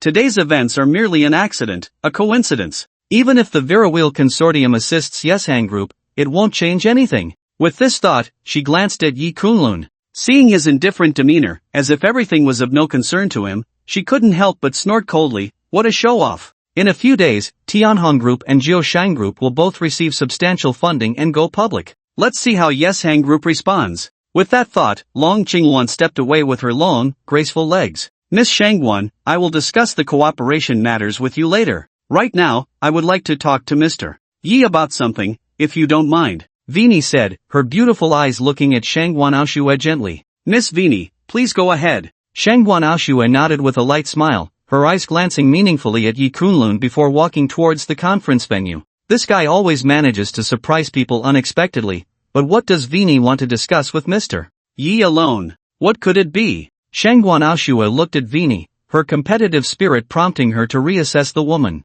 This woman's figure, appearance, and temperament were all exceptional, especially her dimensions. Even Shangwan Aoshue had to admit that she felt some pressure in front of Vini. Could it be that she is interested in Mr. Yi? Shangwan Aoshue thought to herself, then walked outside the venue. At this moment, Vini waved her delicate hand, signaling a few people from the Wheel Consortium to leave the scene, leaving only her and Yi Kunlun in the front row. Mr. Yi, we meet again. I wonder if Mr. Yi is satisfied with what Vini has done today. Vini pulled up a chair and sat beside Yi Kunlun, her face full of smiles. Her long, elegant legs crossed neatly, her posture very proper, golden hair cascading over her shoulders, and her impressive figure was even more eye-catching. Her features possessed a beauty different from that of other women in the Great Xia. Why is that? Investing in Yeshang Group doesn't seem to align with the Wheel Consortium's plans, does it? Yi Kunlun said, a hint of surprise in his eyes. For no particular reason, just to make a friend with Mr. Yi. Vini replied with an unchanging smile, her beautiful eyes scanning Yi Kunlun from top to bottom. During their previous medical exchange, time had been tight, and most of her attention had been on the medical competition, so she hadn't carefully examined Yi Kunlun's appearance. At this moment, when she saw him again, Winnie realized that this Eastern man was quite handsome, his features exuding a masculine aura. She wasn't aware that this was a result of Yi Kunlun refining dragon blood, she simply felt that this visual impression was extraordinary. Moreover, Yi Kunlun's demeanor and speech were also remarkable. When she heard that the Wheel Group was investing in the Yi Shan Group, she didn't even see any surprise in Yi Kunlun's eyes. From beginning to end, he seemed to maintain a calm expression. She felt that Yi Kunlun possessed a uniquely attractive charisma. That kind of nonchalance, as if the wind and clouds were light. This quality, Winnie had never seen in her peers. You people from the consortium are really interesting, spending so much money just to make a friend? Yi Kunlun looked at Winnie, a meaningful smile on his face. Originally, he had planned to bring the Longwu Chamber of Commerce to invest and help the Yi Shan Group gain some publicity, but unexpectedly, Winnie appeared out of nowhere, making the connection with the Longwu Chamber unnecessary. However, Yi Kunlun understood. This woman was not one to come without a purpose, she wouldn't offer benefits for nothing, and most likely had something to ask of him. But considering her assistance to the Yi Shan Group, as long as it wasn't too excessive, Yi Kunlun could agree to her request. Looking at Yi Kunlun, Winnie helplessly shook her head and smiled bitterly. It seems nothing can be hidden from Mr. Yi. To be honest, I do have a request for you. I have great admiration for Mr. Ye's medical skills. I wonder if Mr. Yi would be willing to guide me a bit in his spare time? Especially regarding acupuncture, which is said to be able to bring the dead back to life once mastered. That day, the 7 needles Mr. Yi performed truly opened my eyes. I want to learn a thing or two from Mr. Yi so that I can return home and save my grandfather's life. He probably has only a month left to live.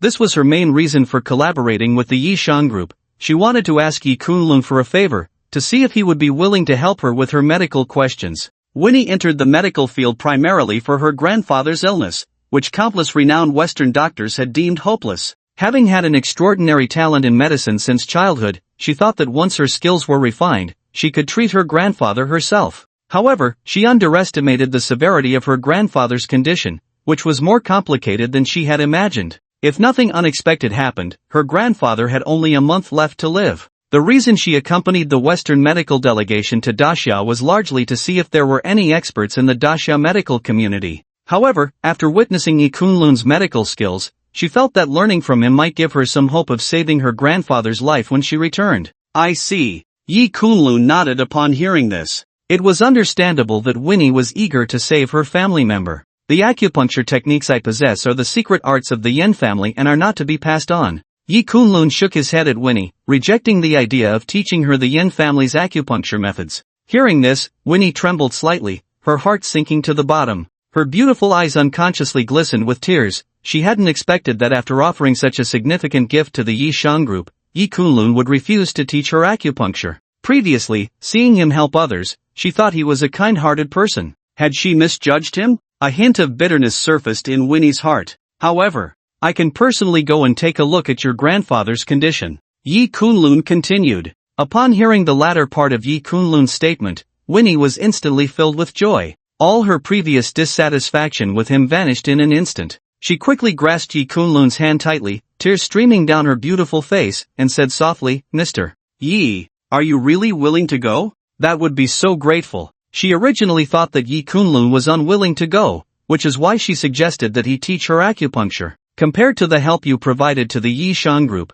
this is what I should do. In a few days, I will accompany you. Miss Winnie, you can let go of my hand now. Yi Kunlun chuckled lightly. Winnie's physique was that of a linglong body, a naturally excellent female alchemical constitution, while Yi Kunlun was forged with dragon blood, which was highly vigorous. The moment Winnie tightly held his hand, the aura of the linglong body continuously entered Yi Kunlun's body, making him feel a bit parched. If this girl continued to hold on to him, Yi Kunlun felt that the dragon blood within him was starting to get a bit out of control. With dragon blood in the body, although the power is great, it may also bring some unpredictable changes, Yi Kunlun murmured to himself. The nature of dragons is desire. If the dragon blood were to fully merge with his body in the future, Yi Kunlun felt that his desires regarding love and lust would probably not be as easy to control as they were now. Winnie has lost her composure. Thank you, Mr. Yi. Winnie suddenly realized her lapse in behavior and, feeling a bit embarrassed, released Yi Kunlun's hand. In her excitement, she had indeed held on too tightly.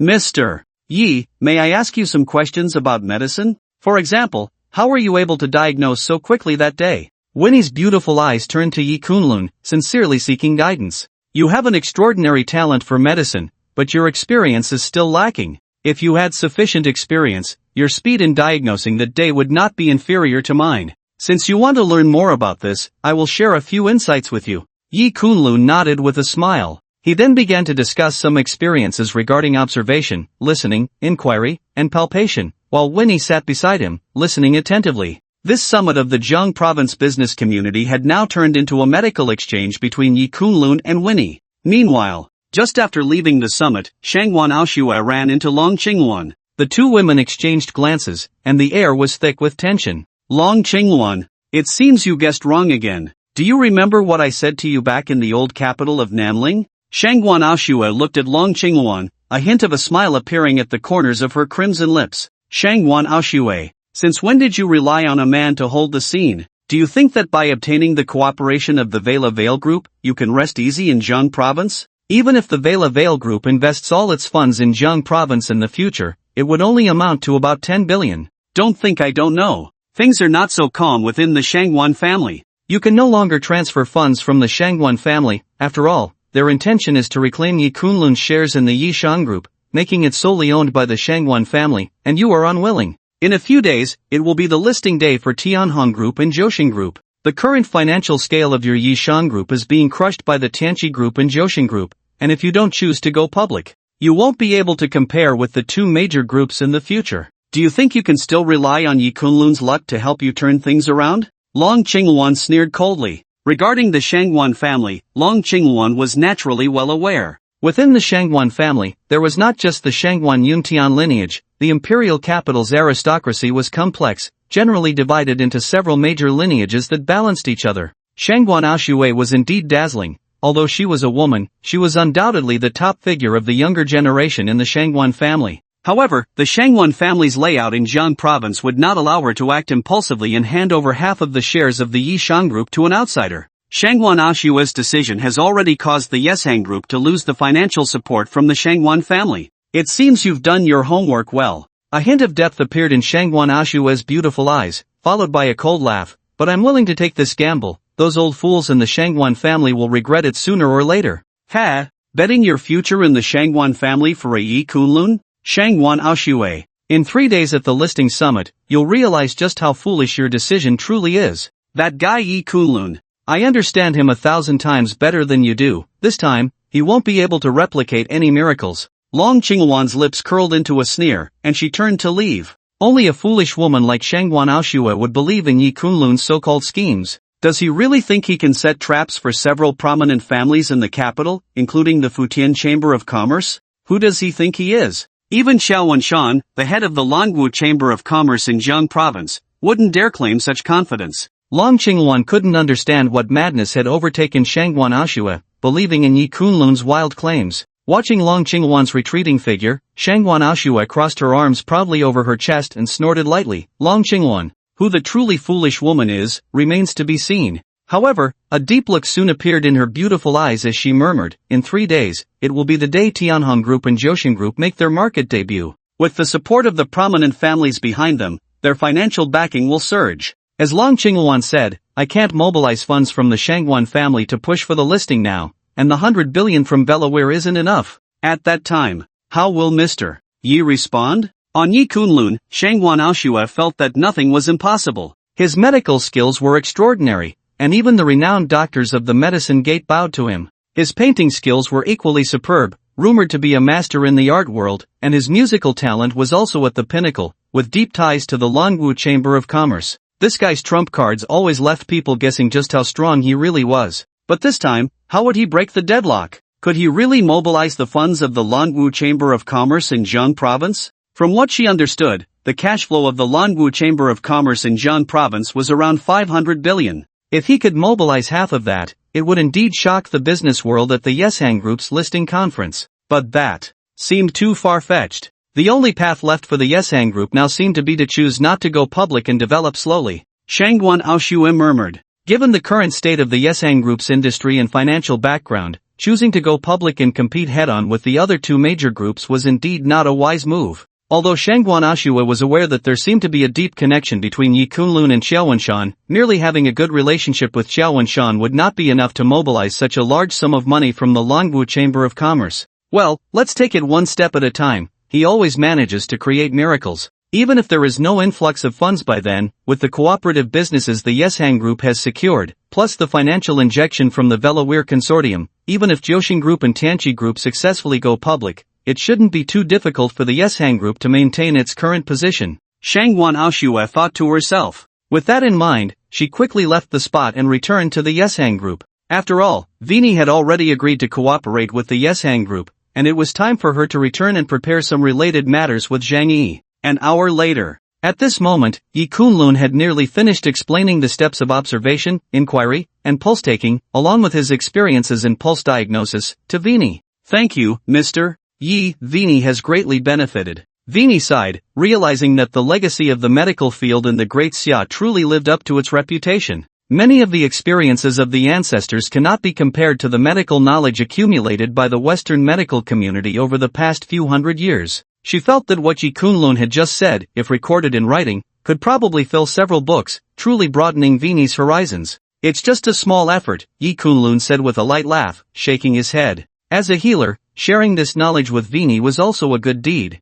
Mr. Yi, I wonder when you might be free to accompany Vini overseas? Vini paused for a moment, then looked at Yi Kunlun with her beautiful eyes. In 3 days, when Yi Shan Group goes public in Jiang province, Yi Kunlun replied after a brief silence. Just now, Shangguan Aoshue had already sent him a text message, briefly explaining the situation and advising that it would be best for Yi Shan Group to hold off on going public for now and to develop steadily. However, the listing press conference in 3 days was an opportunity for Yi Kunlun to trap the funds of the Zhan family, Bai family, Chu family, and even the Futian Chamber of Commerce in Jiang province, and he certainly wouldn't miss it. Therefore, he directly instructed Shangguan Aoshue to prepare for the listing and told her not to worry about anything. In 3 days. Vini nodded. She had also heard about the listing press conference in 3 days, and it seemed that Yi Kunlun planned to leave with her after the Yi Shan Group went public. Vini then exchanged contact information with Yi Kunlun, asked about his residence, and stood up. Then Vini will be waiting for you, Mr.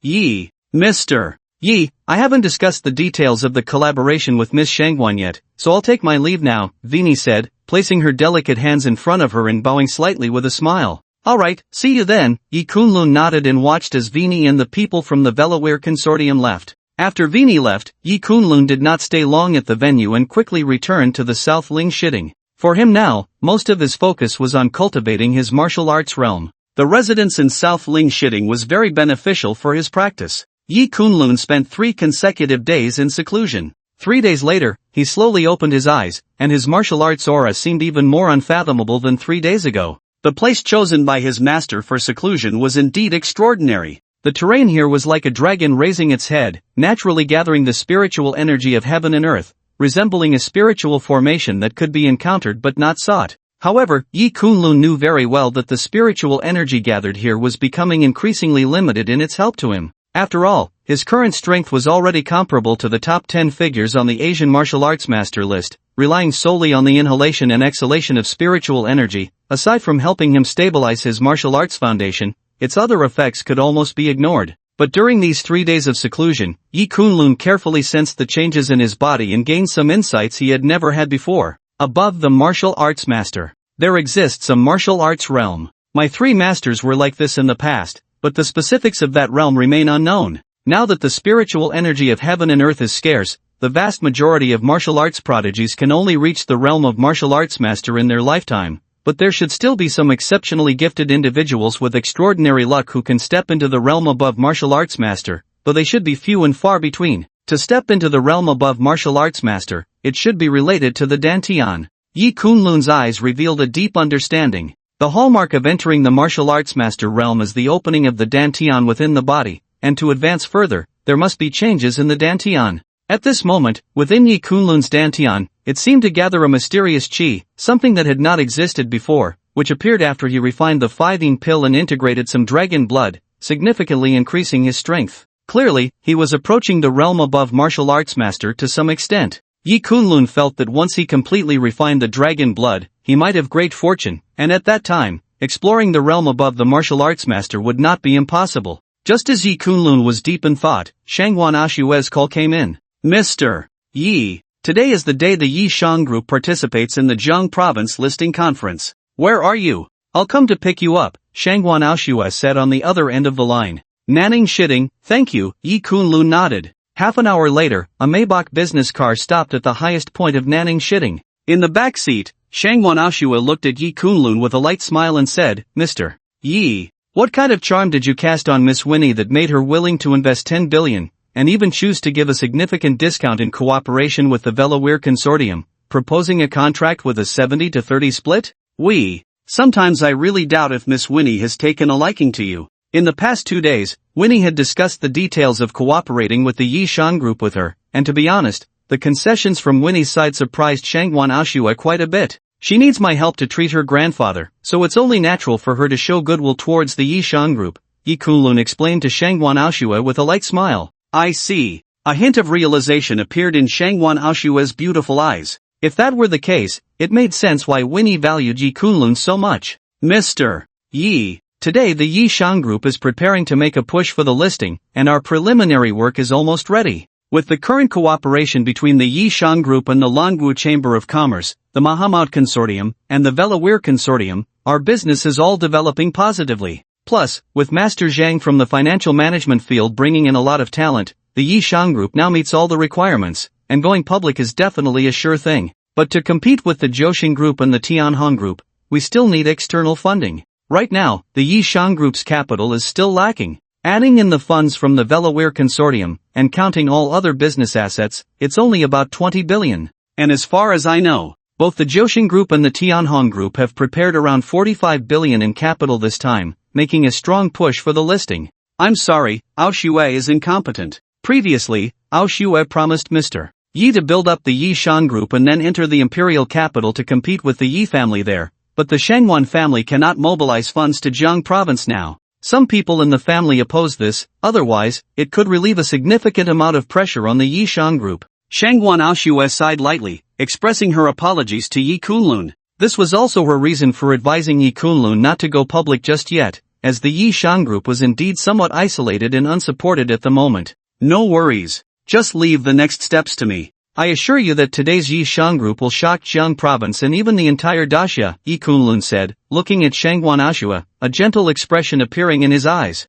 Shangwan Aoxue was indeed someone who valued emotions and loyalty. Yi Kunlun had only helped the Shangwan family with a few matters, which was hardly a big deal for him. Yet, it made her put so much effort into the Yishang Group, all just to help it enter the imperial capital and compete with the Yi family there, reclaiming everything that belonged to Yi Kunlun. If he didn't achieve something significant with the Yishang Group and warm this woman's heart, Yi Kunlun would feel he owed Shangwan Aoxue for her intentions. Seeing Yi Kunlun's confident demeanor, Shangwan Aoxue smiled and nodded, then chose not to say more. Since Yi Kunlun said he had arrangements, she would just wait to see the good show later. During this time, everything Yi Kunlun had said would come to pass, and he had never disappointed her. She was indeed very curious about what Yi Kunlun's backup plan was for the Yishang Group's listing today. The two continued to discuss some matters, and the Maybach business car stopped in front of a building. Yi Kunlun and Shangwan Aoxue got out of the car one after the other. At that moment, Zhang Yi was already waiting in front of the building.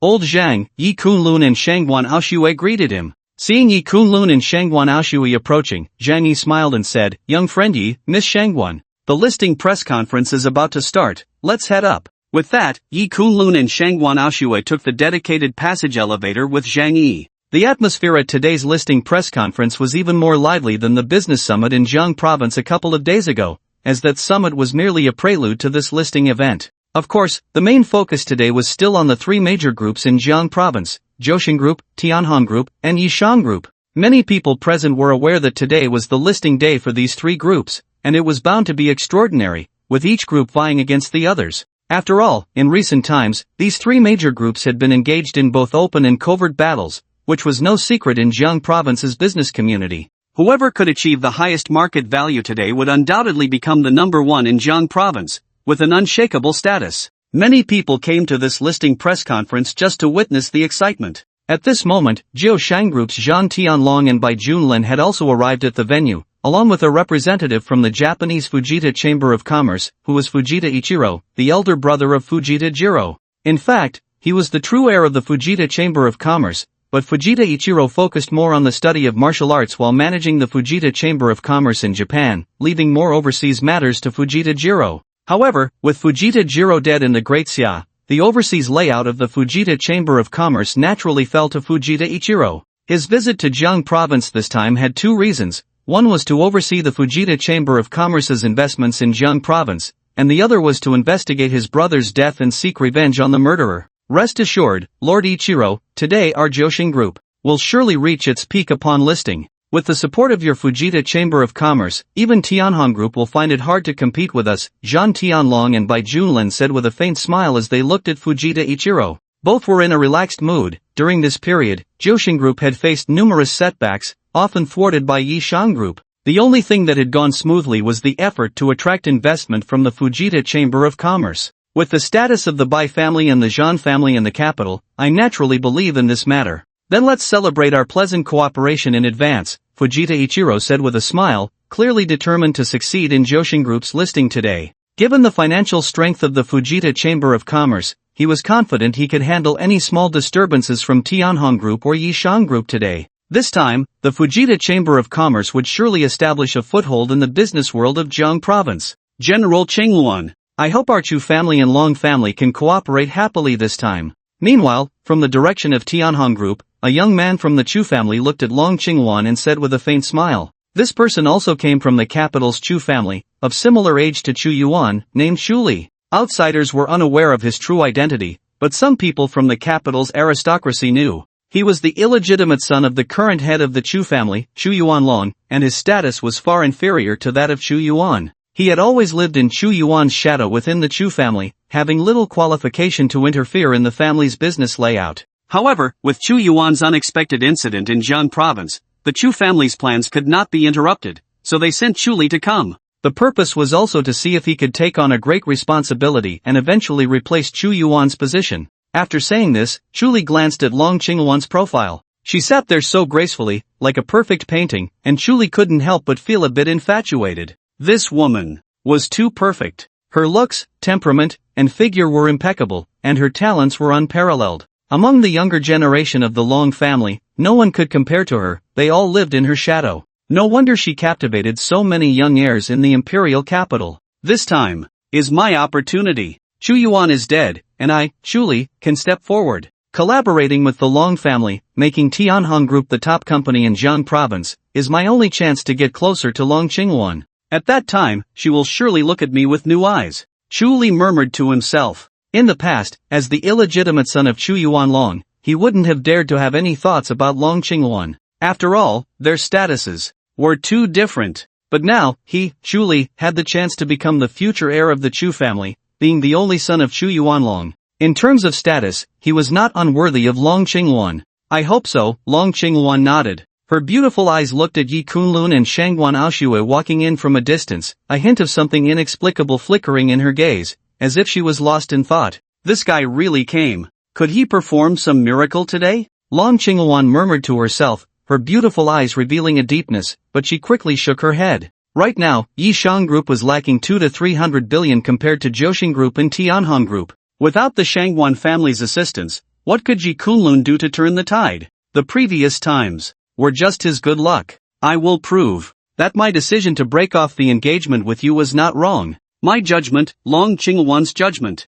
will not be wrong. Long Qingluan continued to speak to herself. She didn't believe she could be mistaken. In 5 years, what could Yi Kunlun transform from nothing into? He was still him. Even with the background of the Yi family in the imperial capital, he couldn't stir up any waves. Now that he had lost the Yi family, what achievements could he still make? Hearing Long Qingluan's words, Xu Li followed her gaze. When he saw Yi Kunlun and Shangguan Aoshue enter, his eyes narrowed, and a hint of disdain appeared at the corner of his mouth. That guy is Yi Kunlun? This kid has indeed been making quite a stir in Jiang province lately. But don't worry, General Qingluan, this time Yi Shang Group won't stir up any waves. A Yi Shang Group without the Shangguan family's help is nothing much. A confident smile appeared on Xu Li's face. His gaze clearly showed that he didn't take Yi Kunlun seriously at all. Currently, besides Jiaoxing Group, there was no one else in the entire Jiang province business world that could compete with Tianhong Group. As Yi Kunlun and Shangguan Aoshue just walked into the press conference, a familiar figure approached them, none other than Vini. Mr. Yi, Miss Shangguan. Vini smiled and greeted them. As an important partner of Yi Shang Group, she naturally wouldn't miss this significant occasion. Not only did she come, but even Mahamad had arrived at the scene. Mahamad greeted Shangguan Aoshue and then bowed to Yi Kunlun, addressing him as Mr. Yi with an extremely respectful demeanor. Now that his family consortium had learned about Yi Kunlun's identity, they had instructed Mahamad to cooperate with Yi Kunlun in every aspect in Jiang province, ensuring to be at his service. Mr. Mahamad seems to have a rather respectful attitude towards him, even with a hint of flattery? Vini frowned slightly, her beautiful eyes showing a trace of surprise. She immediately noticed that Mahmud's demeanor was somewhat off. Even if they were partners, his attitude shouldn't be like this, right? However, Shangguan Aoshue was not surprised. She only thought that Yi Kunlun had saved Mahmud's father, so his attitude was understandable, and she didn't think further about it. Hello, both of you. The listing press conference is about to start, so we should take our seats. Yi Kunlun and Shangguan Aoshue smiled and nodded, greeting the representatives of the two international consortiums before continuing forward with Zhang Yi. Watching Yi Kunlun and the others leave, Mahmud looked at Vini with a meaningful smile and said, Miss Vini, Your insight is indeed remarkable. You chose Yishang Group, which will be a very wise investment for the Verawheel Consortium. Oh, Mr. Mahmood is so optimistic about Yishang Group? Compared to Jiang Group and Tianhong Group, Yishang Group's advantages are not obvious. In fact, it is at a disadvantage.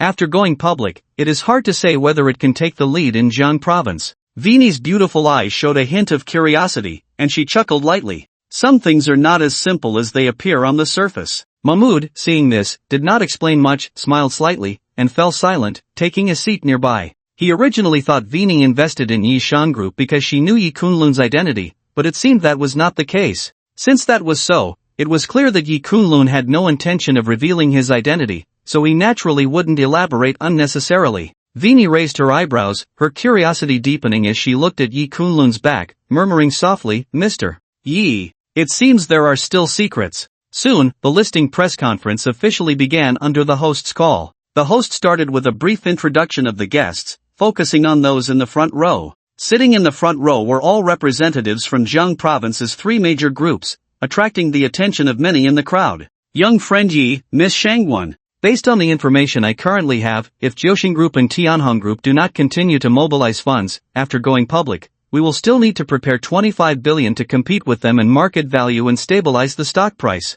At this moment, Jiang Yi, sitting next to Yi Kunlun and Shangguan Aoshue, said to them, 25 billion? No problem. That amount will enter Yishang Group shortly. Yi Kunlun raised an eyebrow upon hearing this, then smiled and nodded lightly. Seeing Yi Kunlun's confident demeanor, Jiang Yi showed a hint of surprise, then nodded and said no more. Judging by Yi Kunlun's posture, he must have made arrangements for the upcoming matters. Although Qiao Wenshan knew Yi Kunlun, could Yi Kunlun really get Lanwu Chamber of Commerce to invest 25 billion into Yishang Group? Jiang Yi was uncertain about this, at least given the current situation. He couldn't think of any other way to help Yishang Group, especially since the Shangwan family in the capital couldn't mobilize funds. As for the overseas consortiums, Mahmood and Vini had already invested enough in Yishang Group. Before the overall situation of Yishang Group stabilized, he felt that the other two overseas consortiums would not invest further, as the risks were too great. As the host concluded the opening ceremony, Jiang province's three major groups began preparing for the listing.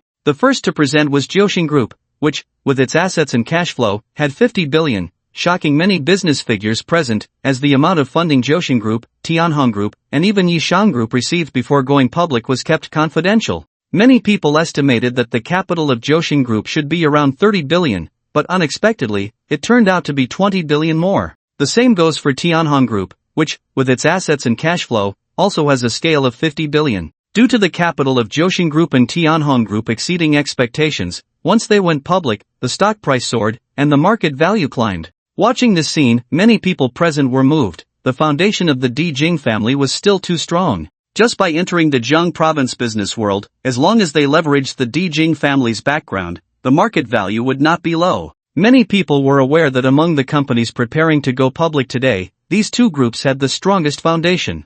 I didn't expect Jiang Group and Tianhong Group to hold back. I originally thought their capital would only be around 45 billion, but it unexpectedly surged to 50 billion. Now we need to mobilize 30 billion in funds to inject. Only then can we possibly turn the situation around. Jiang Yi's expression was somewhat gloomy at this moment. The capital of these two groups was 5 billion more than estimated, which would be even more unfavorable for Yeshang Group. If Yeshang Group couldn't raise 30 billion this time and piled its own capital to 50 billion, once it went public, the market value would likely plummet. After all, the market's expectations were more optimistic about Tianhong Group and Jiang Group, and among the three major groups, the industries were highly overlapping. The funding gap would directly impact the future of Yeshang Group. If Yeshang Group lost in the first round later, the existing market value would collapse. He now only hoped that Yi Kunlun's backup could really turn the situation around. But, is that really possible? 30 billion, this is not 3 million. How could Xiao Wenshan trust Yi Kunlun enough to choose to invest? If it failed, then his position as the president of the Jiang Province Lanwu Chamber of Commerce could also be lost. Jiang Yi didn't think Xiao Wenshan would make that decision. Shangguan Aoshue's beautiful eyes also darkened. The situation was tricky. It seemed to exceed her expectations. However, she glanced at Yi Kunlun's profile, seeing him remain calm and unperturbed. Her worries eased a bit. It seems this still can't move him, Shangguan Aoshue murmured to herself. At this moment, the data of Yeshang Group was also presented before everyone present. The cash flow plus assets of Yeshang Group totaled 20 billion. Compared to the 50 billion of Jiang Group and Tianhong Group, it was indeed a different level of market value. Many business figures present shook their heads silently at this scene. It was indeed unwise for Yeshang Group to choose this time to go public. At this moment, the spotlight was undoubtedly on Jiang Group and Tianhong Group. Yeshang Group going public now meant that the market hardly paid attention to them. The market value had no choice but to plummet. Many people's gazes were fixed on Yeshang Group, their eyes filled with confusion, not understanding what their purpose was in coming here today. Meanwhile, Jiang Group's Zhang Tianlong, Bai Junlin, and Fu Tianyi looked towards Yeshang Group with cold smiles. Knowing there were tigers in the mountains, they still chose to head towards the tiger's den. Other than foolishness, they couldn't think of any other words to explain why Yeshang Group was also preparing to go public today. Originally, if Yeshang Group had waited a few years before going public, slowly managing its capital in Jiang province and consolidating its business, it might have achieved a higher market value. Although it couldn't compare with the listed Jiang Group and Tianhong Group, stabilizing its position as the third group in Jiang province should still be a sure thing. But now, it could only be said that Yeshang Group had chosen a dead end, opting to go public at the same time as the two groups with 50 billion market value, and their industries were highly overlapping with the other two major groups. Aside from the stock price crashing and the market value disappearing without a trace, there was no other possibility. As Long Qingwan watched this scene, the heavy stone in her heart finally fell. She shook her head towards Yi Kunlun's direction and quietly murmured, "That day I advised you to stay away from Shangwan Aoshue. The struggle among the aristocratic families in the imperial capital is not something you can. Yi Xiaoyu is truly deep and unassuming." At this moment, Zhang Yi also smiled lightly. The fact that the Lanwu Chamber of Commerce could invest so much indicates that Yi Kunlun's identity is, apparently, even more extraordinary than he had imagined. At this moment, the crowd on the Yi Shang Group's side was naturally overjoyed, but while some were happy, others were worried. Now that the Yi Shang Group's funding had leaped to the top of the three major groups, the expressions of those from the Jiang Group and the Tianhong Group were not looking good. How is this possible? Zhang Tianlong's forehead was bulging with veins, and his face twisted in rage. The Lanwu Chamber of Commerce had never participated in the investment of the imperial capital's family disputes, whether in Jiang province or even in the imperial capital. This time, why had the Lanwu Chamber of Commerce changed its usual stance? Moreover, they had invested so much in the Yi Shang Group, 350 billion. This almost drained more than half of the Lanwu Chamber of Commerce's cash flow in Jiang province. Had Xiao Wenshan gone mad? How did this little beast Yi Kunlun and Shangwan Aoshue convince Xiao Wenshan? This defies logic. Why should the Yi Shang Group receive such a large investment from the Lanwu Chamber of Commerce? Bai Junlin beside him gritted his teeth, his hands clenched tightly, his eyes almost bursting with fire. He couldn't understand why the Yi Shang Group could always turn danger into safety. To actually receive investment from the Lanwu Chamber of Commerce? This indeed surprises me. Yi Kunlun of the Yi Shang Group is a target that must be eliminated in our eastern Japan.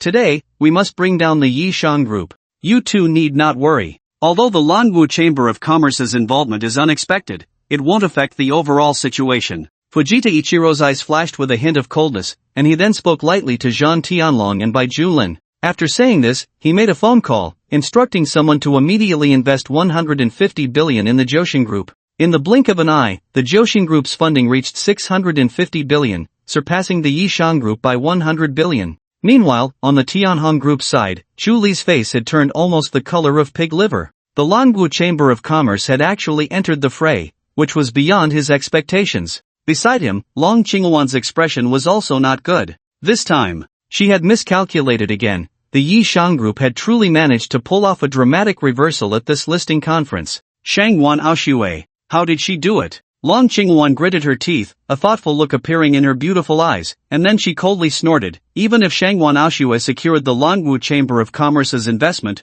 what can it change? My Long family and the Chu family combined can mobilize more funds from the imperial capital than the Lanwu Chamber of Commerce has in Jiang province." Clearly, she believed this matter had nothing to do with Yi Kunlun. It was Shangwan Aoshue who had somehow used her connections to persuade Xiao Wenshan to invest. It seems we really cannot underestimate the Yi Shang Group. They have put on such a good show for us. But even with the help of the Lanwu Chamber of Commerce, what can it change? This is just a branch chamber, not the headquarters in the imperial capital. General Qingwan, I will call the Chu family in the imperial capital right away to have them mobilize funds. To show our sincerity, my Chu family will first transfer 150 billion, bringing the Tianhong Group's funding to 650 billion. As for the Long family's trump card, we will use it later to compete with the Jiang Group, Chu Li said in a deep voice at this moment. This was an opportunity to perform in front of Long Qingwan, and he certainly would not miss it. His father, Chu Yuanlong, had already made it clear that the Chu family must establish a foothold in Jiang province this time, successfully going public and bringing down the Yishang Group.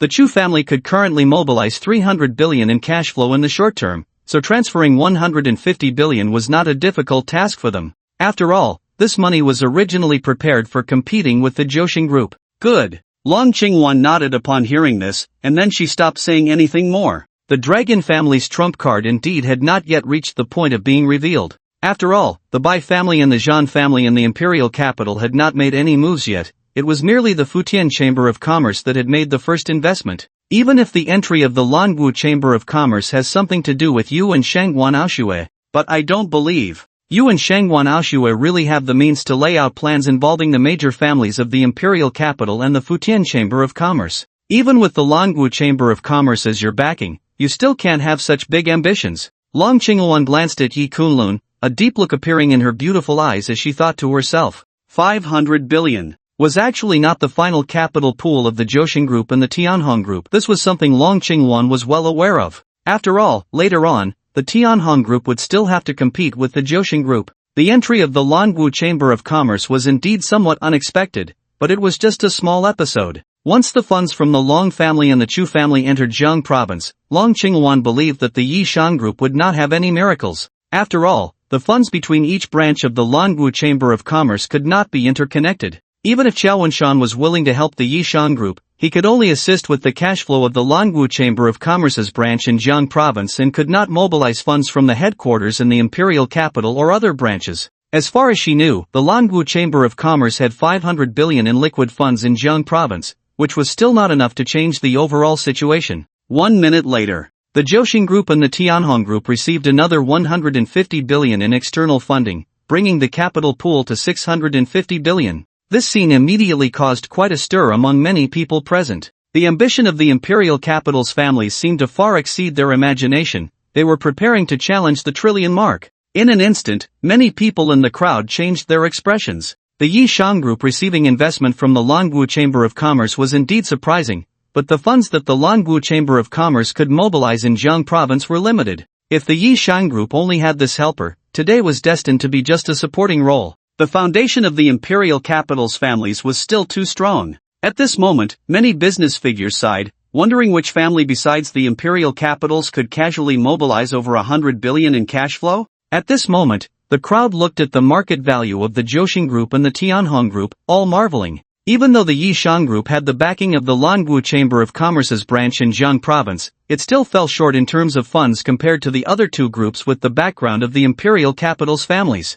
350 billion was probably the limit of the Langu Chamber of Commerce's investment in the Yishang Group. If they continued to invest, once losses occurred, it would be hard for the Langu Chamber of Commerce to bear it. The risk was too great. Many people on site felt that the Langu Chamber of Commerce would stop the losses and not place all their bets on the Yishang Group. However, immediately after, an astonishing scene unfolded before their eyes. The Yishang Group's capital pool changed again, and the Langu Chamber of Commerce actually continued to invest 150 billion in the Yishang Group. The Yishang Group's original 550 billion capital pool now reached 700 billion, pulling ahead of the Jiang Group and the Tianhong Group. Ha ha! Xiao Wenshan must have gone mad. The cash flow that the Langu Chamber of Commerce can mobilize in Jiang province is only 500 billion, yet he dares to invest all of it in the Yishang Group. Such a risky move. If the Yishang Group's stock price crashes today, and its market value plummets, the 500 billion from the Langu Chamber of Commerce will turn to ashes, thus benefiting our Jiang Group's market value.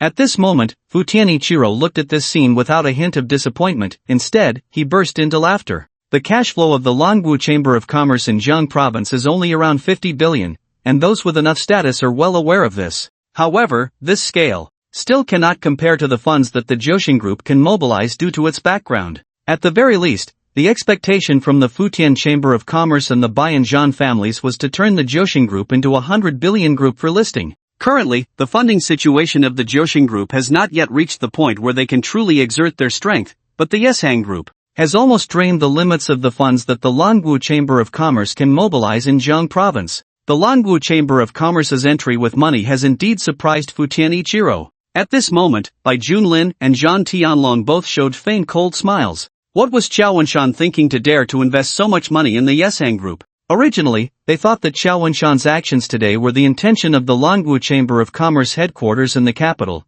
but they had just sent someone to inquire about the news in the capital. With the connections of the aristocratic families in the capital, they could still uncover some clues. However, the result was that it was Qiao Wenshan's personal decision, unrelated to the Languo Chamber of Commerce headquarters, which was even preparing to investigate Qiao Wenshan. Moreover, to mobilize funds from the Languo Chamber of Commerce headquarters in the capital, a Valkyrie was needed. A mere Qiao Wenshan did not have that qualification. Therefore, Zhan Tianlong and Bai Junlin both knew that the Languo Chamber of Commerce would no longer continue to allocate funds to Jiang province. The final funding situation of the Yeshang Group would only be locked at 700 billion, and today was destined to be just a backdrop for the Jiaoxing Group, with its vast funding pool ultimately becoming the market value that the Jiaoxing Group would climb. Gentlemen, it should be your turn to perform now, Futian Ichiro said to Zhan Tianlong and Bai Junlin. His Futian Chamber of Commerce's investment in the Jiaoxing Group had reached 250 billion, with the first cooperation of 100 billion and the second investment of 150 billion. The Futian Chamber of Commerce indeed had the confidence to continue investing, but Futian Ichiro still felt it was better to keep some cards close to his chest. Rest assured, Lord Ichiro, my Zhan family will directly invest 350 billion this time, Zhan Tianlong said with a faint smile. This was all the cash flow that the Zhan family could muster in the short term, and Zhan Tianlong had already discussed with the family that this time, the Zhan family would spare no effort in the Jiaoxing Group's investment. Since the Jiaoxing Group is going public today, it naturally needs to be lively, surprising everyone. I have already contacted my family, and this time my Bai family will also invest 350 billion, Bai Junlin also revealed a confident smile. The movements of these leading groups in Jiang province's business community were well known to the aristocratic families in the capital, and the Bai family was full of confidence in the current momentum of the Jiaoxing Group. As Zhan Tianlong and Bai Junlin's words fell, the funding situation of the Jiaoxing Group showed a change, with 700 billion in external funds injected. The funding situation of the Jiaoxing Group jumped from 650 billion to 1,350 billion. Countless gazes in the room were stunned at this scene. On the Tianhong Group side, Chuli looked at Yi Kunlun and others not far away with a cold smile, then turned to Long Qingwan and said, General Long, rest assured. My Chu family has already received news that Qiao Wenshan's investment action is unrelated to the Languo Chamber of Commerce headquarters in the capital. This is his personal decision. Now, the Yeshang Group can no longer expect any external funding. Those two overseas consortiums will not get themselves entangled in this murky water. After all, their investment in Jiang province was merely a test. The fact that they are willing to invest so many resources into the Yeshang Group is already beyond expectations. The only concern we have now is the Jiaoxing Group. My Chu family can still mobilize 35 billion, but this amount is the limit of our current cash flow. From now on, we will have to rely on General Long. The current financial situation of the Jiaoxing Group was anticipated by Chuli, and he was not surprised at all. No problem, my Long family has already decided to invest another 35 billion. I originally thought we would have to wait a bit longer before this money could be invested, but it seems that the competition with the Jiaoxing Group is even fiercer than I expected. Long Qingwan nodded lightly, then picked up her phone and called the Long family in the capital. Half a minute later, she hung up the phone. Under the gaze of everyone present, the financial scale of the Tianhong Group jumped from 65 billion to 135 billion, $1 trillion group. At this moment, Jiang province unexpectedly had too many business figures on the scene felt as if they were struggling to breathe. For so many years, no family in Jiang province had the capability to create $1 trillion group, and now two had suddenly appeared, truly shocking everyone. Next, how will you and Shangguan Aoshue break the deadlock? I said before. The disputes of the imperial families are not something you can participate in. Long Qingwan glanced at Yi Kunlun with her beautiful eyes, speaking in a calm, self-reflective tone. In this situation, even if the Shangguan family wanted to get involved, the Yeshang Group would only end in failure. After all, even the Shangguan family could only mobilize cash flow in the range of 30 to 40 billion in the short term. This amount is insufficient to allow the Yeshang Group's financial scale to surpass that of the Jiaoxing Group and the Tianhong Group, stabilizing the market value of the Yeshang Group. Meanwhile, on the Yeshang Group side, the Jiaoxing Group and the Tianhong Group, backed by the imperial families, have indeed taken action. They are bolder than I imagined. The 70 billion investment from each of the two major groups is the limit for the Zhan family, the Bai family, the Chu family, and even the Long family. Even though we have the 50 billion investment from the Lanwu Chamber of Commerce, the financial gap is still too great. Shangguan Aoshue let out a bitter smile. The current situation was truly extremely tricky. If today ends with this outcome, tomorrow the Jiaoxing Group and the Tianhong Group will be on equal footing in Jiang province, dominating the scene, while the stock price of the Yeshang Group will plummet, and its market value will continue to shrink. Zhang Yi also looked serious and said, "The situation is even more difficult than I imagined. I didn't expect they were really prepared to create a trillion-dollar group in Jiang province. Even with the 50 billion help from the Langwu Chamber of Commerce, the Yeshang Group is bound to lose." Zhang Yi sighed lightly. "Mr. Yi, why are you not worried at all? Right now, the Jiaoxing Group and the Tianhong Group have a full 65 billion more in financial scale than our Yeshang Group." Shangguan Aoshue noticed that Yi Kunlun's expression was calm, as if the major moves of the Jiaoxing Group and the Tianhong Group had not stirred him in the slightest, and a hint of curiosity appeared in her beautiful eyes. Although she had great confidence in Yi Kunlun, the determination of the four major imperial families still exceeded her expectations. She could not imagine where Yi Kunlun could obtain more than 65 billion in investment support. However, just as her words fell, Mahamud, who was not far away, stood up and chuckled. "The business world in Jiang province is indeed lively. Since that's the case, I, Mahamud, and my family will also join in the fun, today investing 70 billion in the Yeshang Group." He was beaming with joy, feeling incredibly happy inside. He finally found an opportunity to showcase himself in front of Yi Kunlun. At this moment, Mahamud even felt a bit grateful to Jiaoxing Group and Tianhong Group. If it weren't for their continuous crazy investments, he probably wouldn't have had the chance to help Yishang Group. As his words fell, an influx of external funds poured into Yishang Group, and at that moment, the financial scale of Yishang Group skyrocketed, surpassing the trillion mark and reaching a staggering 1.4 trillion. This scene shocked countless people present. What was going on? Had Mahamud and his family gone mad? Even Vini, sitting next to Mahamud, looked at him in a daze. Mahamud's family was indeed wealthy, but the cash flow they could mobilize in the short term should be around 70 billion. Generally speaking, for these large conglomerates, it was impossible to invest all their cash flow into a single project. If something unexpected happened, it could lead to irreparable consequences. Mahamud's action was truly beyond her expectations. Vini felt that either Mahamud had lost his mind, or there was a compelling reason for Mahamud and his family to invest in Yishan Group. Vini leaned towards the latter, and as she thought of this, her beautiful eyes looked curiously at Yi Kunlun not far away, wondering what could possibly compel Mahamud and his backing consortium to invest all their cash flow into Yishan Group.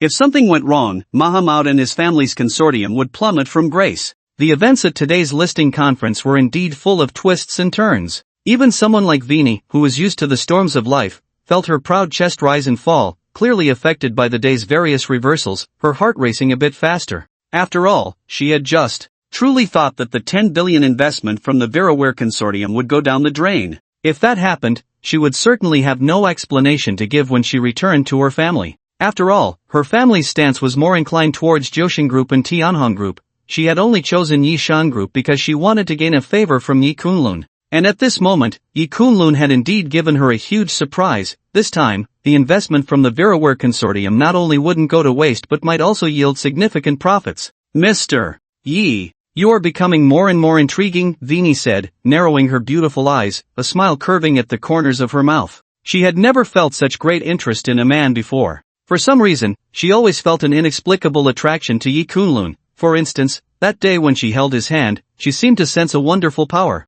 This power made her feel a bit hot all over, as if she couldn't bear to let go of his hand. This physical reaction was something she had never experienced before. It felt so strange, indescribable in words. Naturally, Mahamud's words shocked not only Vini. The people from Yishang Group, Tianhong Group, and Jiaoxing Group were all stunned. Except for Yi Kunlun, everyone from these three major groups had their expressions change, various emotions surfacing on their faces. Damn! What is going on? Has Mahamud lost his mind? Zhan Tianlong, Bai Junlin, and Fujita Ichiro all looked incredibly shocked. Mahamud and his family's entry was beyond their expectations. 70 billion, a direct investment of 70 billion in one go. What on earth was Mahamud thinking? At this moment, this was the biggest question in the minds of the three. How could a mere Yishang Group possibly justify such a huge risk for Mahamud and his family? Chuli was completely stunned, and at this moment, he finally understood why Chu Yuan was unable to resolve the situation with the Yishang Group.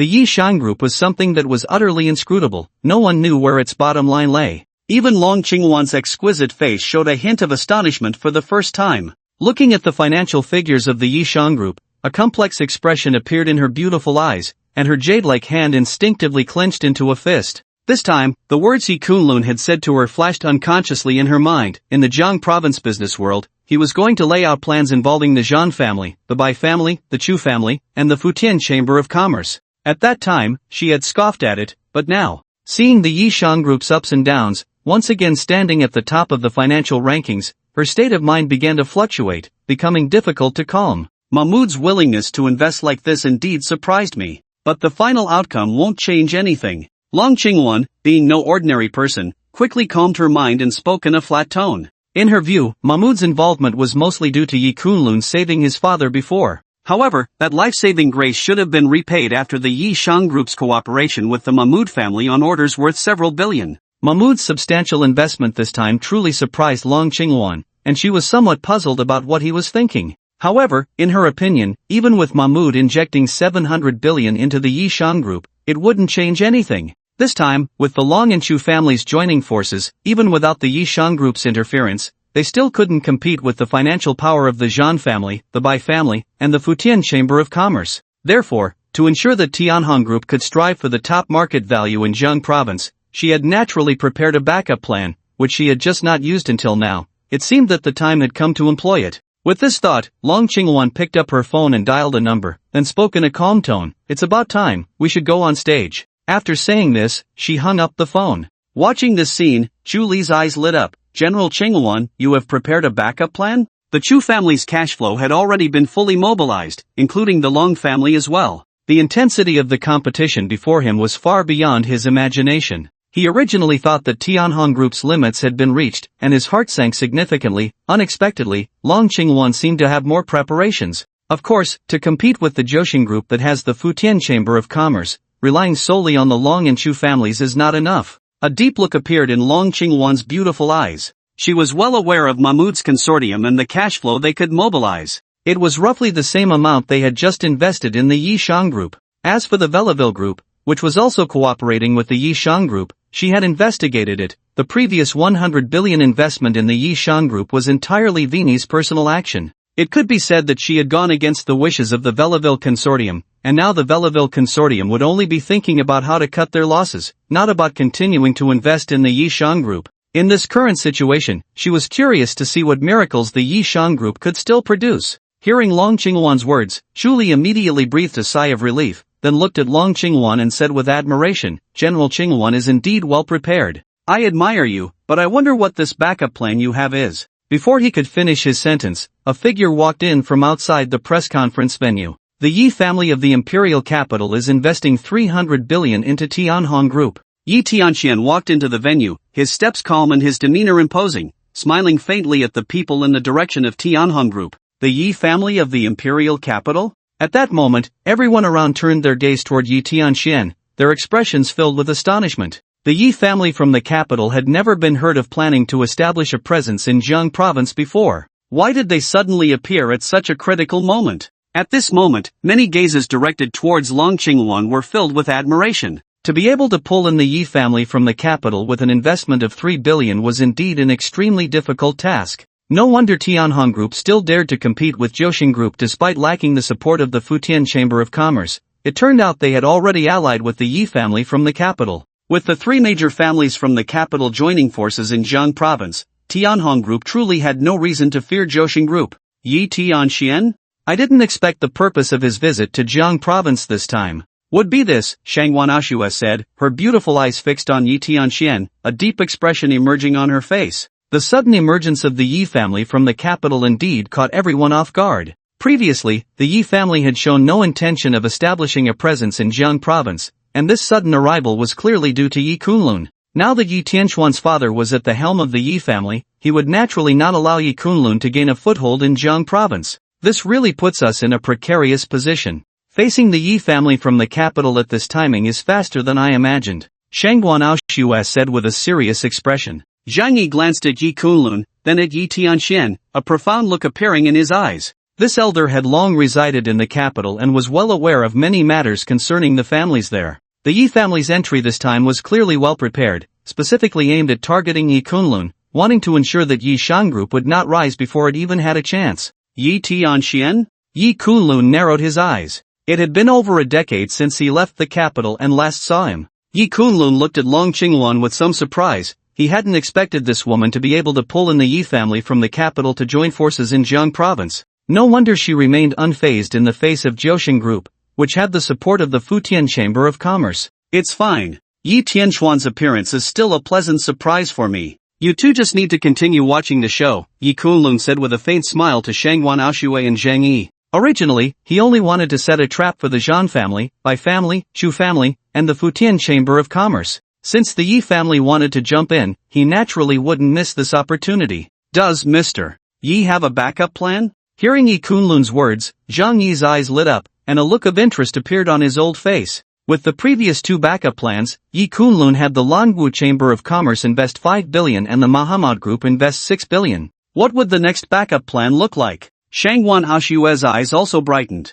She began to anticipate the show that Yi Kunlun had mentioned. Under everyone's watchful eyes, Yi Tianxian stepped into the press conference venue and took his seat at Tianhong Group's position. Brother Chuli, Qingwan, I hope I'm not late. Yi Tianxian greeted his two companions with a smile, thoroughly enjoying the thrill of making a grand entrance. Just in time, Long Qingwan nodded lightly. She had no particular fondness for the Yi family. If it weren't for the pressing situation this time, she wouldn't even want to say much to Yi Tianxian. However, this was a decision made by some old-timers from the Long and Yi families, so she naturally couldn't say much. Brother Tianxian, it's good to see you. With the cooperation of the Yi family this time, it seems Tianhong Group is determined to succeed. Even with the Futian Chamber of Commerce around, their help to Jiaoxing Group is limited, Chuli said with a faint smile. Yi Tianxuan's appearance indeed alleviated Tianhong Group's urgent needs, allowing Chuli to set aside his previous worries. The alliance of the three major families from the capital had never happened before. This time, it was the result of various reasons and interests coming together.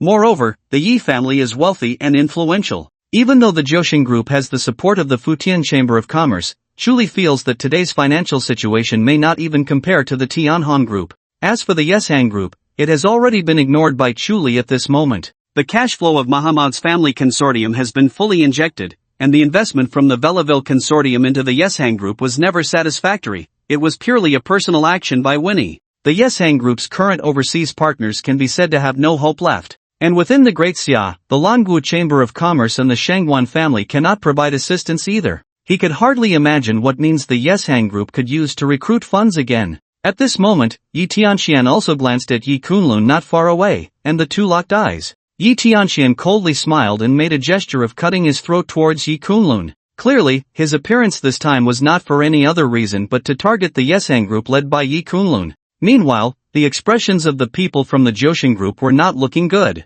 Yi Tianxian, why is he here? The Di Jingyi family is actually entering the game in Jiang province? Zhan Tianlong and Bai Junlin both had slightly darkened faces at this moment. The Yeshang Group suddenly coming back to life and bizarrely obtaining an investment of 700 billion was one thing, but even the Tianhong Group had put on a surprise show for them. They felt that this listing conference would probably not go smoothly. After all, with the entry of the Di Jingyi family, the financial pool of the Tianhong Group had surged to 1,650 billion, putting it in a dominant position. Currently, the Bai family and the Zhan family had already mobilized all the liquid funds they could in the short term into the Jiaoxing Group, and now, to increase the financial pool of the Jiaoxing Group they could only rely on the Futian Chamber of Commerce. Thinking of this, Zhan Tianlong and Bai Junlin both turned their gazes towards Futian Ichiro. You two can rest assured. If the Di Jingyi family can invest 300 billion, my Futian Chamber of Commerce can invest even more. Futian Ichiro said with a heavy tone. Yi Tianxuan's entry indeed made him feel pressured. After all, although the Futian Chamber of Commerce is wealthy, as a global chamber of commerce, it would not be an exaggeration to say it is as rich as a nation. However, the funds that the Futian Chamber of Commerce planned to invest in Jiang province were actually well thought out. If too much money was invested, the costs would be too high, and the risks would also be too great. The original estimate for the Futian Chamber of Commerce was to invest a maximum of 500 billion in the Jiaoxing Group, but the entry of the Yi family had somewhat exceeded Futian Ichiro's expectations. However, since so much money had already been invested, retreating at this moment would likely mean losing all previous efforts. At this moment, Futian Ichiro steeled himself and prepared to forcibly inject 350 billion into the Joshin Group, bringing the total investment from the Futian Chamber of Commerce into the Joshin Group to 600 billion, exceeding the highest expectation by 100 billion. After saying this, Futian Ichiro picked up the phone to give some instructions, and soon after, the Joshin Group displayed an injection of 350 billion in foreign capital, with the financial pool leaping to 1,700 billion, 50 billion more than the Tianhong Group. What boldness! I didn't expect Futian Ichiro to invest 600 billion in the Joshin Group. Yi Tianxian narrowed his eyes. The reason he had injected 300 billion into the Tianhong Group in one go was actually to make the Joshin Group retreat in the face of difficulty. But it seemed he had underestimated the determination of the Futian Chamber of Commerce. Having invested so much money, it was clear that they were unwilling to back down. You too can rest assured. My Yi family currently has a cash flow of 500 billion that can be mobilized. We previously mobilized 300 billion, leaving us with 200 billion. Since the Long family and the Chu family have already put in so much effort, my Yi family naturally cannot hold back. Yi Tianxian said to Chu Li and Long Qingwan, then dialed the phone for the Di Jingyi family. Before long, the capital of Tianhong Group reached 185 billion, and it was clear that the 50 billion cash flow from the Yi family of Di Jing had all been injected into Tianhong Group. Immediately after, under the pressure of Ichiro Fujita gritting his teeth, the Fujita Chamber of Commerce continued to increase its investment by 15 billion.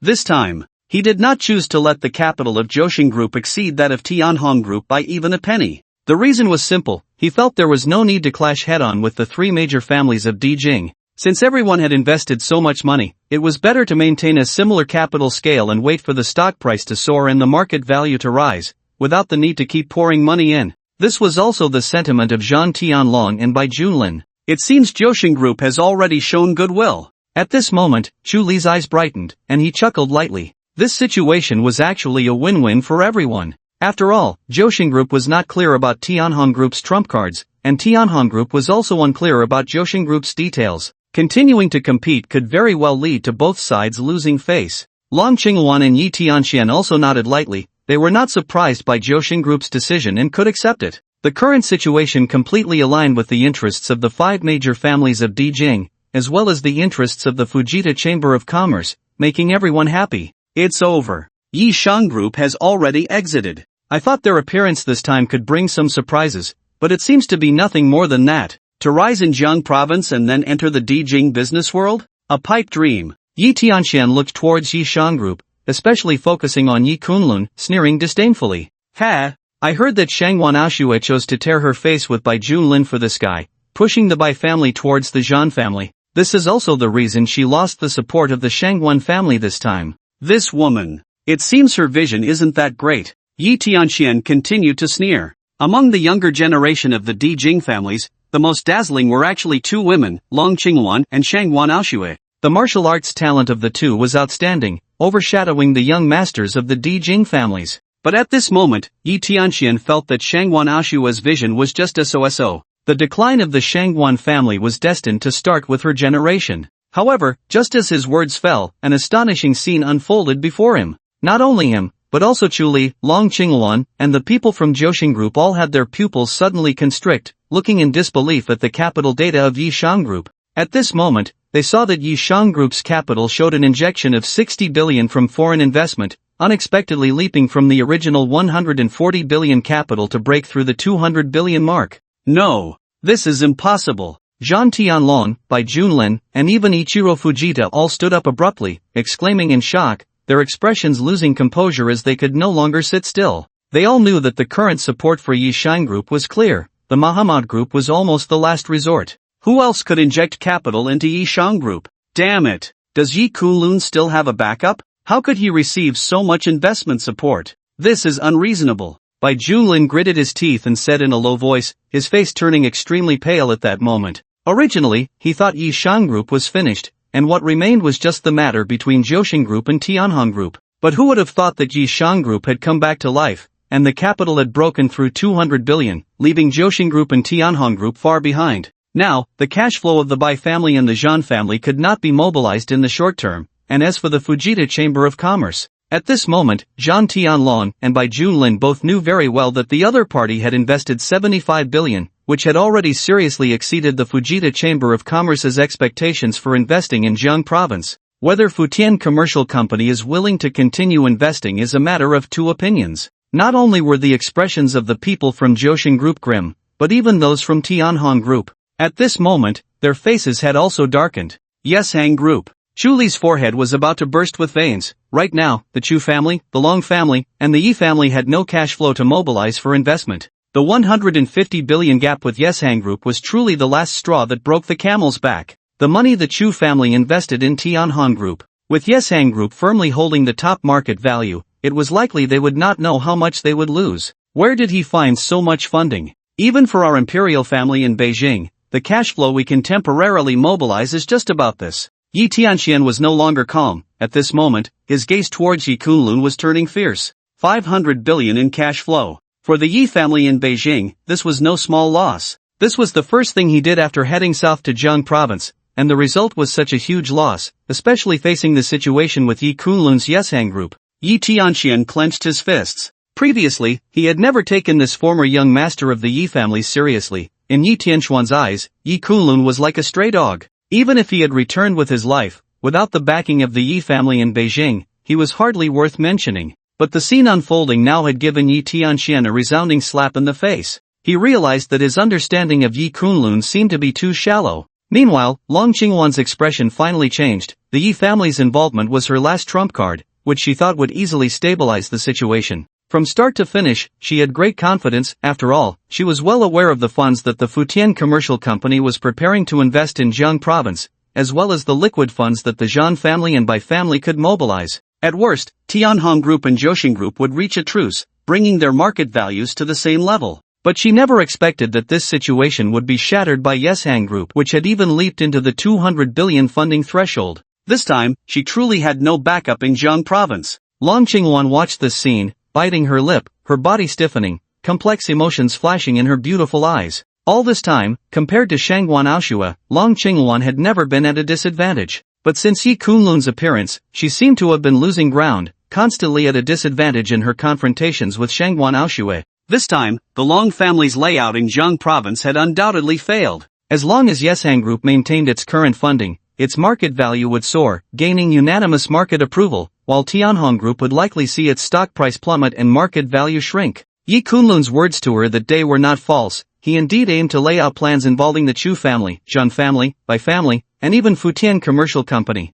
Remembering what Shangguan Aoshua had said to her that night, Long Qingwan felt a burning heat on her face. Was her vision really not as good as Shangguan Aoshua's? Soon after, the backers of Yeshang Group's investment were quickly announced. Citibank. Countless people present looked at this scene, their eyes flashing with shock, clearly unable to imagine that the investor for Yeshang Group was this international bank. Citibank's assets and cash flow rank among the top 5 in the world of all consortiums and banks. The fact that Yi Kunlun could attract such investors left the people from Jiaoxing Group and Tianhong Group silent for a long time, speechless, their faces even showing signs of daze and disbelief. After all, both of these major groups had attempted to collaborate with international consortiums and banks to see if they could attract them to invest in Jiang province. But without exception, all ended in failure. In the end, Yi Shang Group actually succeeded and even secured an investment of 600 billion. How did this happen? Oof. This time I misjudged, Shangguan Aoshua. I didn't expect you to have such a backup plan.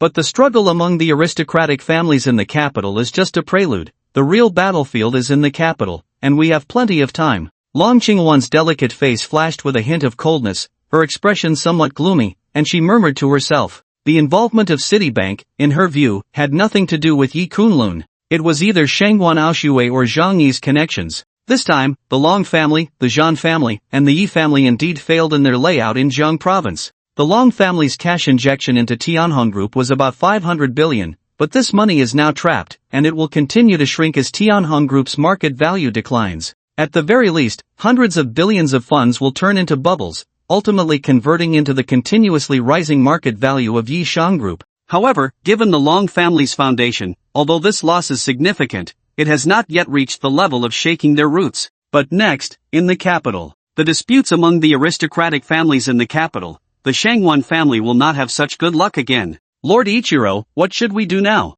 We have invested so much money, are we really going to throw it all away? Zhan Tianlong and Bai Junlin both turned their gazes to Fu Tianichiro, their tone deep. Although the Zhan family and the Bai family had no cash flow to mobilize, the Futian Chamber of Commerce still had. They believed that Futian Ichiro, having invested so much money, would not easily give up. Citibank actually entered the game. But rest assured, Futian Chamber of Commerce, can still mobilize 200 billion in cash. Futian Ichiro gritted his teeth and said solemnly. After saying that, Futian Ichiro directly picked up the phone and called the Futian Chamber of Commerce. Before long, Shing Group showed an external investment of 200 billion. Its capital pool also broke through 200 billion, surpassing Shang Group by 50 billion. The situation is set. I don't believe Shang Group can still recruit external funds. Zhan Tianlong and Bai Junlin looked at this scene, their faces barely concealing their relief. On the Tianhong Group side, Long Qingluan, Xu Li, and Yi Tianxian also relaxed at this sight.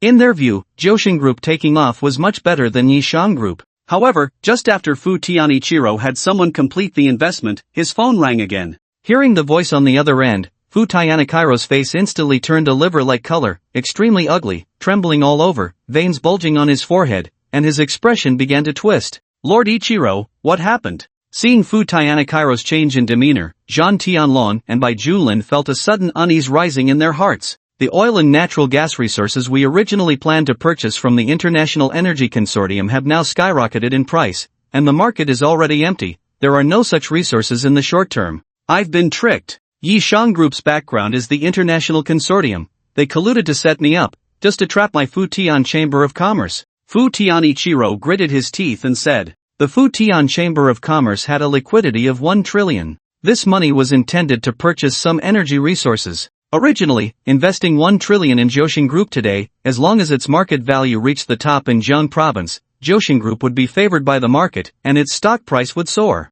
At that time, it would be a piece of cake for the Futian Chamber of Commerce to retrieve the 1 trillion principal, plus the profits from the rising stock price. But now, a hitch has arisen halfway, as the International Energy Consortiums claim there is temporarily no oil or natural gas available. This will be a disaster for the Tokugawa behind the Futian Chamber of Commerce. There is only one way left, to purchase oil and natural gas from the Yeshang Group. After all, not long ago, the Yeshang Group, along with 2 major overseas consortiums, secured a large number of business orders for such resources. Futian Ichiro's face was ashen. He knew he had fallen into the trap set by the Yeshang Group today, and this time he would surely suffer a heavy loss. But there was no other choice. The only entity that could solve the troubles of the Futian Chamber of Commerce and the energy shortage in Tokugawa was the Yeshang Group. Futian Ichiro was not far from Yi Kunlun and the others, just a few seats apart. At this moment, he left his seat and, under the watchful eyes of the crowd, walked up to Yi Kunlun. What's the matter?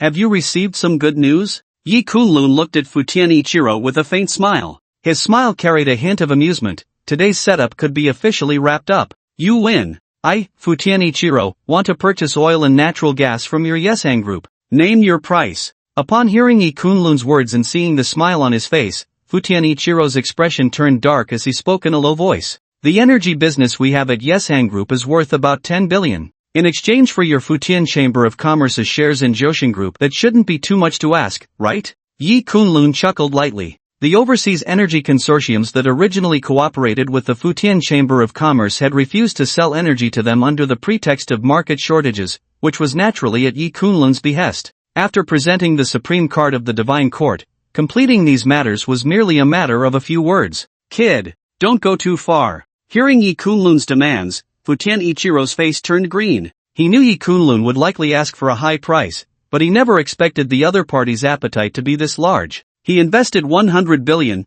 only to receive resources worth 10 billion from the Yeshang Group? Then suit yourself. Yi Kunlun's expression was not hurried as he looked at Futian Ichiro with a playful smile. Good. Very good. You have guts. Futian Ichiro, will remember this debt. The new grudges and old hatreds between the Futian Chamber of Commerce and you. You better pray you can live a little longer. Futian Ichiro's expression fluctuated for a while before he finally made up his mind and coldly said, Miss Shangwan, prepare for the connection regarding the shares of Shing Group with the Futian Chamber of Commerce. Yi Kunlun then turned his gaze to Shangwan Ashua, noticing her somewhat dazed look at him, and couldn't help but gently pinch her flawless cheek. Feeling her face being pinched, Shangwan Ashua finally came to her senses and shot Yi Kunlun a reproachful glance. This guy really, with so many people watching. Mr. Futian Ichiro, then let's have a pleasant cooperation. Shangwan Aoshue smiled lightly at Futian Ichiro, not expecting that the international energy orders just secured by the Yeshang Group would find a user so quickly.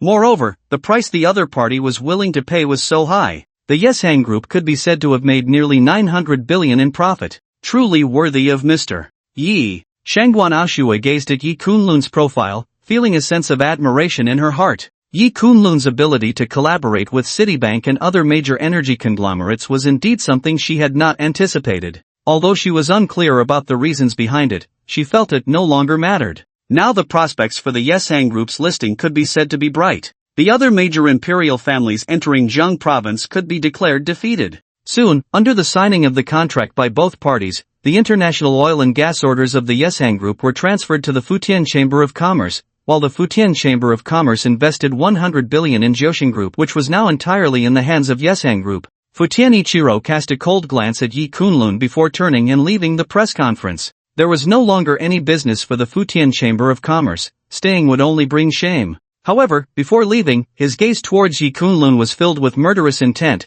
clearly indicating that Yi Kunlun had already made it onto his, and even the Futian family's, kill list. Given the right opportunity, Futian Ichiro would certainly find a way to eliminate Yi Kunlun at the first chance. With Futian Ichiro's departure, the change in Jiaoxing Group's equity quickly became apparent. Everyone present was left speechless at this scene. Except for a few individuals, most were unclear about the intentions behind the Futian Chamber of Commerce's actions. Clearly, Jiaoxing Group's market value had already soared to the top.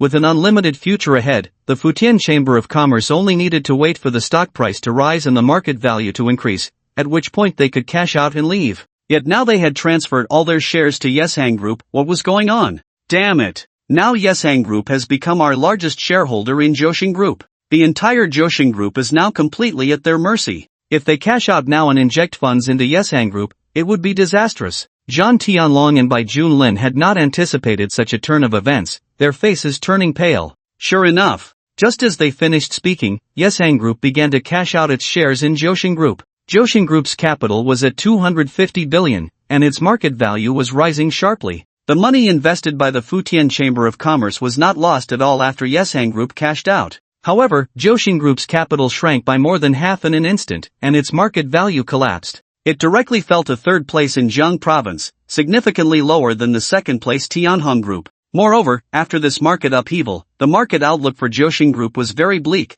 with its stock price continuously declining. Even the 100 billion market value that Jiaoxing Group cashed out, after being injected into Yeshang Group, caused Tianhong Group to collapse as well, and the entire Jiang province stock market was now optimistic about Yeshang Group. The capital of Jiaoxing Group and Tianhong Group was rapidly turning into bubbles, with continuous sell-offs followed by purchases of Yeshang Group's stock, leading to a constant increase in Yeshang Group's market value. At this moment, the capital of Jiaoxing Group and Tianhong Group was clearly contributing to the success of Yeshang Group. Watching this scene, Yi Kunlun nodded in satisfaction. The schemes against the Chu family, Zhan family, Bai family, and the Futian Chamber of Commerce had come to a perfect conclusion, and even the unexpected joy of the Di Jingyi family had emerged. Yi Kunlun felt that this trip was not in vain. This time, Yeshang Group had harvested nearly 200 billion in capital from several major families in the Futian Chamber of Commerce, establishing a truly enduring presence in Jiang province, with its foundation firmly rooted and unshakable.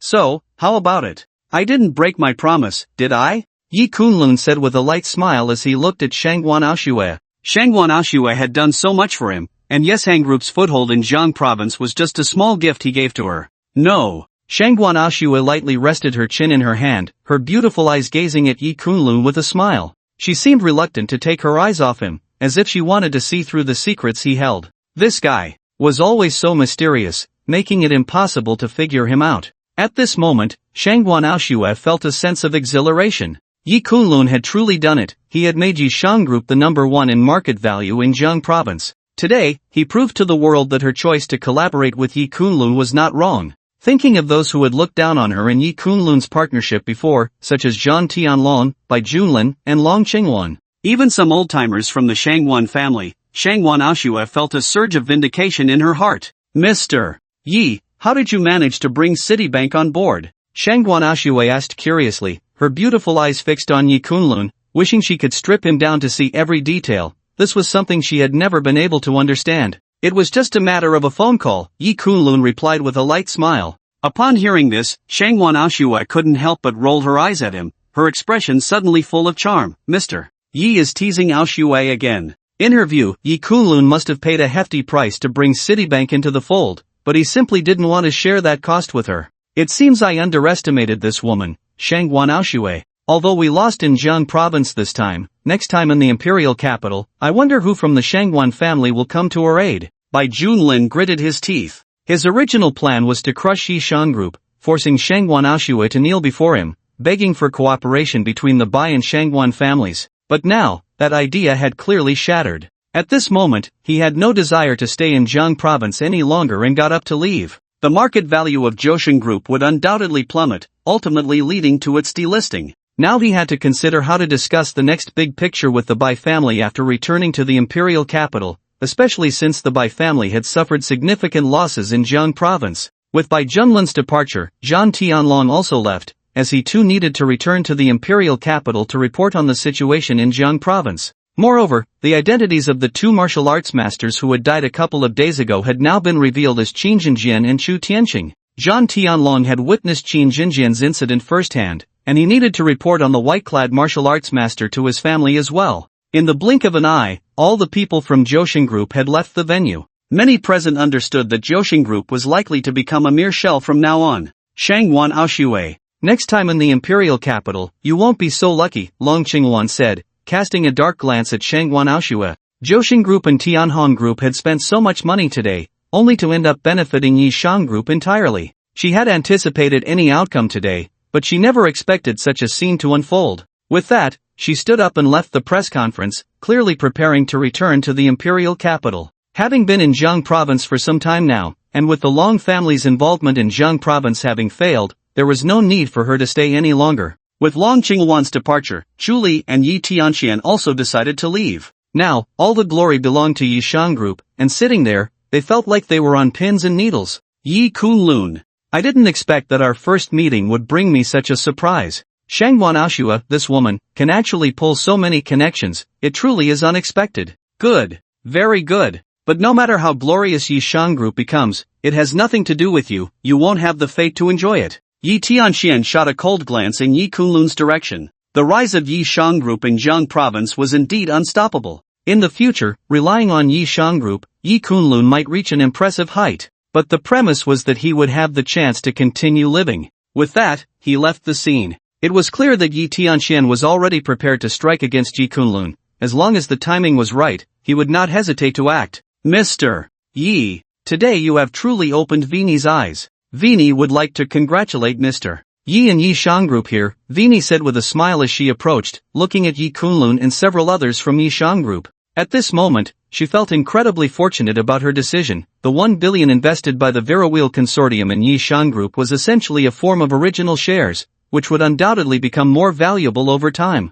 How did Yi Kunlun manage to get those top international conglomerates and banks to cooperate so seamlessly? Vini's beautiful eyes scanned Yi Kunlun up and down. Her curiosity as a woman was insatiable. Whether it was her or Shangwan Aoshua, both were extremely curious about Yi Kunlun, wishing they could strip him bare to see what secrets he was hiding. Mr. Yi, this listing press conference is almost over. I wonder about the matter you promised Vini earlier. Vini paused, her beautiful eyes looking at Yi Kunlun with a hint of anxiety. It's about time. We'll set off tonight, Yi Kunlun nodded. Since he had promised Vini, he naturally had to fulfill his commitment. Delays could lead to changes, since it was for a medical consultation. The sooner they went, the better. Once the matters with Vini's grandfather were settled and he returned to Jiang province, it would be about time to head to the capital. All right, Vini will come to pick up Mr. Yi later. Upon hearing Yi Kunlun's words, a smile of joy spread across Vini's face, and she bid farewell. The remaining matters of Yi Shan Group would naturally be handled by professionals like Zhang Yi,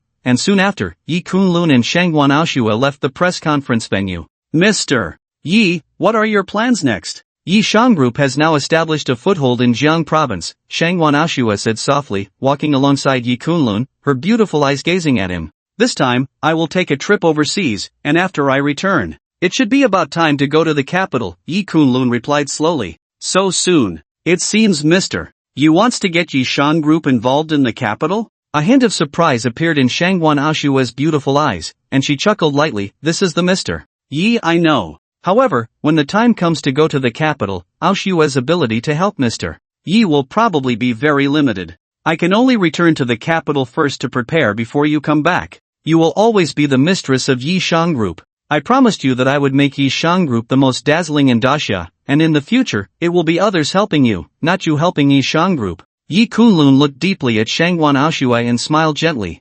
Mr. Yi, you really know how to flatter. Then I shall graciously accept the position of mistress of Yi Shang Group. Aoshui will return to the capital first, and we will meet again there. My old man has been wanting to meet you, Mr. Yi, you must come to the Shangguan family when the time comes. Shangguan Aoshui said with a smile, her brows curving happily upon hearing Yi Kunlun's words. At that moment, she only wanted to express her gratitude to Yi Kunlun, which is why she gave him half of the shares of Yi Shang Group. But, unexpectedly, it was precisely because of this action that she brought herself so many surprises. Aside from her grandfather, some of the old-timers in the Shangguan family did not support her decision to give half of the shares to Yi Kunlun, thinking she was crazy. But now, there was no doubt those old-timers would be proven wrong. Alright, we will meet in the capital then. Yi Kunlun smiled and nodded, and after chatting with Shangguan Aoshui for a while longer, they each left. Meanwhile, in a villa in Jiang province, Fujita Ichiro had a very gloomy expression as he awaited a response from his subordinates investigating Yi Kunlun's whereabouts.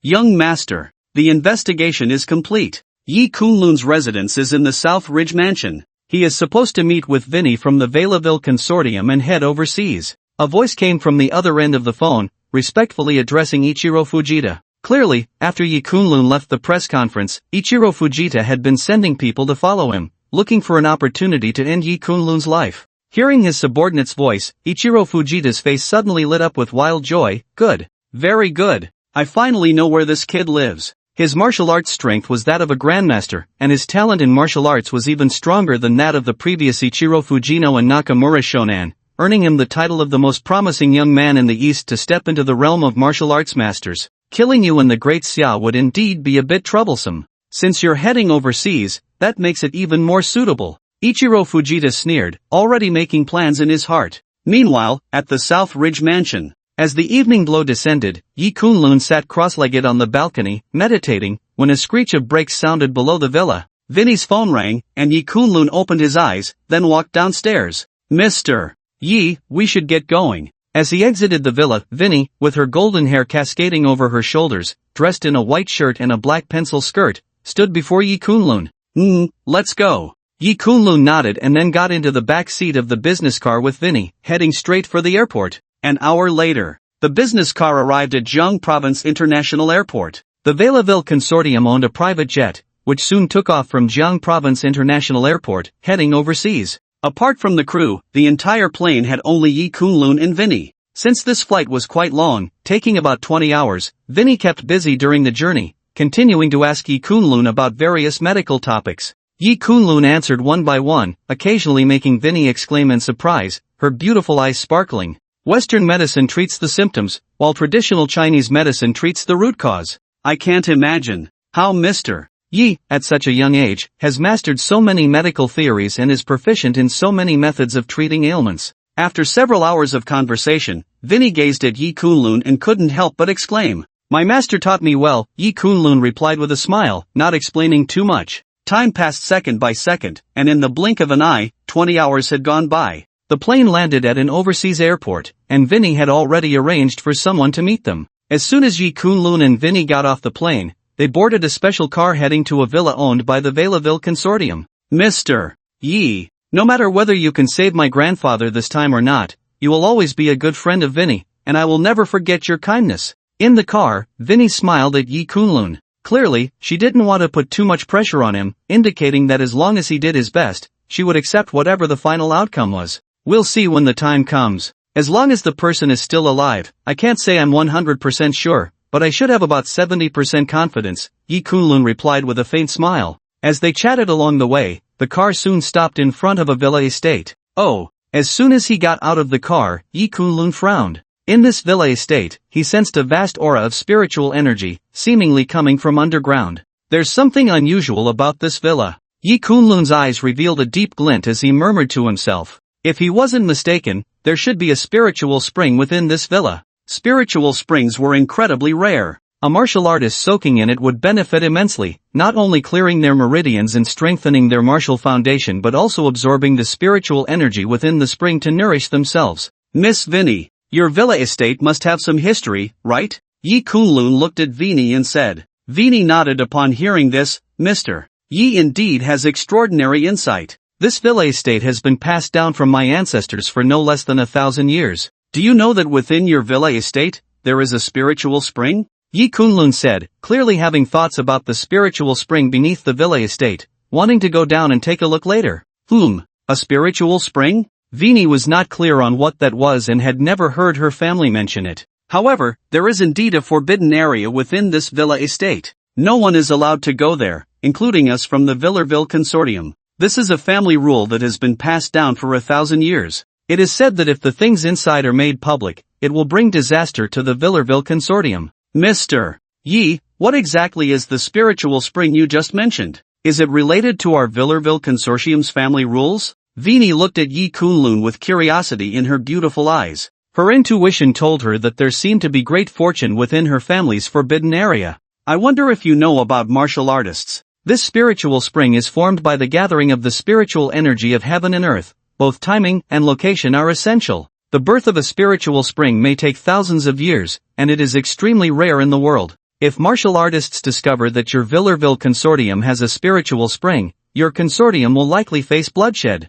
This family rule is indeed to protect your safety, Yi Kunlun nodded. Only a martial arts master who has reached his level, comparable to the top 10 in the Asian martial arts master rankings, can sense the aura of the spiritual spring beneath this villa. Others, even if they reach the level of martial arts master, cannot perceive it. Therefore, the Villarville Consortium has been safe and sound, as people of his level are still too rare and would not casually come to this villa estate. Upon hearing Yi Kunlun's words, Vinny suddenly realized, she hadn't expected things to be this way. She had no doubts about Yi Kunlun's words. After all, he had no need to fabricate such a lie to deceive her. Then it seems Mr. Yi is a martial arts expert. Vinny admires. Does Mr. You want to take a look beneath this villa estate? Vinny's beautiful eyes moved as she looked at Yi Kunlun. Yi Kunlun's words should have some intention behind them. Miss Vinny is indeed clever. I do have this thought. I wonder who in your Villarville Consortium can speak for it. As long as I can go down once, you can propose any conditions, and I believe I can satisfy them.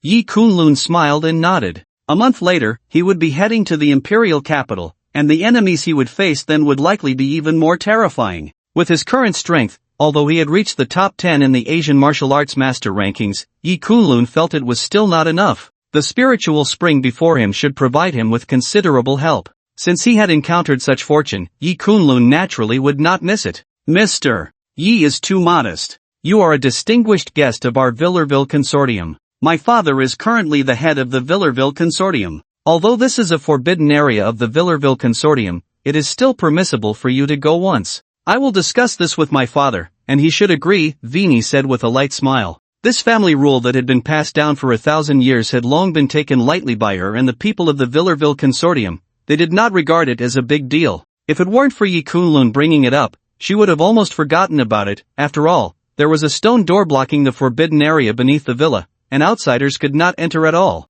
However, there is a stone door in the forbidden area, and if you want to enter, it may require some effort. Vinny's beautiful eyes showed a hint of contemplation. No problem. We can take a look then. I will thank Miss Vinny here first. Yi Kunlun was beaming with joy. He had not expected such great rewards from his trip overseas. The two chatted casually and soon stepped into the villa. You must be Mr. Yi, I've heard so much about you. I am Rod, Vinny's father. It is truly our honor to have you here. At that moment, as Yi Kunlun and Vinny entered the villa, a middle-aged man approached them. It was Rod Villaville, Vinny's father, and the current head of the Villaville family. In the absence of the family elders, all decisions regarding the Villaville group were made by him. Rod had learned about Yi Kunlun's medical competition and was also aware of the commotion caused by the Yi group in Jiang province. When he found out that his daughter had invested 100 billion in the Yi group, he was furious. But what happened next left him dumbfounded. He couldn't help but admire his daughter's insight. Had she not chosen to invest in the Yi group,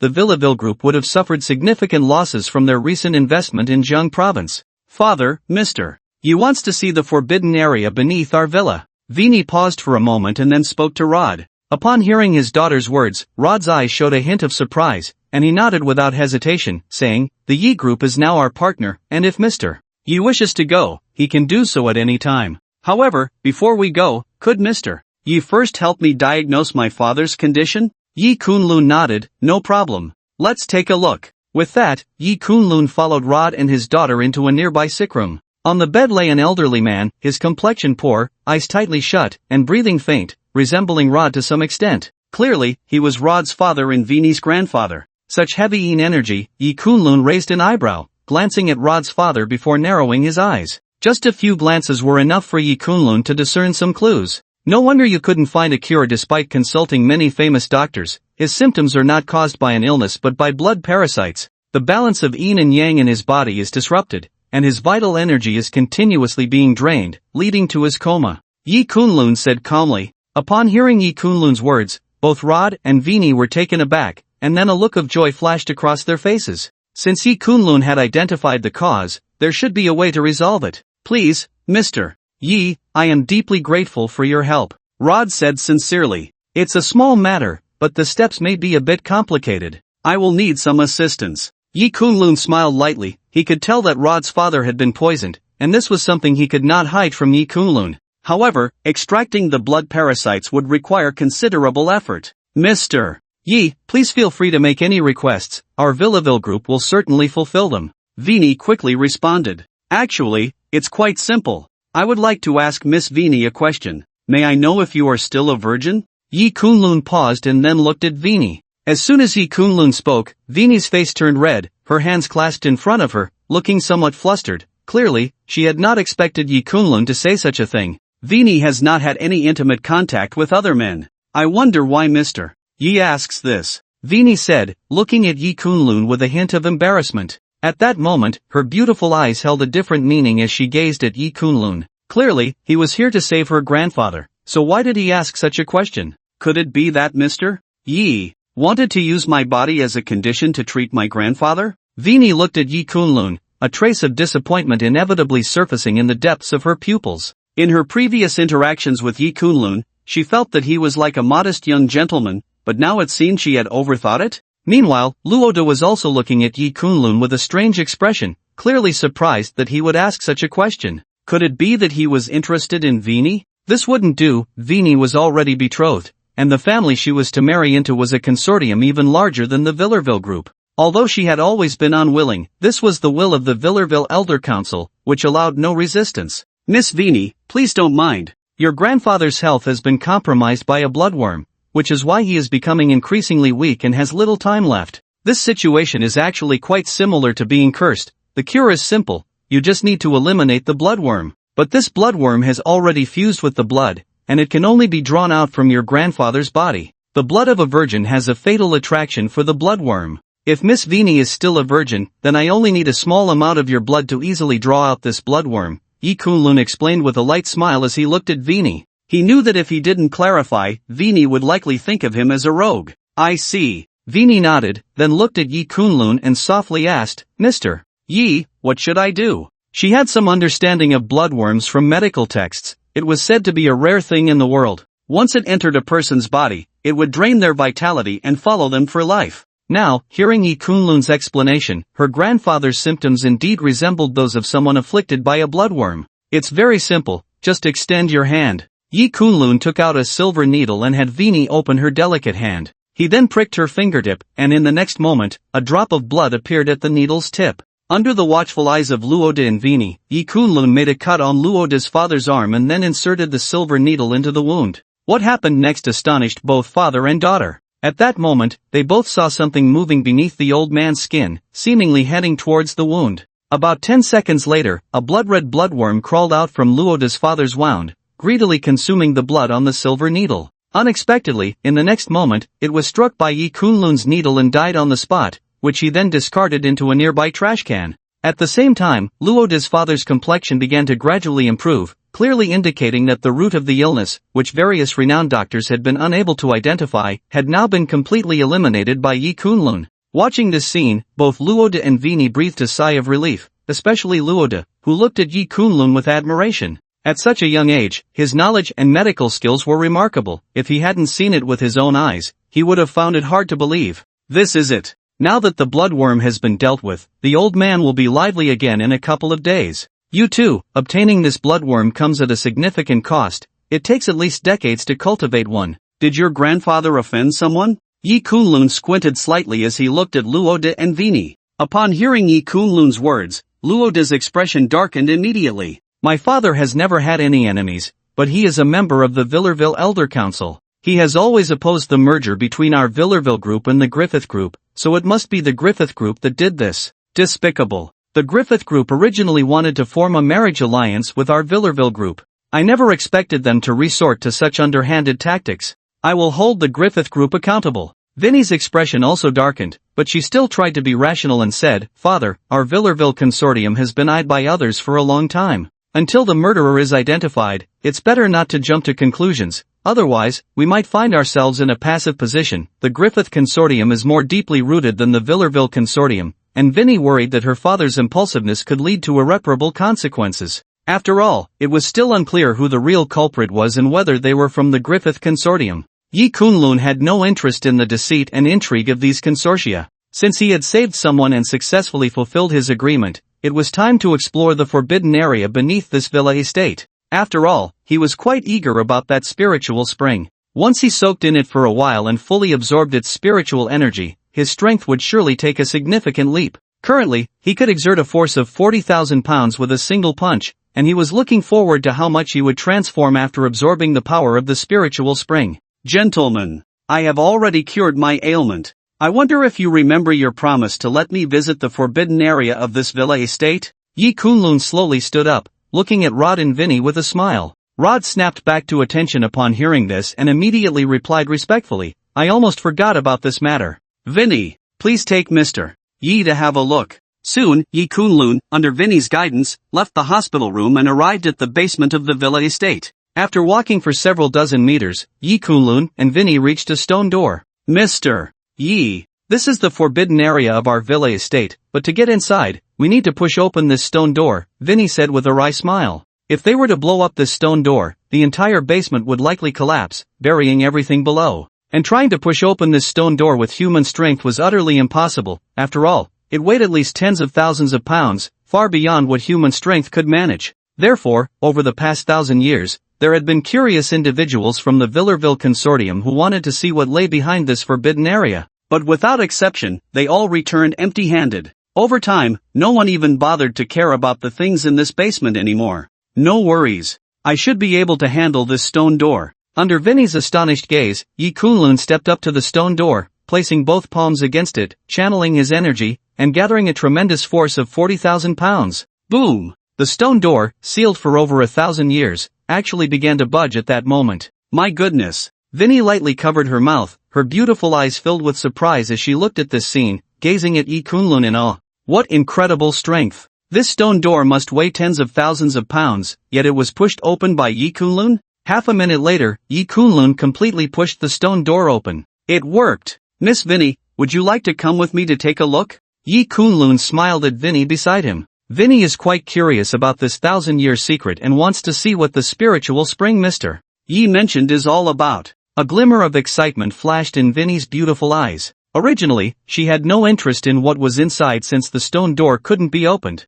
But now that Yi Kunlun had opened it, how could she not go in and take a look? With that, Vinny stepped forward with Yi Kunlun into the space beyond the stone door. Continuing down for about 200 to 300 meters, Yi Kunlun and Vinny finally reached an open area of about 10 meters. On this vast, empty ground, there was a green pond, emanating abundant waves of spiritual energy. While Vinny could not sense it, Yi Kunlun felt it clearly, instantly bringing him a sense of tranquility. This is the first time I've seen such a pond. Could this be the spiritual spring Mr. Yi mentioned? Vinny exclaimed in surprise, gazing at the emerald water before her. Although she was not a martial artist, her delicate physique allowed her to sense a subtle feeling within the spiritual spring. Indeed. This is truly a spiritual spring. For the time being, I should prepare to enter seclusion here, Yi Kunlun said, his eyes shining with joy as he looked at the spring. Mr. Yi, please feel free. If you need anything during this time, contact Vinny immediately. Once Mr. Yi emerges from seclusion, Vinny will host a proper banquet for you, Vinny said with a slight bow and a smile, then gracefully turned and walked back the way she came. In the blink of an eye, only Yi Kunlun remained. Without a moment's hesitation, he moved and immersed himself in the spiritual spring. The next moment, he felt a bone-chilling cold surge through his body. This was the accumulated yin energy of the spring, now filling Yi Kunlun's meridians and dantian along with the gathered spiritual energy. Yi Kunlun sat cross-legged in the spring, his eyes tightly closed, as the green water around him bubbled with spiritual energy, which he continuously absorbed into his body, causing his martial aura to rise steadily. If an outsider could see the state of Yi Kunlun's body, they would be astonished to find that his dantian was changing, its area expanding, and the power accumulating within it was far more terrifying than before. It was as if a tremendous transformation was occurring within Yi Kunlun's entire being. I can't imagine what level my strength will reach after the seclusion ends, how much power I will possess in a single punch. Yi Kunlun marveled at the changes in his body, his face unable to hide his joy. The power contained in this spiritual spring was more magnificent than he had imagined. Time passed second by second. In the blink of an eye, half a month had gone by, and the once emerald pond had returned to the color of ordinary water. Clearly, the spiritual energy within had been completely absorbed by Yi Kunlun. It would likely take hundreds of years for this pond to gather enough energy to become a spiritual spring again. This is simply a great fortune. In the thousands of years that have passed, no one has ever come to soak in this spiritual spring and absorb its energy, and now it has all contributed to my growth. Even though my realm is that of a martial arts master, far beyond an ordinary martial arts master, the benefits I have gained cannot be described in words. Yi Kunlun slowly opened his eyes, murmuring to himself. At this moment, he felt that the power of his punch could reach an astonishing 60,000 pounds, and if he fully unleashed the internal energy of a martial arts master, it should be able to affect a radius of 600 meters. With such combat power, Yi Kunlun felt he could now rank among the top 5 martial arts masters in Asia. After all, the 5th-ranked martial arts master recorded publicly had strength equivalent to his current level. However, what surprised Yi Kunlun the most was the mysterious qi within his dantian. After absorbing the power of the spiritual spring, this qi had become even more abundant and dense, coalescing into a mass. Why do I feel that this qi is about to open something within my dantian? Could this be the secret beyond the realm of martial arts masters? Yi Kunlun's eyes narrowed slightly, a deep contemplation flickering in his gaze. Yet, he did not dwell on it for long. When the time was right, he would understand all of this. Now that things overseas have come to a pause, it's time to return to Jiang province and then head to the imperial capital. After all, there's only about half a month left before the dragon blood goes berserk, and during this time, he must find a way. Yi Kunlun planned to visit the forces of the Shangan family and the Medicine Gate. Given their background and information channels, obtaining something of the utmost ease should not be difficult. With this thought, Yi Kunlun stood up and left the forbidden area of the Belleville Consortium. Mr. Yi, you finally came out. In the living room, Vinny looked at Yi Kunlun with a light smile in her beautiful eyes. For the past half-month, Vinny had been in the villa estate, as no one knew if something unexpected would happen to Yi Kunlun on his journey, and outsiders might disturb him, so she had been guarding the villa to ensure he could focus on his retreat.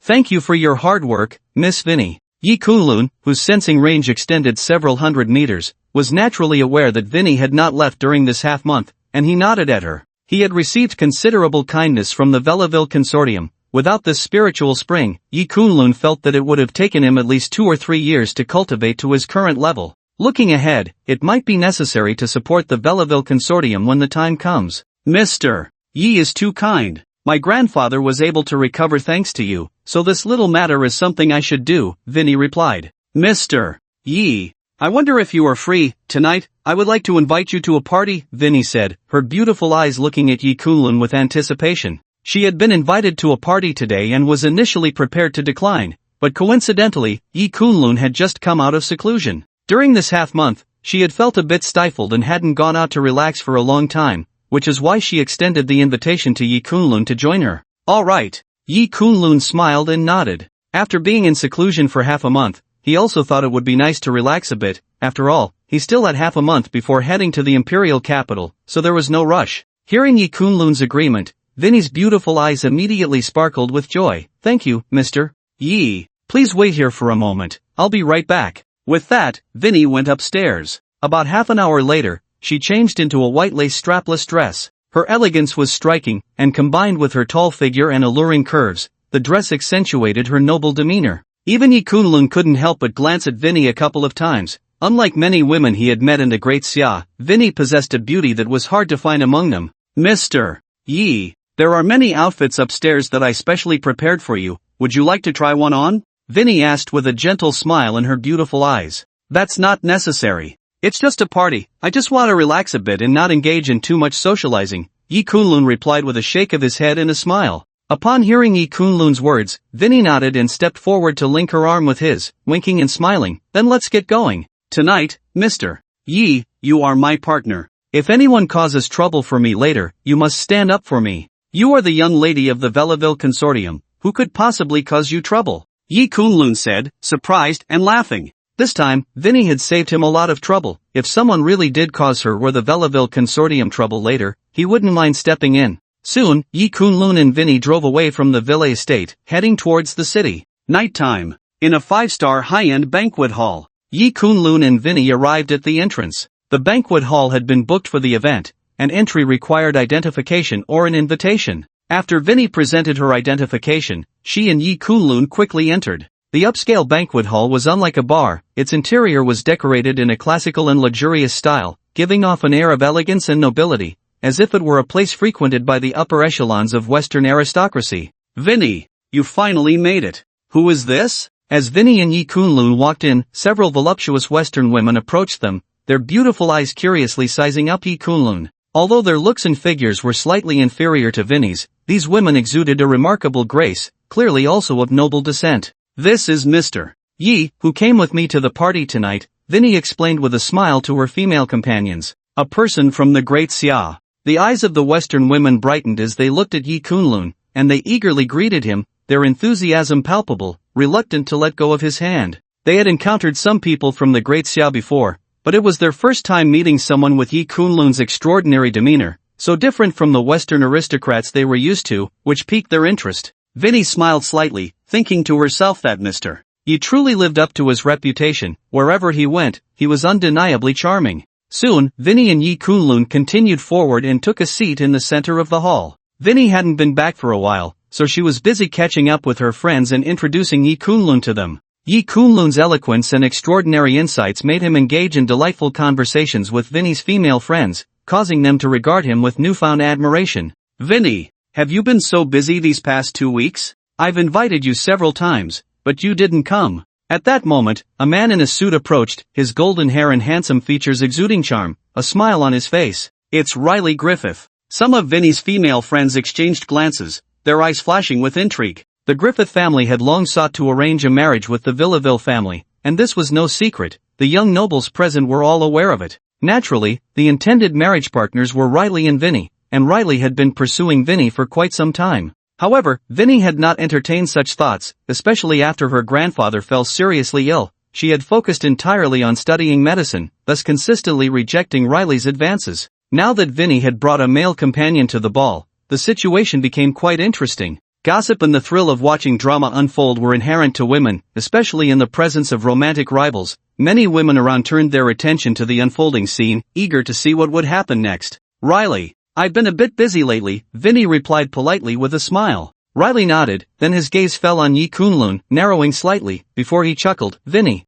your taste has always been high. Why did you choose a person from the Great Xia as your partner for the evening? We are all from prominent noble families and corporations. Inviting someone of such a lowly status to this banquet is somewhat beneath the dignity of the young lady of the Villaville family. His tone was calm, as if stating an undeniable fact. Some women around were displeased, their gazes turning hostile towards Riley. Just moments ago, they had enjoyed a pleasant conversation with Yi Kunlun, whose insights had impressed them greatly. Riley's arrival and his mocking words seemed to bully Yi Kunlun, who had no background here. Vinny's brows furrowed, her tone instantly turning cold. Riley, please watch your words. Mr. Yi is a distinguished guest of the Villaville family. His presence here represents our family. Upon hearing Vinny's words, many people present, including Riley, were taken aback. The weight of Vinny's statement was significant. Many people present were familiar with Vinny's character. She was certainly not someone who spoke empty words. For a moment, many turned their attention to Yi Kunlun, wanting to reassess who this guy was, as he had such a close relationship with the Bellaware family.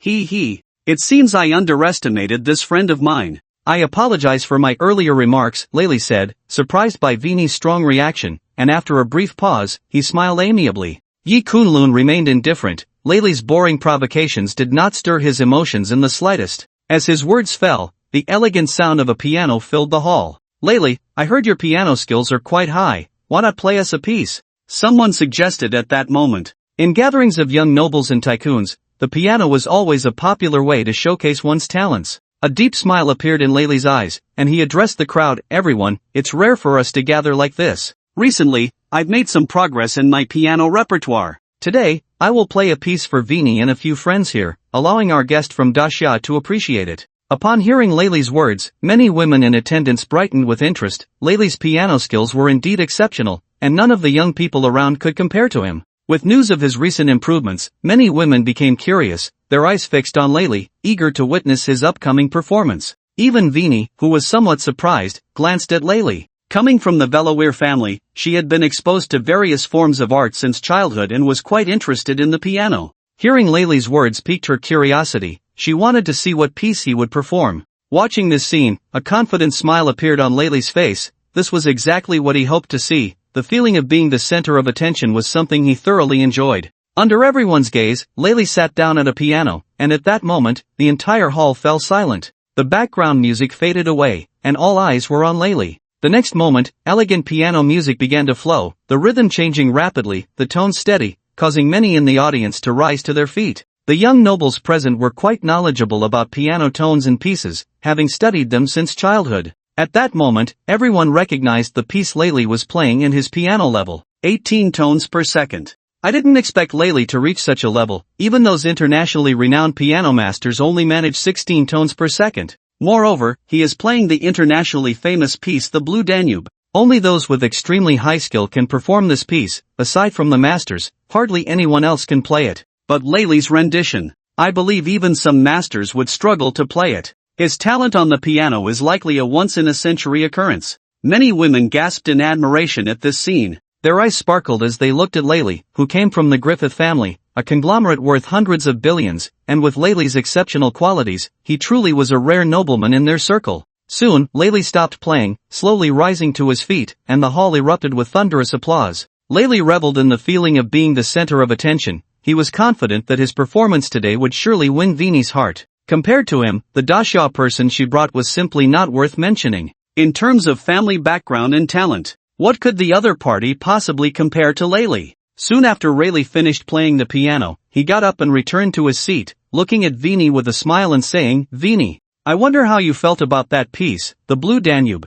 Is it worthy of your praise?" "Very good, Layli. You have reached the level of a piano master at such a young age. The future looks promising," Vini replied with a smile and a nod. I must say, Layli's talent on the piano truly astonished her. Hearing Vini's words, Layli's smile widened, and he then turned his gaze to Yi Kunlun, narrowing his eyes with a meaningful smile and asked, "This friend from the great Xia, I wonder how you felt about my performance just now." "Average," Yi Kunlun replied, taking a sip of red wine with a smile. There was no falsehood in his words. On Tianqiang Island, he not only learned the arts of calligraphy and traditional Chinese instruments from his master but also studied many Western art forms, including the piano, with his second master. Yi Kunlun's proficiency on the piano was not inferior to his skills in traditional Chinese instruments and calligraphy. Although Layli's level had surprised everyone present, to Yi Kunlun, it was no different from child's play, it was simply too trivial. Upon hearing Yi Kunlun's words, not only Layli but also some of the women around them frowned.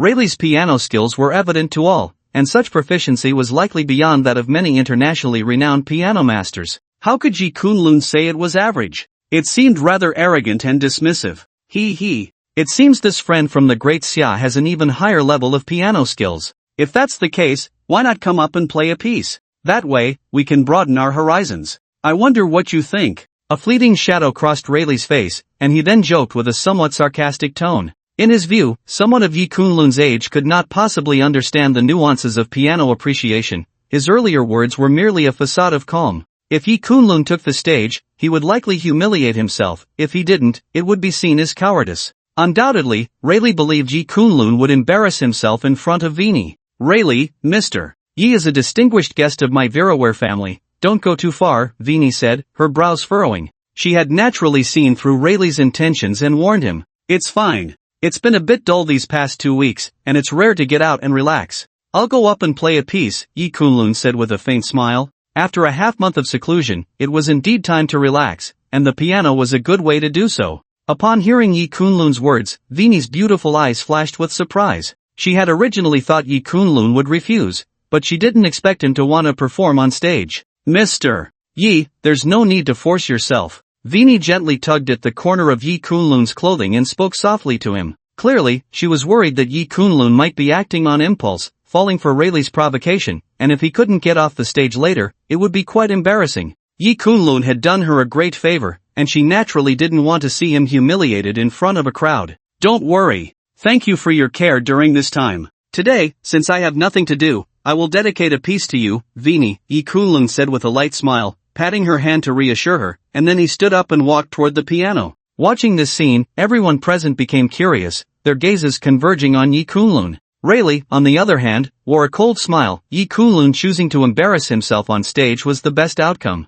Soon, he would let Vini see what kind of partner she had invited to the evening, and how he could possibly compare to Rayleigh. Vini, does your friend know how to play the piano? I wonder what his piano skills are like. Will he surprise us later? After all, it seems he has never appeared in any of the international piano academies. At this moment, some of Vini's female friends looked at her curiously. Riley has long been famous in international piano academies, but Yi Kunlun, they had never heard of him. Therefore, seeing him take the stage, they all turned to Vini to inquire about Yi Kunlun. Vini felt a bit awkward at their words, unsure how to respond. With Yi Kunlun's exceptional medical skills, could he possibly have time to study the piano? To her, it seemed almost impossible, and she was already thinking about how to help Yi Kunlun save face. However, at that moment, the sound of the piano nearby interrupted her thoughts. The piano sound was like the shimmering surface of a lake under the moonlight, deep and bright. Each note danced and spun like agile sprites, forming a beautiful picture in the ears of all the listeners. This is For Elise, a famous piece by Mr. Beethoven, the most difficult love piece for piano in the world. Apart from Mr. Beethoven, even masters in later generations find it hard to truly capture its essence, simply because the tonal requirements are so high. His level has reached 30 notes per second. I've never heard For Elise played at such a level, perhaps even Mr. Beethoven's skill could not surpass this. This is an incomparable piano genius. At this moment, the expressions of countless people around changed dramatically, and they began to whisper among themselves. They could no longer remain calm, standing up one by one, their gazes filled with disbelief as they focused on Yi Kunlun. To see such piano skill in a young man was astonishing. These young Western nobles could hardly sit still. Some voluptuous noblewomen looked at Yi Kunlun with sparkling eyes, not bothering to hide their admiration, wishing they could rush forward and claim him. After all, for these nobles, artistic skill holds a symbolic significance, especially the level of mastery in piano, which is the most popular artistic hobby among many nobles. Even Vini at this moment covered her mouth lightly, her beautiful eyes wide with astonishment. She never expected that Yi Kunlun's piano skills could reach such a level, and that he would play a stunning masterpiece like For Elise. Vini, this is a piece Mr. Yi specially played for you. In the entire piano world, apart from the time Mr. Beethoven played it for Elise, I fear no one else has had this honor. At this moment, several of Vini's female friends looked at her enviously with sparkling eyes. To have someone personally play For Elise for you, and at a level comparable to that of the composer Beethoven, was a dream for countless noble women present, yet it was unfolding before Vini. In an instant, the gazes of numerous women around her converged on Vini, filled with various shades of envy. The light fell on Vini, who was dressed in a gown, her demeanor elegant, noble, and beautiful. Paired with the sound of the piano, everything around her seemed to pale in comparison. Mr. Yi, feeling the star-like attention and the continuous applause around her, Vini trembled slightly, her beautiful eyes gazing at Yi Kunlun, sparkling with emotion. Born into nobility, Vini had always yearned for romance, and at this moment, the piece Yi Kunlun played for her made her feel as if she were immersed in a river of romance, her heart swaying, unable to extricate herself. Mr. Yi, how romantic! Vini thought to herself, her brows arching in delight, her heart unable to contain its feelings. Her beautiful eyes gazed at Yi Kunlun, who was playing the piano, with an inexplicable meaning in them. At this moment, all the gentlemen around, except for Yi Kunlun, were completely invisible in Vini's eyes. As for Layli beside her, his face was turning green. Originally, he wanted Yi Kunlun to go on stage just to embarrass him. However, he never dreamed that Yi Kunlun not only did not embarrass himself but instead stole the spotlight in front of everyone, making Layli the one who was embarrassed. After all, his piano skills just now were utterly insignificant compared to Yi Kunlun's. Not even worth mentioning. This kid. Layli glared at Yi Kunlun, gritting his teeth, the gentlemanly calm he had maintained earlier vanished in an instant. This feeling of being the center of attention was supposed to belong to him, but now it was taken away by Yi Kunlun, causing veins to bulge on Layli's forehead. Time passed second by second, and everyone present was immersed in Yi Kunlun's piano music, as if they were inside a painting. When Yi Kunlun's hands finally stopped and the music faded, the audience felt as if they had just awakened from a dream. In an instant, thunderous applause erupted, and the Western nobles present, both men and women, stood up to applaud Yi Kunlun. Under everyone's gaze, Yi Kunlun returned to his seat. Looking at the fervent eyes of many women around him, Yi Kunlun frowned and then turned to Vini, saying, "Am I being too ostentatious?" "Not at all. Mr. Yi is just showcasing his talent," Vini replied with a smile, her beautiful eyes fixed on Yi Kunlun, reluctant to look away. Yi Kunlun's medical skills had already amazed her, but she never expected his piano mastery to leave her in awe as well. Among the young people of the Western nobility, there was probably no one who could possess such charm. "Layli, I wonder if the level I just displayed meets your evaluation of piano skills."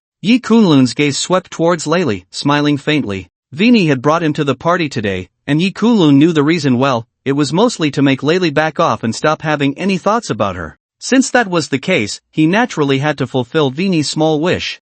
"Oof, just knows how to play the piano, nothing impressive." Vini. Recently, the Griffith family has partnered with the Rothschild family, one of the major families under the Heavenly Punishment Court. From now on, the Griffith family will rise to new heights. As for our marriage, the Griffith family and the Villarville family have no objections. This has been unanimously approved by your Villarville elders. The wedding date is set for next month. The reason I invited you to this party today is also to introduce you to some people from the Griffith family, Layli said, turning his gaze to Vini with a gentle smile. Yi Kunlun, on the other hand, completely ignored him. A mere nobody from the Great Xia, what else could he do besides play the piano? He was not worthy of being compared to Layli. The marriage arrangement was a collective decision made by the Villarville elders. Even if Vini was unwilling, there was nothing she could do. In Layli's eyes, Vini bringing Yi Kunlun here was just a girl throwing a tantrum, something that could be easily soothed and would not affect the major life decisions between him and Vini. The Griffith family? What is that? To even be worthy of marrying into the Villarville family?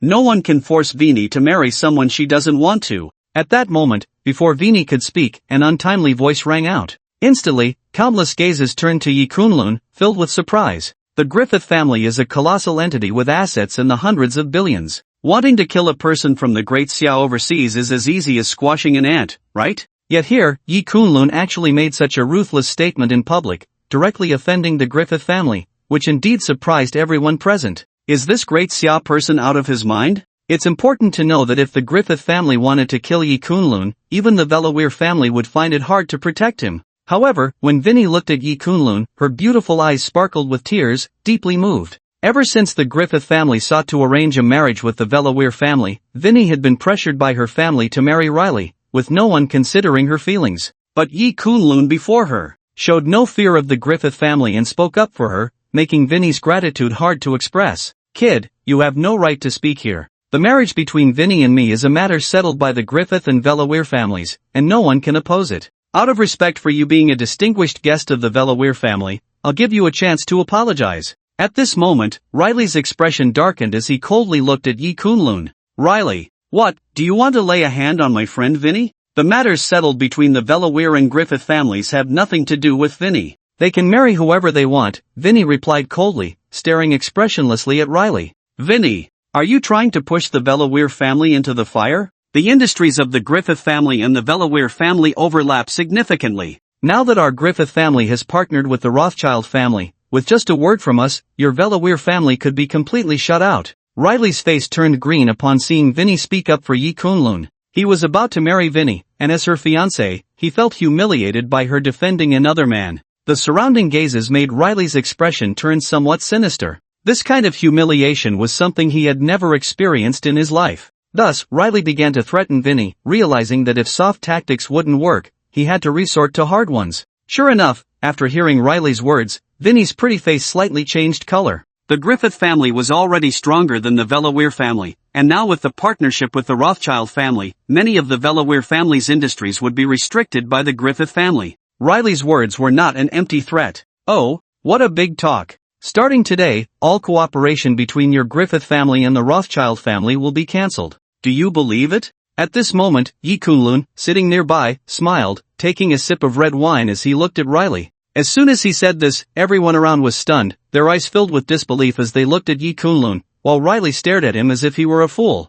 But, in the end, Riley couldn't hold back and laughed out loud, looking at Yi Kunlun with a playful smile. Kid, our Griffith family has deep ties with the Rothschild family, which is why we can achieve such cooperation. You, a mere person from the Great Xia, dare to speak such wild words. Who do you think you are? Do you really think you can influence the Rothschild family? Aren't you afraid of making people laugh their heads off? Just as Riley finished speaking, a figure walked in through the door not far away. Upon seeing this figure, everyone present stood in respect. Even Riley forgot to say anything to Yi Kunlun and Vinny, quickly turning to welcome the guest. Mr. Harley, what brings you here? Riley stood up, extremely respectful. Not only him, but many young nobles around, including Winnie, also stood up and respectfully said, Mr. Harley. This person was none other than Harley, an old steward of the Rothschild family, responsible for the family's industries and investments in this area. Such a figure was rarely seen by anyone present, including Riley. At this moment, seeing him appear in person surprised everyone, especially since a gathering with mostly young people should not interest someone like Mr. Harley. However, Harley seemed to ignore the greetings from the crowd, his gaze swept around before finally lighting up when he saw Yi Kunlun. He quickly stepped forward, bowing like a servant, and said, Mr. Yi, why did you come overseas without notifying us? We could have prepared a welcome for you. The Heavenly Punishment Divine Court had long since informed some important families, consortiums, and international bank leaders about Yi Kunlun's information. Recently, the Rothschild family learned that Yi Kunlun had left overseas and quickly sent someone to find him in preparation for his arrival, but after Yi Kunlun entered seclusion, it was as if he had vanished. The Rothschild family had searched almost the entire overseas but found no trace of Yi Kunlun. Coincidentally, they received news of him today, so they dispatched Mr. Harley, who was closest, to see if Yi Kunlun had any requests. Mr. Harley's actions left everyone present dumbfounded. The few women sitting next to Yi Kunlun had their mouths agape, nearly able to fit an egg inside. Winnie was equally shocked. She covered her small mouth and stared at the scene, unable to regain her composure for a long time. Mr. Harley was the head of the Rothschild family in this area, and yet he treated Yi Kunlun with such respect. What was going on? Waves of shock surged in Winnie's heart. She was aware that the Yi Shang group had received investment from Citibank, and she knew it was likely due to Yi Kunlun. Now, seeing Mr. Harley's attitude towards Yi Kunlun, Winnie could no longer remain calm. Yi Kunlun was clearly a person from the Great Xia, so why did these overseas major banks and prominent families treat him with such respect? As for Riley, he was even more dumbfounded. Logically speaking, Yi Kunlun and Mr. Harley should have no connection at all, and this scene was indeed beyond his expectations. Who are you? Yi Kunlun raised an eyebrow. He had never seen this old man before. How did he know him? Hello, Mr. Yi. I am the head of the Rothschild family in this area. I heard you came overseas, and the family sent me to welcome you and see if you need anything, Mr. Harley said respectfully with a smile. He had some knowledge of this young man's identity. As the heir of the Heavenly Punishment Goddess, he could not afford to be careless. I see. You came at the right time. I have something I need you to do. I heard the Griffith family is going to cooperate with the Rothschild family? Yi Kunlun nodded and then narrowed his eyes at Mr. Harley. Yes, Mr. Yi. Mr. Harley was unsure why Yi Kunlun asked this but still answered respectfully. Very well. Starting today, the cooperation between the Rothschild and Griffith families is cancelled, and the related cooperative industries will be transferred to the Villaville family. Is that all right? Yi Kunlun said lightly, looking at Mr. Harley. You have the final say. Mr. Harley nodded respectfully without a second thought. The few sentences exchanged between the two were quite plain, as if they were merely stating a simple fact. But to the ears of everyone present, it was like a muffled thunderclap in a clear sky, leaving everyone stunned, their eardrums ringing, their eyes glazed over, hardly able to comprehend what they had just heard. The Griffiths family and the Rothschild family had a close relationship, and their cooperation involved hundreds of billions. How could Mr. Harley change his mind so easily because of a single word from Yi Kunlun? A young man in his 20s could actually influence the decisions of a family with a cash flow reaching trillions? If they hadn't seen it with their own eyes, none of the young people present would have believed such a scene could occur. After all, it was too abstract and bizarre. Thud. Upon hearing this, Riley instantly collapsed to the ground, his mouth trembling. If this were true, the Griffiths family would fall from grace and never recover. Not daring to delay for a moment, he hurriedly crawled to Mr. Harley's feet and stammered, "Mr. Harley, our cooperation with the Rothschild family has already been established. How can you go back on your word now?" "Humph, Riley, did you just offend Mr. Yi? I tell you, from today onwards, all cooperation between your Griffiths family and the Rothschild family is cancelled. Just wait for your own demise." "Mr. Harley said in a deep voice. After saying this, he turned his gaze to Vinny, his expression suddenly respectful. "Miss Vinny,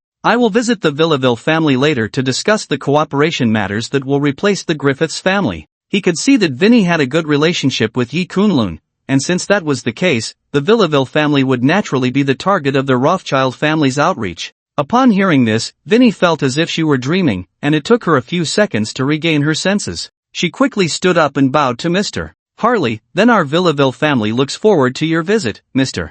Harley." She never imagined that things would develop this way. What was originally unrelated to Villaville had suddenly come to her because of Yi Kunlun's words. Not just her, but even the countless people around her looked at Yi Kunlun with unprecedented amazement, as if they were seeing him in a new light. Mr. Harley nodded after hearing Vinny's words, then turned his gaze to Yi Kunlun and continued, "Mr. Yi, do you have any other instructions?" "No, if there's anything needed, I'll contact you." "Vinny, I think this party is about to wrap up. Let's head back," Yi Kunlun said with a light smile as he turned to Vinny. Vinny gently nodded, her beautiful eyes sparkling as she looked at Yi Kunlun, and she smiled brightly. "All right, Mr. Yi." After saying this, she took the initiative to link her arm with Yi Kunlun's, her delicate body leaning close to him, a faint fragrance wafting to Yi Kunlun's nose, and she playfully blinked her beautiful eyes at him, appearing quite charming. Under the gaze of everyone, Vinny left the hall with Yi Kunlun's arm linked with hers. At that moment, countless young noble women around looked at Vinny with envy, wondering what kind of luck she had to find such a man. Soon, Vinny drove away with Yi Kunlun, and before long, they returned to the villa estate. Getting out of the car, the two walked towards the residence. "Mr. Yi, thank you." Under the moonlight, Vinny's golden hair danced in the wind, her large beautiful eyes shining brightly as she looked at him. "This is what I should do. I owe your Villaville consortium a considerable favor this time. The things inside the forbidden area are very important to me, so this little matter is nothing." Yi Kunlun shook his head with a smile. "No, what Vinny means is the piece you played for her." Vinny smiled slightly, tiptoed, and kissed Yi Kunlun on the side of his face. With her arched brows, she sweetly said, "Mr. Yi is so handsome tonight, Vinny is already deeply enchanted by you." Under the moonlight, Vinny's pair of light blue starry eyes gazed at Yi Kunlun, as if filled with starlight. Although she had known this man for less than a month, Vinny was already captivated by Yi Kunlun, unable to extricate herself. In her eyes, there was no room for any other man. Yi Kunlun was taken aback and couldn't help but touch his cheek. Was he being flirted with by a foreign girl? Just then, Vinny's phone rang, and upon hearing the voice on the other end, her expression changed slightly. Yi Kunlun noticed her unusual demeanor and narrowed his eyes, asking, "What's wrong?" "My grandfather and the old guys from the Elder Council are arguing again, probably about the merger with the Griffith family. It seems they still don't know about Mr. Harley's situation. Mr. Yi, I need to go check it out." After hanging up, Vinny spoke to Yi Kunlun with a serious tone. "It's late, I'll go with you," Yi Kunlun said, raising an eyebrow. He felt uneasy about Vinny going alone at such a late hour. Vinny's heart warmed at his words, and she nodded with a smile. "Thank you, Mr. Yi." Soon, the two left the spot and headed towards the meeting place of the Viraware family. Inside a villa of the Viraware family, it was quite lively at the moment. Vinny's grandfather, Old Rod, was arguing with several members of the Viraware Elder Council. There were also people from the Griffith family observing, clearly a high-level discussion between the two families. "Old Rod, the Griffith family has abundant assets, far stronger than our Viraware family. The two families have a high degree of overlap in various aspects. Now that the Griffith family has partnered with the Rothschild family, involving hundreds of billions, merging with the Griffith family is the best way for us. Otherwise, in just a few years, our Viraware family will surely decline." The three old men from the Viraware Elder Council looked at Old Rod and said solemnly, "Poof, no matter what, I disagree with this." Old Rod's expression darkened. The other three old men had their own agendas. Now the head of the Viraware family was his son, and these three old men merely wanted to merge with the Griffith family to weaken his branch's power in the family. If Vinny were to marry into the Griffith family, he wouldn't oppose it. After all, it would benefit the Viraware family. But if it were a merger, he could never agree to that. The Elder Council had a rule, regarding major family matters, as long as any member of the council opposed, the matter could only be dropped. Hearing old Rod's firm refusal, the 3 old men from the Veroware Elder Council looked displeased. Changing this old man's mind was indeed an extremely difficult task. Old Rod, are you sure? We have partnered with the Rothschild family, and all of your Veroware family's assets will be cut off and replaced by us. This time we come to discuss the merger is just to give you a final deadline opportunity.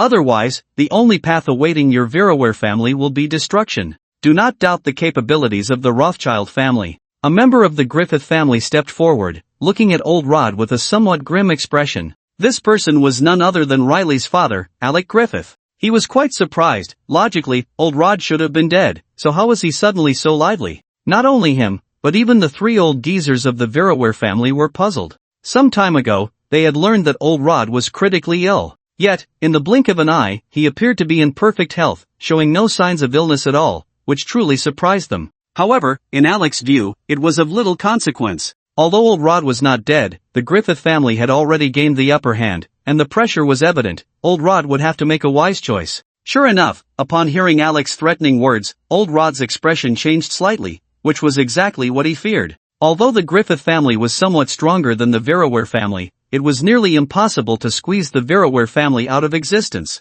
But if the Rothschild family were added into the mix, it would be a different story. This was one of the largest families under the Heavenly Punishment Court, a force that the Veroware family could not provoke. Meanwhile, Rod, Vini's father, also showed a slight change in expression. If the Rothschild family were to blacklist the Veroware family, then it would be a problem for the Veroware family to last even a few months. Just then, the door to the hall was pushed open. Yi Kunlun and Vini walked in, and their appearance immediately drew the attention of everyone present. Especially Yi Kunlun. The gazes of both the Veroware and Griffith families converged on him. A Daxia person had never appeared in such a setting over the years. Mr. Yi. Old Rod and his son, seeing this, did not dare to be negligent and quickly stood to greet him. Especially old Rod, who had learned that his life was saved by Yi Kunlun and had always wanted to express his gratitude. However, during that previous period, Yi Kunlun had been in seclusion, so he had to give up on that thought. Now, seeing Yi Kunlun arrive, old Rod did not dare to be careless and showed utmost respect.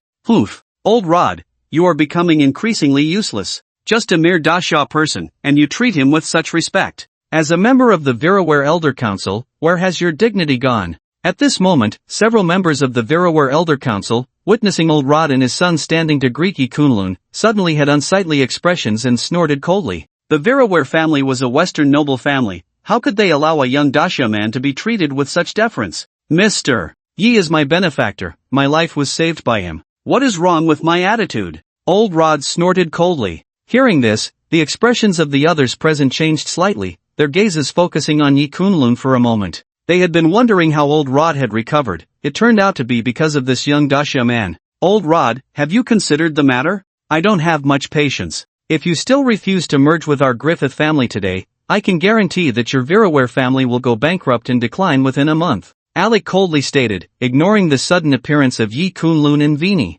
Interesting. What a bold claim. Haven't you received the news? Yi Kunlun, standing aside, couldn't help but chuckle upon hearing Alec's words, looking at him with a playful smile. As soon as he said this, everyone present was taken aback. Throughout the day, the high-ranking members of these two families had been discussing matters in the hall, completely unaware of what was happening outside. News? What news? Rod looked at his daughter curiously. The cooperation between the Rothschild family and the Griffith family has been completely cancelled and has now turned to our Veroware family. Mr.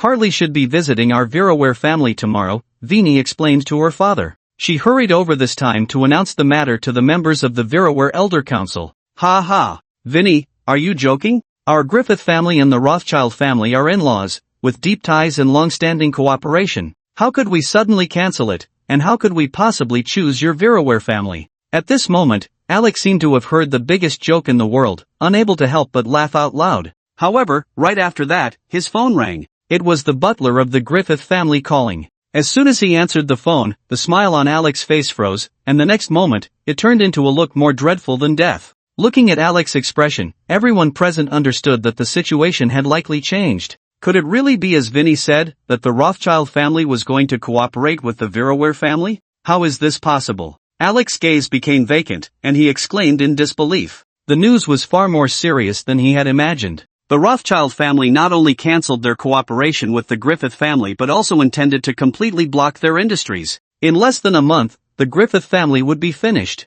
Soon, the 4 members of the Viraware Elder Council quickly picked up their phones to investigate the matter. Sure enough, they soon learned of the news about the plummeting stock prices of the Griffith family, which was due to the Rothschild family severing all cooperation with them. At this moment, Alec could no longer sit still. He had no intention of staying in the conference hall any longer and immediately left the place. He was now only thinking about rushing back to the family to see what was going on and to try to find out if there was any way to salvage the situation. In the blink of an eye, the conference hall was left with only the members of the Viraware family. Ha ha! I never expected our Viraware family would have a day to cooperate with the Rothschild family. This must be God's blessing. Old Rod, we have decided. Starting today, the Elder Council needs to be restructured. Your son Rod will no longer continue to hold the position of head of the Viraware family, and Vinny will no longer be the heir. We need to hold a new election. Of course, you can retain your status as a member of the Elder Council. Regarding the re-election of the head and heir, a simple majority vote within the Elder Council will suffice, and you cannot refute it. The 3 members of the Viraware Elder Council spoke in unison. Now that the Viraware family had achieved cooperation with the Rothschild family, the positions of head and heir were far too important. As members of the Elder Council, they would not allow old Rod to take this benefit for himself. They all had to come out and compete for it. You think you are worthy? Before old Rod could speak, Yi Kunlun sneered, starting today, the 3 of you are expelled from the Viraware family Elder Council. Old Rod, you have no objections, right? Old Rod was taken aback by the words and then forced a bitter smile. Mr. Yi, I naturally have no objections. But the Viraware family's industries are composed of 4 parts, and these 3 members of the Elder Council each occupy 3 major parts. I have no authority to expel them from the Elder Council. If it were possible, he would naturally hope that the entire Viraware family would be decided by his lineage, but that was clearly almost impossible. As for the 3 members of the Elder Council beside him, they were even more furious. How could a mere outsider, especially a person from the Great Xia, dare to shout like this in front of them,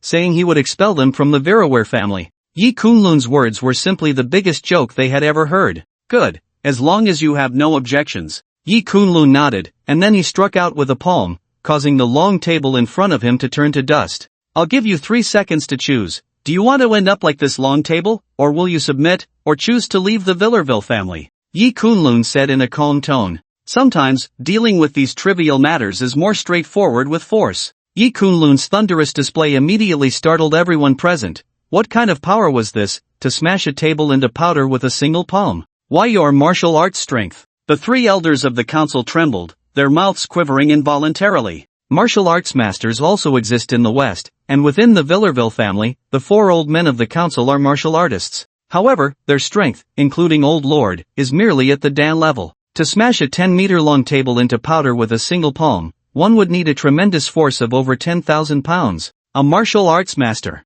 Only such a person could wield such power. Even Old Lord was taken aback. He hadn't expected Yi Kunlun to be a martial arts master, and his strength was quite impressive. Such beings are usually rare and hard to come by. Where could his granddaughter have found such a significant figure? We are willing to submit. The 3 old men of the council trembled as they spoke, not daring to hesitate, even kneeling directly before Yi Kunlun. The wrath of a martial arts master was something they could not bear. Even if they were killed, Yi Kunlun could likely escape without a trace. At least you know your place. Yi Kunlun nodded slightly. His actions were clearly intentional, as the fact that the elders of Villarville were martial artists could not escape his notice. Using the strength of a martial arts master to intimidate would make it clear how they should conduct themselves in the future. This time, he owed a significant favor to Winnie, and by stabilizing the internal affairs of the Villarville family, allowing her to secure her position as heir, he was repaying that favor. Winnie, from now on, the Villarville family will be in your hands. The so-called Council of Elders will no longer exist.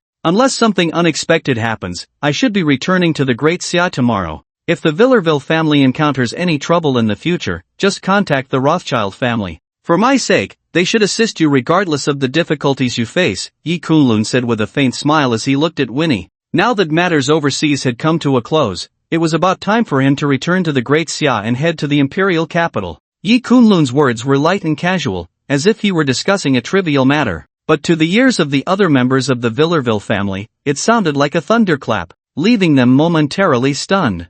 So the cooperation between the Rothschild family and the Villarville family was actually due to Yi Kunlun? They had thought the Rothschild family valued the capabilities of the Villarville family, but it turned out they had completely misjudged the situation. Realizing this, the three old men of the council couldn't help but feel relieved. Had they chosen to leave the Villarville family just now, the loss would have been significant. At that moment, the three elders no longer dared to harbor any dissenting thoughts, their resolve to support Winnie unwavering. As for Old Lord and his son, they were somewhat at a loss. Yi Kunlun was clearly a person from the Great Xia. How could he have such a close relationship with the Rothschild family? Seeing that Winnie did not doubt Yi Kunlun's words, they understood that this matter was likely true, making them even more curious. Mr. Yi, such a great favor, and Winnie is so grateful in return. Winnie's beautiful eyes sparkled as she looked at Yi Kunlun, deeply moved. She was clever enough to understand that Yi Kunlun's actions today were all for her, and now the other three members of the council should be utterly loyal, no longer daring to have any thoughts of dissent.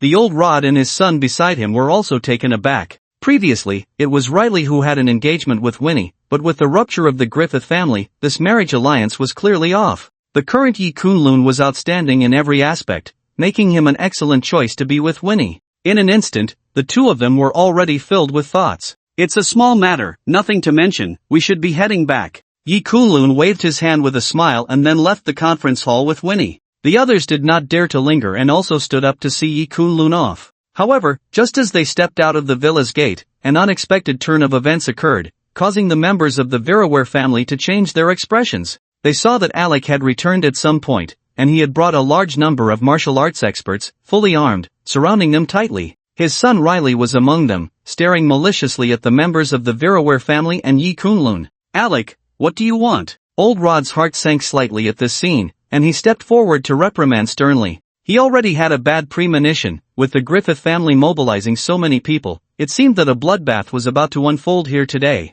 Oof, what do I want? Old Rod, the bloodworm from back then didn't take your life. I admit your life is indeed tough, and I didn't expect your Viraware family to turn the tables, actually managing to cooperate with the Rothschild family. In less than a month, our Griffith family is probably doomed. But as long as we wipe you all out and create a fire to destroy the evidence, then the Rothschild family will have no choice but to partner with our Griffith family in this region. Alex sneered. After returning to the family, he learned that the cooperation with the Rothschild family was irreversible, and with a ruthless heart, he came up with this plan. The main figures of the Viraware family were gathered here. As long as they were all dead, the Viraware family would be as good as non-existent. By then, wouldn't the Rothschild family have to reconsider their partnership with the Griffith family? You brat! You've ruined my grand plans. Today, I will make you die here. Riley glared at Yi Kunlun with venomous eyes. It was because of this guy's appearance that his relationship with Winnie fell apart and even the Griffith family faced this great calamity. Now, the person Riley wanted to kill the most was Yi Kunlun. He couldn't swallow this anger without killing him here. Alec, do you want to stage a bloody battle here? Old Rod narrowed his eyes and said in a deep voice. The martial arts experts from the Griffith family were indeed much stronger than those of the Viraware family, clearly well prepared. If it were a normal day, the Viraware family would probably face total annihilation. However, after witnessing Yi Kunlun's prowess just moments ago, Old Rod was not worried. In front of a martial arts master, the Griffith family members would not be able to stir up much trouble. Ha! It's not a bloody battle, but a massacre. Attack! First kill the Dasha person, then eliminate the Viraware family members, leaving only Winnie. Alec sneered. The predicament of the Griffith family was all because of Yi Kunlun, and now Alec wished he could tear Yi Kunlun into pieces. After saying this, Alec waved his hand, and the martial arts experts beside him moved. 10 masters at the Danjing level suddenly flashed and charged towards Yi Kunlun and the members of the Viraware family. The 4 elders of the Viraware family were also at the Danjing master level,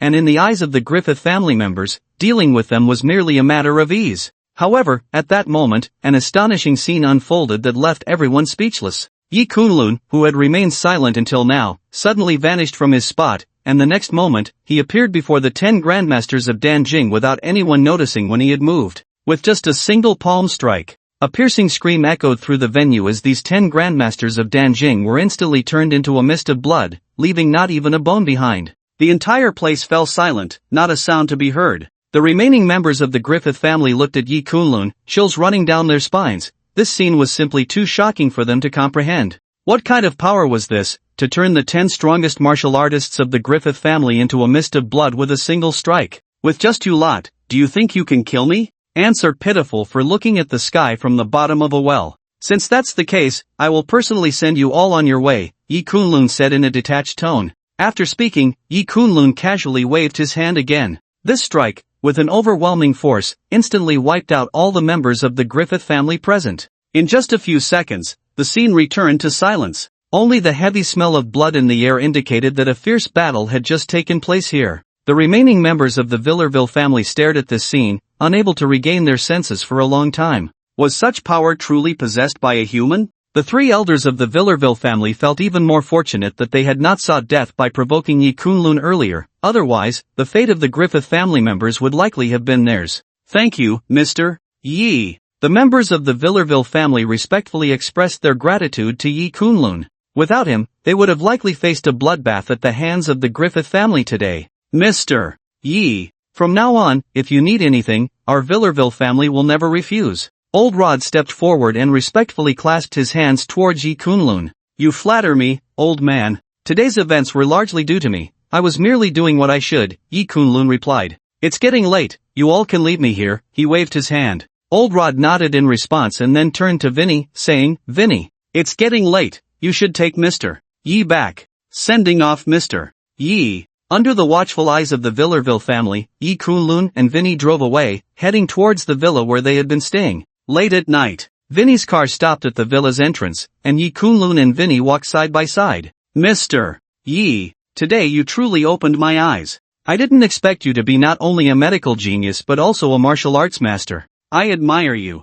Thanks to Mr. Yi for going with me today, otherwise, I really can't imagine the consequences. Vinny gazed at Yi Kunlun with admiration. Your future achievements will also be remarkable. You possess martial arts talent as well, it's just that the timing hasn't come yet, Yi Kunlun said with a light smile, as if hinting at something deeper. Upon hearing this, Vinny's beautiful eyes sparkled with curiosity. Mr. Yi, are you saying that I also have martial arts talent and can become a martial arts master like my grandfather? Indeed. Your physique is extraordinary. The reason you have such talent in the medical field is entirely due to your physical condition, Yi Kunlun explained. When the time is right, you will unlock your martial arts potential. Yi Kunlun nodded. Vinny felt a surge of anticipation. She naturally longed to become a martial artist like her grandfather, but she had never had that talent since childhood, which is why she had always set it aside. Mr. Yi, how can I comprehend my martial arts potential? Vinny looked at Yi Kunlun with her big, beautiful eyes, sparkling with hope. However, just as Yi Kunlun was conversing with Vinny, he suddenly felt that something was amiss in the villa estate and abruptly stopped in his tracks. The next moment, a cacophony of footsteps surrounded them, as dozens of black-clad, masked assassins closed in on Yi Kunlun and Vinny. Kid, you really are hard to find. Did you think that just because you hid overseas, you could rest easy? After causing such great losses to my Futian Chamber of Commerce, I haven't spent a moment not thinking about how to take your life. At that moment, a cold, mocking voice emerged from the shadows. Then, Futian Ichiro stepped out, his gaze fixed on Yi Kunlun, a chilling smile on his face. He had finally found Yi Kunlun. Ever since he learned that Yi Kunlun and Vinny had gone overseas, he had been searching for his whereabouts. But for the past half-month, Yi Kunlun had been in seclusion, and he had received no news of him. Today, he finally got word that Yi Kunlun had left this villa estate to attend a high-end gala, and he guessed that he would likely return here, so he had specially brought people to lie in wait. Now, at midnight, he had finally caught his prey. Futian Ichiro, are you planning to commit murder in my Villaville family? This is the West, not your Eastern Japan. Do you not regard the Heavenly Punishment Divine Court? Vinny's tone darkened. The area of the Villaville family was under the jurisdiction of the Heavenly Punishment Divine Court,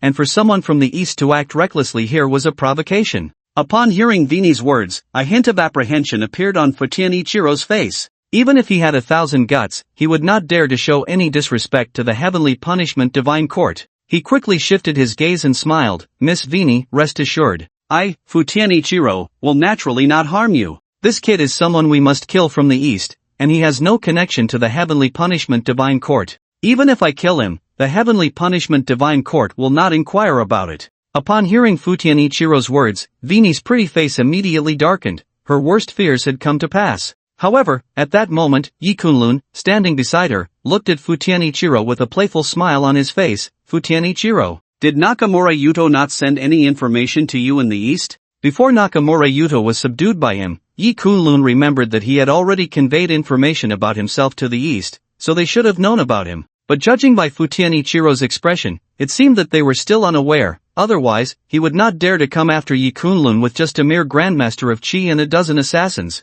What news? You actually know Lord Nakamura Yuto? Have you encountered him already? Futian Ichiro's eyes narrowed upon hearing Yi Kunlun's words. Before Nakamura Yuto died, he only managed to send the message to his brother, Nakamura Wargod, who was still in seclusion and naturally unaware of the outside news. Thus, the entire East was still oblivious to Nakamura Yuto's death. Hearing Yi Kunlun mention Nakamura Yuto's name piqued Futian Ichiro's curiosity immensely. How did Yi Kunlun know that Nakamura Yuto had gone to the Great Xia? This was absolutely confidential information, and very few in the East were aware of it, let alone those from the Great Xia. Could it be that Yi Kunlun had already encountered Nakamura Yuto? But if that were the case, Yi Kunlun should have become a corpse by now. This was something Futian Ichiro found utterly perplexing. After all, Nakamura Yuto was among the top 100 martial arts masters in Asia. How could Yi Kunlun possibly survive in front of him? The top 100 martial arts masters in Asia are indeed quite strong, but I killed him. I originally thought the one who would come looking for trouble would be your Eastern Japan's god of war, Nakamura,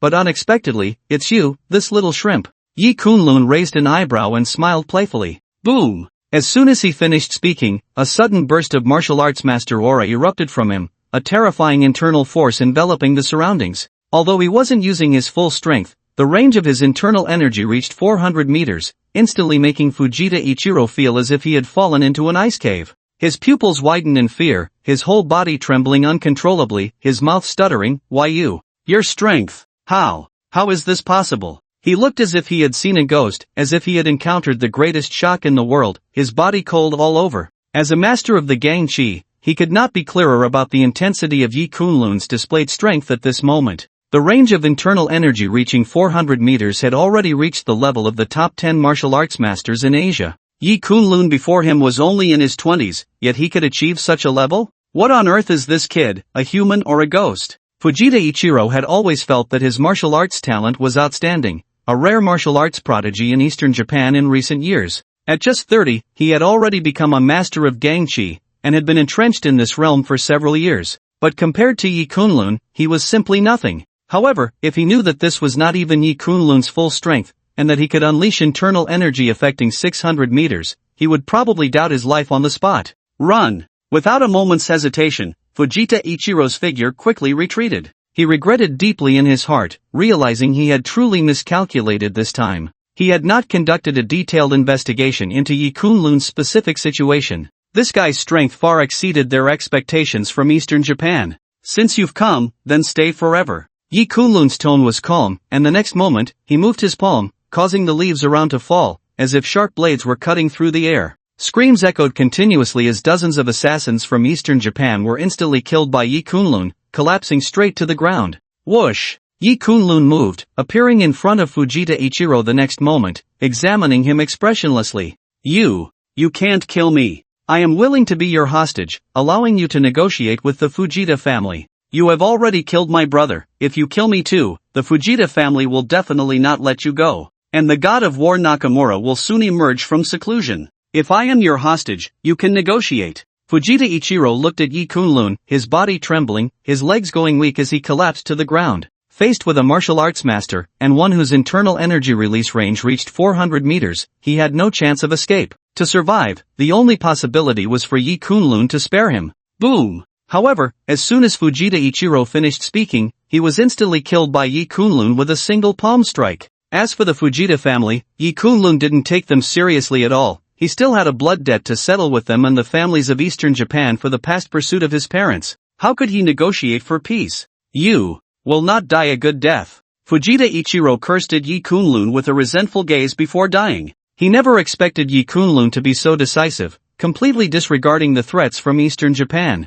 In the blink of an eye, the scene returned to calm. Yi Kunlun squinted his eyes and murmured to himself, "It seems that Eastern Japan will soon come looking for trouble. By then, I should be able to gather more information about my parents' past." Vini quickly arranged for people to clean up the scene, and in an instant, it was as if nothing had happened. Vini walked to Yi Kunlun's side, her beautiful eyes filled with concern as she said, "Mr. Yi, there are many martial arts experts in Eastern Japan. Fujita Ichiro has a special identity, he died at your hands, and I believe Eastern Japan will be able to investigate it quickly. You need to be careful. Ichiro Tomita miscalculated this time, unexpectedly underestimating Yi Kunlun's strength, which is why he was unprepared. However, next time, the Eastern Japan side should be better prepared. She truly did not expect that the Eastern Japan side hated Yi Kunlun to such an extent that even when he was overseas, they wanted to assassinate him. Don't worry. I don't take the threat from Eastern Japan seriously, Yi Kunlun said with a light smile to Vini, indicating that she need not worry. Seeing Yi Kunlun so relaxed and at ease, Vini nodded and said no more, then stepped into the villa with Yi Kunlun, each returning to their own rooms to rest. The next day, Vini accompanied Yi Kunlun to the airport. Originally, Vini and the Virawheel family wanted to keep Yi Kunlun for a few more days, but he was determined to leave, and they could not force him. Mr. Yi, Vini will be going to the Great Xia soon, and we will meet again then, Vini said with a gentle smile, her hands clasped in front of her. Sure, Yi Kunlun replied with a smile and nodded, then turned to walk towards the plane behind him. Under Vini's watch, the private plane quickly took off, sending Yi Kunlun to Jiang province of the Great Xia. Meanwhile, in a villa in Jiang province of the Great Xia, young master, for half a month, we haven't been able to find Yi Kunlun's whereabouts. This kid probably knows he has too many enemies, and now that Shangwan Aoshua has returned to the imperial capital, no one is backing him up, so he has gone into hiding. An old man respectfully reported to Yi Tianxian. This elder had an aura of simplicity that was hard to fathom. He was actually a martial arts master. He was none other than Yi Tianxuan's protector, one of the few martial arts masters from Yi Tianxuan's father's lineage, known as Uncle Zhong in the Yi family, responsible for many management affairs of the Yi family. After learning that Yi Kunlun was not dead, Yi Tianxian took this very seriously and directly dispatched Uncle Zhong, the martial arts master, from the Yi family in the imperial capital. The purpose was none other than to kill Yi Kunlun, with no one to stop him. After all, Shangwan Aoshua had been protecting Yi Kunlun in Jiang province, and this woman's martial arts strength was not to be underestimated. Even Yi Tianxian did not have absolute confidence against her. But if a martial arts master were to come, the outcome would be different. However, Yi Tianxian did not expect that after the summit meeting concluded, Shangwan Aoshua would return directly to the imperial capital, and Yi Kunlun was clearly not by her side, indicating that Yi Kunlun had gone into hiding. Uncle Zhong, does Yi Kunlun have any close relations in Jiang province? Yi Tianxian narrowed his eyes and said solemnly.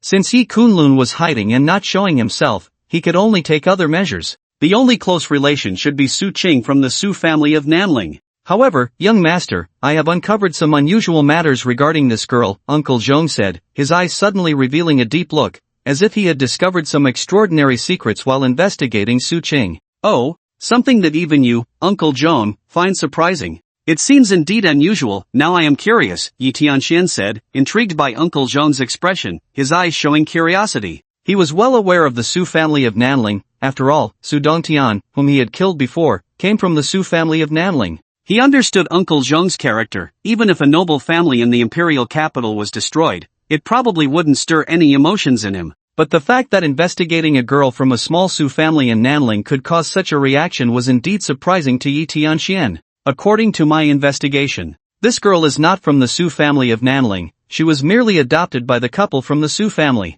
Many years ago, Yi Kunlun's parents passed through Nanling and saved a girl from a group of people. That group was completely wiped out, and coincidentally, the Taiyin sect had a group of people who went missing in Nanling many years ago. Based on my speculation, the Taiyin sect came to Nanling for that little girl, who is now the woman from the Su family. Her true identity is quite extraordinary. Elder Zhong's eyes revealed a hint of contemplation. A person like Elder Zhong has access to a wide range of information, and some past secrets have not escaped his ears. The Taiyin sect is a force that is on par with the Daxia Martial Alliance, with a long history. The fact that a small woman from the Su family in Nanling is connected to such a force truly surprised Elder Zhong. If he hadn't investigated carefully and pieced together some clues, this matter might have gone unnoticed. Oh, there's such a thing. Upon hearing Elder Zhong's words, Yi Tianxuan's eyes brightened, and an unprecedented interest arose in his heart. The fact that the Taiyin sect sent so many people to stir things up truly piqued his curiosity. Su Qing must have secrets unknown to ordinary people.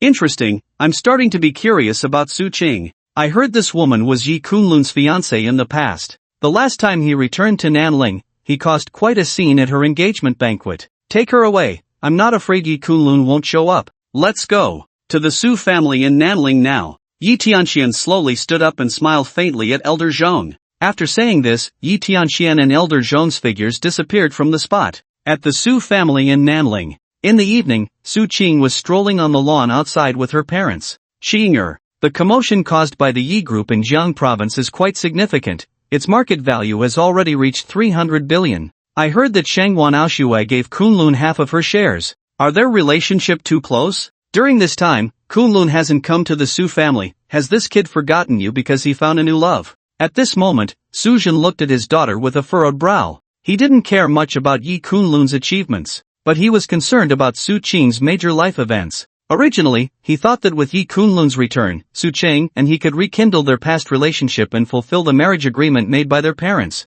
But now it seems, this matter might be a long way off. Su's mother looked at Su Qing with worry. Ever since Yi Kunlun appeared, he had been too outstanding, and now he was so close to the young lady of the imperial family. Does his daughter still have a chance? Hearing her father's words, Su Qing shook her head and smiled. Dad, I think brother Kunlun has been too busy lately, so he hasn't had much time. He has a lot to do. Miss Shangwan and brother Kunlun's relationship isn't that close. The reason she gave brother Kunlun half of her shares is entirely because he saved her grandfather. Although she said this, a hint of bitterness flashed through Su Qing's heart. Shangwan Aoshui is so outstanding, a true pearl of the imperial capital. Does Yi Kunlun really have no feelings for her? On this point, Su Qing had no confidence, but seeing her parents so worried about her major life events, she could only comfort them like this. Just as Su Qing was talking with her parents, the sound of a car parking came from outside the villa, followed by the arrival of two figures. Young master, it's her. Elder Zhong pointed to Su Cheng not far away and then spoke to Yi Tianxian. Yi Tianxian nodded lightly, then his gaze fell on Su Qing, his eyes involuntarily revealing a deep glimmer as he squinted and smiled, indeed worthy of being called the most beautiful woman in Nanling. With such beauty, she is truly rare even in the vast imperial capital. That kid Yi Kunlun is quite lucky to have an engagement with such a little beauty. However, since the Yi family in the imperial capital has now been inherited by me, I wouldn't mind taking this kid's woman for myself. Su Qing's beauty indeed astonished Yi Tianxian. As the current young master of the Yi family in the imperial capital, he had countless women around him, but none could compare to the Su Qing before him. Among the women he knew, perhaps only Shangwan Aoshui, Long Qingluan, and Su Qing were of a similar caliber. But those two women, even though he, Yi Tianxian, was the young master of the Yi family, he had no fortune to enjoy. However, Su Qing before him was clearly different. Yi Tianxuan's and Zhong Bo's words immediately raised Su Qing and her parents' vigilance. The surrounding villa area had security personnel, and generally, one needed to show identification to enter.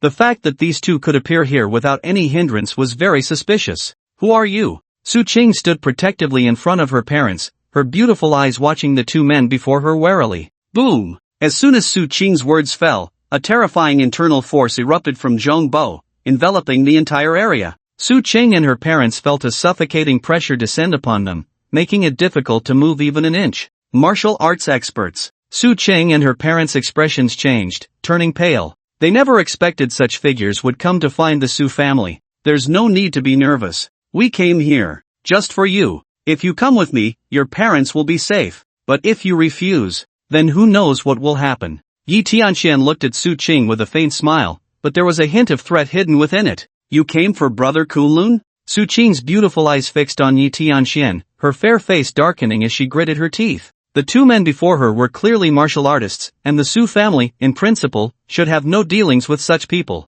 The only reason she could think of for their visit was the connection to Yi Kunlun. Indeed, you are a clever woman. I, Yi Tianxian, enjoy dealing with intelligent people. Have you considered it? I really don't want to force such a delicate beauty. Yi Tianxuan's smile deepened. I'll go with you. Su Qing's expression changed, but in the end, she gritted her teeth and nodded in agreement. In front of these two martial arts masters, she and her parents had no chance of resistance. If she forcibly resisted, it would not only be ineffective but could also put her parents in danger. Soon, Su Qing stepped forward and got into the nearby business vehicle, while Zhong Bo stood guard over her, preventing any unforeseen events. In the blink of an eye, only Yi Tianxian and the Su Zizhan couple remained at the scene. Xinger. The Su Zizhan couple's expressions changed drastically upon seeing this. Su Qing leaving with these strangers was like a sheep entering a tiger's den. The elderly couple wanted to stop them, but the martial arts master aura emanating from Zhong Bo enveloped the area, suppressing them with immense power.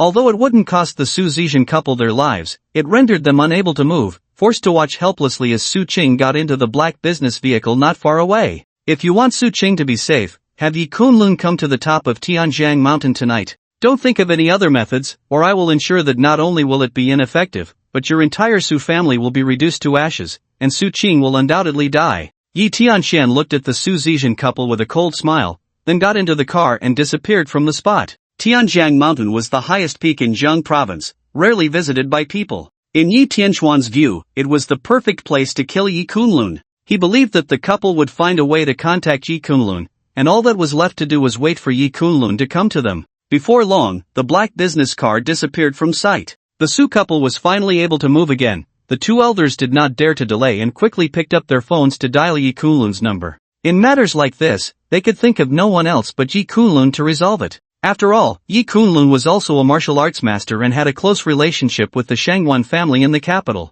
If they wanted to save Su Qing, it seemed that he was their only hope. At this moment, Yi Kunlun had just landed in Jiang province. Uncle Su. Looking at the incoming call on his phone, Yi Kunlun answered respectfully. Kunlun. Shinger has been kidnapped, and the kidnapper is a martial arts expert. We cannot stop them. They demand that you go to the top of Tianjiang Mountain tonight. We have no other way and can only place our hopes on you. Suzhen said anxiously on the other end of the line. Boom! As soon as Suzhen finished speaking, Yi Kunlun's pupils instantly turned cold, and a surge of overwhelming killing intent gathered in his eyes. Without a doubt, the person behind Su Qing's danger was coming for him, Yi Kunlun. Uncle Su, don't worry. With me here, Shinger will be safe. Yi Kunlun comforted Suzhen on the other end of the line, then hung up. The next moment, he dialed Xiao Wenshan's number, asking him to investigate who had gone to the Su family today. With the Longbu Chamber of Commerce's information network in Jiang province, it wouldn't be difficult to look into this matter. Yi Kunlun soon received the news, and after hearing Xiao Wenshan's report, his killing intent surged even more. Yi Tianxian. I originally wanted to keep you alive a little longer to deal with you in the capital, but since you want to die so quickly, then today, I, Yi Kunlun, will personally send you on your way. He hadn't expected that the one who kidnapped Su Qing and forced him to show up would be Yi Tianxian. Previously, he thought it might be someone from the east or perhaps the Zhan family, the Chu family, or even the Bai family, who had a grudge against him. The Yi family truly hadn't crossed Yi Kunlun's mind at first. Now, with Yi Tianxuan's actions, Yi Kunlun realized that the matters of his parents in the past were undoubtedly related to this branch of the Yi family. Otherwise, Yi Tianxian wouldn't be so eager to force him to appear, wanting to silence him. Very well. I should be able to gather more information about my parents from you. Yi Kunlun's eyes turned cold, and then his figure moved, disappearing from the spot and heading towards Tianjiang Mountain. Night fell. At the top of Tianjiang Mountain, Su Qing looked at Yi Tianxian and Zhang Bo beside her and said in a deep voice, Who are you? These two were not ordinary people, especially the young man. She could tell at a glance that he was not just some young master from a regular family. After all, that martial arts expert Zhang Bo was very respectful in front of him. Who am I? You should have heard of me. I am Yi Tianxian, the young master of the Yi family in the capital. The reason I brought you here is naturally to wait for Yi Kunlun's appearance. In the past, with your Su family's help, that kid harmed the daughter of the Shin family, and I wanted to use the Shin family to deal with him, but I didn't expect him to escape once again. But today, that kid won't be so lucky. As long as he dares to come, I will ensure he returns with nothing. Yi Tianxian said with a faint smile, then his eyes scanned Su Qing up and down. He had read ancient texts since childhood and considered his knowledge extraordinary. Yet, throughout this journey, he had not discovered any secrets about Su Qing. Not just him, even Zhang Bo, a martial arts master beside him, had failed to find any secrets on Su Qing. In this situation, there are only two possibilities. First, that Su Qing truly has no secrets. Second, that with his discerning eye, Yi Tianxian cannot see any clues, and the secrets Su Qing possesses are too difficult to uncover.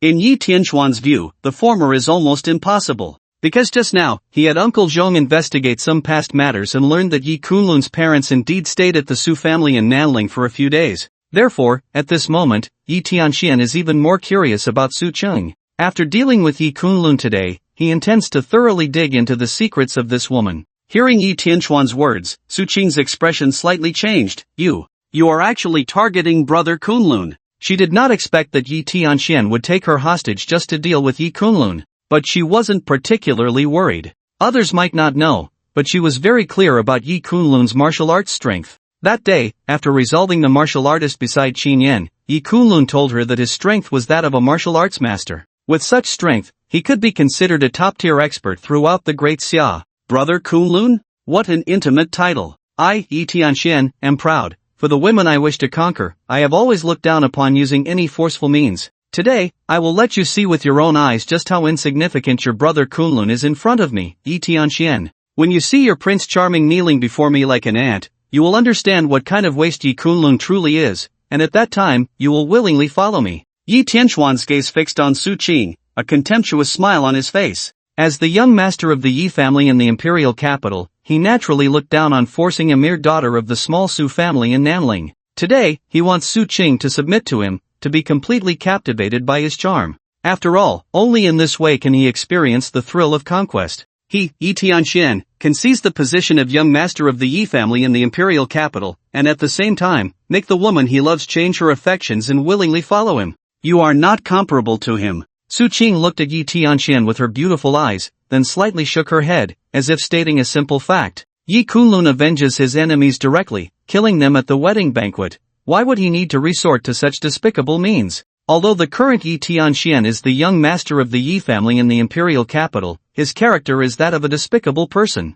In comparison, there is no need for Su Qing to say more about who is superior in her heart. Upon hearing this, Yi Tianxian seemed to have heard the biggest joke and immediately burst into laughter. Not comparable to him? In the entire imperial capital. How many young people can be compared to me? In the past, this kid was the young master of the Yi family in the imperial capital, and at that time, I indeed could not compare to him. But unfortunately, 20 years of the East River and 20 years of the West River, now 20 years have passed, and the young master of the Yi family in the imperial capital has become me. This kid wanting to reclaim everything that once belonged to him is just like a mantis trying to stop a chariot, seeking his own death. In Yi Tianxuan's eyes, Yi Kunlun was not worth mentioning. The only thing to be wary of was Yi Kunlun's parents. But his parents had disappeared for many years, their lives and deaths unknown, so there was nothing to fear. What he needed to confirm now was whether Yi Kunlun would show up for Su Qing. After all, this was a deadlock, and Yi Tianxian was uncertain whether Yi Kunlun would willingly walk into it for Su Qing. Hearing Yi Tianxuan's words, Su Qing's heart surged with waves of shock. She had not expected that Yi Kunlun had such an identity. However, at that moment, Uncle Zhong beside her narrowed his eyes and said to Yi Tianxian, "Young master, someone has come to report from the foot of the mountain. Yi Kunlun is coming up the mountain." Upon hearing this, Yi Tianxuan's eyes lit up, and he looked at Su Qing with a meaningful smile. "This kid really came. It seems your position in his heart is indeed not low. Choosing to use you as a hostage this time seems to be a very wise decision. Next, just watch how your Kunlun brother is trampled underfoot by me, Yi Tianxian." After saying this, Yi Tianxian moved his fingers, directly immobilizing Su Qing, making her stand behind a rock unable to move. After doing all this, Yi Tianxuan's figure shifted, standing on a clearing at the mountain's peak, waiting for Yi Kunlun's arrival. He himself was a grandmaster of the Gang Qi, and with a martial arts master like Uncle Zhong overseeing, he couldn't think of any possibility for Yi Kunlun to escape today. A few minutes later, a figure arrived at the mountain top. It was none other than Yi Kunlun. "You finally came." Yi Tianxian looked at Yi Kunlun, a cold smile appearing on his face. "Knowing it's a dead end, you still dare to come. I don't know whether to call you foolish or overly confident." "Dead end? Indeed. Yi Tianxian, you have indeed found yourself a dead end." Yi Kunlun glanced at Yi Tianxian with indifference, his tone apathetic. A mere grandmaster of the Gangqi like Yi Tianxian, along with a martial arts master protecting him, could indeed be considered a grand setup. But to think he could kill Yi Kunlun, one could only say Yi Tianxian was being overly fanciful. Humph, arrogant. But I hope you can maintain this arrogance in the next moments. After hearing Yi Kunlun's words, Yi Tianxian laughed in anger. This kid was truly arrogant to the extreme. Without the protection of Shangwan Aoshui, he still thought of himself as someone significant? "I know your martial arts strength has some things that even the South Ridge War King cannot handle. But I, Yi Tianxian, am not that kind of waste. Looking across the entire imperial capital,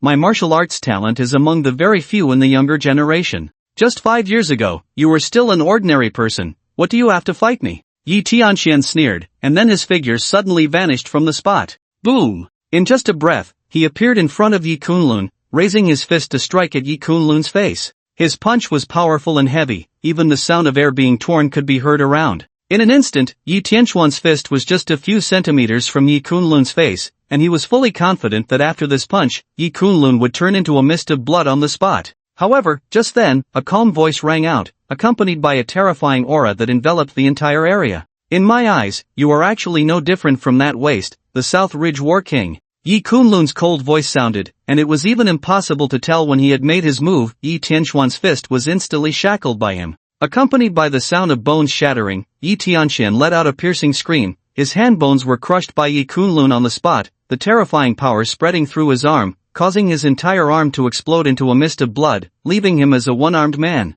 Boom! Following that, Yi Kunlun kicked out, causing a large portion of Yi Tianquan's abdomen to cave in, and his body crashed into a distant boulder, cracking the stone. Put! At this moment, Yi Tianquan still had a breath left. He looked at Yi Kunlun in horror, trembling all over, his mind blank. He couldn't even care about the pain of his arm exploding into a mist of blood. His eyes were vacant, as if he hadn't yet recovered from Yi Kunlun's overwhelming strength. How is this possible? He, Yi Tianquan, is a master-level figure of the Gangjin. How could he not withstand even a single move in front of Yi Kunlun? Not good. Beside him, Zhongbo looked at this scene, his face suddenly filled with shock. The usually unflappable Zhongbo was completely shaken by this sight. Without a moment's hesitation, he vanished from his spot and suddenly appeared in front of Yi Kunlun, shouting angrily, "Dare to harm the young master of the Yi family in the capital? You seek death." As he spoke, the terrifying inner strength of a martial arts master was unleashed, enveloping an area of about 200 meters, and he punched towards Yi Kunlun's face.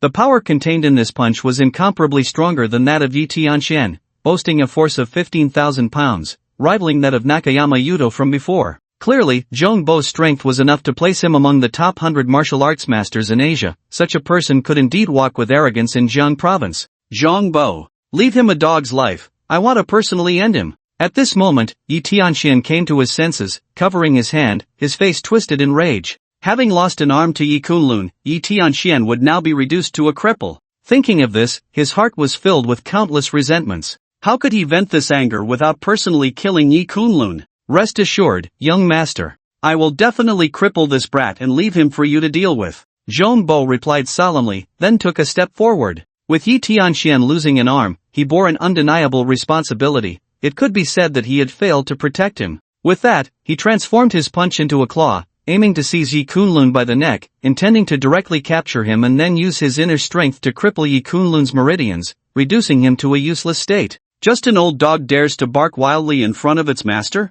Yi Kunlun's expression turned cold. This Zhongbo was merely the steward of the Yi family in the capital. Yi Kunlun had seen him when his parents were still alive. Now, having become an old dog for Yi Tianquan's lineage, he had grown arrogant. Time for punishment. Boom! Yi Kunlun threw a punch, directly colliding with Zhongbo's claw. A sharp crack echoed as Zhongbo's finger bones were instantly shattered, and the bones in his entire arm were crushed at that moment. You! Zhongbo's face was filled with shock, looking at Yi Kunlun as if he were a devil. How could this be? He was a martial arts master, and one strong enough to rank among the top 100 martial arts masters in Asia. How could Yi Kunlun disable him with a single move? But before he could think further, Yi Kunlun unleashed another punch, the inner strength instantly piercing through Zhongbo's body. A loud crash erupted from his back, his clothes shredded, and a terrifying force passed through him. This! Impossible! Zhongbo's eyes were filled with extreme disbelief as his body fell straight down. What level of strength must Yi Kunlun have reached to kill someone of his caliber with a single move?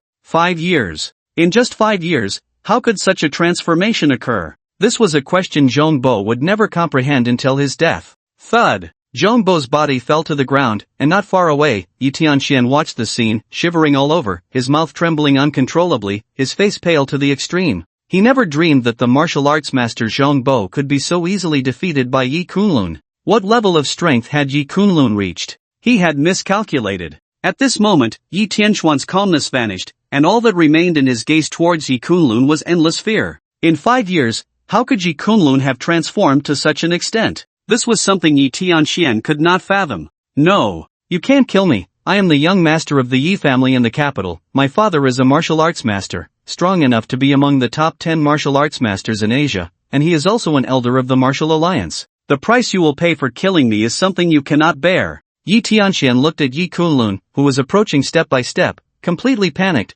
placing all his hopes on the Yi family behind him. Boom! As soon as he finished speaking, Yi Kunlun struck down with a palm, taking Yi Tianquan's life on the spot. My father will avenge me. You won't die a good death. Yi Tianquan's eyes widened, his body fell straight to the ground, unable to close his eyes, but before dying, he still used his last breath to look at Yi Kunlun and utter a curse filled with resentment. Until his death, Yi Tianxian never expected to die in such a suffocating manner. After dealing with Yi Tianxian, Yi Kunlun's pupils suddenly contracted, clearly sensing that something was wrong. He quickly moved behind a large rock, looking at the empty scene behind him, his heart suddenly sank. Su Qing's aura had just been here, Yi Kunlun was sure of that, but how could it be that after he dealt with Yi Tianxian and Uncle Jiang, her aura disappeared, and she was nowhere to be found? I can't sense anything in the surrounding area. Chingan has already left this vicinity by hundreds of meters. She shouldn't be around Tianjian Mountain anymore. Who could have taken her away? Yi Kunlun frowned. To be able to take Su Qing away without him noticing and to leave the vicinity of Tianjian Mountain in the blink of an eye, the strength of the person who took her was truly not to be underestimated. Yi Kunlun's figure vanished from the spot, and after searching the surrounding mountains for several hours, he still found no trace of Su Qing. With no other choice, he had to return to the Su family first. Meanwhile, on a mountain peak, Su Qing was brought here by an old woman. The old woman wore a gray long robe. Although she was quite old, her eyes gave an unfathomable feeling, and her martial arts strength was even more inscrutable. Yi Kunlun's current strength could be said to be among the top 5 martial arts masters in Asia, yet he still couldn't detect her presence, which shows how extraordinary her strength was. Senior, thank you for saving my life, but you shouldn't have taken me away. My parents and brother Kunlun must be extremely anxious about my situation. I hope you can take me back to the Su family. I would be eternally grateful. Su Qing looked at the old woman in front of her, her beautiful eyes showing a hint of gratitude, but she still didn't understand why the other party had forcibly taken her away from Tianjian Mountain to this place. At this moment, she just wanted to see Yi Kunlun quickly and return to the Su family, to reassure those who cared about her. The various things about you. Destined you will not be an ordinary woman in this life, the mundane life should come to an end. The old woman looked at Su Qing and said softly. As soon as she said this, Su Qing's beautiful eyes showed a hint of confusion. From the old woman's words, it seemed she knew her? Thinking of this, Su Qing's puzzlement deepened. She was certain she had never seen the other party. How could such a transcendent figure know about her? Seemingly sensing the confusion in Su Qing's eyes, the old woman gazed into the distance and slowly said, "You are not from the Nanling Su family. Many years ago, you were just a child adopted by that couple. Come with me, from now on, a great fortune awaits you." Upon hearing the old woman's words, Su Qing's expression stiffened, her beautiful eyes filled with doubt as she said, "Senior, are you joking? I grew up in the Su family, since I can remember, I have been in the Su family. How could my parents not be my biological parents? With my identity, why would I need to deceive you? There is no resemblance between you and your parents. How could there be such a gap between ordinary children and their parents?" The old woman said, as someone of her status would not bother to explain so much to ordinary people. But Su Qing's identity was unusual, so she patiently explained everything. Hearing the old woman's words, a deep look appeared in Su Qing's beautiful eyes. Indeed, her features bore no resemblance to those of Su Zhen and his wife. She had never doubted this before, but now, hearing the old woman mention it, she carefully recalled that there were indeed many clues worth pondering. If, as the elder said, my current parents are merely my adoptive parents, then where are my biological parents? Su Qing pondered for a moment, then narrowed her eyes. This was the point she was most curious about. If her current parents were truly her adoptive ones, then why had her biological parents not sought her out all these years? Could there be some twists involved? The reasons behind this are lengthy to explain. They did not intentionally abandon you, rather, there were unforeseen circumstances. Only by coming with me can you learn more about your biological parents, the old woman said slowly, clearly knowing a lot about Su Qing's situation. Moreover, you seem quite concerned about Yi Kunlun? That boy is indeed a martial arts prodigy. At such a young age, he has already advanced to the level of a martial arts master, and his strength is not something an ordinary martial arts master can compare to. However, the people he has offended, the forces he has antagonized, and those who want him dead, the entanglements involved are not as simple as they appear. Even though his strength is remarkable, and he is quite an outstanding junior, when faced with the true depth of the great Xia and the martial arts world, he is still no different from an ant.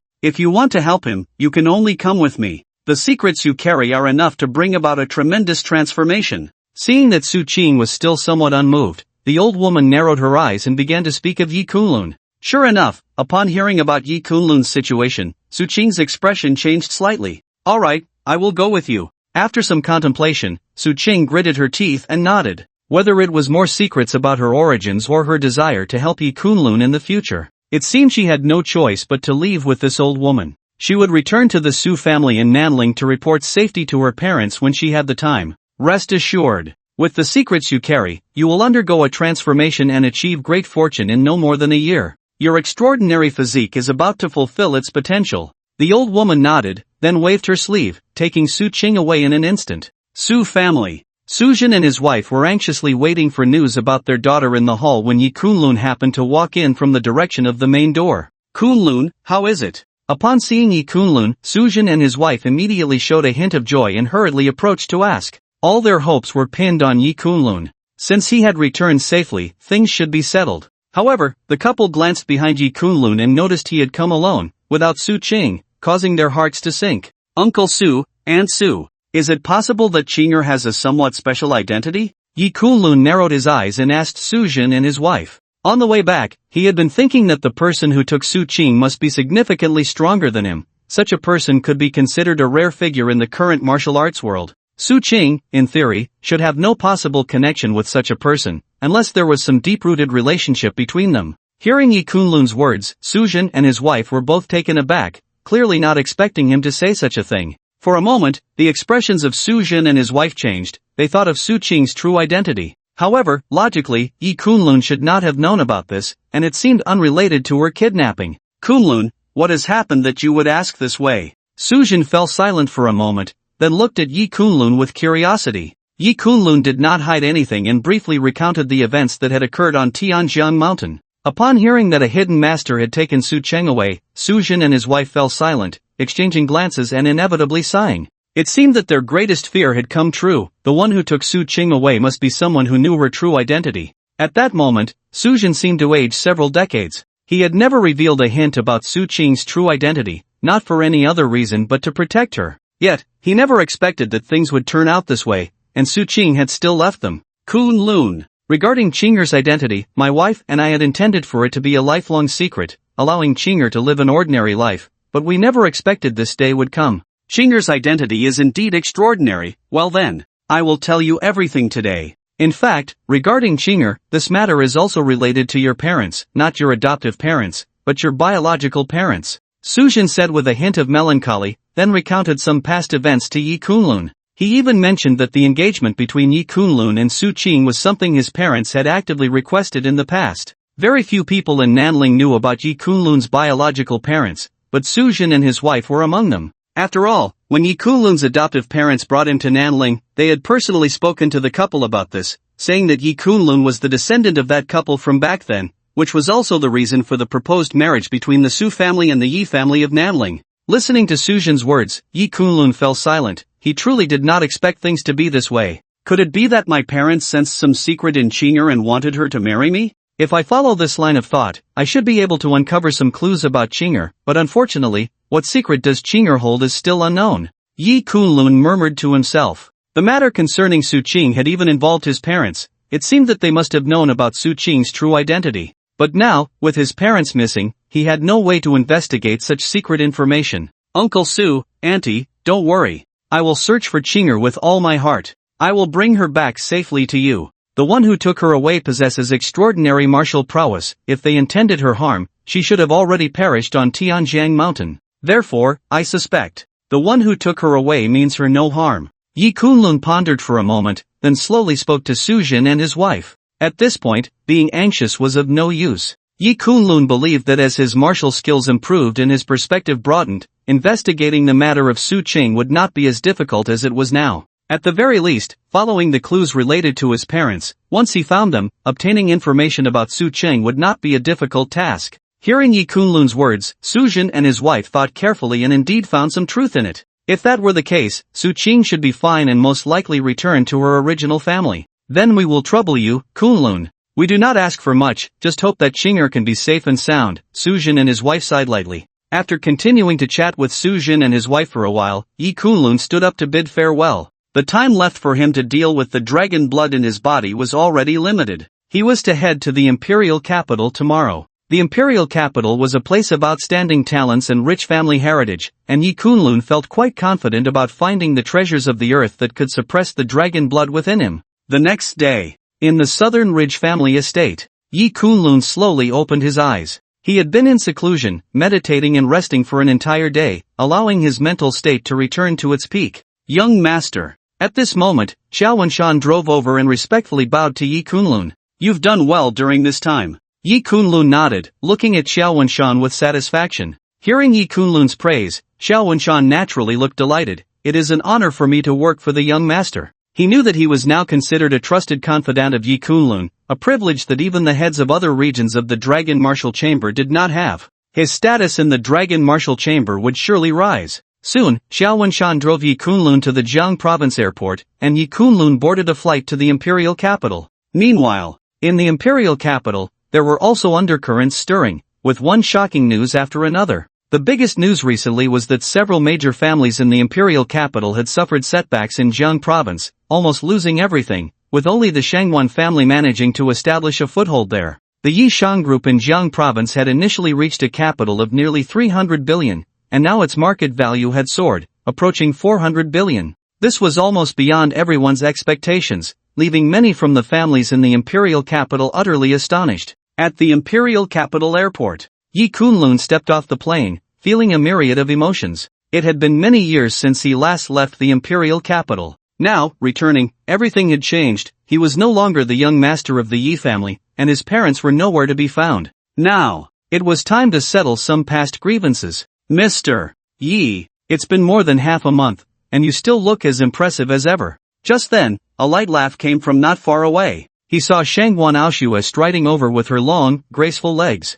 Her tall figure and stunning beauty attracted the attention of many at the airport. Miss Shangwan, it's been more than half a month, and you're even more beautiful, Yi Kunlun said with a light smile upon seeing Shangwan Aoshua approach. To receive Mr. Ye's praise makes Aoshua quite delighted. Mr. Yi has been away for quite some time. My old man has been wanting to meet you. Now that you've just arrived in the imperial capital, you must not decline. Shangwan Aoshua's brows curved as she smiled back at him, then led Yi Kunlun to a business car. She had thought Yi Kunlun would only be overseas for 2 or 3 days at most, but unexpectedly, he had been gone for more than half a month. It seemed that little girl, Vini, truly was a gentle place, making someone like Mr. Yi linger and forget to return. Shangwan Aoshua couldn't help but think this way. This time overseas had some unexpected events, so I stayed longer. Since Miss Shangwan has invited me so warmly, it would be a bit ungracious of me to decline. Coincidentally, I also have some matters I wish to consult with your old man, so I will trouble you this time.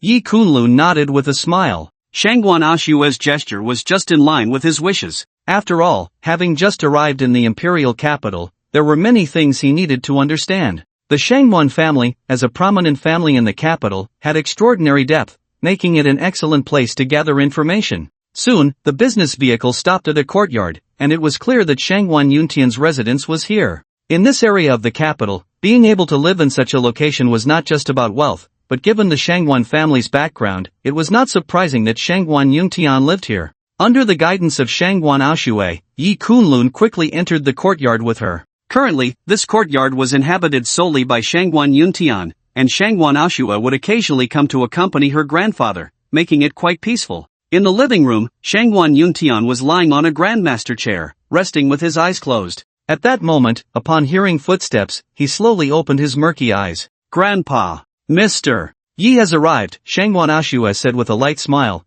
pointing to Yi Kunlun beside her as she saw her grandfather wake up. Oh, young friend Yi has finally come. Thank you for saving my life before. I've been thinking of how to properly express my gratitude, but unfortunately, I live far away in the capital. I heard from Aoshua that you would come to the capital in the future, so I waited here at the old residence, thinking I would visit to thank you later. I didn't expect you to come to me first, how rude of me. Shangwan Yuntian's eyes brightened at the words, and he stood up, letting out a light sigh as he smiled at Yi Kunlun. After speaking, he looked Yi Kunlun up and down. He had heard many things about Yi Kunlun from his granddaughter. If it weren't for Shangwan Aoshua's own words, he truly wouldn't believe that Yi Kunlun was only in his 20s and yet such an extraordinary person. He was well aware that the achievements of the Yi Shang group were all due to Yi Kunlun. This young man should not be underestimated. You're being too kind, old sir. It's just a small matter, nothing to mention. It's been a while since we last met. How is your health? Yi Kunlun smiled and cupped his hands in greeting to Shangwan Yuntian. Thanks to you, my health is still quite good. Shangwan Yuntian smiled and gestured for Yi Kunlun to take a seat, and they began to chat casually while Shangwan Aoshue brewed a pot of tea for the two. Old sir, I actually have some matters I would like to inquire about during this visit. The Shangwan family has profound depth, and you, old sir, have extraordinary experience. I believe you should know a thing or two. After chatting for a while, Yi Kunlun took the initiative to state the purpose of his visit. Oh, what do you wish to inquire about, young friend? Feel free to ask. As long as I know, I will certainly speak without reservation. Shangwan Yuntian nodded, sensing that Yi Kunlun's visit was not simple. I wonder if you are aware of the whereabouts of the Extreme treasure. Yi Kunlun paused for a moment before slowly speaking. Extreme treasure? Shangwan Yuntian frowned, his expression showing some surprise, clearly not expecting Yi Kunlun to ask about this. Generally, treasures of a slightly nature, such as spiritual herbs and the like, are not difficult to find, but they do not count as extreme.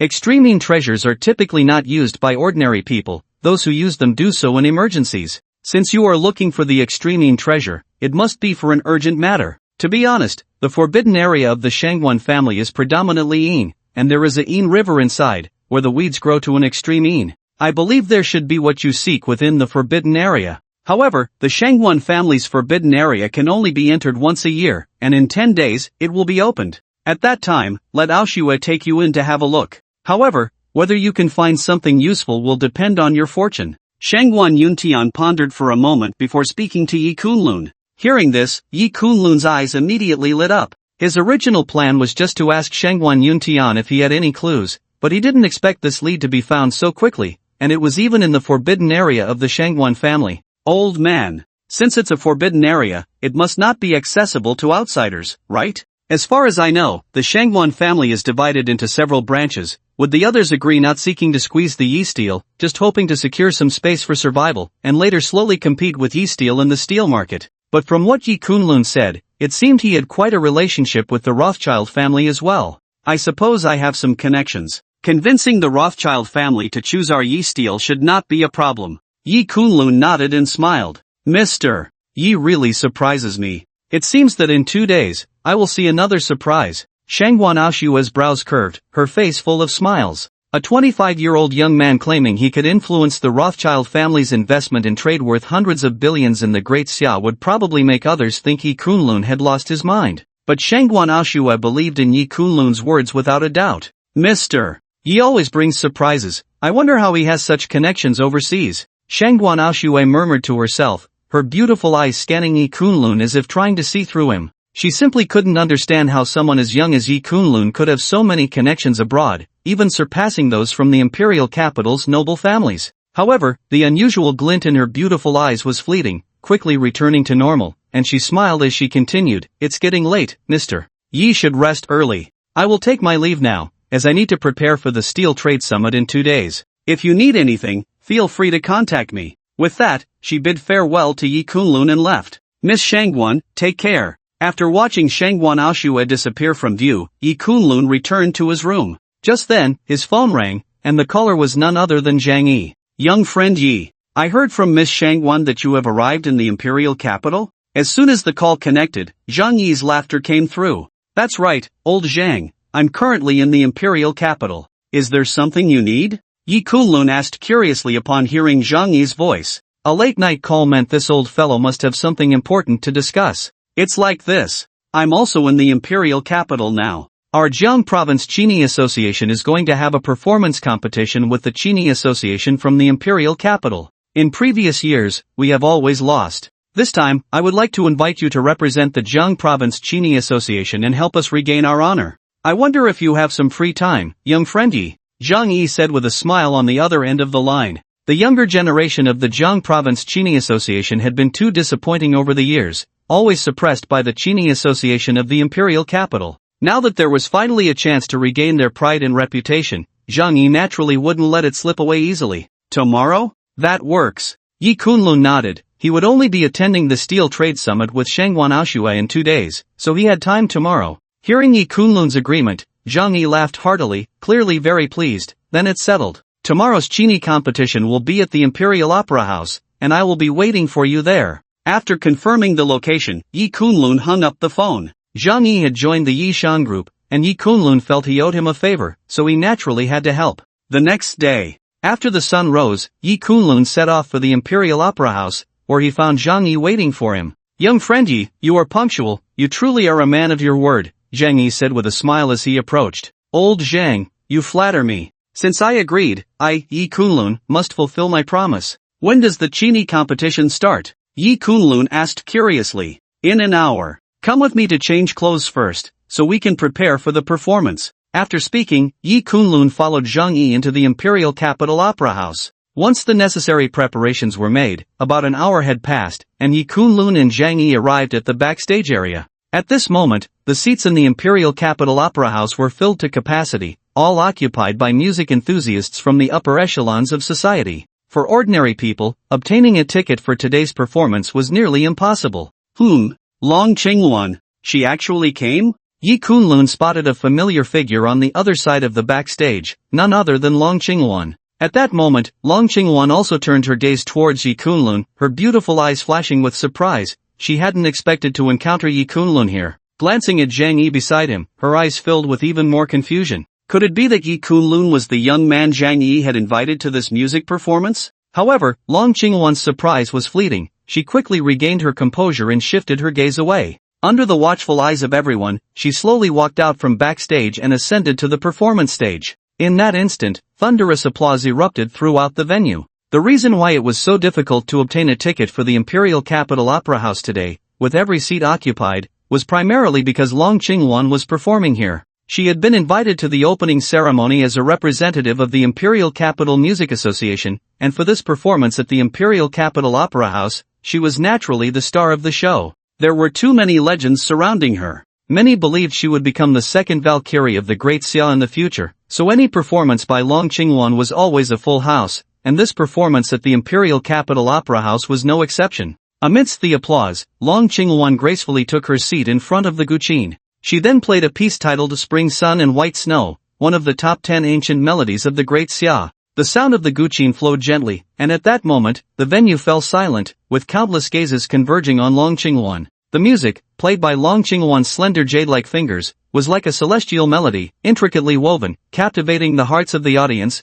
transporting them into a world of music, where scenes of endless spring and snow-covered landscapes emerged in their minds. 20 notes per second. I didn't expect General Long's guqin skills to be so extraordinary. No wonder she was invited to the opening ceremony. This time she represents the Imperial Capital Music Association. In today's performance, which young person could possibly compare to her? Many in the crowd, witnessing this scene, recognized Long Qingwan's level of skill and couldn't help but exclaim in admiration. Despite being a martial arts prodigy, Long Qingwan had devoted more of her thoughts to the path of martial arts, clearly spending little time studying music. Yet even so, her guqin skills had still reached a master level in the music world, truly a genius. With her transcendent beauty and perfect figure, combined with her various talents and accolades, Long Qingwan was undoubtedly the woman that countless young men below dreamed of. But many understood that such a woman was not from their world. Merely having the opportunity to witness her performance was already an extreme stroke of luck. I didn't expect Qingwan's level of guqin skill to reach such heights.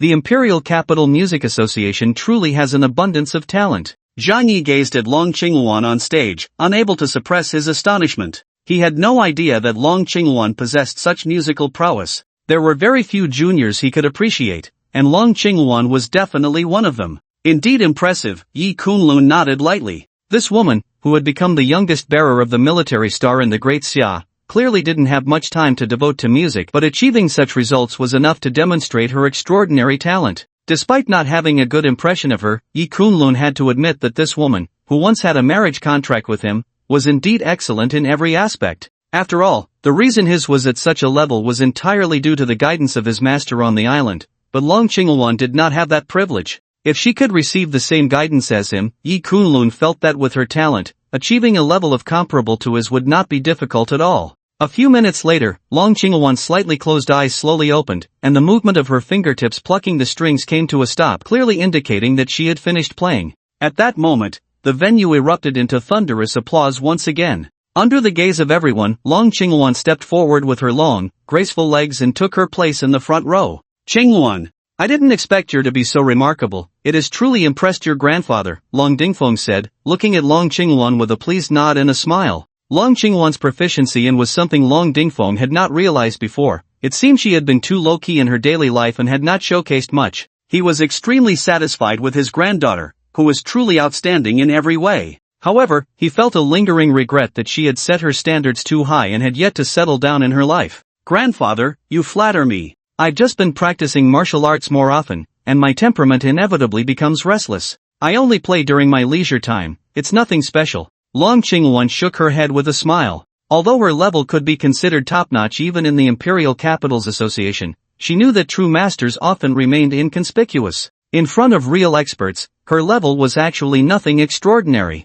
For instance, she had previously heard someone play at a level of 30 notes per second in Jiangling Pavilion. At this moment, some young people from the Imperial Capitals Association and Jiang Provinces Association began to take turns performing on stage. Long Qingwan also started chatting with her grandfather. The two of them did not often meet, making this a rare opportunity. I heard that Kunlun has returned? After discussing various topics, Long Dingfeng shifted the conversation, narrowing his eyes as he looked at Long Qingwan. Long Qingwan was taken aback, clearly not expecting her grandfather to bring this up, but she nodded and said, yes. This time, the commotion he caused with that girl from the Shangguan family in Jiang province is quite significant. For Shangguan Aoshue to value him so much, he must have some exceptional qualities. The Yi family is not made up of simple characters. Qingwan, you should still remember that you and that Kunlun boy have a marriage contract, right? Long Dingfeng's gaze turned to the stage, his eyes revealing a deep thought. Then he turned back to his granddaughter with a meaningful smile. Hearing her grandfather's words, Long Qingwan's beautiful eyes narrowed slightly, and she replied calmly, Grandfather, the marriage contract with Yi Kunlun was a matter between the Long family and the Yi family in the past. Now that the Yi family has changed its name, this contract is naturally void. What was wrong with the old man, bringing up such an old matter? Although the Yi family in the imperial capital has changed its name, the parties involved in the original marriage contract are still alive. How can it be easily dismissed? That was a promise made by your father and Yi Qintian. That boy was born with a frail life. Many famous doctors predicted he wouldn't live past 20. After disappearing 5 years ago, everyone thought he was already dead, but since he hasn't died, this marriage contract should logically proceed, lest others say our Long family is untrustworthy. Qingwan, your strong aversion to this matter, could it be that you have no feelings for that boy? Long Dingfeng looked at his granddaughter. Long Dingfeng had watched Yi Kunlun grow up for several years, and he had always had a good impression of that little boy who called him Grandpa Long.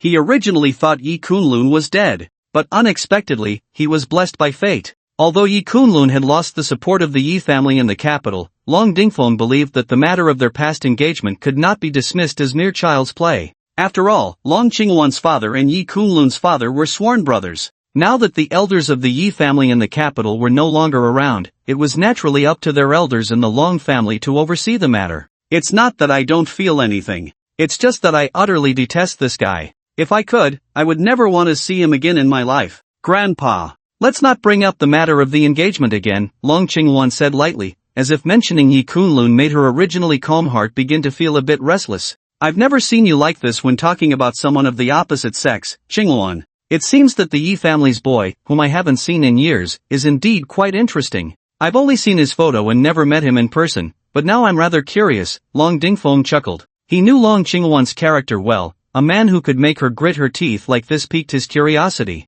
Just as Long Dingfeng finished speaking, many young people from the capital's Qin Art Association and the Jiang Province Qin Art Association had almost finished their performances, with Yi Kunlun set to close the show. This kid Kunlun actually came too? Long Dingfeng looked at Yi Kunlun on stage, a hint of surprise flashing in his eyes. The incident with the Yi Shan group in Jiang province had caused quite a stir, and Long Dingfeng was naturally aware of Yi Kunlun's appearance. He truly did not expect that Yi Kunlun would also perform at the Capital Opera House today. I didn't expect this kid to have some talent in music. Interesting. Qingwan, Kunlun is the closing act, and it seems he represents the Jiang Province Qin Art Association. It looks like his skills are not to be underestimated. Perhaps he will surprise us later, Long Dingfeng said, glancing at Long Qingwan with a smile. Oof, just him? This guy has never shown any interest in music since he was a child. Grandpa, you think too highly of him, Long Qingwan pouted, snorting lightly, clearly unconcerned by Long Dingfeng's words. Oh, I don't think so. Although he may not compare to you, I believe he should still be able to impress the audience, Long Dingfeng said, narrowing his eyes with a smile. He had dealt with Zhang Yi for several years and knew him quite well. Since he had let Yi Kunlun be the closing act, it seemed that his musical skills must have some merit. Just as Long Dingfeng's words fell, Yi Kunlun sat before the guqin under everyone's gaze. He gently closed his eyes, his hands gliding over the strings, calming his mind. In the next moment, Yi Kunlun's fingertips moved, causing the guqin strings to tremble lightly, and then a melodious sound filled the stage. Each note of the music seemed to carry an indescribable artistic conception, immersing the listeners in a world constructed by the sound of the guqin, sometimes gentle, sometimes passionate, with rhythms that ebbed and flowed. At that moment, countless people in the audience stood up, staring at Yi Kunlun on stage in astonishment. Even Long Qingwan, who usually maintained a calm demeanor, had her pupils suddenly constrict, a flash of disbelief crossing her beautiful eyes. This is Setting Sun in Guqin, one of the top 10 famous pieces of the Great Xia.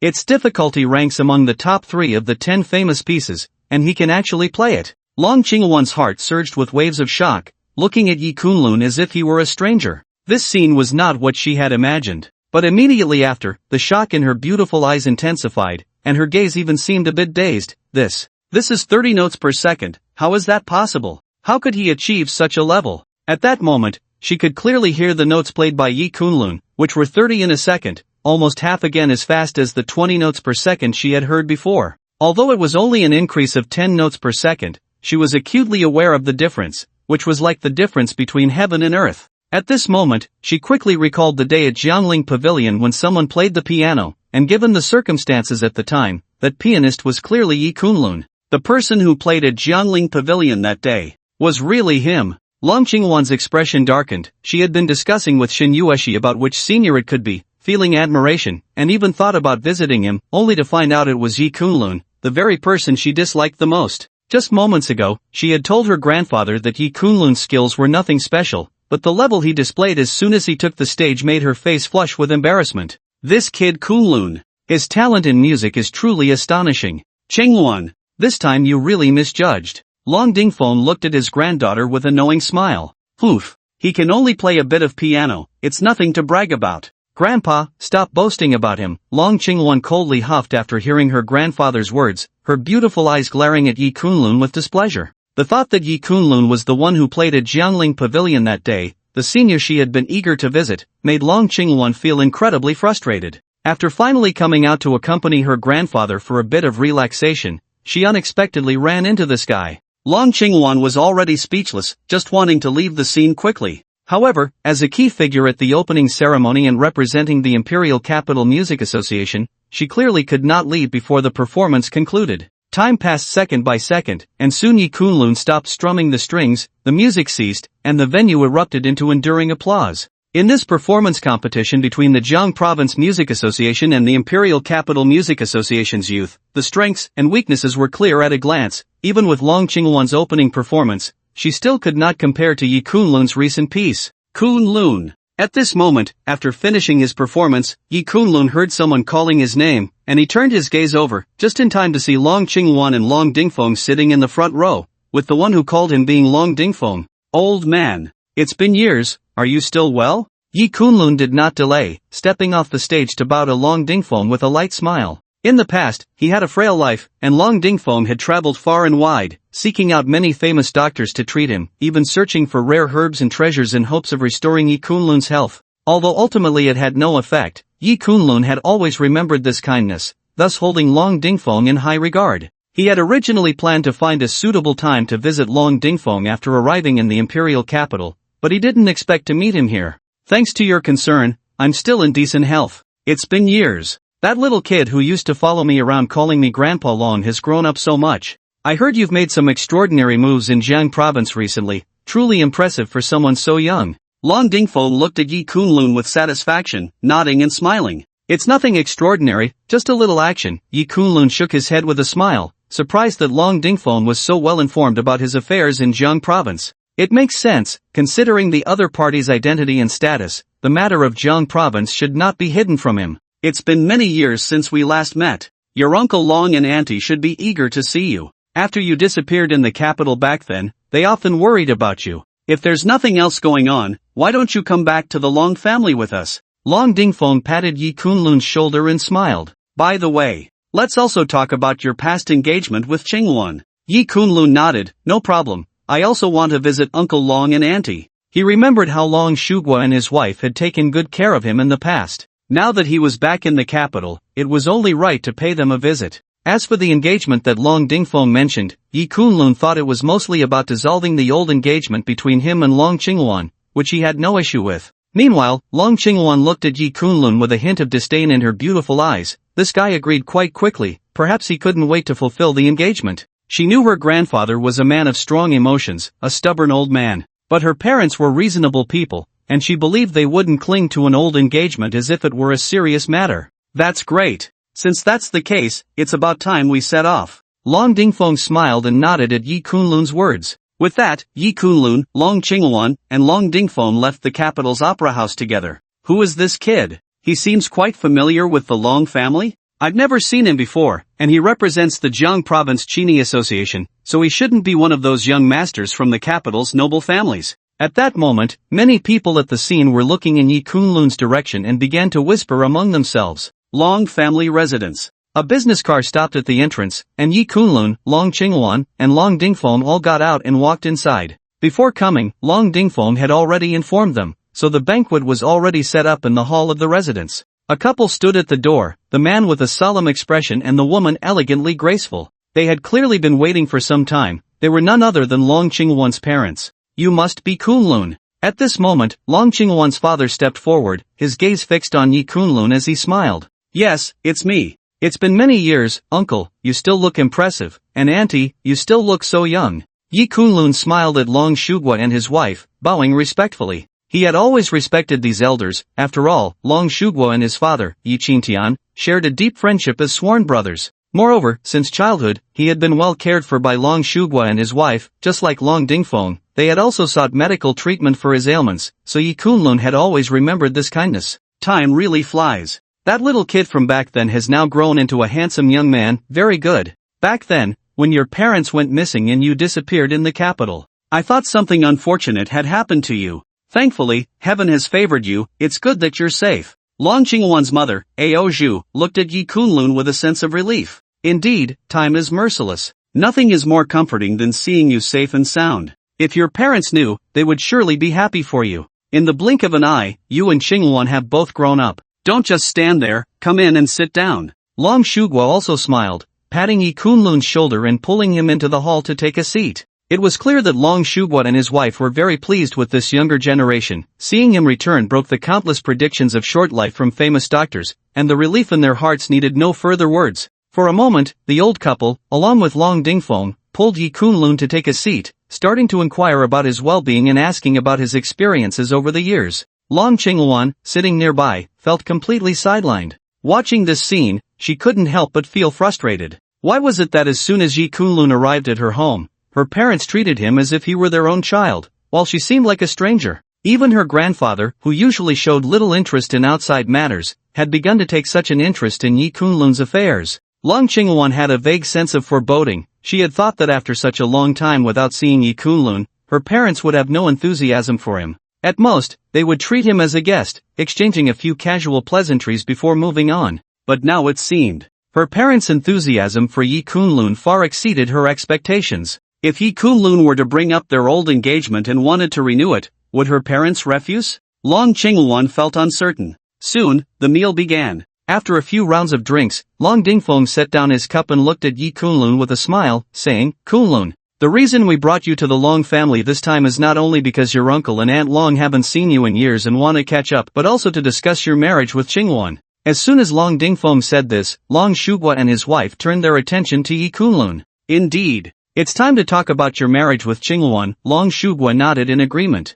Clearly, even if Long Dingfeng hadn't brought it up, they were prepared to mention it themselves. Old man, uncle and Aunt Long, rest assured. The previous engagement was arranged by my parents and the Long family, a union between the Yi and Long families. Now that my parents are missing and their whereabouts are unknown, and the Yi family has long since changed its name, this engagement is naturally void, Yi Kunlun said with a faint smile. The elders of the Long family had always treated him well since childhood, and today they were particularly caring, so Yi Kunlun naturally wouldn't put them in a difficult position by bringing up the dissolution of the engagement himself. It would be more convenient for them to raise the matter, avoiding any awkwardness for both sides. As soon as Yi Kunlun said this, everyone present was taken aback. clearly not expecting him to say such a thing. Long Qingwan looked at Yi Kunlun in surprise. She had thought he would want the Long family to honor the engagement, but unexpectedly, he had taken the initiative to propose its dissolution.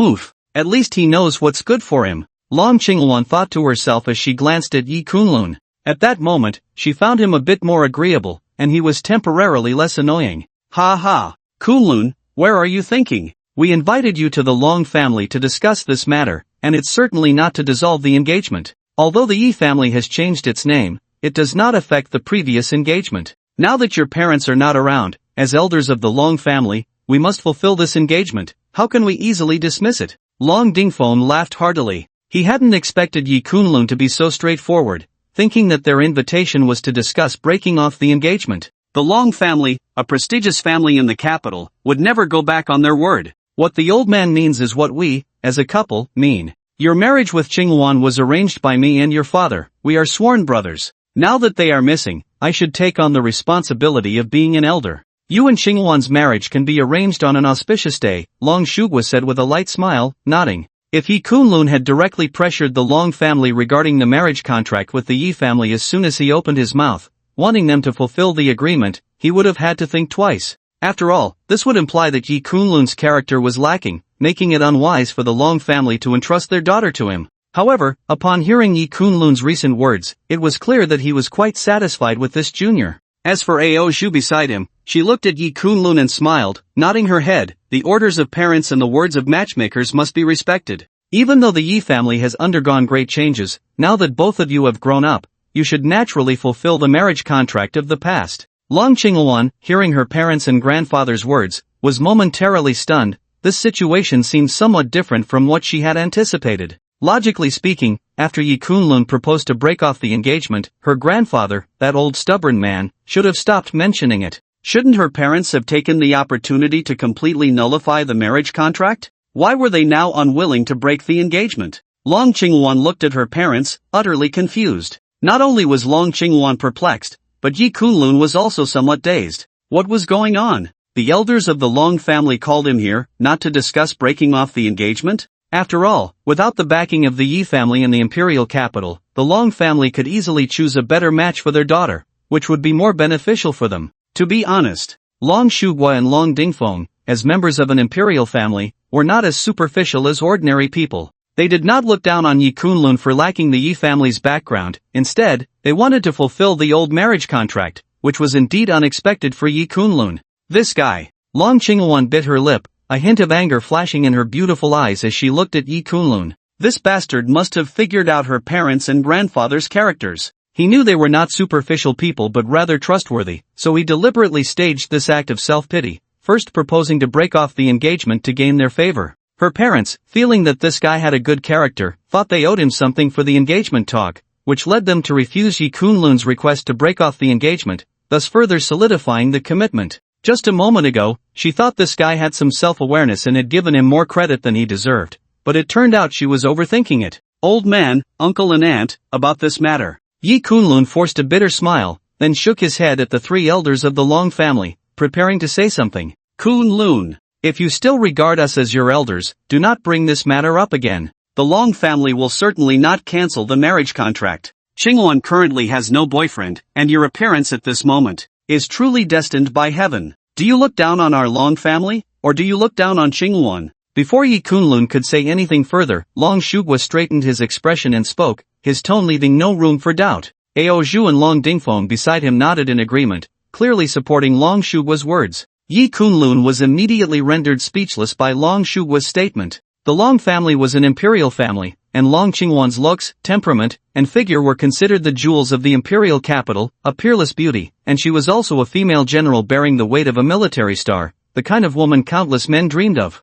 Long Shugwa's words clearly left Yi Kunlun with nothing to say. Kunlun, your parents are not here now, so I, the old man, will dare to act as your elder. Let us fulfill the marriage contract of the past. From now on, you will be considered half a member of the Long family. If you do not acknowledge me and your uncle and Aunt Long as your elders, then please feel free. Long Dingfeng said in a deep voice at this moment. Yi Kunlun did not expect the three elders in front of him to be so resolute. He then forced a smile and said, since the three elders have said so, Kunlun can only respectfully comply. Since these three elders were insistent, Yi Kunlun did not want to upset them. After all, maintaining the engagement with Long Qingwan was not a big deal and wouldn't affect anything. Upon hearing Yi Kunlun agree so quickly, Long Qingwan shot him a glare with her beautiful eyes. This bastard agreed rather swiftly. It seemed her guess was indeed correct. This guy was deliberately putting on an act of self-pity to make her parents see him in a new light, and then he would brazenly demand the Long family fulfill the engagement. Dad, Mom, I do not agree with this engagement. At this moment, Long Qingwan, who had been silent, spoke coldly. The man in Long Qingwan's heart, if not extraordinary among contemporary youth, at the very least had to be of the caliber of a dragon among men. For example, that masked martial arts master who was 25 years old at the previous martial arts tournament. The Yi Kunlun in front of her was, in Long Qingwan's eyes, an arrogant and despicable person, not worth looking forward to, no different from a country bumpkin. There was no way she could commit her life to this guy. Qingwan, you must agree to this. The engagement cannot be easily cancelled. You and Kunlun can try to get along slowly. At this moment, Ao Ju looked at Long Qingwan, shaking her head and speaking softly. Always doting on her daughter, this was the first time she did not stand by her side. Even Long Shugui and Long Dingfeng nodded, clearly not siding with Long Qingwan. Watching this scene, a look of disbelief appeared in Long Qingwan's beautiful eyes. She had thought that after showing a strong attitude, her parents would hesitate, but she did not expect their stance to be so firm. Who was truly their biological child, Yi Kunlun or her, Long Qingwan? Kunlun. From now on, the Long family will be your second home. From now on, you will manage it together with Qingwan. The future landscape will belong to you young people. Using the Long family as a springboard to reclaim what once belonged to you will be much easier. Long Shugua patted Yi Kunlun on the shoulder and spoke earnestly. Thank you for your concern, uncle. Yi Kunlun nodded, sincerely grateful to Long Shugua. Although he did not need the Long family's help to reclaim everything that belonged to him, he still accepted Long Shugua's goodwill. The elders of the Long family were indeed very good to him, Yi Kunlun. Although he had no expectations for this engagement, he could not let these elders be heartbroken, so he decided to agree to the engagement for now. Alright, if that's the case, then tomorrow you and Qingwan will get your marriage certificate. Choose an auspicious day, and we will hold a grand wedding at the Long family. Starting today, you will come to the Long family to work. Familiarize yourself with the various industries and businesses of the Long family together with Qingwan. This is a necessary course for you to take over the Long family in the future, and you cannot be negligent. Long Shugua continued to pat Yi Kunlun's shoulder seriously. Within the Long family, there were several major branches. Long Dingfeng's branch was just one of them, and Long Shugua and his wife only had Long Qingwan as their daughter, which carried a sense of passing down the lineage. In the future, the foundation of this branch of the Long family would be handed over solely to Long Qingwan, and Long Dingfeng and Long Shugua felt that it was a bit too much pressure for her. Therefore, if Yi Kunlun could come in and share some of that pressure, it would be the best thing possible. Hearing Long Shugua's words, Yi Kunlun was momentarily taken aback. He hadn't expected Long Shugua to be so eager, wanting him and Long Qingwan to get their marriage certificate so soon. Moreover, judging by the look on his face, it seemed he couldn't wait for them to enter the bridal chamber, so the two elders could hold their grandchildren.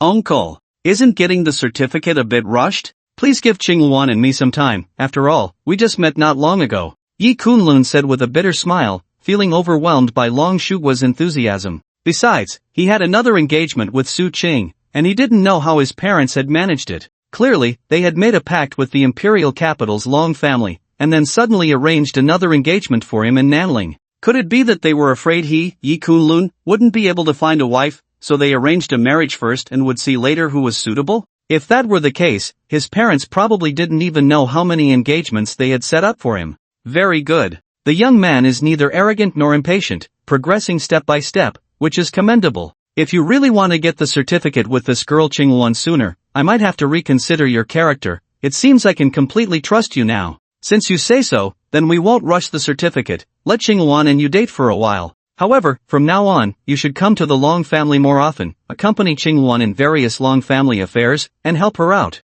Long Shugua looked at Yi Kunlun with approval. Yi Kunlun felt that this was a more responsible attitude. On the side, Long Qingwan had originally trembled when she heard her father say that she and Yi Kunlun would get their certificate tomorrow, even planning the wedding banquet, and her heart was in a panic. But after hearing Yi Kunlun's latter words, she couldn't help but breathe a sigh of relief. Is this a strategy of feigned retreat to gain my and my parents' favor?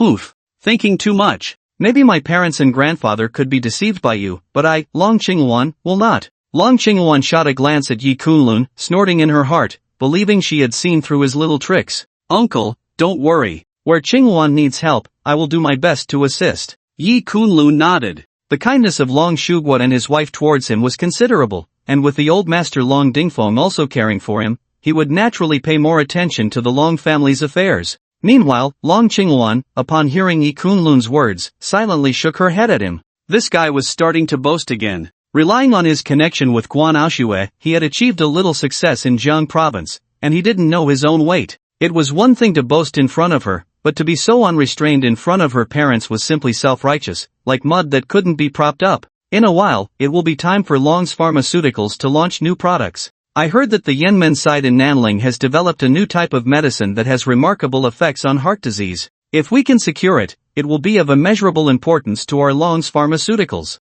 Yanmen in Nanling has always been our partner. We have already negotiated this matter, and securing the cooperation shouldn't be a problem. Yanmen has a branch in the imperial capital, Kunlun. You should go with Qingwan later, it will help you familiarize yourself with some of the Long family's business. Long Shuguo looked at Yi Kunlun. Clearly, he wanted Yi Kunlun and Long Qingwan to run some Long family business together to pave the way for their future partnership in managing the Long family. Yanmen in Nanling? Uncle, don't worry, I will do my best to help the Long family secure this cooperation. Yi Kunlun said, his eyes showing a hint of surprise. He hadn't expected the Long family to have a partnership with Yanmen in Nanling. Since that was the case, accompanying Long Qingwan for a trip wouldn't be a problem. For someone in his position, it should only take a word to settle the business between the Long family and the Yanmen of Nanling. Upon hearing this, Long Qingwan shot a disdainful glance at Yi Kunlun. This guy was too thick-skinned. The business between the Long family and the Yanmen was already just a step away from being finalized, almost a done deal. Whether he went or not made little difference, yet he spoke as if he were taking on a great responsibility, making it sound like he had a deep connection with the Yanmen of Nanling. Ha ha. It's good for young people to have energy. I appreciate your determination, Kunlun. Qingwan. After dinner, you should go with Kunlun to the Yanmen's branch in the capital, Long Shuguo said to Long Qingwan, his expression firm, leaving no room for her to argue. Seeing her father's demeanor and noting that her mother and grandfather had no objections, Long Qingwan could only nod helplessly. Soon, the dinner came to an end. Yi Kunlun and Long Qingwan left the Long family residence and drove to the Yanmen's branch in the capital. Half an hour later, an SUV stopped in front of the Yanmen's branch. Yi Kunlun. I don't care what my parents and grandfather think, but there is no possibility between us. I hope you remember this and don't harbor any unrealistic fantasies. We are not suitable, Long Qingwan said, her flawless face looking ahead, then turning slightly to meet Yi Kunlun's gaze with indifference. You think too much. I came to the Long family purely because of how well your parents and grandfather treat me. The matter of our past engagement is no longer of concern to me. I do have some connections with the Yanmen, so let's go. The cooperation between Long Pharmaceutical and the Yanmen should be fine. With that, Yi Kunlun opened the passenger door and got out of the car. Ha! Clearly, it's my Long family that has some connections with the Yanmen, yet you claim them as your own. It seems you really think of yourself as half a member of the Long family. Are you deliberately putting on a cold demeanor, showing indifference to our past engagement to attract my attention? Yi Kunlun, when will you mature? If you had just been honest and revealed your thoughts, I might have thought more highly of you. Watching Yi Kunlun walk toward the Yanmen branch's lobby, Long Qingwan shook her head with a soft sigh, disappointment evident in her beautiful eyes. She naturally didn't believe a word of what Yi Kunlun had just said. If this guy wasn't still thinking about their past engagement, he wouldn't have gone to the Long family today, nor would he have come with her to the Yanmen's branch in the capital to familiarize himself with the Long family's business dealings. Only if this marriage contract were to come true could Yi Kunlun leverage the Long family's power to contend with the Yi family in the capital. Soon, Long Qingwan also got out of the car and entered the Yanmen's branch with Yi Kunlun. Don't speak carelessly later. The Yanmen has a profound background and shouldn't be easily offended. As soon as they stepped through the door, Long Qingwan glanced at Yi Kunlun and spoke to him in a calm tone. She understood Yi Kunlun's character. He acted recklessly, even daring to kill someone like Zhang Xiaotian. If she hadn't intervened to protect him before, he would have likely been killed on the spot by Chu Tianqing. Thus, she genuinely worried about any potential conflict between Yi Kunlun and the Yanmen. That would be troublesome. Don't worry, I know my limits. I'm only here to give your parents and grandfather an explanation. I won't say much, Yi Kunlun replied, his expression calm as he nodded. Seeing Yi Kunlun being so perceptive, Long Qingwan looked at him with satisfaction. It seemed this guy was somewhat aware of the situation. Qingwan, it's been a while, how have you been? As soon as Yi Kunlun and Long Qingwan stepped into the hall, a young man approached them, smiling as he greeted Long Qingwan. His gaze roamed up and down her figure, seemingly reluctant to look away. This person was none other than Wan Qi, the grandson of the Grand Elder of the Yen sect, Wan Yushan. He held a significant position and was also in charge of the collaboration between the Yen sect and the Long family. Thank you for your concern, I'm well, Long Qingwan replied politely, then chuckled lightly. Wan Qi, the Long family and the Yen sect previously discussed the cooperation on the new type of medicine. Can we continue to discuss the details? Wan Qi was a classmate of Long Qingwan at the Imperial Capital University, and they were quite familiar with each other, so there was no formality between them. There's no rush. What you may not know, Qingwan, is that recently the Bai Family Pharmaceutical Company also wants to discuss this collaboration with us at the Yen sect. As you know, the Bai Family Pharmaceutical Company is under the Bai family, and their background is not to be underestimated. The benefits they offer to us at the Yen sect are considerable, Wan Qi said with a narrowed gaze and a smile. Hearing Wan Qi's words, Long Qingwan's brows furrowed slightly. In the imperial capital, the Bai Family Pharmaceutical Company was indeed a competitor to the Long Family Pharmaceutical Company. After all, the Bai family had a strong background, ample funds, and extensive connections. However, she had not heard of any movements from the Bai Family Pharmaceutical Company before, nor had she heard of any contact with the Yen sect. How could they suddenly become a candidate for collaboration with the Yen sect this time? My Long Family Pharmaceutical Company sincerely wishes to cooperate with the Yen sect. No matter what conditions the Bai Family Pharmaceutical Company offers, we can show even more sincerity than them, Long Qingwan said to Wan Qi in a calm tone. Although the Bai family had considerable resources, in her view, it was worth it for the Long family to invest heavily in competing for the Yen sect as a partner. As for the conditions, it's actually quite simple. The Yen sect has always been looking to choose a loyal partner among the many families in the imperial capital for a long-term alliance. But ordinary profit-driven collaborations are hard to maintain for long. Only through marriage can we establish a lasting bond. To be honest, Wan Qi has come all the way from Nanling to the imperial capital specifically for you, Qingwan. Having studied at the imperial capital university, I find it hard to forget you. Today, I, Wan Qi, dare to express my feelings to you, hoping for a marriage alliance between the Yen sect and the Long family of the imperial capital, a strong partnership. I wonder how you feel about this. If you are willing, I will go to the Long family to propose on an auspicious day. Wan Qi looked at Long Qingwan, his admiration evident, his face adorned with a faint smile. This woman was someone he could never forget after just one glance. Other women, in his eyes, were like mere decorations, hardly worth mentioning. Thus, he had come to the imperial capital specifically to oversee the collaboration project between the Yen sect and the Long family, with the sole purpose of marrying the beauty. The Yen sect's background was, if not stronger, at least equal to that of the families in the imperial capital, and like the medicine sect, it had always been a target for the major families to court. Wan Qi, being the grandson of the Grand Elder of the Yen sect, held a high status, and in his view, marrying Long Qingwan was a perfect match. Moreover, for the Long family in the imperial capital, the benefits were even more significant, as it represented that the Yen sect would be a loyal ally. He believed that as long as he proposed to the Long family, they would not be indifferent. Compared to the likes of Zhan Tianlong, he, Wan Qi, was still superior. Upon hearing Wan Qi's words, Long Qingwan's expression darkened slightly. She did not expect that Wan Qi would have such intentions towards her. Wan Qi, I currently have no intention of considering a marriage proposal. Please suggest another condition. Long Qingwan shook her head and said in a flat tone. If it were someone else who spoke such disrespectful words to her, they would have already become a corpse by now. However, Wan Qi's status was extraordinary, so she naturally couldn't act against him and directly refused with cold words. Qingwan, why don't you consider the prospects of Long's pharmaceutical properly? This is one of your Long family's important foundations. Once my Yin family chooses to cooperate with Bai's pharmaceutical, your Long's pharmaceutical's market value of 500 billion could be in jeopardy. Wan Qi didn't expect Long Qingwan to refuse so decisively, and his expression immediately became somewhat awkward. He then narrowed his eyes and said in a deep voice,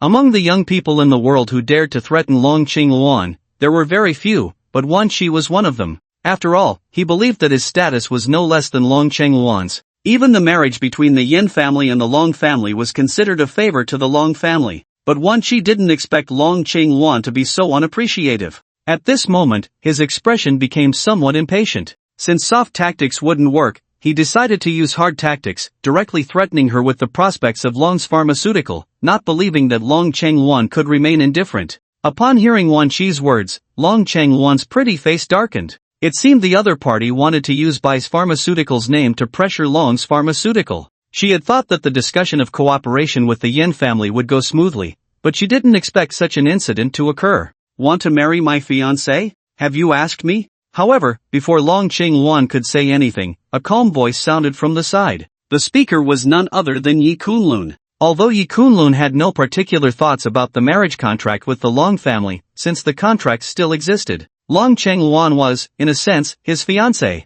When she wanted to marry Long Cheng-Wan in front of him, wasn't that slapping Yi Kunlun in the face? The Yin family of Nanling. When did such a bully appear? It seemed that Master San had been away from the Yin family for too long, and there were already some improper winds within the sect. Since Yi Kunlun had returned, it was time to settle accounts starting with Wan Chi.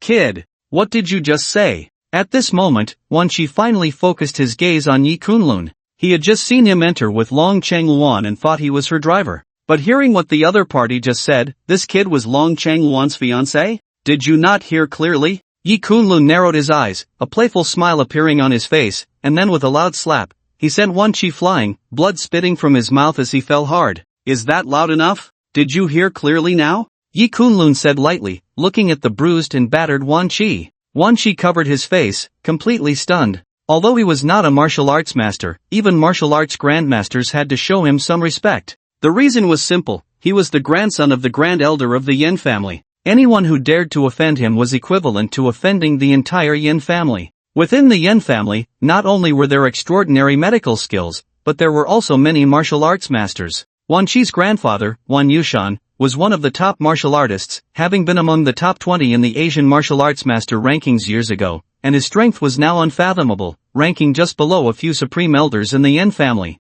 Therefore, even when facing Long Cheng-Wan, who bore the weight of a general, Wan Chi was completely unrestrained, directly saying in front of her that he wanted to marry her. But he didn't expect that Yi Kunlun, who was beside Long Cheng-Wan, would be so bold as to dare to act against him. Long Cheng-Wan was also stunned. What was this madman doing? Did he not know Wan Chi's identity? This is bad. Long Cheng-Wan thought to herself. Yi Kunlun had come with her, representing the Long family. With such an act against Wan Chi, the cooperation between Long's pharmaceutical and the Yin family would probably turn into a bubble. You madman, do you know what you've done? Long Cheng-Wan glared at Yi Kunlun with a look of frustration, feeling that he was like iron that could not be forged into steel. Before coming here, this guy had promised her that he would behave and not act recklessly. Yet, as soon as they stepped into the gate of the Yinmen branch in the capital, Yi Kunlun had already caused such a huge disaster. Now, not only was the cooperation with Long Pharmaceutical likely to fall apart, but Yi Kunlun's life might also be in jeopardy. Just because Wan Chi mentioned something about a marriage alliance, Yi Kunlun actually got jealous and angry? He recklessly did this foolish thing without considering the consequences. It was simply short-sighted and utterly stupid. At this moment, several martial arts bodyguards of Wan Chi also arrived at the scene, each one a master of great strength, their power not to be underestimated. Looking at Wan Chi, who had a bruised face and several missing teeth, they were all shocked. What was going on? Someone actually dared to cause trouble at the Yin Men branch? You little beast, you're looking for death. You guys, go and take this kid down for me. I want him to experience the 100 poisons of Yin Men, to make him wish he could live but cannot. Wan Chi, with a twisted expression, climbed up and roared at Yi Kunlun. He was so furious he could explode. How could someone of his status be beaten to such a state by an unknown kid? He couldn't swallow this anger without making Yi Kunlun suffer. Understood. The martial arts bodyguards responded quickly. As Wan Chi's bodyguards, they had an undeniable responsibility for what had happened to him. If they didn't capture the culprit immediately, they wouldn't be able to return to Yinmen and explain. However, before the bodyguards could act to apprehend Yi Kunlun, a figure stepped in front of him. It was none other than Long Cheng-Wan. At this moment, she felt quite helpless. No matter what, she could not allow anything to happen to Yi Kunlun at Yinmen. Otherwise, when she returned to the Long family, she wouldn't be able to explain herself to her parents and the old man. Wan Chi's bodyguards recognized Long Cheng-Wan. Although she was also a master of great strength, her power was renowned both domestically and internationally. Many years ago, she had killed 5 masters of the Dan realm from the east in the same realm. Now, as a master of the same realm, if these bodyguards fought against Long Cheng-Wan, they truly had no assurance of victory. Moreover, her identity was extraordinary, coming from the Long family in the capital, which was not something they could afford to offend. They all turned their gazes toward Wan Qi. If Wan Qi ordered them to continue, even if the person in front of them was Long Qinghuan, they would have to fight with all their might. After all, if the Long family pursued responsibility later, it would be Wan Qi they would go after, not them. Just because I'm here to protect you, you think you can act recklessly, right? Long Qinghuan stood in front of Yi Kunlun, her beautiful eyes glaring at him with anger. This guy was truly more of a hindrance than a help. Seeing this scene, Wan Qi's expression was extremely ugly. Long Qinghuan stepping in to protect Yi Kunlun only indicated that she truly cared for him. What that kid had said earlier was actually true. Long Qinghuan was really his fiancée? Thinking of the stunning beauty he had coveted for many years, now possibly having been taken by someone else, Wan Qi's face turned green with envy. Wan Qi glared at Long Qinghuan with a dark expression. Qinghuan, this kid is brought by you. I need an explanation. Otherwise, the cooperation between Long Pharmaceutical and Yanmen will have no chance. And from now on, Yanmen will use all means to strike against Long Pharmaceutical and the Long family behind it. Now, you will cripple this kid, make him kneel before me like a dead dog, and then there might still be room for negotiation regarding cooperation with Long Pharmaceutical. Wan Qi, I can't do that. Change your request. Long Qinghuan frowned slightly and shook her head. Although Yi Kunlun acted recklessly and was somewhat foolish, Long Qinghuan had her own pride and naturally could not take action against Yi Kunlun just because she was discussing cooperation with the Yanmen. That would go against her principles. Not only would her parents and grandfather disapprove, but she herself could not reconcile with it. Oof. Then the cooperation between Long Pharmaceutical and Yanmen is off the table. You can leave, I won't stop you, but I won't allow this brat to leave. Wan Qi narrowed his eyes and said in a deep voice, I want to take him away, and your few martial arts bodyguards can't stop me, Long Qinghuan said calmly. Having seen many storms, she did not regard Wan Qi's bodyguards highly. Yi Kunlun could not have any accidents here, otherwise, she would have no way to explain herself when she returned to the Long family. At this moment, she sighed inwardly. It seemed that the cooperation with Yanmen was already a lost cause. Regarding Long Pharmaceutical, she needed to return to the Long family quickly to discuss it with her parents and even her grandfather. Just then, a figure walked out from the hall and looked at the scene, saying in a deep voice, Who dares to commit murder in my Yanmen's territory? The newcomer was none other than Sun Zhuang, the head of the Yanmen branch in the capital. Elder Sun, you came at the right time. This brat attacked someone in my Yanmen branch. What do you think should be done? Wan Qi's eyes lit up upon seeing him, and he pointed at Yi Kunlun with a cold smile. Sun Zhuang was a martial arts master and a significant figure in Yanmen, which was why he was sent to oversee the Yanmen branch in the capital. He valued Yanmen's reputation highly. Yi Kunlun not only struck Wan Qi but also slapped Yanmen's face. He couldn't believe Sun Zhuang would remain indifferent. Even if Long Qinghuan was strong and unafraid of Wan Qi's bodyguards, could she still be unafraid of a martial arts master like Sun Zhuang? Sure enough, when Long Qinghuan saw Sun Zhuang arrive, a serious expression appeared on her face. She was confident in dealing with Wan Qi's bodyguards, but she had no confidence against a martial arts master. Elder Sun, my Long family is willing to apologize for this matter, Long Qinghuan said, cupping her hands to Sun Zhuang.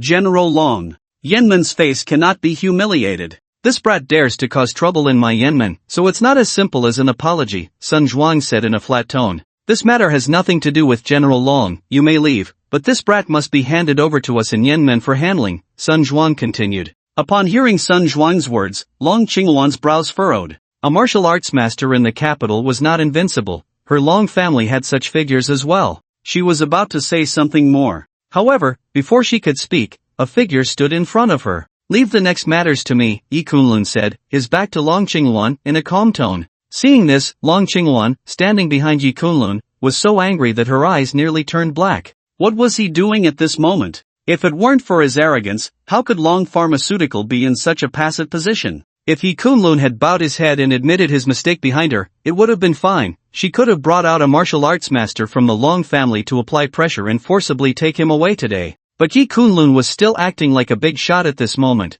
thinking he was showing off, which nearly suffocated Long Qinghuan with anger. You, what time is it, and you're still putting on airs? Fine, I won't care about you anymore. Long Qinghuan's proud figure swayed, clearly infuriated by Yi Kunlun. She stepped forward, turned, and left. She had no interest in staying any longer. The urgent matter now was to return to the Long family and discuss how to handle the crisis of Long Pharmaceutical. In her view, given the status of the Long family, the Yin family shouldn't go as far as to take Yi Kunlun's life. However, facing this martial arts master's grandson, she felt helpless. It would be better to go home and ask her father or the old man to intervene. Today, she was infuriated by Yi Kunlun and thought to let him suffer some physical pain to teach him a lesson. Kid, I didn't expect you to have some backbone, actually choosing not to stand behind a woman and wanting to step out on your own. That does show some responsibility. But sometimes, that responsibility comes at the cost of life. Get him. Waste this kid. Wan Qi looked at Yi Kunlun with a cold smile.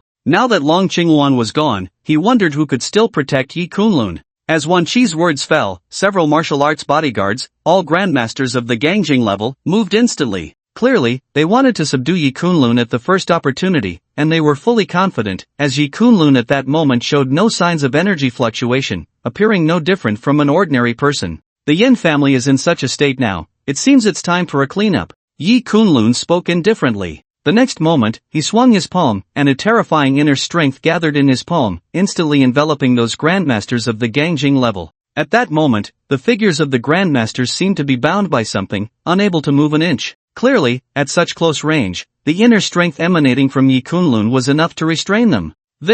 How is this possible? You are a martial arts master. The grandmasters' faces turned pale, and they screamed in terror, as if they had encountered something horrifying. For someone as young as Yi Kunlun to be a martial arts master, this indeed shocked them more than seeing a ghost. Even Sun Zhuan, standing nearby, had his pupils suddenly constrict, looking at Yi Kunlun with a hint of fear, clearly not expecting Yi Kunlun's strength to be that of a martial arts master. Once one steps into the realm of a martial arts master, their aura can be retracted to a level of simplicity. As long as they do not release it, even other martial arts masters would not know the opponent's level of strength. No wonder this person dared to cause trouble in the Yin family. It turned out he was a martial arts master. However, before he could intervene to stop Yi Kunlun, several screams rang out, and Wan Qi's bodyguards were directly killed by Yi Kunlun. After dealing with those bodyguards, Yi Kunlun's cold gaze fell on Wan Qi, and he spoke in a flat tone, "You want to waste me?" "You." Wan Qi looked at this scene, his whole body trembling, retreating 2 steps as if he had seen a ghost. He never dreamed that Yi Kunlun was actually a martial arts master. This was a miscalculation. Moreover, seeing the ruthlessness with which Yi Kunlun acted, he truly feared that Yi Kunlun would kill him. "Sir, it's time to stop. Do you really think that just because you are a martial arts master, you can be invincible in the world and look down on the Yin family?" Just as Wan Qi was at a loss, Sun Zhuang's voice rang out. His expression was somewhat grim. With several martial arts bodyguards killed within the Yin family, it could be said that the Yin family's face was trampled upon. If Yi Kunlun were to leave safely today, where would the Yin family's face go? Upon hearing Sun Zhuang's voice, Wan Qi seemed to find his backbone, looking at Yi Kunlun with a cold smile. "Kid, you think you're tough? Elder son is also a martial arts master. Do you think you can fight better than him? I warn you, my grandfather is the elder of the Yin family, and many years ago, he was among the top 20 martial arts masters in Asia. If you dare to harm me, my grandfather will not let you off. The foundation of the Yin family is not something a mere martial arts master like you can provoke. Now kneel before me, bow 3 times, and call me grandfather.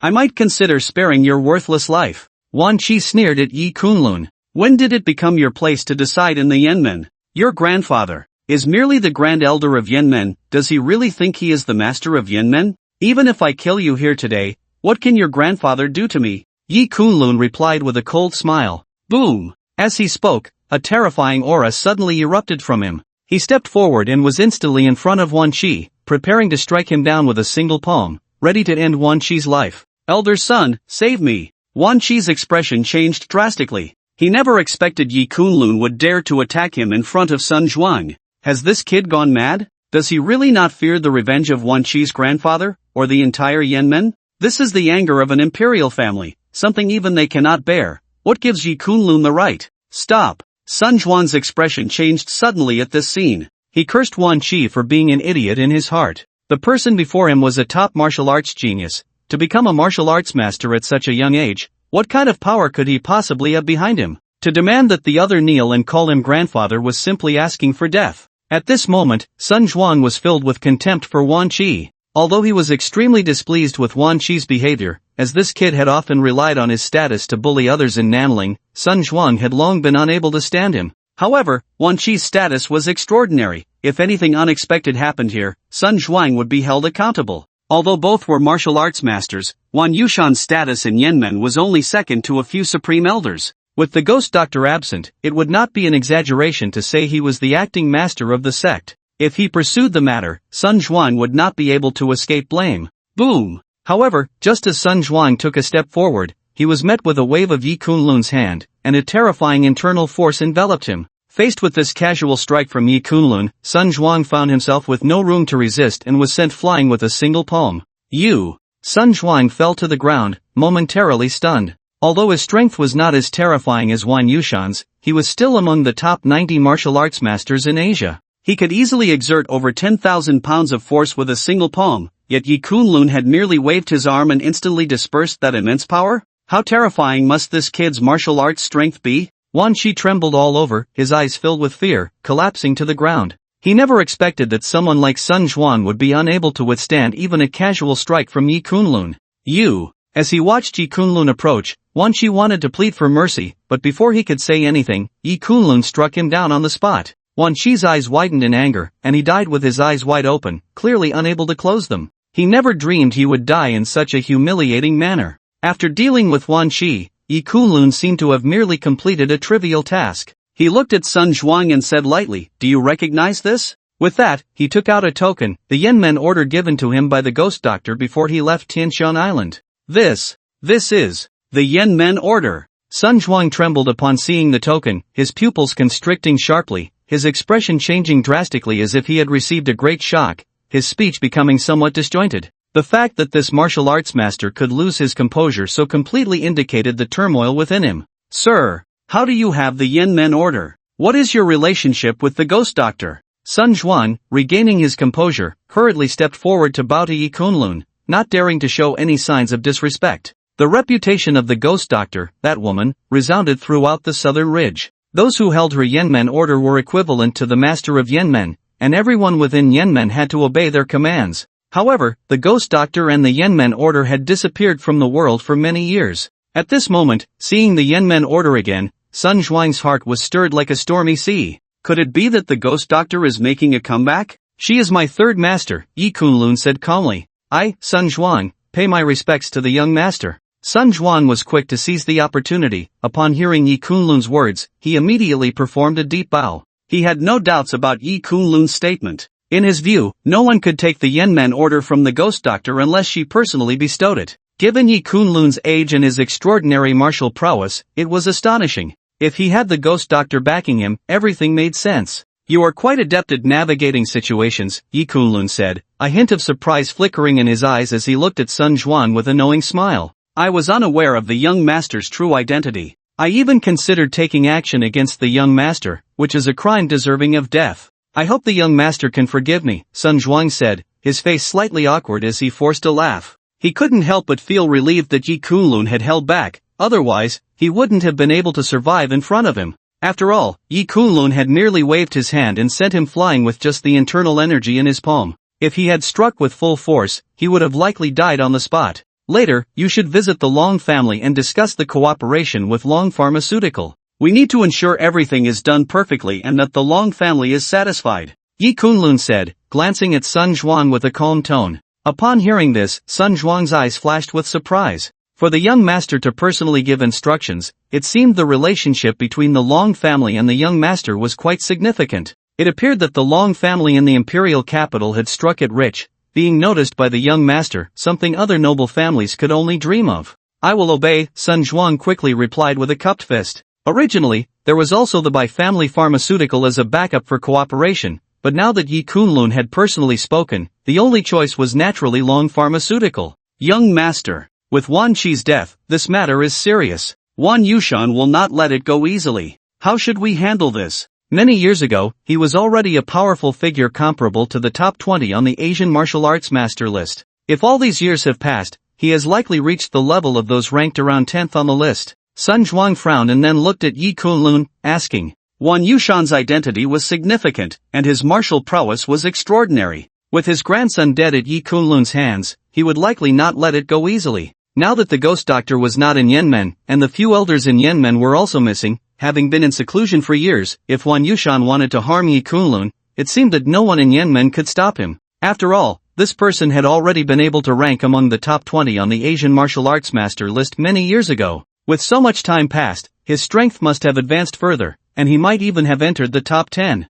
In Sun Zhuang's view, if Wan Yushan wanted to kill Yi Kunlun might not be able to protect himself. If he seeks death, I will personally send him on his way, Yi Kunlun said, his tone calm but filled with an indescribable confidence. Upon hearing Yi Kunlun's words, Sun Zhuang couldn't help but be shocked. Could it be that the young master was unafraid even of those ranked around the top 10 on the Asian martial arts master list? I was overthinking it. Young master, rest assured, I will go to the Long family immediately to discuss the cooperation regarding the new type of medicine from Yenmen with Long Pharmaceutical. Sun Zhuang's tone became even more respectful, thinking to himself that as expected of the ghost doctor's disciple, this martial talent was simply astonishing. Yi Kunlun nodded and then turned to leave. Not long ago, Yan Xuanhu called to inform him that the leader of the medicine sect wanted to meet him. Having previously agreed to the arrangement with the medicine sect, Yi Kunlun naturally would not break his promise. It was time to meet the leader of the medicine sect. Medicine King Valley. In the entire imperial capital, very few were qualified to enter this place, and the reason was simple. It was the residence of the leader of the medicine sect. Without the leader's permission, even a martial arts master would not dare to enter recklessly. However, Yi Kunlun followed Yan Xuanhu and had a smooth passage. Looking at the surrounding scenery, the mountains and waters, Yi Kunlun secretly nodded, thinking that the leader of the medicine sect indeed had exceptional taste. Soon, Yi Kunlun and Yan Xuanhu arrived at a courtyard in Medicine King Valley. Our leader has been waiting for a long time, young friend Yi, please. At this moment, Yan Xuanhu looked at Yi Kunlun with a faint smile and then gestured for him to enter. Yi Kunlun nodded and then curiously asked Yan Xuanhu, I wonder what the leader of the medicine sect wants to see me for. The leader of the medicine sect held a prestigious position, and it seemed there was nothing that could not be resolved. He was quite curious about what matter required his assistance. I'm not sure what the leader wants with you, young friend Yi. The leader is inside, you can ask her directly. Yan Xuanhu shook his head, clearly also in the dark about this matter. With that, Yan Xuanhu stepped forward and pushed open the door, revealing the scene inside the wooden house to Yi Kunlun. The living room of the wooden house was quite large, decorated in a very simple and elegant style, lacking any modern feel. However, what caught Yi Kunlun's attention the most was the figure sitting at the center of the living room. She wore a white long dress, with a white peach blossom belt at her waist. Although she was dressed in loose clothing and sitting upright, it could not conceal her voluptuous figure. Her snow-white skin was as if meticulously carved, delicate and flawless. Her stunning face had her eyes tightly closed, yet even with her eyes shut, the cold aura surrounding her could not be hidden. She exuded an ethereal quality, as if she did not belong to the realm of mortal women, making her seem unattainable. As Yi Kunlun and Yan Xuanhu entered the living room, she slowly opened her eyes. Leader. This is young friend Yi. Yan Xuanhu stepped forward and cupped his hands in greeting, then pointed to Yi Kunlun with a smile. I have met the leader of the medicine sect. Yi Kunlun also cupped his hands and smiled lightly, his gaze fixed on the woman in the white long dress, unable to hide his surprise. He had originally thought the leader of the medicine sect would be an old man,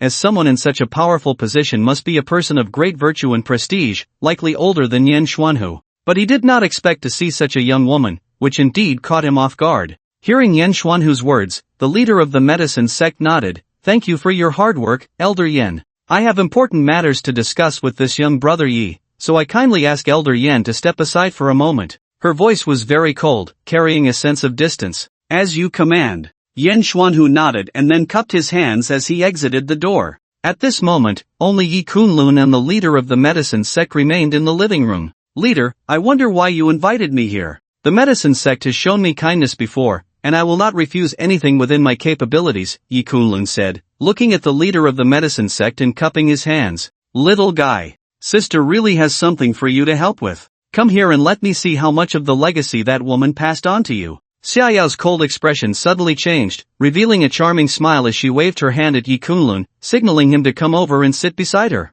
Yi Kunlun frowned. The first time he laid eyes on the master of the medicine gate, his first instinct was that this woman had a cold and aloof demeanor, making her hard to approach. But now, as she spoke, Yi Kunlun felt that this woman was as charming as fire. These were two completely opposite qualities appearing in the master of the medicine gate, which truly surprised Yi Kunlun. Moreover, what surprised him even more was that this woman seemed to know his third master. The master knows my master? Yi Kunlun's eyes showed a hint of astonishment. Don't call me master, call me Sister Xiaoyao. With a wave of her jade hand, a force instantly enveloped Yi Kunlun, causing his body to uncontrollably move in front of Xia Yao. Yi Kunlun's pupils suddenly constricted, a flash of disbelief crossing his eyes. He knew that his current strength was nearly enough to rank in the top 5 of the Asian martial arts master list. But this woman before him, simply by spreading her palm, had enveloped him in a force that rendered him uncontrollable? Such strength! To what level had her martial arts realm reached? Yi Kunlun had speculated that the Medicine Gate had considerable depth,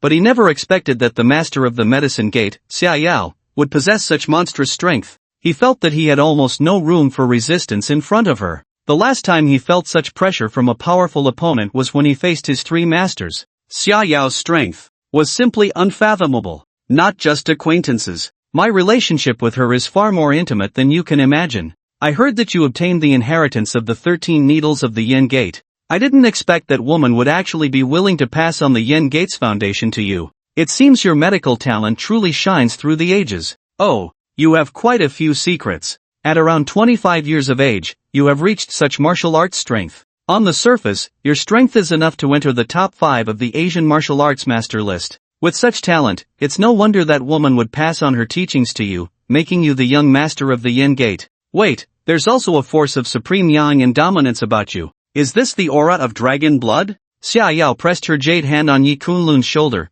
making him sit obediently in front of her. She seemed to sense many secrets and transformations within him, her beautiful eyes flashing with surprise. It could be said that it was extremely rare for something to shock someone of her caliber, but the secrets Yi Kunlun possessed indeed left her quite astonished. Yi Kunlun's shock was no less than Xia Yao's. With her hand pressing on his shoulder, he found himself unable to move even a bit, unable to stand up, and in just a breath's time, Xia Yao had almost completely explored the secrets on him. If it weren't for experiencing it firsthand, Yi Kunlun would never have believed the scene before him. At this moment, cold sweat unconsciously broke out on his forehead. Facing such a powerful and mysterious figure, especially when his life and death were in her hands, Yi Kunlun couldn't help but feel tense. Master, why have you called me here? I will do my best to help, and I won't slack off in the slightest. Yi Kunlun quickly forced a smile. As the saying goes, a good man does not suffer immediate losses. This woman was unfathomable and definitely not someone to be trifled with. He was only thinking about fulfilling the agreement with the Medicine Gate as quickly as possible and leaving this place.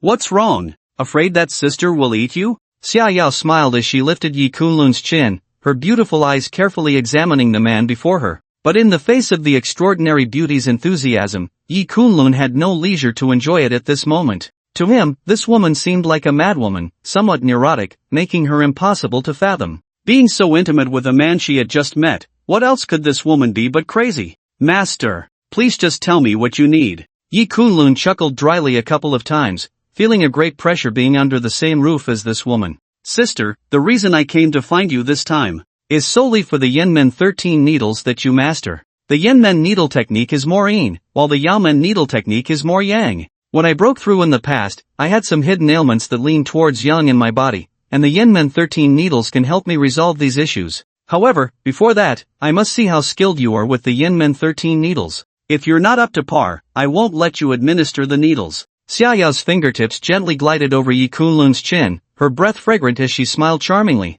After speaking, she released Yi Kunlun's shoulder, and in the next moment, she spread her jade-like hand, and a set of silver needles flew out from a box in the living room. Good needles. Yi Kunlun held the set of silver needles in his palm, unable to help but exclaim, then turned his gaze to Xia Yao and said, "The sect master only sought me out for this matter. As for my skill with the Yinmen 13 needles, the sect master will know at a glance." With a thought, Yi Kunlun made the 13 silver needles dance in the air, producing a sound like the ringing of needles. A chilling aura gathered among the 13 needles, and at that moment, the temperature in the entire living room seemed to drop a few degrees. Using chi to control the needles, and guiding the 13 needles like swimming dragons, transforming form into intent, even affecting the surrounding temperature, the essence of the Yinmen 13 needles has indeed emerged, truly remarkable. Little guy, you are even more impressive than I imagined. Xia Yao's willow-like brows curved as she nodded at Yi Kunlun, clearly satisfied with his demonstration of the Yinmen 13 needles. Since that's the case, it's time to administer the needles. Xia Yao looked at Yi Kunlun with a light smile in her beautiful eyes. Yi Kunlun nodded, then sat in front of Xia Yao, slowly inserting the 13 silver needles into her body. At this moment, the distance between Yi Kunlun and Xia Yao was so close that he could see every inch of her exquisite face clearly. Although Xia Yao was wearing a fitted long dress, the waves beneath her snow-white neck added a touch of alluring imagination. There was an acupoint that needed needling located near her chest, and Yi Kunlun immediately focused his mind, carefully administering the needles. If you needle in the wrong place, I won't be polite later. Xiaoyao's beautiful eyes fixed on Yi Kunlun, and upon seeing where his gaze was directed, a deep smile appeared in her eyes. At that moment, the air seemed to be filled with a murderous intent. Rest assured, sect master. Yi Kunlun felt the murderous intent and his heart tightened. He thought to himself that this woman was of the queen type, only allowing herself to tease others, not permitting anyone to show even a hint of disrespect in her presence. Soon, all 13 needles were inserted into Xiaoyao's 13 acupoints, and Yi Kunlun's brow furrowed as he began to control the needles with his qi, causing the 13 silver needles to emit a soft trembling sound. Half an hour later, Yi Kunlun withdrew the needles, clearly indicating that the needling process was complete, and the hidden ailments remaining in Xiaoyao's body had all been resolved. Sect Master. The task is accomplished. If there's nothing else, I will take my leave. Yi Kunlun cupped his hands and stood up, preparing to bid farewell. Staying even a moment longer with this woman made him feel an increased sense of danger. Not going to stay a little longer? Xiaoyao smiled with her beautiful eyes. The Yanmen 13 needles were indeed extraordinary. Her hidden ailments had been completely cured. I won't disturb the sect master any longer. Farewell. Yi Kunlun forced a smile. This time coming to the Yamen, he had truly witnessed that there are mountains beyond mountains, and heavens beyond heavens. The visible rankings of Asian martial arts masters were likely beneath the true martial arts powerhouses who would not deign to show themselves there. After saying that, Yi Kunlun bid farewell and turned to leave. Watching Yi Kunlun's departing figure, Xiaoyao's beautiful eyes revealed a deep smile. I didn't expect that little guy from back then has grown up so much now. Little Kunlun, we will meet again in the future. Long family. Qingwan. Why are you back so soon? Where is Kunlun? As Long Qingwan just walked through the door, Long Shuguo and his wife looked at her in surprise. The cooperation with the Yanmen involved various aspects of profit sharing, and logically, it should have taken at least a few hours to discuss. Long Qingwan and Yi Kunlun had only been out for a short while before returning, which surprised Long Shuguo and his wife. Seeing that Long Qingwan had returned alone without Yi Kunlun, their expressions immediately darkened. Could it be that this girl left Yi Kunlun behind and came back by herself? Dad, Mom, don't mention that guy. If it weren't for him, our Long Pharmaceutical wouldn't have lost the cooperation with Yanmen. Hearing her parents mention Yi Kunlun, Long Qingwan said coldly. If it weren't for her parents and the old man insisting that Yi Kunlun go with her, how could things have turned out so badly? Although Wan Qi's demands were excessive, she and the Long family could not meet them. But the distribution of Yanmen in the imperial capital was not decided by Wan Qi. He had a higher-up, Sun Zhuang, above him. The Long family could bypass Wan Qi and negotiate directly with Sun Zhuang. However, now that Yi Kunlun's reckless actions had offended Yanmen, even if the Long family wanted to negotiate with Sun Zhuang, the other party would no longer give them that face. Long Shuguo and his wife exchanged glances, their hearts sinking, and they quickly asked Long Qingwan about the details of the situation. After hearing the sequence of events, the couple sighed. They had originally just wanted Yi Kunlun and Long Qingwan to gain some experience and familiarize themselves with the Long family's business. How could they have known he would cause such a huge disaster? Dad, is this the good husband you found for me, the perfect son-in-law for the Long family? He hasn't even entered the Long family gate yet, and he's already brought us so much trouble. If he really enters the Long family in the future, what will happen? Let's just put the marriage agreement aside, otherwise, who knows what kind of trouble this guy will bring us. Long Qingwan huffed, and after what had happened, she no longer believed her parents would be stubbornly self-righteous. Qingwan, no matter what, Kunlun is doing this for you. If it weren't for Wan Qi bringing up some marriage proposal, would he have been so angry and directly hit someone? I see this as his way of showing he cares about you. If he saw Wan Qi speaking like that and remained indifferent, then I would really have to doubt whether he is too cowardly. As for the cooperation between Long Pharmaceutical and Yanmen, let's think of other ways. Kunlun has been drifting for many years, and it's natural for him to be a bit restless. Give him a little more time. Long Shuguo sighed and spoke slowly while looking at Long Qingwan. Although Yi Kunlun had caused quite a bit of trouble for the Long family, it seemed that his opinion of this prospective son-in-law had not changed much. Dad, are you crazy? How can you still have expectations for that guy? Hearing her father's words, Long Qingwan's beautiful eyes widened in disbelief. She never expected Yi Kunlun to cause such a huge commotion and bring so much trouble to the Long family, yet her father still wanted to maintain that marriage agreement. And her mother seemed to have no objections to it? Long Qingwan felt her mind was about to explode. What on earth were her parents thinking? Didn't Kunlun say before you left that he would handle the next matters? Who knows, he might really have a way. You are his fiancé. Give him a little more patience, believe in him a bit more, maybe he will surprise you. Long Qingwan's mother, Aozhu, gently patted her daughter's shoulder and said softly. She felt that her daughter was a bit too impatient. They had just recognized each other not long ago, and she should give him more time to discover his strengths. Mom, what are you talking about? I never agreed to that marriage, I'm not his fiancé. Hearing her mother's words, Long Qingwan shot her a glare and huffed, that guy's big talk is probably only something you all would believe. How could he possibly solve such a big problem? In my opinion, he is either being held captive by the Yanmen and waiting for our Long family to rescue him, or he has fled in disgrace and doesn't dare to show up at our Long family's door again. To her, the former was more likely. Yi Kunlun had caused such a big mess, and the Yanmen would certainly not let him off easily. But due to the Long family's connections, they might not take his life, though he would definitely suffer some physical pain. Kunlun should still be in the Yanmen. I'll go take a trip. Although he acted impulsively this time, he was also being true to himself. No matter what, we can't let him suffer too much in the Yanmen, Long Shugwa said softly. After saying this, he prepared to leave for the Yanmen branch in the imperial capital.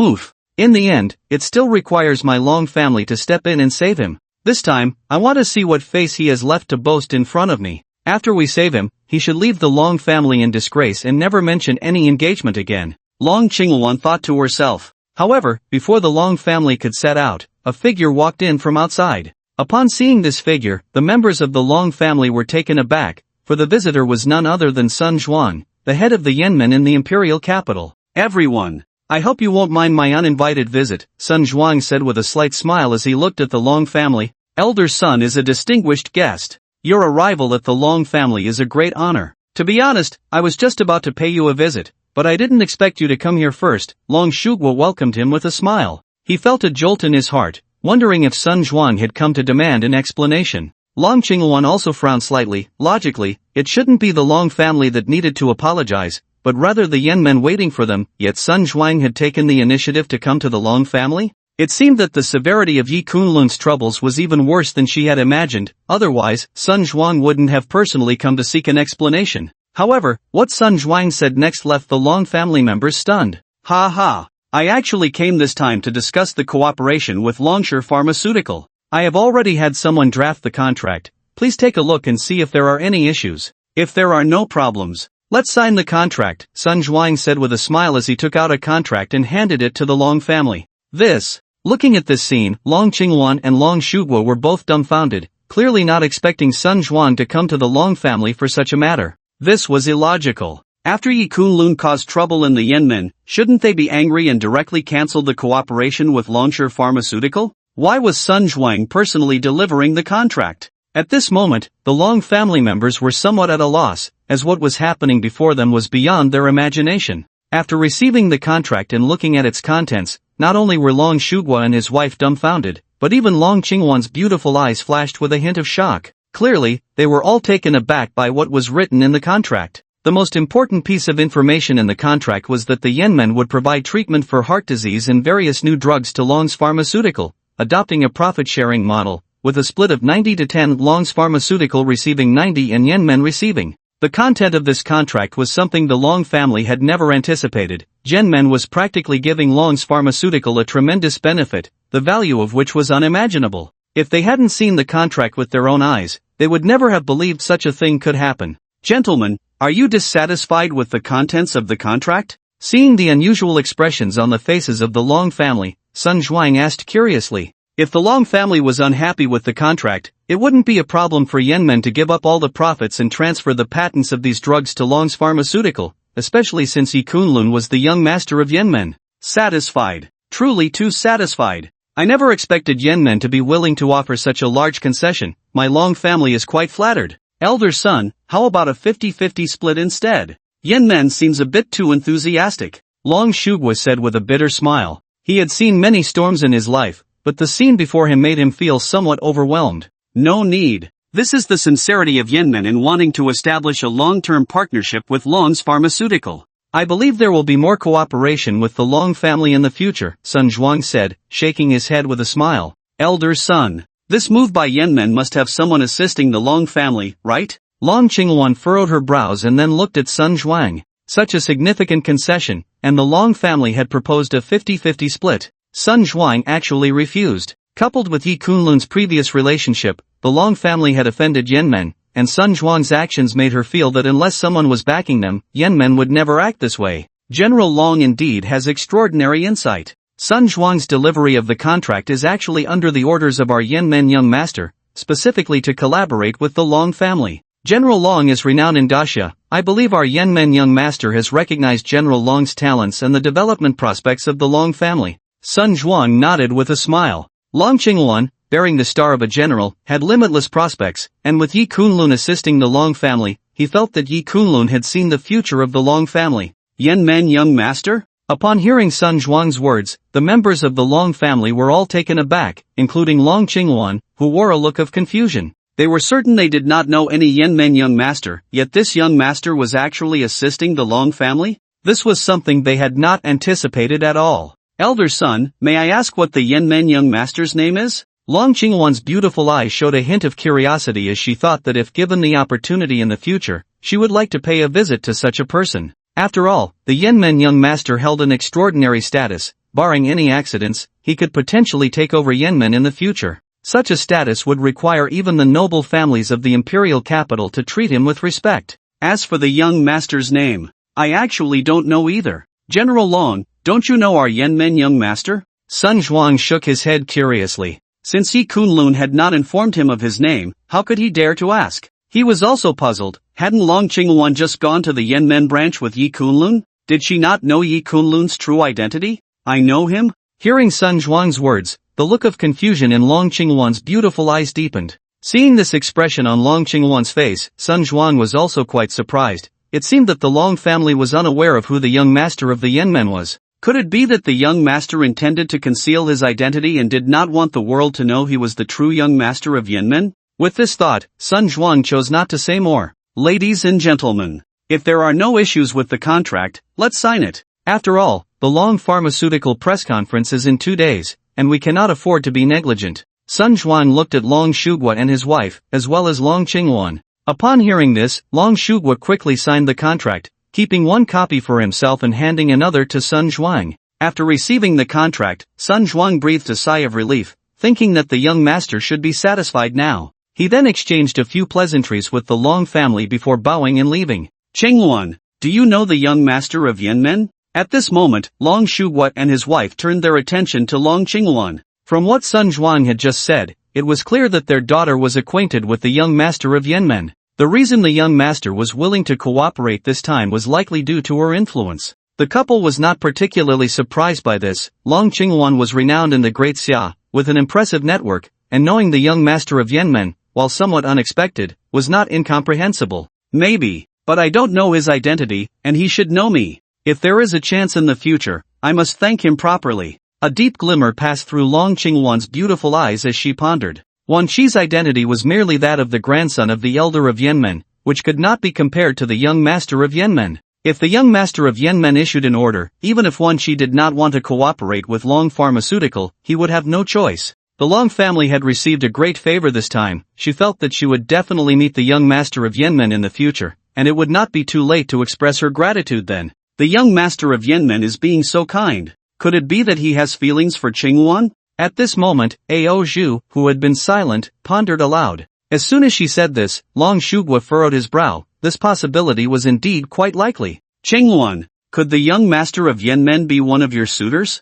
Long Shugua asked curiously. Aside from this possibility, he could not think of any other reason why Yanmen would offer such generous terms. Maybe. Long Qingwan replied uncertainly upon hearing her parents' words. After all, her identity was special, and she had no shortage of suitors. For instance, there were many like Zhan Tianlong. She felt that the young master of Yanmen showing such goodwill indeed had this possibility. Who could the young master of Yanmen be? A deep look appeared in Long Qingwan's beautiful eyes as she murmured to herself. I didn't expect that the crisis of our Long family's pharmaceutical company would be resolved so unexpectedly, which made us worry for nothing. I suppose Kunlun is fine now. Yanmen shouldn't want his life. Qingwan, why don't you go to Yanmen and pick him up? Long Shugua smiled at Long Qingwan, clearly wanting to give his daughter more space to interact with Yi Kunlun. The young master of Yenmen, a figure who appeared out of nowhere, had a respectable identity and status, and he had also provided timely assistance to the Long family. He felt that the marriage between his daughter and Yi Kunlun might be shaken. As compared to this young master of Yenmen, Yi Kunlun indeed fell short. While Long Qingwan still did not know who the young master of Yenmen was, it would not be a bad thing for her to get closer to Yi Kunlun. Long Shugwa was clearly putting a lot of thought into bringing Yi Kunlun and Long Qingwan together, as he hoped that the two, who were the descendants of his sworn brother and had been promised to each other since childhood, would ultimately end up together. Hearing her father's words, Long Qingwan, who had originally felt her mood shift from gloomy to sunny due to the crisis in the Long family being resolved, suddenly felt her spirits vanish. Dad! If it weren't for this guy, how could the cooperation between Long's pharmaceutical and the Yin clan have so many twists and turns? I'm not going, Long Qingwan said irritably. Compared to the Yin clan's young master, who did good deeds without seeking recognition, Yi Kunlun, who was full of hot air, seemed to her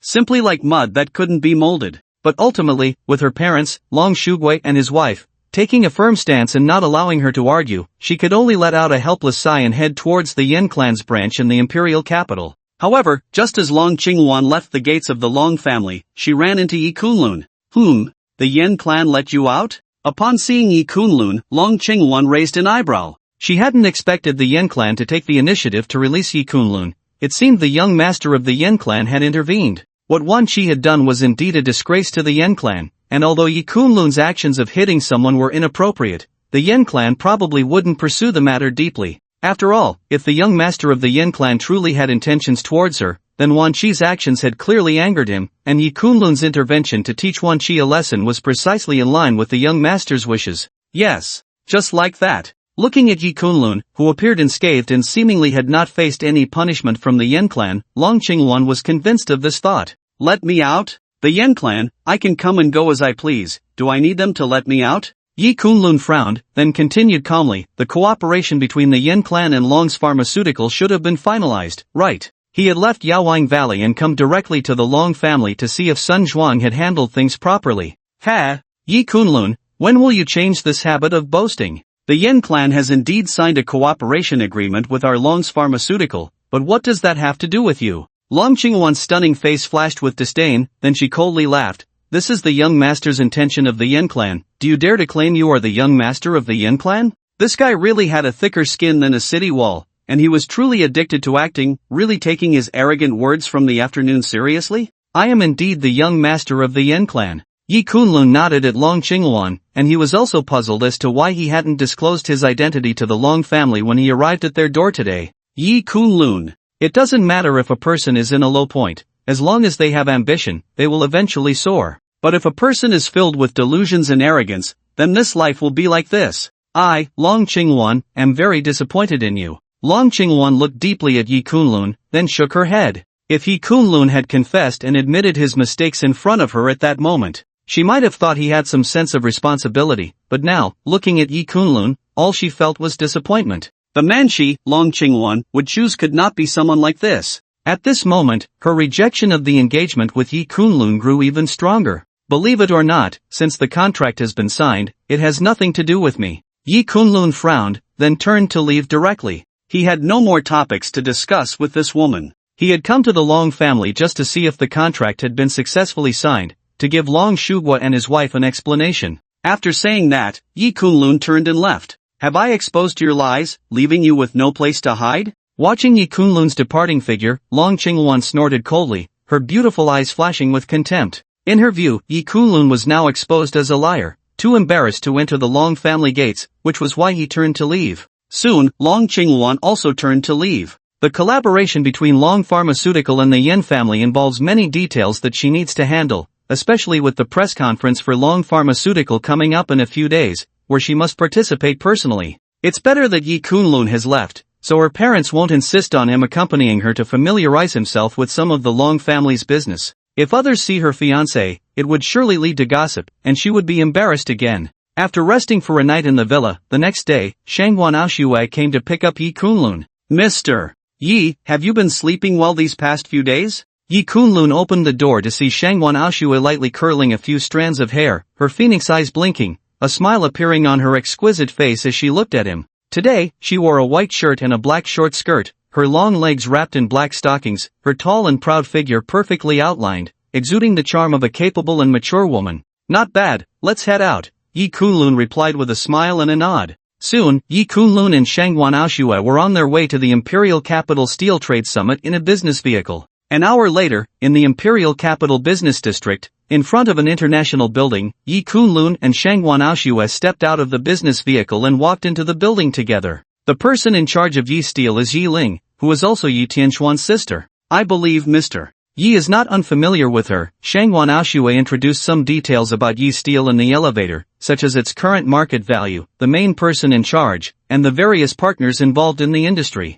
Yi Kunlun nodded in response. After all, Yi Tianxian was the young master of the Yi family in the imperial capital, so it made sense for his sister to be in charge of Yi Steel. Mr. Yi, members of the Rothschild family are also here. I heard that the person coming this time is Mr. Hartley, one of the important managers in the Rothschild family. Shangwan Aoshue continued to introduce the person from the Rothschild family who was here for inspection, clearly having done thorough research on the Steel Trade Summit. Oh, it's him. Yi Kunlun nodded, not expecting Harley to come to the Great Xia this time. This would save him a lot of effort, as he wouldn't have to introduce himself to the Rothschild family later. Do you know Mr. Harley? Shangwan Aoshue was surprised to hear Yi Kunlun's words, her beautiful eyes flashing with astonishment. Let's say we know each other. Don't worry, today the Rothschild family's steel trade cooperation will only choose Yi Shang Steel. Yi Steel won't stir up any trouble, Yi Kunlun replied with a smile and a nod. As long as Yi Steel's largest partner announced cooperation with Yi Shang Steel,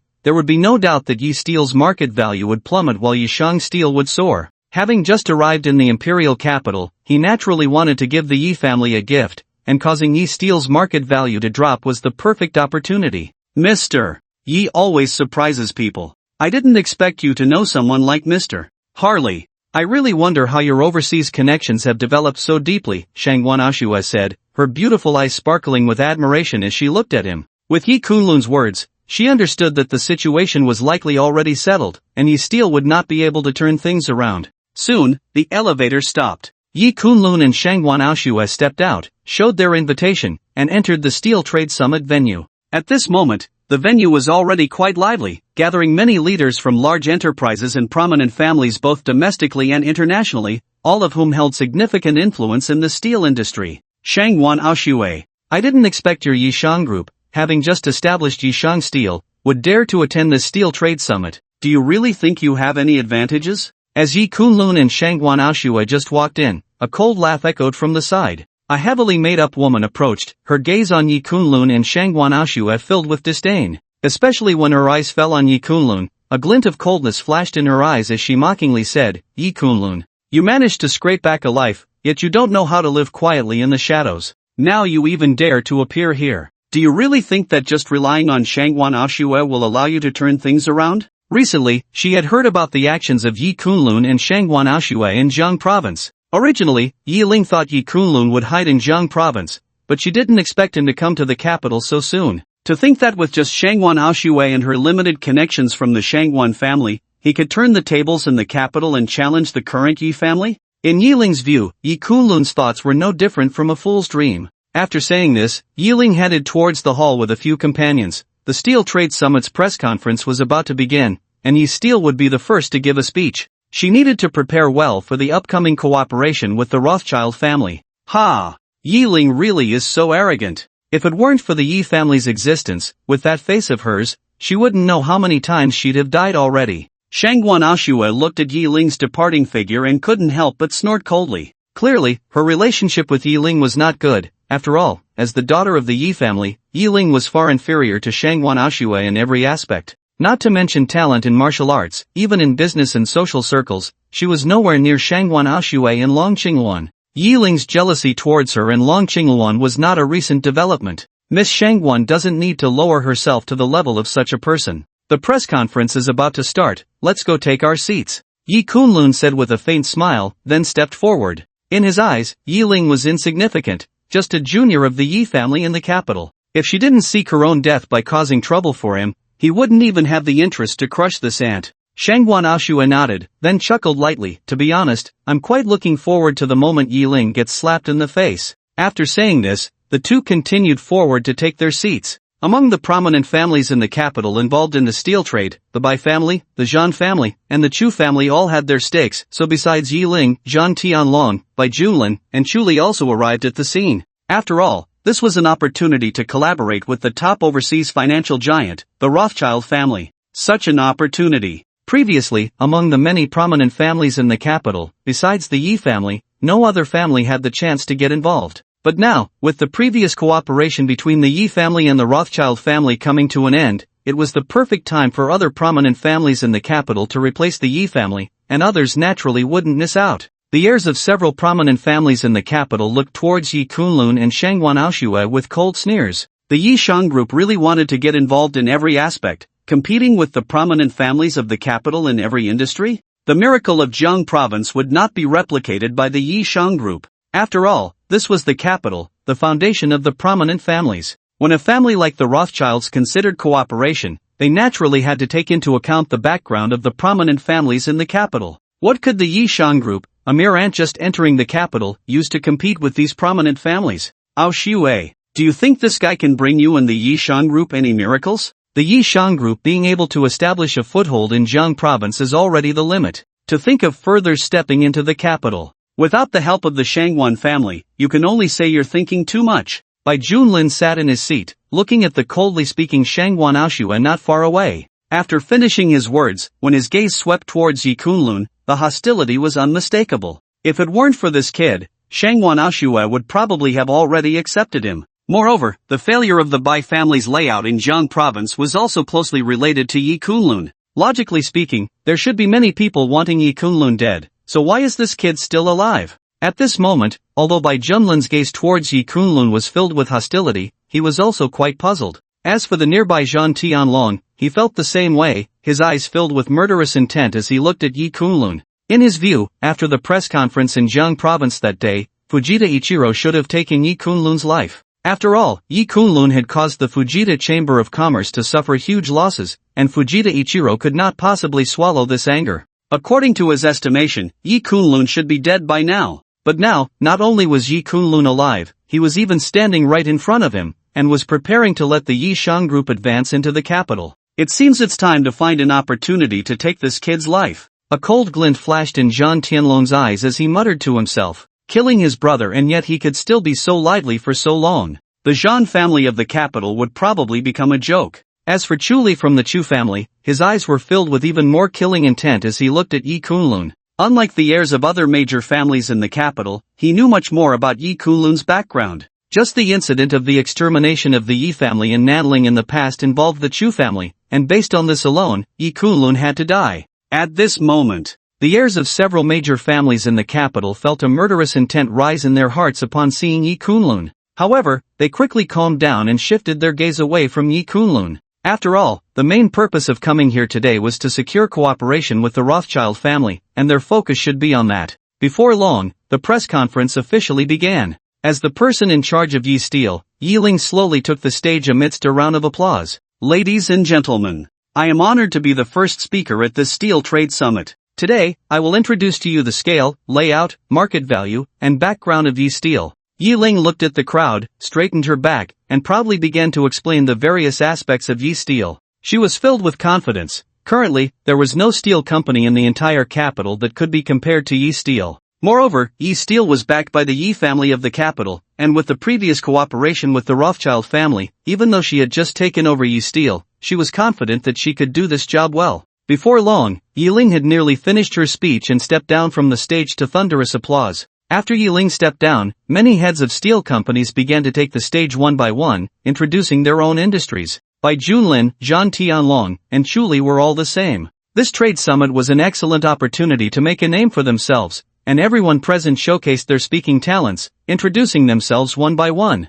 Shangwan Aoshue also represented Yi Shang Steel and took the stage to give a speech. Yi Shang Steel was backed by the Yi Shang Group, which now had a market value of nearly 300 billion. Making it one of the companies with the best development prospects at the scene, second only to Yi Steel, Bai Steel, Zhan Steel, and Chu Steel. In an instant, many people focused their attention on Shangwan Aoshue. For this young lady of the Shangwan family, many present were well aware of her background. However, many were puzzled. Shangwan Aoshue's actions seemed unrelated to the Shangwan family. After all, when she had just introduced Yishang Steel and the Yishang group behind it, she did not mention the Shangwan family's support. Many had heard that the Yishang group was formed by Shangwan Aoshui and others, even going so far as to tear their faces with some old-timers from the Shangwan family. It seemed this matter was serious. Ha! With just the Yishang group, you think you can enter the capital and directly compete with my Yi family's pillar, Yi Steel? Yi Kunlun, Shangwan Aoshui. I can only say you are bringing humiliation upon yourselves. From today, Yi Steel will be completely finished. Yi Ling looked at Shangwan Aoshui, who was walking down from the stage, her eyes flashing with disdain. Even if the Yishang group had the Shangwan family's assistance, in Yi Ling's view, it was hardly a concern, especially with only the Yishang group as a background. A market value of 300 billion was indeed considered a business giant in Jiang province. But in the capital, wanting to clash head-on with the pillar industries of various noble families was still lacking. The only ones putting her under pressure were the steel companies under a few other major noble families in the capital. Bai Junlin, Zhan Tianlong, and Chuli shared the same sentiment, looking at the people from Yi Steel with contempt. They had just thought their speeches were perfect, and with their own noble family background, they believed they could compete with Yi Ling for the cooperation with the Rothschild family. At the very least, they should be able to secure a decent share of orders, perhaps not as much as Yi Steel, but at least a significant portion, and they could also gain opportunities to connect with the Rothschild family. As for Yi Steel, they had no advantages in this regard. In the capital, wanting to engage in steel trade, the existence of the noble family background was fundamentally crucial. Without the Shangwan family's Yishang group, the heirs of several noble families in the capital considered it insignificant, with no chance to open up the market. How could the Rothschild family possibly give order cooperation to Yi Steel? At this moment, a figure walked in from the entrance of the venue, accompanied by several bodyguards, instantly attracting the attention of many present, all eyes converging on him. Some leaders of major enterprises in the front row stood up, including Yi Ling, Zhan Tianlong, Bai Junlin, Chuli, and Shangwan Aoshui, because the newcomer was none other than Mr. Harley from the Rothschild family. As soon as Harley entered the venue, he looked around, seemingly searching for someone. After a full half-minute, his gaze landed on the front row, and without a moment's pause, he hurried towards the front of the hall, seemingly heading straight for Yi Ling's position. At this moment, Zhan Tianlong, Bai Junlin, and Chuli felt a jolt in their hearts, thinking this was not good. Mr. Harley was unexpectedly so enthusiastic towards Yi Ling, which greatly exceeded their expectations. Yi Ling was delighted to see this. She hadn't anticipated that Mr. Harley would value Yi Steel so highly, rushing towards her as soon as he entered the venue. Mr. Harley. Yi Ling smiled and greeted him as he approached, but unexpectedly, Harley ignored her, directly bypassing the people from Yi Steel and heading straight for Yishang Steel. Mr. Yi, you are hard to find. I just heard that Yishang Group has established a Yishang Steel and is attending this steel trade summit, so I rushed over immediately, hoping to meet you and discuss whether the Rothschild family could entrust all their steel trade cooperation in Daxia to Yishang Steel. I wonder if you would be satisfied. Harley forced a smile on his old face and respectfully stood before Yi Kunlun. As soon as Harley finished speaking, the others present were all stunned. Yi Ling, Zhan Tianlong, Bai Junlin, and Chuli all looked dazed, staring at the scene in disbelief. What's going on? How could Yi Kunlun know Mr. Harley? Moreover, judging by this demeanor, Mr. Harley clearly holds him in high regard. This is a steward from the Rothschild family, a figure of extraordinary status. In the eyes of the other party, the imperial families are nothing more than that. Yet, such a person's attitude towards Yi Kunlun is astonishing. This scene was something the heirs of the imperial families present could never have imagined, even in their dreams. Even Shangwan Aoshui, at this moment, looked at the scene with a hint of surprise in her beautiful eyes. Previously, when Yi Kunlun said he knew Mr. Harley, she didn't doubt it. After all, Yi Kunlun had performed too many miracles for her over the years. But she never expected that Mr. Harley from the Rothschild family would show such respect towards Yi Kunlun, completely unlike the attitude between friends. Moreover, without even discussing details, Mr. Harley directly wanted to sign a cooperation agreement, handing over all the Rothschild family's steel trade orders in Daxia to Yishang Steel. Ask her, she is now the person in charge of Yishang Steel.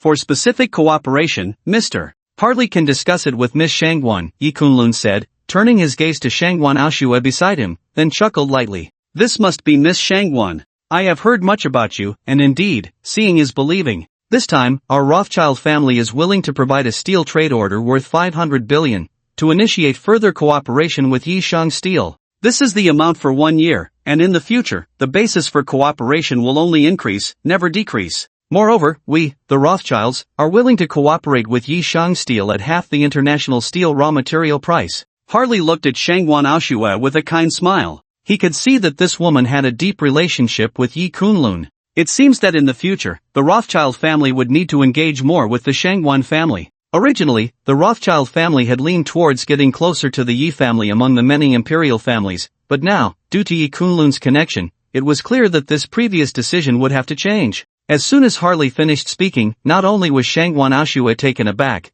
but even Yi Ling, Zhang Tianlong, and the others standing nearby were also dumbfounded. Harley's words were like a thunderclap on a clear day for these few people present, making their eardrums ring. It should be noted that in previous years, Yi Steel, as a partner of the Rothschild family, received steel trade orders from them amounting to only about 100 billion per year, and Yi Steel's prices were slightly higher than the international steel raw material prices, which was how they managed to secure cooperation with the Rothschild family. But now, the Rothschilds were actually willing to provide an order of 500 billion a year and offer a half-price discount to Yishang Steel. This scene was truly beyond the expectations of everyone present. Without a doubt, the one with the most difficult expression was Yi Ling, because she was very clear that with just this one statement from Harley, after today's steel trade summit, the market value of Yi Steel would collapse. The largest trading partner chose Yishang Steel, which could be said to be a devastating blow for Yi Steel. Yi Ling's face turned a bit pale. Previously, the investment in Jiang province had lost hundreds of billions, which did not harm the foundation of the Yi family in Dijing,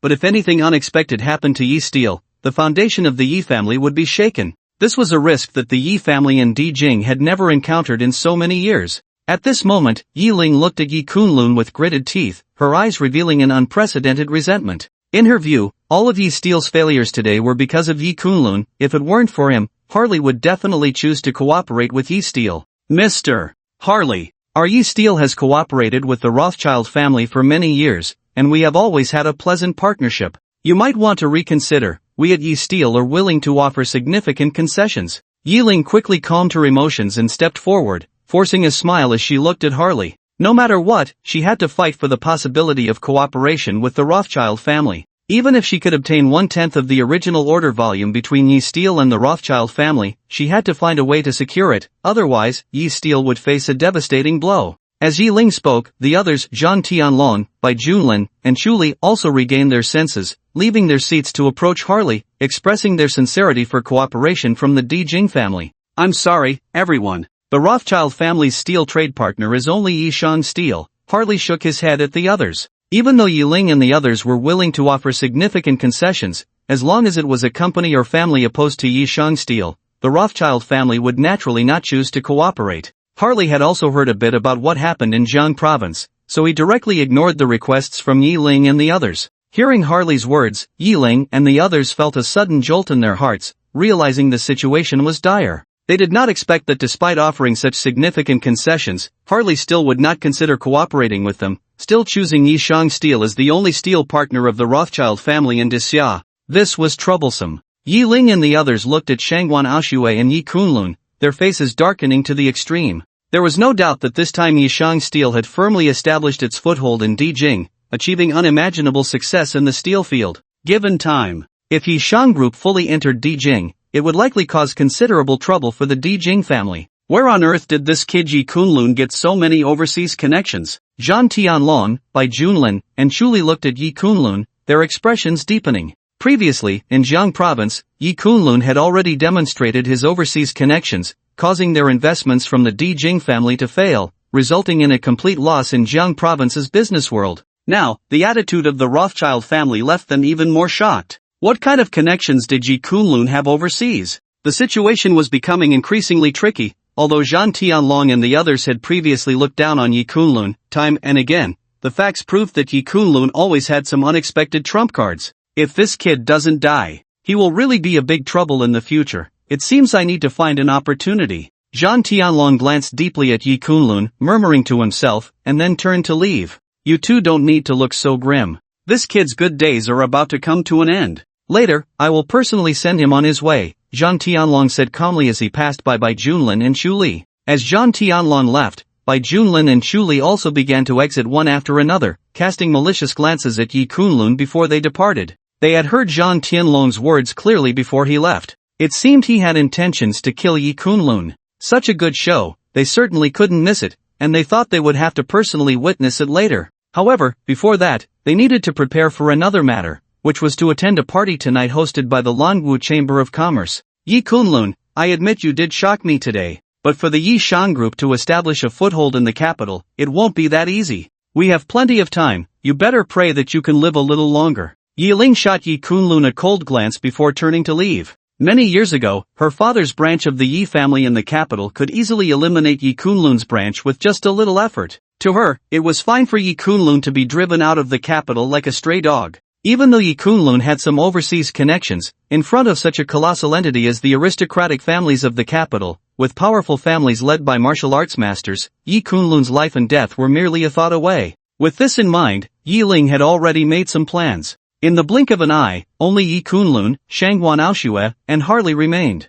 Mr. Harley, currently our Yi Shang Steel does not have enough funds to fulfill your order contract. We may have to wait for a while until we can allocate some funds from the Yi Shang group. At this moment, Shangguan Aoshue looked at Harley with a wry smile. She hadn't expected the cooperation with the Rothschild family to go so smoothly. Harley had directly given Yi Shang Steel a contract for 500 billion in steel raw materials for a year. Although it was a big cake, given Yi Shang Steel's current foundation, even if the Rothschild family was willing to sell at half price, they probably still couldn't afford it. Miss Shangguan, there's no need to worry. As for the funds, there's no rush for payment. Our Rothschild family can provide the steel raw materials first, and when Yi Shang Steel starts to see profits, payment can be made then. Harley waved his hand and smiled. Clearly, he was simply representing the Rothschild family in giving Yi Shang Steel a great gift. Yi Shang Steel wouldn't spend a penny and would directly obtain this large order. Moreover, the price of steel raw materials within the Great Xiao was higher than on the international market, and the Rothschild family was selling the steel raw materials at half price,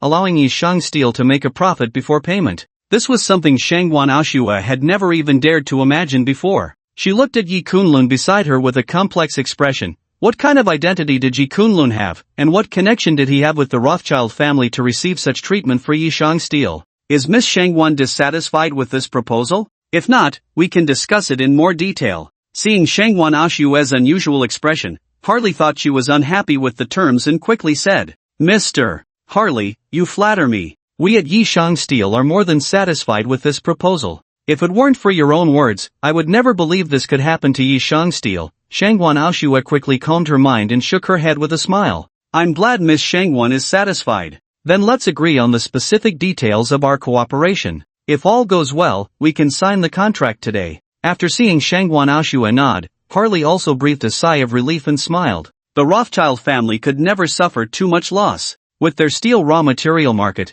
the cost price is almost half of the current international steel raw material price. If they sell at the international steel raw material price, they can make a profit of half. It can be said that the Rothschild family is currently completely helping Yi Shang Steel to gain recognition. A market worth 500 billion a year, helping Yi Shang Steel has already reached the limit for the Rothschild family. If they have to invest money to do this, then it would be somewhat uncomfortable for them. Fortunately, Shangguan Aoshue nodded in time, which really relieved Harley a lot. He quickly began discussing the details of cooperation with Shangguan Aoshue. Meanwhile, Yi Kunlun was sitting in a chair, sipping tea, indifferent to these trivial matters. However, at that moment, Yi Kunlun's phone rang. The caller was none other than Long Shuhua. During his previous visit to the Long family, Yi Kunlun exchanged phone numbers with several elders of the Long family. Yi Kunlun did not delay and picked up the phone to answer. Kunlun, are you free? Come to the Long family, I have something to discuss with you, said Long Shuhua on the other end of the line. Okay, uncle, I'll be right over. Yi Kunlun nodded and then hung up the phone. Now that the matter with Yi Shang Steel was resolved, he could leave the subsequent matters to Shangguan Aoshue. There was nothing more for him to do here, so he simply said a few words to Shangguan Aoshue and Harley before leaving the place. Long family. Dad. If it weren't for the young master of the Yin family last time, our Long pharmaceutical would have suffered a huge loss, and it might even have shaken our foundation. The fact proves that Yi Kunlun is simply incapable of taking on great responsibilities. Apart from causing trouble, he is of no use at all. And now you want me to take him to participate in the Longwu Business Association's cooperation gala? Originally, we wanted to compete for the upcoming cooperation, but there are quite a few competitors. If this guy causes any more trouble, wouldn't our cooperation with the Longwu Business Association be ruined? Long Qingwan looked at her father in disbelief. After the previous experience with the Yin family, she thought her father would have lost any expectations for Yi Kunlun, but unexpectedly, he still wanted Yi Kunlun to attend an important gala in the capital with her today. Long Qingwan felt like she was going crazy. What on earth was her father thinking? Did he really believe that Yi Kunlun could take on any significant responsibilities? Qingwan, no matter what, Kunlun is still your fiancé. Why can't you give him a little patience and speak to him nicely? He made some mistakes before because he lacked experience, but precisely because he lacks experience, you need to take him around the Long family's business more. Although Kunlun is a bit reckless in his actions, he has a good heart, and I have high hopes for him. Long Shugwa patted his daughter's shoulder and spoke earnestly. Qingwan, your father is right. It's inevitable for young people to encounter setbacks. As his fiancé, you should give Kunlun a little more time. Who knows, he might surprise you in the future. Aozhu also walked over, looking at her daughter with a gentle smile, advising her to integrate more with Yi Kunlun. Just based on what Yi Kunlun did in Jiang province with Shangwan Ashue, she had a new appreciation for him, believing that Yi Kunlun was definitely a potential asset. At that moment, there was a knock at the door of the Long family, and Yi Kunlun walked in.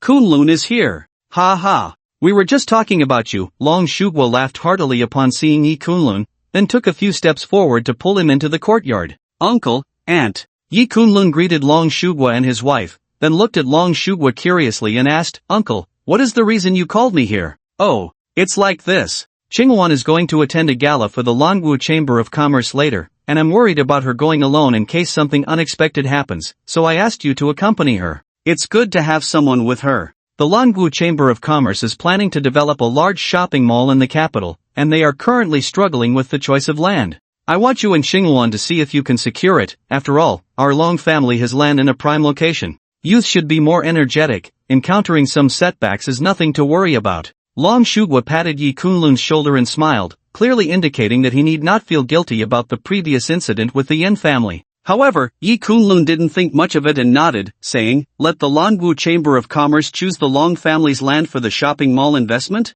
That's not a problem. Uncle, don't worry. Coincidentally, he was also planning to meet the head of the Longwu Chamber of Commerce, and Long Shugwa's request for him and Long Qingwan to attend the gala aligned perfectly with his intentions. The matter of choosing land for the shopping mall was, in Yi Kunlun's view, just a matter of words, a trivial matter. As soon as Yi Kunlun said this, Long Shugwa was taken aback, clearly not expecting such a response from him. The next moment, he couldn't help but laugh heartily. Haha, good, it's a good thing for a young man to have confidence. If you don't even have confidence, how can you talk about taking over the Long family with Qingwan in the future? Meanwhile, Long Qingwan shot Yi Kunlun an annoyed glance from the side, thinking that this guy had really thick skin to say such grandiose things in front of her father. The gala for the Longwu Chamber of Commerce was highly anticipated, and it wasn't just the Long family that wanted to collaborate with them, other families also had better land positions. Even she felt considerable pressure when she personally took charge. Yi Kunlun's words seemed utterly arrogant and unrealistic to her. Qingwan, it's about time, you should set off with Kunlun, Aozhu said, looking at Long Qingwan and Yi Kunlun. Hearing her mother's words, Long Qingwan sighed, got it. She then shot Yi Kunlun a glare, thinking that this jerk still had designs on her, and her father had called him back, so he really came. She had originally thought that after Yi Kunlun messed up the collaboration between the Yin family and Long's pharmaceuticals, he would be too embarrassed to show his face at the Long family's door, but unexpectedly, he really came. With that, Long Qingwan turned and headed for the door. Alright, go with Qingwan, young people should interact more. Uncle and aunt have high hopes for you, and we hope to hold our grandson soon, Long Shugwa said, patting Yi Kunlun's shoulder and smiling meaningfully at him. Upon hearing her father's words, Long Qingwan felt a wave of embarrassment and quickened her pace. Yi Kunlun could only smile wryly, then cupped his hands in farewell, thinking that Long Shugwa was overthinking things, considering even that. Watching Yi Kunlun's departing figure, Long Shugwa and his wife fell silent for a moment, and finally, Aozhu spoke slowly, Shugwa.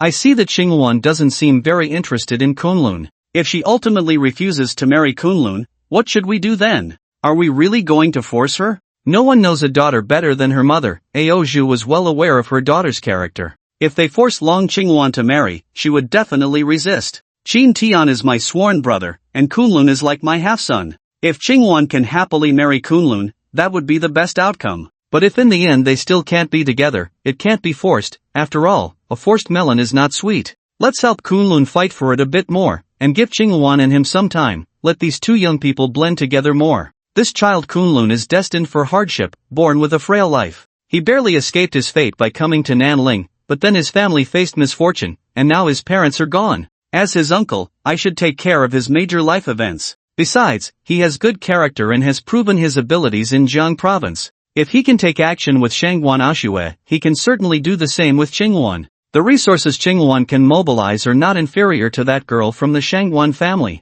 Entrusting Qingwan to him, letting them manage the Long family together in the future, I actually feel quite at ease. But unfortunately, Qingwan seems to have a problem with Kunlun. Long Shugui sighed deeply. He had hoped to have Long Qingwan and Yi Kunlun get their marriage certificate immediately, thinking to push them into a situation where they would have to consummate their marriage, making everything easier to discuss later. But since both Yi Kunlun and Long Qingwan were unwilling to take such a straightforward approach, they could only take their time to get to know each other. If in the end they still couldn't be together, Long Shugui naturally wouldn't force anything. Aoju nodded, her husband's words happened to align with her own thoughts. Langu Building. At this moment, Long Qingwan arrived at the venue of the Langu Chamber of Commerce's evening party in an off-road vehicle. This was a building under the Langu Chamber of Commerce, extraordinary in scale, where only the rich and powerful could enter. Today, in the central floor of Langu Building, the lights were dazzling, and various upper-class individuals from the imperial capital were coming and going. Long Qingwan and Yi Kunlun also got out of the car, and looking at Yi Kunlun standing beside her, Long Qingwan narrowed her beautiful eyes and said lightly, "This time at the banquet, you must not do anything. I don't want a repeat of what happened last time at Yanmen. Last time, because of Yi Kunlun's reckless actions, Long Pharmaceutical nearly suffered irreparable losses. She certainly did not want such a tragedy to happen again." However, as soon as she finished speaking, several figures approached from not far away. It was Bai Junlin, Zhan Tianlong, and Chu Xingyi, clearly also here to attend the Langu Chamber of Commerce's banquet. Upon seeing Yi Kunlun and Long Qingwan standing together, the expressions of the group froze. They clearly did not expect Long Qingwan and Yi Kunlun to come together to this banquet. In Jiang province, weren't they always at odds? How had their relationship seemingly changed upon arriving in the imperial capital, to the point of attending a banquet together? For a moment, Bai Junlin and the others looked puzzled, clearly not understanding the situation before them. Long Qingwan, who would have thought you would gain fame in the imperial capital, only to be forced by the Long family's marriage contract to end up with this stray dog from the Yi family. At that moment, a mocking voice came from the other side. Yiling walked over leisurely, her gaze towards Long Qingwan filled with glee, her tone dripping with sarcasm. She was naturally more aware of the situation between Long Qingwan and Yi Kunlun than Zhan Tianlong, Bai Junlin, and the others present. Moreover, the personalities of Long Qingwan's parents and even her grandfather were not unknown to the Yi family. In Yiling's view, as long as they knew Yi Kunlun was not dead, they would definitely want Long Qingwan and Yi Kunlun to interact more closely, thus fulfilling that marriage contract. Given the current situation of the two attending this party, it is indeed undeniable. Yiling felt that in the past, she could not compare to Long Qingwan and Shangwan Ashue in any aspect. Both were daughters of prominent families in the imperial capital, and those two women could be considered the pearls of the capital, dazzling and brilliant, while she, Yiling, had always been just a green leaf in the background. Therefore, she had always harbored endless jealousy towards Shangwan Ashue and Long Qingwan. At this moment, seeing Long Qingwan, who was pursued by many young masters of the imperial capital and was admired by others, being forced into marriage by her family and with Yi Kunlun, Yiling felt an endless sense of satisfaction. Yi Kunlun no longer had the backing of the Yi family. In the imperial capital, he was no different from a stray dog. The fact that Long Qingwan was about to marry such a person made Yiling almost burst with joy. After all, once this marriage contract became a reality, Long Qingwan would surely become the subject of countless discussions in the imperial capital, with people saying she was a flower planted in cow dung. Just thinking about this scene made Yiling feel a bit excited. Upon hearing Yiling's words, Long Qingwan's pretty face slightly darkened. If she were to name the two women she disliked the most in the imperial capital, one would be Shangwan Aoshue, and the other would definitely be Yiling. Hearing Yiling's mockery, her expression naturally turned unpleasant. After all, in the past, although Yiling was also a daughter of a prominent family in the imperial capital, she didn't even have the qualifications to look up to Long Qingwan. Yet now, the other party could mock her like this. And Long Qingwan couldn't even retort. The frustration in her heart was evident. Thinking of this, she couldn't help but glare at Yi Kunlun. It was all this guy's fault. If it weren't for him, how could she be so embarrassed today? Hearing Yiling's words, Bai Junlin, Zhan Tianlong, and Chu Li, who were nearby, were all taken aback. Recently, Yi Kunlun's past as the young master of the Yi family was no longer a secret. However, they were truly unaware of the marriage contract between Long Qingwan and Yi Kunlun. Zhan Tianlong's face darkened, who didn't know that he had been infatuated with Long Qingwan for a long time, yet she already had a marriage contract with Yi Kunlun. However, his expression quickly returned to normal.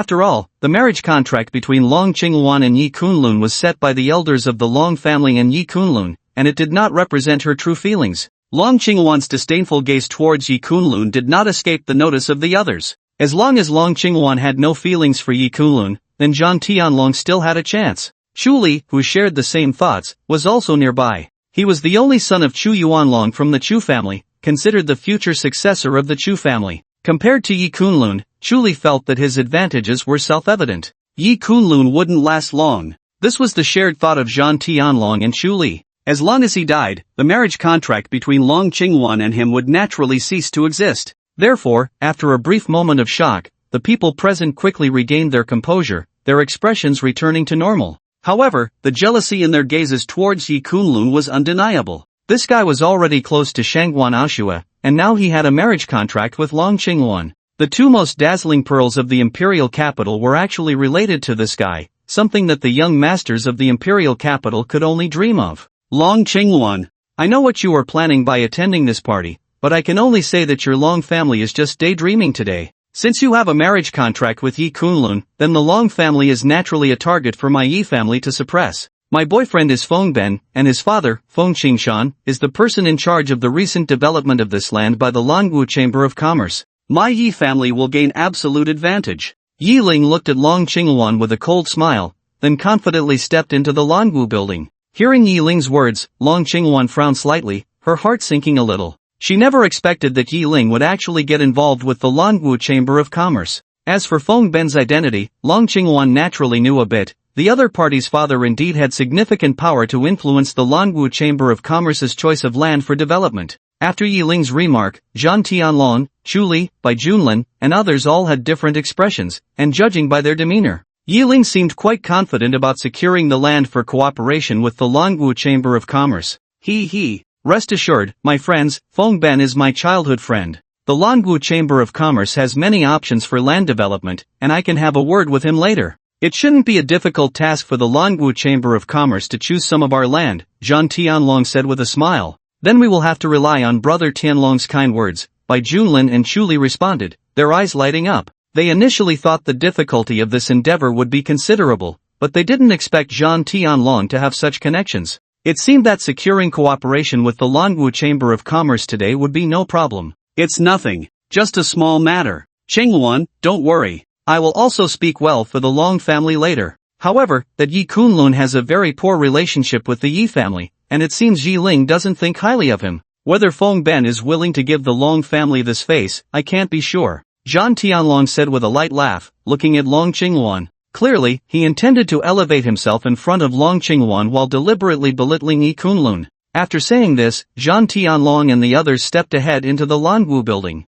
At this moment, Long Qingwan shot a displeased glance at Yi Kunlun. They hadn't even attended the Langu Chamber of Commerce's evening party yet, and already so much trouble had arisen. Because of Yi Kunlun's connections, Yi Ling would definitely create more obstacles for the Long family's cooperation with the Langu Chamber of Commerce. After all, due to that marriage contract, the Long family was somewhat tied to Yi Kunlun. It seemed that the Long family's desire to cooperate with the Langu Chamber of Commerce and have them purchase land from the Long family would not be easy. It's all your fault. If it weren't for you, Yi Ling wouldn't be acting so crazy. I really don't know what my parents were thinking, insisting that you come with me to this evening party. Now look, everything is heading in a worse direction. Remember not to say anything out of line later. Otherwise, if you offend someone in the Langu Chamber of Commerce, I can't save you. Long Qingwan glared at Yi Kunlun, her proud chest rising and falling. She realized that as long as Yi Kunlun was by her side, things often went wrong. Now she was genuinely worried that Yi Kunlun would cause some trouble at the Langu Chamber of Commerce's evening party, and even she wouldn't be able to fix it. If she sent Yi Kunlun away now, he would definitely complain to her parents, saying she didn't take him to the evening party. At this moment, Long Qingwan looked at Yi Kunlun, feeling overwhelmed, and could only remind him not to cause any trouble later. Otherwise, if something unexpected happened at the Langu Chamber of Commerce's evening party, she wouldn't be able to explain it to her parents. Don't worry. I know what I'm doing. Yi Kunlun nodded. The imperial capital was the headquarters of the Langu Chamber of Commerce, and his master had been on Tianqian Island for many years. It had been a long time since anyone had come to inspect the Langu Chamber of Commerce in the imperial capital, and this time he just happened to go for an inspection. Yi Kunlun's words made Long Qingwan's heart skip a beat. After all, when Yi Kunlun had gone with her to the Yenmen before, he had the same demeanor, and it almost ruined everything. Poof. You better remember what you said. Don't think that just because my parents and the old man are backing you, you can act recklessly and take advantage of our Long family's background without any scruples. Long Qingwan gazed deeply at Yi Kunlun with her beautiful eyes, her tone indifferent. Although she didn't have a good impression of this guy, she also didn't want Yi Kunlun to make any embarrassing moves. After all, he was, in name, her fiancé. After saying that, Long Qingwan gracefully walked into the Lanwu building. The evening party was about to start, and it was not the time to delay any longer. Yi Kunlun watched Long Qingwan's retreating figure, his brows furrowing as he shook his head inside. After all, I am your fiancé. Why can't you trust me just this once? The elders of the Long family had treated him well, and he naturally wanted to help the Long family secure the cooperation for the development of the Lanwu Commercial Plaza. Soon, Yi Kunlun also entered the Lanwu building, and before long, he and Long Qingwan arrived at the central floor. After presenting the invitation, both Yi Kunlun and she were smoothly admitted. The hall on this floor was quite large, covering almost 1,000 square meters, with dazzling lights and a red carpet laid out on the floor. Many upper-class individuals from the capital were coming and going.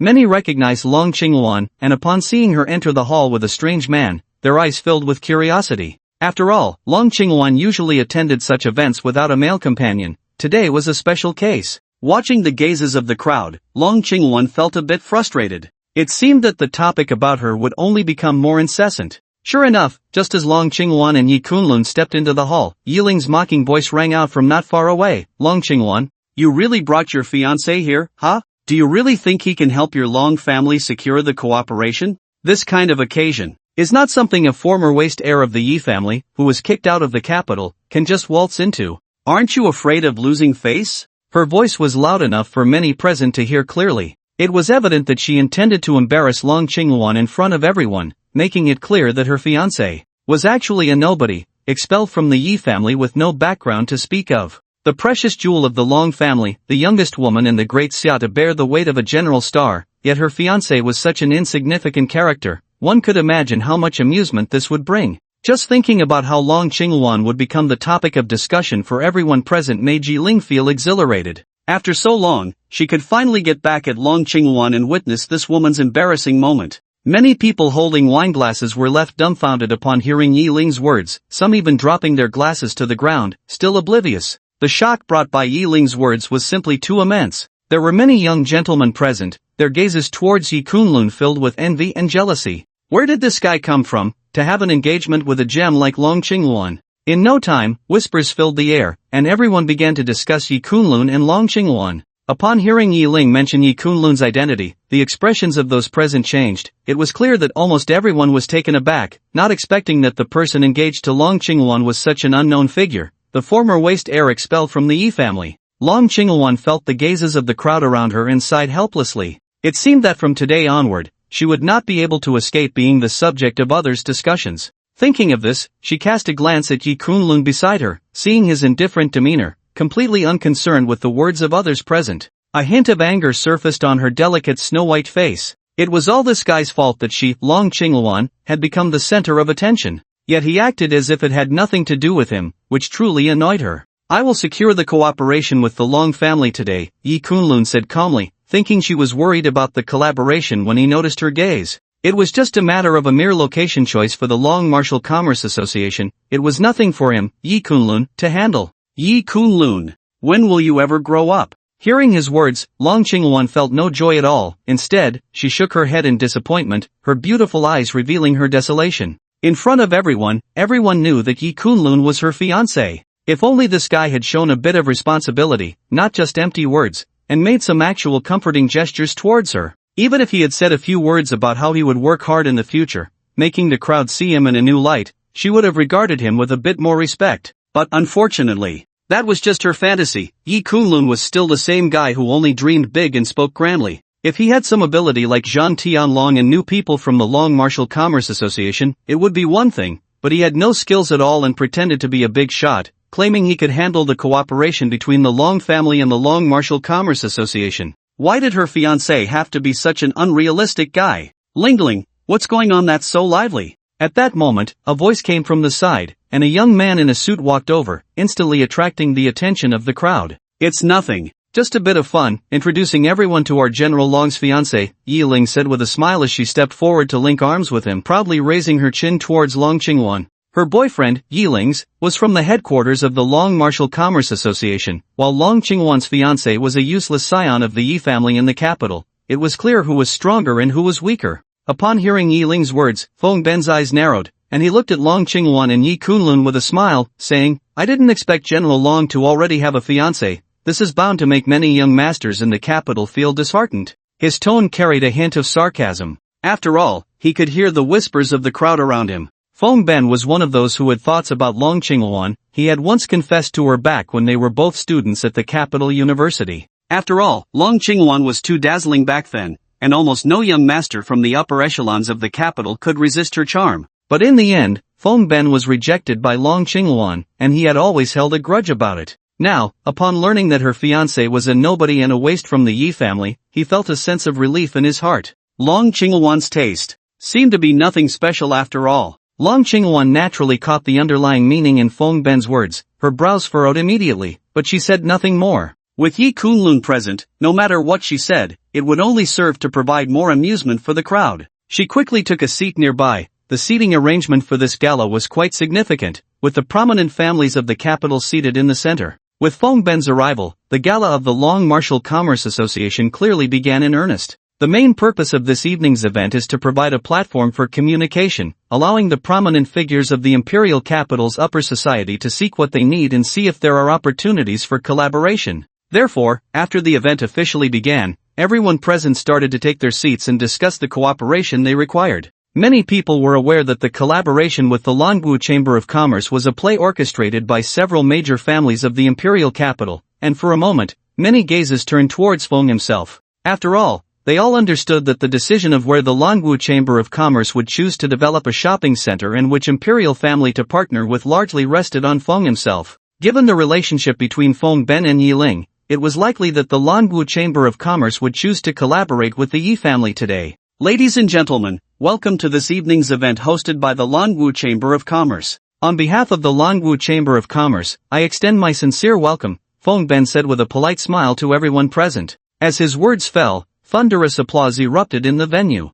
The Fong family held a significant position within the Longwu Chamber of Commerce and was not at a disadvantage compared to the imperial families. After all, the Longwu Chamber of Commerce was backed by the Valkyrie and had an incredibly deep financial foundation, with many advantages that the imperial families could not match. As one of the managing families of the Longwu Chamber of Commerce, the status of the Fong family was self-evident. If nothing unexpected occurred, Fong Ben would likely become one of the managers of the Longwu Chamber of Commerce headquarters in the imperial capital, a rising star indeed. Therefore, at this moment, when he took the stage to speak, not only did the others present give him thunderous applause, but even people from the imperial families like Long Qingwan and Bai Junlin politely clapped, giving him due respect. Yiling watched this scene, her pride swelling even more. Without a doubt, Fong Ben was the most dazzling presence at this evening's event. As his girlfriend, her own glory was naturally boundless. Yi Kunlun. Now that my Yi family in the imperial capital is about to connect with the Longwu Chamber of Commerce, even if you have that woman Shangwan Ashua backing you,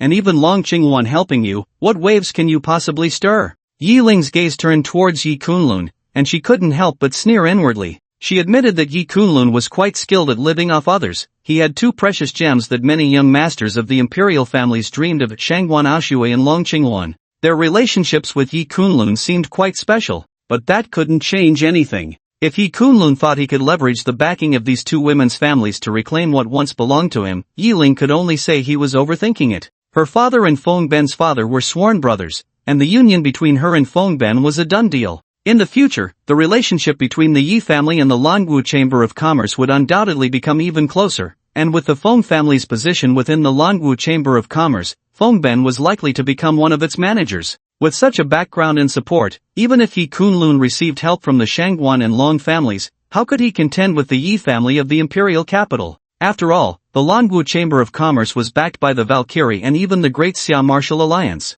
Manager Fong, regarding the Longwu Chamber of Commerce's choice of land for developing shopping centers. At this moment, seeing everyone seated, Fong Ben approached, and Long Qingwan raised her delicate brows and spoke up. Her main purpose for coming was to facilitate cooperation between the land owned by the Long family and the Longwu Chamber of Commerce. The location of the Long family's land was excellent, and among the several alternative sites the Longwu Chamber of Commerce was considering for development, Long Qingwan felt that the Long family had the most advantages. As soon as Long Qingwan finished speaking, Zhan Tianlong beside her also chimed in with a smile, "Brother Fong, my Zhan family also wishes to discuss some land cooperation projects. I wonder if we could talk. If possible, the Chu family, Bai family, and Long family hope that the Longwu Chamber of Commerce can also provide some land cooperation projects." Hearing Zhan Tianlong's words, Fong Ben narrowed his eyes and then smiled. "Brother Tianlong, you speak too heavily. We are childhood friends. Choosing to collaborate with the Zhan family on some land is just a small matter. As for the Chu family and the Bai family, there are no issues, but with the Long family,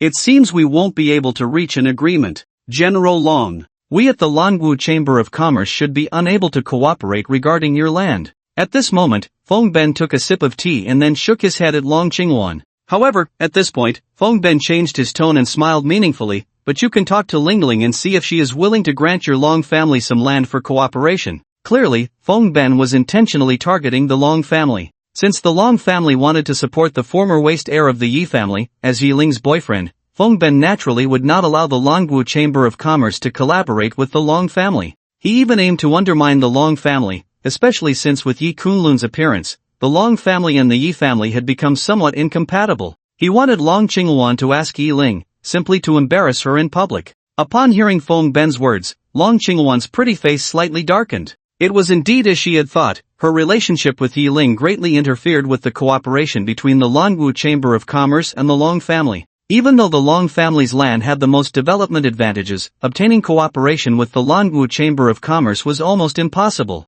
Zhan Tianlong's expression was also somewhat unsightly. He had originally thought to use his influence to see if he could get the Long family some cooperation, which would surely change Long Qingwan's opinion of him. But now it seemed that achieving this was still too difficult. Fong Ben's relationship with the Yi family was too close. Yi Ling's attitude almost represented his own. The Longwu Chamber of Commerce's willingness to collaborate with the Zhan family on developing some land was already Fong Ben's greatest concession to him. Long Qingwan, if you were to kneel down and beg me, I might consider giving the Longwu Chamber of Commerce a chance to provide your Long family with some cooperative land. At this moment, Yi Ling coldly smiled from the side, looking at Long Qingwan with an expression of amusement. It was because of this woman that her Yi family suffered a loss of hundreds of billions in Jiang province. Now this woman was even involved with the waste heir of the Yi family. With both new grudges and old hatred combined, Yi Ling naturally wished for Long Qingwan to embarrass herself thoroughly. If she were to plead with Yi Ling in public, from now on, Long Qingwan could forget about holding her head high in front of her. General Long, you heard it, this is my girlfriend's request, and I have no way around it. If we were to act according to her wishes, the Long family's cooperation is something my Longwu Chamber of Commerce could consider. At this moment, Fong Ben laughed in a sarcastic manner from the side. Long Qingwan's brows furrowed upon hearing this. Yi Ling and Fong Ben's words in public were clearly meant to make her lose face. Such a request was something she would naturally refuse, but there was no doubt she had still lost her dignity. Today's events would surely spread. Outsiders would know that today, Long Qingwan had exhausted all means for the Long family's business but still failed to secure cooperation, and even ended up being mocked publicly. The Long family's reputation would suffer a significant blow, especially since the other major families had all collaborated with the Longwu Chamber of Commerce, while the Long family had not, giving outsiders ample reason to doubt the Long family's capabilities. At that time, companies under the Long family, such as Long's Pharmaceutical, could all be affected. Yi Ling and Fong Ben were clearly aware of this, so they deliberately made such remarks to embarrass Long Qingwan while also suppressing the Long family. The reason Fong Ben and Yi Ling did this was obviously largely due to Yi Kunlun. This former waste heir of the Yi family in the imperial capital was a thorn in their side, and since the Long family had a close relationship with him, they naturally wanted to find a way to suppress him. Thinking of this, a dark cloud suddenly loomed over Long Qingwan's heart. It seemed that today, upon returning to the Long family, she would have to bring back some not-so-good news. However, before she could say anything, an untimely voice rang out from the side. The dignified Long Martial Commerce Association is actually going to listen to the words of a woman from the Yi family? When did it become the case that outsiders could dictate terms to the Long Martial Commerce Association, Fong Ben? From today on, you and your Fong family behind you are no longer needed in the Long Martial Commerce Association. At this moment, Yi Kunlun took a sip of tea and spoke in a calm tone. His voice was not loud, but it indeed made the surrounding crowd hear him clearly. Not only the nearby Zhan Tianlong, Bai Junlin, and others. Even some people in the adjacent seats turned their gazes over, all somewhat dumbfounded. What was going on? Were their ears malfunctioning? Yi Kunlun actually dared to say in front of Fong Ben that the Fong family no longer needed to exist in the Long Martial Commerce Association? Even though Zhan Tianlong, Bai Junlin, and Chuli had seen their fair share of storms, they were momentarily stunned, unable to regain their senses for a long time, clearly not expecting such words to come from Yi Kunlun. Who did this kid think he was? To dare speak to Fong Ben like this? Even they, the heirs of the imperial capital's noble families, would not dare to offend Fong Ben like this. After all, he was backed by the Long Martial Commerce Association. At this moment, Bai Junlin, Zhan Tianlong, and Chuli all looked at Yi Kunlun with a hint of amusement, their gazes akin to that of watching a fool. This kid dared to cause such a ruckus at today's Long Martial Commerce Association gala. There would surely be a good show to watch next. After a brief moment of shock, Fong Ben finally came to his senses, and the next moment he was so angry that he laughed, clapping his hands. Interesting. Really too interesting. Kid, I'm quite curious about how you plan to make me and my Fong family cease to exist. For many years, Fong Ben had not seen anyone dare to be so arrogant in front of him. His Fong family was considered a prominent family in the Long Martial Commerce Association. Even the noble families of the imperial capital had to show them some respect. The Yi Kunlun before him, a mere waste heir of the Yi family, to put it bluntly, was like a stray dog of the Yi family, yet he dared to be so arrogant in front of him. Fong Ben felt that Yi Kunlun probably didn't know how to write the word death. Beside him, Yi Ling also wore a cold smile. Yi Kunlun, I'm quite curious about how you plan to expel the Fong family from the Long Martial Commerce Association. I'm really looking forward to this scene. I hope you, Long Qingwan's fiancé, won't let us down. As for Long Qingwan, she was even less composed. Listening to the mocking voices around her, she felt her face burning, wishing she could find a crack in the ground to hide in. After all, although everyone was mocking Yi Kunlun, he was still her fiancé. If Yi Kunlun did something embarrassing, she naturally wouldn't escape unscathed. At this moment, Long Qingwan looked at Yi Kunlun, her teeth starting to itch. She knew that this guy attending the gala would not lead to anything good. It had just begun, and he had already offended Fong Ben. Originally, she could have talked to Fong Ben's father to see if the Long family could offer some concessions and negotiate a partnership with the Long Martial Commerce Association. But now, due to Yi Kunlun's offense against the Fong family, the Long family's business is essentially ruined. Whether Yi Kunlun can safely leave the Longwu building later is probably a question. When she saw that Yi Kunlun's expression showed no signs of disturbance and instead he sat down to savor his tea, Long Qingwan was so furious that she nearly blacked out. What time is it? This guy is still pretending to be calm. Is he planning to leave all the mess for her to deal with later? Kid, I'm asking you a question. Are you deaf? I didn't catch what you just said. If you have the guts, say it again. Yi Kunlun showed no signs of panic, even taking a sip of tea as if he didn't care about the crowd around him. Fong Ben was instantly enraged. What time is it? And this kid is still acting calm. He immediately stood up, ready to retaliate. Being publicly provoked by Yi Kunlun like this, how could he leave the Longwu building without making a scene? Slap. Just as Fong Ben finished speaking, he was slapped and sent flying. Blood sprayed from his mouth, and several teeth flew out. That was loud enough. Can you hear me clearly now? Yi Kunlun clapped his hands and said in a flat tone. To him, slapping Fong Ben was just a trivial matter. He hadn't expected that after so many years, his master hadn't come to the Longwu Chamber of Commerce headquarters, and now it had become such a mess that even an outsider like Yi Ling could dictate the business of the Longwu Chamber of Commerce. It seems it's time to manage things properly. A parasitic family like the Fong family has no need to continue existing within the Longwu Chamber of Commerce. The entire place fell silent. Not only the few people at Yi Kunlun's table looked at him as if he were a madman, but even the other guests around also turned their gazes toward him. When they saw Fong Ben's bruised face, missing teeth, and disfigured appearance, they all gasped in shock. In an instant, countless eyes were focused on Yi Kunlun, looking at him as if he were a lunatic. Has this kid gone mad? To beat Fong Ben so badly in the Longwu Chamber of Commerce, the Fong family is one of the managing families here. Does this kid really think that just because he is Long Qingwan's fiancé, he can do whatever he wants, believing that the Long family will protect him? The Long family is far from enough in front of the Longwu Chamber of Commerce. At this moment, Countless gazes toward Yi Kunlun revealed a hint of pity. There was no doubt that Yi Kunlun would face a miserable fate later. Even with the Long family backing him, he would not be able to leave the Longwu building unscathed today. Zhan Tianlong, Bai Junlin, and Chuli looked at this scene in surprise, but soon their expressions turned to amusement. With the protection of the Long and Shangwan families, it wouldn't be so easy for them to take Yi Kunlun's life. But the situation with the Fong family was different. With the Longwu Chamber of Commerce backing them, the Fong family didn't need to worry about the Shangwan and Long families at all. Fong Ben had been beaten so badly, if he didn't kill Yi Kunlun today, he certainly wouldn't be satisfied, and the upcoming show would be spectacular. You madman. Long Qingwan looked at this scene, her beautiful eyes staring at Yi Kunlun, not knowing what to say. Does this guy really think that no matter how big a mess he makes, she can protect him from leaving the Longwu building? How dare he publicly attack Fong Ben? This matter cannot end well. At this moment, Long Qingwan was in a state of panic. Yi Kunlun had come to this party with her, arranged by her parents, and she naturally couldn't let anything happen to him. But now, in this situation,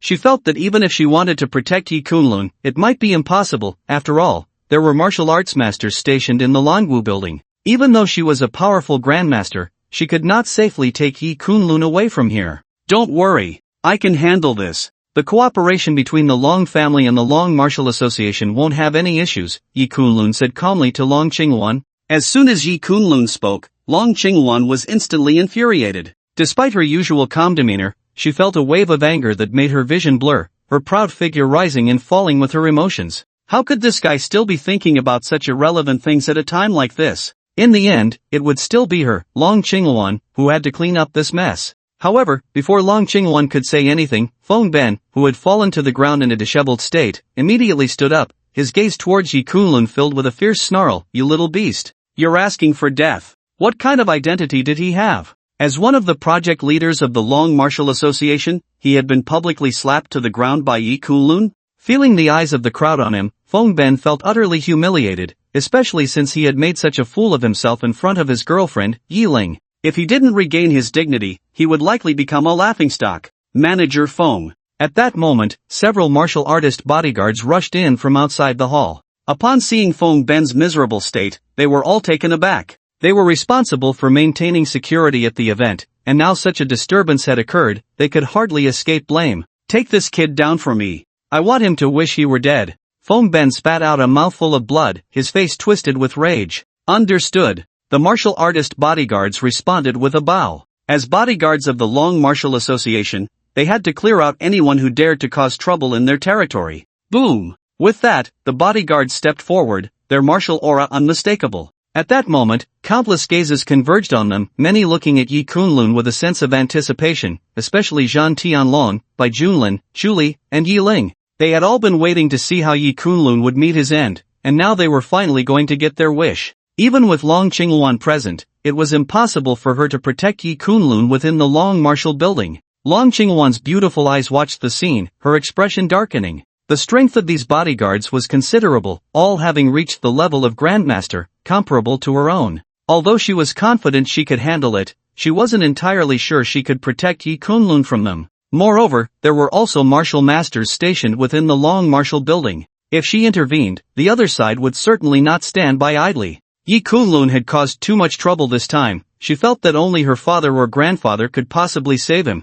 However, even so, she couldn't just stand by and watch Yi Kunlun face any accidents here. Although she found him very annoying, she knew that if he really died here, she would have no way to explain it to her parents or her grandfather. Furthermore, everyone present knew that Yi Kunlun was her fiancé, a status she did not acknowledge. But at least that was how it appeared to others. If Yi Kunlun were to be killed or crippled in front of her, she would likely be left with a reputation of being unable to protect even her fiancé. This was something Long Qingwan, who had always been proud and ambitious, could not accept. Thinking of this, she stepped forward to stand in front of the martial artist bodyguards. General Long, what do you mean by this? Are you going to protect this kid? Seeing this, Fong Ben's expression darkened immediately. Long Qingwan was well aware of her considerable martial prowess, and she had ample confidence that even with Long Qingwan present, nothing significant could happen today in the Longwu building. Today's matter is due to my mishandling. My Long family is willing to offer conditions for an apology, but you cannot take Yi Kunlun's life, Long Qingwan said. Since the cooperation with the Longwu Chamber of Commerce could not be negotiated, she no longer needed to show Fong Ben any courtesy. However, as soon as she finished speaking, someone gently patted her fragrant shoulder. Yi Kunlun stood in front of her, looking at the martial guest bodyguards with a calm tone. "Don't worry. I don't take these few misfits seriously. The matters of the Longwu Chamber of Commerce were his family affairs, and it was naturally up to him to handle the cleanup. How could he let Long Qingwan do it for him?" General Long, it seems someone doesn't appreciate your kindness, Fong Ben sneered at the scene. If Long Qingwan insisted on stepping in, today's matter would likely be a bit tricky, but he didn't expect that Yi Kunlun, this fool, would not appreciate Long Qingwan's kindness. At this critical moment, he was still putting on an act, pretending not to want to stand behind a woman. In that case, Fong Ben naturally wouldn't mind personally sending Yi Kunlun on his way. What time is it, and you're still putting on a show for me? Fine. I won't care about you anymore, let's see how you end this. Seeing Yi Kunlun's demeanor, Long Qingwan shot him an angry glare. What time was it? And Yi Kunlun was still posturing, she was almost driven mad. How did she end up with such a fiancé? Not only could he not handle anything well, but he also only knew how to create trouble and chaos, and he was so arrogant. This guy was just counting on Long Qingwan to step in, so he put on this fearless attitude, disregarding the martial guest bodyguards of the Longwu Chamber of Commerce, trying to show off in front of everyone. In Long Qingwan's eyes, Yi Kunlun's little tricks were nothing but transparent, but this guy had no idea that even she had no confidence in resolving today's situation. This idiot. At this moment, Zhan Tianlong, Bai Junlin, Chuli, and Yiling all looked at Yi Kunlun with disdain, as if looking at a fool. Long Qingwan stepped in to protect his life, and this guy still didn't appreciate it? Did he think he was a martial arts master, not even taking the martial guest bodyguards of the Lanwu building seriously?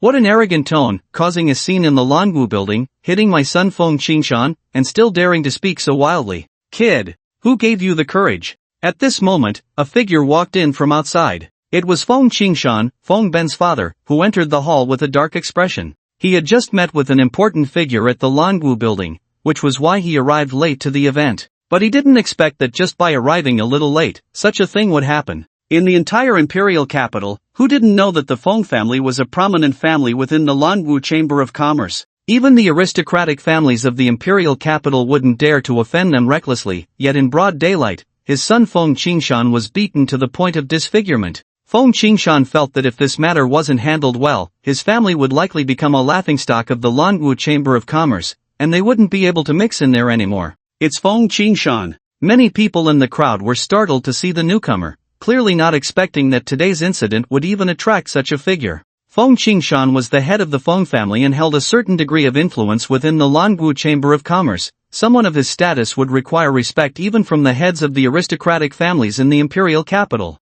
His son was disfigured in front of such a large crowd. Even if the head of the Long family from the imperial capital came, it would be difficult to settle the matter, let alone just Long Qingwan's presence. When Long Qingwan saw Fong Qingshan arrive, her expression immediately darkened. Even if this person were her grandfather, she would have to give him some face. If he insisted on killing Yi Kunlun today, not to mention her. Even if her grandfather were present, it would probably not be so easy to save Yi Kunlun's life. The situation was becoming increasingly beyond her imagination. General Long. Is your Long family going to be the one to stick their neck out and protect this kid? At this moment, Fong Qingshan's gaze was fixed on Long Qingwan, his eyes narrowing as he spoke in a deep voice. He was well aware that Long Qingwan had an extraordinary future. But that was merely about the future. Who could say for certain what would happen? Now, the face of the Fong family was being trampled underfoot, and Fong Qingshan needed an explanation no matter what. If Long Qingwan insisted on protecting Yi Kunlun, he wouldn't mind using the background of the Long Martial Commerce Association to severely suppress the Long family of the imperial capital.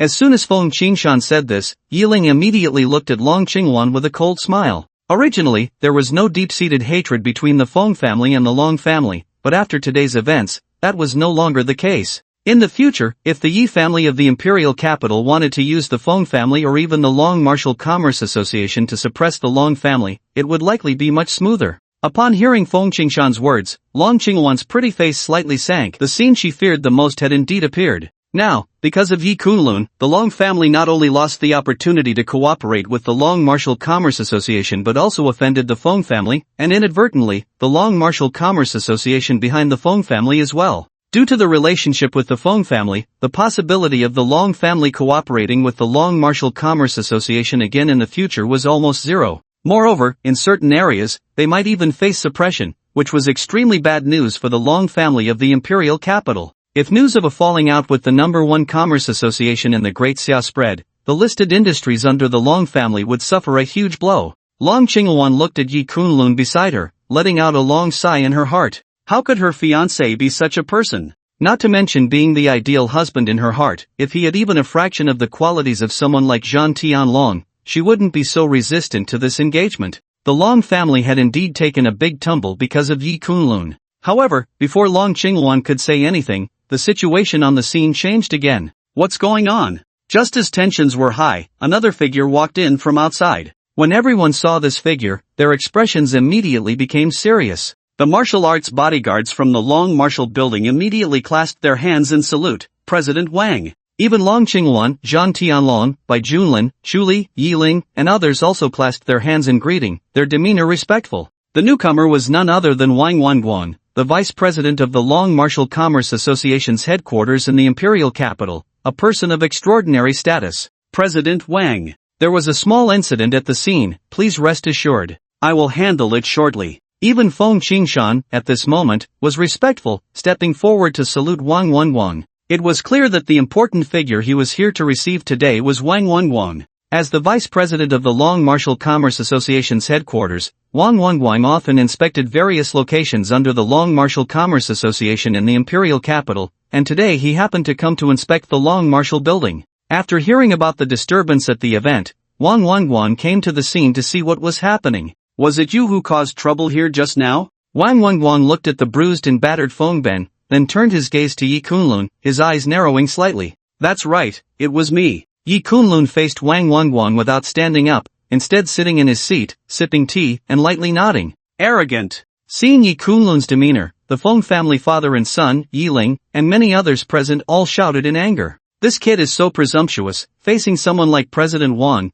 he dares to act so nonchalantly, as if he doesn't care at all? It should be noted that almost all the guests present stood up respectfully to greet Wang Wanguang. So who does this kid think he is to be so arrogant? Wang Wanguang's expression darkened slightly upon hearing Yi Kunlun's words. Clearly, he hadn't expected such arrogance from Yi Kunlun. He then spoke coldly, the event continues. You will come with us for the remaining matters. Our Langu Chamber of Commerce needs an explanation. It was one thing to cause a scene here, but to have such an arrogant attitude was unprecedented for someone under the Langu Chamber of Commerce. Today was a gala for the Langu Chamber of Commerce, and it was certainly not appropriate for anything else to happen at this event. How to deal with Yi Kunlun next should not be decided here. Watching this scene, Yiling, Zhan Tianlong, Bai Junlin, and Chuli looked at Yi Kunlun with glee. Clearly, Wang Wanguang would not let Yi Kunlun off easily. Perhaps with the backing of the Shangwan and Long families, Yi Kunlun could escape with his life. But if Wang Wanguang got angry, even these two prominent families would not be able to save him. This kid today was undoubtedly doomed. Just in time, I have something to discuss with you, let's go. Yi Kunlun stood up with a faint smile, looking relaxed. Seeing this, the crowd around looked at Yi Kunlun as if he were a fool. What was this kid doing? Did he not realize that leaving with the Lanwu Chamber of Commerce meant his death was imminent? Wang Wanguang, hearing this, looked at Yi Kunlun in surprise, then nodded lightly. That's best. I want to see what kind of explanation you can give our Lanwu Chamber of Commerce. If the explanation is unsatisfactory, even if Long Dingfeng comes, he won't be able to save you. With that, Wang Wanguang waved his hand, and the martial artist bodyguards around immediately stepped back, then turned to leave. Don't go. If something happens, I can't save you. At this moment, Long Qinghuan frowned slightly and said to Yi Kunlun in a low voice. If the Langu Chamber of Commerce wanted to take action against Yi Kunlun here, she could still intervene. But if he left with Wang Wanguang, she wouldn't be able to save him. After all, there were martial arts masters stationed in the Langu building, and she couldn't just barge into Wang Wanguang's office to confront such powerful figures. It's fine. Just wait for my good news. I said the Long family would secure the cooperation, and they will. Yi Kunlun smiled lightly at Long Qinghuan, then directly followed Wang Wanguang out of the venue. Watching this scene, Long Qinghuan was so angry her face nearly turned pale.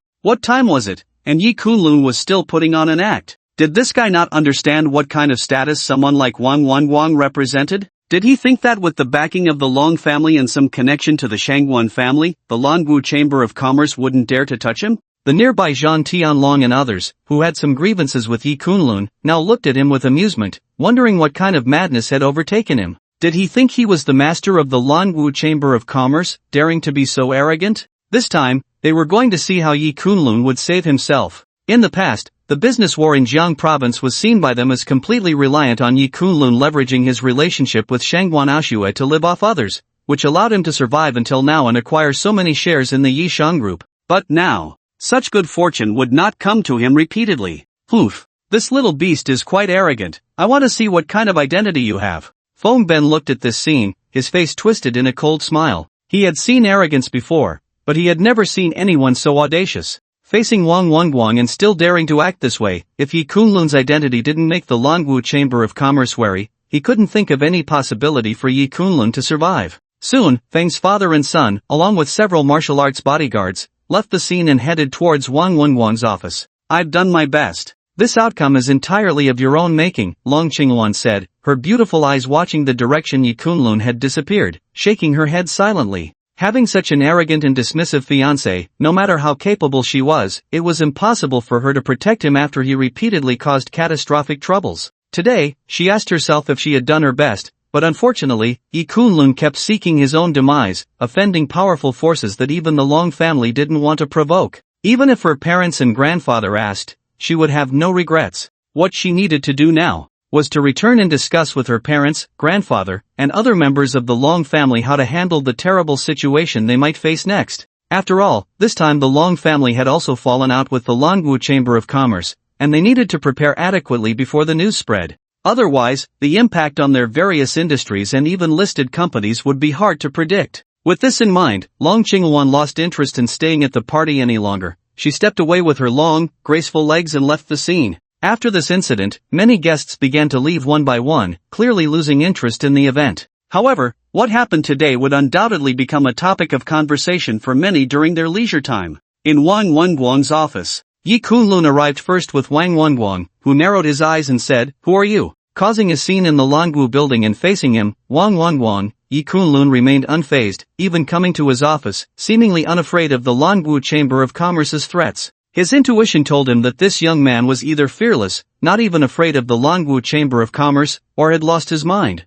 However, judging by Yi Kunlun's calm demeanor, Wang Wangguang clearly thought the former was more likely. Therefore, he became curious about Yi Kunlun's identity. He knew many young people from the imperial families, but he had no recollection of someone named Yi Kunlun. Could it be that Yi Kunlun's background was even more extraordinary than that of the imperial families? As the vice president of the Langu Chamber of Commerce headquarters, Wang Wangguang had extensive experience and knew that there were many significant figures in the world who kept a low profile. Thus, in the hall, he didn't rashly act against Yi Kunlun but instead brought him to his office to see what kind of identity he had. Otherwise, if something went wrong, the situation would be hard to manage. The Valkyrie hasn't returned to manage the Langu Chamber of Commerce headquarters for many years, now within the headquarters. Pests are rampant, and some ill-natured individuals hold important positions in the Langu Chamber of Commerce. Wang Wangguang, as the vice president of the Langu Chamber of Commerce's imperial headquarters. "I am very disappointed in you," Yi Kunlun said calmly as he sat in the chair.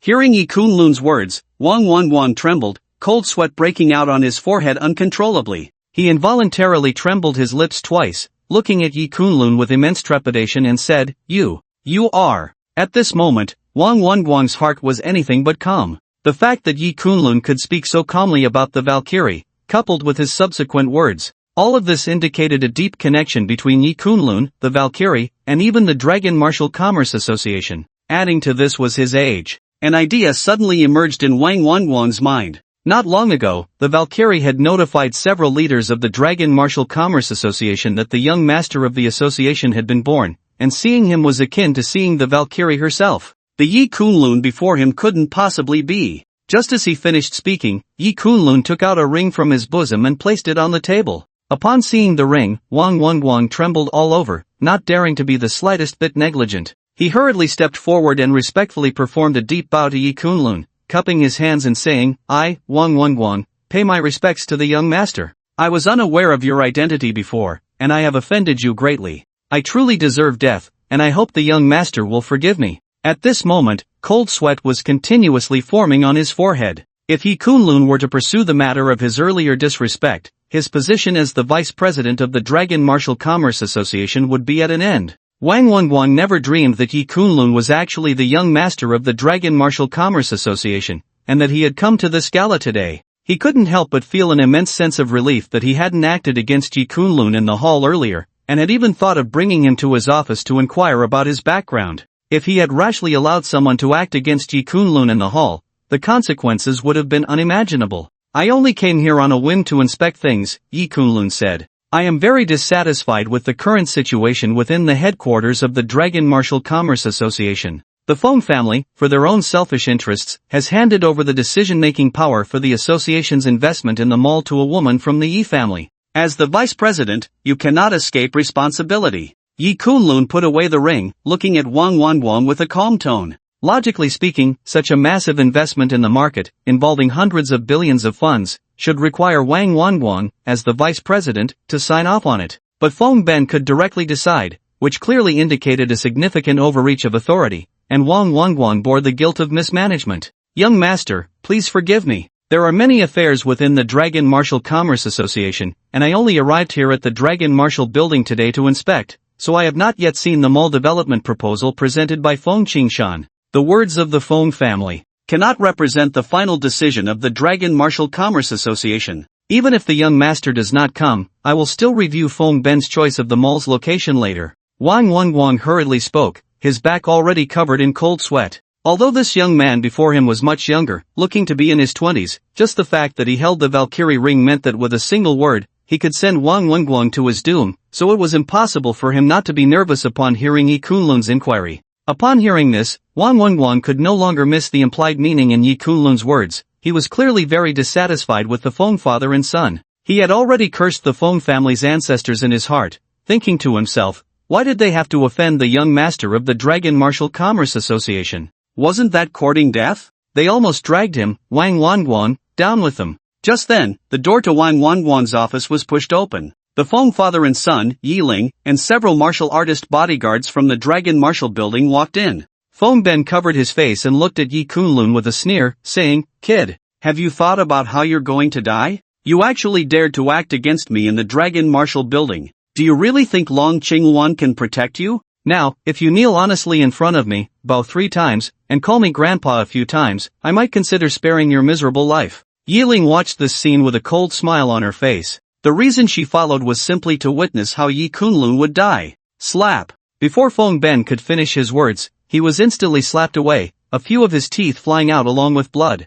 The one who struck was none other than Wang Wenguang. Fong Ben, lying on the ground and covering his face, was completely dazed, as if the pain on his face was nothing compared to the shock of the scene before him. Not only was Fong Ben stunned, but even Yi Ling and Fong Qingshan were left speechless. What was happening? This scene was completely different from what they had anticipated. Logically, Wang Wenguang should have been teaching Yi Kunlun a lesson at this moment, so why did he turn around and slap Fong Ben instead? However, before they could think further, Wang Wenguang's next words instantly turned the faces of the Fong father and son pale, their hearts sinking into an icy abyss. From today onwards, your Fong family is removed from the Langu Chamber of Commerce and will no longer hold any position within it. Someone, throw these two out, Wang Wenguang said indifferently. At this moment, seeing the Fong father and son filled him with rage, just moments ago, Fong Ben had dared to speak so arrogantly to Yi Kunlun, and he almost felt like kicking him to death. Thud. At this moment, even Fong Qingshan knelt down, trembling all over. Their family's current status was entirely reliant on the backing of the Langu Chamber of Commerce. If they were directly kicked out, the Fong family would be nothing at all. Within the Langu Chamber of Commerce, the Fong family was considered one of the managing families, and only a few people had the authority to expel them. Wang Wenguang, as the vice president of the Langu Chamber of Commerce, was one of them. Upon hearing Wang Wenguang's words, Fong Qingshan was truly panicked. President Wang, is there some misunderstanding here? Fong Qingshan's forehead was dripping with cold sweat as he spoke to Wang Wenguang with a mournful face. The unfolding of this scene was completely different from what he had imagined. At this moment, he still didn't realize that it was mostly due to Yi Kunlun standing beside them, but he couldn't understand. What kind of identity did Yi Kunlun have that could cause Wang Wenguang's attitude to change so drastically? Even going so far as to directly order the expulsion of the Fong family from the Langu Chamber of Commerce. What kind of status did Yi Kunlun possess to give Wang Wenguang such courage? Misunderstanding? There is no misunderstanding here. Are you not going to act? Wang Wanwang ignored Fong Qingshan's words and then spoke in a deep voice to several martial arts bodyguards. Understood. Although the martial arts bodyguards looked somewhat shocked, they clearly obeyed Wang Wanwang's orders and immediately responded. In the next moment, without any hesitation, they moved to drag the Fong father and son out. No matter how much the Fong father and son pleaded, it was all in vain. This scene unfolded in the blink of an eye, and after a few seconds, Yiling finally came back to her senses, her gaze fixed on the scene, completely dumbfounded. The Fong family being kicked out of the Longwu Chamber of Commerce meant that all the efforts her Yi family had put in before would likely go to waste. Miss Yi, please return. Regarding the cooperation with the Longwu Chamber of Commerce for the development of the shopping mall, the Longwu Chamber of Commerce has made another decision. Wang Wanguang said to Yiling with a cold tone. He had seen Yiling's attitude towards Yi Kunlun clearly, so he directly excluded the cooperation with the imperial capital Yi family. Upon hearing Wang Wanguang's words, Yiling's heart sank, and her face even showed signs of anxiety. President Wang, could you reconsider? The Yi family under the banner of the imperial capital suffered huge losses, and the outside world generally held a pessimistic view of the Yi family. Other listed companies under the Yi family were also in a precarious situation recently. Collaborating with the Longwu Chamber of Commerce to develop land could not only bring in a significant cash flow but also enhance the reputation of the Yi family in the imperial capital. After all, partnering with the top commercial association of the Great Xia would lead the market to have a favorable outlook on the various industries and listed companies under the Yi family, which was something the Yi family urgently needed at this moment. However, Yiling did not expect that this time she would come and actually make a miscalculation. The Fong family, which had been closest to the Yi family, was unexpectedly kicked out of the Longwu Chamber of Commerce, something she had not anticipated. Yi Kunlun. At this moment, Yiling looked at Yi Kunlun, gritting her teeth. She was well aware that all of this was due to Yi Kunlun,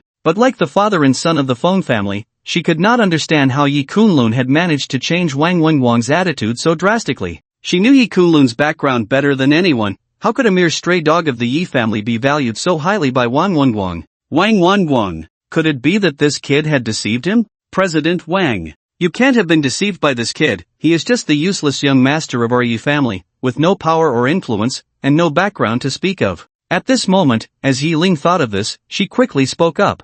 Oof. Miss Yi, do not speak nonsense. Someone, escort Miss Yi out. Upon hearing Yiling's words, Wang Wenguang's expression darkened. Who would dare to forge the God of War ring worn by the Valkyrie? He had seen that ring with his own eyes. It was identical to the one Yi Kunlun had shown. Such craftsmanship could not be replicated. There was no second one in the world. Therefore, he did not even consider the matter of Yi Kunlun impersonating someone else. After all, in the entire Great Xia, no one was foolish enough to forge a God of War ring, as that could cost them their head, and even bring disaster to their entire clan. As Wang Wenguang's words fell, the remaining martial artist bodyguards escorted Yiling out of the office. Damn it! Yi Kunlun!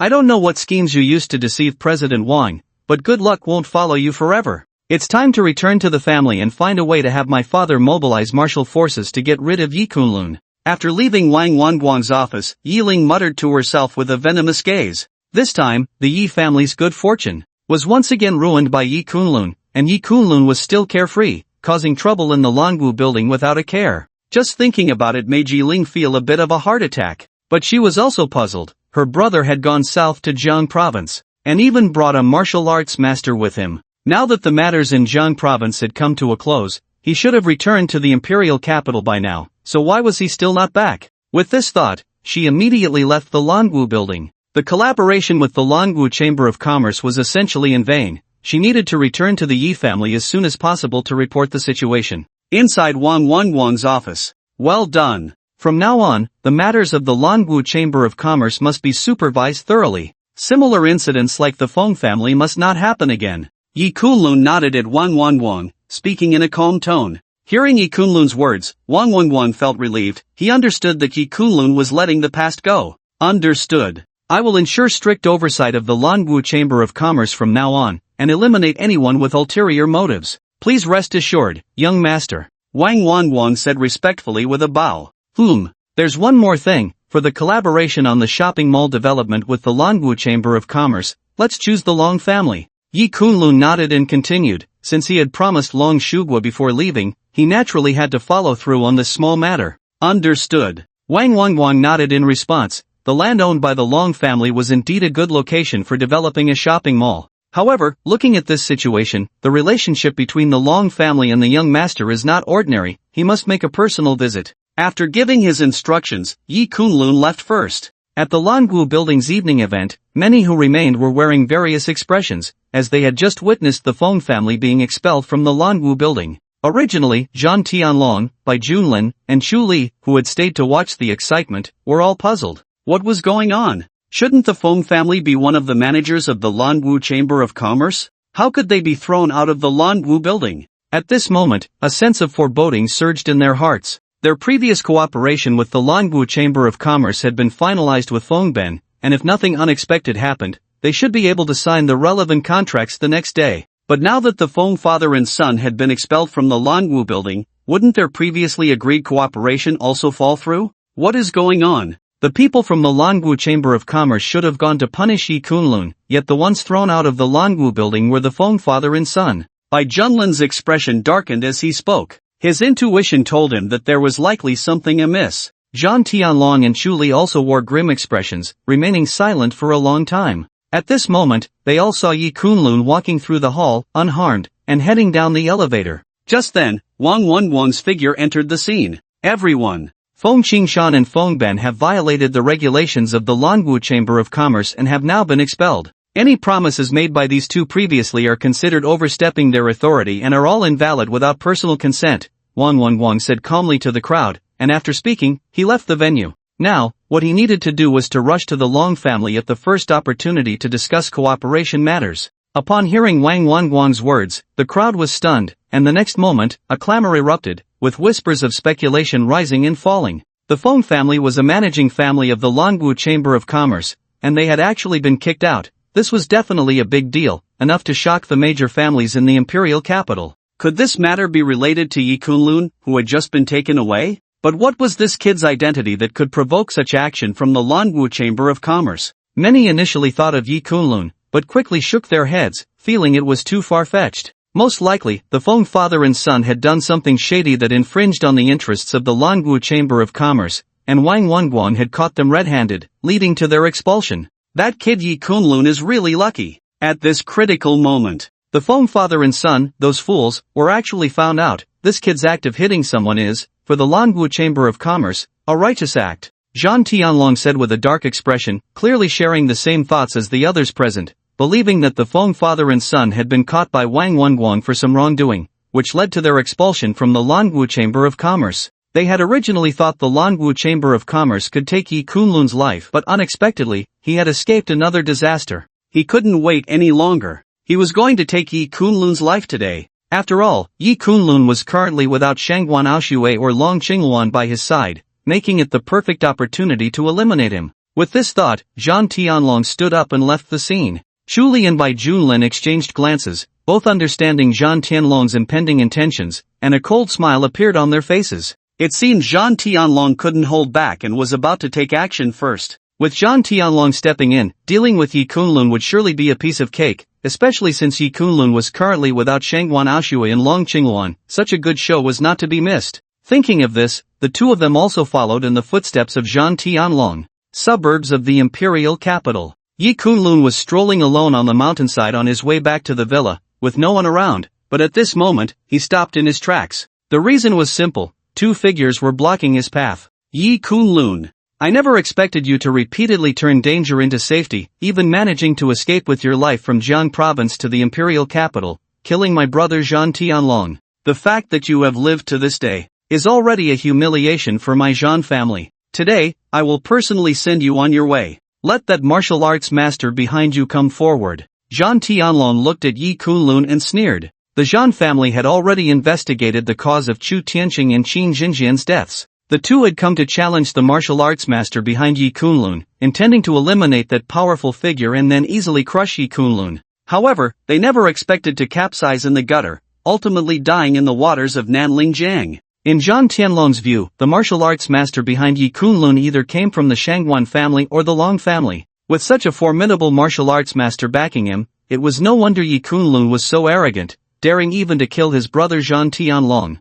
Therefore, to be safe, he had specially invited a martial arts master of extraordinary strength, one of the great generals under his master, the iron-blooded war god, whose strength was enough to rank around the top 20 in the Asian martial arts master list. Yi Kunlun. This is General Taiyue, one of the 4 great generals under the iron-blooded war god. Let that martial arts master behind you come forward. I am very curious to see how General Taiyue will crush him. Zhang Tianlong looked at Yi Kunlun with a sinister smile. As a disciple of the iron-blooded war god, it was not difficult for him to seek help from General Taiyue. Zhang Tianlong was fully confident. After all, General Taiyue's strength was far beyond that of Qin Jinjin and Chu Tianqing, who had just broken through to the martial arts master level. In the Asian martial arts master rankings, General Taiyue was among the top 20, and in Zhang Tianlong's view, dealing with the martial arts master behind Yi Kunlun would be a piece of cake. Yi Kunlun paid no attention to Zhang Tianlong's words. Instead, his gaze focused on the middle-aged man in a long robe beside him.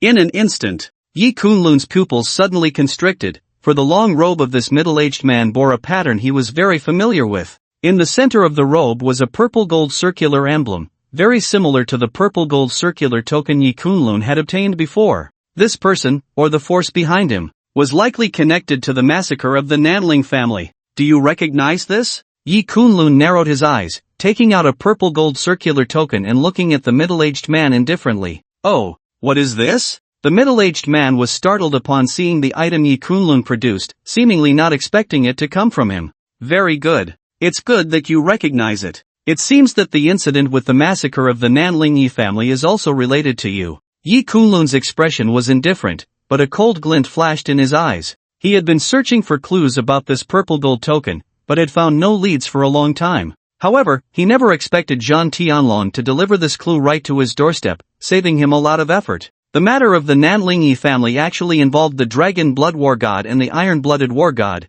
This was indeed something Yi Kunlun had not anticipated. It seemed that there were even more hidden secrets behind the massacre of the Nanling Yi family. It's you, the remnant of the Nanling Yi family from back then? General Taiyue clearly realized something, narrowing his eyes as he looked at Yi Kunlun. He had always been busy with trivial matters and rarely concerned himself with external affairs, so he was unaware of the events happening in Jiang province, and naturally did not know about Yi Kunlun's death and resurrection. What if I didn't die? Now that you stand before me, it doesn't change any facts. 5 years ago, I didn't let you perish in the sea, and today I can still send you on your way. Let the martial arts master behind you come forward, otherwise, he won't even have a chance to act later. The Iron Moon War General stepped forward, his gaze indifferent as he looked at Yi Kunlun. To deal with you, I don't need anyone's help. I alone am enough. Yi Kunlun sneered contemptuously. Even the Iron Blood War God was merely ranked among the top 10 martial arts masters in Asia, and it was still hard to say who was superior between him and Yi Kunlun.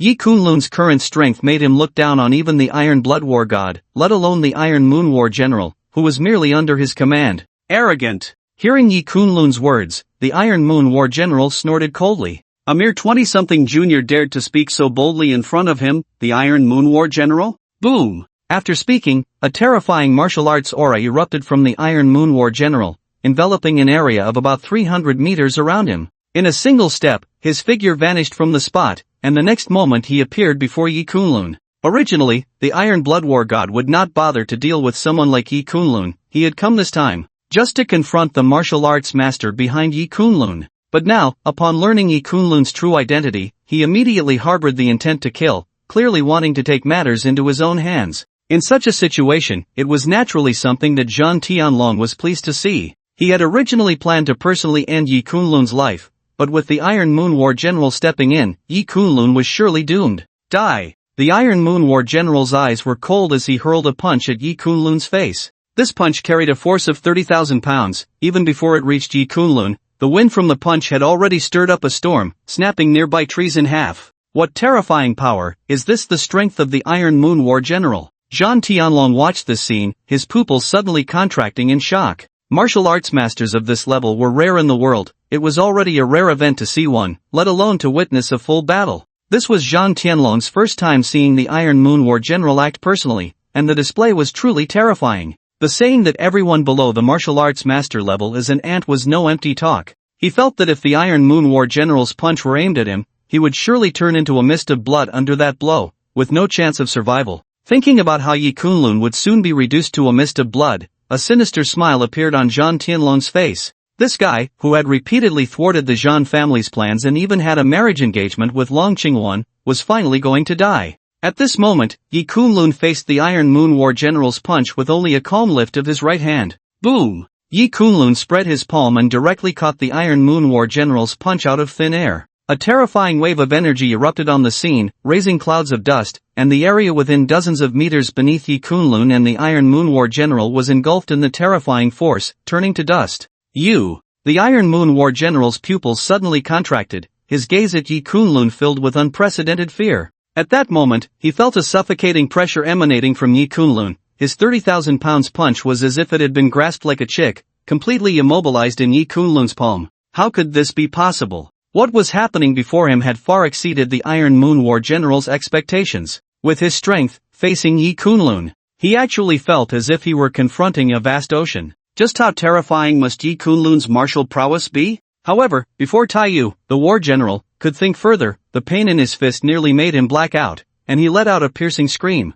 What kind of power is this? Looking at his fist, which Yi Kunlun had crushed directly, with bones and blood flowing, Taiyu trembled all over. Compared to this suffocating pain, what terrified him more was Yi Kunlun's strength. To crush his fist so easily, Yi Kunlun's power must at least be among the top 10 on the Asian martial arts master list. At such a young age, he had reached such a level. If he hadn't seen it with his own eyes, even if he were killed, Taiyu would never have believed this scene. After all, it was too far-fetched. Such an achievement could probably only be compared to the Valkyrie of the past. Does this not indicate that in the future, Yi Kunlun's martial arts height will not be inferior to the Valkyrie? It is even possible that he might achieve more than the Valkyrie. After all, according to what Taiyu knew, when the Valkyrie was Yi Kunlun's age, although she was also extraordinarily talented and had unparalleled martial prowess, she had entered the path of martial arts from a young age. Yet the Yi Kunlun before him was just an ordinary person 5 years ago. In just 5 years, such a shocking transformation had occurred. It was hard to imagine what level Yi Kunlun's martial arts would reach after some more time. This child cannot be contended with. This was the first thought in Taiyu's mind. To deal with Yi Kunlun, unless the Iron Blood War God intervened, it would be absolutely impossible to subdue him. Without a moment's hesitation, Taiyu immediately retreated, but before he could make a move, he was kicked in the abdomen. Taiyu's body flew like a cannonball, crashing heavily onto the ground not far away. At this moment, his entire body was in agony. Clearly the force of Yi Kunlun's kick was too great, directly destroying his martial foundation, leaving him unable to even stand. If Yi Kunlun hadn't had some questions to ask Taiyu, that kick might have already killed him. After all, his current strength could unleash a force of 60,000 pounds with a single punch, and facing Taiyu, who could only muster 30,000 pounds, it was an absolute level of crushing. Put! Taiyu spat out a mouthful of blood, his insides churning like a storm, unable to even stand. Watching Yi Kunlun approach step by step, despair appeared on his face. As a war general under the Iron Blood War God, he looked down upon the world, hardly considering ordinary martial arts masters. But now, facing Yi Kunlun, he felt his body tremble, feeling as small as an ant, even involuntarily filled with fear, a sense of oppression as he faced death. Meanwhile, Zhan Tianlong watched the scene, dumbfounded, standing there like a wooden post, as if he hadn't yet recovered from everything he had just witnessed. The visual impact of what had just happened was too great for him. The Taiyu war general, who had reached the top 20 of the Asian martial arts master list, was so easily defeated by Yi Kunlun, to the point of having no power to fight back. Zhan Tianlong had always prided himself on being a martial arts prodigy, and indeed, few in the younger generation of the imperial capital could compare to him. Otherwise, he wouldn't have become a great master at such a young age and entered the Iron Blood War God sect, becoming a disciple of the war god. But faced with everything Yi Kunlun displayed, Zhan Tianlong felt that his so-called martial arts talent was simply a joke. Now he finally understood that the battle in Nanling against Jiang was not due to any powerful protector behind Yi Kunlun, but because of Yi Kunlun himself. Looking at the utterly miserable Taiyue battle general, Zhan Tianlong's forehead was drenched in cold sweat, and his back was already soaked. Such a strong opponent facing Yi Kunlun was not even a match in a single exchange, so in front of Yi Kunlun, Zhan Tianlong was no different from an ant. Without a moment's hesitation, Zhan Tianlong took several steps back, thinking of fleeing the scene at once. Whoosh! However, just as he moved his feet slightly, a flying stone pierced through his knee, blood splattering everywhere, and Zhan Tianlong let out a miserable scream before kneeling on the ground, unable to move an inch. What? You want to kill me, Yi Kunlun, and want to leave so soon? Yi Kunlun looked at Zhan Tianlong with a faint smile. But this smile, in Zhang Tianlong's eyes, was no different from that of a demon. At this moment, Zhang Tianlong regretted deeply. How could he provoke such a calamity? Wasn't that asking for death? Yi Kunlun, you can't kill me. My master is the iron-blooded war god, and I am also the young master of the Zhan family. If you kill me, neither the Zhan family nor the iron-blooded war god will let this matter go. If you let me go, I am willing to reconcile. I am willing to represent the Zhan family to reconcile with you. Zhang Tianlong stammered. At this moment, facing Yi Kunlun, he no longer had any thoughts of revenge. Such a monstrous figure had already become a force to be reckoned with. He felt that even if his master, the iron-blooded war god, intervened, he might not be able to subdue Yi Kunlun. Since that was the case, it would be better to reconcile with Yi Kunlun, the death of Zhan Xiaotian. The Zhan family could indeed let this matter go. Reconcile? The grudge between me and the iron-blooded war god is not something a small Zhan family can reconcile. Since your brother has already departed, then you should go accompany him. Yi Kunlun's expression was indifferent, and then he struck out with a palm, directly ending Zhang Tianlong's life. From the moment he killed Zhan Xiaotian and Qing Jinjin, Yi Kunlun had been in a state of no retreat with the Zhan family. He didn't mind killing one more Zhan Tianlong. Now only you are left. You should know why I have kept your dog life until now. Yi Kunlun stepped forward to stand before the Taiyue battle general, looking down at him with a cold tone.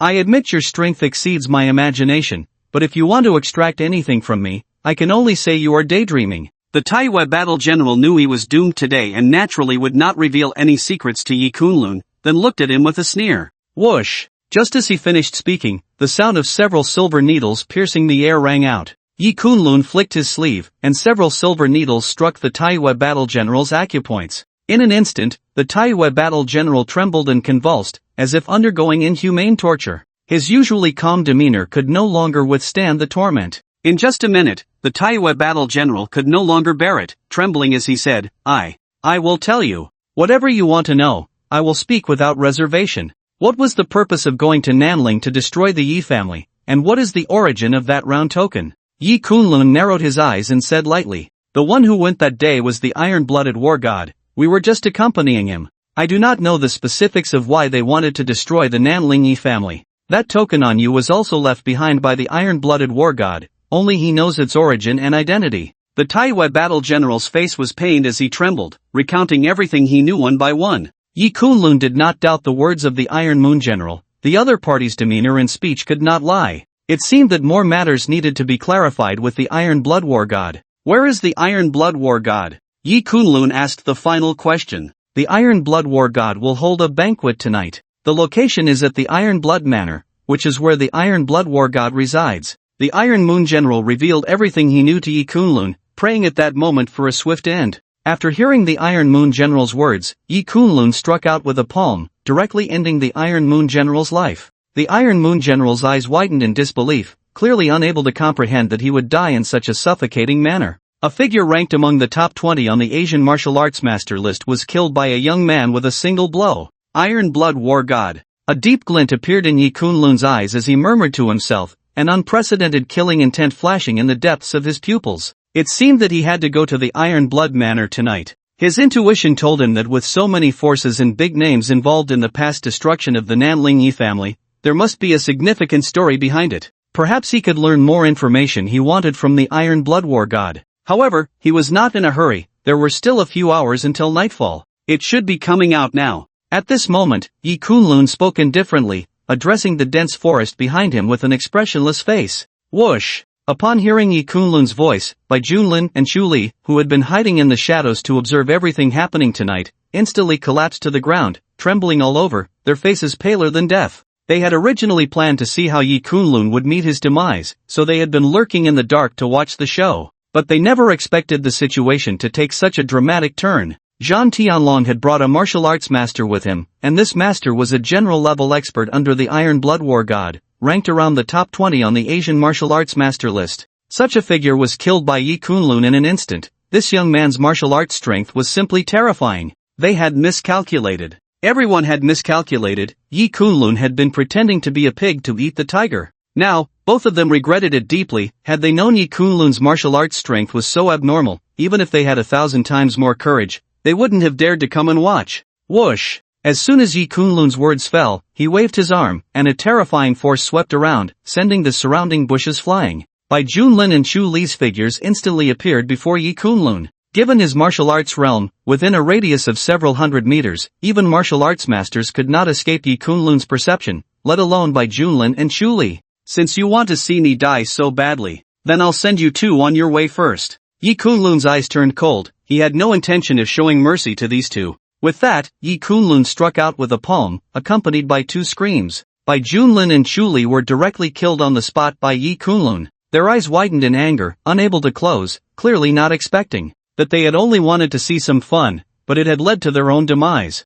After dealing with these two, Yi Kunlun's expression remained unchanged as he headed up the mountain, preparing to rest a bit before going to the Iron Blood Manor. Meanwhile, Long family. Long Qingwan had returned to the Long family, and upon seeing their daughter return with a pale face and no sign of Yi Kunlun behind her, Long Shugua and his wife felt a sudden jolt in their hearts, a vague sense of unease rising within them. Could something have happened again? This was the first thought in Long Shugua and his wife's minds. Qingwan, why are you back alone? Where is Kunlun? You two aren't having some kind of conflict again, are you? Long Shugua squinted at his daughter. With the previous experience at the Yen Gate, Yi Kunlun should have become much more prudent in his actions. From Long Shugua's perspective, it seemed that Long Qingwan had returned on her own this time, likely because she was unwilling to accompany Yi Kunlun, leaving him behind. Dad, please don't mention it. If I hadn't brought this guy along, the cooperation between the Long family and the Longwu Chamber of Commerce wouldn't have fallen apart so quickly, without even a chance for a turnaround.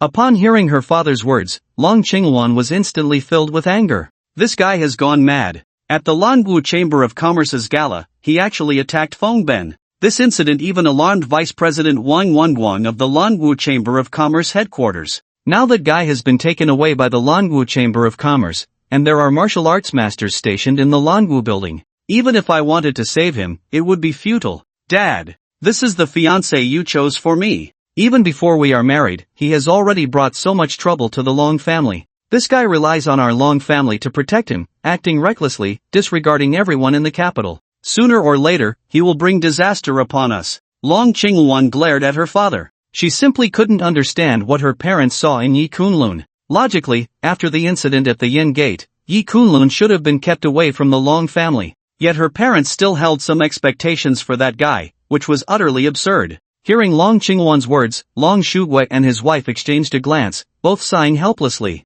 They had originally thought to let Yi Kunlun take this opportunity at the Longwu Chamber of Commerce Gala to broaden his horizons and interact with the upper echelons of the capital. But who would have thought it would lead to such consequences? This time, the Long family would likely face significant trouble. Offending the Longwu Chamber of Commerce would indeed have a considerable impact on all the industries under the Long family's banner. At this moment, Long Shugui and his wife both wore serious expressions. This matter was of great importance, and they needed to have the old man return to discuss it thoroughly. I will go to the Longwu building. I can't let Kunlun encounter any accidents. Long Shugui narrowed his eyes and prepared to head to the Longwu building. No matter what, he would not allow Yi Kunlun to be in danger. With his strength as a martial arts master, rescuing Yi Kunlun should not be difficult. However, before Long Shugui could leave, a figure hurriedly entered the Long family gate. It was none other than Wang Wenguang. Clearly, after leaving the Longwu building, he had rushed straight to the Long family's location, arriving just after Long Qingwan.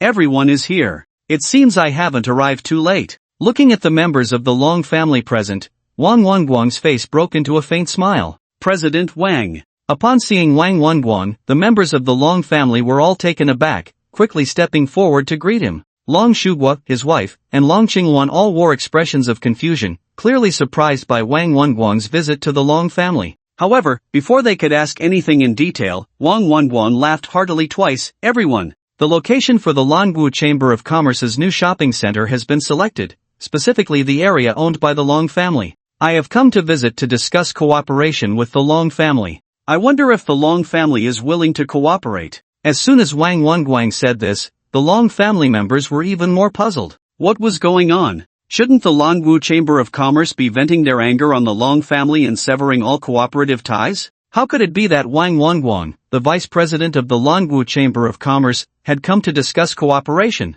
This scene left not only the couple from the Dragon family a bit dumbfounded, but even Long Qingwan beside them was momentarily lost in thought, clearly still trying to process Wang Wenguang's words. With such sincerity from the Longwu Chamber of Commerce, our dragon family naturally cannot ask for more. Long Shuhua quickly regained his composure and smiled at Wang Wanwan, clasping his hands in greeting. He never expected that Wang Wanwan's visit was actually to discuss a collaboration. Partnering with the Longwu Chamber of Commerce was something the dragon family urgently needed. It would not only bring in hundreds of billions in cash flow but also have a significant positive impact on the market expectations for all the industries under the dragon family's umbrella. Therefore, Long Shuhua immediately agreed without a second thought. Even if it meant the dragon family had to make some sacrifices and offer substantial concessions, Long Shuhua felt that was not unacceptable. That's excellent. This is the contract we, the Longwu Chamber of Commerce, have drafted. Please take a look and see if there are any issues. If there are none,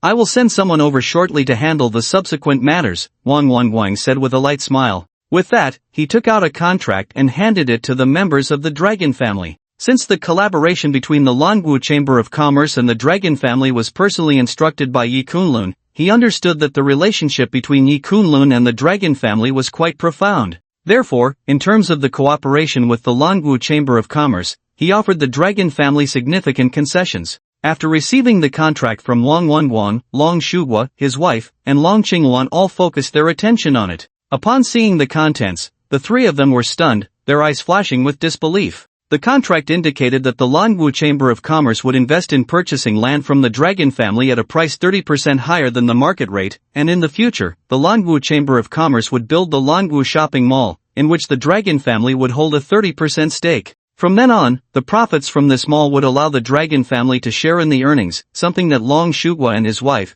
as well as Long Qingwan, had never dared to imagine. This contract was essentially a gift from the Longwu Chamber of Commerce, offering the dragon family numerous unimaginable benefits. Logically, it should have been the dragon family providing significant benefits to the Longwu Chamber of Commerce in order to seek cooperation, right? Why did it seem completely reversed now? With the previous cooperation with the Yanmen and now this collaboration with the Longwu Chamber of Commerce, even Long Shuhua, who was used to facing storms, found himself momentarily stunned. He felt that the dragon family had been sailing too smoothly lately, and with the Longwu Chamber of Commerce offering such a collaboration, he couldn't believe that no one was helping the dragon family behind the scenes. But who could it be? This was something Long Shuhua couldn't figure out no matter how hard he tried. After all, having the vice president of the Longwu Chamber of Commerce personally visit meant that the person's status within the chamber must be quite significant. Within the dragon family, it seemed they didn't have such connections before. Dragon family head, is there something unsatisfactory about the contract? If so, we can discuss it in detail, Wang Wanguang continued upon noticing Long Shuhua's unusual expression. For the Longwu Chamber of Commerce, as long as it could satisfy Yi Kunlun, they could afford to offer the dragon family even more concessions. However, in his view, the contract he presented should have already shown ample sincerity. Satisfactory. It is truly too satisfactory, even unexpected. The Longwu Chamber of Commerce's sincerity is so great that it has left our dragon family quite flattered. President Wang, why not reconsider? We can draft a new contract. The Longwu Chamber of Commerce doesn't need to offer such concessions. Our dragon family is more than willing to cooperate, Long Shuhua said with a smile, as the Longwu Chamber of Commerce, being the foremost chamber in the Great Xia, naturally prioritized interests in all aspects. Now that the Longwu Chamber of Commerce has shown such sincerity, the Long family naturally cannot take advantage of the situation and should make appropriate concessions. The head of the Long family speaks too heavily.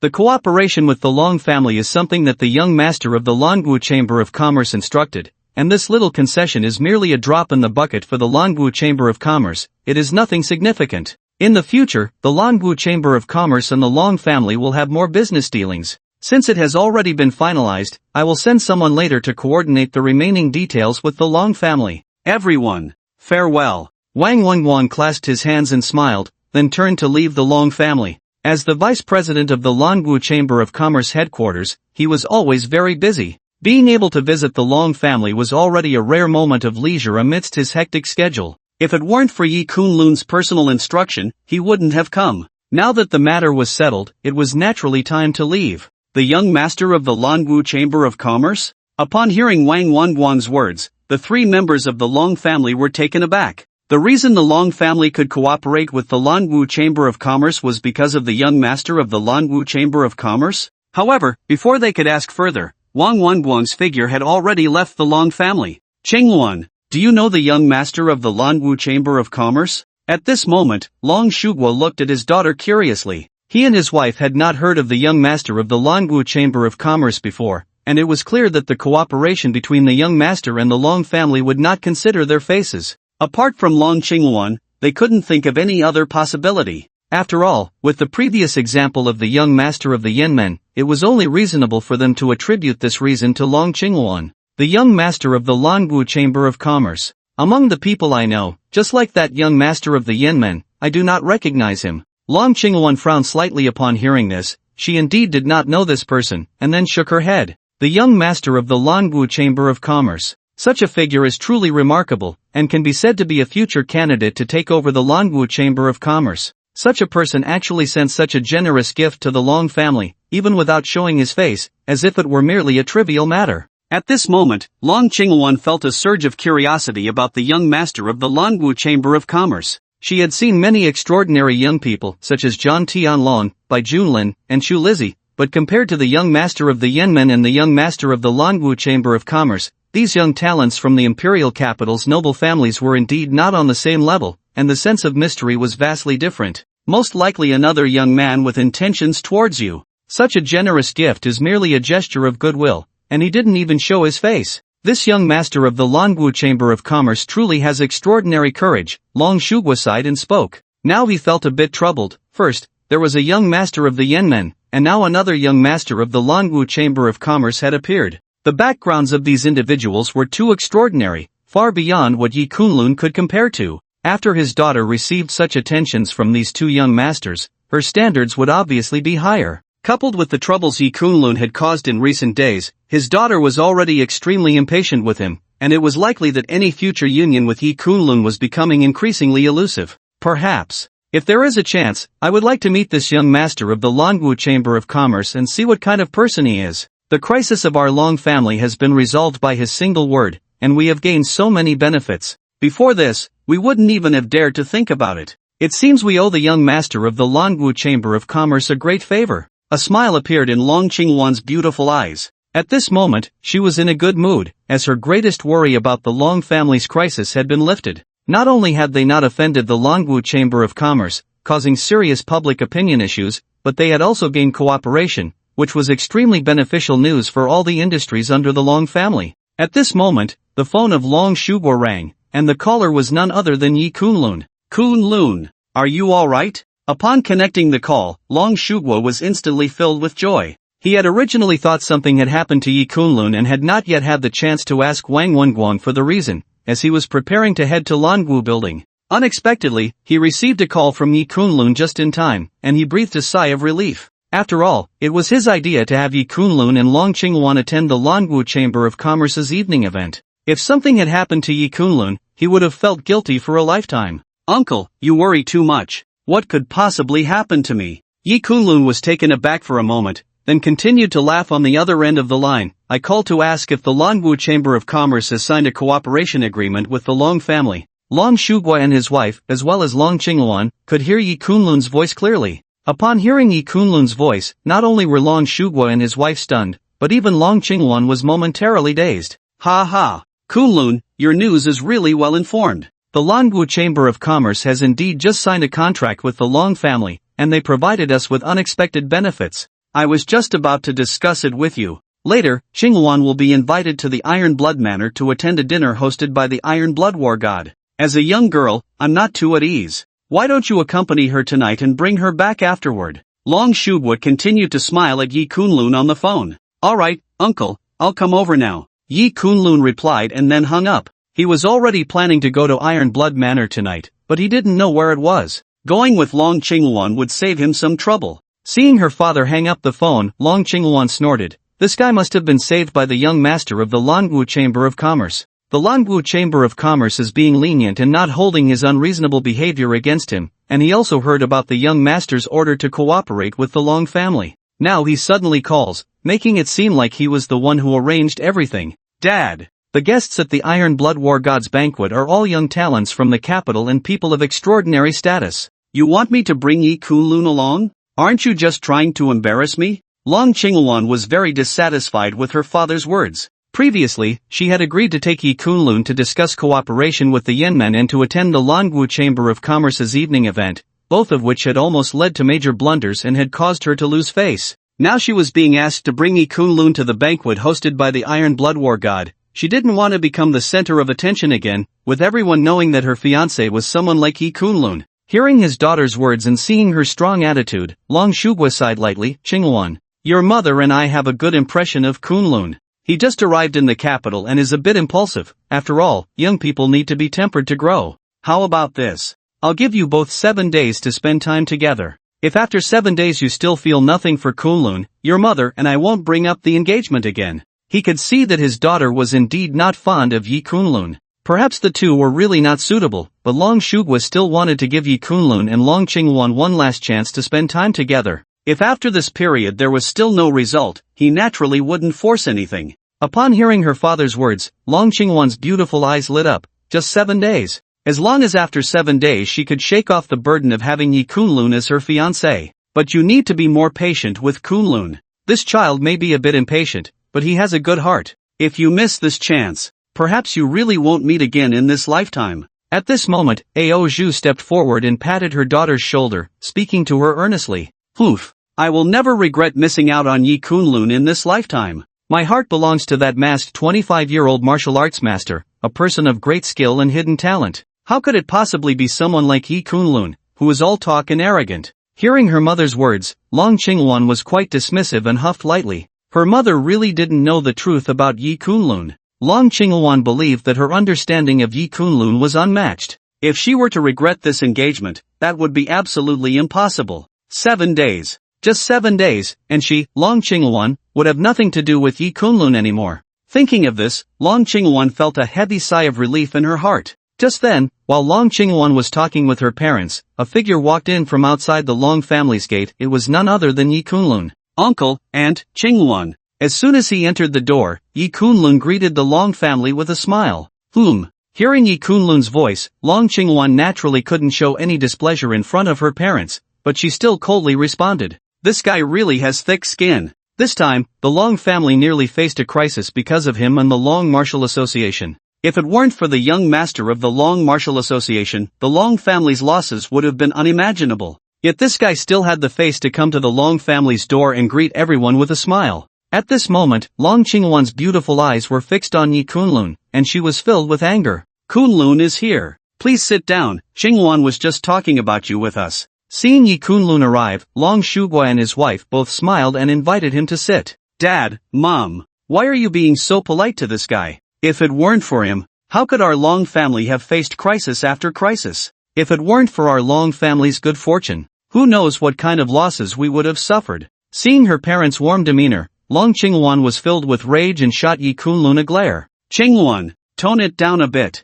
Kunlun hasn't been to the Long family in a year. As his fiancé, you should be more tolerant and understanding towards him. Ao Zhu looked at Long Qingwan with a hint of reproach. This girl was really too outspoken, showing no mercy in front of her elders. Wasn't that making things awkward for Yi Kunlun? Qingwan is just like that, straightforward. Kunlun, don't take it to heart. She's like your aunt, sharp-tongued but soft-hearted. Her words may be harsh, but her heart is still good. At this moment, Long Shugwa patted Yi Kunlun's shoulder, smiling at him with the demeanor of someone who had been through it all. Uncle, you're being too kind. Yi Kunlun smiled and waved his hand, not really caring about Long Qingwan's attitude. The reason he had any connection with the Long family, even visiting them, was entirely due to the care the elders of the Long family had shown him in the past. Long Shugwa nodded upon seeing this and then pulled Yi Kunlun to a corner. Kunlun, your aunt and I have thought it over carefully. You and Qingwan haven't seen each other for many years, and you don't know each other well enough. If you force yourselves together, it will only lead to more mutual rejection,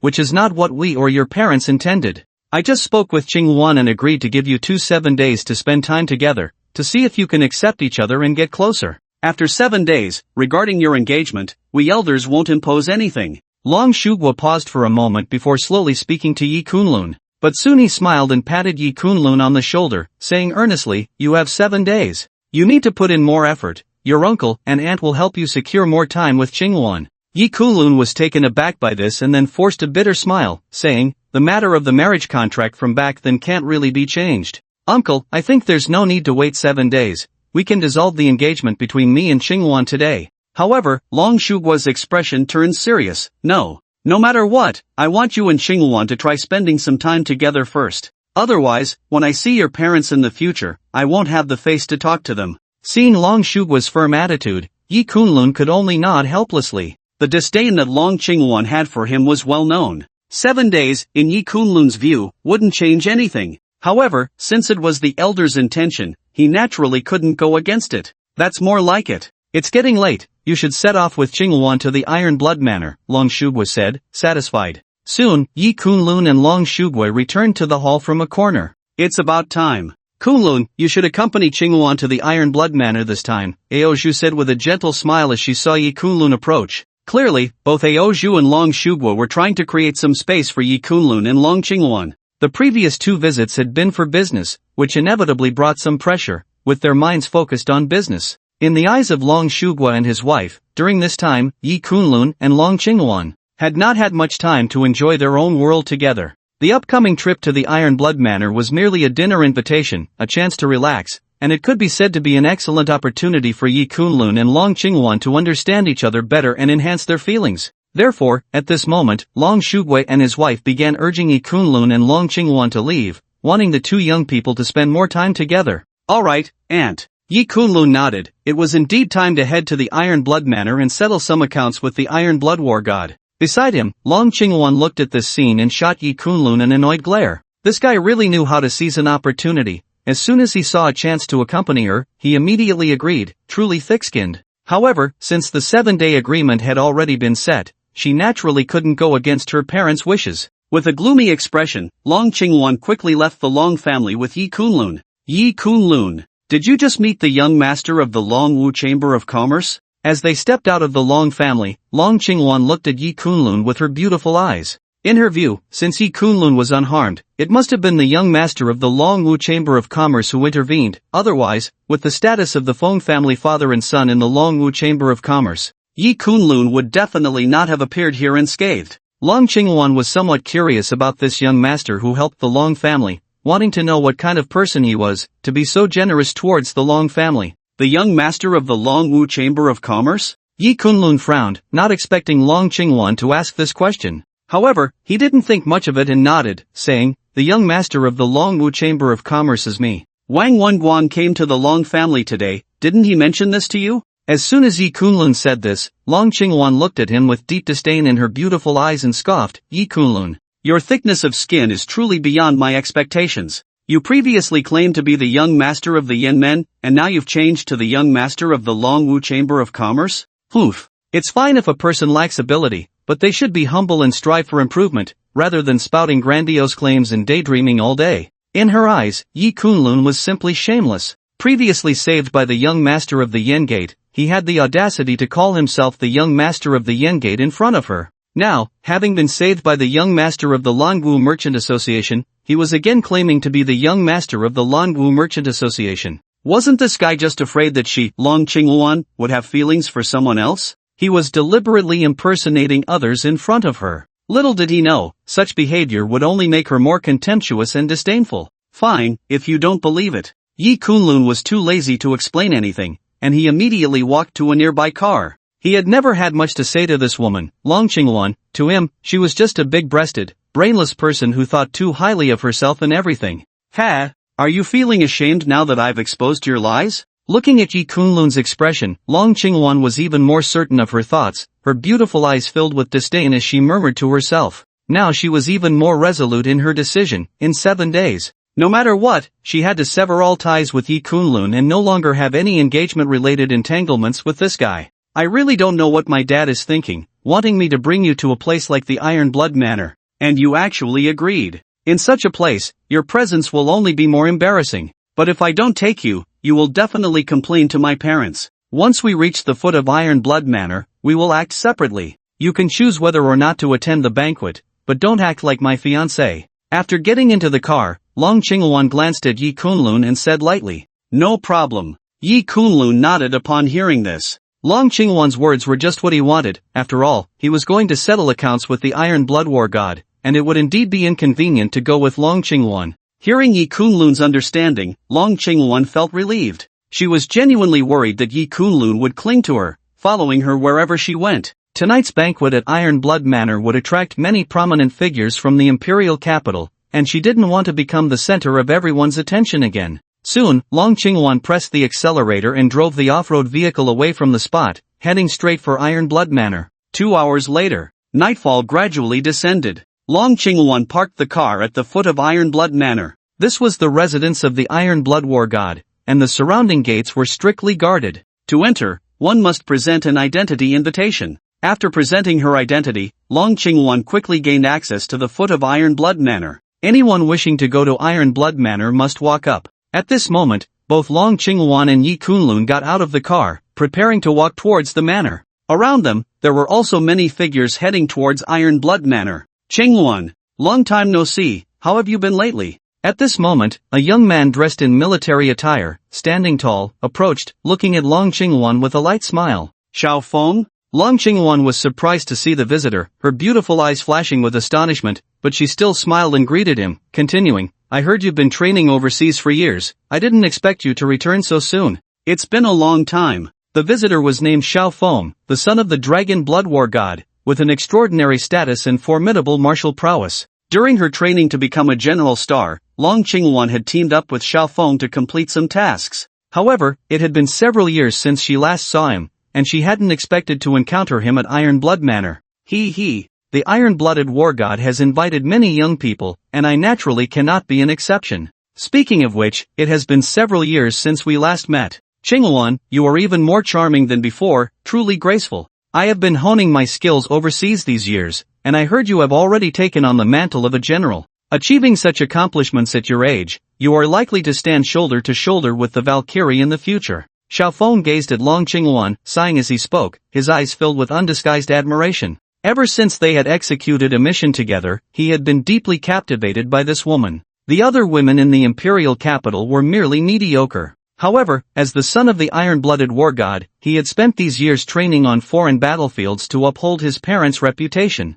Now, having returned with success, he had two goals. One was to make a name for himself in the Great Xia, and the other was to win Long Qingwan's heart. He was well aware that among the noble families in the imperial capital, there were some young men who harbored feelings for Long Qingwan, such as Zhan Tianlong, but Xiao Fong was confident that he could win her affection. After all, he was the son of the war god, and he had worked closely with Long Qingwan before, which made them quite familiar. Coupled with his martial prowess and handsome demeanor, he felt he had no rivals in competing for Long Qingwan's heart. The Valkyrie holds such a prestigious status. How could I dare to compare myself? Long Qingwan shook her head with a smile, a hint of longing appearing in her beautiful eyes. Clearly, when it came to the identity of the Valkyrie, she still held admiration. Such a remarkable woman, renowned throughout the Great Xia, was a goal that any woman would aspire to reach. Qingwan is being modest. Xiao Fong chuckled lightly, then glanced at Yi Kunlun beside her, curiosity flickering in his eyes. Who is this brother? Upon hearing Xiao Feng's words, Long Qingwan's expression stiffened slightly. She looked at Yi Kunlun and then calmly replied, a friend. Hearing Long Qingwan introduce him this way, Xiao Fong nodded and didn't think much of it. He then turned to Yi Kunlun with a smile. So you are Qingwan's friend. Hello, brother, I am Xiao Fong. I have executed several missions with Qingwan, so we are quite familiar. May I ask how to address you? Upon hearing Long Qingwan say he was just a friend, Yi Kunlun's brow furrowed slightly, a hint of disappointment rising in his heart as he looked at her. Although he had no particular thoughts about the marriage contract, the elders of the Long family had been very attentive to him these past few days. In the Long family, Yi Kunlun found a sense of belonging, a warmth he hadn't felt in years. If possible, he actually didn't mind the idea of a marriage contract with Long Qingwan, following the wishes of the elders. But now it seemed he might have been overthinking it. Long Qingwan was even unwilling to mention his true identity in front of others, not even referring to him as her fiancé. Just a bystander, no need to mention my name. Yi Kunlun waved his hand lightly, uninterested in engaging in more conversation with Long Qingwan and Xiao Fong. He then turned and left, heading in another direction down the mountainside. Just now, he sensed the presence of a martial arts master not far away. Although it was very faint and the other party was deliberately concealing their aura, it was not difficult for Yi Kunlun, given his current level of strength, to detect their presence. It was either the iron-blooded war god or one of his generals. Capturing the person directly might allow him to inquire about the whereabouts of the iron-blooded war god. Watching Yi Kunlun's departing figure, Xiao Feng's expression showed a hint of astonishment. What kind of identity did he have? As the son of the iron-blooded war god, among the young people he saw, anyone who heard the name Xiao Fong would be filled with admiration, eager to strike up a conversation and befriend him. As a result, Yi Kunlun, upon hearing his name, surprisingly showed no reaction at all. Not even the thought of introducing himself crossed his mind, which truly exceeded Xiao Feng's expectations. No need to mind him. This guy is just a country bumpkin, having come to the capital for the first time. He's no different from a rustic fool, so naturally, he wouldn't recognize your name, Long Qingwan calmly explained, noticing the confusion in Xiao Feng's eyes. Yi Kunlun, being perceptive, wisely walked away, otherwise, with more people arriving later, she wouldn't know how to explain her relationship with him. After all, many members of high society were attending the Longwu Chamber of Commerce's evening event, and the news that Yi Kunlun was her fiancé would soon spread. By then, those coming to the Iron Blood Manor might not be unaware of it. I see. But Qingwan, I'm a bit surprised that you know such a country bumpkin, Xiao Feng said with a smile, nodding at Long Qingwan's words. This was pretty much in line with his assumptions. Yi Kunlun's lack of reaction to his name likely indicated that he was just a sheltered guy, completely unaware of the reputation of the younger generation in the capital. However, it was quite unexpected that Long Qingwan was acquainted with such a rustic fellow. After all, in his view, Long Qingwan's social circle and friends, those who could accompany her, were at least the offspring of noble families in the capital. How did Yi Kunlun enter Long Qingwan's sight? Hearing Xiao Feng's words, Long Qingwan waved her hand dismissively. Don't mention it. It's a long story. She clearly didn't want to discuss Yi Kunlun any further. If it weren't for her parents' coercion, why would she bring such a guy to embarrass herself? At that moment, a familiar figure approached from a distance, none other than Shangguan Aoxue. Upon seeing Shangguan Aoxue arrive, Long Qingwan frowned. It seemed this woman was also invited here today. Oh, Miss Aoxue is here too. It's been a while, and Miss Aoxue still carries herself with grace, Xiao Feng greeted with a light smile upon seeing Shangguan Aoxue. As the son of the dragon blood war god, he naturally knew Shangguan Aoxue, and was aware of the tension between her and Long Qingwan. Shangguan Aoxue had considerable martial talent. She originally had the potential to shoulder the mantle of a general at a young age, just like Long Qingwan. But in a competitive task, Long Qingwan ultimately outperformed her. Among the many candidates for the task, Long Qingwan ranked first, while Shangguan Aoxue came in second, with these two women leading the younger generation of the great Xia. Even the son of the war god and his disciples lost their luster in that final competition. This was also why Long Qingwan and Shangguan Aoxue were hailed as the two pearls of the capital, not only because of their beauty and extraordinary temperament but also due to their unmatched achievements among the younger generation, making them the objects of pursuit for many young people in the capital. In the recent 5-year selection of generals under 25, there was only one winner. Although Shangguan Aoxue's achievements were impressive, that year's general was solely Long Qingwan. The Long and Shangguan families had been in a subtle rivalry for many years, and it could be said that Shangguan Aoxue and Long Qingwan had never gotten along well since childhood. After losing to Long Qingwan in that general selection, Shangguan Aoxue clearly deepened her animosity towards her. Therefore, upon seeing Shangguan Aoxue arrive, Xiao Feng knew that a fierce confrontation was about to unfold. These two pearls of the capital would definitely not show any weakness to each other.